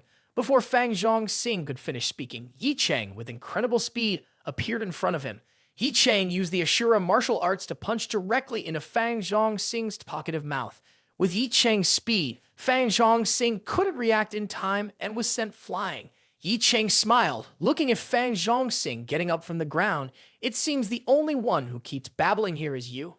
Fang Zhongsing covered his mouth and said, "You wretch, the match hasn't officially started and you've sneakily attacked to gain an advantage. Don't be too arrogant."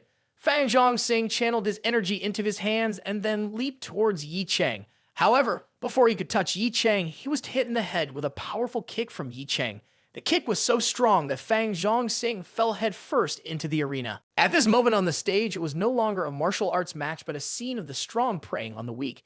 Ye Cheng only needed 2 moves to knock Fang Zhongsing down under his feet. Channeling his energy into his legs, Ye Cheng ruthlessly stomped on Fang Zhongsing, blood splattering everywhere. He simultaneously delivered terrifying looks, saying, "Blocking my citizenship, imprisoning my friends, destroying my parents' graves. Do you know what those words mean in my dictionary? It means death." Ye Cheng stopped infusing fiery energy into his legs, then stepped on Fang Zhongsing. Seeing this, Fang Zhongsing attempted to resist with his spiritual power and shouted, "You can't kill me. I'm part of the Martial Arts Association." Ye Cheng continued his ruthless stomping, a column of spiritual energy enveloping Fang Zhongsing's entire body, and he died on the spot.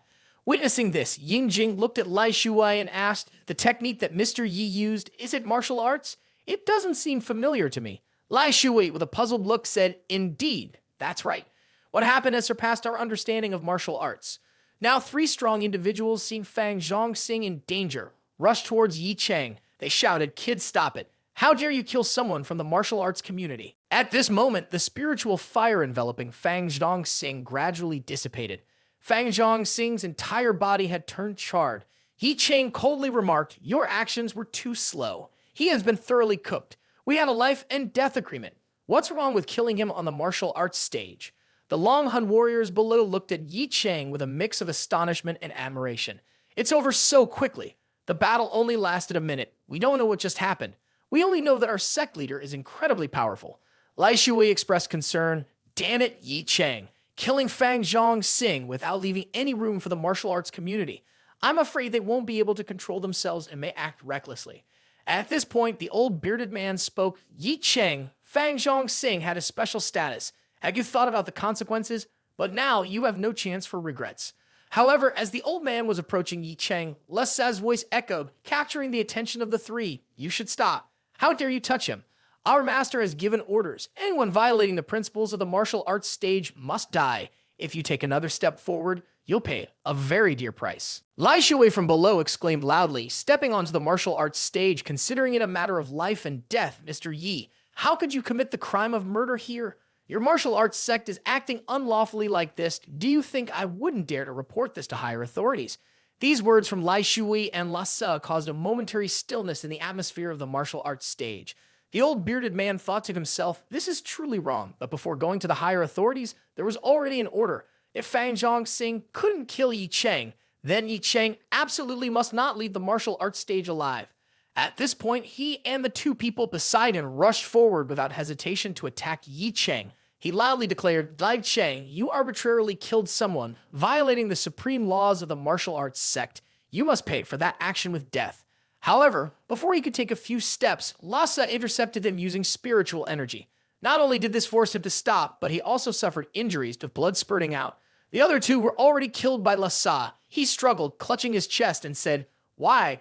Why did this happen? Lhasa's hand was still enveloped in purple spiritual energy, and he coldly stated, I warned you before. Take another step and die. You chose not to listen. Seeing this scene, the Long Hun soldiers exclaimed to each other in fear, those are three martial arts experts from the martial sect. All of them rank within the top 100 of the master ranking. But they were truly killed after a single move. How could this happen? Lai Shui frowned, looking at Lhasa, wondering who is this person and why does he completely follow Ye Cheng's orders? Ying Jing, feeling bewildered, thought, this is crazy. The world has gone mad.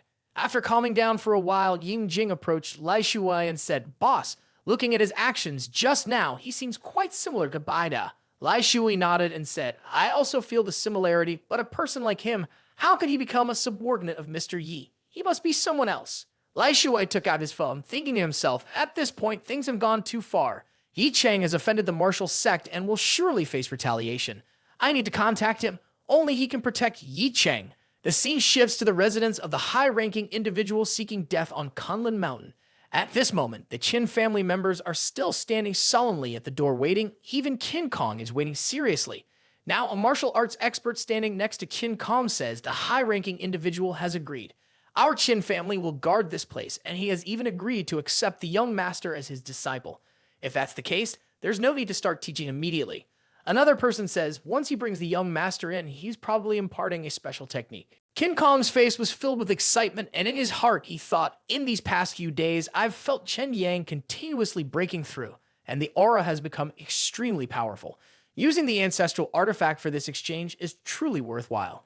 At this moment, the door opened, and from within, both Qin Zhen Yang and the high-ranking individual seeking death stepped out. Qin Zhen Yang emitted an incredibly powerful aura, and his face showed clear arrogance. King Kong, seeing his son like this, joyfully said, Zhen Yang, you truly succeeded. Zhen Yang walked slowly towards his father and said, Dad, thanks to the master imparting cultivation techniques to me, I discovered that the techniques I cultivated before were all trash. In these past few days, my cultivation has been continuously breaking through, and I feel my whole body filled with strength. Now I feel like I can challenge the top 100 martial artists on the master ranking without fear. Hearing his son speak, King Kong couldn't help but burst into laughter, saying, Ha ha ha ha, our Qin family has finally awakened. The high-ranking individual cast a glance at King Kong and said, Now let's prepare to leave the mountain. He instructed, Arrange your flight for the day after tomorrow. Today and tomorrow, I will take Zhen Yang to a place to confirm whether your family's heirloom is genuine or not. King Kong nodded in agreement. In his heart, he felt extremely pleased, thinking from today onwards, the entire giant no longer has anyone worthy of being an opponent for our Qin family. Back at the Kuiwai villa area, Ye Cheng arranged for Lhasa to have a villa close to his own. Lhasa basically had no right to refuse. Originally, the surrounding villas near Ye Cheng's residence were occupied.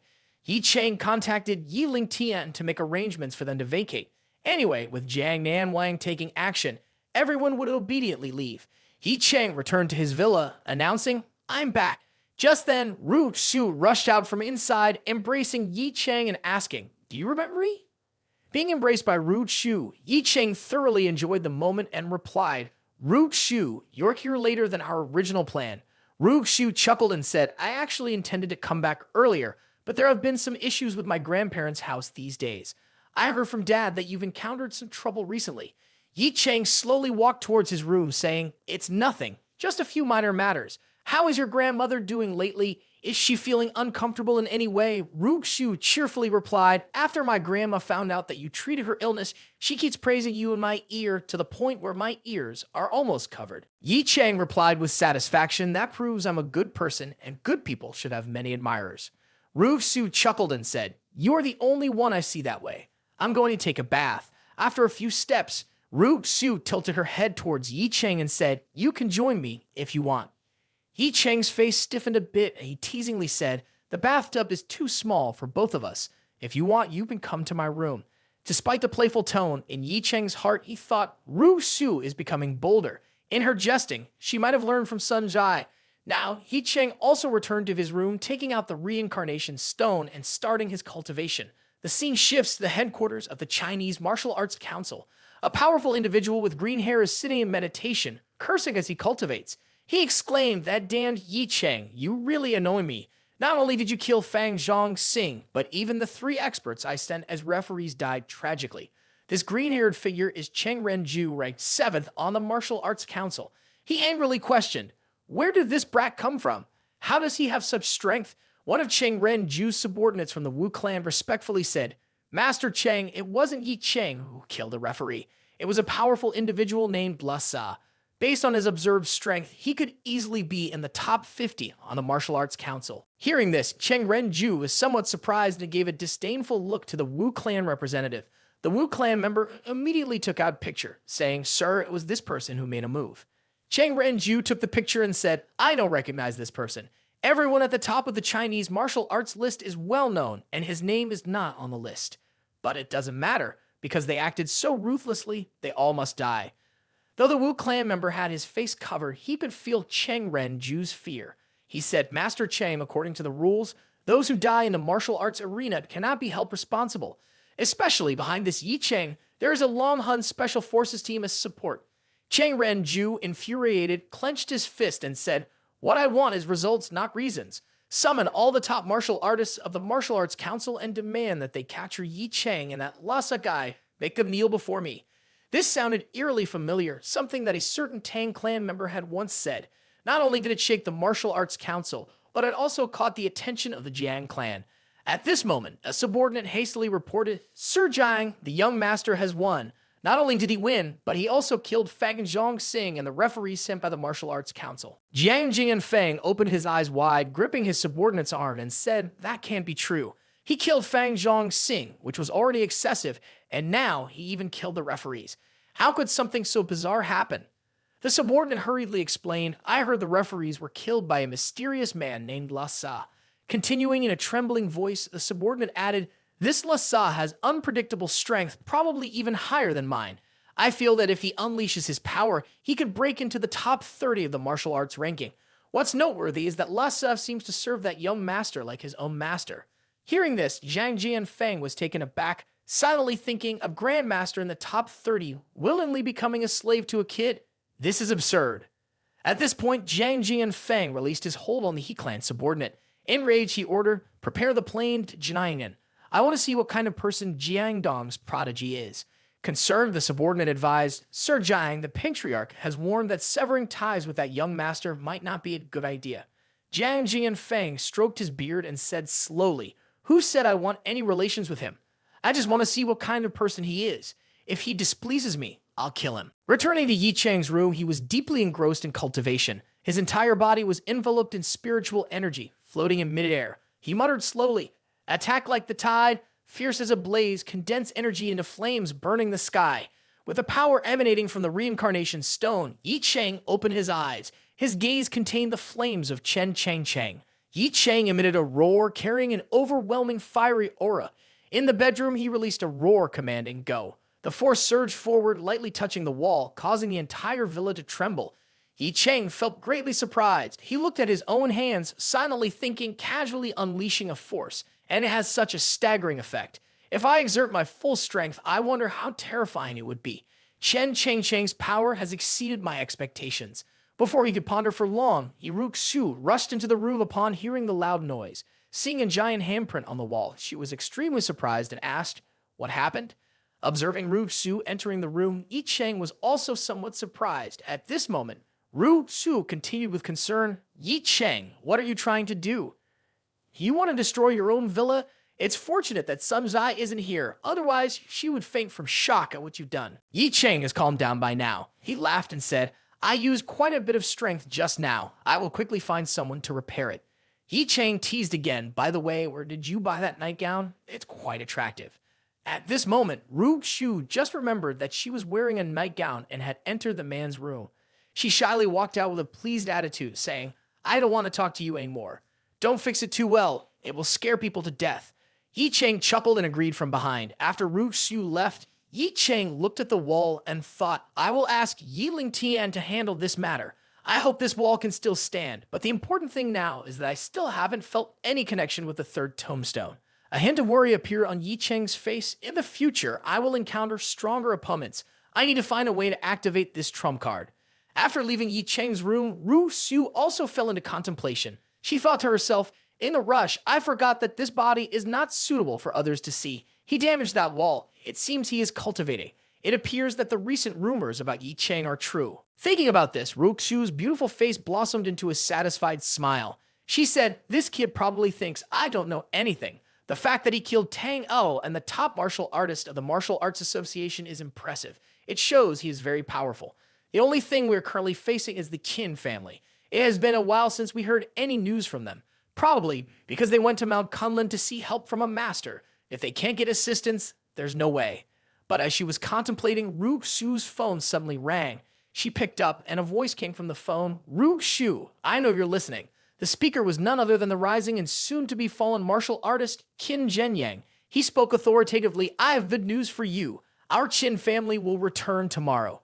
I want you to welcome us in the best condition possible, of course, along with me and the master. From now on, Jiangnan province will be the land of the Qin family." Worried, Ru Shu looked at the phone and asked, "Have you found the master?" The scene shifts to an unspecified time later, where Ye Cheng is drinking coffee and watching TV. He feels that there's nothing interesting on TV lately. At this moment, Ru Shu's voice echoed, "Ye Cheng, are you free?" Ye Cheng looked back curiously. Ru Shu, looking alluring in her busy attire, walked towards Ye Cheng. She said, "Why are you watching TV? This time, I brought something good for you." Ru Shu then presented a talisman in front of Ye Cheng, saying, "This is a special amulet I specifically obtained for you. It will protect your life and ensure your safety." Ye Cheng remained indifferent, saying, "I don't believe in these talismans. I only believe in the power of oneself." At this moment, Ye Cheng noticed a trace of blood aura emanating from Ru Shu's body, signaling an imminent disaster. Ru Shu, a bit anxious, asked, "Why is Ye Cheng looking at me like that?" Now, Ye Cheng stood up, holding Ru Shu's hand, saying, "Ru Shu, are you hiding something from me?"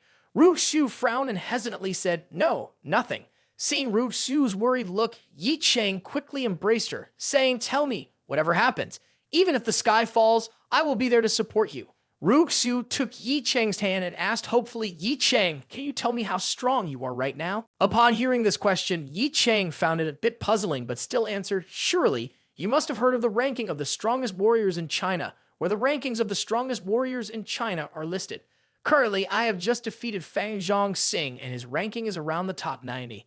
I am not sure about my current ranking." He answered the question in minutes. Hearing this response, Ru Shu chuckled awkwardly and said, "Well, you are truly a powerful person. I asked out of curiosity. Don't think too much about it." Then, Ru Shu turned away to hide her concern and said, "I have to go to the He family to get some things, so I'll go ahead." Ye Cheng nodded and watched Ru Shu leave. Ye Cheng suspected that something had happened, so he immediately called Lhasa and told him, "Even if I die, you must ensure Ru Shu's safety." Ye Cheng thought to himself, "That old man asked me to come down the mountain to protect Ru Shu from a blood catastrophe, explicitly stating that I am the only one who can do that. I don't know what that means, but with Lhasa protecting her now, I can be a bit more at ease." Ye Cheng thought to himself, "I will go with Ru Shu." At this point, Ye Cheng received a message on his phone from Lai Shuai. The message read, "Mr. Yi, the #1 in China wishes to meet you. If you have time, please come to the capital for a visit. The special office will pick you up soon." Ye Cheng held his phone and contemplated, "The #1 in China wants to meet me. He is the most powerful figure in China, and I never expected him to want to meet me at this time." The scene shifted to the Longhun headquarters in Jiangnan province, where Ye Cheng and Lai Shui stood in front of a large screen. Lai Shui expressed some concern. "I don't know what you're thinking, but meeting the #1 executive is more important than anything else." Ye Cheng replied, "I sincerely apologize, but I have urgent matters to attend to recently, and I cannot leave Jiangnan province under any circumstances." Lai Shui reminded with concern, "The signal is about to be encrypted. Ye, you should pay attention to adjusting your mood." Ye Cheng coldly said, "I know." The screen connected, and a middle-aged man appeared on the screen. He looked at Ye Cheng and said, "Finally, meet Ye Cheng. You are a young man full of danger and interest. I am pleased that you have joined our side." Hearing these words, Ye Cheng cut to the chase. "If you want to meet me today, it's not just to say these things, is it?" At this moment, a series of questions echoed from the screen. "What happened in Wu Huangxi? Is it your doing? Is Lusei really blind out?" On the screen, the head of the #1 office named Nam Zonghai asked, "What happened to Wu Huangxi? And is that Lusei really blind out?" Hearing this question, Lai Shuwei standing beside was extremely excited. In his heart, he thought, finally someone is asking this question. "Mr. Yi, how will you answer? I'm really curious." But Ye Cheng calmly replied with just one word, "Yes." This response left Lai Shuwei trembling, looking at Ye Cheng in disbelief. Lai Shuwei thought, what is noteworthy about Bai Dao is not only his martial strength, but also his influence in that area. In the eyes of some, his position is even higher than the supreme leader of the country.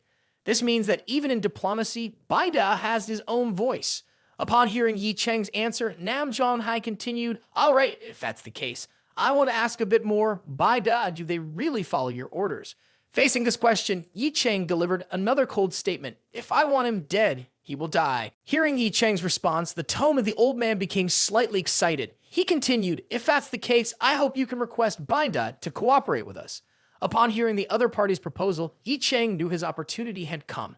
He responded coldly, "That is not a problem, but first, you must answer my question." Before Nam Zhonghai could reply, Ye Cheng quickly continued, "I want to know what happened at the Van Ho Mountain Villa, and who that person from Long Jia is." Hearing this question, Nam Zhonghai hesitated for a moment as if pondering something. After a brief pause, Nam Zhonghai spoke up. "It's not that I don't want to tell you, but I promised someone never to disclose this matter. It involves many things, even related to the 3 leading clans in China. Currently, one of those 3 clans is not something you can touch. Even I must fear them. These 3 major clans represent the most powerful forces in China. If they become angry, China will shake, and even the martial arts community wouldn't dare to disrespect them. You must understand that once the entire China trembles, the lives of the people will be affected." Talking to this point, Nam Zhonghai fell silent for a while. Then, in a solemn tone, he said, "Ye Cheng, although I can't tell you who Long Jia is, I can give you more important news, which is that your parents are still alive." Hearing these words, Ye Cheng immediately froze, his eyes widening. He couldn't believe that what he had longed for and hoped had become a reality. A second later, Ye Cheng urgently exclaimed, "Where are they now?" Nam Zhonghai frowned and said, "I don't know that at the moment, but I think you will find out soon. As far as I know, someone has come to Jianghan to find you. Today's call ends here. I am about to go on a business trip, and someone will contact you about Bai Dao's matter. Lastly, I advise you, be careful with the martial arts community and never touch the people of the 3 major clans until your wings are strong enough." With that, the video call also ended. Ye Cheng's face showed clear anger. Lai Shui, worried, said, "Lai sir, is everything okay?" Ye Cheng gritted his teeth and muttered, "Shaking China, that has nothing to do with me." After leaving the Long Hun command post, Ye Cheng walked slowly along the road. He called Yiling Tian on the phone, instructing Yiling Tian to inform him of anything related to the 3 major clans and investigate all matters related to them. Yiling Tian also sent some documents to Ye Cheng through the phone. However, there was no information about the 3 major clans in this documentation. Holding the phone, Ye Cheng said, "Certainly, one of those 3 major clans, a family behind my mother, is the Jiang clan. From this perspective, Jiang Jianfeng is the only lead I have." At this moment, a truck was speeding toward Ye Cheng. The driver of the truck, a member of the martial arts community, excitedly shouted, "Lai Cheng, I finally found you. I will take you to another world." Looking at the approaching truck, Ye Cheng's face showed no fear. Instead, there was a smile, as if this was an opportunity for him to vent the anger from earlier. Ye Cheng bent his knee, activated his energy, and then threw a straight punch of the oncoming truck. The truck seemed to hit a massive mountain, immediately coming to a halt with its front end crumpled. The driver was thrown out due to the impact. Ye Cheng observed his surroundings and shouted, "All the people hiding around here, come out now. I'm busy at the moment, so hurry up." Realizing that their position had been compromised, 3 strong men immediately rushed towards Ye Cheng. They landed with graceful postures, surrounding Ye Cheng. Ye Cheng glanced at them and said, "If I'm not mistaken, you guys are from the martial arts community." However, the 3 men paid no attention to Ye Cheng's words. They argued among themselves, comparing their landing postures to see who looked more impressive, trying to outdo each other. After a heated debate, one of them looked at Ye Cheng and said, "Kid, give us some scores. Give me a perfect score. Your eyes seem pretty good." Ye Cheng calmly replied, I admit my vision is excellent. My last move deserves 100 points, while the three of you are just rubbish. Hearing this, one of the martial artists shouted, You're too arrogant, kill him. The three attackers immediately rushed at Ye Cheng. Within their encirclement, Ye Cheng moved with great agility. Ye Cheng's eyes emitted a blue flame, and he decided to use them to test his new technique. Ye Cheng gathered strength into his hand and then executed the Fan Thien Truong technique. A blue spiritual flame appeared, instantly incinerating two martial artists from the martial arts community. The remaining one was terrified when he witnessed this. What kind of technique is this? It doesn't resemble any Chinese martial arts. Are you kidding me? Didn't you say this kid's victory was due to that Lhasa guy? With his current strength, does he really need Lhasa? After eliminating two martial artists from the martial arts community, Ye Cheng looked at the power in his hand and exclaimed, The Fire Heaven Fist is so powerful. Its strength surpasses my expectations. Ye Cheng's eyes revealed a hint of caution as he felt that this technique consumed too much energy, seemingly using all of his spiritual energy. This was something Ye Cheng couldn't control with his current strength. Since there was still one opponent to deal with, he decided to rejoin the battle. With this in mind, Ye Cheng took out a pill and swallowed it. However, the martial artist from the Martial Arts Association saw his comrades being easily defeated and became extremely frightened. He quickly turned and ran away. In Ye Cheng's surprise, the fleeing martial artist thought in fear, How could this happen? I must report to the Martial Arts Association quickly. This kid is too strong. Ye Cheng chewed on the pill and watched the fleeing martial artist, silently thinking, I thought this guy had some real strength, but he turned out to be like this. Giving him 10 points was too generous. A second later, Ye Cheng used his incredible speed to chase after the martial artist. He said, You want to leave? Have you consulted my opinion yet? The martial artist wore a worried expression, but still spoke defiantly. Do you think you can keep me here? Don't underestimate others like that. As he spoke, he pulled out a long whip and swung it towards Ye Cheng. While wielding the whip, he shouted loudly, If you are determined to keep me, then today, my brilliant self will fight you until lug out. Today, I don't let you appreciate my supreme techniques, willingly accept restraint. Kong Ming simultaneously spoke and lashed out with incredibly fast and powerful whip strikes. After a few basic moves, Ye Cheng had allowed himself to be easily bound by the opponent. With Ye Cheng restrained, Kong Ming exclaimed triumphantly, Ha ha, caught you. Just as I predicted, the technique you used earlier has depleted a lot of your strength. Escaping earlier was just because I was too cautious. Now that you've been tied up with my extraordinary whip, let's see how you can escape. Ye Cheng, with an innocent look on his face, remarked, Oh, so this is an extraordinary whip. It looks quite powerful. Hearing this, Kong Ming felt satisfied, thinking, The extraordinary whip is my high-level weapon. Once bound by it, even deities can't escape. However, as a smile started to form on Kong Ming's face, Ye Cheng swiftly drew the Dragon Slayer's sword and effortlessly cut through the extraordinary whip with a single swing. Holding the Dragon Slayer's sword, Ye Cheng grinned and remarked, Your whip is not bad. It makes for a perfect meal for my Dragon Slayer sword. Kong Ming's cheerful expression immediately turned awkward. How could that be, my extraordinary whip? Seeing his cherished weapon being absorbed by the Dragon Slayer's sword, Kong Ming curiously asked, Who is this kid? How does he possess such a formidable sword? Concerned, he inquired, Is your sword some legendary artifact? Ye Cheng, using his eyes filled with spirit, looked at Kong Ming and praised, You're not bad either. Not only did you notice my depletion of spiritual energy, but you also recognized the legendary sword. I'll give you 37 points. Those who know a lot usually don't live long. As he spoke, Ye Cheng swung the Dragon Slayer's sword towards Kong Ming. Witnessing this, Kong Ming screamed in fear, Wait, Ye Cheng, I want to. Before he could finish his sentence, he was split in half by Ye Cheng. After dealing with the last opponent, Ye Cheng's eyes reflected a hint of concern. Unexpectedly, using this power consumes so much. It seems I can only use this technique as my trump card in the future. A while later, at the headquarters of the Martial Arts Bureau in the capital, the ringing of the telephone echoed incessantly. Cheng Ren-ju walked over to answer the phone, a smile appearing on his face as he said, Checking the time, it seems that Kong Ming has already taken care of that kid. As he picked up the phone, Cheng Ren-ju quickly spoke, Kong Ming, you've resolved it so quickly. Has the body of that kid been thoroughly cleaned up? If the Long Hun brute discovers it, there might be some trouble. From the phone, Ye Cheng's playful voice transmitted, Don't worry, I've handled it for you. However, 2 out of the 3 were burned, and the cleanup cost was quite high. By the way, those 3 guys were your subordinates, right? Let me tell you something, I don't know who you are, but I'm quite busy these days. If the Martial Arts Bureau dares to bother me again, I'll come straight to your door and deal with all of you. After saying that, Ye Cheng hung up the phone. Cheng Ren-ju was filled with anger. A top-ranked martial artist like him being threatened like this. That damn Ye Cheng, how dare he talk to me like that? He has overestimated his own strength. As scene shifts to some time later, with Ye Cheng holding the reincarnation stone in his hand, stating, "What about the Martial Arts Bureau? What about the 3 major aristocratic families in China? As long as the reincarnation stone is in my hands, if the events at Van Ho Mountain Villa are related to those 3 major aristocratic families, I will go to the capital and kill them all. Anyone involved in this matter, no matter who, must die."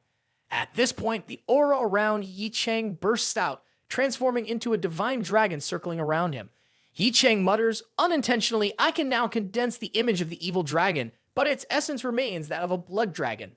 Ye Cheng silently thinks, when that old man said, "My cultivation method is not ordinary, relying on the killing path for cultivation. The path of slaughter can break through myriad ways, but it can also destroy the heart's Tao.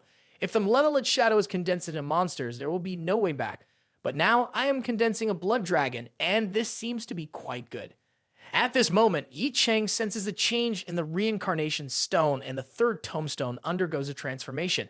It seems to have sensed Ye Cheng's aura, and the 3rd tombstone appears in front of him. There is no name on the tombstone, but there is an inscription. "I am born from killing, and I wither from killing. Once I appear in this world, all those who oppose me must die." Reading a few lines, Ye Cheng exclaimed, "La Yun Tian once said, there are only 2 ways to activate the tombstone. One is to have sufficient strength, and the other is to make the tombstone accept you as its master." Currently, the tombstone is only partially awakened, not fully awakened yet. Thinking about this, Ye Cheng showed a sinister smile. "Perhaps you are waiting for me to deal with even more deserving individuals." Taking advantage of the last time before returning to the He clan, Ru Xiu took Ye Cheng outside for a walk. Standing in front of the cinema, Ru Xiu excitedly said, "From childhood to now, this is the first time I've been to a movie theater. I didn't expect this place to be so large and crowded." Next to her, Ye Cheng said, "No matter how it looks, this place is not suitable for your status. Can you tell me what you want to do today?" Ru Xiu hugged Ye Cheng's arm and said, "Ye Cheng, do you believe that from the moment I was born, my fate was decided by the family? Which school to attend, what major to study, who to be friends with, and even who I want to marry, everything is within the family's decision. Therefore, I'm angry, which is why I left home and came to Jiangcheng. I want to strive on my own and show them that even without them, he Ru Xiu can still succeed." Talking about this, Ru Xiu's face showed a sense of sadness. "The result is, as you've seen, I can't escape the control of the He clan. In my life, meeting you and Sun Zai is a complete exception, and one of the few things I can decide for myself." Ye Cheng looked at Ru Xiu and said, "Don't be so pessimistic. The He clan has also bestowed wealth upon you, so you don't have to worry about money. This is something that countless people with extraordinary abilities can't even imagine." Ru Xiu nodded slightly with sadness. "Yes, of course, I understand this, so I've never had any resentment towards the He clan." Talking about this, Ru Xiu's attitude changed. She looked at Ye Cheng with expectant eyes. "Even if it's just for today, I want to set everything aside and act freely like a normal girl. You'll be my boyfriend, just for today." To this sweet request, Ye Cheng also chuckled and agreed. As soon as he agreed, Ru Xiu rewarded him with an affectionate kiss.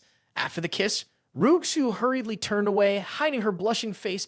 "Because you are my boyfriend, so this is naturally to be expected." Caught off guard by the sudden attack, Ye Cheng was a bit stunned. The people around were also happily applauding at the sight of the young couple sharing a kiss on the street. Ye Cheng, though a strong-willed individual, blushed and felt a bit awkward when unexpectedly attacked. He said, "Of course, this is not a problem." Before he could fully recover his composure, Ye Cheng was pulled away by Ru Xiu, starting their first date. They watched a movie, strolled through the shopping center, and later rented a small boat for a ride on the lake. Amidst the vast waves, Ye Cheng held Ru Xiu's arm and said, "Ru Xiu, would you like to experience something a bit more exciting?" Taking the initiative to hold hands, Ye Cheng made Ru Xiu blush and say, "Just riding a small boat is interesting enough." But as she finished speaking, Ye Cheng lifted Ru Xiu and jumped out of the small boat. Fearful, Ru Xiu said, "We'll fall into the water." After a moment of worry, Ru Xiu realized they were standing on the water's surface without sinking. Excitedly, she exclaimed, "Oh my god, how can you do this? This is really fascinating." Ye Cheng looked at Ru Xiu and said, "Not only can I do it, but you can do it too." Before Ru Xiu could react, Ye Cheng threw her into the water. In her fear, Ru Xiu discovered that she could stand on the water without sinking. This Ru Xiu had never imagined because she was not a martial artist. Excitedly, she felt the water beneath her feet, giving her the sensation of walking on ice.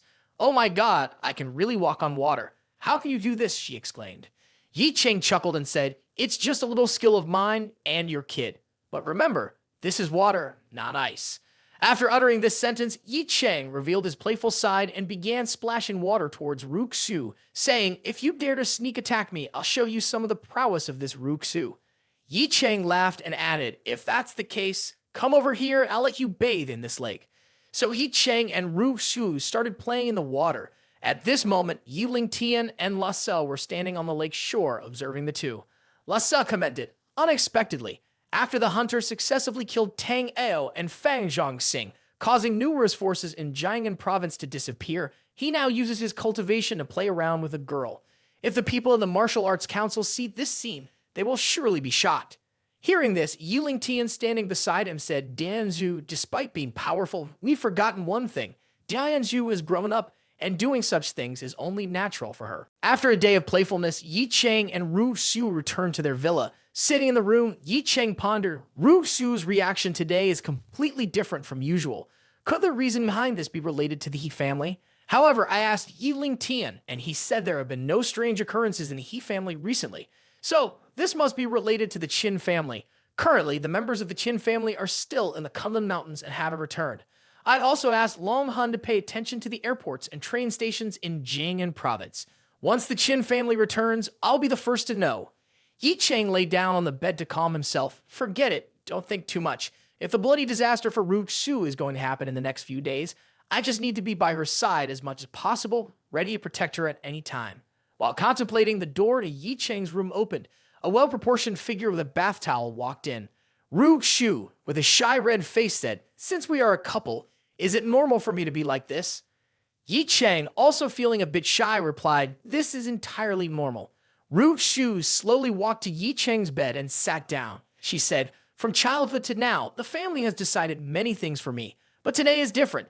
I am just a..." The scene shifted to Jiangcheng High-Speed train station, where a young and beautiful girl stood on the platform, holding a photo in her hand. She looked around in awe and exclaimed, "Is this the world beyond Kunlun Mountain? Why are people here so weak? There isn't even a hint of cultivation aura, and I don't even know where that person is." The old man said he came to Jiangcheng. "Why can't I sense his presence here?" The girl looked at the photo she held up, and it was Ye Cheng, but from this angle, hardly anyone could recognize him.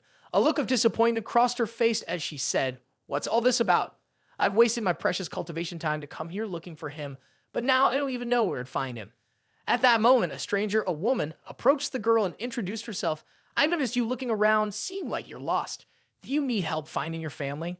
The girl shook her head, then extended the photo forward and said, "You've come at the right time. I have a question. Have you ever seen the person in this photo?"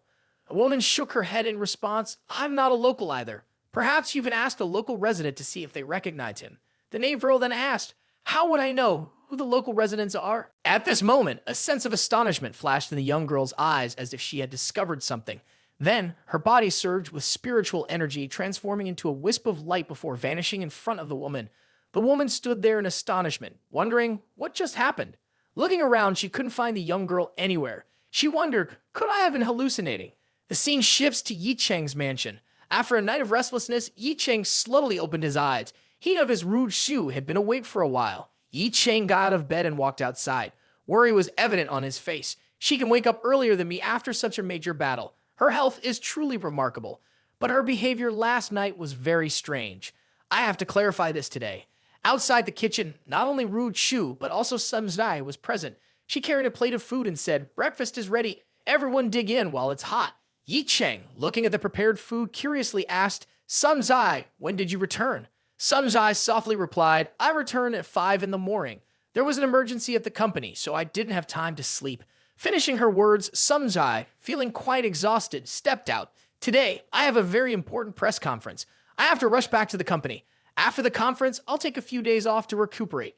Enjoy your meal slowly. I'll leave first." With that, Sun Zai left the mansion. At this moment in the villa, only the two of them shared the same bed from last night, but there seemed to be a distant atmosphere. Ye Cheng looked at Ru Shu, his words tinged with slight unhappiness. "Can you tell me now what exactly happened? You are now my woman. I need to know." Ru Shu remained silent, as if about to say something, but before she could speak, Ye Cheng's phone rang. It was a message from Ying Jing. The message read, The Qin family is on their way back to Jiangnan province. Reading the message, Ye Cheng paused, seemingly understanding something. He looked at Ru Xu and said, I understand now. You know that the Qin family is returning to Jiangnan province. You are worried about your engagement to Qin Zhenyang, aren't you? Is that why you plan to elope with me before getting married? After a few seconds of contemplation, Ru Xu spoke with a cold demeanor. Ye Cheng, thank you for everything you've done for me. I have no regrets about last night. But please do not interfere in the affairs of the Qin family anymore, because it's not just the Qin family involved now. There's also a mysterious figure they'd invited from Kunlun Mountain. Upon hearing this, Ye Cheng's eyes flickered with excitement as he thought to himself, someone from Kunlun Mountain, indeed troublesome. The cultivator from Kunlun Mountain could be someone like me, or perhaps someone expelled from the depths of Kunlun Mountain. But what is there to fear? Ye Cheng rose to his feet and took hold of Ru Xu's hand, saying, You are now my woman. No one in this world can lay a finger on you. The day the Qin family returns is also the day the Qin family will meet its demise. Do you willingly place your trust in me? Ru Xu gazed steadfastly at Ye Cheng, then nodded and affirmed, I do. Afterward, Ye Cheng embraced Ru Xu tightly and declared, For these 2 days remain in the villa, leave the rest to me. Whether a 300-round battle would ensue remained uncertain, but after a period of time, La Sa's phone rang. From the other end came the voice of Ye Cheng, commanding, La Sa, ensure the protection of my villa around the clock. If anyone dares to intrude without authorization, show them no mercy. La Sa promptly responded, I understand, master. Ye Cheng proceeded to make another phone call, this time to Yi Ling Tian. Ling Tian, the Qin family is on their way back to Jiangnan. Have your forces been prepared? Yi Ling Tian hurriedly replied, Ding and Zhu, rest assured. Your swordsmanship is like lightning. It's the key to victory on the battlefield. Ye Cheng sat in the living room contemplating making another phone call, but inwardly, he pondered, I don't currently need to make this call. Furthermore, I'll ensure if that person is still alive. When I departed from Kunlun Mountain, the old man told me that if I ever faced a life or death situation, I could make that call. If the call is unsuccessful, it means that person is deceased and our paths were not meant to intersect. The old man also cautioned me that this call can only be made once. Until the moment of life and death, I genuinely do not wish to make it. As for the cycle of reincarnation, although the light in the third tombstone is becoming brighter each day, it is still not yet time for awakening. Ye Cheng extended his hand, summoning the Dragon Slayer's sword, his whole body emitting a formidable aura, his gaze resolute as he spoke. Masters of Kunlun Mountain, I hope you will not disappoint me. Upon hearing the news of Qin Zhenyang's return, many people from Jiangnan province flocked to the airport to welcome him. The atmosphere was electrifying as the plane touched down. A venerable figure led the Qin family members into the airport lounge. He scanned the crowd and then addressed Qin Zhenyang. It seems that your family in Jiangnan has quite a reputation. Many have come to welcome you, including some high-ranking martial artists. Qin Zhenyang hurriedly explained, Master, you misunderstand. They are all heads or elders of prominent families in Jiangnan. The Qin family members are not as powerful. They've come here out of admiration for your demeanor and seek your guidance. The venerable figure was slightly surprised to hear this. They come to see me? But I've never been into Jiangnan. How do they know about me? Don't joke like that. Qin Zhenjiang smiled. Whether it's true or not, Master will soon find out. After the venerable figure stepped outside, the crowd of flatterers immediately surrounded him, presenting gifts in honor of the Master's arrival in Jiangnan. Here is a token of appreciation from the Fang family. Your greatness is unmatched. Our calm family has long admired you, presenting you with a piece of pure jade. My family has prepared a feast at Ding Yuan Restaurant, hoping that you and the Qin family will grace us with your presence for a celebratory banquet. The venerable figure stood amidst the crowd, sighing, so they're seeking refuge in turbulent times, as always with the weak and incompetent. At this moment, Qin Zhenjiang whispered, Master, they actually seek your favor. They want you to restore prestige to the martial arts community of Jiangnan province. The venerable figure looked puzzled and asked, What do you mean? Qin Zhenjiang quickly explained, Recently, there's been news in Jiangnan about a figure known as the Hunter, young but ruthlessly cunning. He has annihilated 2 major clans in Jiangnan, instilling great fear in the martial arts community. Those around also chimed in upon hearing Qin Zhenyang's words. Indeed, Master, everyone is haunted by this Hunter. They fear that any slight offense might lead to the extermination of their clan. The Hunter is officially the top figure in Jiangnan now. The venerable figure, after hearing these embellished remarks, furrowed his brows and remarked, a mere feud could lead to extermination. This Hunter is overly arrogant, and arrogant ones seldom live long. Qin Zhenjiang added a touch of salt. Master, What's worse is that this hunter has ill intentions towards our Qin family. The venerable figure strode away confidently, saying, "Rest assured, once this hunter sets foot in the Qin family, I will turn him into mere dust." Upon hearing this, Qin Zhenyang was overjoyed and laughed heartily. "Ha ha ha ha! How fortunate to have a master like you. Let's all go together. Today, a Qin family is hosting a banquet, and everyone is invited." Meanwhile, the girl was looking for Ye Cheng and was also at the airport. Upon seeing the venerable figure, she expressed satisfaction. "Hey, hey, hey, finally encountered someone considered strong here. Xiao Meng, stay here. I want to have a chat." Meng Yuan Shuang, hearing this, quickly grabbed the girl and said, "Madam, please don't cause trouble. Don't cause any trouble anymore. You've sensed the aura of Mr. Yi on me. That's why you asked me to find him. Now you want to pick a fight. What if things get chaotic later? We should quickly go find him." The girl looked down and said, her face serious, almost forgot the important thing, finding Ye Cheng. "Quickly show the way. If we don't find Ye Cheng today, I'll show you what suffering means." The scene shifts to Ye Cheng's mansion. At this moment, Ye Cheng was practicing in the living room with his second wife, Rook Shu, by his side. Ye Cheng could sense the aura of death thickening around Rook Shu. He decided he must always be by her side, never letting her face any danger. Ye Cheng also prepared himself for any imminent danger that could arise at any moment. Just then, Rook Shu's phone rang and she looked surprised to find Qin Zhenyang calling. But before he could pick up the phone, Ye Cheng used his magnetic force to bring the phone into his hand. As soon as Ye Cheng pressed the button to answer, a loud voice came from the other end. "Rook Shu, where are you? We had an agreement. The day I return is the day of our engagement. What do you want me to?"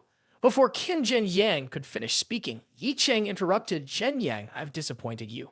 Rook Shu is now my woman." After saying this, Ye Cheng hung up without giving Qin Zhenyang a chance to object. On Qin Zhenyang's end, he angrily crushed the phone and said, "Rook Shu, you wicked girl. Do you think you can escape from me relying on that Ye Cheng's name?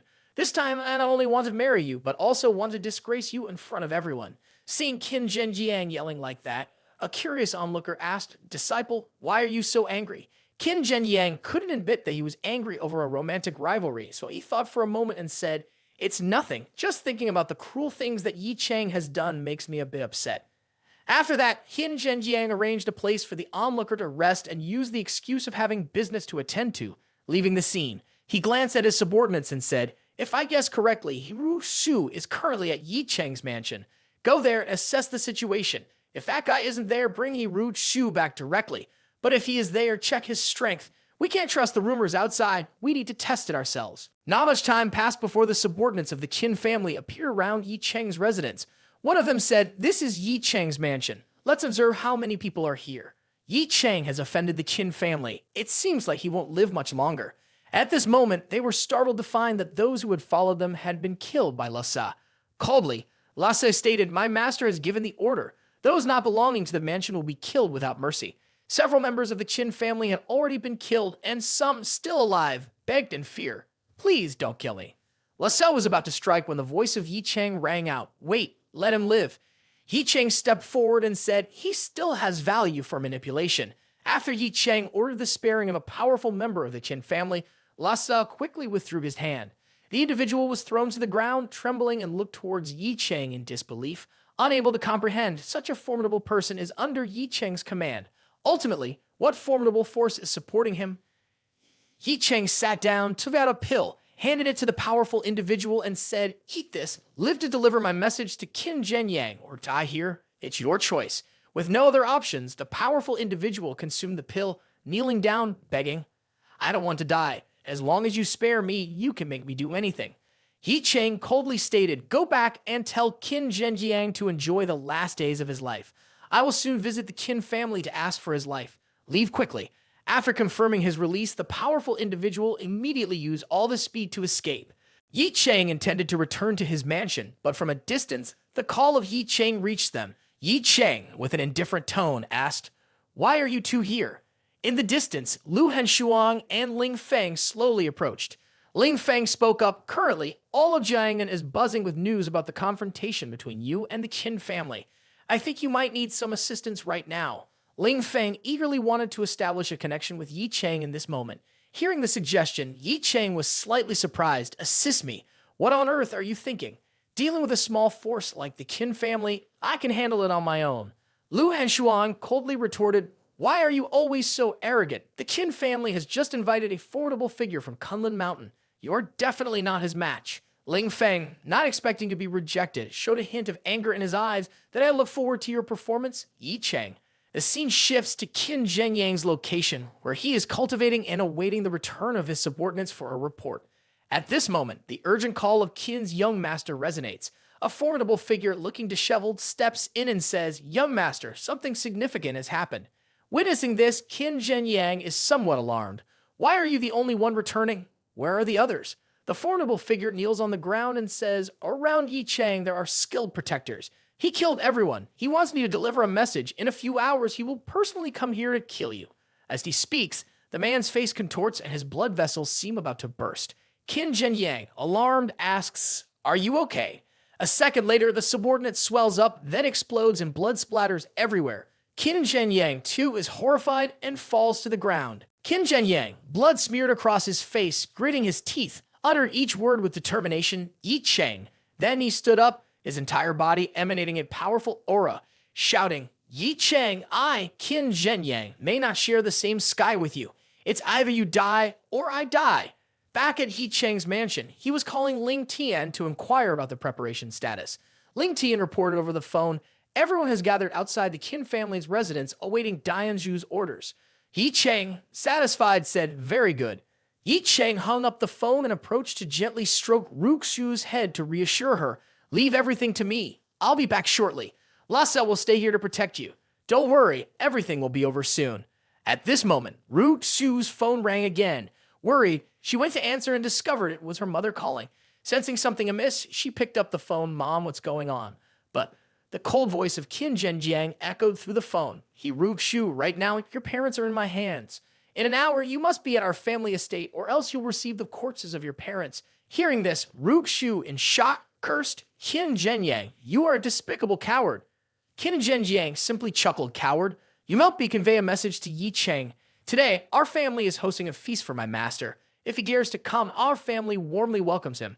After speaking, Qin Zhenjiang nonchalantly hung up the phone. Ruxu gripped Ye Cheng's hand anxiously. "Ye Cheng, can you take me with you to the Qin family? My mother is being held captive by him." Ye Cheng, somewhat surprised, replied, "All right, we'll go together." In his heart, Ye Cheng thought, although she is currently the most dangerous one with Lasa's strength, aside from that formidable individual, he should be able to ensure Ruxu's safety. The scene shifts to an elegant hotel room. In that room, Jiang Jianfeng receives a report from his subordinate, his eyes showing a hint of excitement. He asks, "Are you saying that formidable individual seems stronger than we thought?" The subordinate nods and says, "Exactly, Mr. Jiang. The Qin family is not formidable, but that powerful figure from Kunlun Mountain is not as simple. Today, I secretly went to the airport and found that Ye Cheng and Lhasa may not be a match for him." Jiang Jianfeng smirks a bit and says, "I recall you saying the same thing last time, but he is still alive and well." The subordinate hesitates for a moment before asserting, "In my opinion, this time, Ye Cheng won't make it out alive." Jiang Jianfeng chuckles and shakes his head. "It's hard to predict these things. You should quickly go to the Qin family to assess the situation. His fate is in his own hands. If he can survive, bring him back yourself." The subordinate swiftly departs while Jiang Jianfeng remains in the room, pondering. "Ye Cheng, why does someone as ruthless as you hold such a position today?" Currently, at the Qin family estate, a large gathering is taking place, featuring numerous famous figures such as Piachu, Batman, Niu Mo Wang, and many others. The main seat is occupied by a dignitary on the brink of death. Alongside him is the dying powerhouse, Qin Zhenyang. Their faces exhibit a mix of anticipation and ruthlessness. In his heart, Qin Zhenyang eagerly awaits the appearance of Ye Cheng. Today, he officially stirred up trouble in Jiamen, not only killing hunters, but also acquiring a beautiful woman. The crowd is abuzz with discussions of varying opinions. What do you think the chances of Ye Cheng winning are if he shows up? An elderly man with a long beard speaks up. "I believe he only has a 1 in 10 chance. If it were just against the Qin family alone, he might manage. But with that hidden powerhouse aiding them, he surely won't stand a chance." The person beside him agrees, "Absolutely. This mysterious figure gives me much more confidence than Tang Nao." Despite not receiving Ye Cheng's approval for assistance, Ling Feng and Lu Hanshuan are also present. Hanshuan, feeling uneasy, asks, "Father, what is our mission here today? Why did you bring me here?" Ling Feng, with a mysterious demeanor, looks at his daughter and says, "For see, my Dan, there's no mission more crucial than this. Ye Cheng has declined our help, and now I want to see if he can survive leaving the Qin family. Lu Henshuang, with a hint of worry, says, Father, I still owe Ye Cheng a debt of gratitude. After all, he once saved my life. If he is truly in danger, would you lend a hand to help him? Ling Feng responds, intervening would be futile. You're oversimplifying this matter. The man from Kunlun Mountain is incredibly powerful. In my opinion, he could easily rank in the top 20 among the Grandmasters, perhaps even in the top 10. It's hard to say. Hearing this, Lu Henshuang murmurs in concern. If that's the case, coming here is like walking into his own demise. At this moment, the people around look towards the entrance with excitement. Look over there, he's here. The last hunter has finally arrived. This Ye Cheng is truly courageous. At this point, Ye Cheng, accompanied by Ru Xu and with Lasei trailing behind, enters. Ye Cheng affectionately drapes his arm around Ru Xu's shoulders. Onlookers start discussing that's Qin Zhenyang's fiancé. This guy is really fearless, no matter how strong he is. Ru Xu, looking around, expresses concern. Why are there so many martial artists here? Ye Cheng, intimately embracing Ru Xu's waist, reassures her, don't worry, I'm here. The surrounding crowd comments, he's so intimate with Qin's young master's fiancé. This isn't just an insult to Qin's young master, but a disgrace to the entire Qin family. At this moment, Qin Zhenyang was filled with intense resentment, his entire body radiating a fierce aura, trembling with energy. The venerable figure turned to Qin Zhenyang and asked, if I'm not mistaken, this young man is the Ye Cheng you mentioned, and the woman is your soon-to-be wife, right? Qin Zhenyang simply replied, that man is Ye Cheng. Then, in silence, the venerable figure shook his head and said, even a woman cannot be retained by you, my disciple. Hearing his master's words, Zhenyang felt a bit shocked. The venerable figure continued, originally I intended to help you take care of this guy. However, it seems you should handle it yourself. If I assist you in killing him, it may solve the immediate problem, but your moral integrity will be compromised. You must overcome this difficulty on your own. During your training under me, you've learned numerous skills. Today, I want to see the results of your training. As he spoke, the venerable figure took out a pill, saying, this pill can enhance your strength. I hope you won't disappoint me. Qin Zhenjiang accepted the pill, his eyes brightening. Thank you, master. He quickly consumed the pill, and his entire body immediately surged with spiritual energy. He now exuded great confidence, declaring, the power within my body seems boundless now. Master, rest assured, I will swiftly bring his head to you. Qin Zhenjiang approached Ye Cheng and Ru Xu, pointing at them and saying, you despicable couple, today I'll show you how despair feels. Ye Cheng glanced lightly at Ru Xu and said, wait here for me, dear. Ru Xu nodded gently. Seeing that Ye Cheng paid no attention to his words, Qin Zhenjiang angrily shouted, I advise you both to exchange your final words. Today, I will kill you. But as Qin Zhenjiang spoke, Ye Cheng, with incredible speed, rushed forward and kicked Qin Zhenyang in the head. Qin Zhenyang's face contorted in pain as he sank into the ground. Fear gripped him. What's happening? How can his speed be so fast? Ye Cheng looked coldly at Qin Zhenyang and mocked. Why don't you say anything? Is this all you've got? Qin Zhenjiang covered his face and resisted. You scoundrel, don't underestimate me. If it were for your lack of martial virtue, resorting to sneak attacks, you wouldn't be able to harm me.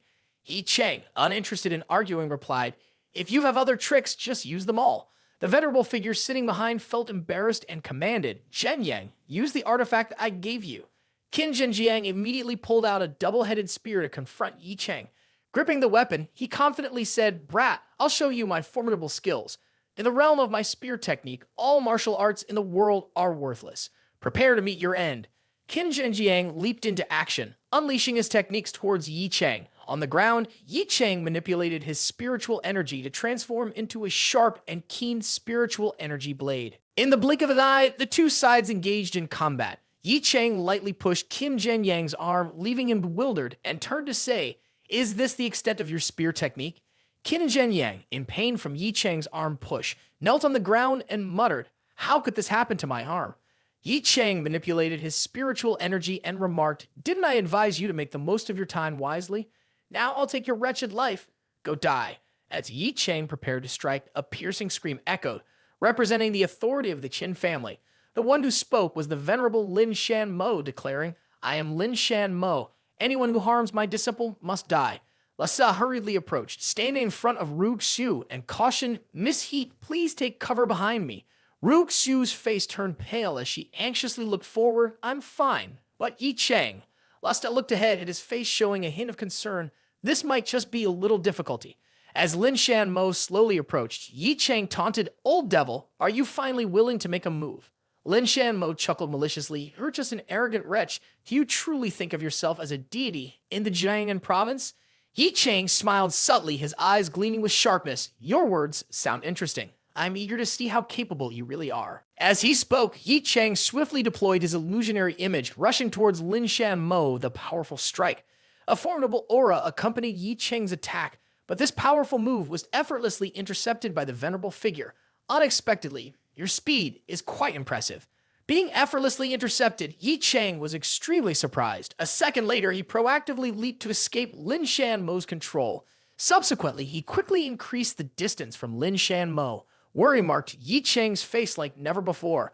"Old man, you can see through my body movements. Not only that, but you can also neutralize my sinister fist. Why are you so fearful?" Lin Shan Mo's triumphant words echoed.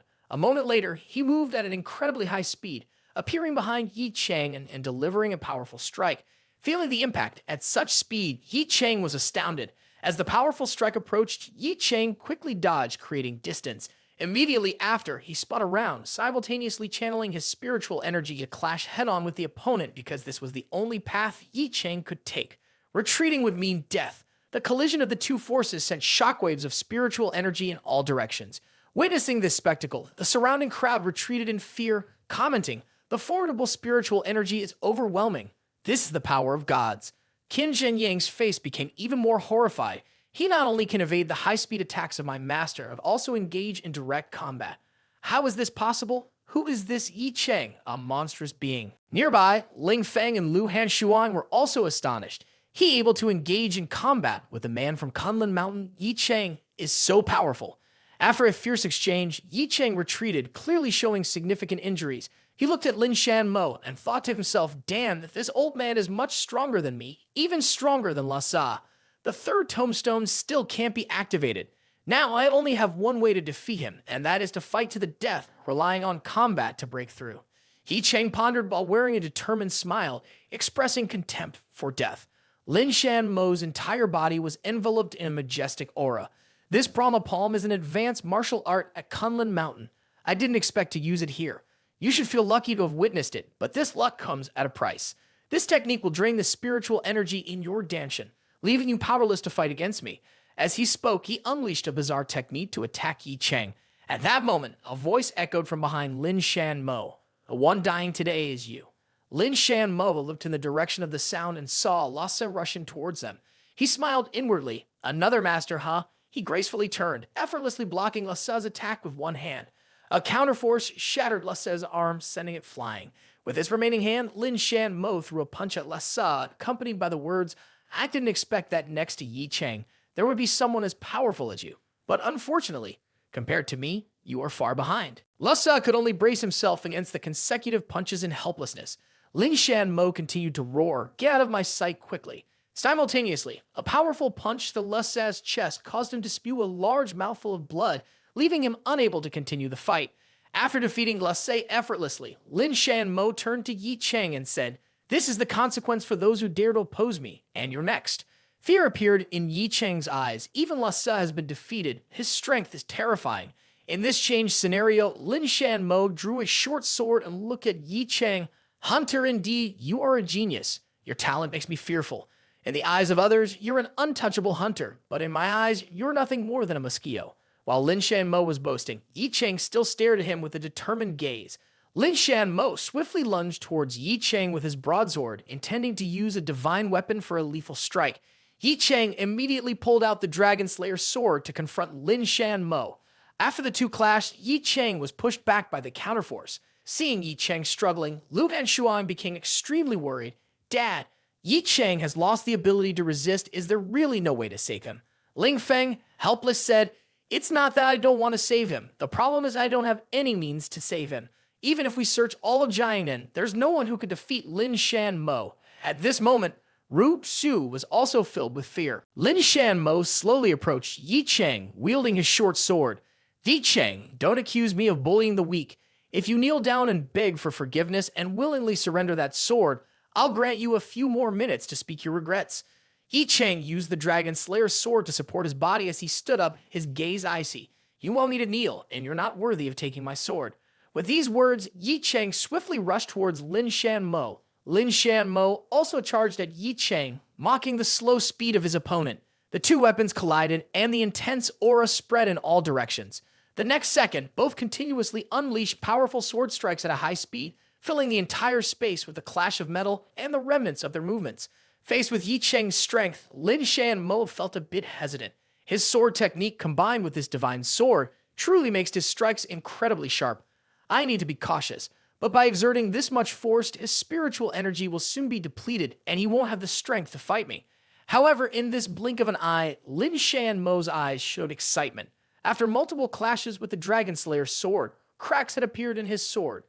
Ye Cheng shouted, "Die!" Lin Shan Mo's sword shattered into pieces, and Ye Cheng's mighty sword slashed across Lin Shan Mo's face in an instant. Lin Shan Mo laboriously retreated, his eyes filled with astonishment. By now, he understood why Ye Cheng could unleash such power. This kid's medical skills surpassed his martial arts prowess by a large margin. He used silver needles to forcefully extract spiritual energy from his acupuncture points for combat. This guy's tactics run deep. I've underestimated him. Meanwhile, Ye Cheng continued his frenzied assault on Lin Shan Mo, pushing him to the point where blood appeared at the corner of his mouth. Lin Shan Mo, now more serious than ever, fueled by immense anger, shouted and lunged forward. Subsequently, a ferocious strike captured Ye Cheng's head, followed by a ruthless slam to the ground, terrorizing the surroundings like a raging wave. Ye Cheng lay on the ground, blood streaming from his head. Lin Shan Mo, like an enraged tiger, sought vengeance for his injured prey. He lifted Ye Cheng's head and threw it aside, accompanied by the words, "You beast, daring to injure me. Today is your day of reckoning." Ye Cheng was tossed aside, skimming past Ru Xu like a ball. Ru Xu's emotions could only be described as extremely fearful. After a moment of shock, she hurriedly ran to support Ye Cheng, who was getting up from the ground. "Are you okay? You're seriously injured. I'll take you away from here." Upon hearing these words, Lin Shan Mo chuckled. "Want to leave? Are you dreaming? Today, none of you will survive and leave." Ru Xu, frightened, looked towards Lin Shan Mo. Then, summoning all her courage, she stood in front of Ye Cheng, shouting senseless words, "You cannot pass. If you want to kill him, you'll have to step over my dead body." Ye Cheng struggled to rise from behind, seemingly lacking strength. In his heart, he silently pondered. Did the old man miscalculate when he said Ru Xu would die in a blood-soaked tragedy? But now she will die due to my own weakness. On the opposite side, Lin Shan Mo condensed a colossal sword, preparing to strike towards Ye Cheng and Ru Xu. He declared, "Today, both of you will depart together." Witnessing this, Ru Xu's beautiful eyes welled up with tears. She was terrified but remained standing in front of Ye Cheng. Behind them, Ye Cheng's body emitted waves of dark energy. Inner turmoil overwhelmed Ye Cheng as he yelled, "Is this a joke? I will never let this happen. I will make sure nothing happens to her." Ye Cheng screamed in madness, summoning his third tombstone. In front of Ru Xu, the majestic sword, fueled by spiritual energy, descended toward her. However, before Ye Cheng's third tombstone appeared, a figure swiftly rushed in to block Lin Shan Mo's attack, causing the spiritual energy to explode. Lin Shan Mo hadn't grasped what had just happened when he received a kick to the face from the girl, sending him flying backward. The girl with the short socks slowly descended to the ground, accompanied by the words, "Why don't you seek my help?" Her appearance surprised Ye Cheng. This girl was Jai Lin, who came from Kunlun Mountain to find Ye Cheng. She glanced at Lin Shan Mo and said, "You are indeed too weak." The surrounding crowd erupted. "Damn, the noble from Kunlun Mountain easily kicked away like that. Where did this girl come from, and why is she so strong?" Lin Shan Mo, in a battered state, crawled up from the ground and shouted, "You're too arrogant. Who are you? And why did you interfere with me?" Jai Lin stepped closer to Lin Shan Mo and said, "The unpleasant old man at the airport. Do you even know what mistake you've made?" While Lin Shan Mo was confused, Jai Lin continued, "Do you know that Ye Cheng is my sister's brother and is being protected by her? Because he's her brother, he's also my brother. Old man, messing with him means you were tired of living." Lin Shan Mo rushed towards Jai Lin, saying, "Little girl, don't be so arrogant." After speaking, his entire body transformed into a burst of spiritual energy, attacking Jai Lin. Jai Lin, with determined eyes, then delivered a counterattack that blocked Lin Shan Mo's strike. Lin Shan Mo was sent flying, screaming in agony, and then lay on the ground without the strength to resist. Jai Lin approached Lin Shan Mo step by step, saying, "You come from Kunlun Mountain, but I don't think you're the only one there. With a cold statement, Jai Lin ruthlessly stamped on the vital point of the high-ranking individual, ending his life. The entire Grand Hall now resonates with the sound of flesh hitting each other, emanating from Jai Lin's fist pounding into the face of the high-ranking individual. Blood splatters everywhere as Jai Lin delivers blows and curses. Descended from the mountain, wielding the might of the heavenly peaks, huh? You're just an old tortoise trying to flip the mountain, wanting to show off to someone. Along with the curses, there is the sound of bones breaking and the surrounding crowd wears shocked expressions. He's a high-ranking individual from Kunlun Mountain. How did he end up being beaten by a kid like this? This time, he might not only die, but also be crippled. We thought that guy Ye Cheng was evil enough, but unexpectedly, someone even more ruthless has appeared. But this girl is also quite beautiful. People around are terrified to the point of trembling, seeing Jai Lin effortlessly carrying the high-ranking individual as if handling a chicken. As I predicted, this guy is truly a waste, played a little, and already knocked out, truly useless. After speaking, she throws the high-ranking individual like tossing a garbage bag, making everyone unable to believe that Lin Shan Mo could be crushed like this. Even though this girl cultivated her skills from her mother's womb, it's inconceivable how formidable she is. After dealing with the high-ranking individual, Jai Lin joyfully runs to Ye Cheng's side. Do you see how amazing I am? Quickly praise me a bit. However, Ye Cheng coldly utters a single word, leave. This once again astonishes the crowd. Oh my god, facing such a monster, he doesn't even appreciate her, and tells her to leave. She just treated Lin Shan Mo like a chicken. This Ye Cheng is truly beyond comprehension, daring to be so arrogant.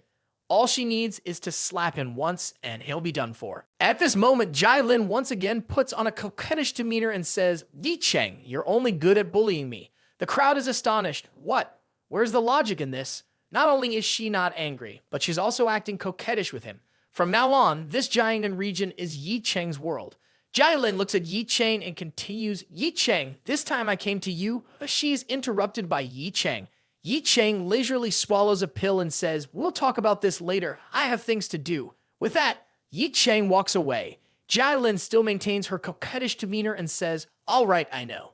Then I'll find something to do because standing here is boring. Her gaze meets Ruok Su. Feeling that Ruok Su is exceptionally beautiful, Jai Lin quickly runs over and asks, Sister, what are your measurements? This question also leaves Ruok Su speechless. Meanwhile, Ye Cheng has found Qin Zhenyang, and facing Ye Cheng, Qin Zhenyang is filled with fear. Every step Ye Cheng takes towards him is like seeing the Grim Reaper coming for his life. Qin Zhenyang panics and shouts, Don't come over, you can't harm me.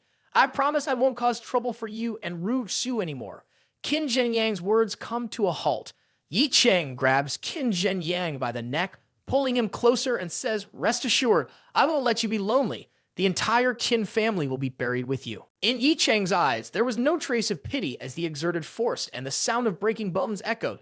Newly emerged Master Qin Zhenyang took his last breath. Witnessing the murder of his son, Qin Kong, filled with agony, called out his name. Subsequently, wielding a sword, he charged towards Ye Cheng for revenge, shouting, All members of the Qin family follow the order. We must eliminate this person today. Otherwise, none of us will survive. Upon receiving the command, the Qin family members emerged in a swarm brandishing sharp swords. They encouraged each other, saying, This person is already at the end of his rope, unable to create any disturbance. Rush forward and take his life. Uttering these words, they fiercely advanced towards Ye Cheng. Jai Lin appeared beside Ye Cheng and asked, Do you need my help? Ye Cheng coldly replied, No need, these are just small fish. You don't have to waste your efforts. As the Qin family members charged forward, another group of masked warriors appeared. The leader proclaimed, All listen to the order, protect Dianzhu, annihilate the entire Qin family. The clash of weapons and the screams of battle resounded. In the blink of an eye, the Qin family was overwhelmed and destroyed. Now the masked warriors stood before Ye Cheng, respectfully stating, Reporting to Dianzhu, the matter has been resolved. Please provide further instructions. Excellent. Currently, Ruok Su's parents are here. You can go rescue them, and then you may leave. The masked warriors received the order, transforming into shadows and disappearing. Ye Cheng turned towards Ruok Su and said, Let's go home. Ruok Su, overwhelmed with happiness, nodded and watched Ye Cheng's retreating figure. The onlookers behind them started discussing. Unexpectedly, the Qin family was easily defeated. Where did those masked people come from?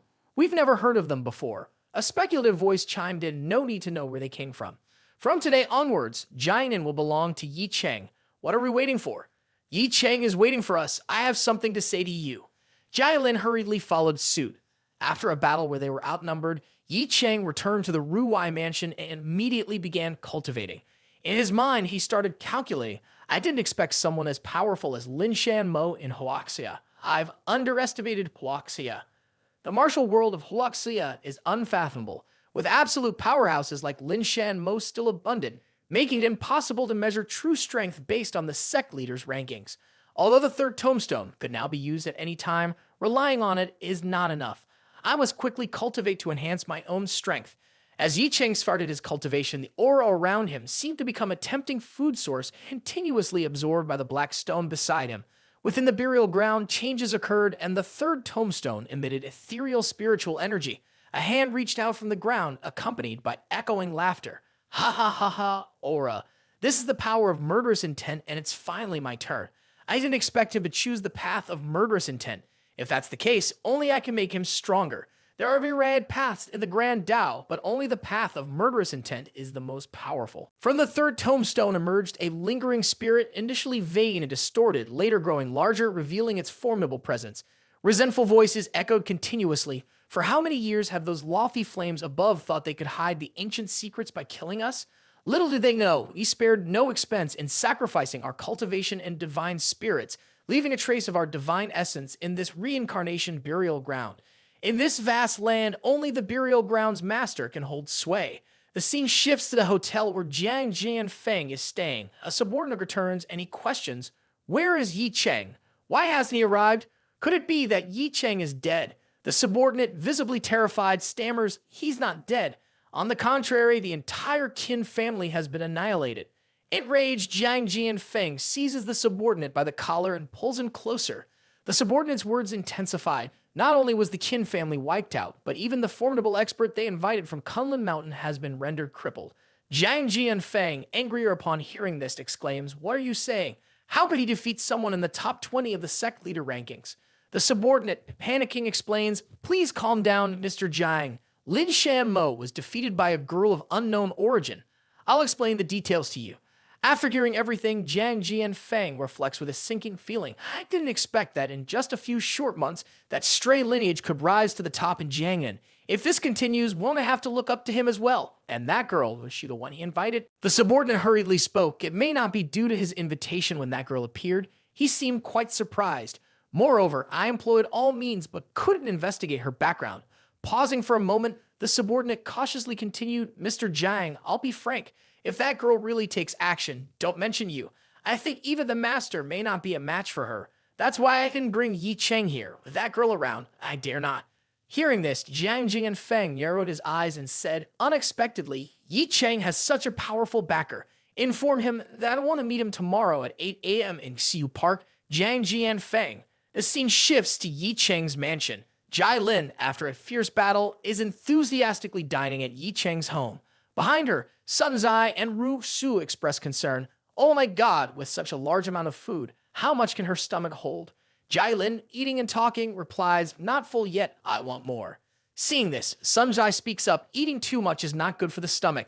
Ye Cheng, helpless, says, Ru Shu, order more food for her. Now that she's here, she won't rest until she's satisfied. Jai Lin, while eating, glanced at Ye Cheng and said, Ye Cheng, you truly are a good person. I've heard that the food outside is delicious. If my time wasn't limited, I wouldn't leave. Ye Cheng slowly responded, you should go back. If you keep eating like this, I'll go broke. Ye Cheng thought to himself, this girl named Jai Lin has quite a reputation in Kunlun Mountain. Even the old man is a bit wary of her. If it weren't for a special reason, she wouldn't listen to me.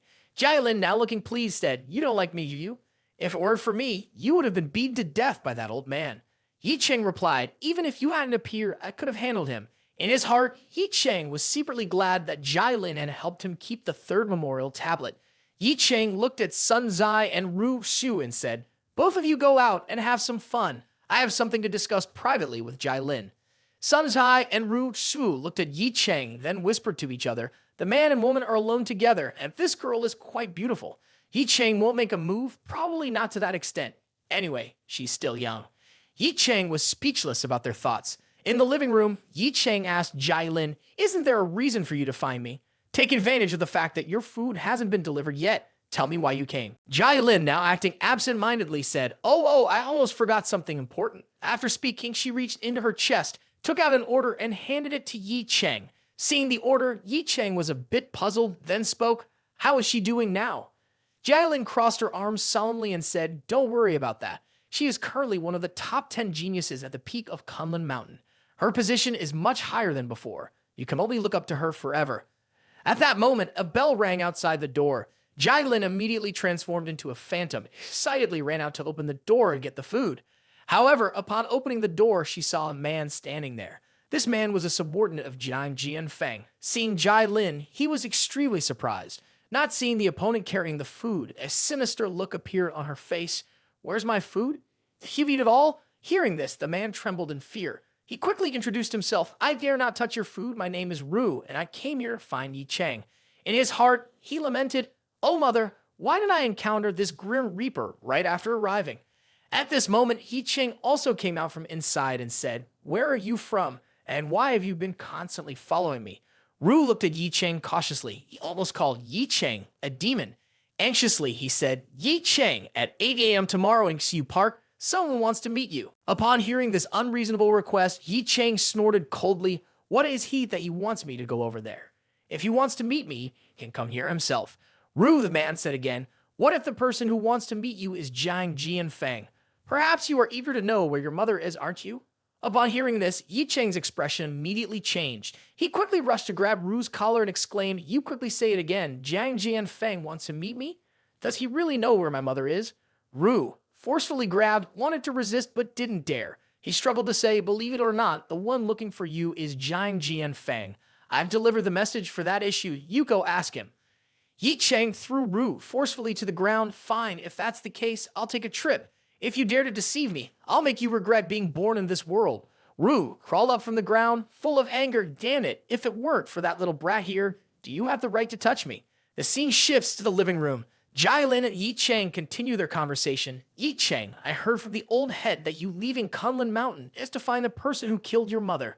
Have you found them, or shall I help you? My strength is enough to help you eliminate all troubles. While I can still stay outside for a few days, you need to seize this opportunity. Ye Cheng closed his eyes thoughtfully. I still don't know the whereabouts related to that Long Jia. I only know he is currently in Jingcheng. The rest is still under investigation. Jialin confidently stood up and said, Jingcheng, right? With this information, it's enough. In a few days, I'll go to Jingcheng for some fun. Hearing this, Ye Cheng was speechless, secretly thinking, what is she investigating? She just wants a reason to go out and have fun. At the same time, in the martial arts bureau in Jingcheng, Cheng Ren Ju, furious, exclaimed, So your meaning is that Ye Cheng is still alive, and even with your presence there, you dare not take action, right? Kneeling on the ground, Dong Fang Cheng, with concern, said, With that girl appearing, our interference would lead to death.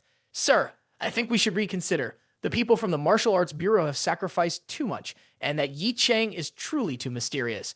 Having said this, Dong Fang Cheng was kicked far away by Cheng Ren Ju. Don't waste words with me. A little brat has already scared you to this extent.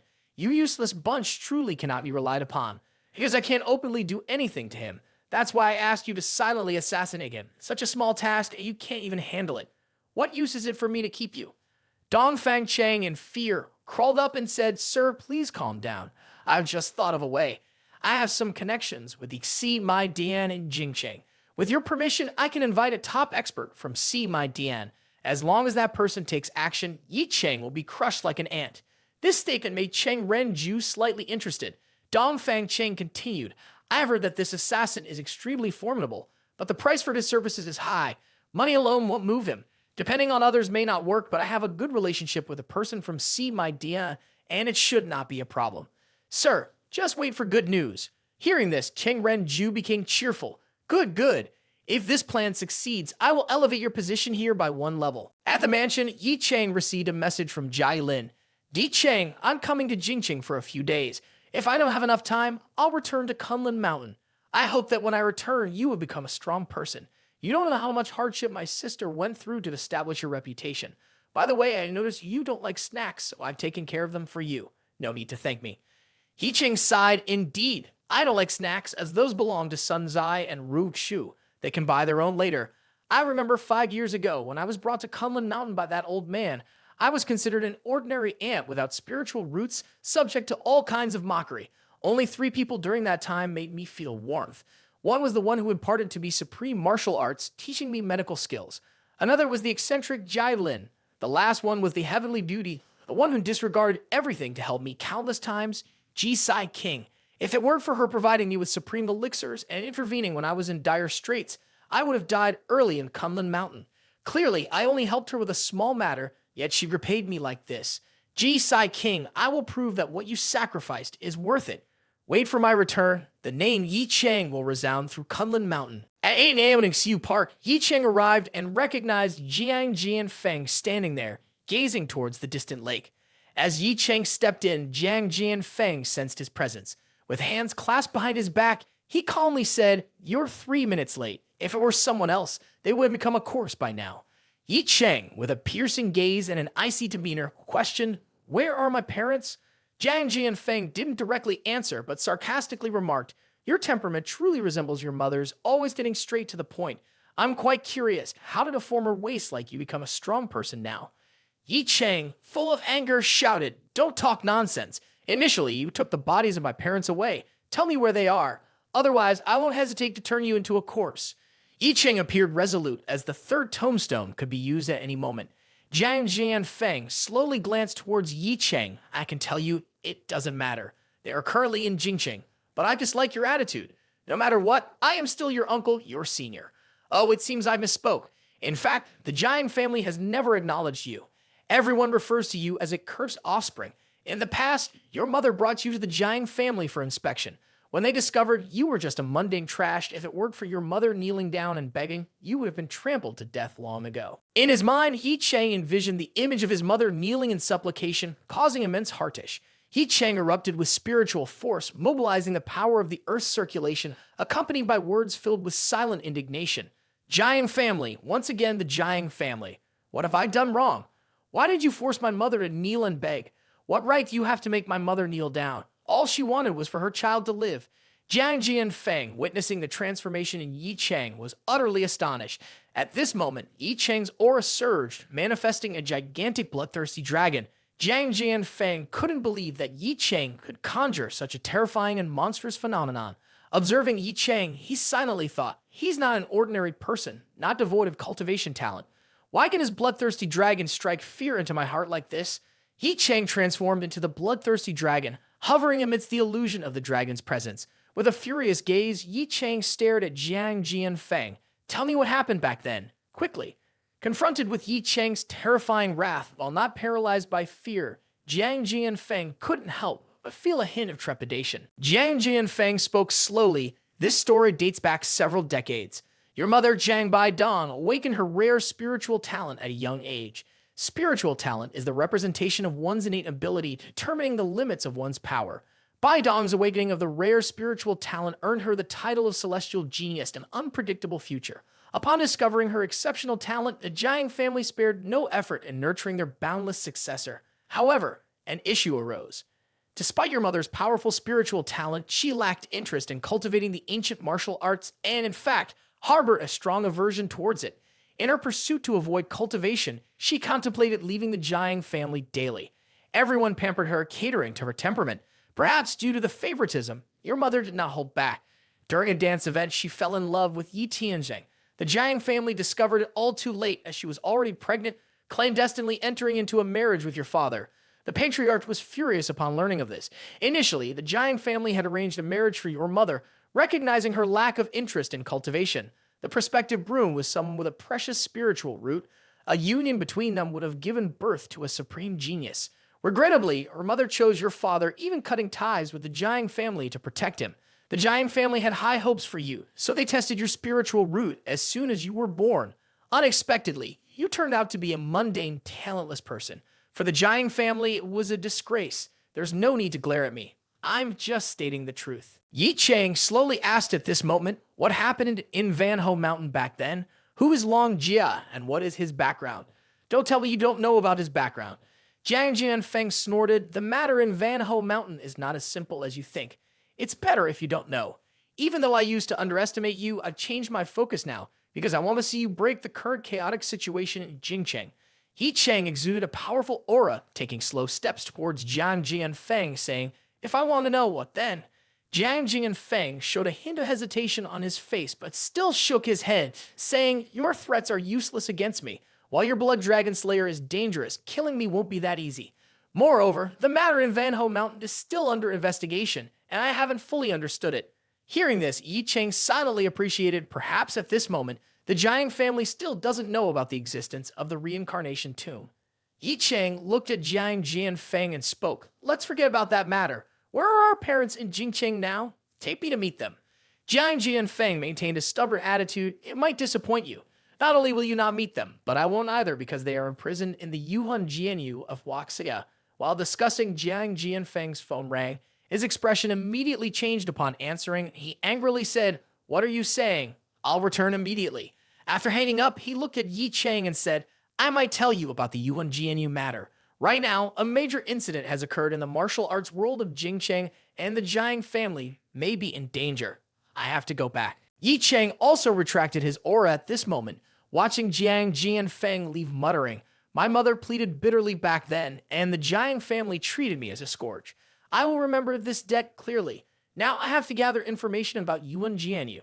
After calling Yi Ling Tian and Lai Shuwei, but hearing nothing about Yuan Jianyu, Ye Cheng wondered, does it really exist? Jiang Jian Feng has no reason to deceive me. Maybe I should ask someone else. With these thoughts, Ye Cheng slowly returned to the villa. Meanwhile, chaos erupted in Jingcheng. In one clan, people were cautioning each other. All clan members should be careful. Absolutely cannot let the little demon in those rumors target us. Quickly initiate the clan's major defensive formation. Anyone daring to provoke her will be considered a criminal against our clan. Witnessing this scene, Bao family's young master, Xin He, urgently asked, "What's happening? Why is everyone so panicked?" At this moment, a subordinate spoke up. "Young Master Bao Xin He, I have been in seclusion for the past 2 days and am not aware." Suddenly in Jingcheng, a masked girl appeared. In just half a day, she severely injured the top martial artists of several dozen clans, even tormenting an elderly patriarch to the point of death after beating and torturing him. Sin He was in a state of confusion when his subordinate added, "What's even more infuriating is that she shows no restraint. A single disagreement results in violence. Those clans don't even know where they offended her to provoke such brutality." Hearing this, Sin He quickly commanded, "Quickly inform our clan members to stay indoors and avoid attracting trouble. I'll return to make some preparations to deal with this unexpected situation." While heading back to his room, City pondered, luckily our Bao clan has always conducted itself modestly, never asserting dominance or oppressing others. Maybe you won't be targeted, but what if we are? As he contemplated this sin, he jolted and pressed against the door when he noticed a girl in his room. She was none other than Jai Lin. She spoke quickly and astutely, Elder Sini, paying a visit. "I wonder what brings you here." In his heart, he silently assessed, "I didn't even sense her presence. Her strength far exceeds my imagination. She must be that little demon." Jai Lin continued while eating, "So, your Bao Xin He ranked 10th among the clan masters. You're too weak. I heard you're now the strongest in Jingcheng, so I came to find you. I thought I could have a little fun with you, but I didn't expect you to be just a chicken. There's no one in Jingcheng who can match me." Bao Xin He spoke fearfully. "From what I know, those higher ranked than me and the clan masters typically either don't travel abroad or venture into remote mountains in search of opportunities. Of course, the clan masters cannot represent everyone. Many powerful individuals prefer secluded cultivation and pay little attention to rankings." Jialin's eyes lit up. "Oh, where are they? Tell me quickly." Cindy Riley chuckled. "If I knew, they would be considered reclusive. Those top martial artists, aside from their clans, don't care about anything else. It's challenging to get any information about them. If you don't know, then what are you talking about? Are you joking with me?" As he spoke, Jialin lifted Sin He's collar, making him involuntarily yelping inside. She asked, and I answered already.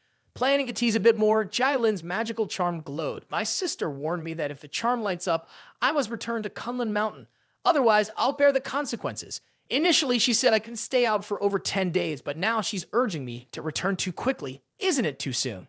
Sinhi, noticing Jialin's displeasure, thought, "This little demon doesn't seem happy. She's not planning to kill me, is she?" With these thoughts, Bao Xinhi trembled, looking at Jialin, who was also contemplating with a thoughtful expression. After a while, she looked at Sinhi and said, "Bao Xinhi, do you want to live?" Sinhi nodded repeatedly, "I do." Jialin immediately dripped a drop of blood onto the center of Bao Xinhi's forehead, accompanied by the words, "From now on, you are my servant. I give you 2 tasks. If not completed, this blood pact will erase your cultivation, turning you into a cripple." Sin, he could only bow his head in acceptance. "The first task is to prepare some snacks for me. It doesn't need to be a lot, just 2 lunchboxes. On the 3rd day of every month, bring the lunchboxes to Kunlun Mountain. I will contact you then. Hearing this condition, Sin He's expression became puzzled, wondering for such a small matter, she uses a blood pact. Is this woman normal? Seeing Sin He perplexed, Jai Lin with a menacing demeanor asked again, so, do you agree or not? Sin He, feeling helpless, nodded and said, understood, I will bring snacks every month. Jai Lin now cheerfully took out a picture of Ye Cheng and handed it to Sin He. The second thing I want you to do is to keep an eye on this man named Ye Cheng. If he encounters any trouble in Jingqing, you must not hesitate to sacrifice yourself to protect him. Consider it as if you cannot let him suffer any harm, even if it costs your life. Understand? Taking the picture, Sin He continuously said, understood, understood. In his heart, he mused, as a master now, I'm a bodyguard and a delivery guy. Seeing Sin He in a daze, Jai Lin continued to scold, understood, why are you preparing the snacks? Do you think I won't enforce my orders? Bao Xin, he hurriedly ran towards the door to prepare the snacks. After Jiang Jian Feng returned, Ye Cheng resumed his cultivation. The spiritual energy surged automatically, and the reincarnation tombstone actively flew out. Observing this scene, Ye Cheng was unaware of what had happened, but entered the reincarnation tomb to assess the situation. At this moment, within the reincarnation tomb, a wave of murderous intent emanated from the 3rd tombstone. Ye Cheng, unsure of the situation, could only step inside to investigate. Inside the tomb, the 3rd tombstone had autonomously shattered. From it, a phantom figure immediately appeared along with words, Master of the Graveyard, we finally meet. I don't know how many years I've been waiting for this day. Seeing the old sorcerer before him, Ye Cheng felt uneasy. What's going on? I didn't activate the tombstone. Why is he out now? And considering using him as a trump card, why is he here? The 4th tombstone hasn't shown its potential realm yet, and I haven't encountered any danger.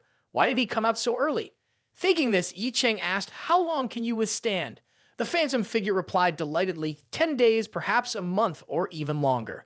This answer surprised Ye Cheng. The phantom sorcerer flew next to Ye Cheng and continued speaking. I won't be like the 2 before me, simply handing over some items and disappearing. Your cultivation is currently too low to endure that. I want to teach you a suitable path. Curious, Ye Cheng asked, what path is that? The illusionist chuckled heartily. That is the way of slaughter. Despite undergoing various trials in recent years, those trials are insignificant in my eyes. I want to guide you into the true way of slaughter like this. At this point, Ye Cheng's eyes became excited. The illusionist had transformed a small blade, slicing across Ye Cheng's neck, causing blood to flow. Of course, Ye Cheng did not die. This was merely a technique for him to experience the essence of slaughter.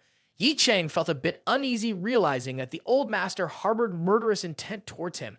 The illusionist held Ye Cheng's head and said, today, I will teach you a move called blood-severing slash. I will let you experience a taste of death. Following that was the agonizing screams of Ye Cheng echoing in the simulated cycle of reincarnation. Ye Cheng experienced countless painful deaths, being slashed by a sword, pierced by numerous blades, and even facing attacks from other powerful beings. Although it was all a virtual scenario, the pain was real. Even someone as strong as Ye Cheng couldn't resist and lay on the ground. When the illusionist stopped, he looked at Ye Cheng with profound inquiry. How does the taste of death feel? Ye Cheng, propping himself up, replied with a grim expression, extremely unpleasant, but after dying so many times, you get used to it. At this moment, the illusionist's image began to fade, accompanied by his words, now that you've engraved the super blood-severing slash in your body, go back. I also need to rest. You attain the cycle of reincarnation, similar to holding the right to challenge the heavens, but it's not a constraint. Your destiny is tightly bound with ours, and only if you rise do we have hope. If you perish, who will truly be expelled from this celestial realm? After leaving the cycle of reincarnation, Ye Cheng remained deep in thought in his room. This time feels completely different from when Lai Yun Tian and Chen Jingsheng taught me before. The first time a powerful expert personally guided me, the blood-severing slash seems to have integrated into my body, becoming a part of it, as if echoing. As Ye Cheng pondered, he suddenly noticed Lu Hanshuan was present, and he was a bit surprised. When did you arrive? Hanshuan replied nonchalantly. You were cultivating with your eyes closed, naturally didn't know I came. Your little junior sister is quite formidable. If she were living with you, she would have left long ago. Tell me what's going on. Upon hearing this response, Lu Hanshuang's eyes showed concern. Things are not okay right now. They see my Dian headquarters has sent their top assassin to assassinate you. The opponent arrived in Jiang'an province this morning. Without her, how will you handle it? Ye Cheng remained indifferent and responded, I can handle it on my own. If you have something to say it. With this answer, Lu Hanshuang was left speechless, silently wondering about the well-being of Ye Cheng's parents. Why do I always feel that no matter how well-intentioned I am always rebuffed? As Ye Cheng was washing his face this morning, a thoughtful expression appeared in his eyes as he thought about the mysterious figure in the third tombstone. Then, Ru Xiu's voice came from behind. Ye Cheng, are you here? It's quite a coincidence. There's a new restaurant in the mall nearby, and I heard the food there is excellent. We want to have a meal, and a busy person like you, do you want to join us? At this point, Sun Zai had also arrived. Faced with the cheerful suggestions and attitudes of the two wives, Ye Cheng couldn't refuse. He looked at his two wives and said, "Today seems to be a good day, with nothing to do, so let's go out together." Ha ha! Finally, I can be invited out. Come on, let's go to the restaurant. As they approached the restaurant entrance, the bustling street was filled with people, coming and going. When the three appeared, those around them continuously whispered, "Indeed beauties, admire them to death. Who is that young man, lucky to be embraced by two?" At this moment, Ye Cheng was tightly clung to by the two women. Ye Cheng felt a bit awkward and said, "Hey, people passing by are staring at you too. Let's be a bit more reserved." But the two women didn't care at all. They playfully tormented Ye Cheng's arm, and quickly, they arrived at the restaurant. At the entrance, the receptionist stepped forward, greeting warmly, "Welcome, guests. We have reserved table number 47 for you. Yes, we'll guide you right there." At that moment, a daring young man stepped forward and said, "Excuse me, please stop. I am the owner here. Table 47 is too small. The two beautiful ladies may not be comfortable there. Today, I'll take charge and upgrade you to the largest table. How about that? It's all on the house." Looking at Ye Cheng's two wives, this guy was practically drooling, thinking, "These two women are absolutely top-notch. Can't afford to miss them. I've used this tactic on how many cheap women before, and today, it's surely no exception." However, at this point, Sun Zai and Ru Xiu were extremely displeased and scolded, "Who needs your invitation? Your lady doesn't lack that bit of money. We won't dine here anymore. Let's go." Seeing this, the director felt bewildered and hurriedly exclaimed, "Hey, wait, don't leave. I can still give you membership cards." Before he could finish, a rough hand was placed on his head. Instinctively, he angrily questioned, "Who touched me? Can't you see I'm—" But he stopped abruptly when he realized, "Qing Elder, why are you here?" This elderly man, in anger, struck him down to the ground. The bewildered director, in pain, asked, "Why did King Elder hit me?" King Elder's face remained cold, his icy gaze demanding, "Did you offend that man? Speak quickly." The confused director admitted, "Yes, it's that little white-faced investigator who brought those two beautiful women. What a little fool. He wants our family to perish. He wants the Wu family, Tangao, Qin family, each family implicated with that Ye Cheng, to be directly destroyed. In all of Jianan, no one dares to touch him." As he spoke, King Elder struck the director. After the beating, he drew the hidden sword within his staff, determination filling his eyes. "If this beast like you, who dared to offend him, had no eyes having violated him, he can only dismember you into 1,000 pieces, ensuring you won't die in one piece." The director, panicked, exclaimed, "Never please, what is happening? King Elder, spare my life." In the end, he too fell victim to King Elder's lethal hand, ensuring that Ye Cheng's investigation would be satisfied with this outcome. The scene shifted to Ye Cheng's group. They had finished their meal and started to stroll. Ru Xiu looked at Ye Cheng and said, "Don't know what's going on. Everything we buy along the way is free." Meanwhile, Sun Zai, with a hint of pride, remarked, "Currently, Ye Cheng's reputation echoes across all the families in Jiangnan. Wherever he goes, people pay attention. Anyone who offends him risks being annihilated. Originally, we found the rumors a bit exaggerated, but now it seems to be true." Ye Cheng wondered, when did I become so formidable? At that moment, a voice echoed in Ye Cheng's mind, "Kid, you're being watched." Ye Cheng recognized this voice coming from the powerful figure in the third tombstone. Ye Cheng silently inquired, and a cautious expression appeared on his face. "Where is he? Why don't I feel anything?"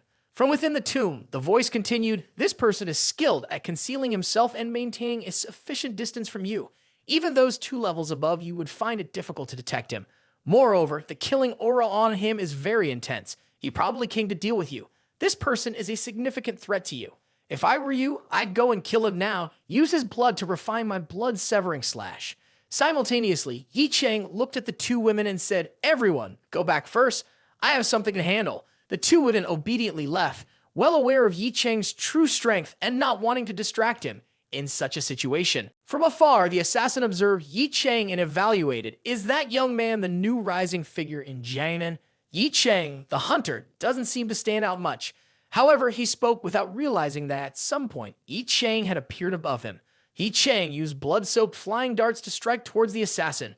Witnessing this attack, the assassin was extremely surprised. Particularly intriguing was the fact that Sima Dian's blood phantom was now in Ye Cheng's hands. The assassin swiftly deflected Ye Cheng's assault with his vitality. Meanwhile, Ye Cheng closed in on him at an incredibly fast speed, accompanied by the words, "It seems you're the top assassin of Sima Dian. I always had some expectations for you, but now it seems that's all there is." Seeing Ye Cheng suddenly appear before him, the assassin was also quite taken aback. He held the Dragon Slayer's sword in his hand and sneered. "Seems like you're looking for me, huh?" At this point, the assassin chuckled victoriously. "You just use all your strength to try to kill me? Do you really think I'm that weak?" Truly amusing.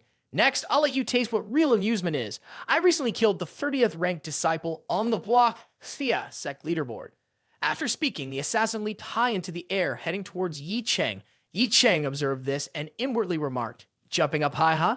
When you're up there, how do you escape from my assault with my Dragon Slayer sword?" But just a second later, Ye Cheng's eyes became excited as the assassin appeared before him without even having time to react. With both hands enveloped in a murderous aura resembling sharp blades, the assassin charged towards Ye Cheng's head in a perilous situation. In the blink of an eye, Ye Cheng swiftly moved backward in this tight situation, narrowly avoiding an onslaught. Seizing the opportunity, Ye Cheng launched a direct counterattack against the assassin. The two quickly raised their defenses after the collision.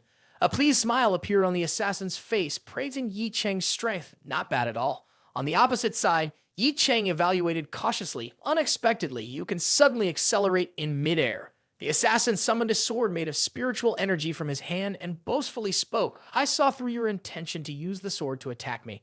I only use a little trick to move faster. Now your martial arts skills can no longer harm me. Your only hope lies in that sword." Ye Cheng looked at his opponent with a sense of bewilderment. He uses spiritual energy to create a phantom sword.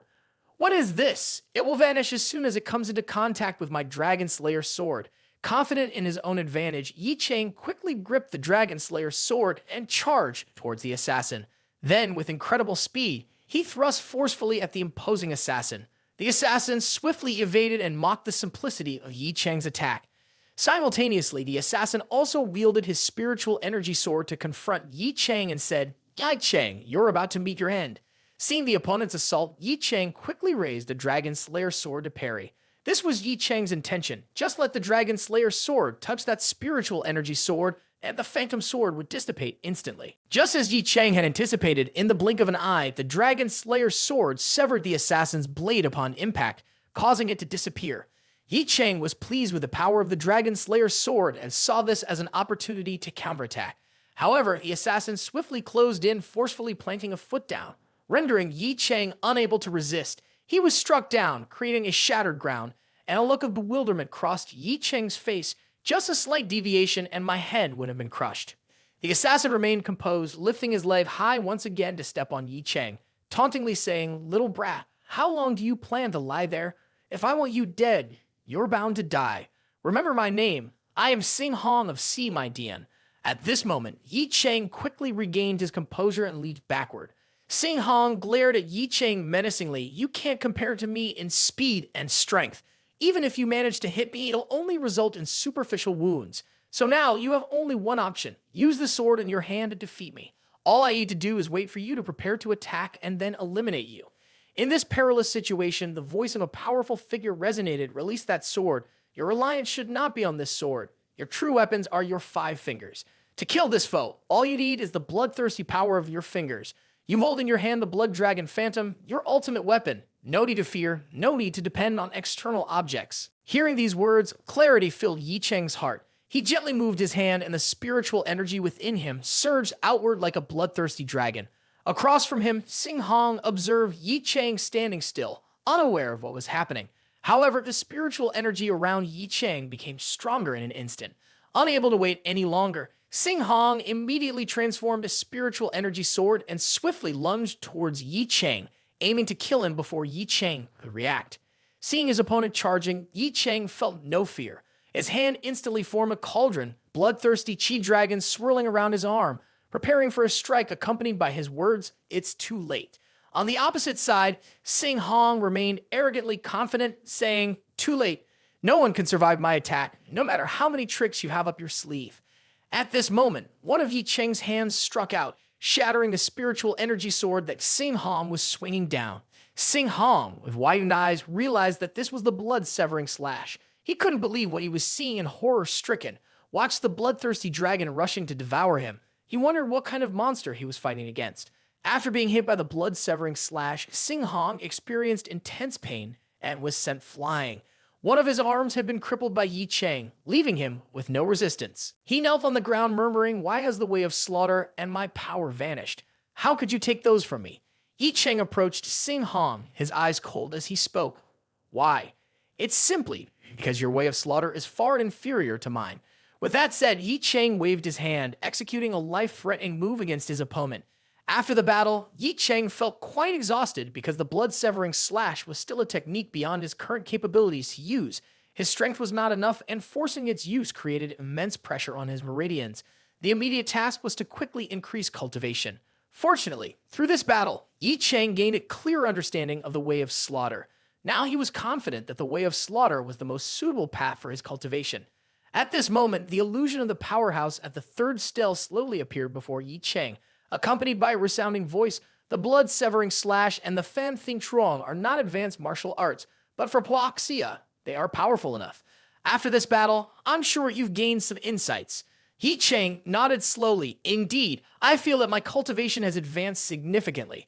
If I continue to cultivate now, I'm sure I will break through soon. The powerhouse pointed towards the image of the bloodthirsty dragon and said, "I'm not asking about your cultivation insights. What I'm asking about is that bloodthirsty dragon image. Perhaps you unwittingly gained a destiny. This image of the bloodthirsty dragon has silently become your way of slaughter. Now the more you kill or get angry, the more fearsome this image becomes. Its growth is your growth. The stronger it becomes, the stronger you become.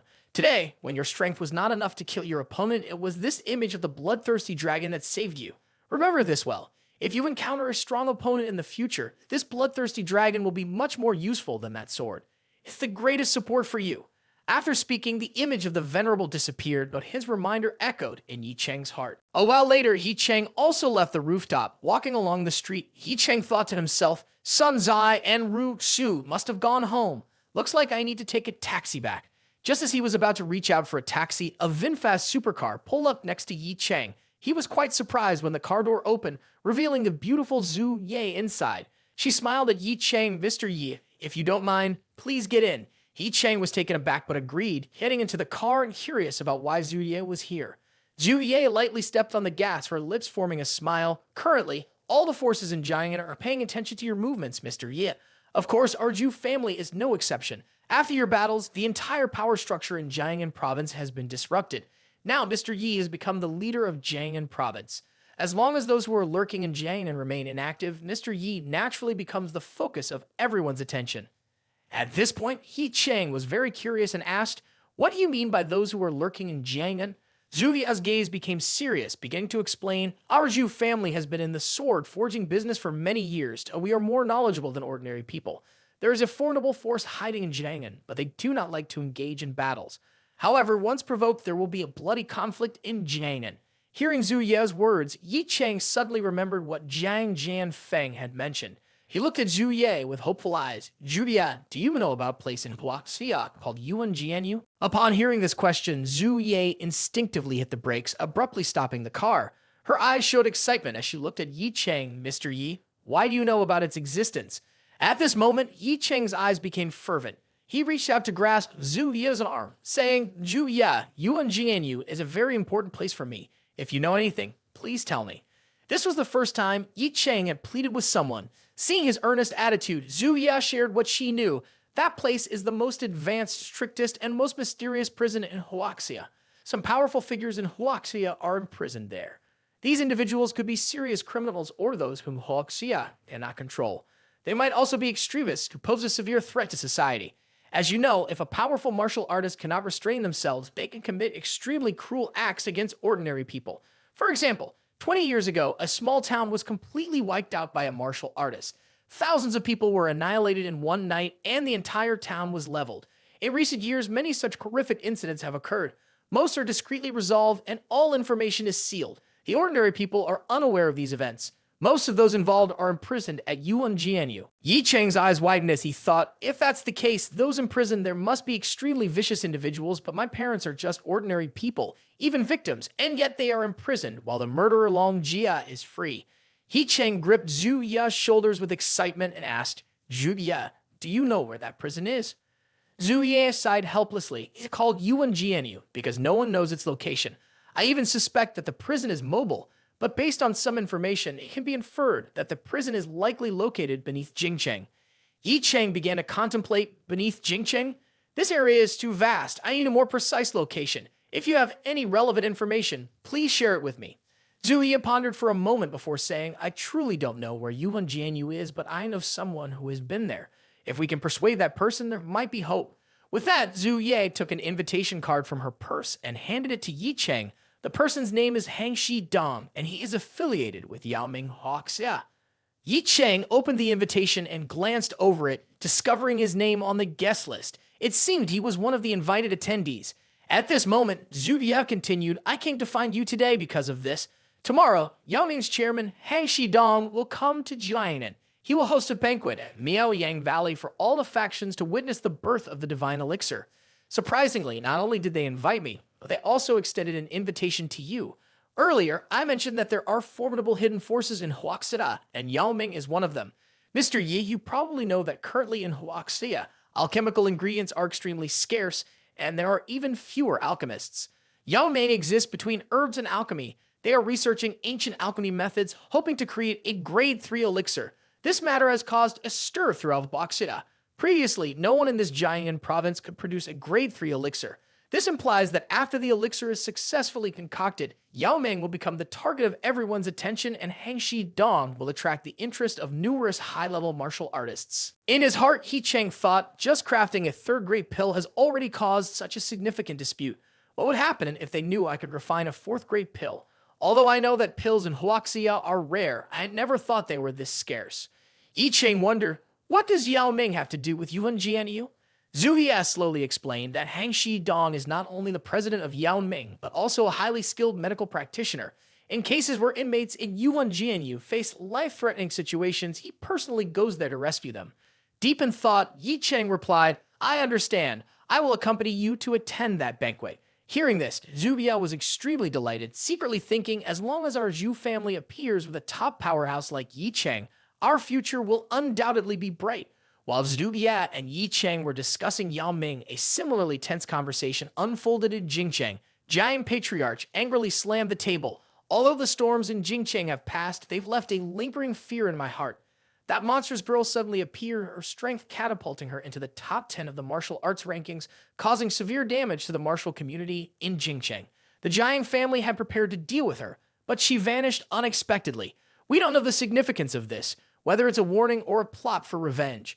At this point, the Jiang Patriarch cast a slightly worried glance and cautioned Jian Feng, you've held the 9th position in the martial arts rankings for a while now. Don't forget your goal of becoming the number 1. Our Jiang family must secure that position. Do you understand? Jian Feng felt a bit pressured as he spoke. Back then, did the eldest brother stand at the top of the martial arts rankings and have the qualification to enter Kunlun Mountain? Everyone in Huaxia knows about it. Isn't that enough? The Jiang Patriarch shook his head. Kunlun Mountain seems to be a world apart from Huaxia, and once you're in, it's challenging to get out. I fear that in this lifetime, I may never encounter it again. Its martial arts proficiency is likely at an extremely high level, and the gap between us and it is growing. The current occupant of the number 1 position has stayed there for too long. If they don't leave, the Jiang family will be suppressed by other clans. This is unacceptable, so this heavy responsibility falls on you. Jiang Feng couldn't help but feel a bit burdened and said, Dad, I've been observing Ye Cheng recently, and I've noticed a significant change in him. Regardless, we and Jiangdong are still family. Upon hearing this, the Jiang Patriarch erupted in anger, sweeping his hand forcefully. Never mention Jiangdong again. Giving birth to that deviant Ye Cheng is a disgrace to the Jiang family. Jian Feng wore an expression of helplessness, saying currently he has become the leader of Jiangnan province, and his potential is truly frightening. If he continues to develop, he might enter the top 10 of the martial arts rankings. The enraged Jiang Patriarch slammed the table. Jiangnan is nothing compared to Jingcheng. The true martial arts experts reside in Jingcheng. If he wants to be a king there, let him be. Even if he's a rooster there, he's just a phoenix at tail in Ye Cheng. Jiang Patriarch stood up and left with these words. Regardless of the achievements of that ruthless lineage, it cannot change his inherently worldly nature. I will never acknowledge him as a member of the Jiang family unless he can defeat the top ranked on the Sect Masters board and come back to request entry. Otherwise, he will not step foot into the Jiang family halfway. Jiang Jianfeng shook his head and exclaimed, "What a clever father I have. He wants someone to kill the top ranked and at the same time wants them to beg. Truly, my father." After returning to the mansion, Ye Cheng sat in the living room, contemplating whether he should bring Lu Sa to Yao Ming's banquet.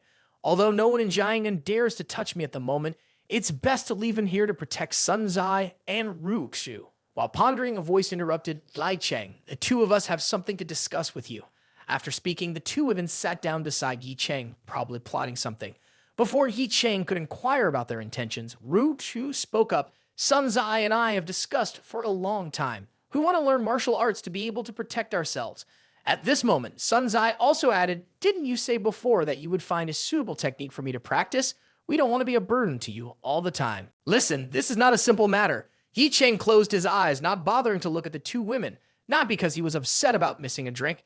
At this moment, Ye Cheng silently asked the venerable one in the reincarnation tomb, "Is there any suitable technique for these two women, especially one that enhances speed, allowing them to easily escape trouble when needed?"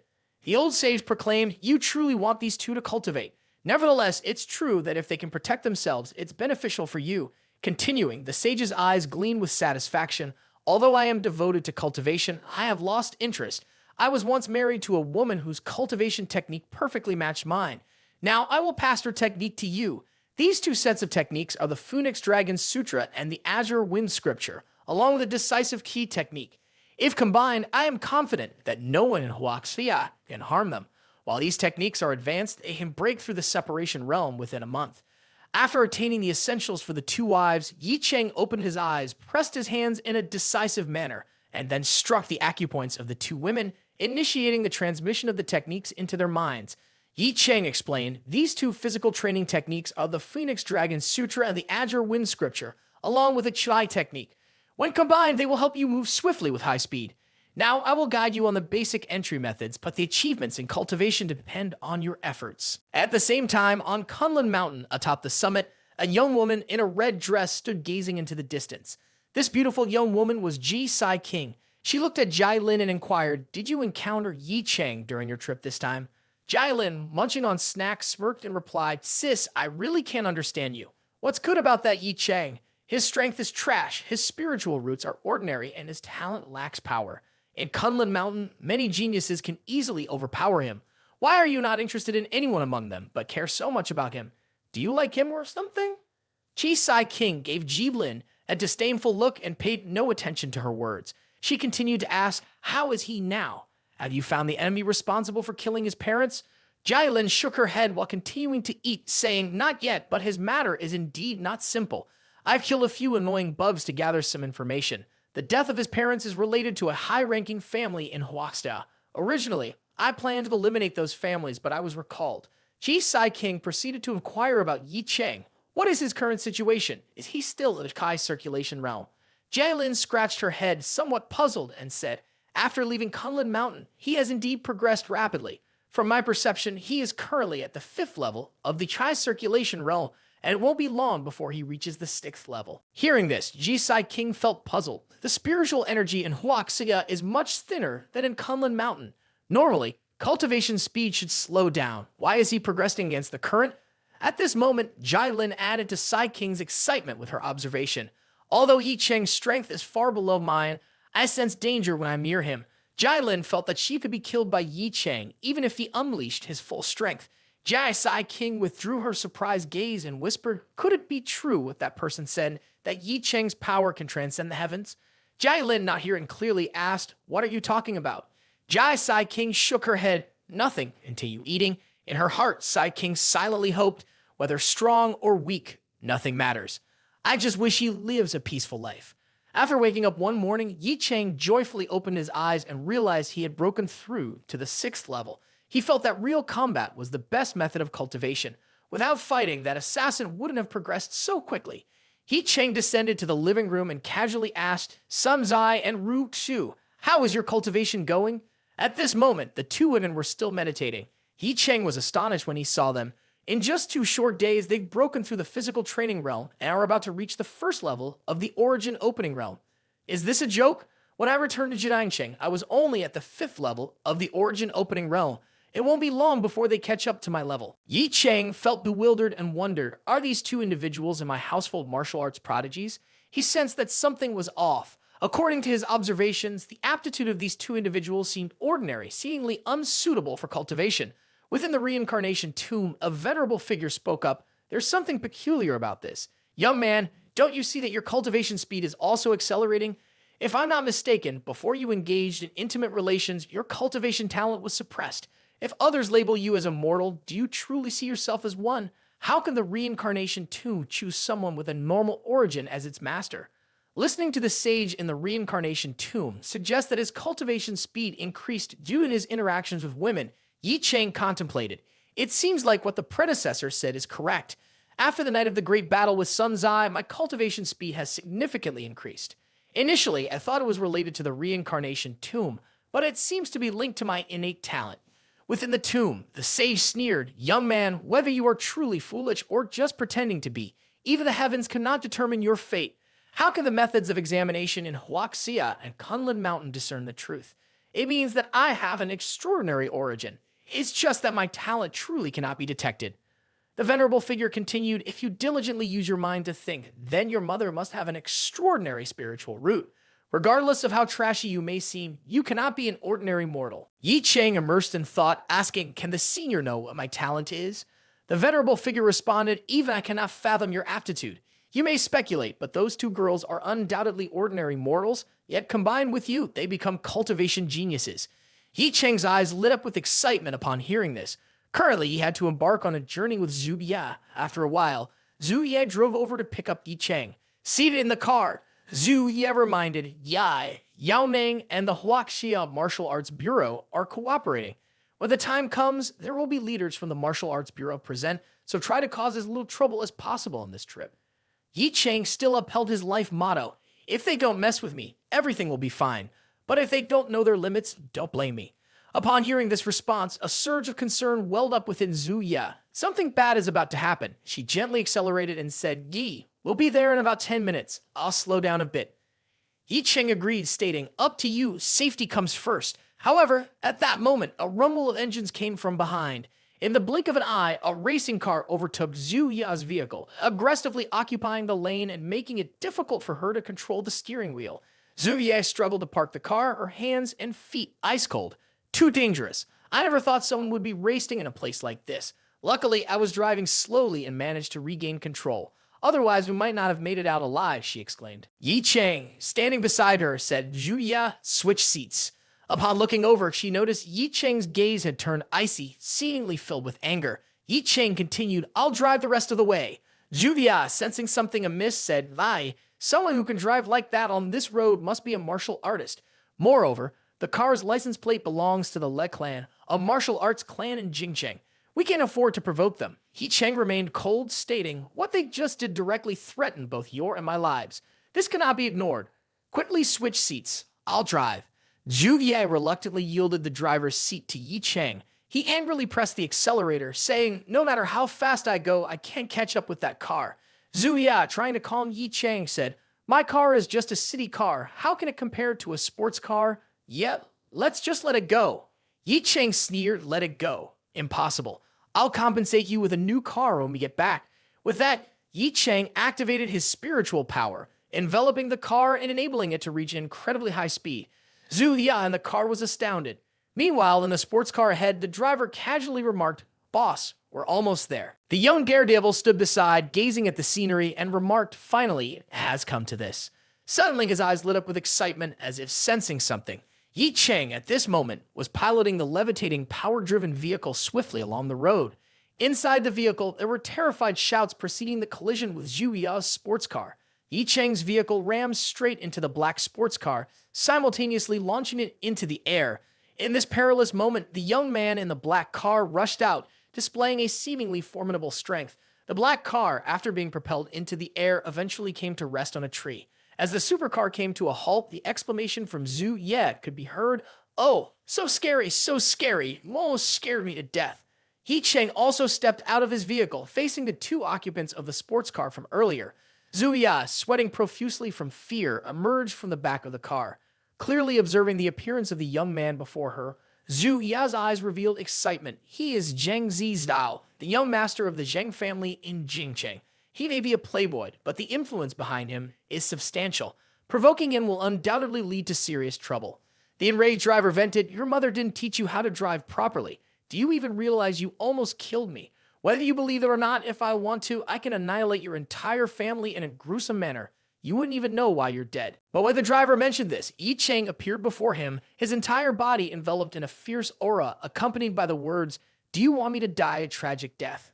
But next, I will show you the true meaning of tragedy.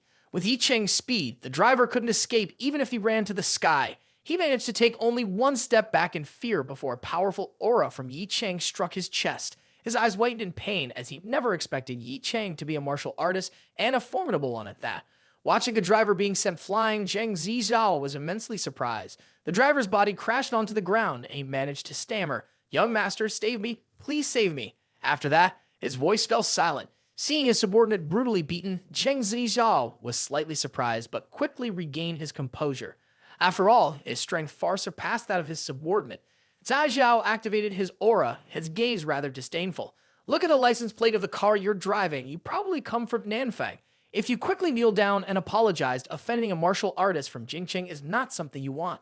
Facing him, Ye Cheng replied with a cold expression, "If I want to be offended, so be it. But if offended, the price must be paid with one's life." Zheng Zizao exerted force with both hands, striking the ground, and his aura surged forward, attacking Ye Cheng. The aura swiftly closed in on Ye Cheng's position, but he had already transformed into shadows and vanished. A second later, Ye Cheng appeared before Zheng Zizao, surprising him. Ye Cheng softly uttered, "Too slow, too weak." His words were followed by a straight punch to the chest, and the painful cry of Zheng Zizao echoed. Zheng Zizao shivered in pain on the ground. Afterward, he struggled to support himself, sitting up, blood trickling from the corners of his mouth. With difficulty, he spoke, "All right, you're done now. My father is the chairman of the Martial Arts Bureau and ranks 7th among the court disciples. No one has the right to touch me." Ye Cheng slowly bent down and said, "My name is Ye Cheng. If I remember correctly, I might have offended the Martial Arts Bureau once or twice, as you are well aware, yet you dare to use the Martial Arts Bureau to threaten me." As he spoke, Ye Cheng grabbed Zheng Zizao and forcefully slammed him to the ground once again. Zheng Zizao, in pain, spat out more blood. In fear, he said, "He is Ye Cheng, the insane guy my father warned me not to provoke when I came here." Ye Cheng ruthlessly stepped on Zai Zhao. Zai Zhao, terrified, felt his chest about to shatter. "This guy really wants to kill me." Zai Zhao screamed in fear, "Is there anyone? Please save me." At this moment, a voice echoed from behind Ye Cheng, "Master Yi, today is a day of celebration for Yao Ming. If the Medicine King Valley is stained with fresh blood, Mr. Hang might not appreciate it." Upon hearing the threat, Ye Cheng turned back with an angry glare. The old man continued, "Whether or not you spare them, if this matter becomes known, people will mock our Yao Ming Huaxia." Zhu Ya, standing nearby, also spoke, "Ye Cheng, this is Medicine King Valley. Moreover, if you have something to discuss with Mr. Hang, you can." Ye Cheng thought to himself, "Hang Shidong is the only one who knows the location of Yuan Jianyu. I must obtain that information from him. The lives of these two insignificant individuals are not worth as much as the information about Yuan Jianyu." Ye Cheng retracted his stance and slowly said, "I spare your lives this time. If you dare to inconvenience me again, even if your father is present, he won't be able to save you." After speaking, Ye Cheng and Zhu Ye left. As Ye Cheng walked away behind him, Zheng Zizao shouted to the old man, "My father entrusted you to ensure my safety. Is this your idea of protection? If you had not arrived in time, I might have been collecting my own courts by now." The old man spoke sternly, "Young Zheng, please settle your grievances with Ye Cheng on another day and in another place, at least not to disturb the Medicine King Valley. Many prominent figures are present this time, including some foreign martial artists who are friends of Mr. Hang. If violence ensues, Mr. Hang will not be pleased and the consequences will be troublesome." Zai Zhao angrily cursed, "Get lost! I might need a dog like you to instruct me. Remember, I'm here to represent Yao Ming's face." The old man glanced at Zai Zhao and sighed, They're both young, but his demeanor is far inferior to Ye Cheng's. The sea shifted to Medicine King Valley, a place with nostalgic architecture. Zhu Ye spoke as they walked. Yao Ming wields significant influence in Huaxia, ranking among the top 10 powers. Martial artists, no matter how strong, must show respect to Yao Ming. Anyway, if injured or in need of medicinal support, Yao Ming's medicine is the only choice. The doctors here have both divine medical skills and surpass the boundaries of martial power. In summary, many formidable martial artists have to consider Yao Ming's face when seeking treatment. Seeing Ye Cheng's lack of reaction, Zhu Ye continued cheerfully, "Later, we'll find an opportunity to meet him, but it's not certain if he'll want to see us. Therefore, your attitude now has to be excellent. After all, this is our only chance." At this moment, the two arrived at a square where a crowd was assembling a peculiar machine. Zhu Ye, puzzled, said, "Is this the alchemy furnace? Perhaps this is a new alchemy technology developed by Yao Ming, a fusion of technology and the art of alchemy. It could minimize errors and prevent the production of low-grade elixirs." Ye Cheng looked at the furnace and replied, "Fire and the furnace are just external elements. The success of alchemy heavily relies on the alchemist's mental state and strength, aspects that technology cannot replace. This method can only produce inferior quality elixirs, truly a waste when dealing with precious medicines." At this point, a man, upon hearing Ye Cheng's words, raised his inquiry with a dignified tone. "So, does that mean all the products developed by our Yao Ming are subpar and all the developers are useless?" After Ye Cheng criticized Yao Ming's method of training as only producing waste, a nearby person asked Ye Cheng with an annoyed tone, "Are you saying that Yao Ming's people are useless?" When Zhu Ye and Ye Cheng heard this, they were stunned. When they saw a man walking towards them, a displeased look appeared on his face as he muttered, "Such an arrogant young man." After a moment of surprise, Zhu Ye's eyes showed excitement. Unlike Ye Cheng, who only knew to destroy anyone who opposed him and feared nothing, Zhu Ye was meticulous and considerate. She naturally knew the man's background. He is Zhao Lin Dao, one of Yao Ming's pillars. Realizing that Ye Cheng had gone too far with his words, she quickly ran to Zhao Lin Dao to apologize. But Zhao Lin Dao's gaze kept staring at Ye Cheng, showing a bit of difficulty. Zhu Ye began to introduce Ye Cheng to Zhao Lin Dao. "This is Master Zhao, a leading figure in the current alchemy world."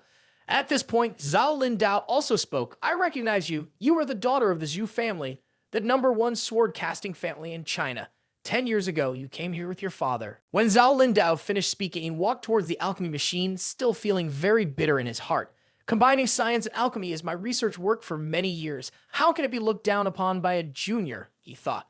Zhao Lin Dao urged the engineers, "Hurry up. There must be results today." At this moment, Ye Cheng, with a competitive nature, spoke up, "Unfortunately, no matter how prepared you are, you cannot produce elixirs today." Upon hearing this, Zhao Lin Dao's face became extremely ugly. Behind Ye Cheng, he shouted, "Your young man is looking for trouble. This machine is the result of my hard work for many years. Do you know anything about alchemy? Everyone here is a master in the alchemy world." Having heard this, Zhao Lin Dao couldn't control his anger and stepped in front of Ye Cheng, yelling, "Does your family's kin want to cause trouble? This machine is the result of my hard work for many years. Do you know anything about alchemy? Everyone here is a master in the alchemy world." Ye Cheng coldly said, "I just want to remind you that while you may have mastered this method to create elixirs, I am certain that you have only practiced it indoors. The process of creating elixirs can be affected by many factors outdoors. I can sense that you are impatient and unable to calm your mind. Even with a machine to control the fire, it is still impossible to successfully create elixirs." Upon hearing these words, Zhao Lin Dao's forehead broke out in a sweat, and he angrily left, saying, "I have plenty of experience and don't need a junior like you to give me advice." As Zhao Lin Dao left, Zhu Ye expressed concern. "What you said may have been a bit too much. Zhao Master is well known in Yao Ming. He is a pioneer in combining science, technology, and elixir cultivation. Your words have surely been a slap in his face." At this moment, Ye Cheng's eyes showed no trace of his usual arrogance as he softly said, "I just want to save him once because he has dedicated himself to studying elixir cultivation. Whether he listens or not is up to him." Zhu Ye found it interesting and echoed, "The whole China relies on Yao Ming to save them, and here you are trying to save Yao Ning." Not long after, the weaving machine was assembled, and a large crowd of guests had gathered. They started greeting each other with enthusiasm. "Hello, I didn't expect to see you here. Are you here with Satoshi?" Zhu Ye and Ye Cheng were still sitting quietly in a corner waiting. Ye Cheng looked like he was waiting to see if anyone would challenge him, while Zhu Ye looked around as if searching for something. At this moment, Zhu Ye called out to Ye Cheng, "Brother Yi, Hang Shi Dong is here." Ye Cheng glanced over and saw a relatively young man approaching. Everyone around greeted him respectfully. Hang Shidong spoke as he walked. Thank you all for being here today. If there's anything lacking, please forgive us. Ye Cheng noticed that Hang Shidong exuded a strong martial arts presence. It seemed that he had a very high level of talent in both medicine and martial arts cultivation. Hang Shidong stood in front of the alchemy furnace and said, although I am the chairman of Yao Ming, I haven't made much contribution to the martial arts, except for saving people over the years. As you all know, Yao Ming has many talents. This time, I want to introduce to you a genius alchemist. He is Zhao Lin Dao. He has been a long-time member of Yao Ming. His use of scientific and technical expertise combined with alchemy has amazed me. He is definitely a pioneer in China. Next, he will proceed to refine a third-grade elixir. If successful, he will be recorded in the history of China. Hang Shidong and I will witness this historic moment together.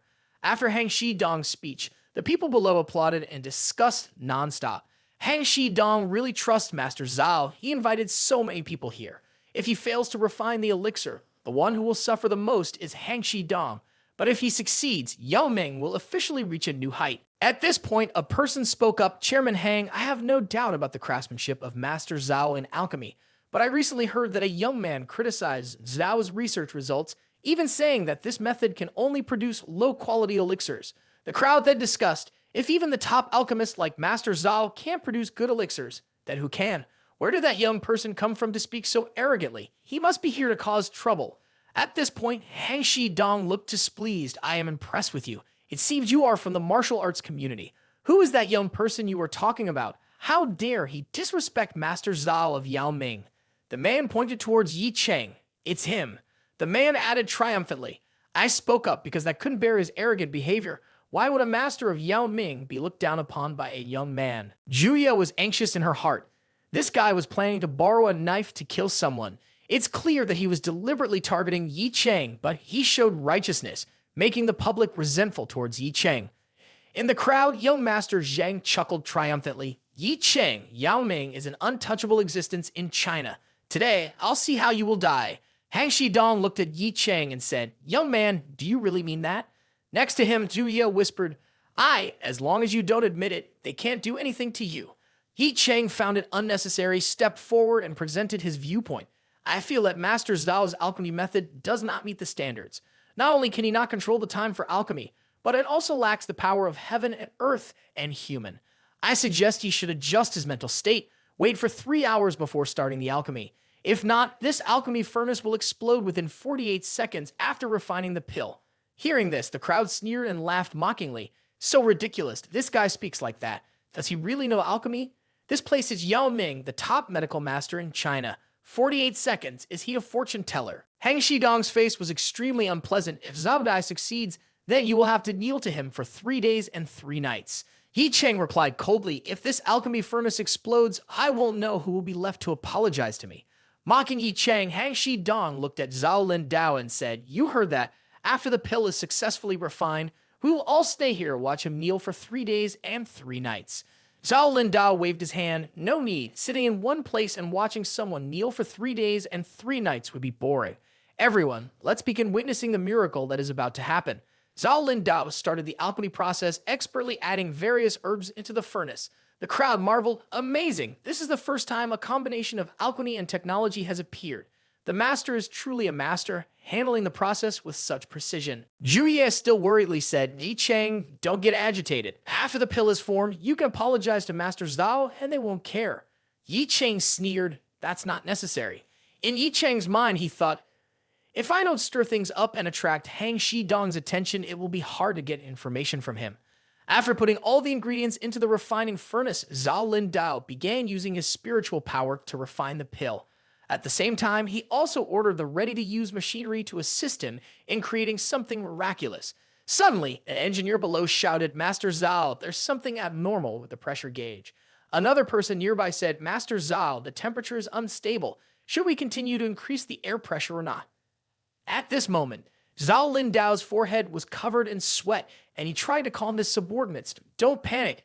Everything is still under control. Everyone needs to do their job well. At this time, the pill refining furnace technology experienced a shock and steam began to escape. The engineers yelled, it's not good, Master Zhao. The furnace can't hold up anymore. This machine can't stand firm. It's about to explode. Master, we need to run. Zhao Lindao looked at the lifelong achievement of his inside, then stood as if struck by lightning. My furnace. The subordinates kept urging him to run away, and nearby Hang Shi Dong was also shocked. But fortunately, the furnace was about to explode, so he flew to save Zhao Lindao. A loud explosion rang out. Zhao Lindao cried out, "Why did my furnace explode?" The crowd whispered in fear. How could the furnace explode, damn it, exactly 48 seconds? That kid was right. At this point, Hang Shi Dong looked deeply at Ye Cheng. Does that kid know alchemy? Maybe he's a hidden alchemy master. The timing of the explosion is exactly as he said. Thinking of this, Hang Shi Dong used a very polite attitude, stepped in front of Ye Cheng. Hey Yi, Hang Shi Dong has just offended. Please forgive me, if possible. Please let me know why you can accurately determine the time of the furnace explosion. But when asked, Ye Cheng was also reluctant to speak because he knew that to get information there had to be a corresponding price. Ye Cheng casually said, "Anyway, everything has happened. There's nothing more to say." Hang Shi Dong's eyes suddenly narrowed, and he thought to himself, even the slightest moment can be calculated. It seems that this person is not simple, but he doesn't want others to know about his abilities. It's a bit regrettable. Hang Shi Dong once again respectfully said, "If Lord Yi is not convenient to speak, then I will not inquire." Ye Cheng knew what Hang Shi Dong was thinking. With so many powerful forces here, his alchemy talent cannot be exposed. Ye Cheng furrowed his eyebrows and said, "Tell you the truth, it's not a big deal. The technique I practice leans towards the fire element, so there is a great resonance with fire. Therefore, it's the same for the fire in the furnace, and as for why it's so precise, it might be due to good luck." Hang Shi Dong understood and immediately said, "So that's the case. I am honored to receive guidance from Lord Yi. By chance, I also practice a similar technique. I wonder if Lord Yi would be willing to exchange some ideas." Upon hearing this, Ye Cheng felt happy and replied, "To discuss with Hang Shi Dong is an honor for me." The crowd was once again in heated debate after hearing the conversation. I can't believe it. He was invited to meet the Lord in private. That's a huge honor, by the way. Why does the name Ye Cheng sound familiar? Zheng, the young master, frowned and cursed repeatedly. Damn it, this Ye Cheng is too mysterious. Who is he? Meanwhile, Zhu Ye looked at Ye Cheng with a somewhat helpless look. It seems that my worries are all unnecessary. This person always exceeds my imagination. After a while, Hang Shi Dong led Ye Cheng and Zhu Ye to walk in a large and colorful courtyard where there were countless rare herbs. Ye Cheng exclaimed, "These are all good things." Zhu Ye teased Ye Cheng, "I never thought you would like flowers and plants like this."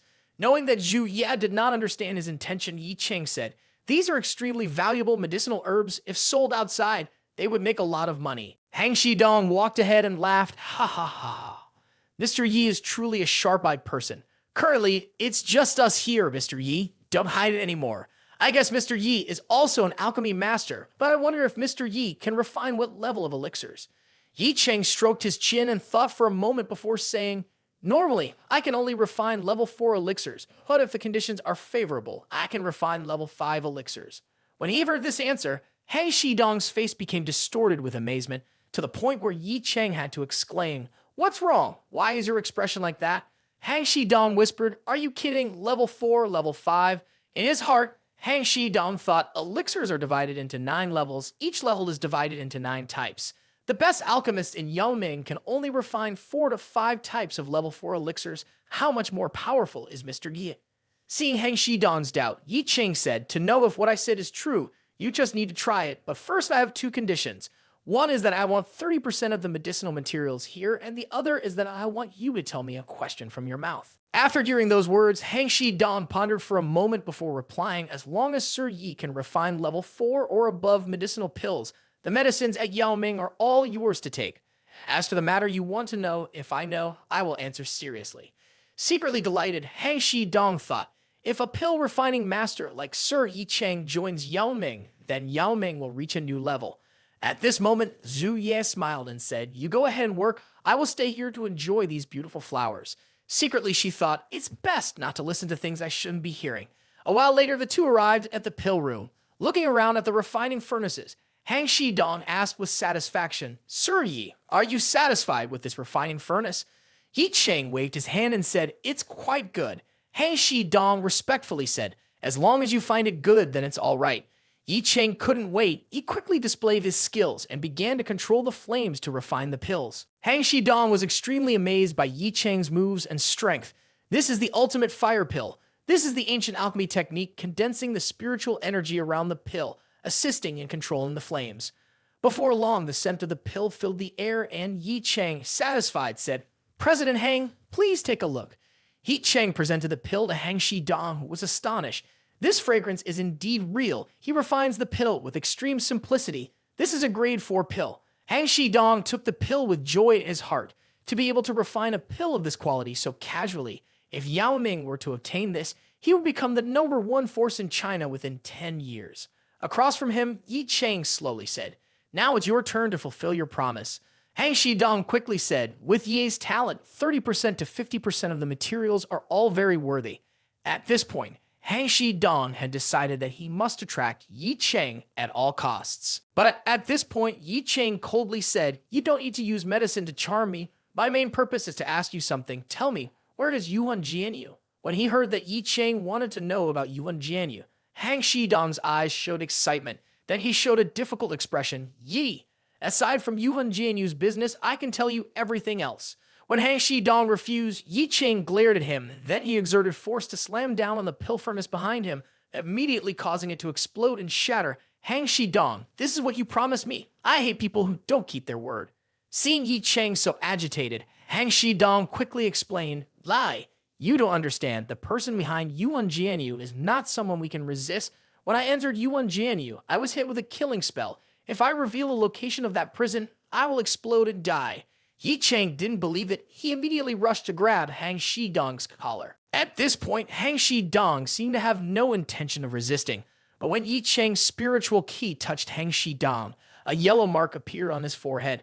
From within the mark, a stream of spiritual ki struck out, forcing Ye Cheng to retreat. At this point, Ye Cheng finally believed that Hang Shidong had been under a powerful spell, seemingly originating from Kunlun Mountain, not from China. Ye Cheng closed his eyes and communicated with the senior in the reincarnation graveyard. "Senior, do you have a way to break this spell?" The senior said, "A spell as trashy as this, of course, I can break it, but it will cost me some of my power, and the person who cast the spell will also know once I break it." Ye Cheng hesitated and asked, "Is there any other way?" The venerable deity said solemnly, "Of course, I believe that many people are being oppressed by this law. I can use the power of deduction to break the law for everyone. Once I do that, no one will be able to investigate. However, using this power will drain my strength and might even make me disappear. Are you sure you want me to do this?" At this point, Ye Cheng said, "Please help me just this once." "All right, but after I help you, you must help me with something." The venerable deity replied, "I will tell you what it is at a later time. First, let's solve the current problem." With that, the venerable deity began using his power, releasing a burst of energy. Ye Cheng on the outside also began to change. Seeing this, Hang Shidong's eyes lit up with excitement, but before he could do anything, Ye Cheng rushed forward and struck the pressure point on his forehead. Outside, a strange phenomenon immediately appeared. Thunder and lightning shook the sky. Yao Ning's people hurriedly looked up at the sky to discuss. "Oh God, that direction seems to be the alchemy room. What is happening? How could there be such terrifying energy?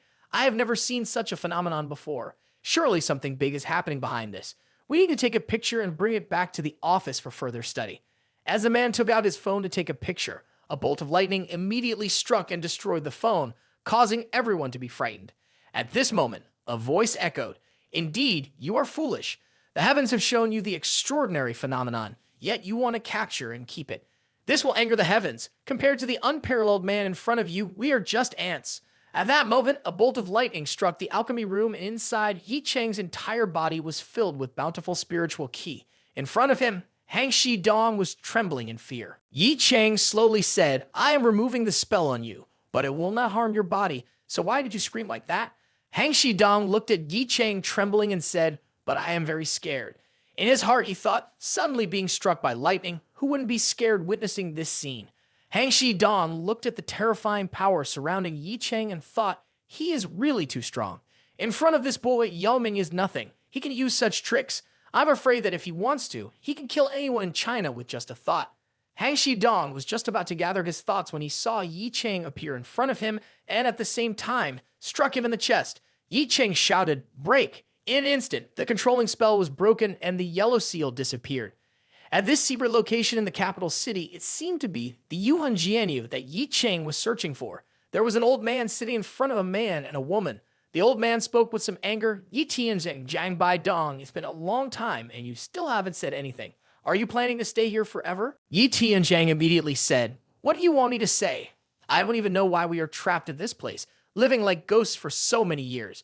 You can kill or torture us as you wish. The old man looked at Jiang Bai Dong and said, Miss Jiang, you are a precious gem, and I'm sure you have suffered a lot in this place. If you just confess, I will fulfill all your conditions. Jiang Bai Dong replied coldly, I am willing to endure any suffering as long as I can be by his side. Besides, we have nothing to hold on to anymore. Living or dying makes no difference to us. The man chuckled and said, you don't even care about your son Ye Cheng. Jiang Bai Dong's eyes showed a hint of pain as she replied, Ye Cheng has been dead for a long time. Your words are futile. In her heart, Jiang Bai Dong thought, I pushed him into the lake myself when he was just a child. He must have died, but it's still better than falling into the hands of that man. But then the old man said, what if I told you that your son is still alive? This statement immediately changed the expressions of Ye Tianzheng and Jiang Bai Dong. Before Ye Cheng could solve the algorithm for Hangxi Dong after hearing the old man say that his son Ye Cheng is still alive, Ye Tianzheng and Jiang Bai Dong looked at the old man in disbelief and asked, what are you saying? Ye Cheng is still alive. Realizing her weakness, the old man smirked and said, you two tell me that secret if my mood is good, that I may bring your son here and meet you. Ye Tianzheng angrily scolded, don't even think about it. If Ye Cheng is still alive, I'm sure he will find us on his own. The old man's face showed a wicked smile, and he started to gather vital energy, saying, fine, it seems like you are still stubborn, so I will make you experience more pain. With that, he immediately walked towards the two of them. Seeing this, the couple, despite their toughness, also showed fear, waiting for the impending torture. But as the old man approached, his face twisted, his eyes widened, and then his body contorted. Countless streams of vital energy erupted from his body, causing immense pain. Looking at the old man with a deformed body that did not resemble a human, Jiang Bai Dong curiously asked Ye Tianzheng, what's happening to him? Ye Tianzheng only said he must be having a seizure. After that, the two of them witnessed the old man groaning in front of them in extreme pain. In his heart, he lamented, damn it, someone has broken my spell. It has been broken by someone from 1,000 miles away. Most importantly, throughout the whole process, I did not have any resistance, completely unable to do anything. I have become a plaything in his hands. Who is on the other side? It's not good. If this continues, I will die. The old man frantically shouted, someone come here quickly. Seeing this scene, Ye Cheng's parents were extremely confused and wondered to themselves, is this retribution? After a period of time, the old man was also taken away. In the remaining jail cell, Jiang Bai Dong sadly said, that guy just said Ye Cheng is still alive. From a logical standpoint, it's possible, but I don't know if it's true. For many years, I've always had a vague feeling, a connection that hasn't been severed. As a mother, I feel that's the bond between mother and son. I always feel that Ye Cheng is truly not dead. Ye Tianzheng sighed, being alive is good enough. I have become useless now. No more extravagant desires. I can live out the rest of my life here, just hoping that Ye Cheng doesn't get too involved in this matter and can live a safe life. I was promised to bring you back to the Jiang family in glory, but now both of us are imprisoned here. I feel extremely ashamed towards Ye Cheng. Jiang Bai Dong smiled and said, what is it like in prison? And what is it like in the Jiang family? Or can I stay with you as home? Turning back to the old man whom Ye Cheng had taken pity on after solving the problem, he was kneeling among a group of men in black, and there was still visible fear on his face. Thank you, gentlemen, for helping me, the old man said. A man dressed in a black cloak spoke up. What exactly happened? Why were you injured while in Yuhanjianyu? The old man replied with fear, please forgive me. The technique on my body was destroyed by someone else. Everyone who has entered Yuhanjianyu has lost control. I felt my cultivation diminish. The injuries are extremely severe. Upon hearing this, the men in black were discussing excitedly. How did he break his own rules from 1,000 miles away? Is there really such a talent in this world? By breaking your own rules, you must be hiding something. He is probably investigating our Yuhanjianyu. You have brought people in and out of Yuhanjianyu for the past 30 years. Make a list and then investigate each person. You will definitely find a clue. The old man immediately followed the order, returning to Jiang'an province with Ye Cheng. Hangxi Dong exclaimed in fear, Mr. Ye's methods truly are sinister and terrifying. Ye Cheng frowned and said, calm down, tell me everything you know about Yuhanjianyu. The technique on you has been neutralized by me. You won't have any harm. Hangxi Dong nodded hurriedly. I will tell you everything I know, but you must understand this. unanswered only opens once a month at the beginning of the month, and the entrance changes each time. The first time I entered unanswered, the entrance was near Capital City Park. The second time was at Xi Hong Men, and the last time was at Huang Yu Valley. Every time the door opens, there are people dressed in black to greet us. Without these people, we cannot enter. A few days ago, someone from unanswered contacted me and asked me to come there next month. This time he asked me to find a hotel near Capital City Normal University. I guess the next time the door will open nearby. Ye Cheng thought for a moment. It seemed that he should quickly handle everything in Jiangnan province and then quickly go to Capital City. See Ye Cheng contemplative. Hang Shidong hurriedly explained, "Ye, I really don't want to go to unanswered, but I can't control this. The strong ones in the prison are very dangerous. Their level surpasses ours. I know your strength is very strong, but you should also be careful." Ye Cheng shrugged his shoulders. "You don't need to worry about anything. Just let me know when you're heading to the main city. I'll go pick up the medicine now." As Ye Cheng was leaving, Hang Shidong quickly said, "Oh, Lord, yeah, I also noticed I'm very interested in you. I have a request that may be a bit excessive. I hope you will consider it." Ye Cheng looked at Hang Shidong and said, "Let's see. You want me to join Yao Ming, right?" At this point, Hang Shidong hesitantly said, "How did you know?" "Indeed, I initially had this intention, but after witnessing your extraordinary abilities, I realized that our Yao Ming is too insignificant to be accepted by you. I only hope that you can take on the role of chief advisor and occasionally visit Yao Ming to offer guidance."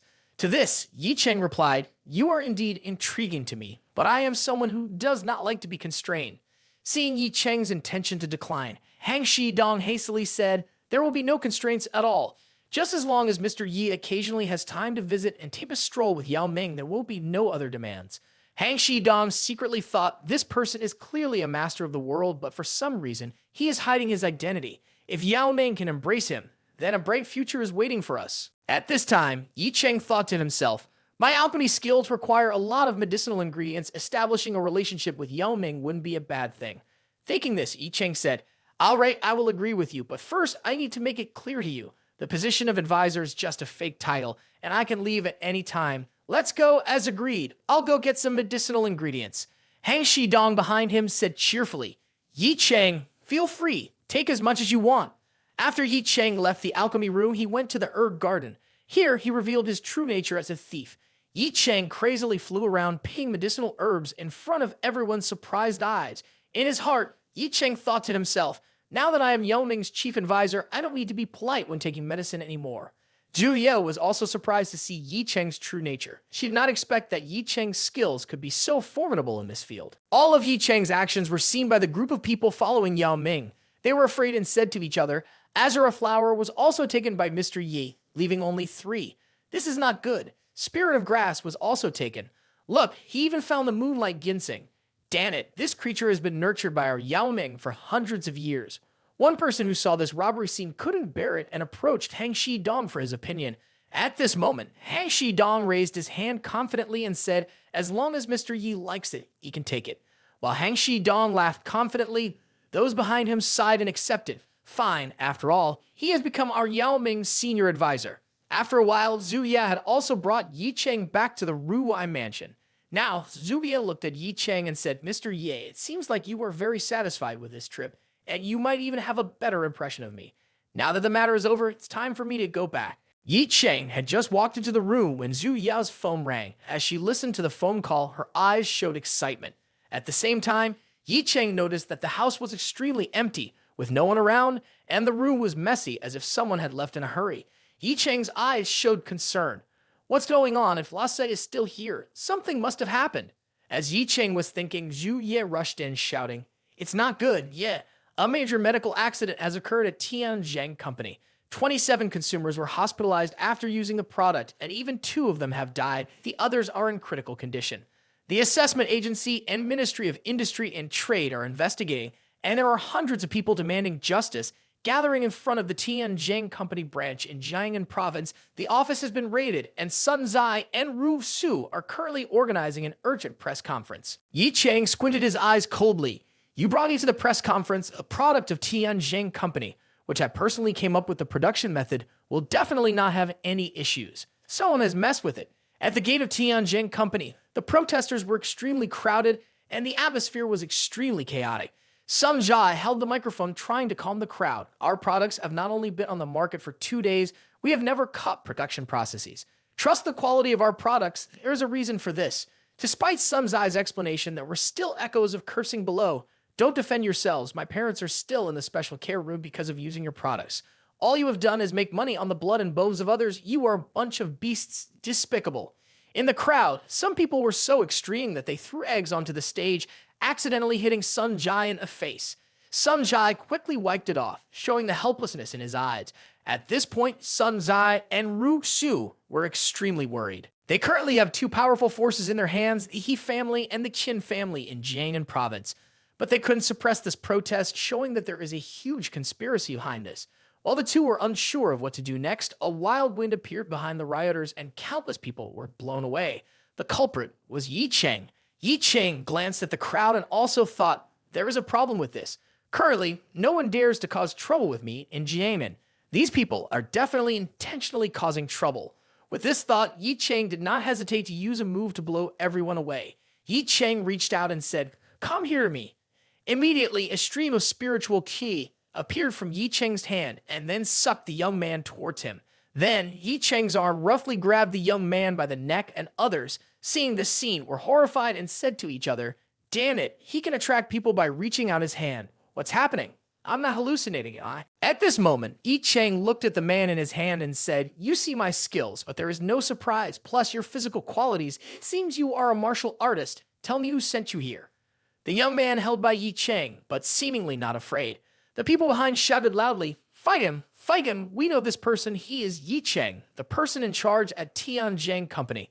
Look, Tianjin Company not only sells fake drugs, but the boss also fights people to prevent them from protecting their rights." The crowd continuously attacked Ye Cheng. Is there still law fighting people in broad daylight? Damn it. Tianjin Company treats others like this, quickly expose this, destroy the reputation of this dog. Ye Cheng focused on the man he was holding. "I am very angry. A fake shell like you comes here to demand rights. I ask you again, who sent you?" At this point, the young man shouted, "I don't understand what you're talking about. My parents using your medicine is an issue. I only came here to claim my rights. Your medicine is a problem, and you don't let others speak.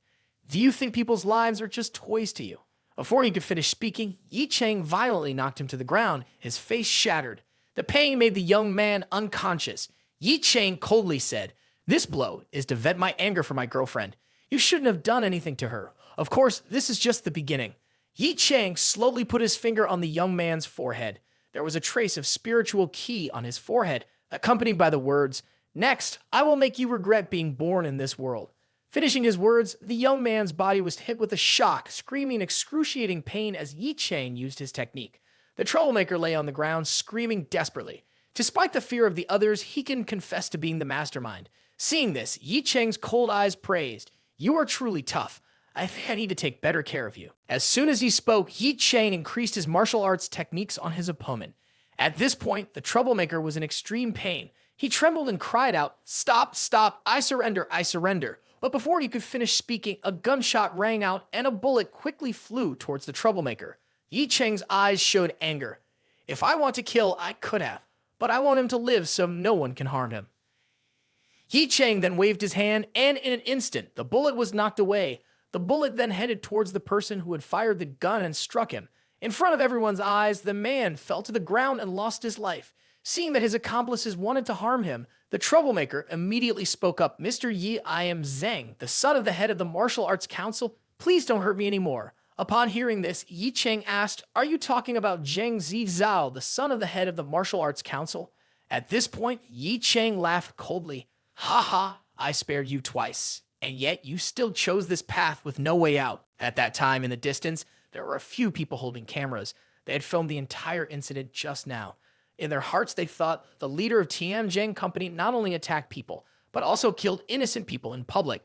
This is definitely shocking news. We must quickly return to announce this. As he thought this, a large, heavy hand appeared on his shoulder. The person who came was Ying Jing, the European version with a cold voice. "I suspect you leaked state secrets. You all must cooperate in the investigation. If you are innocent, you will be released, but if you have sinister motives, then it's a different matter. Arrest everyone here." Under Ying Jing's orders, the tactical team immediately surrounded and arrested these people. The arrested people continuously cursed. "Who are you? You have no right to arrest us. We want to call the police. At this point, Ye Cheng walked towards Ye Cheng. Mr. Yi, this matter has been resolved, but the head of the Bureau also asked me to remind you. The investigation shows that people from the Martial Arts Bureau are involved in this, but definitely not high-ranking figures. According to the current investigation, this is related to Zhang Zi Zhao, the son of Zhang Renju, the head of the Martial Arts Bureau, but we still do not have concrete evidence. Ye Cheng was chilling. No need for evidence. It's him today. I will take his life. Hearing this, Ye Cheng was startled, then quickly spoke up. Mr. Yi, you should consider your actions. That person has a special identity. You just need to teach him. You shouldn't kill him. Otherwise, Zhang Renju will go crazy. Ye Cheng coldly said, let me see how he will go crazy. Hearing this response, Ye Cheng could only remain silent. Ye Cheng approached Sun Zai and then reached out to help her wipe away the egg yolk on her hair with a remorseful expression. It's my fault. I didn't think carefully. Seeing Ye Cheng's hand reaching out, Sun Zai gently raised her hand to brush her hair and looked away, feeling a bit ashamed as she said, I'm fine. You don't need to come here. This look makes me feel very embarrassed. Hearing this, Ye Cheng sarcastically remarked, is that so? When you asked me to bathe you like a child, why didn't you feel embarrassed then? Listening nearby, Ru Shu jealous said, it seems you really enjoy that at the time. Sun Zai blushed and said shyly, please don't tease me anymore. The important thing is to take care of the patients in the hospital. Ye Cheng looked at Ru Shu and asked, have you investigated this matter? What do the doctors at the hospital say? Is it really caused by our products? Ru Shu shook her head and replied, it's not necessarily caused by our products. These people have all used our products, but we just received a notification from the hospital that the symptoms of the patients are very strange. It doesn't seem to be caused by drug toxicity. It's more like something is slowing down the blood circulation and obstructing the respiratory system. Upon hearing this, Ye Cheng thought for a moment and felt that this could very well be the work of someone using the power of martial arts or some kind of technique causing this. Thinking this, Ye Cheng immediately took out some medicine pills and handed them to Sun Zai, telling her to give them to the patients, saying each person should take one and they will be completely healthy. After speaking, Ye Cheng also immediately left, saying he had to see someone off, but everyone knew he was going to investigate something. The scene switched to the Martial Arts Association in the capital city in front of Zhang Renju. The subordinate was reporting the entire incident that had occurred at Tianjiang Company. After hearing this, Zhang Renju angrily crushed the glass in his hand, cursing, you fool, you damned idiot, how dare he use such despicable and shameless tactics to deal with someone? Even the #1 assassin of C, my DN, couldn't do anything. He truly makes me extremely embarrassed. While he was still cursing, Zhang Renju suddenly paused. Wait a minute, he's in Jiangnan now. The subordinate hurriedly said, Chairman, young master is participating in an event in Yaoming, currently in Jiangnan, maybe on the way back. Zhang Renju felt uneasy. He immediately picked up the phone and called his son. With the tactics of that Ye Cheng, he will definitely know who did it. Zai Zhao is in danger. As soon as the phone connected, Zhang Renju shouted, you dog, you wretch, where are you? Quickly come back to capital city. Zhang Zizhao continued to listen to the commotion and pretended to say, what are you talking about? There's no 5G here. I can't hear you clearly. I'll call Dad back later. After speaking, he immediately hung up. Zhang Renju's face wrinkled and he shouted, damn it, about to head to Thailand and still goofing around here. He turned to his subordinate and ordered, quickly inform all the members of the Martial Arts Bureau in Jiangnan to stop all work and protect the young master. I will send someone to the rescue as well. The subordinate quickly complied. Zhang Renju immediately made another phone call, this time to Lai Shuwei. When the phone connected, he hastily said, Lai Shuwei, I am Zhang Renju. Warn Ye Cheng, if he dares to touch my son, I'll make him wish he was dead. The helpless voice of Lai Shuwei came from the other end. Oh my, Renju, I have the same view as you on this matter, and I have advised him, but I can't stop him. You know his personality. Pray or find a beautiful place for your son. Lai Shuwei had not finished speaking when Zhang Renju angrily crushed his phone, saying, you miserable creature, are you trying to drive me mad? Under Zhang Renju's command, all the martial arts masters of the Martial Arts Association arrived at Zhang Zizhou's residence. They invited him to return to the capital city. Outside, a luxury car had been prepared. Zhang Zizhou angrily stepped out, cursing continuously, just because of that dog Ye Cheng. I have to return to the capital city. If he sets foot in the capital city, I will not only deal with him, but also destroy his women to vent this anger. As he finished speaking, a voice as cold as ice echoed, unfortunately, you won't have that chance.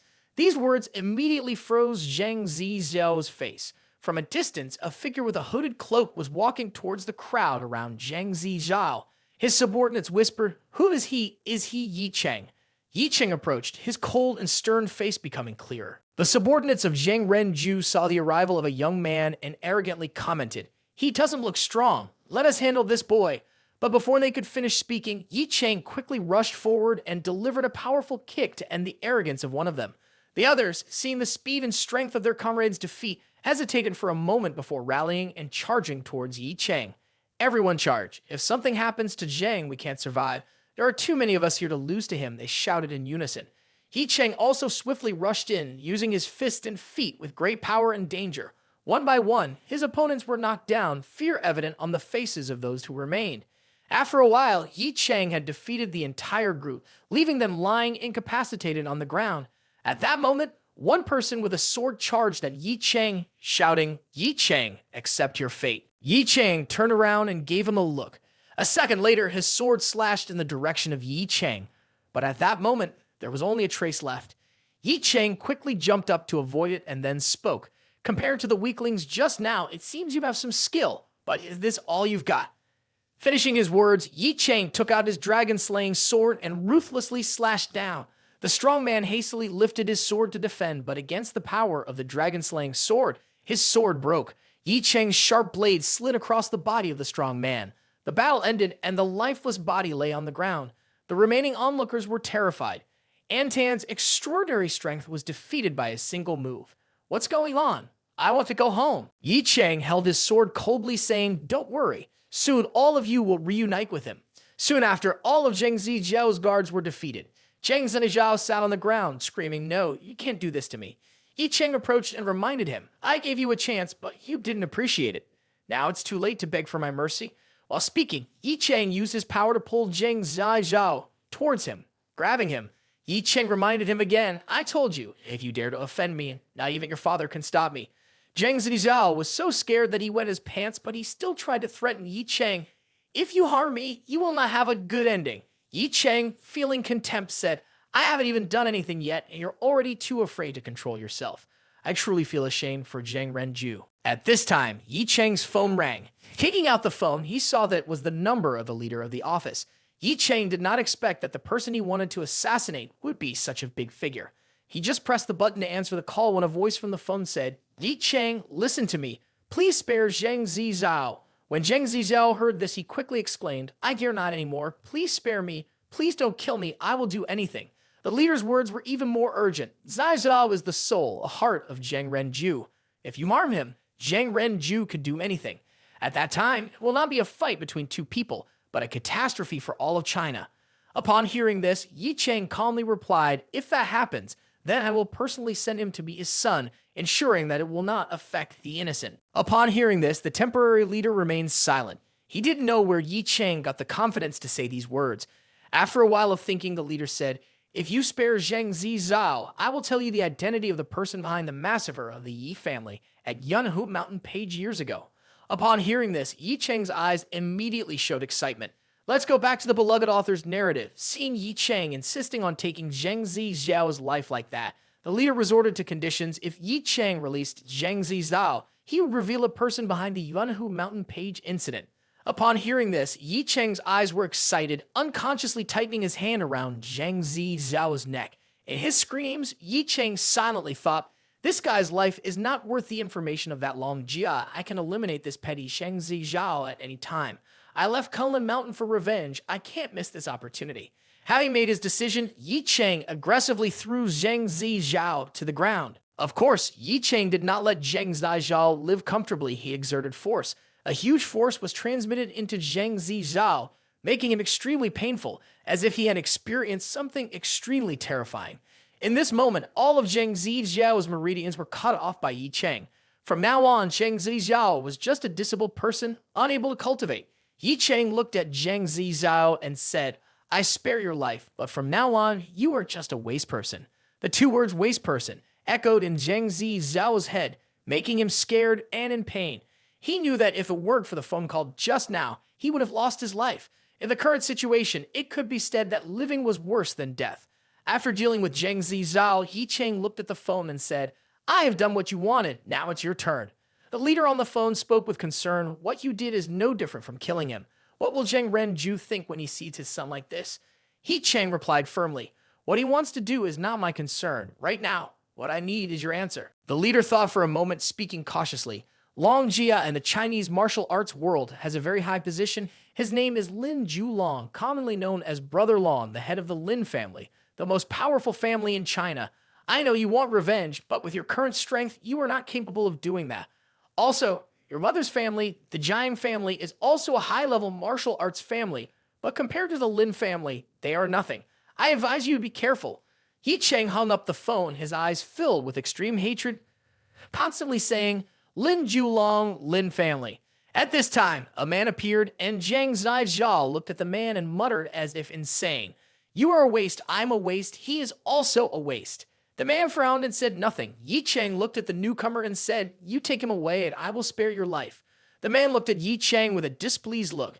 You are Ye Cheng, I have a word of advice for you. Never come to capital city, or else you will suffer more than death. Ye Cheng stared at the other person and said, So, in a few days, we will go to the martial arts center in the capital city to experience what they call living worse than death. Upon hearing this, the old man thought to himself, I am confident that I can defeat this person, but I don't understand why I feel a sense of danger that I cannot explain. My priority is to take Zheng back home. With that in mind, he took Zhang Zizhao and left, leaving behind these words, Young man, today I will spare your life. Take care of yourself, you won't live long. Ye Cheng frowned and replied, We'll see who will die, old man. The scene then shifted to the hospital, where Zhang Zizhao had been brought for emergency treatment. In the room, a doctor was carefully taking care of him. At this moment, Zhang Renju hurriedly entered and asked, Doctor, how is my son's condition? It seemed that he knew that what he was about to say would bring him trouble. The doctor immediately knelt on the ground and said in fear, The young master's condition is very bad. Although I can heal the external wounds, the internal ones. Before he could finish, he was lifted up by Zhang Renju. What are you saying? What do you mean by internal wounds? What is his condition? Can you save him? The fearful doctor said, Zheng young master has definitely seen something extremely terrifying, causing him to be frightened and panicked. Treating a damaged soul is extremely difficult. Zhang Renju shouted, Are you saying that my son has become a fool? Impossible. It must be that your medical skills are not good. If you can't cure him, I will make you disappear. In the moment of fear, the doctor seemed to think of something. He hastily said, Please wait, I know of something called the spirit of grass, which can nourish and condense the soul. Upon hearing this, Zhang Renju threw the doctor to the ground. The doctor quickly clarified, This spirit of grass can help the young master condense and calm the soul. Only Yao Ming in all of China has this type of grass. If you can obtain it, the young master will be saved. Upon hearing this, Zhang Renju confidently took out his phone. Luckily, I have some good relationship with Heng Shidong. I believe he can provide me with that herb. But after the phone call ended, Zhang Renju was extremely angry because the only spirit of grass had been taken by Ye Cheng. He has destroyed my son, even took away its last hope. Immediately send out a notice starting from today in the entire martial arts world of China. Anyone who has the spirit of grass, the Martial Arts Association is willing to exchange it for anything, and that person will become an honored guest of our Martial Arts Association. The scene shifts to the Ruwai mansion. After learning about the history of this family's enemy, Ye Cheng seems not to be happy. At this time, a voice echoes from within the reincarnation graveyard. Do you remember what you promised me yesterday? Surprised, Ye Cheng looks at the elder. Of course I haven't forgotten, but what does a person from 1,000 years ago need my help for? The elder looks thoughtful as he speaks. I have been closely monitoring the celestial phenomenon these days and detected an abnormality in the celestial continent. If my guess is correct, tonight there will be a special object appearing in China. You need to bring it to me. I need it very much. Surprised, Ye Cheng responds, Even the dragon-slaying sword in the eyes of this elder is something to be discarded. I wonder what he needs. Thinking about this, Ye Cheng speaks up, Elder, do you know the specific location? The nobleman raised his hand to perform the technique, and then a powerful force was emitted. After the technique ended, the nobleman said, The thing we need is in Taiyan Mountain in Anhui province. You should quickly set out. Seeing the urgency of the nobleman, Ye Cheng was also very curious about what it was. He assured Senior, Do not worry. I will definitely bring back the thing. The scene shifts to a private plane, with Zhu Ya and Ye Cheng on board. Zhu Ya smiled and said, I never expected to have the opportunity to travel with you yet. It's truly a great happiness. Hearing this, Ye Cheng sighed deeply. At first, he intended to ask Xiao Deng to take him, but Xiao Deng said he was busy with important matters. Before he could ask someone else, Zhu Ya called to say that it was an important matter, so Ye Cheng said he wanted to go to Anhui province. At this point, Ye Cheng also spoke up. Even if something strange happens in Anhui, I never expected Zhu family to know. Your ability to gather information is truly amazing. Zhu Ye smiled. You're exaggerating. This is just a normal thing that anyone could know. I'm just lucky to have a good friend in Anhui province, and her family is quite influential there. She immediately told me about this when it appeared. Ye Cheng, curious, asked, why did she come to me when she found out about this? Zhu Ye smiled again. I just guessed that you would be interested in this. After all, this is a supernatural phenomenon. I wonder how many martial arts experts are heading there now. Ye Cheng thought to himself, actually, I don't really care about this. It's just that the senior seems to be very interested. At that moment, a voice came from the reincarnation graveyard. You must remember it this time. You must obtain it at all costs. This is not only related to me, but also to the reincarnation graveyard. I don't have much time now, and an important thing I want to tell you is that the power of that thing is enough to open 2 tombstones in the reincarnation graveyard at the same time. This statement shook Ye Cheng. The 2 tombstones said, the further back, the harder it is to activate, and the scarier it is to reactivate. Currently, the 4th tombstone has not moved. If that thing can really open 2 tombstones, then I must have it. Thinking about this, Ye Cheng quickly said, Senior has reminded me many times. I will definitely complete this task. Before long, the plane also landed at Anhui Airport. Inside the airport, there were quite a few busy people in martial arts costumes. Looking at the crowd, Zhu Ye reminded, maybe these are just the first martial artists to arrive here. There may be many hidden powerhouses. You also try to hide a little? As they were talking, a girl came from a distance calling, Jubia. The 2 looked over there in surprise. At this time, the girl in white casual clothes walked towards them cheerfully. Xiao Ye, you finally made it. This girl is the friend that Zhu Ye mentioned. When she got closer, the girl said, it's been a year since we last met. I almost forgot how you looked. Luckily, I didn't mistake you. Xiao Ye is still as beautiful as ever. Zhu Ye laughed and said, stop talking nonsense. Even though we haven't met in person, we still talk via video. Then Zhu Ye looked at Ye Cheng and said, he is my close friend, Ru Ying. Ru Ying, this is Ye Cheng. Both of us have the same purpose for this trip. Ru Ying also happily greeted Ye Cheng, thinking to herself, Xiao Ye is very cautious when talking to this person. Could he be a master? At this moment, Ru Ying pulled Zhu Ye aside and whispered, Xiao Ye, didn't I tell you to keep this a secret? Why didn't you tell someone else? The matter on Tainan Mountain is very serious. Not everyone can just get involved.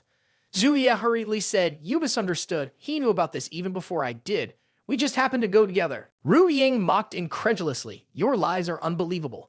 The incident at Tainan Mountain just happened. How could he have known about it earlier? Anyway, let's not talk about this anymore. According to Nan, the object will appear tonight.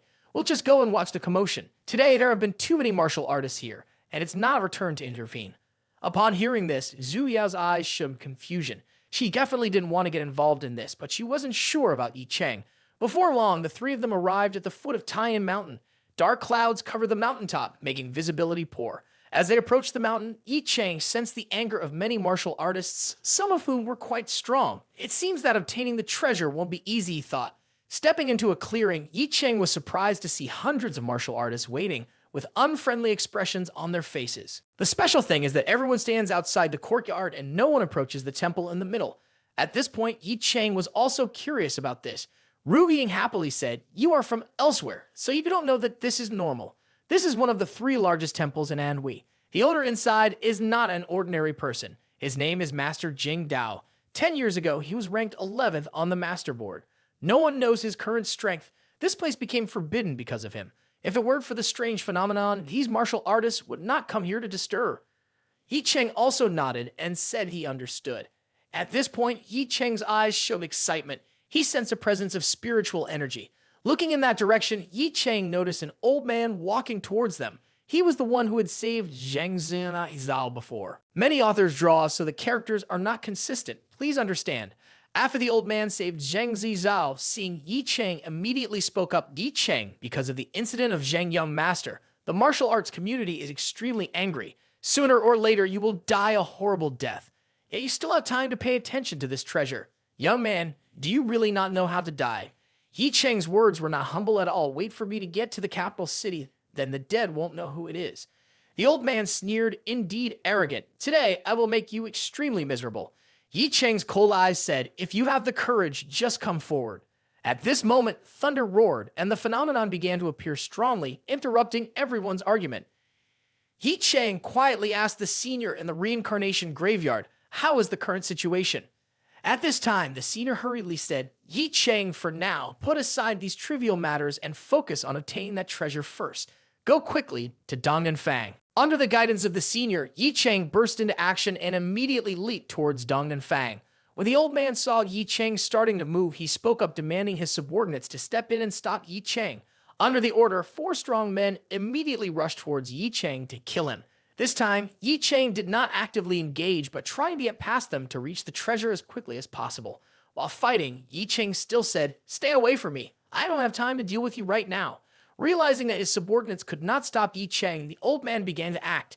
However, before he could make a move, lightning struck down from the sky onto the large courtyard, terrifying everyone. The unlucky ones were immediately struck down by these lightning bolts. The strongman there ran in a panic and shouted, "Oh my goodness! How could there be lightning striking down here?" The old man looked at this scene with concern and said, "That thing is about to appear. No matter what, I must get it. Zhang's actions have angered Zheng Renju. If this fails, I only have one way to go. Surely that thing is falling down, but how can I determine its position? My power and vision are limited. I need to determine a more specific location. This area is too vast." At this moment, a rock enveloped by spiritual energy fell from the sky to the ground and caused a very loud explosion.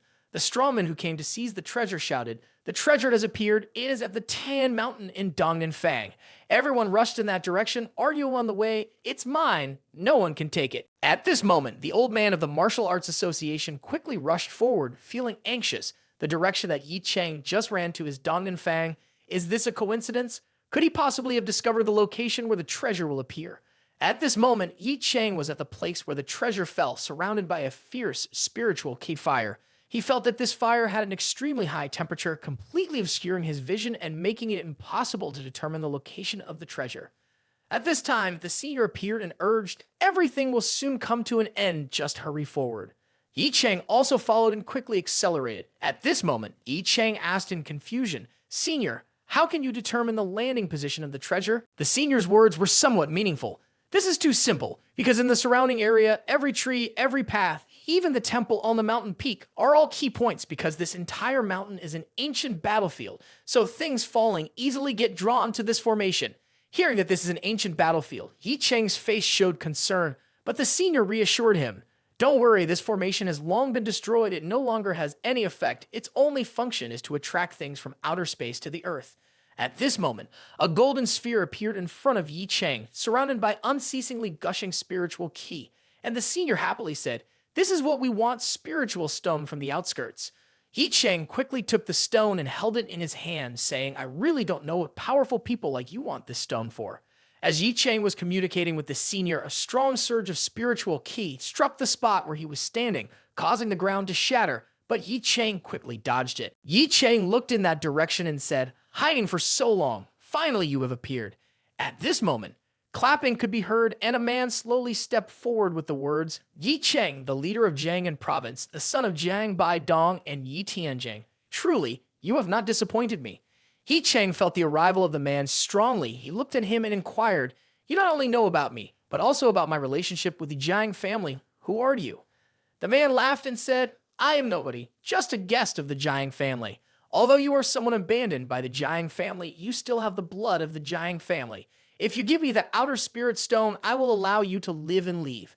Facing those who wanted to take his belongings, Ye Cheng could only talk with the dragon-slaying sword. "Well, whether you can take it or not depends on your strength." After hearing Ye Cheng's words about wanting to take his belongings, excitement appeared on the face of the powerful man.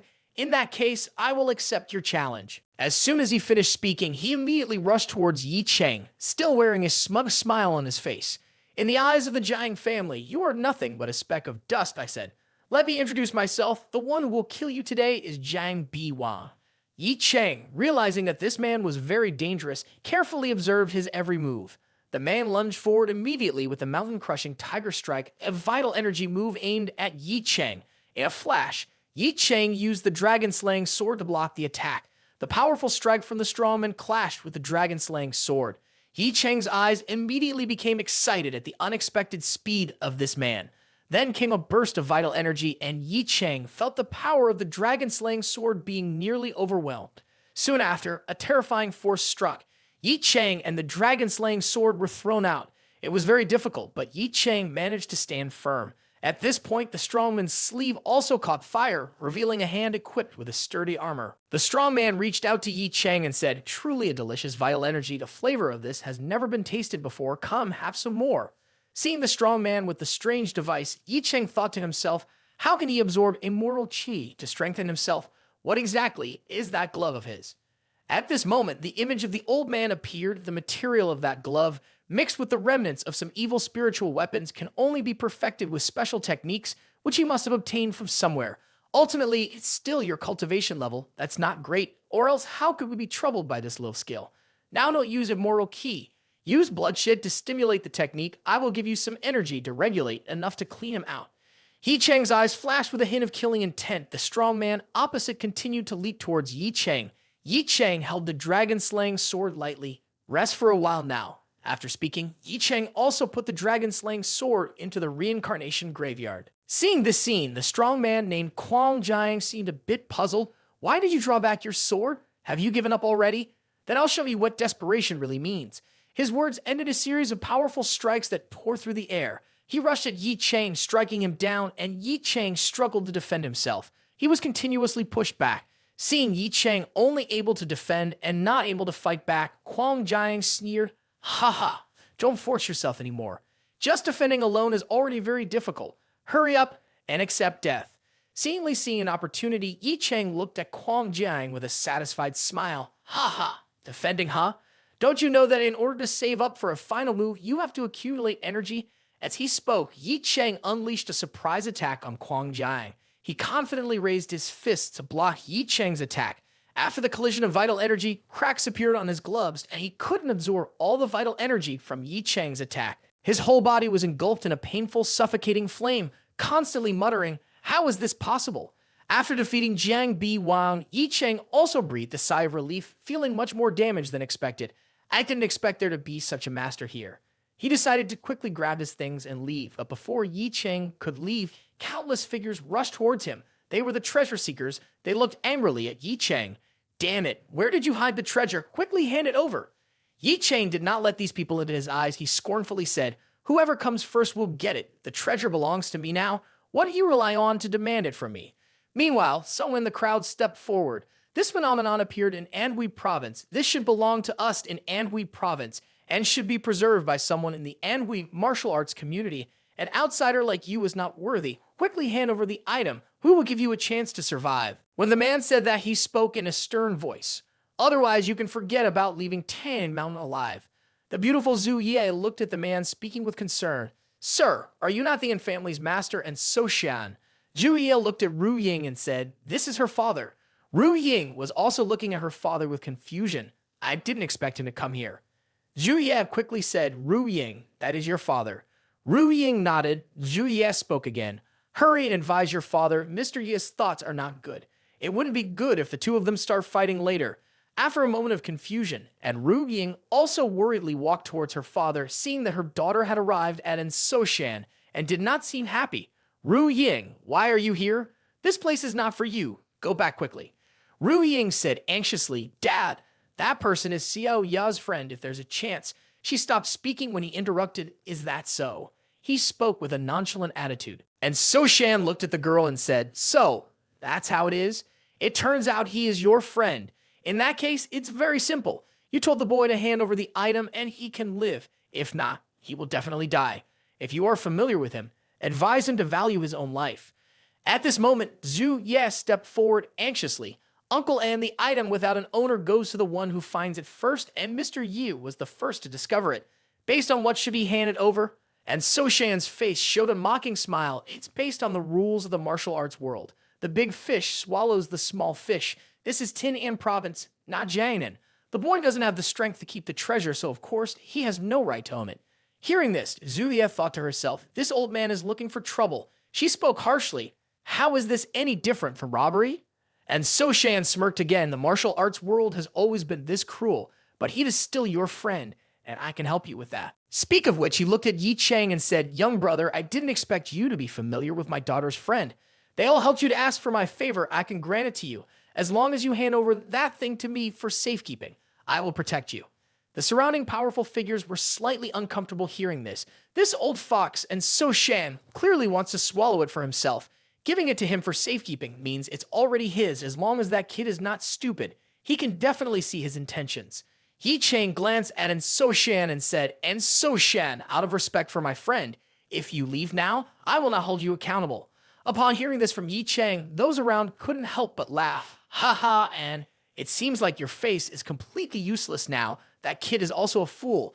Dare to offend the An family before he dies. The An family is the top family in Anhui. He really doesn't need his life anymore." And So Shan's anger showed on his face. "Kid, it seems you still haven't grasped the situation.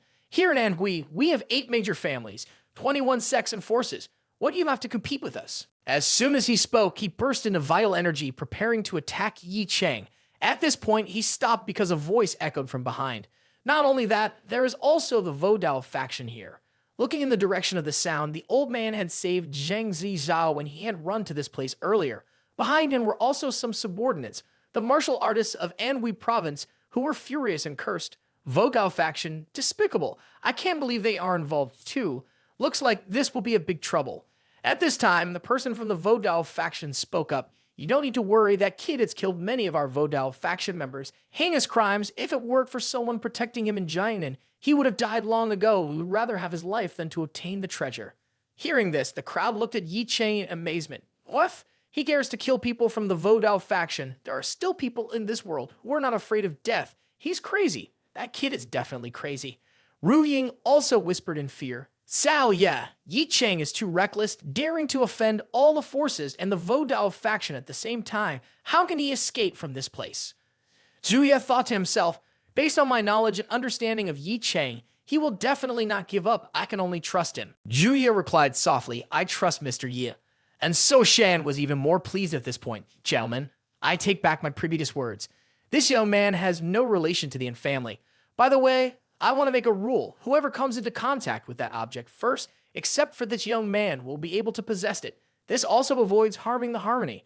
As So Shan finished speaking, 2 figures hurried over to Ye Cheng and laughed loudly. "Ha ha. If that's the case, the Lai family agrees to take the lead."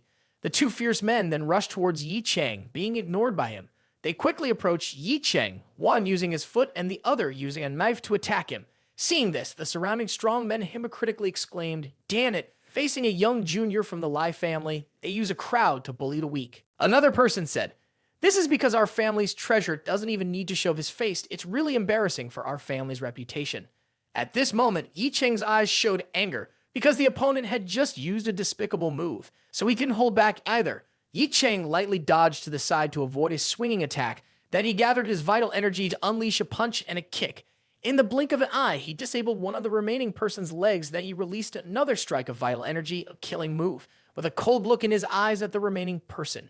Then he gathered the vital energy back into his leg and swept across. Another strong person was about to attack. All of this happened in an instant, making the atmosphere at the scene momentarily quiet, and for a while, the crowd discussed in horror.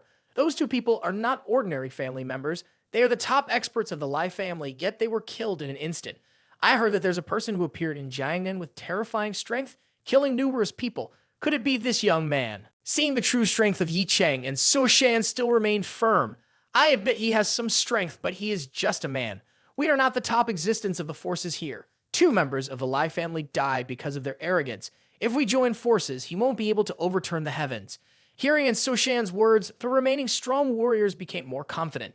They believed that as long as they obtained the treasure from this foreign land, it would be enough to make their family glorious for 100 years. They simultaneously unleashed immoral ki and rushed towards Ye Cheng. With a cold look in his eyes, Ye Cheng summoned the dragon-slaying sword and sighed. "Indeed, greed drives people crazy. If you insist on seeking death, today I will fulfill that wish for all of you." At that moment, a strong warrior used a large whip to attack Ye Cheng. Ye Cheng used his power to shatter the whip with one hand. While the warrior was still in fear, Ye Cheng swiftly swung the dragon-slaying sword to end it. 2 more people immediately rushed forward, but Ye Cheng gently swung his sword to end their lives as well. The remaining powerful names were terrified. What kind of swordsmanship is this so terrifying? Each of the powerful names rushed in and were all destroyed by Ye Cheng. They cried out in fear, "Please don't. They'll kill me. I dare not anymore." But it was all too late. Ye Cheng still strode among the crowd. turning this place into a sea of blood. Each one fell. The survivors were afraid. Those who rushed up were all famous masters, and even one move from him could not be blocked. They were not even left with intact bodies, directly chopped into pieces. The battle at this moment was extremely fierce. In the dust, the sound of shouting, Sin's voice echoed continuously. Master Yi, spare us, we dare not anymore. As long as you spare us, we are willing to be your servants. But in the face of these requests, Ye Cheng still destroyed them. Standing from a distance, the remaining people were afraid. This scene is too terrifying. Those who participated in the battle are all top elites of Anhui, yet were easily killed by a child. If it continues like this, I'm afraid they will all be killed. Although Ye Cheng's strength is very powerful, he cannot win against countless other powerful people. He immediately jumped towards Zhu Ya and grabbed her hand, wanting to take her away from this place. However, as Ye Cheng approached Zhu Ya, a voice came from behind. Want to leave? According to the rules of the Chinese martial arts, we are not allowed. Your clan and does not allow it. The Lin clan also disagrees. Then, a group of powerful people rushed towards Ye Cheng. Ye Cheng saw this and frowned slightly, knowing that he couldn't easily leave. The people from the martial arts organization and other forces attacked Ye Cheng, leaving him no room to argue. Even Instilling made a move, showing his greed. Before Ye Cheng could think much, countless attacks came at him. Ye Cheng used his dragon-slaying sword to defend against the attacks, but the combination of continuous attacks pushed him backwards, and he slammed into the mountain wall, spitting out a large mouthful of blood. Seeing this, and Ru Ying became agitated. You are all leaders of the major clans, but you have turned a blind eye and bullied the weak, joining forces to attack someone secretly. However, she was interrupted by a subordinate of the family who knocked her out. He spoke reluctantly. Miss, please forgive me for the intrusion. You shouldn't have come here. Please take a rest. At that moment, the old man from the martial arts institution stood in front of Ye Cheng very pleased. Haha, your strength is truly extraordinary. You survived our attack, but it won't change your fate. Angry, Ye Cheng knew it would be difficult to fight all of them alone. He saw help from his senior at the reincarnation graveyard, but discovered that his senior was not there. He must have fled. The old man spoke again. If we join forces, can you resist them? Before Ye Cheng could respond, the 10 powerful fighters started to attack him again. With no defensive options left, Ye Cheng unleashed his dragon-slaying sword and poured the remaining spiritual ki into it, causing the sword to glow and emit a powerful surge of energy. Both the old man and Instilling were astonished by this display of strength. Ye Cheng shouted out bloody loudly. Then a burst of sword energy was struck out. The ground seemed to be torn apart along the path of the sword. The people from Instilling were knocked out, injured not lightly. Those with weaker cultivation immediately turned into a bloody mess without a trace. On the ground, the old martial arts master looked at Ye Cheng in a very pitiful way, his eyes still showing clear fear. Ye Cheng was still standing there, but his current strength was not much, just not yet, at the point of running out of power. Zhu Ya hurriedly ran to Ye Cheng's side and asked a redundant question. Ye Cheng, are you okay? Don't scare me. Ye Cheng laboriously said, I'm fine. This is a full-force attack that I have spent all my energy on, leading to a huge consumption. I can't even do something as simple as taking medicine to drink. At this time, Instilling and the old martial arts master slowly got up and walked towards Ye Cheng. It seemed that after Ye Cheng's attack, only the two of them survived. The old martial arts master of the Martial Arts Association said, that kid is now no longer capable of resisting. His fate is in my hands. The rest is up to you to deal with. And Instilling nodded in agreement, and he advanced towards Ye Cheng. At this point, Zhu Ya stepped forward and said, aren't you all ashamed at all? So many of you are going up against a junior like this. If you want to harm him, you'll have to kill me first. And Instilling, in anger, slapped Zhu Ya, causing her to fall to the ground. He said with disdain, you little wretch, I almost died at his hands. And here you are, talking shamelessly with me about respect and honor. Is appearance more important than life? Nearby, an elderly martial arts master brandished his sword towards Ye Cheng and said, ha ha, Ye Cheng, you have killed many members of the martial arts community, even acting against Zheng's young master. Today, I will take your head to the capital city to appease the anger of the leader.